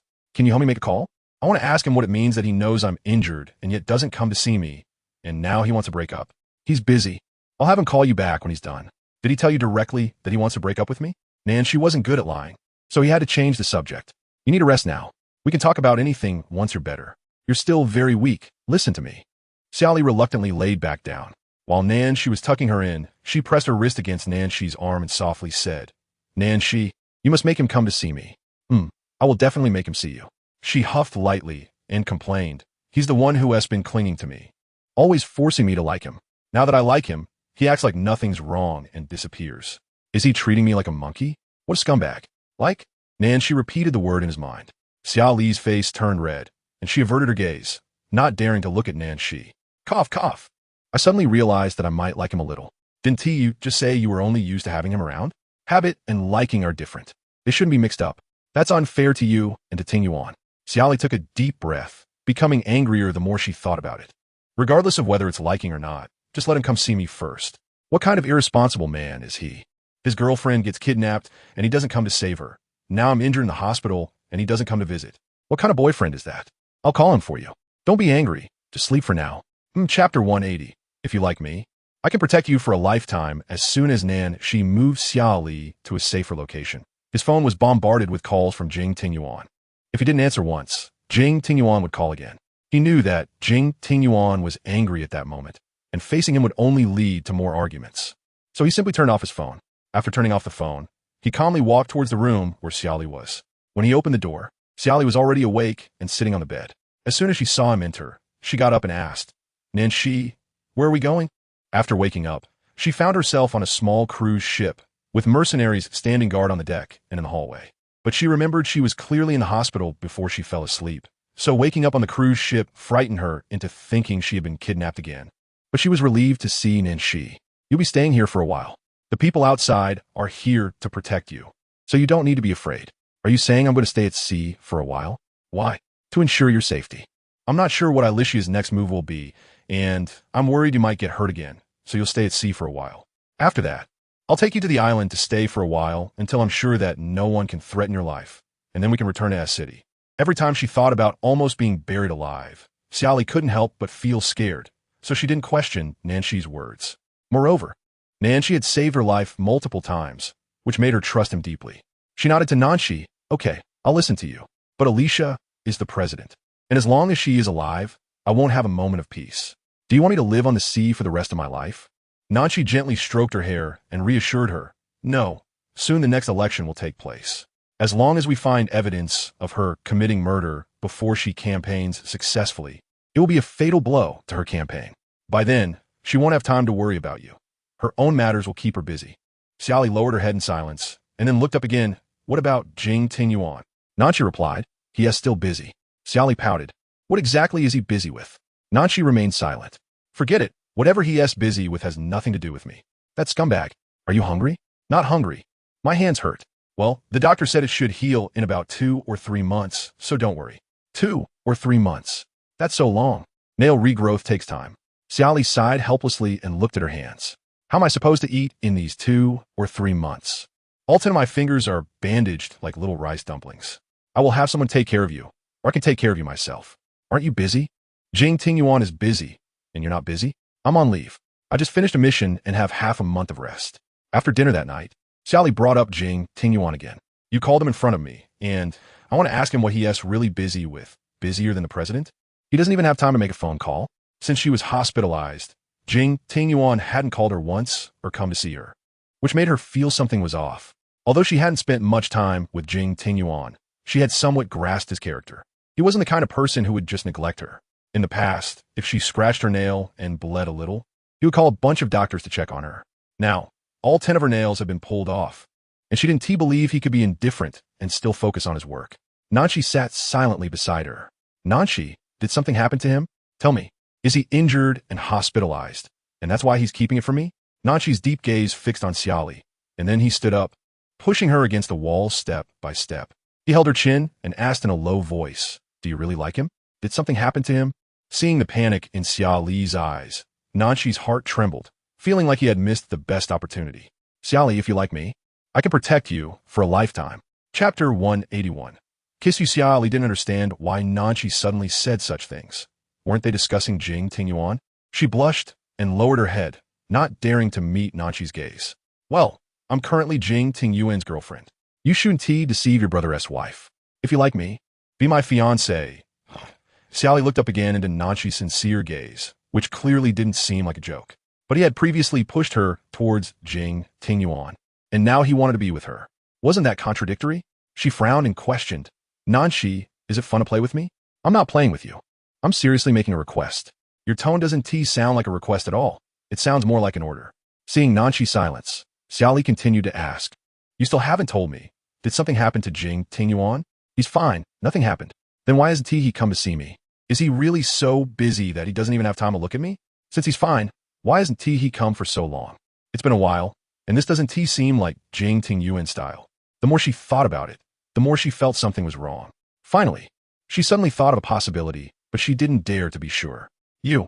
She took a deep breath and tentatively asked, is it you who doesn't want him to see me? Nanchi didn't expect Xia Li to guess it, and he didn't know how to respond. So he chose silence. Why? I like you and want to be with you. Is that reason enough? Xia Li shook her head. Not enough. Before, you kept urging me to be with Jing Tingyuan. What do you think I am to you? A ball to be tossed between you brothers? Whoever wants it can play with it for a few days. Have you considered my feelings? That's not what I meant. Xia Li pushed against Nanchi's chest with her wrist, signaling him to back off. Nanchi looked down at her injured hands, afraid of hurting her, so he stepped back slightly. No matter what you mean, I can now confirm that I have feelings for Jing Tingyuan, and I don't want to be with you. Nanchi gritted his teeth, seeming to suppress some boiling emotion. Nanchi, what do you like about me? I'm really curious.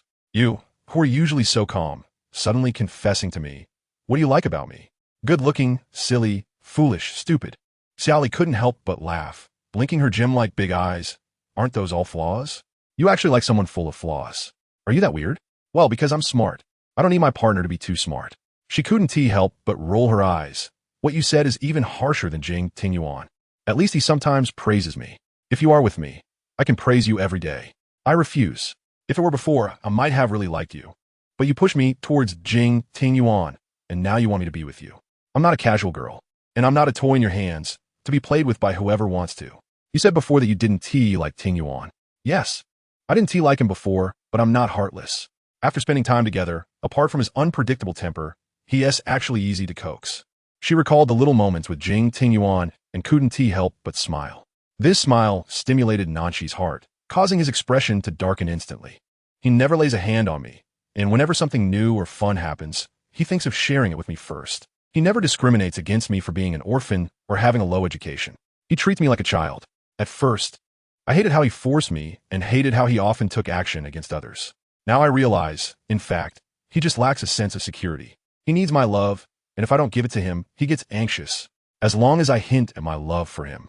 He is easy to coax, and once he lose his temper or act against others. Xia Li lowered her head and chuckled. Using a term from the internet to describe him, he is just like a giant baby, clearly older than me, but acts like a child. Nanchi took a deep breath, holding her chin and speaking in a deep voice. You keep mentioning another man in front of me. Aren't you afraid I'll eat you up? His gaze was frighteningly deep, unlike anything she had ever seen, as if he wanted to devour her. No, she had seen this kind of gaze in Jing Tingyuan's eyes before, but this time it was in Nanchi's. Get your hand off me. You're hurting my chin. Nanchi not only didn't let go, but leaned in slowly. As she watched Nanchi's handsome face grow larger, she nervously swallowed and asked, What are you going to do? Kiss you. As soon as he finished speaking, then she leaned down to kiss. Chapter 182. Jing Tingyuan under the protection of his biological father. Just as Nanchi was about to kiss, Xia Li quickly squatted down to avoid his kiss. With a kiss missing, Nanchi looked down at Xia Li squatting in front of him and smiled. So proactive? What proactive? Xia Li frowned in confusion, not understanding why Nanchi inexplicably said that, until her gaze fell below Nanchi's belt. This. Xia Li stood up with a flushed face, elbowed him away, and ran to the side, turning her back to him and growling. You pervert. I'm a normal man. Nanchi emphasized the word man, as if he were explaining or flirting. Pervert. Nanchi watched her back, knowing she was throwing a tantrum, not wanting to annoy her.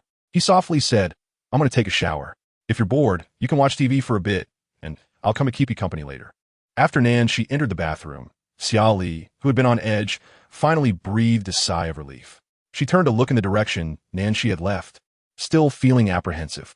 Thankfully, he didn't do anything. Otherwise, if Jing Tingyuan found out, who knows what would happen. One after another, they are really perverts. She had finally accepted Jing Tingyuan's love, and now Nanchi came with this. Am I some kind of delicacy? She walked to a mirror and carefully examined her face, muttering to herself, I that good-looking? She had never thought of herself as particularly good-looking, at most thinking she was a bit better-looking than average. But since Jing Tingyuan and the others said she was pretty, it made her feel an inexplicable confidence, as if she were some celestial being descended to earth. Cough, cough. Could they be trying to charm me? She glanced at the mercenary, standing guard. A wicked thought crossed her mind. And then she walked up to the mercenary and asked, Big brother, am I pretty? The mercenary stood still, looking straight ahead. Although he heard Xia Li's words, he knew she was Colonel Nan's person, so he didn't dare respond. Seeing that he was ignoring her, Xia Li muttered, Sure enough, Jing Tingyuan and Nanchi are just fooling me. If I were that good-looking, wouldn't everyone say so? She turned and walked toward the sofa, completely unaware that the mercenary had turned his head and quietly commented, Pretty. 2 days later, Jing Tingyuan sent many people to search for Xia Li. But there was not a single clue, and in anger, he smashed everything in the living room. Useless. All of you are useless. At that moment, someone pushed the door and walked in. He thought it was some blind bodyguard and immediately grabbed the ashtray beside him to throw it. With a bang, it was the sound of the ashtray hitting the wall. The ashtray shattered into several pieces on the carpet, and as the glass shards fell, Jing Li's voice followed. Are you trying to commit patricide? Jing Tingyuan raised his eyes and saw Jing Li standing at the door with his hands in his pockets. Father? What are you doing here? I heard you've been going crazy these past 2 days, so I came to check on you. Jing Tingyuan glanced at the shattered ashtray on the floor, somewhat relieved that he hadn't hit Jing Li. Do you want a drink? Looking around, the place was a mess. Even the bar was in disarray.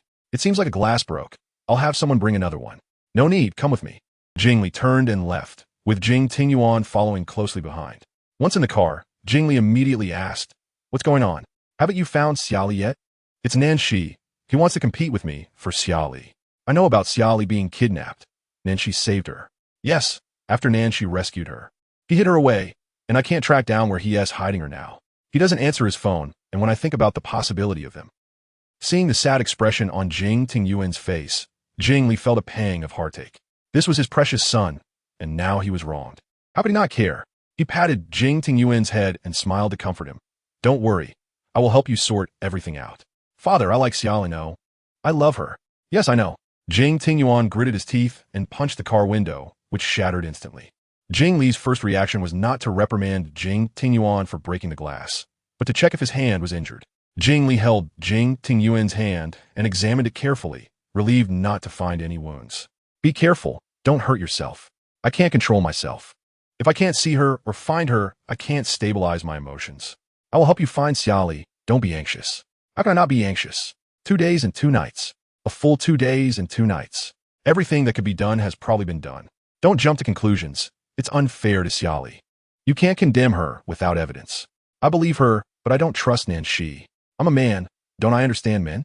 Jing Li stroked Jing Tingyuan's hair, looking at his son whom he had raised. And even though Jing Tingyuan was already 25 years old, he still looked like a child in his eyes. He comforted him.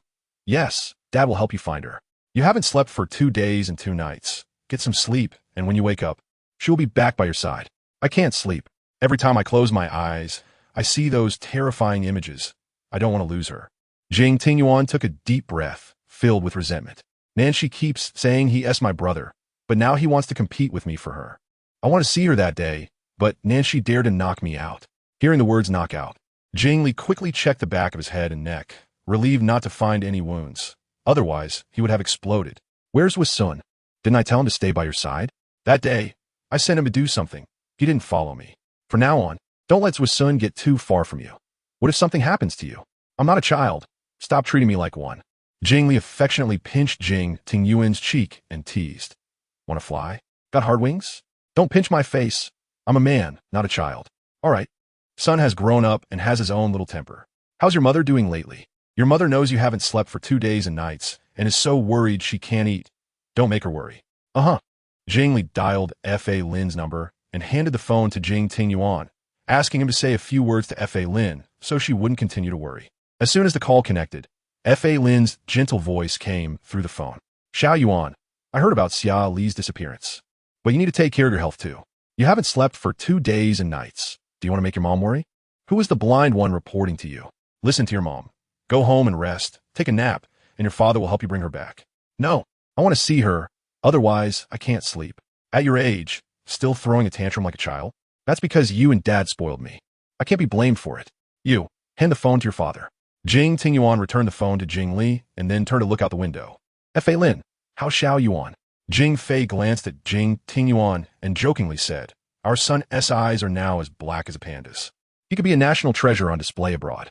F.A. Lin replied, Let him rest well. He hasn't slept for 2 days and nights. I'm afraid he might die suddenly. Jing Fei said, Unless he finds someone, he probably won't rest. F.A. Lin asked, Can you find him?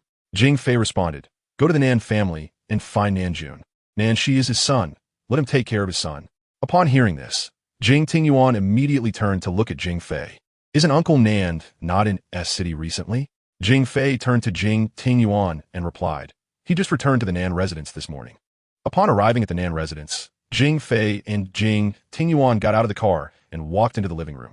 Nanjun was sitting on a golden silk Nanma chair in a Chinese-style suit, taking a sip of hot tea before putting it down. He looked at Jing Fei and asked, It's been a long time since you've come to the Nan family. What brings you here today? Jing Fei replied, I'm here to settle accounts with you. He walked over to a nearby golden silk Nanma chair, crossed his legs, and assumed a posture of a host. Your son has hidden my daughter-in-law. Let him hand her over. Nanjun frowned. What? Recently, he had been busy with official duties and had little knowledge of family matters, especially regarding Nanxi. Hearing Jing Fei say this suddenly left him stunned. Is there some misunderstanding? How could Nanxi do such a thing? Uncle Nan, you can personally call Nanxi to inquire about the situation. Nanjun picked up his phone and dialed Nanxi's number, which connected after a short while. As soon as the call was answered, Jing Tingyuan snatched the phone and shouted at Nanxi on the other end, Where have you hidden Xia Li? Seeing Jing Tingyuan's furious demeanor, Nanjun frowned, seemingly displeased with his phone-snatching behavior. Jing Fei, known for being protective of his son, quickly interjected, Uncle Nan, my son is young and impulsive. Please bear with him. Chapter 183. Cure him, or I will make you accompany him to the grave. Nanxi stood on the deck, holding his phone, his gaze fixed on the shimmering surface of the sea. From Jing Tingyuan's furious voice, it was evident that he was on the verge of losing control. Given that the call was from his father, it was clear that Jing Tingyuan had arrived at the Nan residence. After a moment of silence, Nanxi spoke. She is still resting. I will let you see her after a while. I want to see her now. I won't let you see her. Nanxi, are you insisting on competing with me? Is it not allowed? You forced her to stay by your side back then. I'm only doing the same thing you did. Why the double standard? You. Jing Tingyuan was momentarily speechless. You can force her. Why can't I? She is mine. Xia Li is not anyone's possession. Her choice of who to be with is her freedom. Please respect her. Jing Tingyuan scoffed as if he had heard a funny joke. Nanshi, don't you think you are being hypocritical right now? Back then, you persuaded her to stay with me, and now you say she is an independent person. How come I never noticed how hypocritical you are? Do you really have to verbally attack me? Return Xia Li to me, or we can no longer be brothers. Fine. Nanshi agreed readily, which only made Jing Tingyuan angrier. Ha! Nanshi, you are the one who said a woman should not ruin our brotherhood. Now, because of a Xia Li, you want to completely sever ties with me? You said you wanted to cut off our friendship. I never said that. Return her to me. I won't. I want to marry her. You. Jing Fei watched as Jing Tingyuan's face turned red with anger and felt sorry for him. Son, please calm down. Jing Tingyuan clenched his phone tightly. If it weren't for the fact that this phone belonged to Nanjun, he would have thrown it away by now. He handed the phone to Jing Fei, his eyes full of grievance, as if he were reporting to Jing Fei. Jing Fei took the phone and said to Nanshi on the other end, Xiao Shi, for Uncle Jing's sake, can you return Xia Li? Uncle Jing, I truly like Xia Li. Tingyuan cannot protect her well, but I can. I hope Uncle Jing can support me and Xia Li. So, Xiao Shi is unwilling to give Uncle Jing this face? I have always respected Uncle Jing, but I do not wish to compromise on this matter. Xia Li is the only girl I like, and I want to be with her. Realizing that persuasion was futile, Jing Fei handed the phone to Nanjun, specifically turning on the speaker before Nanjun took it. He spoke in a deep voice, Uncle Nan, I remember a favor you owe me from when you were 20. I wonder if you still remember? Flashback, Jing Fei and Nanjun. At the age of 20, Nanjun was kidnapped and tortured severely during captivity. He suffered 5 broken ribs, a broken left leg, a knife wound to his palm, and head trauma that caused bleeding. Jing Fei risked his life to infiltrate the kidnapper's base, using grenades to take out several guards. Nanjun was under strict surveillance, and rescuing him was not easy. Jing Fei devised a meticulous plan and coordinated with others to rescue him. The rescue was perilous, but Nanjun was successfully saved. Jing Fei carried Nanjun away from the enemy camp, but the kidnappers were relentless, quickly pursuing them and even shooting at Nanjun. If one of those bullets hit Nanjun, it would surely cost him his life. In that critical moment, Jing Fei shielded him with his own body. Looking down at his wounds, which were bleeding profusely, Jing Fei endured the pain and continued to carry Nanjun.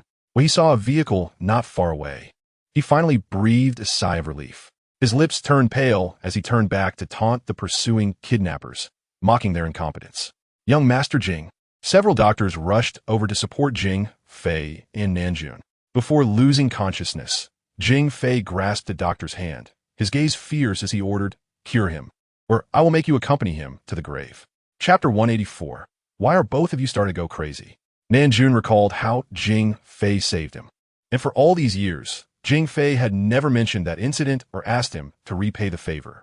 He almost thought Jing Fei had forgotten about it. But it turned out he was waiting for him here. I owe you a favor, but this is a matter of Nan, she's feelings, and cannot be mixed together. If I hadn't saved you, you would have died at 20, and where would Nanshi be? Nanjun fell silent, and Nanshi on the other end also remained quiet. Seeing Nanjun in a difficult position, Jing Fei smiled and said, Don't blame me for moral coercion. I only have one son, and he likes Xia Li. I can't let him lose his love. Nanjun took the phone and, after pondering for a moment, said to Nanshi, Return her.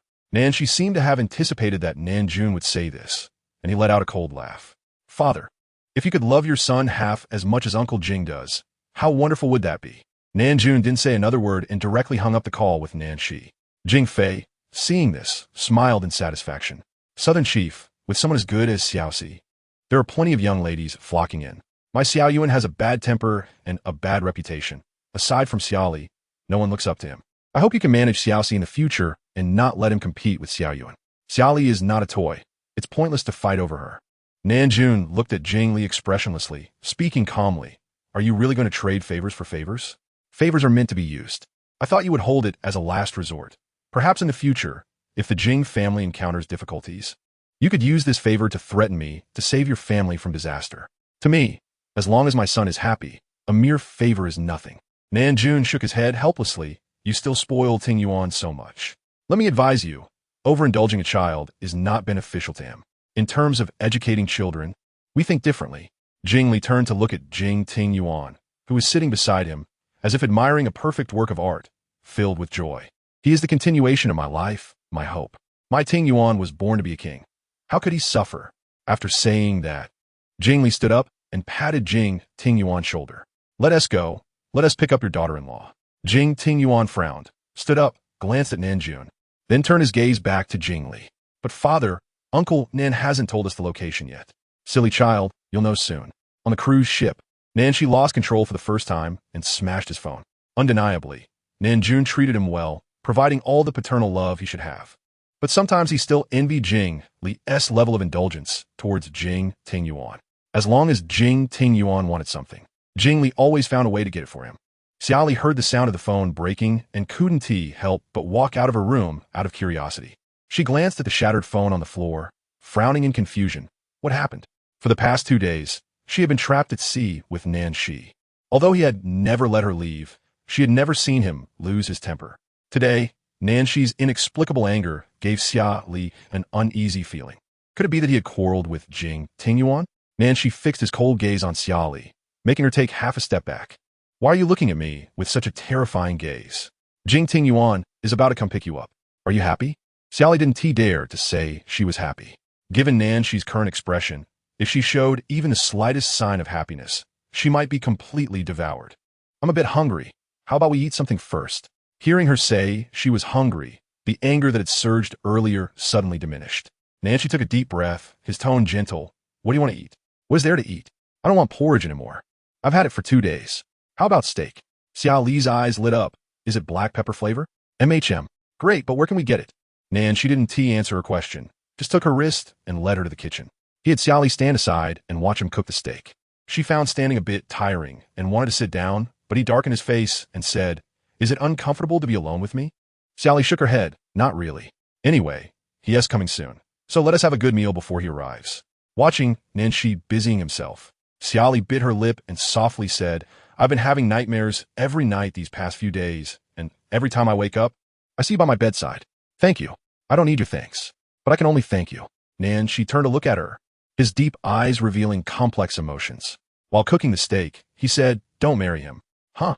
Xia Li was clearly taken aback, thinking she had misheard. You can date him, but you can't marry him. I'm still young. Marriage is still far off.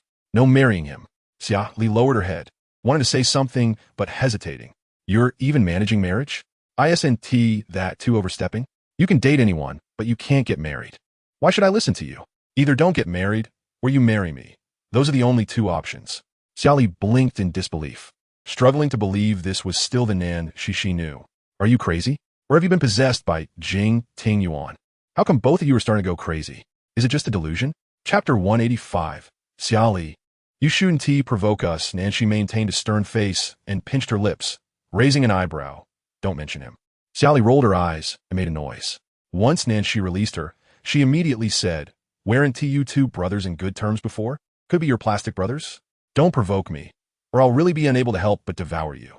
Xia Li leaned against the bar, arms crossed over her chest. Her fingers weren't as painful as they had been at the beginning. The feeling of long nails was still uncomfortable, but bearable. You say I can't marry, but if I want to have children in the future, how can I have children without a marriage certificate? Now, you can have children without a marriage certificate and still register them. You even know this? Xia Li pouted, momentarily at a loss for words. She plated the cooked steak and prepared black pepper sauce. It's not just me who likes you. Wu Hua and Mingjue like you too. If you marry Ting Yuan, I can guarantee I won't steal you from him. What about them? I just don't understand. Why am I so desirable? You all fight over me. If people find out all 5 of you brothers like me, they'd probably laugh at you for being crazy. What's so strange about that? There are all kinds of birds in a big forest.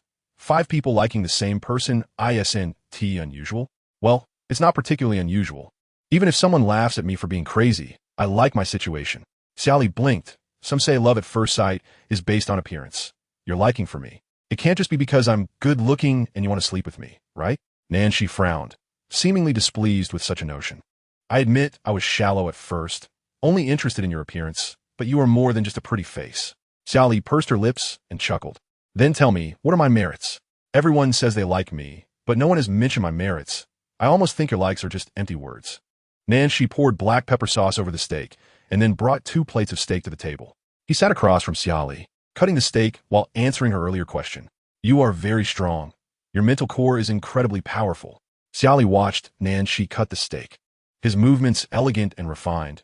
Just sitting there made the surrounding air feel precious. I've investigated your childhood. According to others, given what you've been through, you should have turned dark, developing a hatred for the world or resentment towards everything in it, but you didn't. You still love life and remain positive. No matter where you live, you always tidy your space to make it warm and romantic, even when living in a basement. You wouldn't live carelessly just because it's a basement. You never complain about how life treats you, nor do you doubt that your parents abandoned you, and you don't excessively resent them for it. You work hard, whether your salary is high or low, fighting for a better life with your own hands. You may not have noticed it yourself, but you have a characteristic. Being forced to stay by Ting Yuan, you never thought of ending your own life. Instead, you're struggling for your freedom. Xia Li's nose felt a bit sore, and she sniffed, momentarily forgetting that her fingers were still wrapped in gauze. Unable to help herself, she rubbed her nose with her hand, instantly causing her to grunt in pain. Ouch, that hurts. Xia Li continued. So you see so many advantages in me.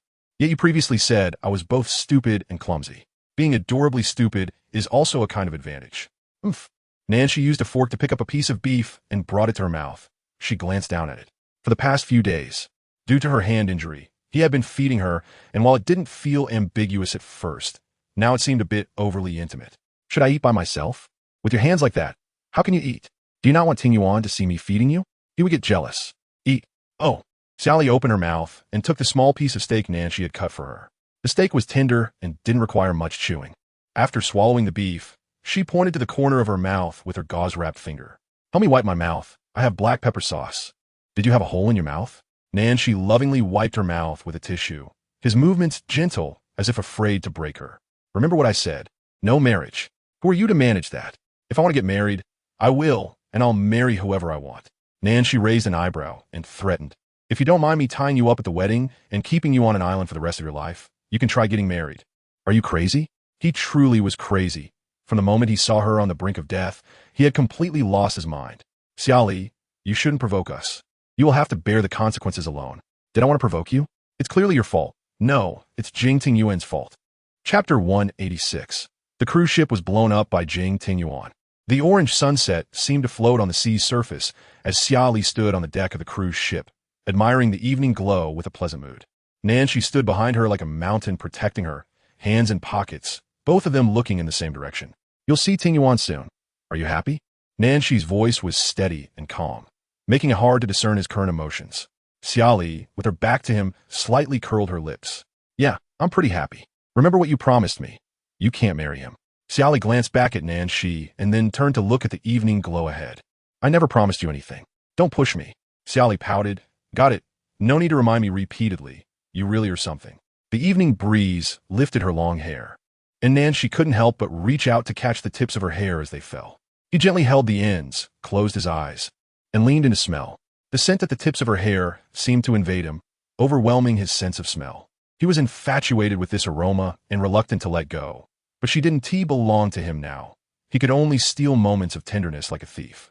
Soft strands of hair slipped through his fingers, and Nancy inhaled the lingering fragrance in his hand, taking a deep breath as if entranced. At that moment, 5 helicopters unexpectedly circled above the cruise ship, following it as it approached the shore. After the cruise ship docked, Sally got off with Nancy. Behind them, Jing Tingyuan descended from a helicopter, wearing sunglasses, his short hair tousled by the evening breeze. He looked at Xia Li's back, removed his sunglasses, and shouted, Xia Li. Hearing the familiar voice, Xia Li instinctively turned around. Meeting Jing Tingyuan's gaze, her eyes reddened with grievance.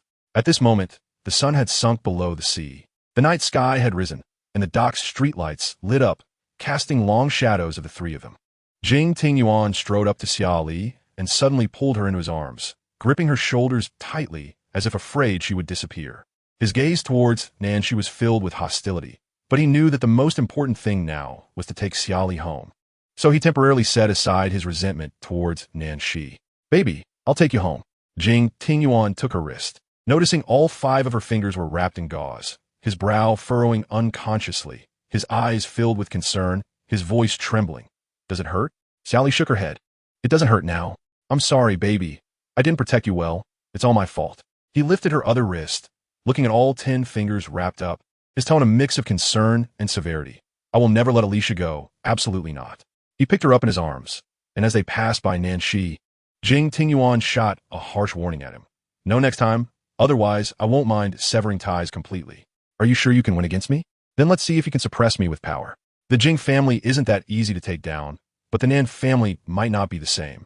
The higher the position, the colder it gets. The members of the Nan family are involved in high positions in the military and politics. It's not easy to topple them, but they could be overthrown due to certain circumstances, so every member of the Nan family keeps themselves clean, rarely touching what they shouldn't. Nanshi, don't push me. Just as the words left his mouth, the cruise ship behind them exploded into pieces. This explosion seemed like a warning from Jing Tingyuan to Nanshi. Xia Li looked at the sky full of flames, her face pale with fear. And she turned to Jing Tingyuan in shock. What are you doing? Are you crazy? Chapter 187. Xia Li has always been mine. Jing Tingyuan looked down at Xia Li in his arms, gently explaining, I was just giving him a little warning. What if there were people on the cruise ship? There was no one on board. But you still can't do something so impulsive. What if innocent people get hurt? Jing Tingyuan turned to look at Nanshi, who stood not far away, a cold smile curling his lips. Then I have to ask him why he provoked me. Facing Jing Tingyuan's warning, Nanshi showed no sign of fear, even appearing expressionless, as if such an explosion was insufficient to shake him. With his hands in his pockets and a cold demeanor, he said, she's tired, take her back to rest. Nanshi's attitude made Jing Tingyuan very displeased, as if he had punched a pillow, leaving him extremely uncomfortable. Nanshi, don't be so hypocritical. It makes me sick. Xia Li watched the two of them argue, feeling somewhat guilty.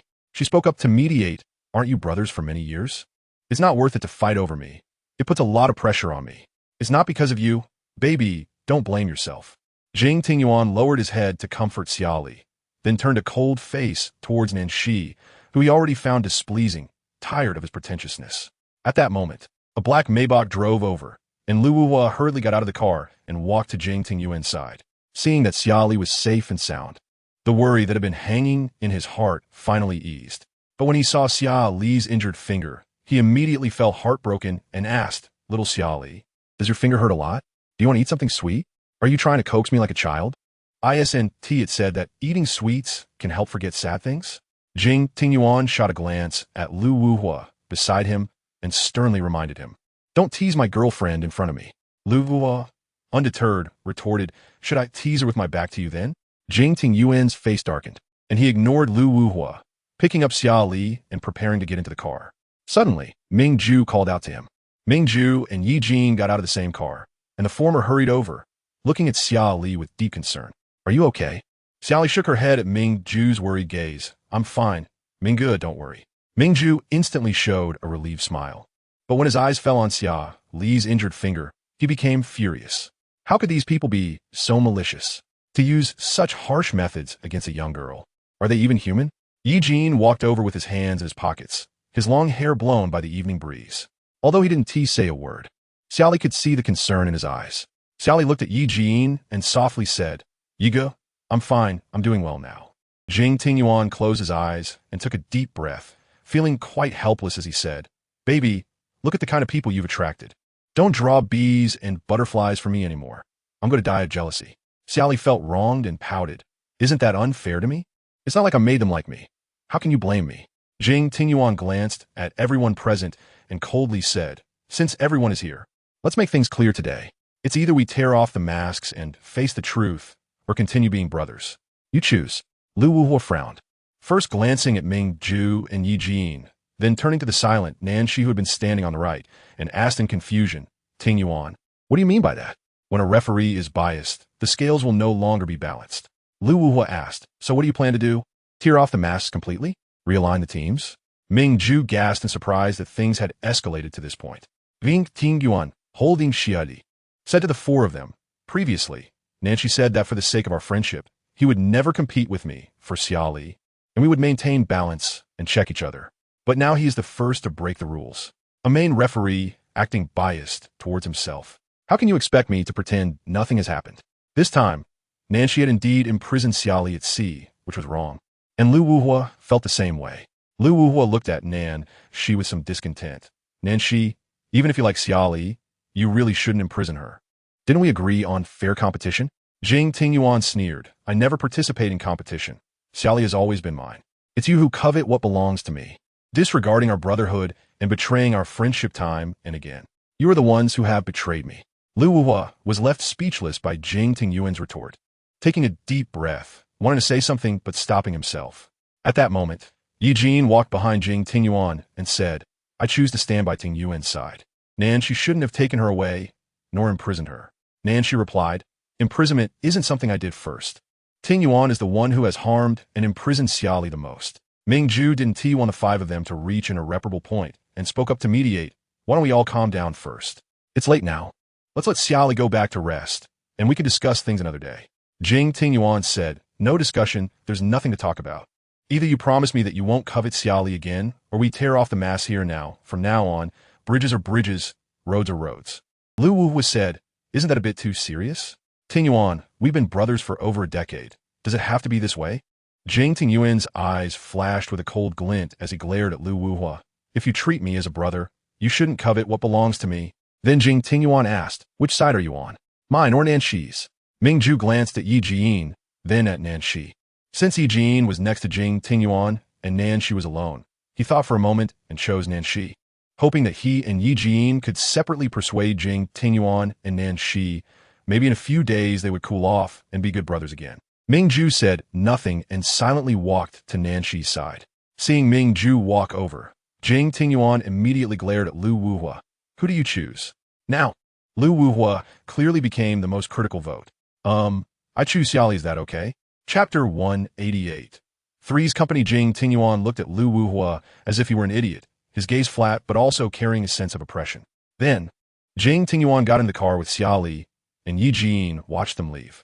After the car disappeared into the night, Yi Jin turned to Lu Wuhua beside him. Are you serious about choosing Xia Li? Lu Wuhua nodded. What else? I like Xia Li, of course, she's my first choice. After thinking it over, Lu Wuhua added, no matter if I choose Tingyuan or Nanshi, I feel it's not appropriate. I don't want our brotherhood to be broken over this. Arguments are one thing, but I don't want it to reach an irreconcilable point.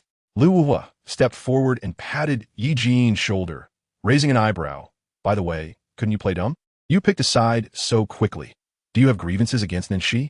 No, I have no grievances against any of you. Lu Wuhua showed a puzzled expression and asked, then why did you pick a side so quickly? Tingyuan is angry. If I don't choose him, he will most likely explode. Wow, you really know him well. I didn't even think of that. Yi Jin didn't continue chatting with Lu Wuhua and stepped forward to face Mingju and Nanshi. He looked at Nanshi and said, you shouldn't have imprisoned Xia Li at sea. Nanshi had a cold expression, his tone flat, making it hard to discern his emotional fluctuations. How many times has Tingyuan imprisoned her? Is it only allowed for him? Yi Jin frowned. Nanshi, don't you think that sounds strange? Not only Yi Jin found it strange, but Lu Wuhua and Mingju also felt it was odd.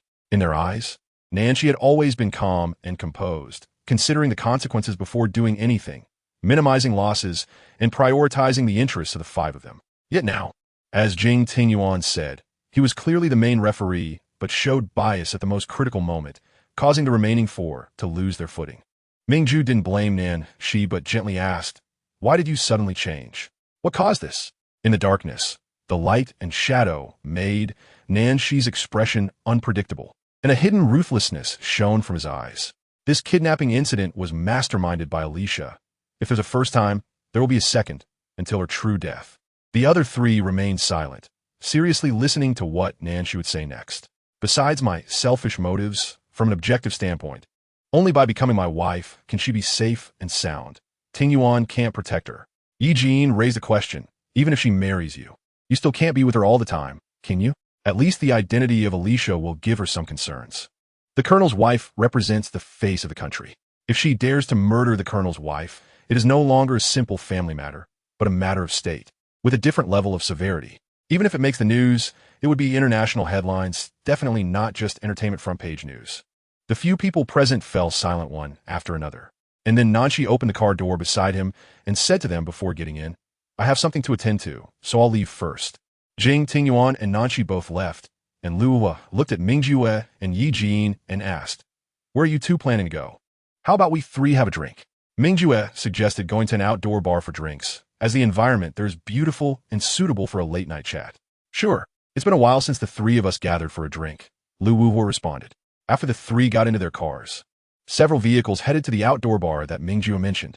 This outdoor bar is located in the suburbs of S City. and it takes about an hour to get there from the dock, arriving around 9 in the evening. The owner learned that Ming Jue and the others were coming and specially reserved the best spot for them. Ming Xiao, Lu Xiao, Yi Xiao, good evening. The owner greeted the three of them with a bow and personally led them to the best private booth. Chapter 189. The 5 people you can't mess with in S-City at the outdoor bar. A waitress in work attire was carrying tea and snacks to the table where Ming Jue and the others were sitting. As she walked over, the three of them were sitting on a wooden sofa, discussing something. Under the lighting, their appearances and demeanor were particularly outstanding, and the waitress couldn't help but glance at them. With that glance, the waitress felt her heart racing as if it had been electrocuted. She had never seen such handsome men. Even among the wealthy customers who come here, it is rare to see anyone with looks and demeanor as remarkable as theirs. The waitress lowered her head, nervously swallowed, and cautiously poured tea for them. When pouring tea for Lu Wuhua, he glanced at her with cold indifference, and his tone was equally detached. Thank you. The waitress then moved to pour tea for Yi Jian, and she was surprised by his long hair. But she didn't show much reaction until she saw the gun at Yi Jian's waist while pouring tea, which startled her so much that she spilled the hot tea on Yi Jian's leg. Yi Jian frowned and glared, and the waitress instantly turned pale, frantically apologizing. She put down the teapot and, while wiping the tea stains off Yi Jian's leg with a tissue, kept saying, "I'm sorry, I didn't mean to. I'm so sorry. Get lost." The waitress was scared to tears on the spot by Yi Jian, and Ming Jue, seeing this, shook his head helplessly and got up to support the frightened waitress whose legs had gone weak. "Are you okay?" The waitress turned her head. Her eyes filled with tears as she looked at Ming Jue. Although her expression was cold, she did not seem as frightening as Yi Jian, looking into those light gray eyes. The waitress seemed to forget to breathe, staring blankly at Ming Jue as she spoke. "My friend has a bad temper. Don't take it to heart." Facing Ming Jue's friendly demeanor, the waitress felt a lump in her throat and cried even harder. "I'm sorry, I really didn't mean to. It's okay. It's just a pot of tea." Ming Jue then asked, "Did you get burned?" The waitress shook her head. "No, I'm fine." In response to Ming Jue's concern, the waitress felt her heart racing even faster, and her face turned red. You should go out and take a break. Then I'll go out and bring in a new pot of tea." Ming Jue smiled slightly at her without saying anything. After the waitress left, Yi Jian raised an eyebrow and asked, "When did you become so good-tempered? Is it because the one who got burned wasn't you?" Ming Jue, "No. It's just that I see a reflection of Xia Li's past in her, and I can't bear it." Lu Wuhua showed a puzzled expression and asked, "What does this have to do with Xia Li? I heard Xia Li talk about her past work. She said that when she was a waitress, she often encountered various customers who made things difficult for her." Lu Wuhua, "So you treated that person as a little Xia Li?" Ming Jue, "No one could be her substitute. You can consider it as me demonstrating." Ming Jue thought, if Xia Li had encountered such a situation back then, and he happened to stand up to help her, would they have become happy lovers by now? After a moment, Ming Jue looked up at a bodyguard beside him, and the bodyguard immediately understood the meaning in his eyes and turned ahead toward the manageress location. The waitress returned to the kitchen, ready to bring the new tea to Ming Jue and the others, but was unexpectedly informed by the supervisor that she had been fired. Fired? Why? Supervisor, you should ask yourself, did you offend those 3 big Buddhas? But he just said it was okay.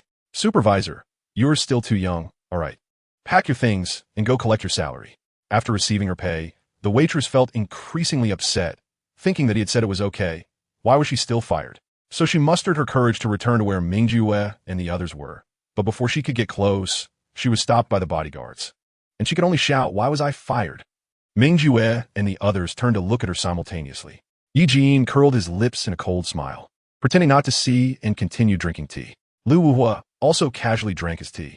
Only Ming Jue's expression turned very ugly, and then he reached out to Yi Jian.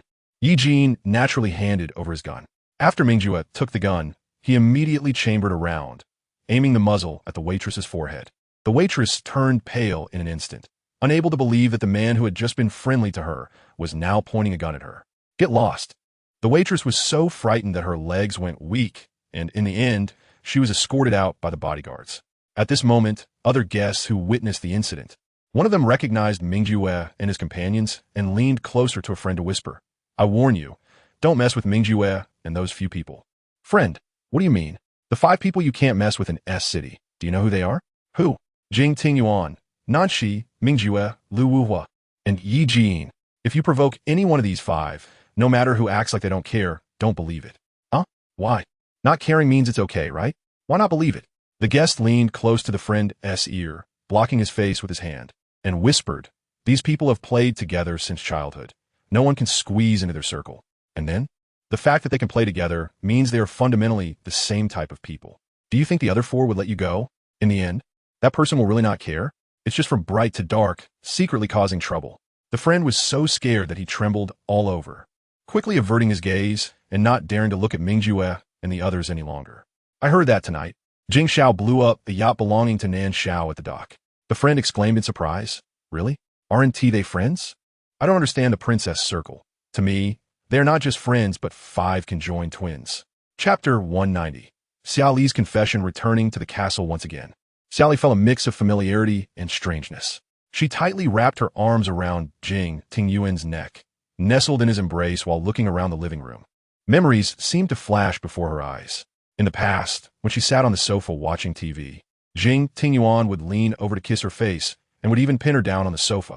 When she stood by the floor-to-ceiling window, watching the drizzling rain outside, Jing Tingyuan would come up behind her and wrap his arms around her, acting as her personal heater. Xia Li looked up at Jing Tingyuan, who was still holding her, and softly said, "Why don't you put me down? I can walk by myself." Jing Tingyuan ignored her, carrying her straight to the elevator and taking it up to the master bedroom. Once inside the master bedroom, Jing Tingyuan remained silent, quietly placing her on the sofa in the dressing room, and then picking out a nightgown for her to wear later. Xia Li watched Jing Tingyuan's back, feeling puzzled about his thoughts at that moment. Why are you not speaking? Normally, Jing Tingyuan would be angry, but now he doesn't seem to be upset at all, which made her feel a bit chaotic and uneasy. Jing Tingyuan picked her up again, and they went to the bathroom. He carefully filled the bathtub with water, making sure her hands didn't touch the water, and even brought a plastic cover for her hands. As he unfastened the strap on her shoulder, his hands trembled slightly. Xia Li noticed this small movement when she lowered her gaze and guessed that he might have misunderstood something. "The maid helped me take a bath on the cruise." Jing Tingyuan said nothing, just glanced at her briefly before continuing what he was doing. During the bath, Jing Tingyuan still didn't say a word. "Jing Tingyuan, could you say something?" Xia Li urged. "You were so talkative at the dock just now." Jing Tingyuan remained silent as he dried her off, helped her into the nightgown, and then carried her back to the master bed. "Jing Tingyuan, your silence makes me very uneasy. If you have anger, just let it out. Don't keep it bottled up inside." Jing Tingyuan sat on the edge of the bed, carefully holding her injured fingers. His azure eyes were filled with deep sadness as he stared at her fingers for a long time. Then he spoke softly, "I can't be angry with you." Xia Li looked at his sorrowful expression, wanting to say something, but was interrupted by him. "Baby, you don't understand the feeling of losing and regaining." His gaze at her was both affectionate and shattered, and through his eyes, she seemed to see a Jing Tingyuan on the verge of breaking. "I'm afraid to be angry with you now. Afraid you'll hate me. Afraid you'll think Nanxi is better. Afraid you will abandon me for someone else. I've never been afraid of anything, but now I'm very scared." As he spoke, Jing Tingyuan's hands began to tremble. Watching him like this made Xia Li feel as if her heart was being squeezed, causing her pain and difficulty in breathing. "I'm afraid I won't see you again. Afraid of losing you completely. I don't even dare to recall everything about the day you were kidnapped. I blame myself for not protecting you well. I hate myself for almost losing you. My emotions are a mess, do you know? Baby, my emotions are especially chaotic right now. I'm jealous, I'm scared. I want to be angry, but I'm also sad. My emotions are so mixed up that I can't even organize my thoughts properly." This was the first time Xia Li saw Jing Tingyuan in such emotional turmoil. He used to be someone who would directly explode with his grievances, unlike now, where he forced himself to suppress his anger and began to internalize it. She looked at Jing Tingyuan seriously and said, "Jing Tingyuan, on the day I was kidnapped, I almost got buried alive." Jing Tingyuan gasped, his whole body trembling slightly, a subconscious shiver under intense restraint. At that time, many people flashed through my mind, including Nanxi and my mom. Jing Tingyuan turned his face away, trying hard to hide his sadness. She also recalled the orphanage, remembering many childhood memories. Jing Tingyuan gave a light hum, not saying anything. "Before I met you, my life was very simple, just work, off work, and then staying at home playing games. After meeting you," Jing Tingyuan immediately turned to look into her eyes upon hearing this. Xia Li cried as she said, "I had never seen a brilliant starry sky or a dazzling meteor before, because I lived in a basement like a rat until I met you. I saw the other side of the world, a beautiful side. When I was sealed in that coffin, I finally realized that I liked you." At the sound of the word like, Jing Tingyuan's expression became dazed, as if his soul had momentarily left his body. Jing Tingyuan, I like you. Tears slid down Xia Li's cheeks, and she tasted the salty flavor. She smiled and leaned in to kiss Jing Tingyuan's thin lips. At that moment, she discovered that her tears were sweet. Chapter 191.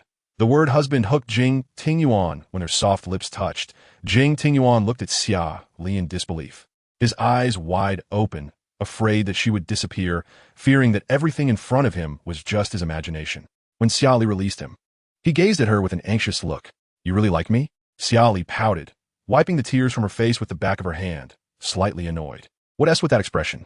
I confess to you, and you look like this? What do you mean, is it real or not? I thought you were just trying to make me happy. Hearing this, she rolled her eyes immediately. Forget I said anything. Jing Tingyuan realized Xia Li was genuinely angry and quickly held onto the back of her head, forcing her to face him. He gazed deeply into her charming eyes and gently explained, Baby, you can't blame me because you always said you didn't like me, that you hated me. I just couldn't believe that the day would really come when you liked me. Xia Li didn't know how to respond. She wanted to lie down and rest, but unexpectedly, he firmly held onto her waist and the back of her head, giving her no chance to leave the sofa. She blinked, confused, and asked, what is wrong? I want to rest. I'm tired.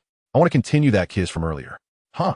As soon as the words left her mouth, Jing Tingyuan had already leaned down to kiss her red lips. His well-defined fingers held onto the back of her head, completely controlling this kiss. Sometimes deep, sometimes shallow, playful yet intense. His kisses were sometimes domineering, sometimes gentle, making Xia Li, who was already accustomed to his kisses, instantly fall deep into this passionate embrace. Desire was easily stirred within her, and Xia Li pleaded with a cry, My hand is still injured. Don't kiss me. Jing Tingyuan breathed heavily. Baby, are you asking me to let you go? She pouted her swollen lips and nodded cutely. My hand hurts. Jing Tingyuan glanced at her hand, his desire gradually dissipating. He suppressed his discomfort and softly said, Okay, once your hand is healed, I'll make sure you can't get out of bed for a month. Jing Tingyuan stood up and walked into the bathroom for a shower. When he came out again, he seemed to have changed into a different persona, cold as a high monk. He lifted the blanket and sat beside Xia Li, holding her tightly in his arms, occasionally patting her arm. Ready to sleep? Xia Li leaned in his arms and moved her head, as if her sleepiness had vanished. She was no longer tired. What do you want to do? I'll accompany you. I haven't played games in a long time. I want to play. But your hand can't play. She smiled, looked up at him, and said, Isn't there still you? You can play a couple of games for me to get a taste. Okay? His eyes were filled with affection as he smiled and rubbed her hair. All right, whatever you say. Xia Li sat up again, leaning against his shoulder to watch him play. Although Jing Tingyuan rarely played games, his skills were still impressive. Within 2 minutes of the game starting, he eliminated the king of this round. Watching his smooth operations, Xia Li teased, Hubby, if you became a game streamer, you'd definitely attract a lot of girls. What did you just call me? Because of the term hubby, Jing Tingyuan became so excited that he forgot how to operate the game, and he was instantly killed by the opposing team. At this moment, he was not in the mood to care about the game, even though his teammates were frantically calling for him to save them. He pretended not to hear and focused entirely on Xia Li. Baby, what did you just call me? The word hubby had made Jing Tingyuan's lips curl into a satisfied smile, his eyes unable to hide their joy. Xia Li deliberately remained silent, turning her face away to stifle her laughter. Baby, I want to hear it again. Xia Li shook her head. No, you hurry up and play. Your teammates are calling you. What teammates? I want my wife. Jing Tingyuan threw his phone to the foot of the bed and then pinned Xia Li down beneath him. Baby, I was going to let you go, but you insisted on teasing me. Tell me, did you do it on purpose to see my reaction? I really didn't mean to. You did on purpose. Jing Tingyuan ignored her defense and leaned down to kiss her red lips again. At that moment, a teammate's curse came from the phone. Is this guy number one an idiot?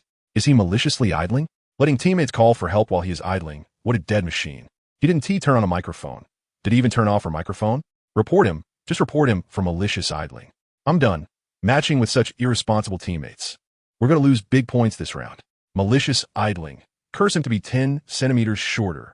Jing Tingyuan was about to do something serious when he heard that remark from the phone. His face darkened immediately as he picked up the phone again and turned on the mic to say to the teammate on the other end, Even if you're 10 centimeters shorter, it's still twice as long as yours. Then he directly exited the game. Xia Li stifled her laughter as she looked at his dark expression, and finally couldn't hold back her laughter. Hubby, you're so childish right now. Let's see how I deal with you. Xia Li saw Jing Tingyuan pounce on her like a hungry wolf and quickly begged for mercy. Hubby, I was wrong. It's too late to admit your mistake. You need to be punished. Chapter 192.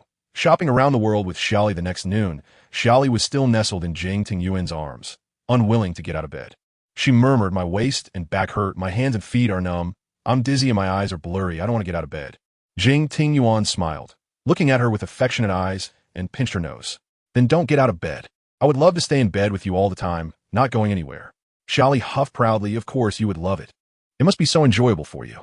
Jing Tingyuan raised an eyebrow, a mischievous smile on his lips. Baby, are you not enjoying it? If you're not, why are you calling me that? We changed the sheets last night, but the flood still couldn't be contained. Xia Li's cheeks flushed, and she buried her face in the quilt. Mumbling, get lost, hurry up and get off my bed. Wife, your attitude of using me and throwing me away makes me so sad, so upset. Wounds need kisses to heal. While saying this, Jing Tingyuan held the back of Xia Li's neck and started kissing her. After lunch, Jing Tingyuan wrapped his arm around Xia Li's shoulders and took her to the castle garden. The sky was clear and sunny with a gentle breeze, and the good weather made Xia Li feel happy. They sat under the pavilion in the garden while maid helped them brew tea. You just said you have a gift for me. What is it? Jing Tingyuan glanced at his watch and said softly, coming soon. Seeing Jing Tingyuan's teasing expression, Xia Li felt both curious and excited. She wasn't sure if it was because she had confirmed her feelings that when he said he wanted to give her a gift. Her mindset was completely different from before. There was a sense of anticipation and happiness that hadn't been there before. After a while, Xia Li saw dozens of maids uniformly carrying jewelry boxes over. Each piece of jewelry was exquisitely crafted, made from valuable jade. The jade was as big as a pigeon egg, and even from a distance, it was easy to see. Jing Tingyuan instructed the maids to bring the jade jewelry one by one for Xia Li to choose, and she was left speechless. Noticing that Xia Li was silent, Jing Tingyuan had the maids make another round. When the dozens of maids came around for the second time, Xia Li finally asked, the gift you mentioned isn't just a jade necklace, is it? Isn't it obvious? Xia Li pressed her lips together and glanced at the jade jewelry boxes, each one looking extremely expensive. But I don't have any occasion to wear such an expensive necklace. Wouldn't it be a waste of money to buy it? You don't need to look for an occasion. You can wear it whenever you want. Xia Li shook her head. Forget it. These pieces look too expensive. If I wear them, I'll feel pressured. The diamond necklace Jing Tingyuan had prepared for her before was already worth millions. These jade necklaces might be even more expensive. If he hadn't insisted on her wearing a necklace, she wouldn't even want to wear the $1 million diamond necklace. Wearing something so expensive felt like a huge weight on her neck.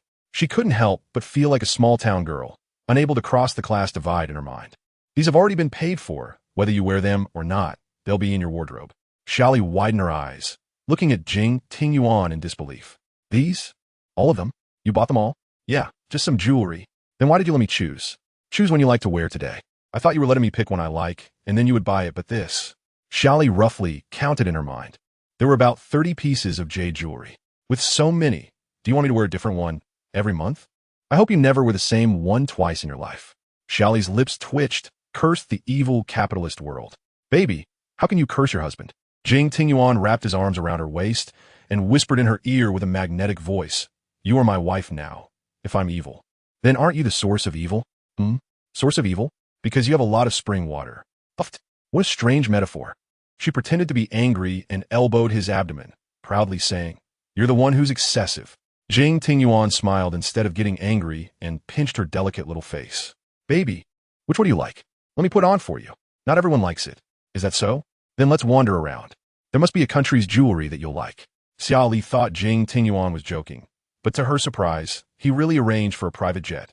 First flying from City S to Country A, then from Country A to Country Y, and finally from Country Y to Country F. For nearly half a month, Xia Li was flying everywhere. In the past, she would shop from one street to another, but now it had turned into shopping from one country to another. This could be called true global shopping. Also, because Xia Li was flying around for half a month, Xia was unable to determine her exact location, which prevented her from taking action against Xia Li again. Chapter 193. His momentary impulse, but it leaves a lifetime of concern on a cloudy day. The gray sky felt particularly oppressive. Today was the third day Eugene was on a business trip to City A. He had just finished his work and, feeling down, decided to walk around alone, instructing his bodyguards not to stay too close. He arrived at a public playground and casually found a spot to sit down. Suddenly, a strong wind blew, lifting his long black hair. He was wearing a thin red shirt, and the wind made the collar sway. He stared blankly ahead, many images flashing through his mind. Sigh. He sighed lightly, pulled out a pack of cigarettes from his pocket, took one out, and lit it. After taking a puff, he squinted and exhaled white smoke. At that moment, the playground, which had been empty, now had another person. Following the sound, he saw a little girl dragging a bag while picking up bottles. He watched her actions while smoking. When she found a bottle with water in it, she would first pour out the water, then step on the bottle to flatten it before putting it into the bag. After finishing one cigarette, the little girl walked over to him. There were several empty bottles next to him, and the little girl was diligently collecting them. He initially didn't want to speak, but for some reason, seeing the little girl made him involuntarily think of Xia Li as a child. He wondered if Xia Li had ever experienced such hardship when she was young. Why are you picking up bottles? Where are your parents? The little girl saw Yi Jin's long hair, and, in her perception, long hair belonged to girls, so she called out, "Hello, sister." Hearing the word sister, Yi Jin's expression darkened, and his gaze instantly became terrifyingly gloomy. I don't have parents. I was raised by my grandma. Now, my grandma is very old, and I need to help her a bit. The little girl's words seemed to touch a chord in his heart, and his gaze softened significantly. He carefully examined the little girl's clothes. They were very worn, ill-fitting, and faded, looking like they had been worn for a long time. "What's your name?" "My name is Xia Li Bang." Yi Jin's pupils shook, and his throat involuntarily moved up and down. He asked uncertainly again, "What did you say your name is?" The little girl blinked her big watery eyes, looking a bit confused. "Sister, my name is Xia Li, what's wrong?" Ye Vien Fronet. Unable to control his hands for a moment, gripping the little girl's arms as he questioned, "Is it the Li from Xue? The Li from departing? What is wrong, sister?" Yi Jin slowly released his grip, the corner of his mouth curving into a slight smile, his attitude much gentler than before. "Nothing. Then I'll continue picking up bottles. My grandma is waiting for me at home to eat." Yi Jin watched her collect the bottles in silence for a moment before asking, "Does your family not receive any assistance?" The little girl shook her head. "No, my grandma said she can't read and doesn't have money, so she can't apply for it. She told me to be frugal." Yi Jin looked at the little girl, took a deep breath, and felt a slight pain in his chest. He murmured, "Were you also this difficult when you were young?" The little girl thought he was talking to her and asked curiously, "Sister, what did you just say?" "I didn't hear clearly." "Nothing, just finish picking up these bottles and go home early. There are many bad people out at night. A girl alone outside can easily be abducted by human traffickers." "Uh-huh, my grandma said the same." "Thank you, sister, then I'll go home now. See you next time." After stuffing the last bottle into her bag, the little girl laughed and waved goodbye to Yi Jin as she dragged the bag away. Yi Jin watched the little girl's receding figure. The images he had constructed in his heart seemed to gradually take form. He picked up his phone and called his assistant, asking him to sponsor a little girl named Xia Li.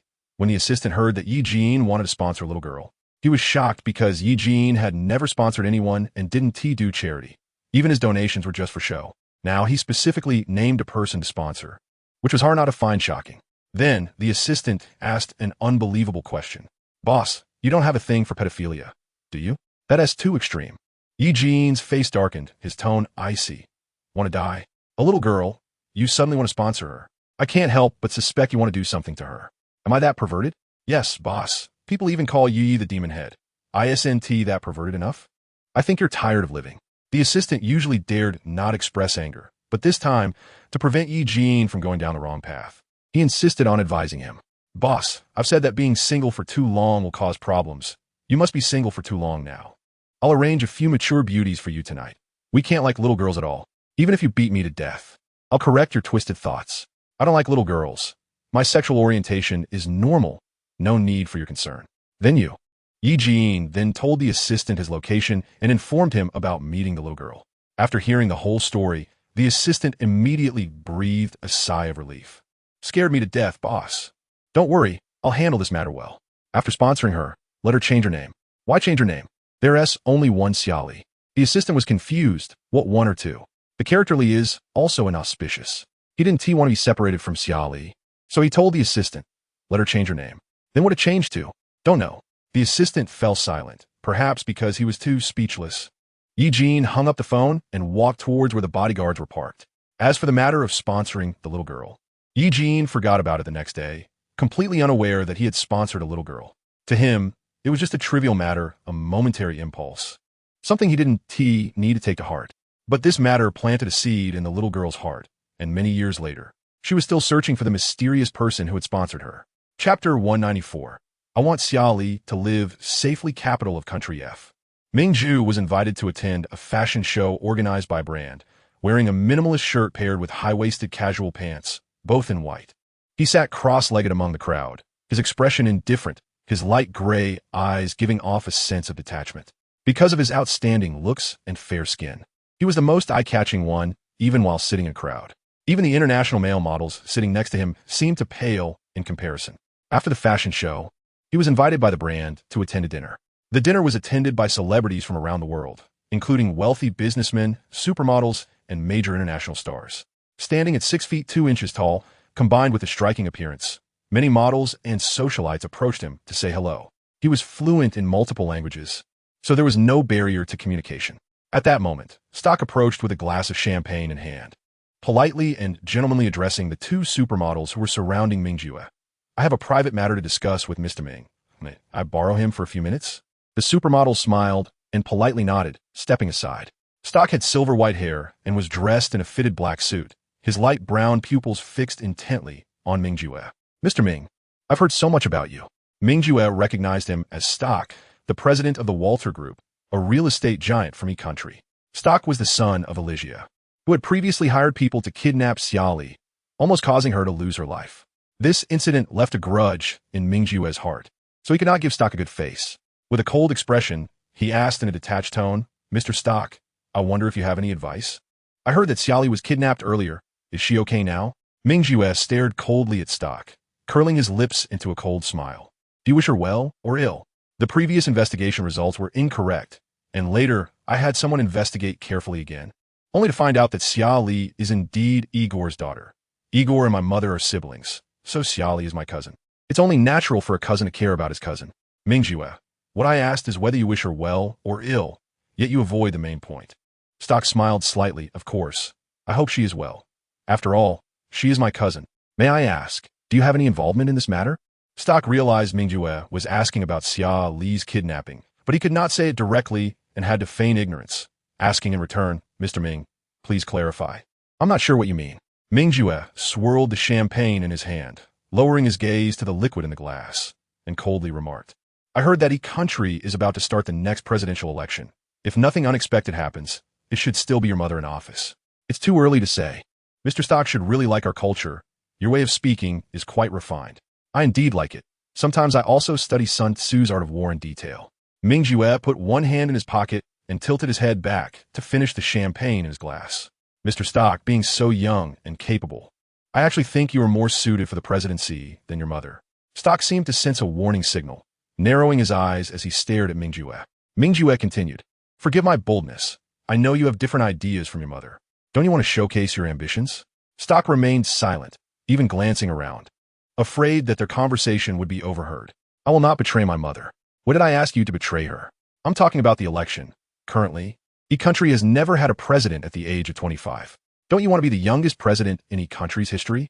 Mingjue moved closer to Stock and whispered in his ear, Isn't it tempting to become president at the age of 25?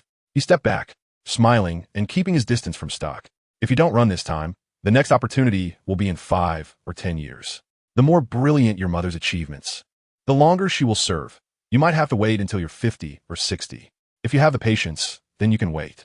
Mingjue didn't know much about Stock, but based on the investigation results, Stock was a self-interested person.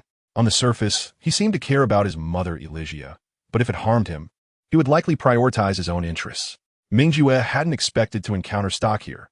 He thought it would take some time to arrange a meeting with him.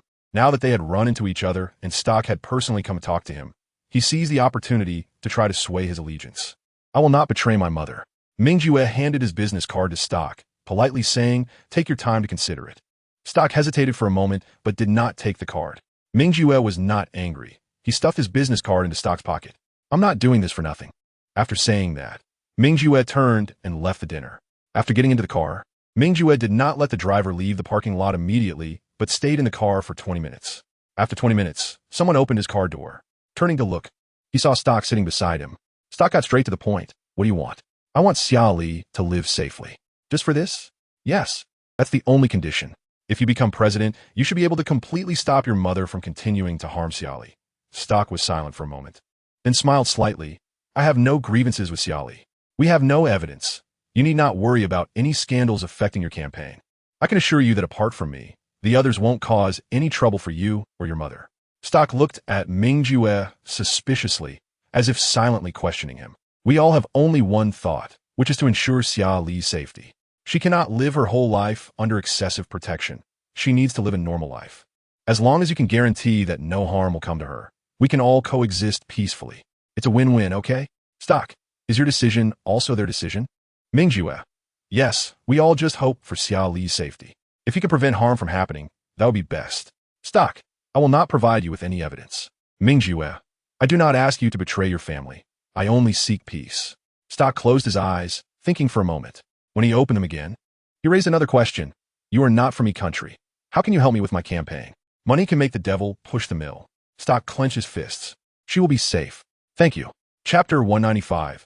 I should hide you and never let them find you. In a clean and simple bar, Jing Tingyuan and Xia Li sat in a private room, enjoying the night view of the capital of F country, overlooking the entire city. It looked like brilliant stars scattered on the ground, dazzling and eye-catching. Jing Tingyuan had Xia Li sitting on his lap, wrapping his arms around her slim waist, resting his chin on her shoulder and admiring the night view below together. Baby, do you like this ring? Jing Tingyuan played with her delicate fingers, where a beautiful diamond ring was worn on her ring finger, one they had bought while shopping tonight. Xia Li said she liked it. So Jing Tingyuan bought it without a second thought, not even asking the price. Xia Li looked down at the diamond ring in her hand, smiled, and nodded. I really like it. That's good. If I had known you liked diamond rings, I would have bought a whole bunch to chase you. Xia Li recalled their first meeting and shook her head. No, that's not right. Jing Tingyuan raised his eyebrows. What's not right? Well, I don't like someone. No matter what you give me, I won't like it. But when I like you, even if you just casually give me a flower, I will be happy. Jing Tingyuan looked at her in surprise and kissed her lips again and again. Baby, does this mean I will be your favorite from now on? Xia Li blushed and said nothing, gently kissing him on his thin lips. This kiss was quickly retracted, as swift as a gust of wind. Just as she thought of getting up to escape, Jing Tingyuan firmly held her waist, leaving her nowhere to run. Baby, where do you want to escape to? I am tired. I want to go for a walk. I'm not tired at all. Xia Li pretended to be angry and asked, What's wrong? Do you think I'm fat? Jing Tingyuan's blue eyes revealed sincere emotions as he stared at her. Baby, you're not fat at all. That's called being curvy, and it's very comfortable to hold. Xia Li's cheeks turned even redder.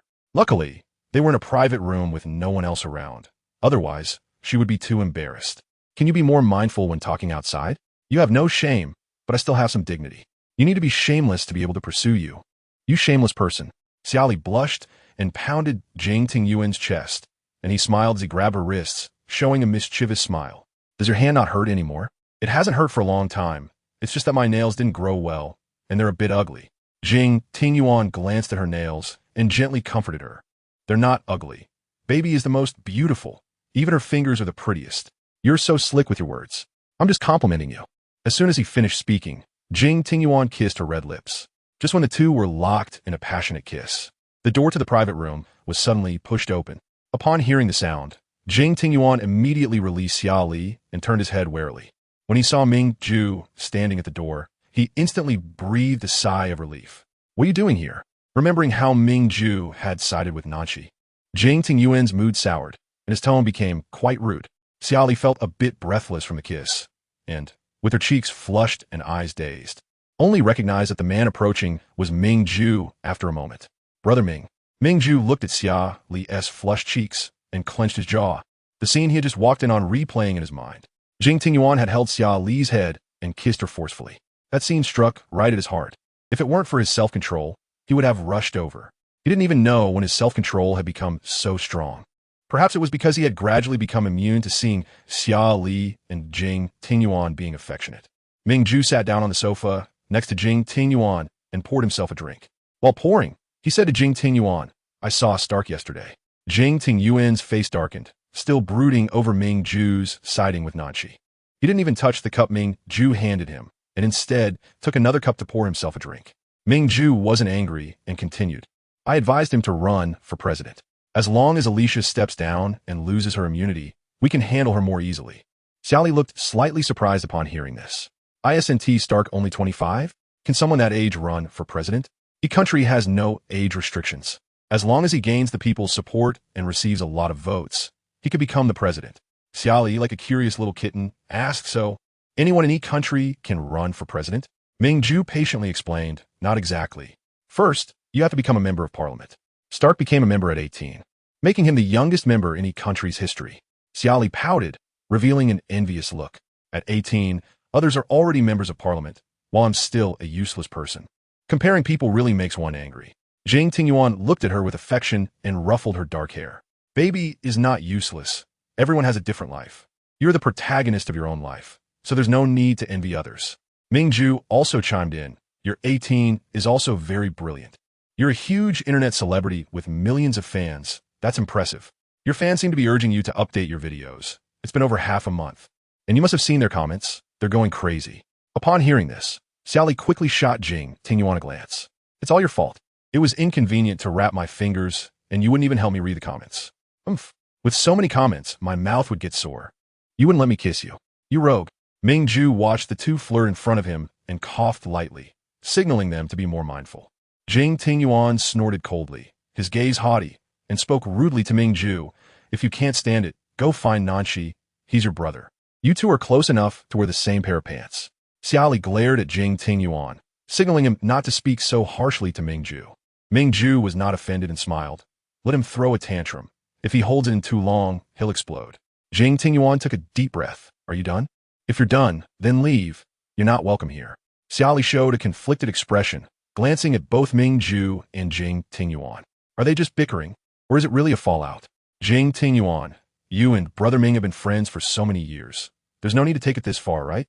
Jing Tingyuan rubbed the back of Xia Li's neck and softly said, he sided with Nanshi. It's not that I want to make a fuss. Just as Xia Li was about to turn to look at Ming Ju, Jing Tingyuan held her head tightly, making her only able to look at him. You're not allowed to look at any other man except me. Ming Ju was silent for a moment before getting up. I just remembered I have something to deal with. I'll leave first. After Ming Ju left, Xia Li immediately got angry with Jing Tingyuan. What are you doing? Do you have to make everyone unhappy? They all covet you. How can I be happy? Or do you enjoy being pursued by 5 men, with them all revolving around you, making you very happy? Jing Tingyuan. Xia Li suddenly stood up, her eyes red, so angry that her lips trembled. Jing Tingyuan realized he had said something wrong and quickly hugged Xia Li, comforting her. I'm sorry, baby. I'm just afraid of losing you. I'm just scared. I like you. You don't need to be afraid. But they covet you, and I can't be with you 24 hours a day. If I'm not careful, any one of them could take you away. What should I do? Xia Li gritted her teeth and retorted, you've been brothers with them for so many years. Don't you know them? Don't you know them better than I do? What do you think they're like? There are no perfect men in this world, baby. Men all have their flaws, you understand? Jing Tingyuan held her delicate face with both hands, his deep gaze fixed on her eyes. It's precisely because I understand them that I know how crazy they can be when they like someone, which is why I can't rest easy. This time Nanshi was able to trap you at sea. Next time, Ming Ju could trap you on an island. I regret bringing you in front of them, letting them see your beauty. I should have hidden you away and never let them find you. In the past, Xia Li would have definitely called him crazy and then turned to leave. This time, she wrapped her arms around his neck and seriously said to him, I want to be with you for a lifetime. I mean it when I say I like you. Chapter 196, The Battleground. The reveal in Bar Dreamy Night in City S. The atmosphere in the private room was tense. Xia Li sat upright on the sofa, glancing left and right. To her left was Jing Tingyuan. To her right was Yi Jin. Facing her were Nanshi and Ming Ju, while Lu Wuhua stood behind her, resting his hands on the back of the sofa. Lu Wuhua leaned forward and gently asked Xia Li, Xia Li, do you have any plans for this gathering today? Are you celebrating my birthday in advance because you know it's coming up? Lu Wuhua was the last to enter the private room, and upon entering, he sensed the heavy atmosphere, so he made a joke to lighten the mood. Xia Li looked up at Lu Wuhua and quietly reminded him, Luga, why don't you find a seat first? It's not easy to talk while standing. Lu Wuhua nodded and sat down next to Yi Jin. Now, everyone was present. Xia Li took a deep breath, continually encouraging herself in her heart. The reason for gathering everyone here today was to announce something important. As soon as she said this, everyone's gaze turned meaningful, except for Jing Tingyuan, who appeared pleased. She solemnly continued, I like Jing Tingyuan, and I will be engaged to him in the future. Even marry him. It's possible that we will have a few children. I have been pursuing stability since I was young, and Jing Tingyuan can give me a stable home. I really like children, but I'm still young and won't consider having kids for now. As long as Jing Tingyuan loves me and doesn't betray me, I won't have a second option, nor will I leave him. After speaking, she picked up the orange juice on the coffee table and first toasted to Yi Jin on her right. Yi Jin was taken aback when she toasted him first, his deep eyes flashing with surprise, but he quickly concealed that emotion, staring at her expressionlessly. Yigo, thank you for liking me, and thank you for helping me so much. I'm very happy to know you, and having a good friend like you makes me feel lucky. Xia Li bit her lip and softly said, I don't know if Yigo considers me a good friend, but I will always regard you as my good friend and big brother. In the past, I never imagined I would have such a lucky day, being cared for by someone as outstanding as you, and receiving your affection. I will cherish this luck. Yigo, can we always be friends? I really value this friendship. Yi Jin didn't particularly want to be friends with Xia Li, but since she had already expressed her feelings for Jing Tingyuan, and today was a reveal, could he still refuse? I also cherish it. Yi Jin picked up a nearby whiskey and drank it all in one go. Even if we are not lovers in the future, I will protect you, just like a brother. Xia Li smiled brightly and took a sip of her orange juice. Thank you, Yigo, for not making it difficult for me. Next, Xia Li raised her glass to toast Lu Wuhua. It seemed Lu Wuhua guessed what Xia Li was about to say, as he took a sip of his drink first. Xiao Xia Li, although I don't want to be your so-called brother, since you have chosen Jing Tingyuan and said it this way, I will respect your decision and will not make it difficult for you in the future. Lu Ge, thank you. Don't thank me. I genuinely feel for you. Xia Li nodded repeatedly. Lu Ge is so good to me. Lu Wuhua smiled helplessly. I guess I'll just be the good guy then. Xia Li then toasted to Ming Ju. Ming Ju sat quietly on the sofa, like a death row inmate awaiting Xia Li's verdict. There was a hint of sadness in his pupils, as if he felt powerless. He managed to force a smile. Have you made your decision? Xia Li nodded. I really like him, Ming Ge. You are his good brother for many years, and I don't want there to be any rift between you because of me. Please reconcile. Ming Ju glanced at Jing Tingyuan and smiled helplessly. That depends on whether he is willing. Xia Li turned to Jing Tingyuan. What do you say? Since Xia Li organized this gathering, Jing Tingyuan felt a lump in his heart, neither here nor there. However, seeing Xia Li firmly maintain her position as his girlfriend in front of them made him feel good, and he found Ming Ju much more agreeable. As long as they agree not to covet you anymore, we will be as we were. Chapter 197. Nanshi is no longer the calm and composed man. Ming Ju picked up the whiskey on the coffee table, staring at Xia Li for a long time before slowly finishing the entire glass of alcohol. Whenever you need me in the future, I will always be here, even if it's just as a friend. As Ming Ju spoke, Jing Tingyuan's gaze toward him became much sharper, even breaking into a cold smile. Xia Li immediately turned to glare at Jing Tingyuan upon hearing his cold laugh. Sit properly. Jing Tingyuan raised an eyebrow, proudly taking a drink from a glass on the table. Finally, Xia Li raised her orange juice to toast to Nanshi. Nanshi's gaze was sharp, like a tangible knife hanging over Xia Li's neck. Faced with such a gaze, Xia Li couldn't help but feel nervous. Swallowing hard and mustering the courage to say to Nanshi, I like Jing Tingyuan and want to be with him always. We will get engaged and even married. As long as he doesn't betray me, I will always firmly choose him. Nanshi remained silent for a long time, his expression blank and his eyes cold, making it impossible to guess his current mood and attitude. After a while, he picked up the glass on the coffee table, and just when everyone thought he was going to drink, he unexpectedly crushed the cup. Jing Tingyuan, worried that the glass shards might hurt Xia Li, immediately stood up and shielded her behind him. At that moment, everyone stood up. Jing Tingyuan and Nanshi faced off, the atmosphere charged with tension. Yi Jin asked worriedly, Is everything all right? Xia Li shook her head at him. I'm fine. The glass shards didn't hurt me. Lu Wuhua frowned and said to Nan, she somewhat unhappily, Nanshi, what are you doing? What if you accidentally hurt Xia Li? Nanshi ignored everyone else's words, looking at Jing Tingyuan, but actually questioning him regarding Xia Li behind him. You promised you wouldn't marry her. Jing Tingyuan, feeling unjust, stepped forward and grabbed Nanshi by the collar, sternly reprimanding. We are lovers and will get married eventually. Who do you think you are? Why do you have the right to make such demands of her? Nanshi coldly pushed Jing Tingyuan away, sweeping a glance over everyone present, his eyes terrifying like those of the Grim Reaper. All your lives, you have enjoyed my protection, and I have taken the blame for your mistakes, rescuing you from the brink of death multiple times. I don't want to use this to suppress you, nor don't want to gain your feedback through favors, but all I want is one Xia Li.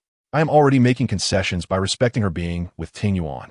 If she likes him, then let them be together, but marriage is absolutely out of the question. This time, Nanshi's loss of control stunned everyone. They rarely saw such a side of him. Be together, I won't intervene or interfere, but marriage is not allowed. Jing Tingyuan, feeling indignant, asked why not. Because I have nearly lost my life multiple times to save you all, and I have used my power and position to protect you for. This is what you owe me.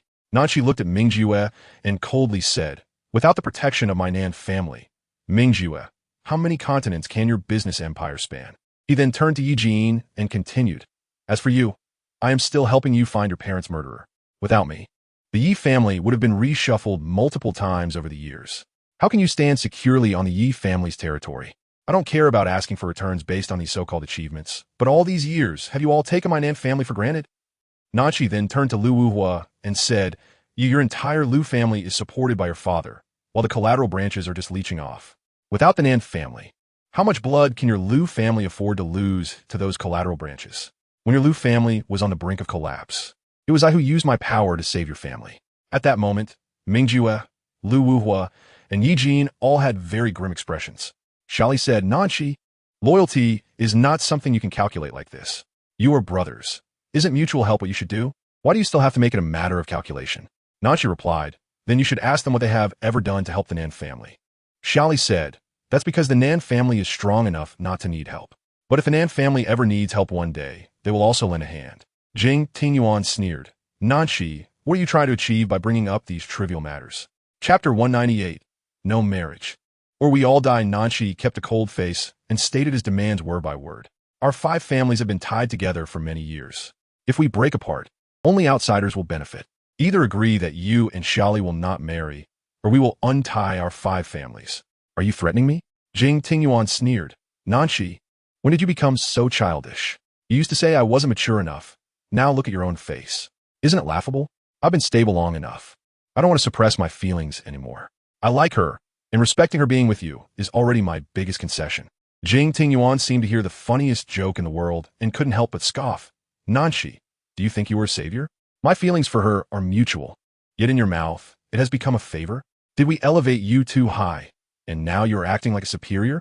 Jing Tingyuan's series of rhetorical questions made the atmosphere in the private room frighteningly tense.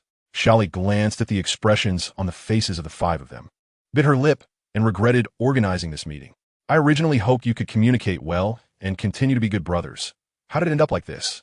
Nanshi's sharp gaze fell on Xia Li, his tone slightly stiff. You promised me you wouldn't marry him, yet you broke your word. I will be with Jing Tingyuan and will eventually marry him. I can't let my child grow up without a normal family. Can I? Nanshi said, are you forcing me to take drastic measures? Jing Tingyuan took Xia Li's hand, protecting her tightly behind him, looking at Nanshi with a warning in his eyes. Don't threaten her. What are you scaring her for?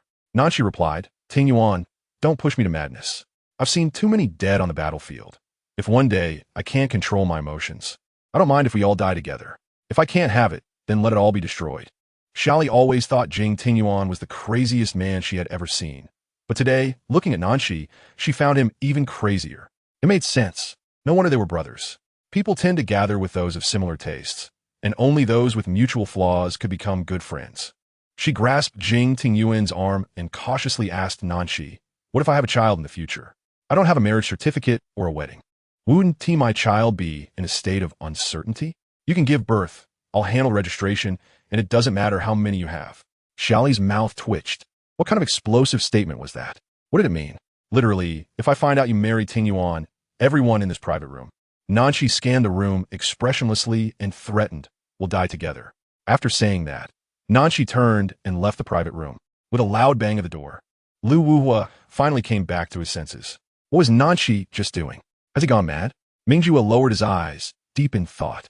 He said to Xia Li, if possible, I also hope you won't marry Tingyuan. Watching you and him be affectionate is one thing, but having to witness your wedding is too cruel for us. Mingjue picked up his coat and turned to leave. One by one, they left the private room, leaving Lu Wuhua stunned. Weren't we supposed to have a good talk today? How did it end up like this? Xia Li sniffed, tears welling up in her eyes. It's all my fault. Lu Wuhua looked at Xia Li's tearful big eyes and said with concern, Little Xia Li, this isn't your fault. It's all our mistake. Jing Tingyuan added, Baby, it's not your fault. It's their nonsense, insisting on liking you. Am I some kind of treasure? Why do they have to like just me? Lu Wuhua said, Yes, you are very precious. Jing Tingyuan shot Lu Wuhua a glare. Get lost. Lu Wuhua turned to Yi Jin and shrugged. What should we do? The usually steady Nanshi has changed completely. It feels like he's gone off the rails. He has always been that way. He just suppressed his nature for the greater good all this time. Lu Wuhua rubbed his forehead and said helplessly, we five are a big joke. All this chaos just for a little Xia Li. Xia Li pouted and said, I'm sorry. It's okay. We brought this on ourselves. It has nothing to do with you, so there's no need to apologize. Lu Wuhua approached Jing Tingyuan and patted his shoulder, saying, how about this? You and little Xia Li just date for life and don't get married. Jing Tingyuan looked at Lu Wuhua as if he were an idiot and brushed his hand away. Have you lost your mind? Lu Wuhua said. Didn't you hear what Nanshi just said? If you marry little Xia Li, he will blow us all to ashes. He dares? Yi Jin said, I think he dares. Xia Li watched the three of them in front of her and cautiously probed Jing Tingyuan. Jing Tingyuan, what if we don't get married? Why not? Do you want me to be your nameless underground lover for life? Why do you care about the title more than I do? Because I feel the least secure in our relationship. At least a marriage certificate is legally protected.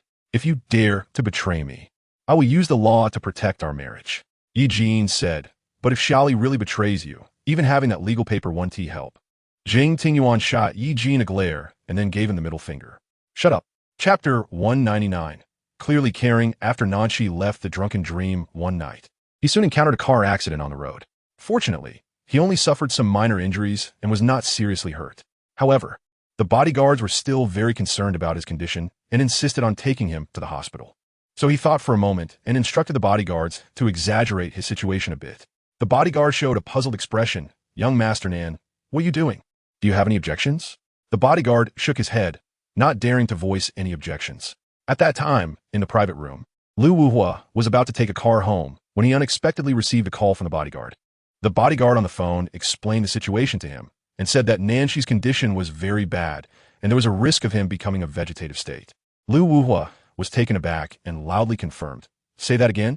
The bodyguard reiterated what he had just said, but Lu Wuhua still couldn't believe it. Is it not a mistake? A vegetative state? Is Nanshi's condition that serious? Yi Jin, standing beside him, furrowed his brows tightly, keeping his gaze on Lu Wuhua as if waiting for confirmation. Xia Li also showed a shocked expression, unable to believe that Nanshi could become a vegetative state. She looked up at Jing Tingyuan beside her and lightly touched his sleeve with her fingers. Jing Tingyuan had one hand in his pocket, looking down at Xia Li with a frown, and said, a disaster that lasts 1,000 years. He has such a big disaster. He won TB in trouble. After Lu Wuhua hung up the phone, Yi Jin immediately asked about Nanshi's injuries. Lu Wuhua's expression was grave as he shook his head and said, I need to go to the hospital to see the situation first. Do you want to come with me? Yi Jin nodded. After all, Nanshi was his brother, and it was unreasonable not to visit when something happened. Then Lu Wuhua asked Jing Tingyuan, Tingyuan, what about you? Do you want to go? I'm not going. Jing Tingyuan replied without hesitation. Lu Wuhua said, okay then, I'll go with Jin to check the situation first and call you later. Watching Lu Wuhua and Yi Jin leave, Xia Li looked up at Jing Tingyuan once more. She could tell that Jing Tingyuan was actually a bit worried about Nanshi, but he just couldn't lower his pride for the moment. Are you really not going to see Nanshi? It sounds like his condition is really bad. How about I accompany you?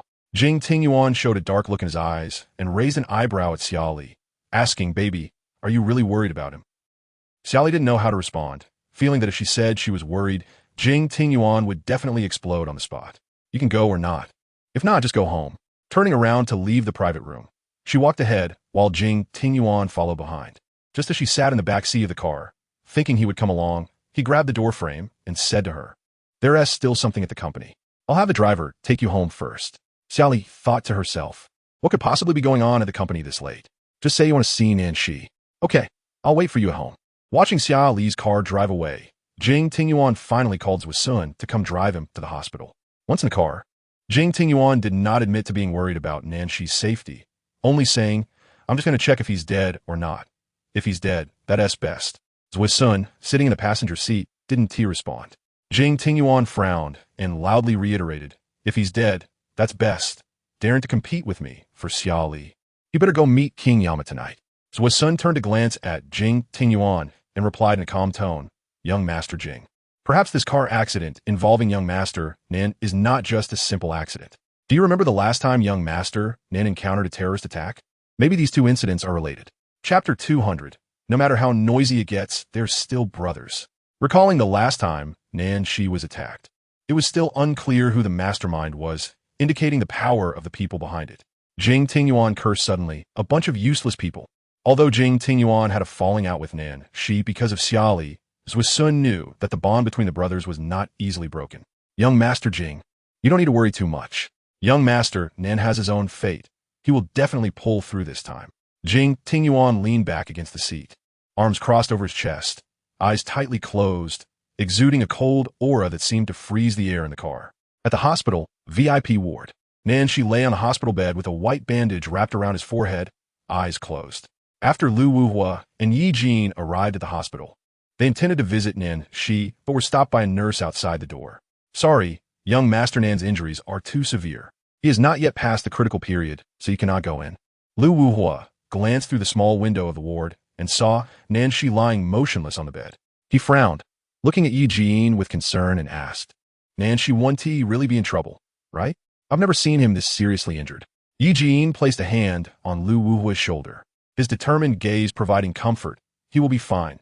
Nan Shi has always had a strong physique. This injury won't defeat him. Lu Wuhua was still very worried about Nan Shi and then asked the nurse to take him to see Nan Shi's attending physician. Upon meeting the attending physician, he became like a chatterbox, constantly asking about Nan Shi's condition, wanting to know in detail when Nan Shi would fully recover. The doctor, seeing Lu Wuhua's worried expression, lowered his head and nervously adjusted his glasses, then explained Nan Shi's condition using professional terms. After finishing, the doctor cleared his throat a couple of times. Looking at the expressions of Lu Wuhua and Yi Jin, somewhat afraid they wouldn't believe his words. Lu Wuhua didn't think much and was filled with concern for Nan Shi, saying, Don't worry about the money. The Lu family has plenty of money. Just prescribe the best medicine for him and make sure to treat him well. The doctor smiled politely. That's what I should do.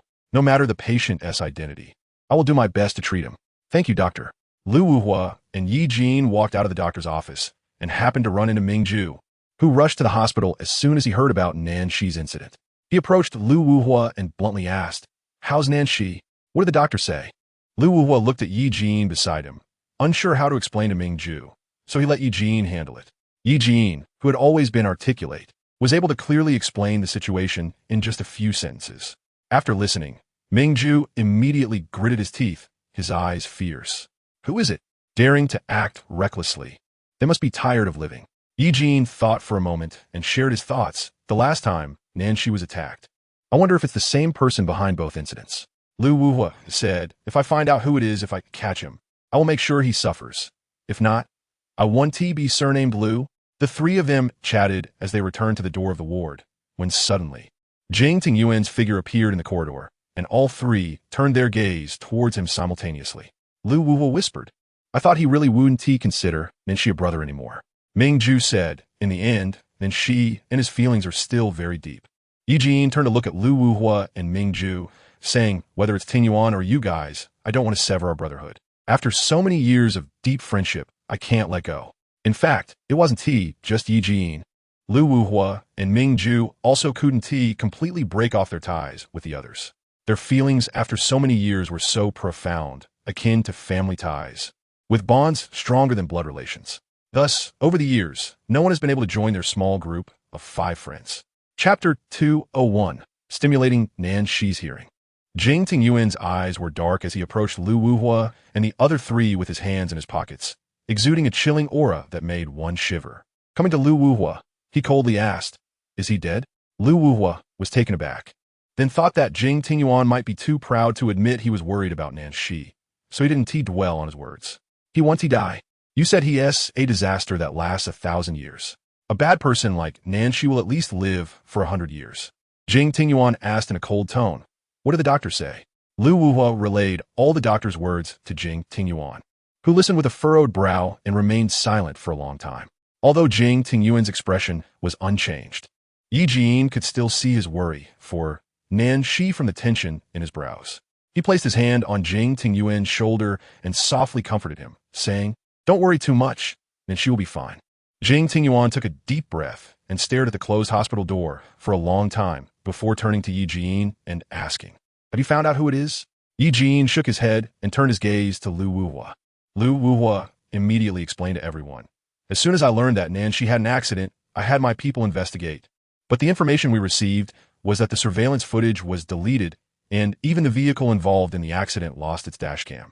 Ming Ju frowned and said, "It seems those people came prepared.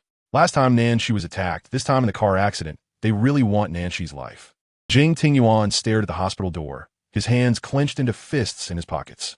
3 days later, there were still no signs of Nancy waking up, and Lu Wuhua anxiously asked the doctor if there was any way to stimulate him. The doctor adjusted his glasses and offered a suggestion. This suggestion was something Nancy had requested before. He wasn't sure if mentioning it would raise suspicions from the other four. However, he still brought it up as per Nancy's instructions. Lu Wuhua didn't doubt the doctor's words, but repeatedly confirmed, will this really work? The patient's most important person should frequently be by their side, talking about topics that interest the patient, which can stimulate their hearing. Will it work? Many patients in a vegetative state wake up this way. Lu Wuhua nodded, and then left the doctor's office to send the news to their group of 5. When Ming Ju saw the message, he replied immediately, "Are we supposed to take turns talking to him?" "Yi Jiyin, it seems so." "Jing Tingyuan, I won't go." "Lu Wuhua, why don't you bring Xia Li with you? Doesn't Nancy like Xia Li? Maybe she'll be useful." "Jing Tingyuan, you wanted to let my wife go?" "Lu Wuhua, that's not what I meant. Given Nancy's current situation, if this continues, when Uncle Nan and Aunt Nan find out, it will be heartbreaking. I just don't want them to be sad. They have treated me so well." "Jing Tingyuan, I won't go." Xia Li came out of the bathroom, wearing a clean bathrobe. She walked over to Jing Tingyuan, and just as she leaned in, she saw the group chat messages from him. She had somewhat understood Nancy's situation from Lu Wuhua's messages, and she pressed her lips together, wanting to suggest visiting Nancy in the hospital, but she was worried Jing Tingyuan would get jealous and angry. So she had kept quiet about it these past few days. After all, she knew they wouldn't let anything happen to Nancy. She just didn't expect he still hadn't woken up. Jing Tingyuan. Hearing Xia Li call his name, Jing Tingyuan turned to look at her, noticing her wet hair hanging down her back. Frowning, he stood up and worryingly said, "Why didn't you dry your hair? It's easy to catch a cold like this." He casually tossed his phone onto the sofa and took her hand to lead her to the vanity. As soon as Xia Li sat down, her gaze unconsciously glanced at the phone on the sofa. Jing Tingyuan guessed what Xia Li was thinking, but he said nothing and picked up the hairdryer to help her dry her hair. He blow-dried her hair with a blank expression, as if lost in thought. Once her hair was dry, Xia Li immediately grabbed Jing Tingyuan's wrist. She looked up at him and softly said, "Hubby, let's go see Nancy together, okay?" Chapter 202. Hooking Jing Tingyuan into a pout, Jing Tingyuan tightened his grip on the hairdryer, his expression displeased, a hint of coldness flashing in his blue eyes. "Do you care about Nancy that much?" Xia Li knew he was getting jealous and throwing a tantrum again, so she continued to play along with his bad mood, saying, "You've been brothers for many years. The one who cares most about him is you. I just don't want to see you upset. I'm your lover and a friend to Nancy. I only became friends with him because of you. If you weren't his brother, how would I know him? You are important." The last 4 words made Jing Tingyuan, who was initially restless, feel like he had received a reassuring pill. He turned around, placed the hairdryer down, and with his back to Xia Li, asked, "Baby, can you promise to love me for a lifetime?" Xia Li knew he wanted a firm answer, so she replied decisively, "Yes, I will love you for a lifetime." Xia Li hugged his waist from behind, her face pressed against his thin shirt, feeling his warmth. "Hubby, I understand your insecurity. When I didn't have a home, I felt the same lack of security. Now that I have a family, I have my mom, and I have you, and we will also have our baby in the future. Jing Tingyuan, I'm not just treating you as a lover. I'm treating you as family, as an inseparable part of my life. You need security, and I will learn to give you the security you want." Jing Tingyuan turned around and held her tightly in his arms. "Do you think I can't compare to Nancy? Nancy is excellent, but you are also excellent. To me, both of you are very outstanding individuals. If you had met Nancy first, would you have loved him?" Xia Li lowered her head and pressed her lips together, quietly saying, "Speaking of which, Nancy saved me 3 years ago. I met him back then." Jing Tingyuan's expression turned cold, jealousy creeping in. Although it was a beautiful hero saving the beauty, at that time, she didn't have any feelings for him. It was gratitude. You were so young back then. How could you understand what liking someone and feeling movement? Xia Li cuddled Jing Tingyuan's waist and said playfully, "Yeah. See, I didn't feel anything for the handsome Nancy back then. Now that I know you, I've finally understood what it means to be moved." "What does that mean?" "It means we are destined to be together. It was only when you came that I understood what it means to feel a spark. Xia Li's sweet words instantly made Jing Tingyuan's lips curl into a pout, unable to suppress his smile. Ahem. Don't think that just because you said a few sweet words, I will let you go see Nanxi. I'm not saying this because I want to see Nanxi. These are my heartfelt words. Jing Tingyuan blinked, looking like a pure-hearted boy. Baby, I want to hear one more thing. Xia Li pretended to be confused. What? Didn't I just finish saying it? What else do you want to hear? Baby, you know what I want to hear. Xia Li shrugged, continuing to act dumb. I don't know, what should I do? My mind is so blank right now. I can't guess your thoughts at all. Did I lose my memory? Jing Tingyuan pretended to be angry and pinched her cheek. Baby, I'm completely at your mercy in this life. I can't do anything about you. You don't want to be at my mercy? Jing Tingyuan looked at Xia Li in surprise, his Adam's apple bobbing twice. Baby, what did you just say? Hubby, I love you. Jing Tingyuan was instantly amused by Xia Li. I really have no way to deal with you. When I want you to be innocent, you flirt. When I want you to flirt, you're innocent. You catch me completely off guard. I've never been at a disadvantage with anyone. All the losses in my life have been taken by you alone. He lifted Xia Li with both hands and kissed her red lips. Walking to the edge of the bed, he tossed her onto the soft king-sized bed. This bed was custom-made and cost nearly 10 million. So even being thrown onto it wouldn't feel uncomfortable. Jing Tingyuan leaned over Xia Li, his fingertips lightly brushing her hair, his magnetic voice saying, Baby, let's go to the hospital to see him after we're done. Okay? Just once. Chapter 203. One person happy, 3 people jealous. They agreed on once. But Jing Tingyuan ended up tormenting Xia Li for the entire night. When she woke up in the morning, she felt like her waist was about to break. She rubbed her waist as she got out of bed, feeling as if her legs were weak and she could faint at any moment. Seeing Jing Tingyuan come out of the bathroom, wrapped in a towel, she glared at him angrily and said, It's all your fault. Didn't we agree on just once? You deceitful man. At this moment, Xia Li was wearing a thin, silk nightgown, her long black hair cascading down her back, her fair skin shining even more under the blue silk gown. Her red lips were swollen and red from being kissed by Jing Tingyuan all night, looking like ripe cherries. Jing Tingyuan couldn't help but smile at her frustrated and helpless look. He walked in front of Xia Li, looked at her indulgently, and rubbed her waist, saying, Baby, I'm sorry, it won't happen next time. He said this, but Xia Li knew he would dare again next time. She rolled her eyes at Jing Tingyuan and huffed. I don't believe your nonsense, big liar. It's hard for me to control myself in front of you. It can't be helped. Who told you to be so tempting? Is it my fault? Xia Li raised an eyebrow and asked proudly. No, it's my fault. I'm the one to blame. Baby, please don't be angry, okay? Xia Li pouted and pretended to be very angry, saying, You hit me once, then give me a sweet date, cut it out. What does the baby want me to do to be forgiven? Jing Tingyuan hugged her, his fingertips continuously stroking her fair shoulder, causing her to feel goosebumps all over as if she had been electrocuted. All right, I'm going to take a shower. Xia Li, worried he would go crazy again, quickly escaped from his embrace, slipping into the bathroom, and even locked the door to prevent him from coming in and causing trouble. After taking a shower, cleaning up, and changing into new clothes, Xia Li went to the hospital with Jing Tingyuan to see Nanxi, standing outside the ward. She looked at Nan, she lying on the hospital bed, her eyes filled with worry. She turned to Jing Tingyuan beside her and asked softly, Is he just going to lie there like that? I don't know. Jing Tingyuan's tone was cold, as if the person lying there was not his brother, but a stranger. At that moment, Lu Wuhua walked over and patiently explained to Xia Li, relaying the doctor's words to her. After listening, she sighed softly. Can't Commander Nan and Mrs. Then wake him up? Lu Wuhua shook his head.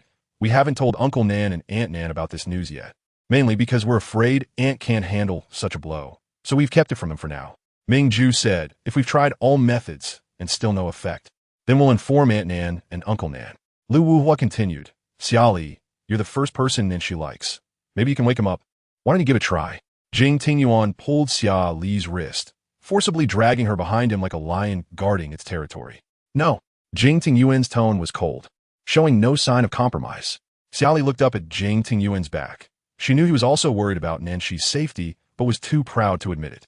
Honey, have you forgotten what I said to you at home last night? Jing Tingyuan lowered his head in contemplation, hesitating. Lu Wuhua, hearing the word honey, had a shocked expression on his face, and a hint of sadness flashed in his eyes. Xia Li, what did you just call him? Lu Yi. I truly like Jing Tingyuan and want to be with him for a lifetime. I want to marry him. Lu Wuhua was stunned for a few seconds, then smiled bitterly. You don't have to keep repeating this to me. I won't stop you from getting married. Ming Ju and Yi Jin turned to look elsewhere. Seemingly at a loss for words, falling into silence. Honey, can I go in and see Nanshi? Jing Tingyuan tightly grasped her wrist, as if afraid that if he let go, she would disappear. She noticed his anxiety and urgency, so she gently stroked his cheek and smiled, saying, Honey, you're my husband. They are my friends. Your position will never waver. If you feel insecure every day, then I will say these words to you every day, okay? Hearing Xia Li say this to Jing Tingyuan, Lu Wuhua felt as if a bottle of vinegar had been overturned in his heart, a sour taste rising in his mouth. But he was just an observer and had no right to interfere. Lu Wuhua sadly walked aside, pretending he hadn't heard anything and looking out at the scenery. Chapter 204, Daddy-type boyfriend. Jing Tingyuan gritted his teeth and made a compromise. 1 hour. I will come and pick you up in 1 hour, not a minute more. Xia Li knew this was Jing Tingyuan's biggest concession, so she smiled and nodded. Okay, then where will you go for this hour? Just walking outside. He would rather brave the cold wind outside than see Xia Li stay beside Nanshi. Such visual stimulation might drive him mad on the spot. He was afraid that if Nanshi didn't wake up, he might directly kill him in a fit of rage. Xia Li nudda. Then remember to come back to pick me up. I will wait for you. With this sentence, Jing Tingyuan's mood improved a lot. After reluctantly leaving the hospital, Lu Wuhua, Mingju, and Yijin also found excuses to leave, not wanting to disturb her and Nanshi. Mingju said, You stay alone. Maybe you can really wake Nanshi up. If we stay, it might have an effect. Xia Li replied, It's not that powerful. I can only give it a try. She watched them leave and then turned to push open the ward door. The closer she got to the hospital bed, the heavier her heart felt. She had heard 3 days ago that Nanshi had been in a car accident and had been in a coma without waking up. She couldn't believe that a vibrant life could become a motionless vegetable, especially since that person was a friend who had saved her twice. Stopping by the bed, looking at Nanshi's tightly closed eyes, her nose soured and tears fell unconsciously. She sniffed, roughly wiping away her tears with her hand, and walked around the foot of the bed to the window. At that moment, Nanshi, lying on the bed, opened his eyes. From the moment Xia Li entered, he wanted to open his eyes to see her, but he was worried that his lie would be exposed. So he only dared to open his eyes when Xia Li went to pull the curtains. Watching Xia Li's slender figure, Nanshi blinked, tenderness flowing in his eyes. The moment Xia Li turned around, Nanshi wanted to close his eyes and continue pretending to be sick, but when he saw her red eyes from crying, he couldn't hold himself back anymore, threw off the covers, and got out of bed. Xia Li showed a look of astonishment, thinking she was hallucinating, until Nanshi's warm arms trapped her in his embrace. She confirmed that Nanshi was awake. You were pretending to be sick? Nanshi smiled helplessly. Li, sometimes you're so foolish. Why aren't you being foolish now? Xia Li frowned. No one would be happy to hear someone call them stupid. She pushed Nanshi hard, but he only pulled her closer. I heard your conversation with Tingyuan. You promised to spend this hour with me without backing out. Why are you lying? Do you know they are very worried about you? I know. Nanshi released his grip, looked down at Xia Li's reddened eyes, cupped her delicate face with both hands, and smiled, asking, Are you crying for me? Are your tears for me too? Xia Li angrily swatted his hand away, taking a step back, glaring at him fiercely. Can you joke about such things? And how can you use being sick to deceive people? Everyone is worried about you, thinking you might never wake up. Are you mad at me? You can't be mad. You're deceiving me. I was wrong. I'm sorry. Faced with Nanshi's sudden apology, Xia Li was momentarily speechless, biting her lip, unable to organize her thoughts. After a while, she said, You're not apologizing to me. You're apologizing to them. They're all your good brothers. Deceiving them like this, don't you feel guilty? So, you need to help me hide it from them. Don't let them find out I'm pretending. You want me to help you lie? You'll help me, right? No. Nanshi didn't want to dwell on this matter any longer. It was hard to be alone with Xia Li, and he didn't want to waste time on meaningless arguments. He sat by the hospital bed, pulled Xia Li onto his lap. Let go of me. No. Nanshi firmly held Xia Li in his embrace, pinching her jaw and saying, Li, just let me enjoy this hour. In this hour, you belong to me alone. After an hour, you'll still be Tingyuan's girlfriend. Xia Li bit her lip, looking exasperated but helpless. Nanshi, how did I not realize you were such a rogue before? You like it this way? Tingyuan uses force against you, and you can fall in love with him. Why can't I win your affection? That's unreasonable. Let go of me. If someone else sees us, I want to be able to clear my name even if I jump into the Yellow River. There's only you and me here. There's no one else. What is the matter? Are you trying to lure me into doing something immoral? What is considered immoral?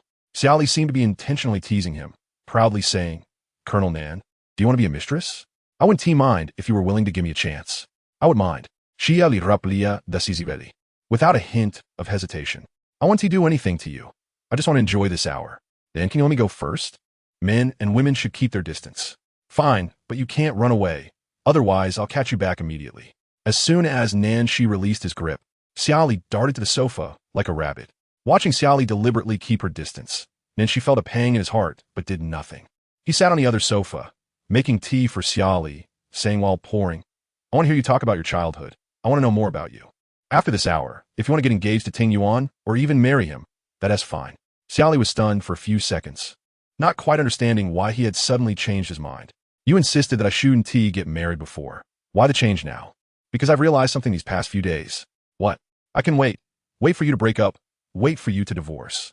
And if it really doesn't T work out, I can wait until he passes away 100 years later. If you're still alive, I'll marry you then. Are you kidding? Nanshi held the hot tea to Xia Li's lips, looking serious. Do I look like I'm joking? Is there any need for this? I'm not as good as you think. You are. In Nanshi's eyes, Xia Li was like a seed, casually thrown into an inconspicuous pile of grass. But she had vibrant vitality, striving to grow into the most dazzling flower amidst the unnoticed grass, making passers-by stop to admire her. Jing Ting Yuan wasn't the first person to stop for her, and Nanshi wouldn't be the last. She was studious, humble, never felt inferior for not having money, and never felt smug for having it. She had always been a positive Xia Li, a son full of energy. Can you tell me about your childhood now? I really want to understand your past, although I was part of it. I hope to make up for the regrets of your childhood in the future. My biggest regret is the lack of paternal love.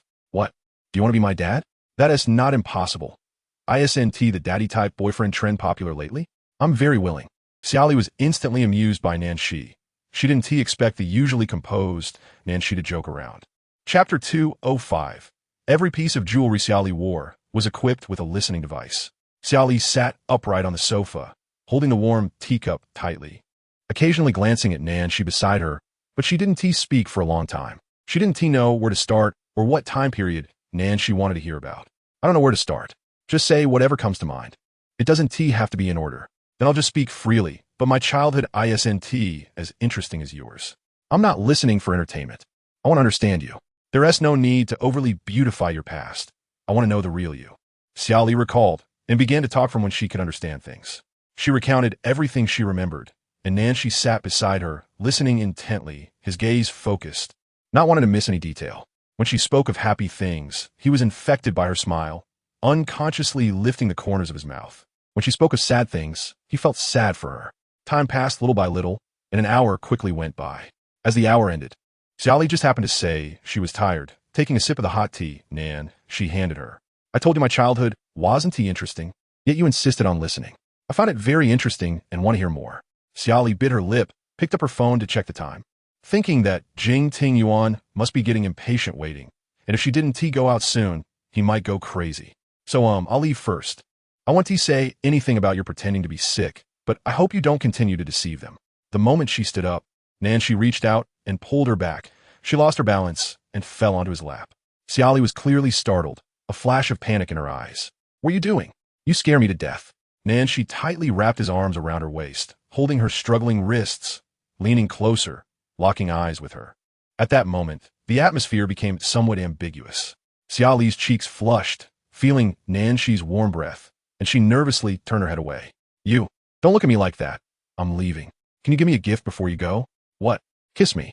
Xia Li stared at him in surprise, her gaze unconsciously falling on his thin lips. This? No way. This is unethical. We can't do this. You are Jing Ting Yuan's brother, and I am his girlfriend. We cannot act this way. Nanshi instantly smiled.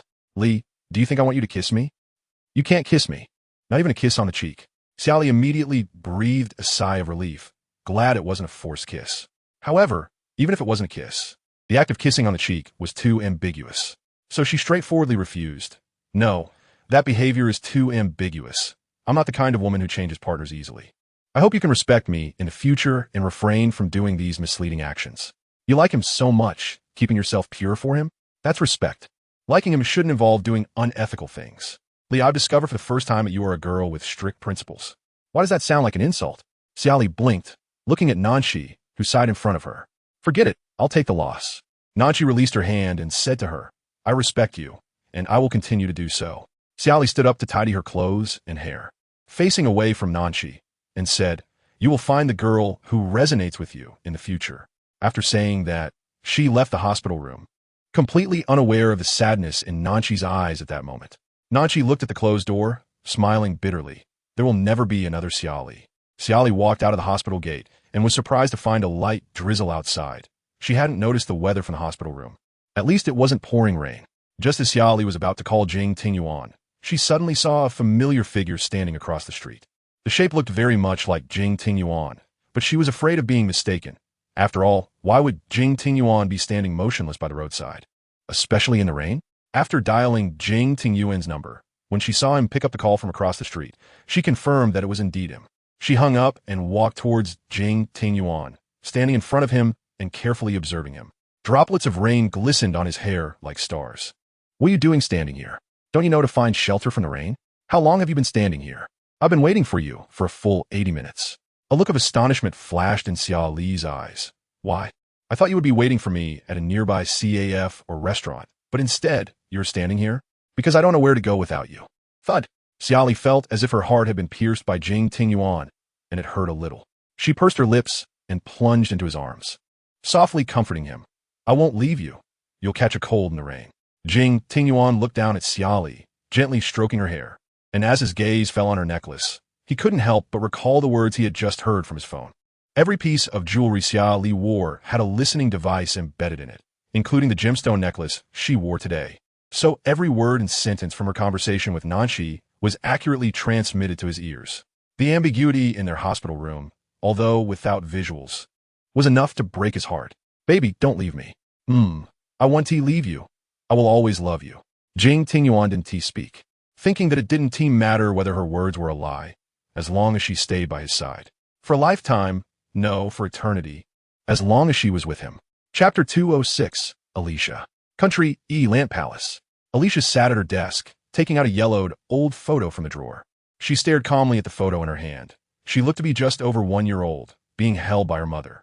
Standing next to her mother was her father, holding a boy who looked exactly like her twin brother Igor. While she was lost in thought looking at the photo, her husband Klaus walked over. Klaus had silver white hair, high eyebrows, deep-set eyes, a straight nose, and fair skin, with sharp facial features. He approached Alicia in a well-tailored suit, saw her staring blankly at the old photo, sighed helplessly, reached out to gently stroke her hair, and softly comforted her. "It has been so many years. You should let it go." Alicia didn't look up, her grip on the photo gradually tightening, her tone filled with rage. "I can't let go. No matter how many years have passed, I can never get over this. They're no longer in this world. You don't need to cling to the past. Let yourself go, okay? You can only talk about letting go when you have something to hold on to. I can't let go." Since Klaus met Alicia, he understood her family situation and knew how deep her resentment towards her parents was, but he never expected Alicia would actually kill Igor. Although Alicia was wrong in this matter, Klaus loved her deeply. He had to cover up her crime and help her campaign, rallying votes for her so she could succeed.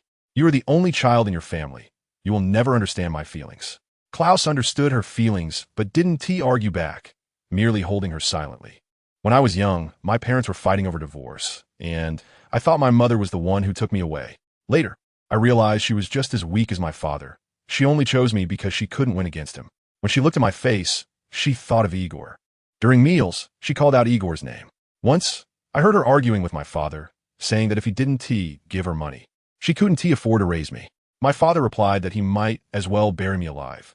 I am their biological daughter, and all I received was a light-hearted suggestion of being buried alive." Tears welled in Alicia's eyes as she placed the photo on the table and walked to the floor-to-ceiling window, gazing at the sunset in the yard.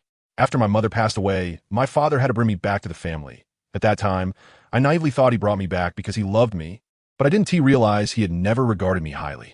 His heart and eyes were filled with Igor. Every little thing about Igor was important to him. He would smile while feeding Igor.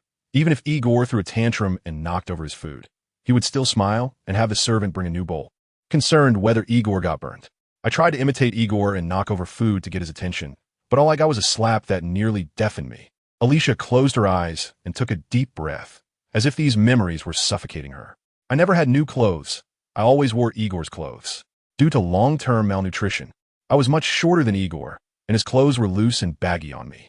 But fortunately, his clothes were of good quality, keeping me warm in winter so I wouldn't freeze to death in that house. The soles of my shoes had holes, and when it rained, water would seep in. After wearing them for a long time, my feet looked like they had been soaked. The more Alicia spoke, the angrier she became. She turned to Klaus, glaring at him and loudly questioning. Why should I let go? I have never once received my parents' love. How can I let go? He, Igor, has the same face as me. Why can he have what I can't even ask for? Alicia walked step by step in her high heels to Klaus, grabbing his arms with a mad smile. I tried so hard to get his attention. I worked myself to the bone, yet he didn't care about my efforts at all. So I killed him. But I never expected he would leave all his assets to Igor. Not a single cent for me. I'm a child too, yet I got nothing. How can I accept this? How can I let it go? Klaus looked at the tears on her face, filled with heartache, and reached out to wipe away her tear stains. It's okay. You are now the president of country E. For this new round of elections, I will continue to help you. Igor is not innocent. He deserves to die. Klaus embraced Alicia, gently comforting her. Yes, he watched you being treated differently like a bystander. He is at fault too. You did nothing wrong by killing him. Alicia took a deep breath and hugged Klaus back. Xia Li is Igor's only child. She must die too. I will help you eliminate all sources of your sadness. Thank you for standing by me all these years. We have been together for decades. There's no need for thanks. Chapter 207. Xia Li fell ill. The weather suddenly turned cold, and Xia Li accidentally caught a cold, developing a fever, headache, and her whole body ached as if it had been crushed, making it hard for her to sleep through the night. At 5 in the morning, she began to cough again. Jing Tingyuan stayed by her side, helping to pat her back in an attempt to ease her discomfort. Then, he handed her a cup of warm water, and after taking a sip, she frowned and said, "It tastes so bitter. Once you recover, it won't be bitter. Do you want to suck on a candy?" Xia Li nodded, and he somehow produced a jar of candy, the colorful sweets looking very delicious, instantly lifting her spirits. He took out a red candy from the jar, unwrapped it, and fed it to Xia Li. As the candy entered her mouth, the sweet taste spread instantly, masking the bitterness, and Xia Li couldn't help but smile. The red one is strawberry flavored. I want to try the yellow one. You can't eat too much. Your cough isn't gone yet. Xia Li clung to his arm and pouted. Hubby, just 2 more. My mouth is really bitter. Jing Tingyuan couldn't resist her. So he peeled 2 more candies for her, 1 mango flavored and 1 grape flavored. That's 3 candies now, no more. Xia Li pouted, looking dissatisfied. He rubbed her hair and gently reassured her, once your cough is better, you can eat as many as you want. Are you treating me like a child? In my eyes, aren't you a child? Then why are you dating me? Isn't that a crime? Jing Tingyuan was momentarily speechless, looking into her eyes not knowing what to say. Cough, are you hungry? I'll have the kitchen prepare breakfast for you. After breakfast, you need to take your medicine. You changed the subject so quickly. Jing Tingyuan didn't dare to say much, lifted the blanket, got out of bed, and walked out of the bedroom in his slippers. A few minutes later, he returned with a steaming bowl of vegetable and lean meat porridge. Xia Li glanced at the white porridge in the bowl. Although there was lean meat and some vegetables, the color was too bland, almost indistinguishable from plain porridge. So bland? It was bland like this yesterday, too. I don't want to eat. She turned away in a huff, refusing to look again. Baby, you're still sick. You need to stick to light food. Once you're better, whatever you want to eat, whether it's spicy hot pot or snail noodles, I'll accompany you. You've been coaxing me for the past 2 or 3 days. I could recite your words. Jing Tingyuan put down the porridge, wrapped his arms around her from behind, and said with concern, because I want you to get better quickly. When you're sick, I'm the one who feels the worst. It hurts to see you uncomfortable and weak. Xia Li remained silent. Baby, please listen to me, okay? For these days, listen to the doctor, eat something light, and once you're well, you can eat anything else, all right? Don't make me worry about you. But my mouth is bitter. Eating something light will make it even more bitter. Xia Li had been sick before, but she hadn't been this spoiled, and she didn't know why. Now that Jing Tingyuan was there to take care of her, she had become more clingy, wanting more of his care, even for the slightest discomfort. Then I will eat bitter with you. I'll have the kitchen make bitter melon these days. Your mouth is bitter. I'll eat bitter with you, so you won't feel uncomfortable alone, okay? Xia Li sniffled, her eyes slightly red, and turned around to hug his neck with both hands. She buried her face in his neck, the familiar woody scent of his perfume making her feel at ease. Hubby, am I being too clingy now? I really like you being this clingy. Feeling needed by you makes me very happy. Chapter 208. Jing Tingyuan becomes a pouty face because of Xia Li after taking the medicine. Xia Li fell into a drowsy sleep. Jing Tingyuan worried that no one would be there to guard her in case something happened, so he brought his laptop to the master bedroom to work. To avoid disturbing her sleep, he turned off all notification sounds and set his phone to silent. At this time, a message popped up in their small group chat. Mingju, how is Xia Li now? Is she feeling better? Yi Jin, it's a change of seasons, be careful. Lu Wuhua, if you can't take care of little Xia Li, how about I come take care of her? Jing Tingyuan glanced at the group message. Too lazy to respond to Lu Wuhua, and simply replied, she is fine. Cough cough. Hearing her cough, he immediately put down his phone and walked quickly to the bedside. Baby. His brows furrowed with worry as he reached out to support her, letting her lean against him. Then, he poured a cup of warm water and held it to her lips to help her drink. After drinking the water, she looked noticeably more comfortable. Seeing her in discomfort, Jing Tingyuan suggested, baby, stop holding on. Let's go to the hospital 4 and 4. It will help you recover faster. Xia Li shook her head. IVs aren't good. If I have to get IVs every time I catch a cold or cough, my body will deteriorate easily, and I'll have to get IVs every time I'm sick. Jing Tingyuan was taken aback. So you've been holding on these past few days and refusing to go to the hospital 4 and 4 because of this reason? He always thought Xia Li was afraid of needles, but it turned out to be this reason. Xia Li nodded, not saying anything further. Baby, I think you misunderstood. What did I misunderstand? A mild cold can be endured, but your current situation is severely affecting your daily life. You start coughing shortly after lying down. This is serious. You can't just endure it. I'll accompany you to the hospital 4 and 4, okay? Because she hadn't slept well, Xia Li looked particularly listless, lacking energy, like a snowflake that would shatter at a touch. Without waiting for her response, Jing Tingyuan stood up and carried her horizontally, taking the elevator straight to the underground parking lot, instructing the driver to head to the best hospital in the city center. The heating in the car was sufficient, but he still worried she might catch a chill, so he specially covered her with a blanket and used his palm to warm her hands. She leaned against him, his embrace warm and safe, and she nuzzled against him reluctantly. Jing Tingyuan was dressed lightly, with just a thin layer of shirt, and her side profile made him feel restless. Baby, if it weren't for you being sick, I would really want to take care of you right now. At that moment, she resembled a fluffy ragdoll cat, unintentionally teasing him, yet made Jing Tingyuan feel hot and uncomfortable. Upon arriving at the hospital, Jing Tingyuan directly carried her inside. Before they got to the hospital, Sun had already called the principal to inform him, and as soon as they arrived, a doctor was already waiting in the ward. He gently placed her on the hospital bed, and because she was asleep, Xia Li instinctively clung to his neck. Jing Tingyuan was instantly delighted by Xia Li's unconscious action, his lips curling up in a smile. Baby, I'm here, be good. Xia Li obediently loosened her grip, and after a while, she felt a slight sting on the back of her hand, causing her to frown in pain. Jing Tingyuan gently smoothed her furrowed brows and soothingly said, it's okay. Just a little mosquito bite, it will be fine soon. During Xia Li's foredrip, Jing Tingyuan stayed by her side without leaving. Even when Assistant Yao came with official business, he brought the documents to the ward to get his signature. After signing, Jing Tingyuan noticed that Assistant Yao hadn't left yet and looked at him curiously. Is there anything else? Assistant Yao glanced at Xia Li on the hospital bed and then back at Jing Tingyuan. Jing Xiao, when did you learn to take care of others? Jing Tingyuan narrowed his eyes, a dangerous aura slowly closing in, and Assistant Yao sensed the impending danger and hurriedly packed up the documents and slipped out of the ward. Jing Tingyuan snorted coldly, muttering, at least you slipped away quickly. Chapter 209. One more tea than the other after 2 days in the hospital. Xia Li's condition had noticeably improved, and her appetite was a bit better than the previous days. Jing Tingyuan sat by the bed with a bowl of chicken porridge, carefully feeding her, afraid of burning her. As the porridge was about to run out, Xia Li shook her head, unable to eat anymore. Then don't eat. Do you want to drink some water? As soon as Xia Li nodded, Jing Tingyuan brought a cup of warm water to her lips. She lowered her head and took a sip, her voice weak. I don't want to drink anymore. Okay. Then lean against the head of the bed and rest for a while. Jing Tingyuan tucked a pillow behind her to make her more comfortable. She sat on the bed, playing with her phone while he silently cleaned up, then took the used bowls and chopsticks out of the ward to hand over to the servant. Jing Tingyuan. The moment Jing Tingyuan turned his head, Xia Li smiled and took a picture of the scene with her phone. She originally thought she could capture an unflattering photo of Jing Tingyuan, but unexpectedly, he was handsome from every angle. Even in a candid shot, he looked stunningly attractive. The golden light fell on his black hair, giving it a shine, and the shadows under his high cheekbones made his eyes look deep and mysterious, while his straight nose created a beautiful contrast of light and shadow.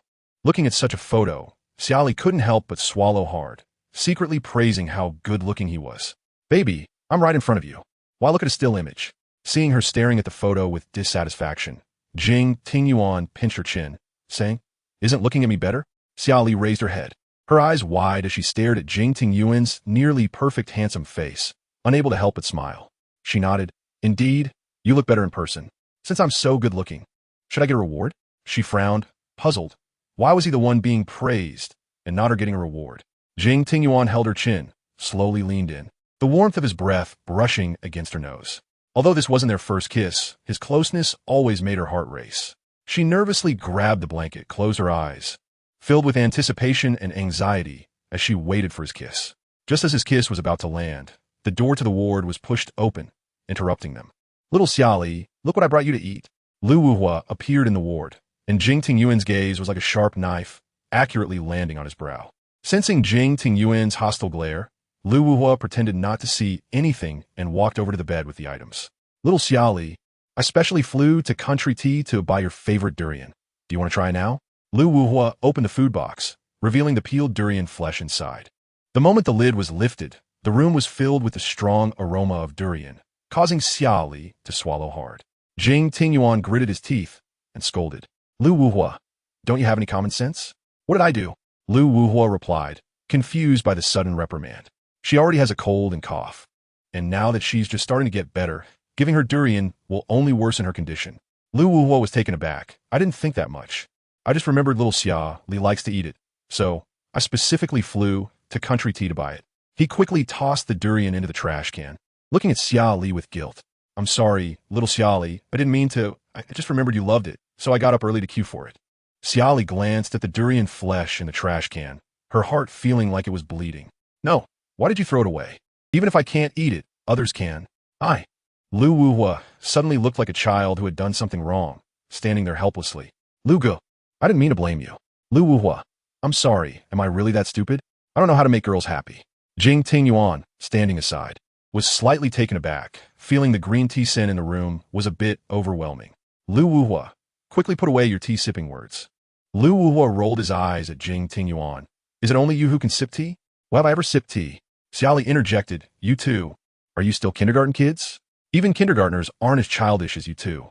Watching them bicker, Xia Li could imagine how they were in kindergarten. Perhaps one pretending to throw a punch to show off their strength, but couldn't actually fight. One pretended not to care, but was pridefully looking for a way out. Chapter 210. Inviting Xia Li to play the female lead in a short drama. Lu Wuhua sat by the hospital bed, helping Xia Li peel loquats while sharing good news with her, while Jing Tingyuan pretended not to see him and sat nearby working. Jing Tingyuan's indifference didn't make Lu Wuhua uncomfortable. On the contrary, he felt very happy sharing the news. Little Xia Li, do you remember the Blue Tie Bar? Xia Li carefully recalled the name Blue Tie Bar. It sounded somewhat familiar, but not very much. A long time ago at the Blue Tie Bar, I was with you, Mingju, and Jean. Do you remember? Xia Li shook her head, having no impression of that. Because most of the time, she went to those parties for a night of drunken fun, and she remembered the drunken nights better. Seeing that Xia Li didn't remember the Blue Tie Bar, Lu Wuhua immediately mentioned an important person. At the Blue Tie Bar, I met a woman named Song Ru. She was a manager. Do you remember her? Xia Li had only seen a manager once in her life, and she was a stunning beauty, so she remembered that very clearly. She nodded. I remember. Why did Lu Gu suddenly bring her up? Lu Wuhua replied with a smile. I recently saw her at a party, and she invited me to play the male lead in a short drama. Acting? Xia Li looked up and down at Lu Wuhua. Although his external conditions were indeed top-notch, he had never studied this profession. Could he really act? Xia Li, what kind of look is that? Lu Wuhua felt a bit sad, facing Xia Li's skeptical gaze, his eyes carrying a hint of sorrow. Am I really that ugly that you doubt my ability to play the male lead? Just as Xia Li was about to speak, Jing Tingyuan suddenly interjected, You are ugly. Lu Wuhua frowned and turned to glare at Jing Tingyuan. Mind your own business. This has nothing to do with you. Jing Tingyuan snorted coldly, ignoring him. Lu Ye, you're not ugly. It's just that you haven't studied acting. Aren't you afraid of being criticized for acting poorly? What is there to be afraid of? It's just a short drama, and it's not going to be broadcasted on a major network. Xia Li nodded. Since you've decided to act, then what are you telling me this for? Of course, I'm looking for you to play the female lead. Huh? Me? Xia Li looked at Lu Wuhua in shock, while he returned her a proud smile. She said she hasn't found a female lead yet, so I recommended you to her. As soon as he finished speaking, Jing Tingyuan's voice cut in between them, his tone firm. No. It seemed he had anticipated Jing Tingyuan's rejection. Lu Wuhua immediately questioned. Now that Xia Li is an internet celebrity, what is wrong with taking advantage of the heat to act in short drama? She was a food broadcaster before. How can that be the same as acting? Lu Wuhua raised an eyebrow. Right, it's different. Acting involves male actors. You don't want her to interact with other men. I understand. You're just a jealous pot. Jing Tingyuan stopped typing on the keyboard, took a deep breath, and directly exposed Lu Wuhua. You want to use public opportunities for private gain, wanting to create chances to be alone with her. I know your little schemes. Yes, I do want to use the opportunity of filming to indulge in being her boyfriend. Is that a problem? If you want to act, go ahead, but don't drag her into it. You say that as if I'm going to lead Xia Li into doing something bad. It's just filming a drama to increase visibility. What is the problem? She is already popular enough. If not, tomorrow I'll announce her as my fiancée, and the news will be reported worldwide. Lu Wuhua stood up, hands in his pockets, looking at Jing Tingyuan. Tingyuan, have you really considered Xia Li's future? Chapter 211. People strive for higher places when it came to her future. Xia Li sat on the hospital bed, looking at Lu Wuhua standing beside her. Then, she heard Lu Wuhua say to Jing Tingyuan, Xia Li is not a parasitic plant. She is not weak, she just looks young. She doesn't need to rely on you or any of us to live forever. Now that we have the resources to support her, why can't we let her stand at a higher peak? She is currently an internet celebrity with millions of followers.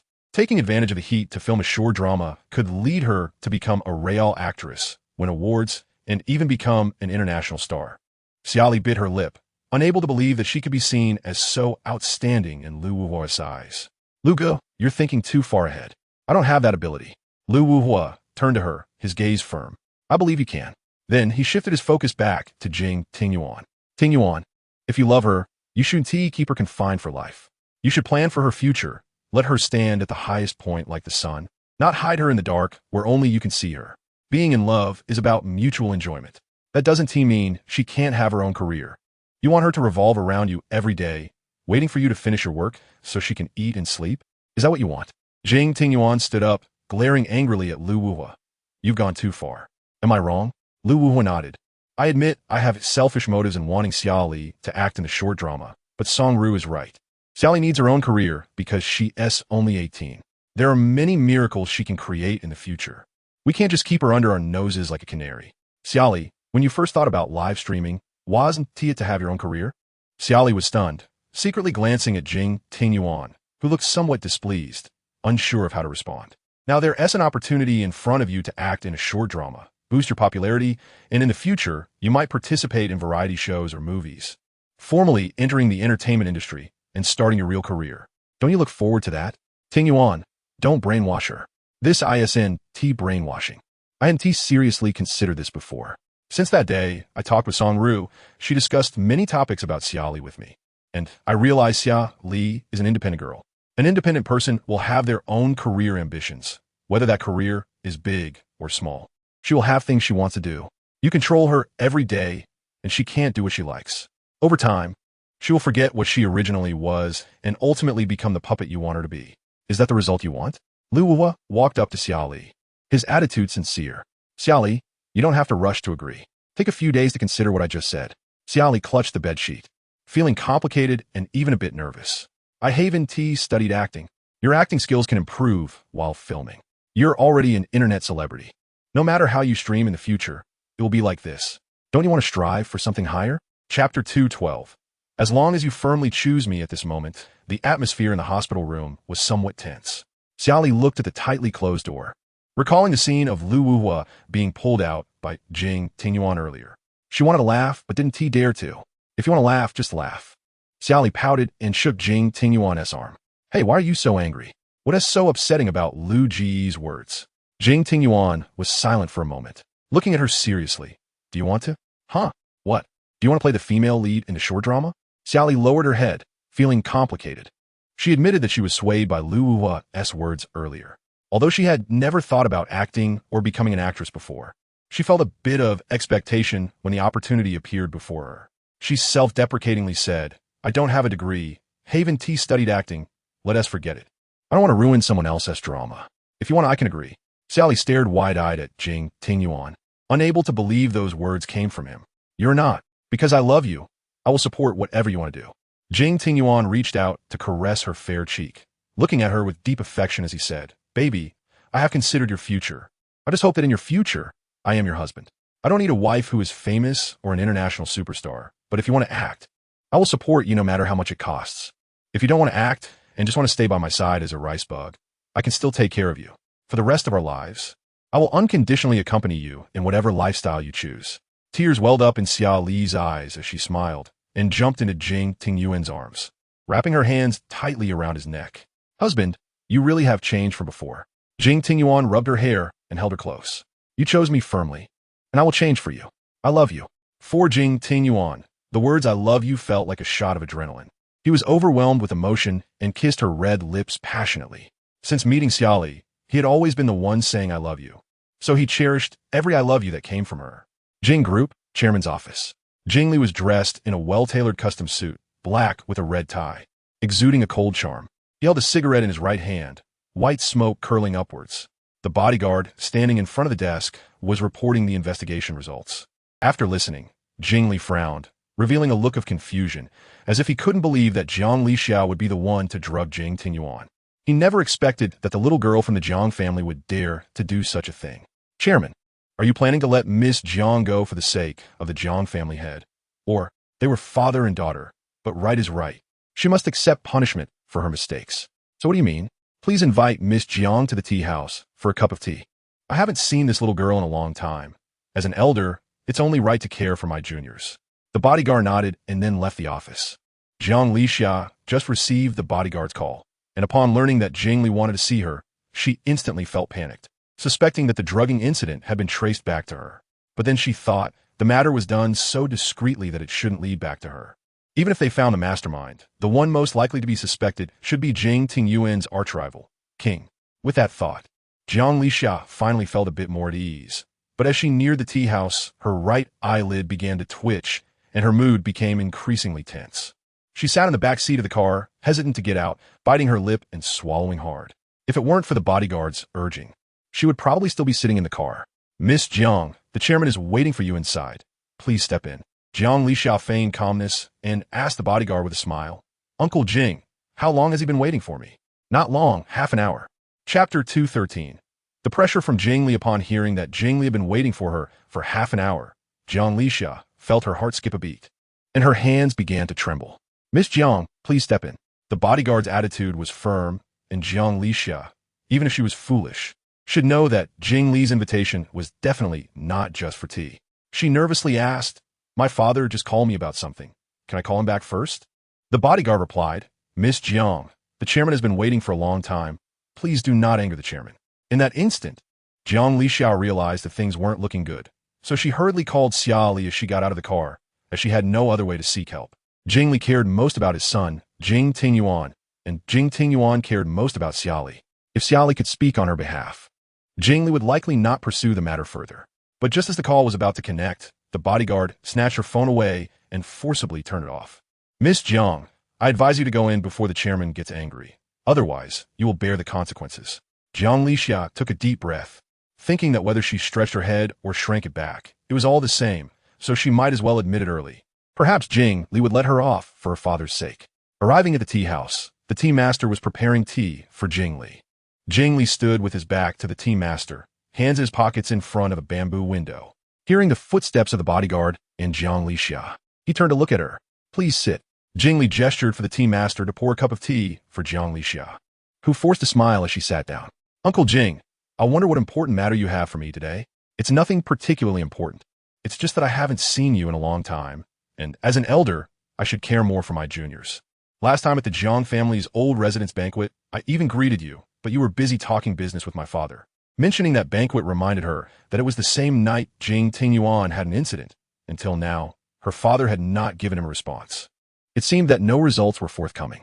Jiang Lixia lowered her head, pretending to be calm as she took a sip of tea. When the scalding tea touched her lips, she shivered, and just then, Jing Li spoke, making her even more nervous. What benefits did you promise King for collaborating with him? Cough, cough. Under Jing Li's pressure, Jiang Lixia began to speak timidly. Uncle Jing, I don't know who you're referring to as King. I'll give you one last chance. if you refuse to be honest. Even your father won't be able to save you. At this moment, Jiang Lixia felt like she was sitting on pins and needles, torn about whether to confess. But if she confessed, Jing Li doted on Jing Tingyuan so much that the outcome for her wouldn't be any better. Uncle Jing, if I confess, can you promise not to harm my family? That will depend on your sincerity. Things had reached this point, indicating that Jing Li had enough evidence. There was no use in her struggling anymore. Uncle Jing, I admit that I liked Jing Tingyuan. Because of unrequited love, I had extreme thoughts and wanted to ruin him. I'm very sorry for drugging him that night. I'm sorry. Jing Li remained silent, and although he showed no expression, his imposing demeanor was enough to make Jiang Lixia tremble with fear. She continued, I've known King for quite a while. We haven't collaborated often. Besides that one time I drugged Jing Tingyuan, I haven't done any real harm to him. King approached me, saying he wanted to cooperate, but he didn't need to use me very often. Chapter 214.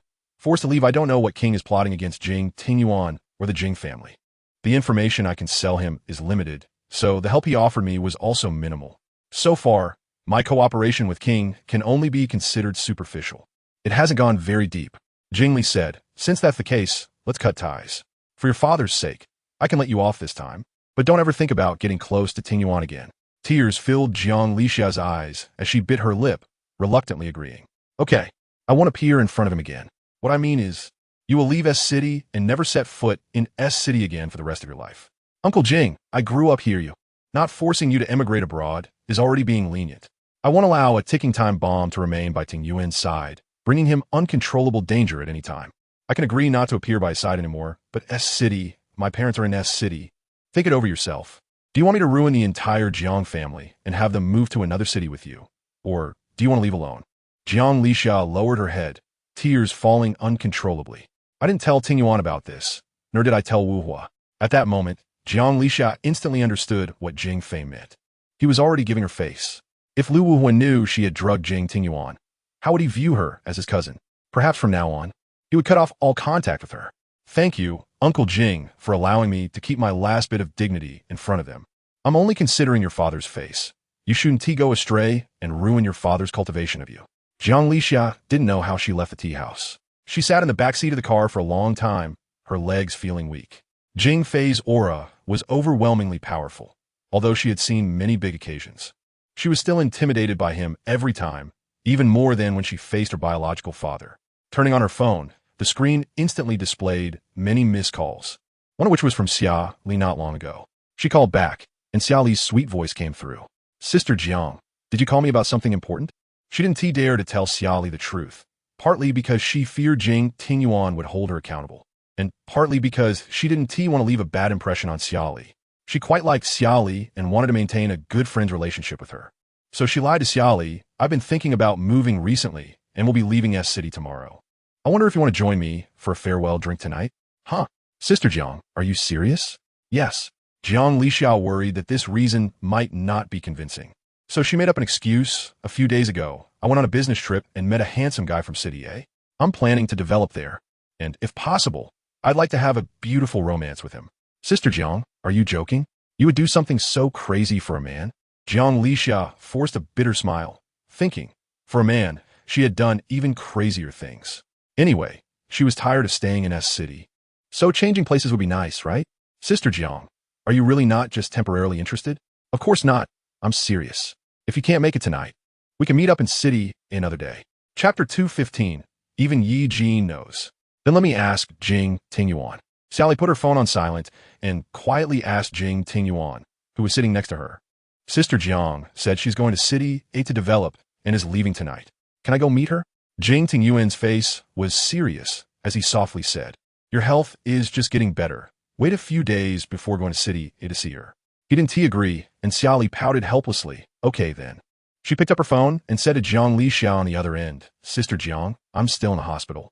Jing Tingyuan doesn't agree to let me go out. So serious? I heard you were sick a few days ago. You're still not well? Yeah. My constitution is too weak. Then you must take care of yourself. It's changing seasons now. Keep warm, or you might catch a cold or fever easily. Thank you for your concern, Sister Jiang. Once I'm feeling better, I'll go to City A to visit you. Okay, bye. S City Airport. Lu Wuhua saw Jiang Lixia's post on social media and learned that she was leaving S City tonight, so he immediately called to ask why. Sister, Why did you post such a thing? Aren't you going on a trip? Initially, Lu Wuhua thought Xia Li was planning to travel to City A, but seeing the packed items didn't look like it. After all, she was even taking her favorite childhood toy, indicating she was moving. Sister, you didn't have a fight with Uncle, did you? No, I just plan to live in another city. S City is pretty good. ISNT it? This is where you grew up. S City is great, but the world is so big. Living in another place is also fine. I know you love to travel, but you won't permanently not return to S City, right? Look at your post, saying you'll never step foot in S City again. Goodbye to my hometown. What sad literature is this? What is wrong with you? Usually, Jiang Lixiao would bully her cousin Lu Wuhua, and she thought he would hold a grudge, but unexpectedly, he was the one who cared most about her at this moment. Lu Wuhua. Yeah, what? You know I like Jing Tingyuan. Cough, I don't know anything. After a moment of silence, Lu Wuhua quietly asked, Sister, honestly tell me, is your leaving S City related to Tingyuan? Yeah, it was indeed related to Jing Tingyuan, but Jiang Lixiao didn't dare to tell Lu Wuhua the real reason, fearing he would hate her. Sister, why go through all this? There are so many men in this world. If Tingyuan doesn't like you, he just doesn't. We can like someone else. There are so many quality, handsome guys in the world. With your conditions, you could choose anyone. I'm about to board, so I can't talk to you now. Remember to find me in City later. Even if Tingyuan is with Xia Li now, you don't have to leave S City. Your family is half a city away from Tingyuan's family. Is it really necessary to move to City A? All right, I really need to board now. Let us talk later. After hanging up, Jiang Lixiao stood up and dragged her suitcase towards the boarding gate. Tears welled up in her eyes as she occasionally looked back at the city she grew up in. She took a deep breath, secretly sighing, farewell, this city that has him. Meanwhile, on the other side, Lu Wuhua sat in a drunken private room, crossing his legs, swirling a glass of red wine in his left hand and fiddling with his phone in his right. Emotions are really complicated. Sitting beside him, Yi Jin glanced at Lu Wuhua and curled his lips into a playful smile. Are you crazy? No. It's just that my sister suddenly wants to move to City A to settle down. Is it really worth it for a man? Your sister likes Tingyuan? Lu Wuhua immediately froze, recalling his previous words, his pupils dilating. When did you come in? Did you hear my call with my sister?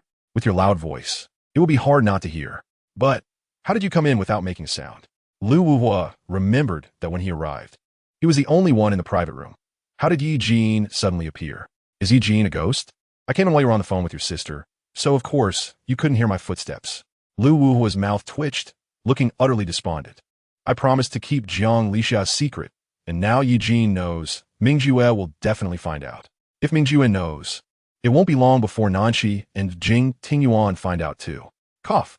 Can you help me keep the secret from my sister? I'm not a blabbermouth. Lu Wuhua's mouth twitched again.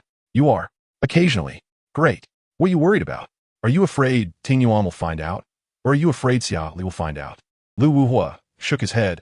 I don't even know what I'm afraid of. Maybe it's because I feel I should keep my promises. Yet I let it slip. You're not telling me doesn't count as breaking a promise. It's my fault for eavesdropping. Is there a difference? There is. Lu Wuhua rolled his eyes and said with a click of his tongue, Forget it. I'm too lazy to discuss this with you. Then, Lu Wuhua brought up the short drama with Yi Jin. Yi Jin wasn't initially interested in the short drama, but upon hearing that Lu Wuhua would star in it, he couldn't help but tease you. Do you have acting skills? You can't even hide your emotions. How can you win over the audience? I'm not doing it for awards. What is wrong with just having fun? Lu Wuhua replied. Besides, if Xia Li is likely to play the female lead, and I'm the male lead, at least I can interact with her. We can't be a couple in reality, but we can be one in the drama. Right? Couple? That doesn't sound bad. Yi Jin murmured. What are you mumbling about? Although Lu Wuhua couldn't hear what Yi Jin had just said, he could guess some meaning from his expression. So he asked, What is up? You're not thinking of getting involved too, are you? Yi Jin raised an eyebrow and honestly nodded. I can bring in funding. We're not short on money. How can my crew be lacking funds? Yi Jin didn't reply and looked down, lost in thought. After a while, he picked up his phone and sent a message to Ming Ju, informing him about Lu Wuhua's role in the short drama and also emphasizing that Xia Li would be appearing. Ming Ju replied, Xia Li is also appearing? Will Tingyuan agree? Yi Jin, I have a rotten idea. Ming Ju, you mean to have all of us appear? Yi Jin, as expected of you. You guessed my thought right away. Ming Ju, I have no objections. I'm all for it. Yi Jin, we can't let that brat Wuhua enjoy such good fortune all by himself. Ming Ju, I agree. Sitting aside, Lu Wuhua noticed Yi Jin was focused on his phone and curiously leaned over to see who he was chatting with. He initially thought Yi Jin would hide it, but to his surprise, Yi Jin generously showed him the chat interface. After reading the conversation between Yi Jin and Ming Ju, Lu Wuhua's face turned dark with anger. Are you still my brothers? Are you trying to screw me over? Just as Lu Wuhua was about to reach for the phone, Yi Jin quickly pulled it back behind him and said triumphantly, I have no problem with Ting Yuan enjoying Xia Li all to himself, but I want to allow you to hog this filming opportunity. On what basis do you object? Songru approached me, saying I have the looks to be an idol. You have an iceberg face. What can you act? A block of ice? No problem, as long as I can act. Lu Wuhua was speechless and grabbed a whole bottle of red wine from the table, pouring it into his mouth. After taking a big gulp, he wiped the wine that spilled at the corner of his mouth with the back of his hand and clicked his tongue, saying, I'm really fed up with you guys. Chapter 217. Guess who I met in country? Not long after being discharged from the hospital, Xia Li insisted on going to the night market, and Jing Tingyuan initially disagreed, but ultimately couldn't resist her, so he agreed. However, he was suddenly called to a meeting by Jing Li, who said there was an important matter to discuss.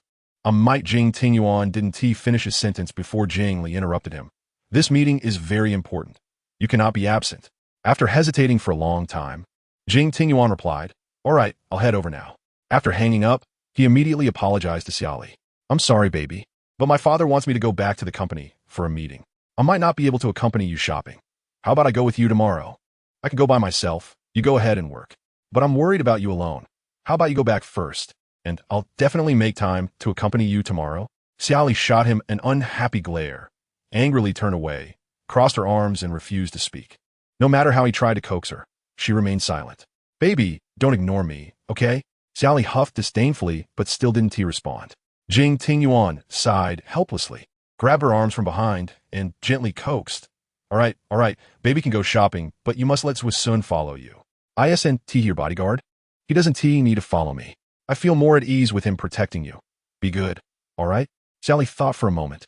If she didn't let Zwisun accompany her, she probably wouldn't be able to enjoy the market. Fine, let him come along. Then you can rest assured, right? With Zwisun here, I naturally feel at ease, but remember, don't stay out too late, and don't leave Zwisun's side, understand? Got it. You sound like an old mom, nagging all the time. Jing Tingyuan smiled instead of getting angry, lightly scratched her fair cheek with his fingertip, then turned and got into the car beside him. Miss Xia, please. Not long after Jing Tingyuan's car left, Xia Li also got into another car heading to the night market. The daytime night market wasn't as crowded as it was at night. The streets weren't too congested, and one could see all the snack stalls at a glance. After eating light food for several days, Xia Li went crazy buying snacks the moment she arrived at the night market, just as she was about to put a grilled squid in her mouth.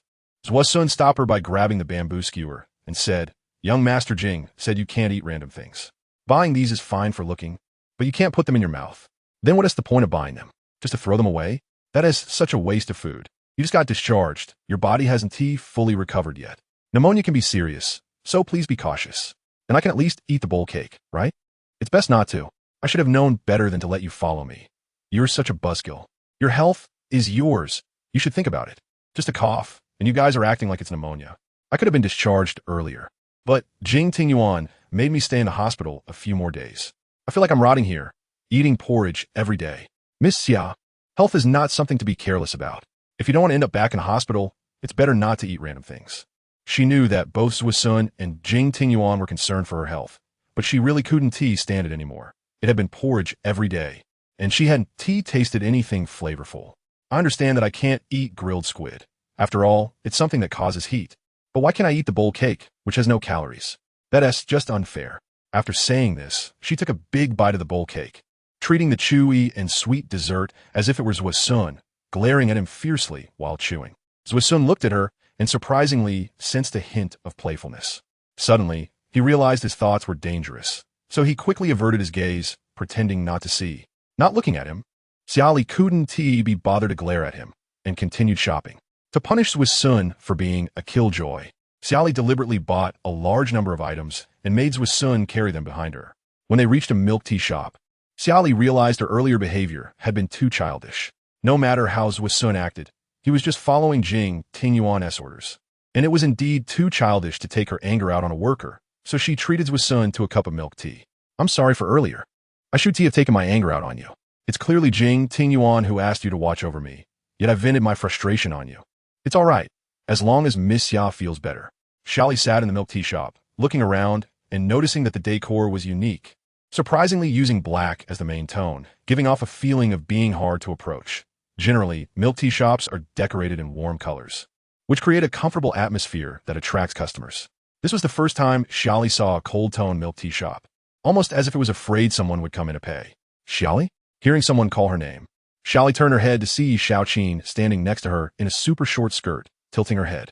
Yi Xiaoqin looked her up and down, thinking she might have mistaken her for someone else. After a closer look, she saw Zhuo Sun was also there, so she guessed she hadn't made a mistake. Xia Li recognized Yi Xiaoqin. They had met once at the birthday party of Madame Nan and even added each other on WeChat, although they weren't very familiar. They had chatted a few times on WeChat and found Yi Xiaoqin to be a very sincere girl, leaving her with a good impression. Yi Xiaoqin immediately sat down next to Xia Li and called over a waiter to order a cup of milk tea. After placing the order, she hooked her arm around Xia Li's and began to chat excitedly. Xia Li, do you know? I've been having so much fun lately. I've traveled to several countries, seen a lot of interesting things. Let's go together next time. Which countries have you been to? I've been stuck in a hospital for a while because of illness, and I'm almost going crazy. Illness? Why didn't you tell me? If you had, I would have definitely brought you something in the hospital. It's nothing serious. No need to make a big fuss. It's fine, as long as you're feeling better now. Xia Li nodded and took a sip of the milk tea on the table. Speaking of which, guess who I met in the country? Who? Chapter 218. Is Jing Tingyuan terrifying? When Yi Xiaoqin mentioned that person, her eyes were filled with admiration, and Xia Li instantly understood the meaning in her eyes. Teasing, you don't have a crush on him, do you? Who is he? This time, when I traveled to Yi country, I happened to witness the elections. I saw Stock give a speech on stage. He's not only tall, but also extremely handsome. His eyes are beautiful, with light brown irises. Just one glance, and I was captivated. At first, Xia Li didn't react, thinking Yi Xiaoqin was talking about a handsome guy from Yi country, wondering what kind of guy could charm Yi Xiaoqin so much. When she realized the man Yi Xiaoqin was referring to was Stock, her expression immediately darkened, feeling as if a stone was blocking her heart, making her uncomfortable. Who was the person you just mentioned? Yi Xiaoqin, not understanding the nuances, smiled and said, Stock, he is the son of Yi country's president, Xia, and also the youngest member of parliament in Yi country. While speaking, Yi Xiaoqin took out her phone, flipped through her album, and pointed to a photo of Stock, saying to Xia Li, this is Stock. Isn't he super handsome? Xia Li lowered her gaze at the photo of Stock. He did look quite dashing on stage. No wonder he could charm so many girls. Unfortunately, he was Xia's son, and just based on that, Xia Li couldn't have a good impression of him, especially since Stock had deceived her before, which made her dislike him even more. Looking at Stock's handsome face, her mood grew increasingly displeased. Yi Xiaoqin didn't notice Xia Li's expression and continued to smile, saying, I was watching his speech from below the stage, and I was so captivated that I didn't even notice when he came down. When he walked in front of me and handed me a bottle of water, I just stood there dumbfounded, thinking, is this really a person so handsome? Is he not walking out an anime? Xia Li had seen Stock in person, and she admitted he was handsome, but not to the exaggerated extent Yi Xiaoqin described. She recalled Jing Tingyuan's handsome face, smiled faintly, thinking, Jing Tingyuan is still more handsome. Yi Xiaoqin noticed Xia Li smiling faintly just now, thinking Xia Li agreed with her, so she continued, right? You also think Stock has a model-like face? Xia Li smiled without answering. I came across a video of him online a while back, but I didn't pay much attention to it. I never thought that after seeing him give a speech once, I wouldn't be able to forget him. Yi Xiaoqin's cheeks flushed as she quietly said, Xia Li, do you think I've fallen for him? Well, Xia Li awkwardly smiled. I'm not sure. I have a vague understanding of what it means to like someone. If she truly understood what it meant to like someone, she wouldn't have waited until now to figure it out. Then why do you like Jing Tingyuan? He's such a terrifying person. Don't you feel scared sleeping next to him at night?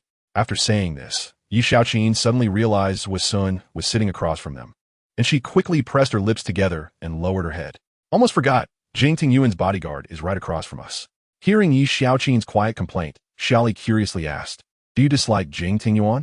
Yi Xiaoqin's pupils widened in shock, quickly waving her hands. No, I don't dislike Jing Xiao. How could I dare to dislike Jing Xiao? I just think. Chapter 219. He treats me very well, stammering for a while. Yi Xiaoqin finally managed to say, actually, I don't know much about Jing Xiao. Everything I know about him is hearsay. Xia Li did not interrupt, continuing to listen to her. Since I was young, the people I've known have warned me not to provoke Jing Xiao, telling me how he deals with girls who cling to him. Over time, I came to believe that Jing Tingyuan is a very terrifying man. After a brief silence, Yi Xiaoqin added, but seems Jing Xiao isn't really that scary. Because he never seems to care about what people say behind his back, unless they come right in front of him. Yi Xiaoqin took Xia Li's hand, smiling, forget it. Forget it. I won't speak ill of him in front of you. You two are a couple, and it seems like I'm trying to sow discord. I know you mean no harm. It's fine. Then quickly tell me, why do you like Jing Tingyuan? Why are you with him? If I had to give a reason, it's because he treats me well. Is it that simple? Just because he treats you well, you like him? Xia Li was momentarily at a loss for words. Not knowing what to say, Yi Xiaoqin also realized her words were somewhat off, so she changed the topic. Last time when I saw you with the Nan family, it seemed like you were living there. Are you close with Nan Shi? Are you good friends with all 5 of them? They are Jing Tingyuan's friends. And since I'm younger than them, they all take care of me. I'm so envious. Having several handsome guys pampering you must be so wonderful. Don't you have an older brother? I've always envied girls who have brothers. Growing up being spoiled by an older brother is such a happy thing. Mentioning her brother made Yi Xiaoqin unable to help but complain. My brother always controls me. It's really not good at all. Having someone to look after you is actually a very happy thing. I've had no one to look after me all my life. I've done everything alone. You probably wouldn't be able to stand that kind of loneliness. Alone? What about your parents? Don't they care about you? Yi Xiaoqin's thoughtless words made Xia Li's heart ache, but she still pretended to be fine and said, I'm an orphan. Huh? Yi Xiaoqin was stunned, looking at Xia Li in disbelief. An orphan? Does that mean? Yi Xiaoqin asked with concern in her eyes. Have you had a hard time all these years? It's not too bad, not too hard, she replied. Let me ask, did Jing Tingyuan force you to be with him? Did he take advantage of the fact that you have no parents? Although Jing Tingyuan did indeed force her at first. Now, they were in love, and she no longer cared about how it all started. He treats me very well now, making me feel the warmth of home. And he even helped me find my family. You found your family? Yes, I did. But my mom has some mental health issues and has been living in a care facility, and my dad passed away a long time ago. Yi Xiaoqin took a deep breath and comforted her. It's okay, Xia Li, your mom will definitely get better. Yeah, I believe she will. After a while, Yi Xiaoqin's phone rang. It was her brother, Yi Qixing. As soon as the call connected, Yi Qixing questioned Yi Xiaoqin about where she had run off to. Glancing at Xia Li, Yi Xiaoqin smiled and said, Brother, guess who I ran into? Aren't you supposed to be shopping for birthday gifts with me? Where are you now? Running around? Then you can go buy it by yourself. I ran into Xia Li, and we're having milk tea at the milk tea shop. Chapter 220. The most important thing about liking someone is respect. The name Xia Li was like a switch that opened a long-buried secret in Yi Qixing's heart. He remembered the first time he saw Xia Li at the Nan family. At that moment, it seemed like the whole world was silent, and he could only see her every smile and frown. After learning that Xia Li was Jing Tingyuan's girlfriend, he suppressed the budding feelings he had for her, afraid to let anyone notice even a hint of it. Do you still want to go buy the birthday gift together? Of course. I'm waiting for you here at Xia Li. I've sent you the address. Hurry over. Yi Qixing drove to the milk tea shop, and when he saw Xia Li, his heart raced. At 28, he should have been composed and restrained, yet he still blushed easily like a teenager. Yi Qixing's family background wasn't bad. His parents were civil servants, but they were still far from the Jing and Nan families. He had little opportunity to interact with big figures like Jing, Tingyuan, or Nan Shi, so he had even fewer chances to meet Xia Li. This was their second meeting, but it felt like he might never have such close contact with her again. Hello, Miss Xia Li, Yi Qixing greeted politely, maintaining his manners.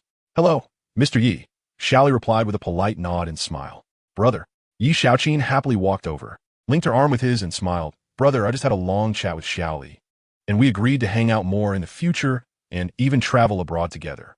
My sister can be a bit lively, please bear with her. Yi Qixing apologized to Xia Li without looking at Yi Xiaoqin. It's fine, I think Xiaoqin is great, lively, and cheerful.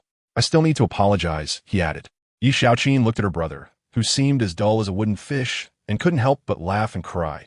Brother, no wonder you've been single for so long. You have a wooden fish brain. Yi Qixing shot her a glare and awkwardly smiled at Xia Li. Sorry, I'll take her home now. Goodbye, Mr. Yi. Goodbye, Xiaoqin.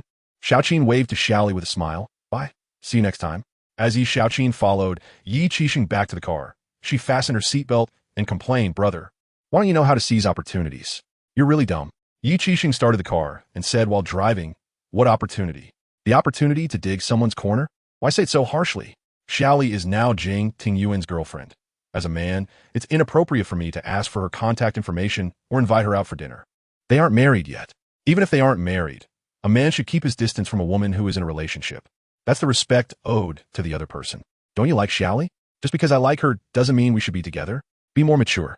Adulthood isn't just about love. So you plan to never get married? Mom and Dad are urging you to marry. Just go with the flow. It's not that I won't get married, but I won't marry just for the sake of it. Nor will I casually marry someone I don't love just to carry on the family line. I won't randomly pursue someone I like out of selfish desire. It's best for a one-sided love to remain unbothered.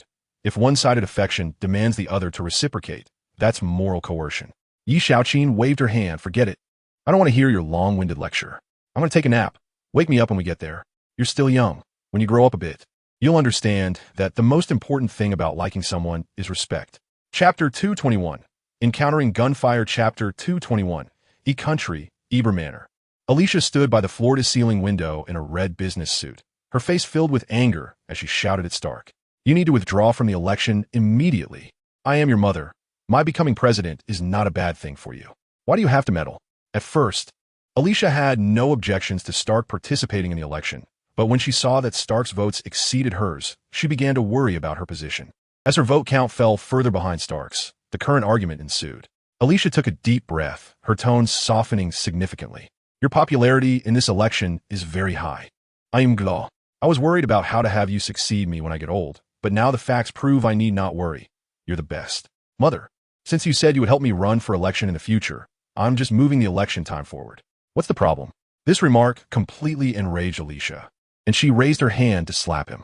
Stark's head turned from the blow, but he did not show any anger. Instead, he looked at Alicia calmly. Mother, I am the youngest member of parliament in E-Country's history. If I succeed in this election, I will be the youngest president in E-Country's history. You should be happy for me. I have put so much effort and energy into reaching this position. You still have a long life ahead of you. So what does it matter if you wait another 10 or 8 years? Stark said ambitiously, Mother, I not only want to be the youngest president of E-Country, but I also want to be the longest-serving president in E-Country's history. This time, I could be among the candidates with the highest votes. Next time, who knows? So I cannot give up this opportunity. I will not withdraw from the election. Alicia shouted angrily, Stark, do you really want to go against me? I am your mother. Mother, the fact that I have gained the support of the majority shows that my policies resonate with them. Your policies are no longer effective. Alicia was furious and slapped Stark again. Don't force me. I don't want to treat my own son as a competitor. Did I ever say a word against you participating in the election at the beginning? You didn't oppose it at first because you thought I was just a runner-up, but now I have become your biggest obstacle. Let me ask you one last time. Will you withdraw or not? Stark was resolute. Mother, my becoming president wouldn't be a bad thing for you. He echoed Alicia's earlier words back to her. Get out. Get out of here right now. Stark knew Alicia was angry and didn't want to continue the unpleasantness with his mother, so he turned and left the estate. A few days later, during a campaign speech, Alicia was shot. At the moment she fell, the crowd gasped, and several bodyguards immediately formed a wall around her. She was then rushed to the hospital. Upon hearing the news of Alicia's incident, Stark immediately put down his work and headed to the hospital. When he arrived, doctors were performing emergency procedures on Alicia in the operating room. Stark stood anxiously outside the operating room, and after listening to the bodyguard's report, he was filled with rage. Is she dead? Yes, she committed suicide shortly after being shot. With her dead, it will be difficult to uncover the true culprit behind the scenes. Chapter 222, Like Mother. Like son. In the supermarket, Jing Tingyuan pushed a shopping cart beside Xia Li. They had everything at home, but he still enjoyed accompanying Xia Li as they wandered through the aisles. She wanted to buy everything she saw, and whenever she hesitated over the price, he would immediately put the item into the cart. He said, when you're with me, you don't have to think about the price. If you like it, just buy it. She linked her arm through his, wearing a happy smile, contentedly leaning against him. Honey, it's so nice to have you spoil me. Aren't you afraid of spoiling me? Being spoiled proves I raise you well. That makes me very happy. I want to eat that dried fruit yogurt. Buy it. Just as Xia Li reached for the yogurt in the freezer, the large television overhead broadcast news about Alicia. She looked up, stunned by the video of Alicia being shot, and then smugly remarked, evil gets its comeuppance. Jing Tingyuan also noticed the video of Alicia being shot and focused on Xia Li, observing her emotional shift. He took her hand and said, she deserves it. Xia Li nodded, yeah, but I wonder if she'll survive or die. Do you wish for her to die or live? Definitely wish for her to die, but I haven't taken her to the international court yet. She should die under judgment. That would be fair to my deceased father and my insane mother. The shooting happened yesterday, and since there was no news of her death today, it meant she was still alive. She will definitely die under the judgment you expect. Mentioning Igor, Xia Li's expression turned sorrowful because she still hadn't found evidence that Alicia killed Igor. The years were too far apart, and it was a case in a country. They weren't citizens of a country, making the investigation even more difficult. Xia Li didn't seek a quick resolution. She just wanted to expose Alicia's crimes in her lifetime and bring justice for Igor. Jing Tingyuan gently rubbed her hair and softly comforted her. Don't worry, baby. No matter what, I will help you. Xia Li felt a lump in her throat and choked out. Thank you. This will definitely require a lot of manpower and financial resources. Thank you. I don't need your thanks. Jing Tingyuan gently wiped away her tears with his fingertip and said softly, if you feel indebted to me, just repay me with your body. Xia Li playfully punched his chest, looking around. Can we not talk like that in public? I didn't say anything inappropriate. I just mentioned repaying me with your body. Don't you want me to say something more stimulating? No. Jing Tingyuan was quite skilled in that area, and every time they were intimate, he would leave her blushing, sometimes even causing her to spasm from a particularly stimulating remark. But that was at home. In private, it was fine. She didn't dare to listen too closely in public, fearing others would notice her body's reactions. Baby, you're getting better and better. Is it because I taught you well? Jing Tingyuan's magnetic voice whispered in her ear, sending shivers down her spine. Xia Li pretended to be angry and shot him a glare. Can you not say that? This is a public place, okay? Okay.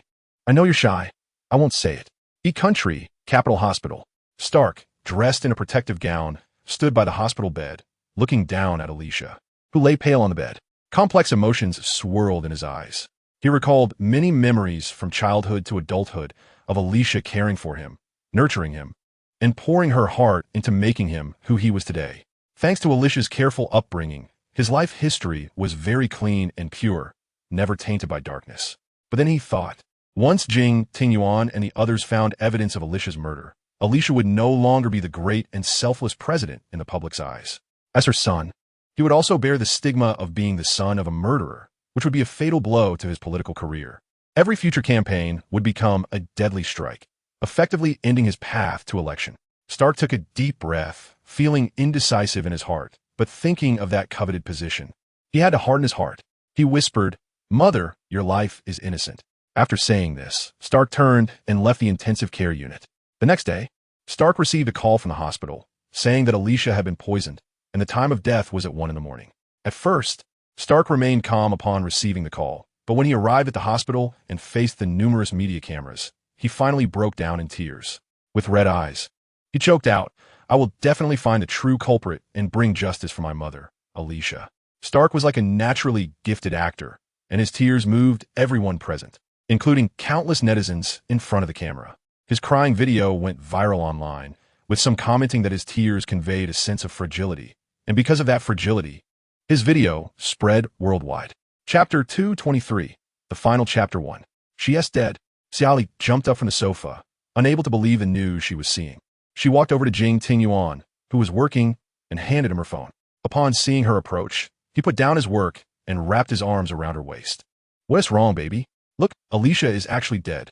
Jing Tingyuan frowned, taking the phone from Xia Li to check the latest international news. The news indeed stated, country's President Alicia has been poisoned to death. The second news item announced the details of Alicia's cause of death. She actually just died like that? With Alicia's death, how could she find out the truth about Igor's murder? In this world, besides Alicia, who else knew where Igor's body was?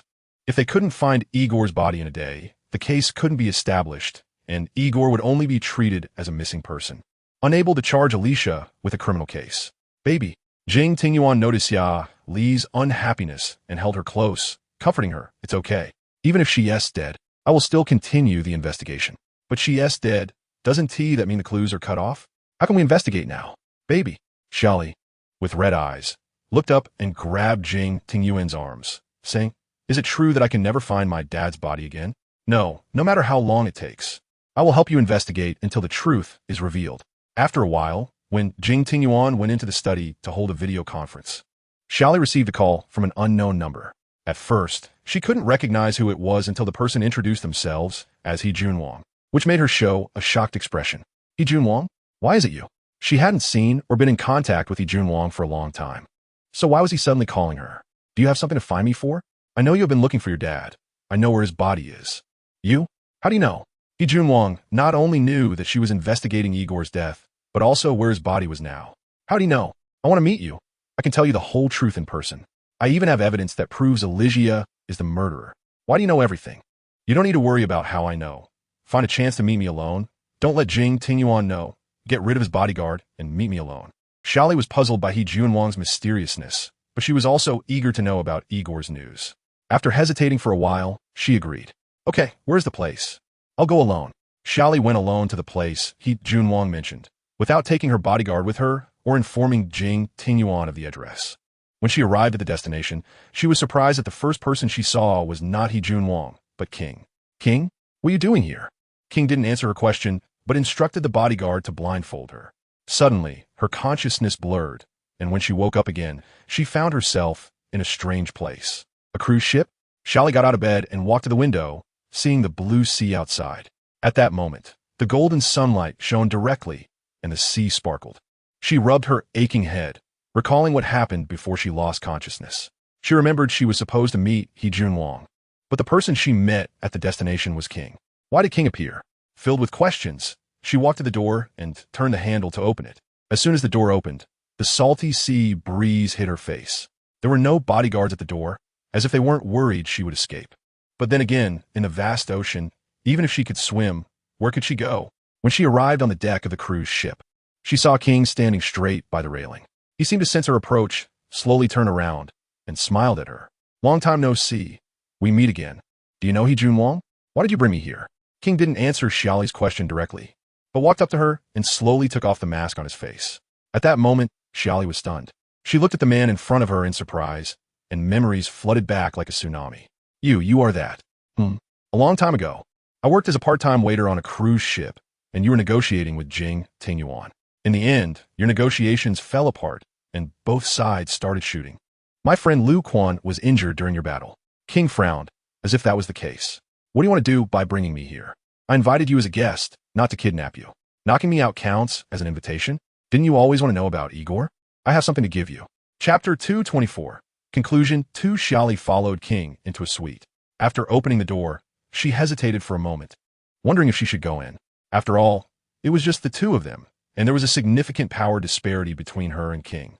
If King wanted to do something to her, she feared she wouldn't be able to resist. Is there something that can't be said outside? King glanced back, not taking her vigilance to heart, and smiled. Don't worry, I won't do anything to you. Xia Li stood at the door, hesitating for a few minutes, but ultimately stepped into the suite. Your father Igor was a longtime friend of my father. Before he died, he entrusted 3 paintings to my father for safekeeping. Later, 2 of the paintings were lost in an accident, and they were only recently found. Paintings? What paintings? King revealed the canvas of the 3 paintings. Xia Li looked at the exquisite paintings in front of her, utterly bewildered. These were painted by my dad? King patiently explained to Xia Li that these 3 paintings were not ordinary. They contained not only maps, but also codes. Once she obtained these 3 paintings, she would possess wealth worth billions. The wealth worth billions is hidden in these 3 paintings? Is that true? Xia Li couldn't believe King's words, as she had never seen Igor's paintings and didn't understand art. You brought me here just to see these 3 paintings? I remember He Junwang said on the phone that he knew where my dad's body was and also had evidence. So where's the evidence now? Don't worry, we still have to wait for someone else. Wait for whom? Just as she finished speaking, Xia Li's phone rang, but it was no longer in her hand. It was in King's. King picked up the phone and smiled. Look, what you say comes true. What do you want? King answered the call calmly. Jing Xiao. Long time no see. I've missed you. On the other end of the line, Jing Tingyuan shouted like crazy. Where is Xia Li? What have you done to her? King looked at the unharmed Xia Li and said slowly, she is fine. I am accompanying her to appreciate Igor's paintings. Igor is truly a master. Every stroke in the painting hides a secret. What do you want to let her go? I never intended to harm Xia Li. She is so lovely that I would love to marry her. Try to touch her. Jing Xiao, why don't we continue to discuss the matters we didn't settle last time? Last time on the cruise, we parted unhappily, and this time I chose to negotiate on the cruise again, but with an extra person. I think having one more person is harmless, right? You went to great lengths just for that little profit? Not just a little, but for you, Jing Xiao, it is indeed a drop in the bucket. However, for me, it is a fortune I can't spend in 8 lifetimes. King said a few more words to Jing Tingyuan, and after hanging up, he smiled at Xia Li. Don't worry, I will definitely not harm you. Also, do you want to know how Xia died? Xia Li remained silent. King knew Xia Li didn't want to talk to him, But he didn't force her to respond and continued. Stark is looking for me to cooperate. Elysia would never have thought she died at her own son's hands. Isn't this her karmic retribution? Xia Li's pupils trembled, unable to believe every word King said. I know you don't believe it, but the truth is as such. Stark is about to become the youngest president of Country E. King pulled out a document bag from somewhere and handed it to Xia Li, saying, "Here is the compensation for Stack for you." Upon hearing this, Xia Li, filled with anger, asked, "What does this mean?" Stack asked me to convey that his exact words were to take good care of yourself and your mother. And from now on, he will never trouble you or your family again. Why should I pretend that nothing has happened and just let it go? Just because he is now the president of a country. Sally took a deep breath, as if startled. I just want justice. He is the president, the youngest and most popular president of a country.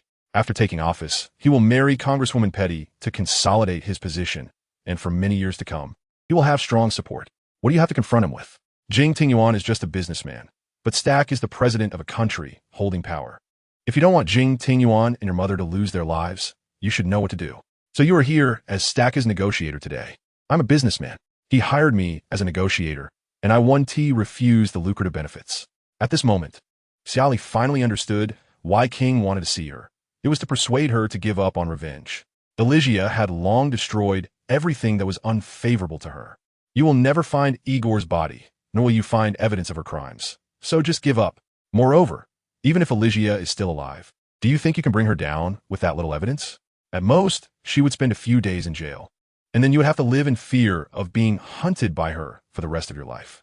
Give up on revenge, give up on the pursuit, and live well with your mother. Xia Li bit her lip, knowing her power was limited. Jing Tingyuan was only a relatively wealthy businessman. In front of the president's power, businessmen were nothing. Will Stack really not trouble my mother anymore? Yes, you won't have to worry about anyone threatening your mother's life. But my mother has been waiting for the truth.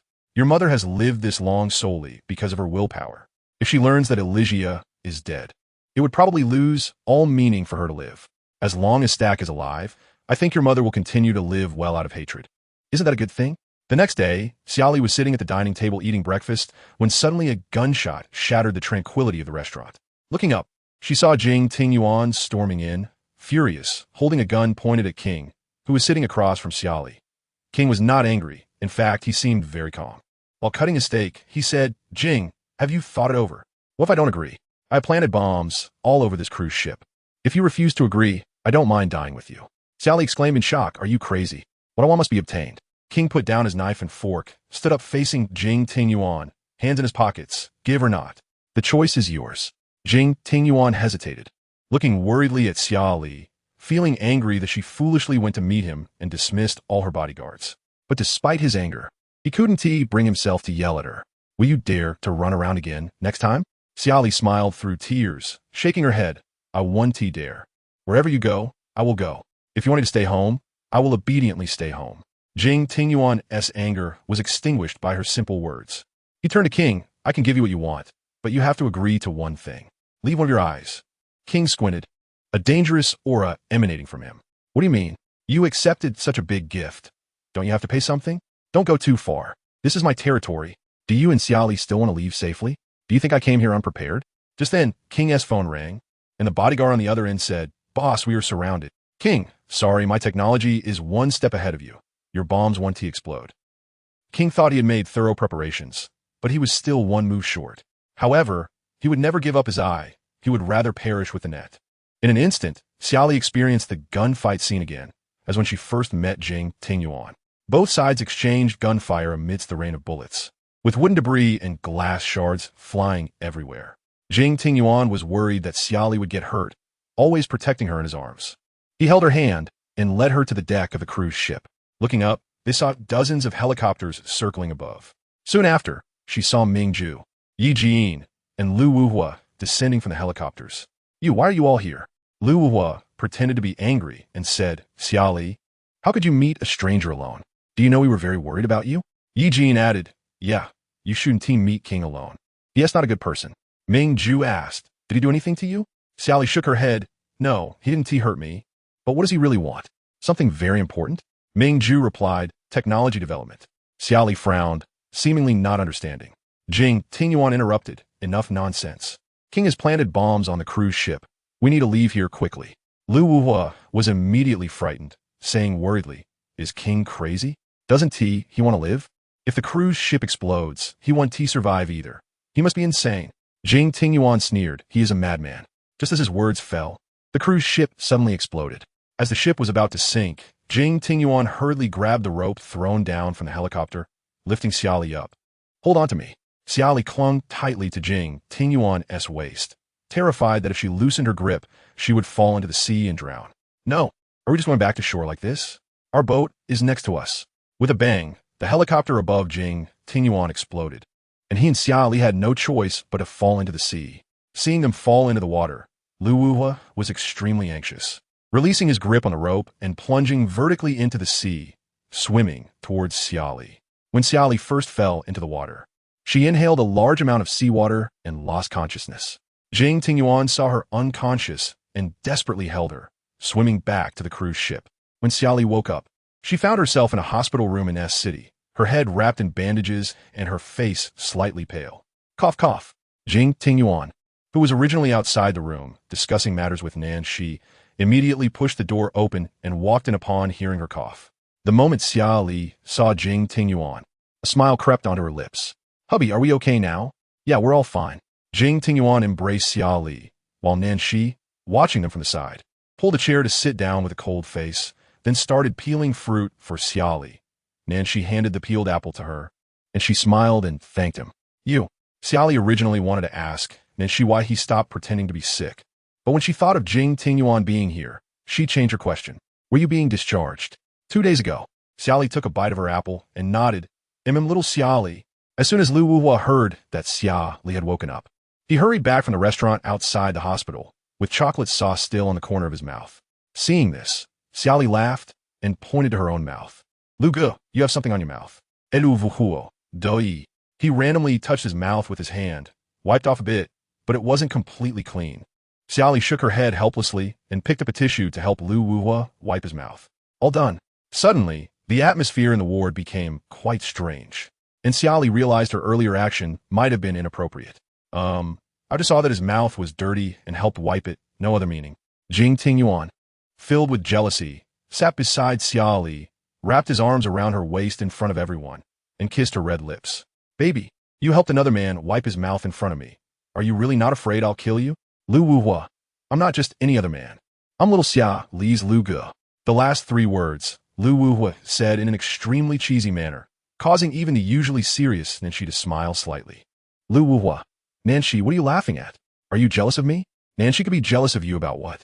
The person who said this was Ming Ju, who was dressed in a red suit today, with a light fragrance that was pleasant to smell. Ming Ju placed the bouquet he was holding aside, then found a vase to arrange the flowers.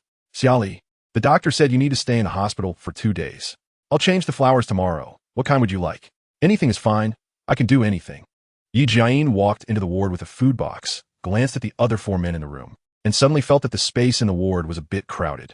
"Yige." Yi Jiayin nodded at Xia Li. "Do you want to eat something?" "I just bought it. It's still warm." "What is it?" "The pastries from that shop on Chengji Road, the one you liked before." "Then I have to try it." Xia Li took the pastries Yi Jiayin handed over, and while eating, she asked Jing Tingyuan, "What about King? He didn't die in the cruise explosion, did he?" "He's fine, still lively."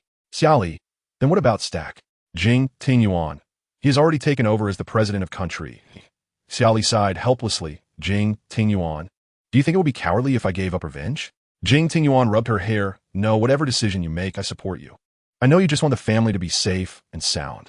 As long as Stack doesn't trouble us anymore, and Alicia is dead, then as he said, when a person dies, the debt is cleared. What do you think?" Xia Li nodded, originally thinking that letting Alicia face legal consequences would be good. But since she is dead, then so be it. In the days to come, I just want to live happily with my mom. Lu Wuhua leaned over. "I also want to live happily with little Xia Li." Jing Tingyuan shot a glare at Lu Wuhua. "Scram." "No, Nan Shi. The doctor just said you're pregnant." As soon as this was said, it completely shocked everyone present.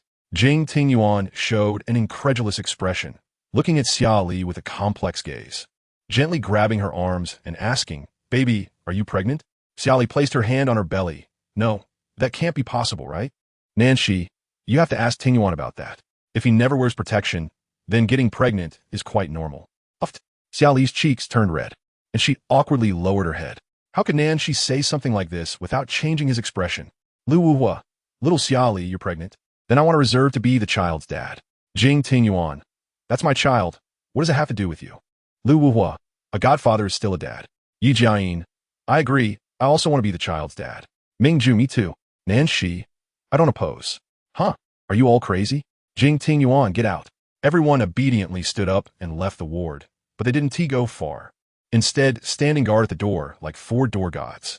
Jing Tingyuan glanced at the ward door and helplessly said to Xia Li, baby, I really regret knowing those few. Well, it's okay. Our baby having more people to love is a good thing. But you can only like me.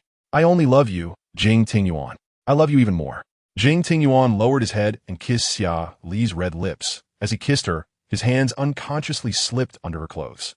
End of text. Chapter 226. Nan Shi fell ill. Xia Li took care of him, one in the castle restaurant. Xia Li sat alone at the dining table, enjoying a delicious breakfast. While eating breakfast, she suddenly remembered that Nan Shi came to find Jing Tingyuan yesterday to discuss business. Since it was too late, he arranged to stay at the castle. She was someone who liked to sleep in, but now it was already 10:30 in the morning. Why hadn't Nan Shi gotten up? Did he leave early in the morning? Xia Li asked Butler Lu. Did Nan go leave? Butler Lu, no. Nan Shao is still in the room. Last night, before he went in, he instructed that no one was to disturb his rest, and he hasn't stepped out of the room since. Xia Li nodded. Oh, I see. Okay, you go ahead and do your thing. By 11 o'clock, Nan Shi still hadn't come out of his room. Xia Li felt a bit worried that he would starve himself, so she went and knocked on his door. Nanga, are you awake? After knocking several times, there was no response. Could he have left? Xia Li turned the doorknob and found that the door was not locked. So she directly opened the door and walked into Nan Shi's room. The layout of the room was a bit complicated. First, she had to go through a small hall, and behind the screen was the resting bed. When she got closer, she saw Nan Shi lying on his side in bed, the curtains tightly closed. With the light of the night lamp, Xia Li noticed that his complexion was quite bad. She cautiously poked Nan Shi's shoulder with her finger and softly said, Nanga? Nan Shi still didn't respond. When she reached out to check his forehead temperature, he suddenly opened his eyes and firmly grabbed her wrist. Nanga! When Nan Shi recognized that it was Xia Li in front of him, his previously vigilant gaze gradually softened and the fierce aura around him dissipated a lot. This couldn't be blamed on Nan Shi, as he was a soldier. Vigilance was essential, especially since he often went out on missions. A slight mistake could cost him his life.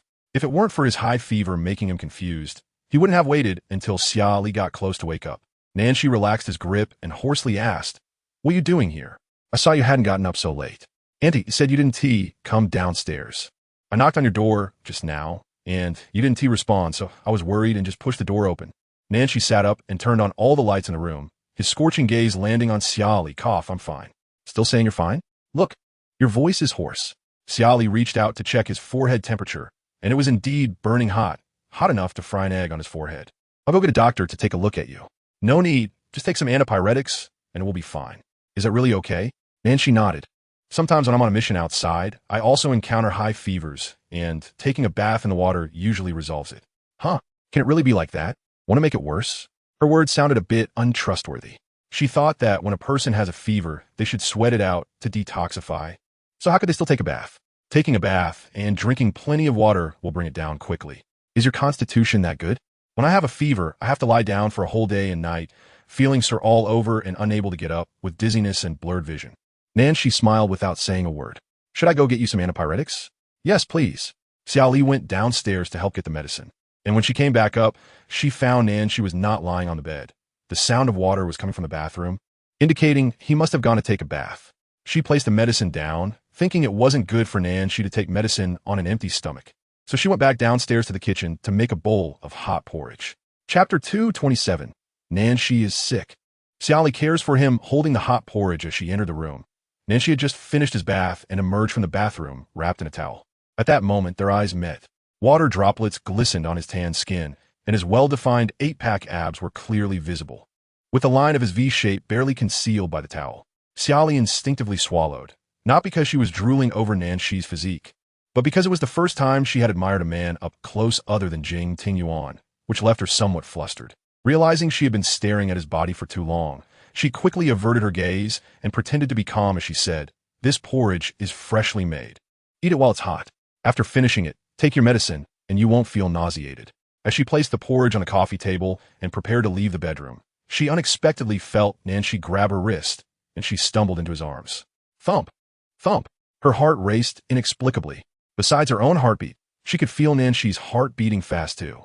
At that moment, Xia Li seemed to forget to breathe, her amber-like clear eyes gazing up at Nancy. After a long time, Nancy slowly leaned down, and just as his lips were about to touch her red ones, she hurriedly pushed him away. Cough, cough. Xia Li turned around, her cheeks flushed, feeling as if she had been roasted by a furnace. At that moment, Nancy's voice came from behind. I'm sorry, I was rude just now. Maybe the fever has muddled my brain. It won't happen again. Xia Li nervously swallowed. You should drink the porridge first. I'm going downstairs. Wait, what else is there? Can you help me with something since I'm sick? She turned back to look at Nancy, whose face was somewhat pale, and for once, a hint of vulnerability was evident in him. What do you need help with? Feed me. She thought Nancy would make some unreasonable request, but unexpectedly, it was just asking her to feed him porridge. Xia Li instantly breathed a sigh of relief, thinking it was a trivial matter. Afterwards, she picked up the bowl and sat on the sofa with Nancy.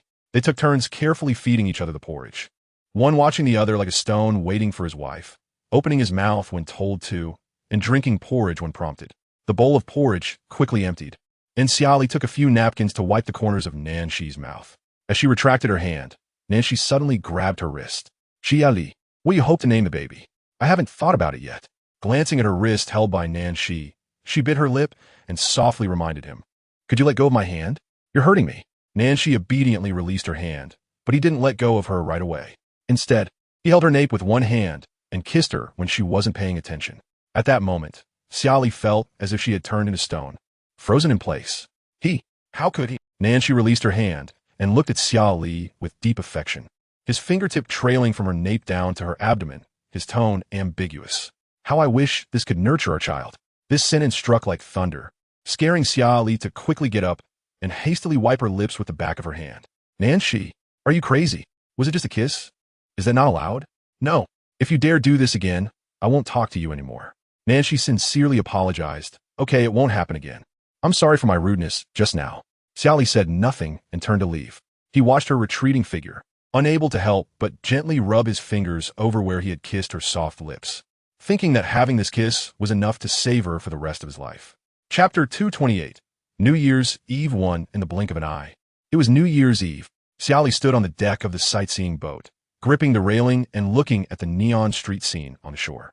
The shore was crowded with people, and at a glance, one could see heads one after another, making it impossible to count how many people there were. They were all holding up their phones to take pictures and videos, waiting for tonight's New Year's Eve performance. It was said that there would be an exciting drone show, a fireworks display, and various activities on this beach tonight. Baby, why didn't you bring a coat? It's windy outside. Jing Tingyuan draped his coat over her shoulders, tightly hugging her from behind, resting his chin on her shoulder as he gently said, "This is your first time celebrating the new year with me. I hope you can be by my side every year after this." Xia Li naturally leaned against him, lightly stroking the back of his hand, and softly said, "Hubby, after the baby is born, let us bring the baby to watch the fireworks together every new year. Okay? Okay. By the way, when does the drone show start? It's already past 7. Isn't it starting yet? It starts at 8.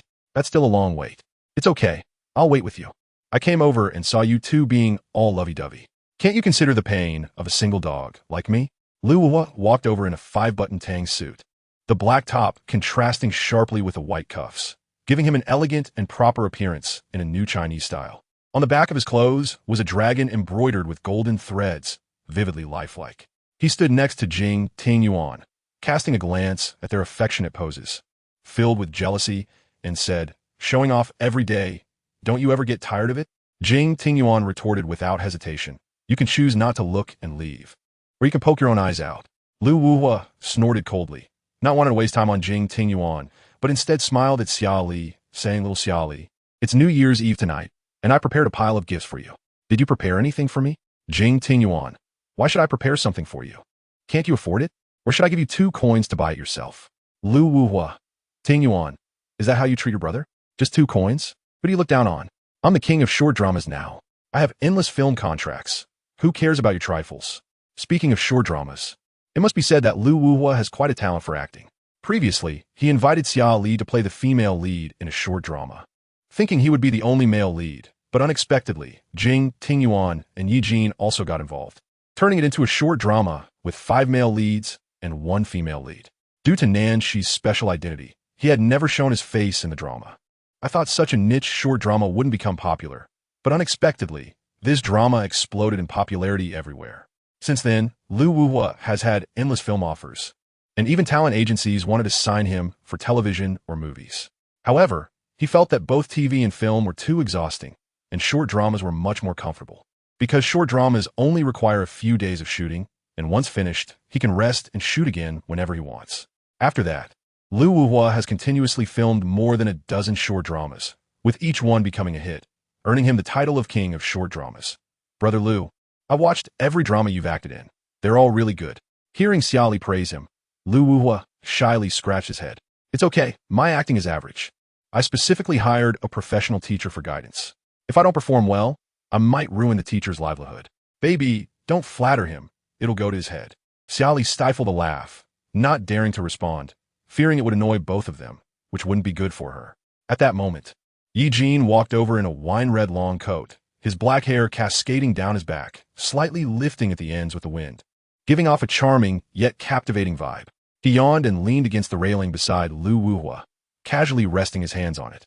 Lu Wuhua glanced at him and frowned, saying, "Did you go rob a bank last night? You look so tired. I found the murderer who killed my parents yesterday. Today, I'm on the hunt for him." Upon hearing this, Xia Li immediately asked curiously, "Brother Yi, did you find a mastermind behind your parents' murder?" Xia Li knew Yi Jin had always cared deeply about this matter. The murder of his parents was a lifelong pain for him, and if he couldn't find the murderer, he might never find peace even in death. Fortunately, it was found now, which could be considered a resolution to his concern.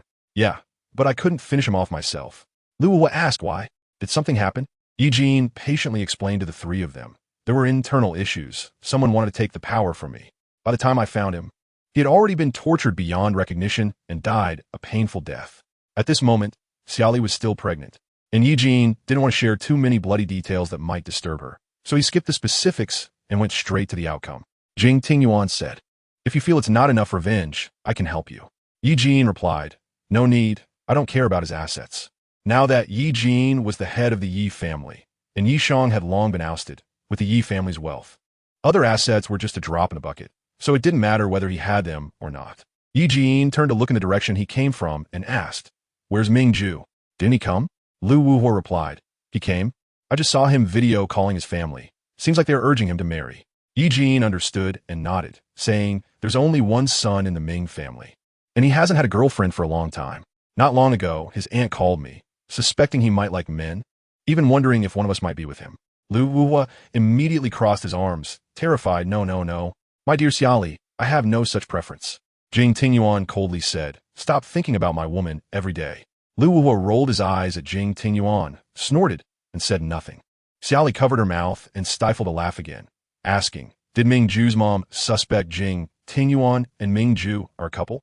Hearing this, Jing Tingyuan immediately covered her mouth with his hand. "Baby, don't you know whether I like men? How do you think the baby in your belly came to be? Do you want to be unable to get out of bed for the next month? If you want to be stimulated, just say it. I'll satisfy you." Xia Li quickly shook her head, pleading as she pried Jing Tingyuan's fingers apart. "I won't do it again. I won't say anything randomly. Please spare me, husband." Jing Tingyuan smiled indulgently. "You're smart." Chapter 229. New Year's Eve 2. After Ming Ju finished the video call with his family, he came to the deck. By this time, everyone except Nan, she had already arrived. "Brother Ming." As soon as Xia Li saw Ming Ju, she immediately smiled and greeted him. Ming Ju nodded at her, gently asking, "Have you had dinner? Pregnant women shouldn't go hungry. It's not good for their health." "If eat then." Lu Wuhua put his hand on Ming Ju's shoulder and jokingly asked, "Tell me honestly, is your aunt urging you to marry?" Ming Ju looked at Lu Wuhua as if he were an idiot, saying, "You know the answer already. Has your aunt picked out any beauties for you? Set you up on blind dates?" I declined. "Why? Your aunt is doing it for your own good. Getting married early and starting a family is good for the Ming family. Then why don't you go on blind dates and get married? I'm a cultivator, practicing the path of detachment. How can I be disturbed by worldly matters?" As soon as these words were spoken, the men present all showed a hint of cold smiles. "What are you laughing at?" Lu Wuhua looked at Xia Li. "Xia Li, what are these fools laughing at?" Yi Jin replied, of course. They're laughing at you being a fool. A fool laughs at me? Oh, I understand. Xia Li watched them bicker, unable to help but cover her mouth and laugh. Feeling that no matter how much time passed, these few could always bicker like children. Can't they be a little more mature?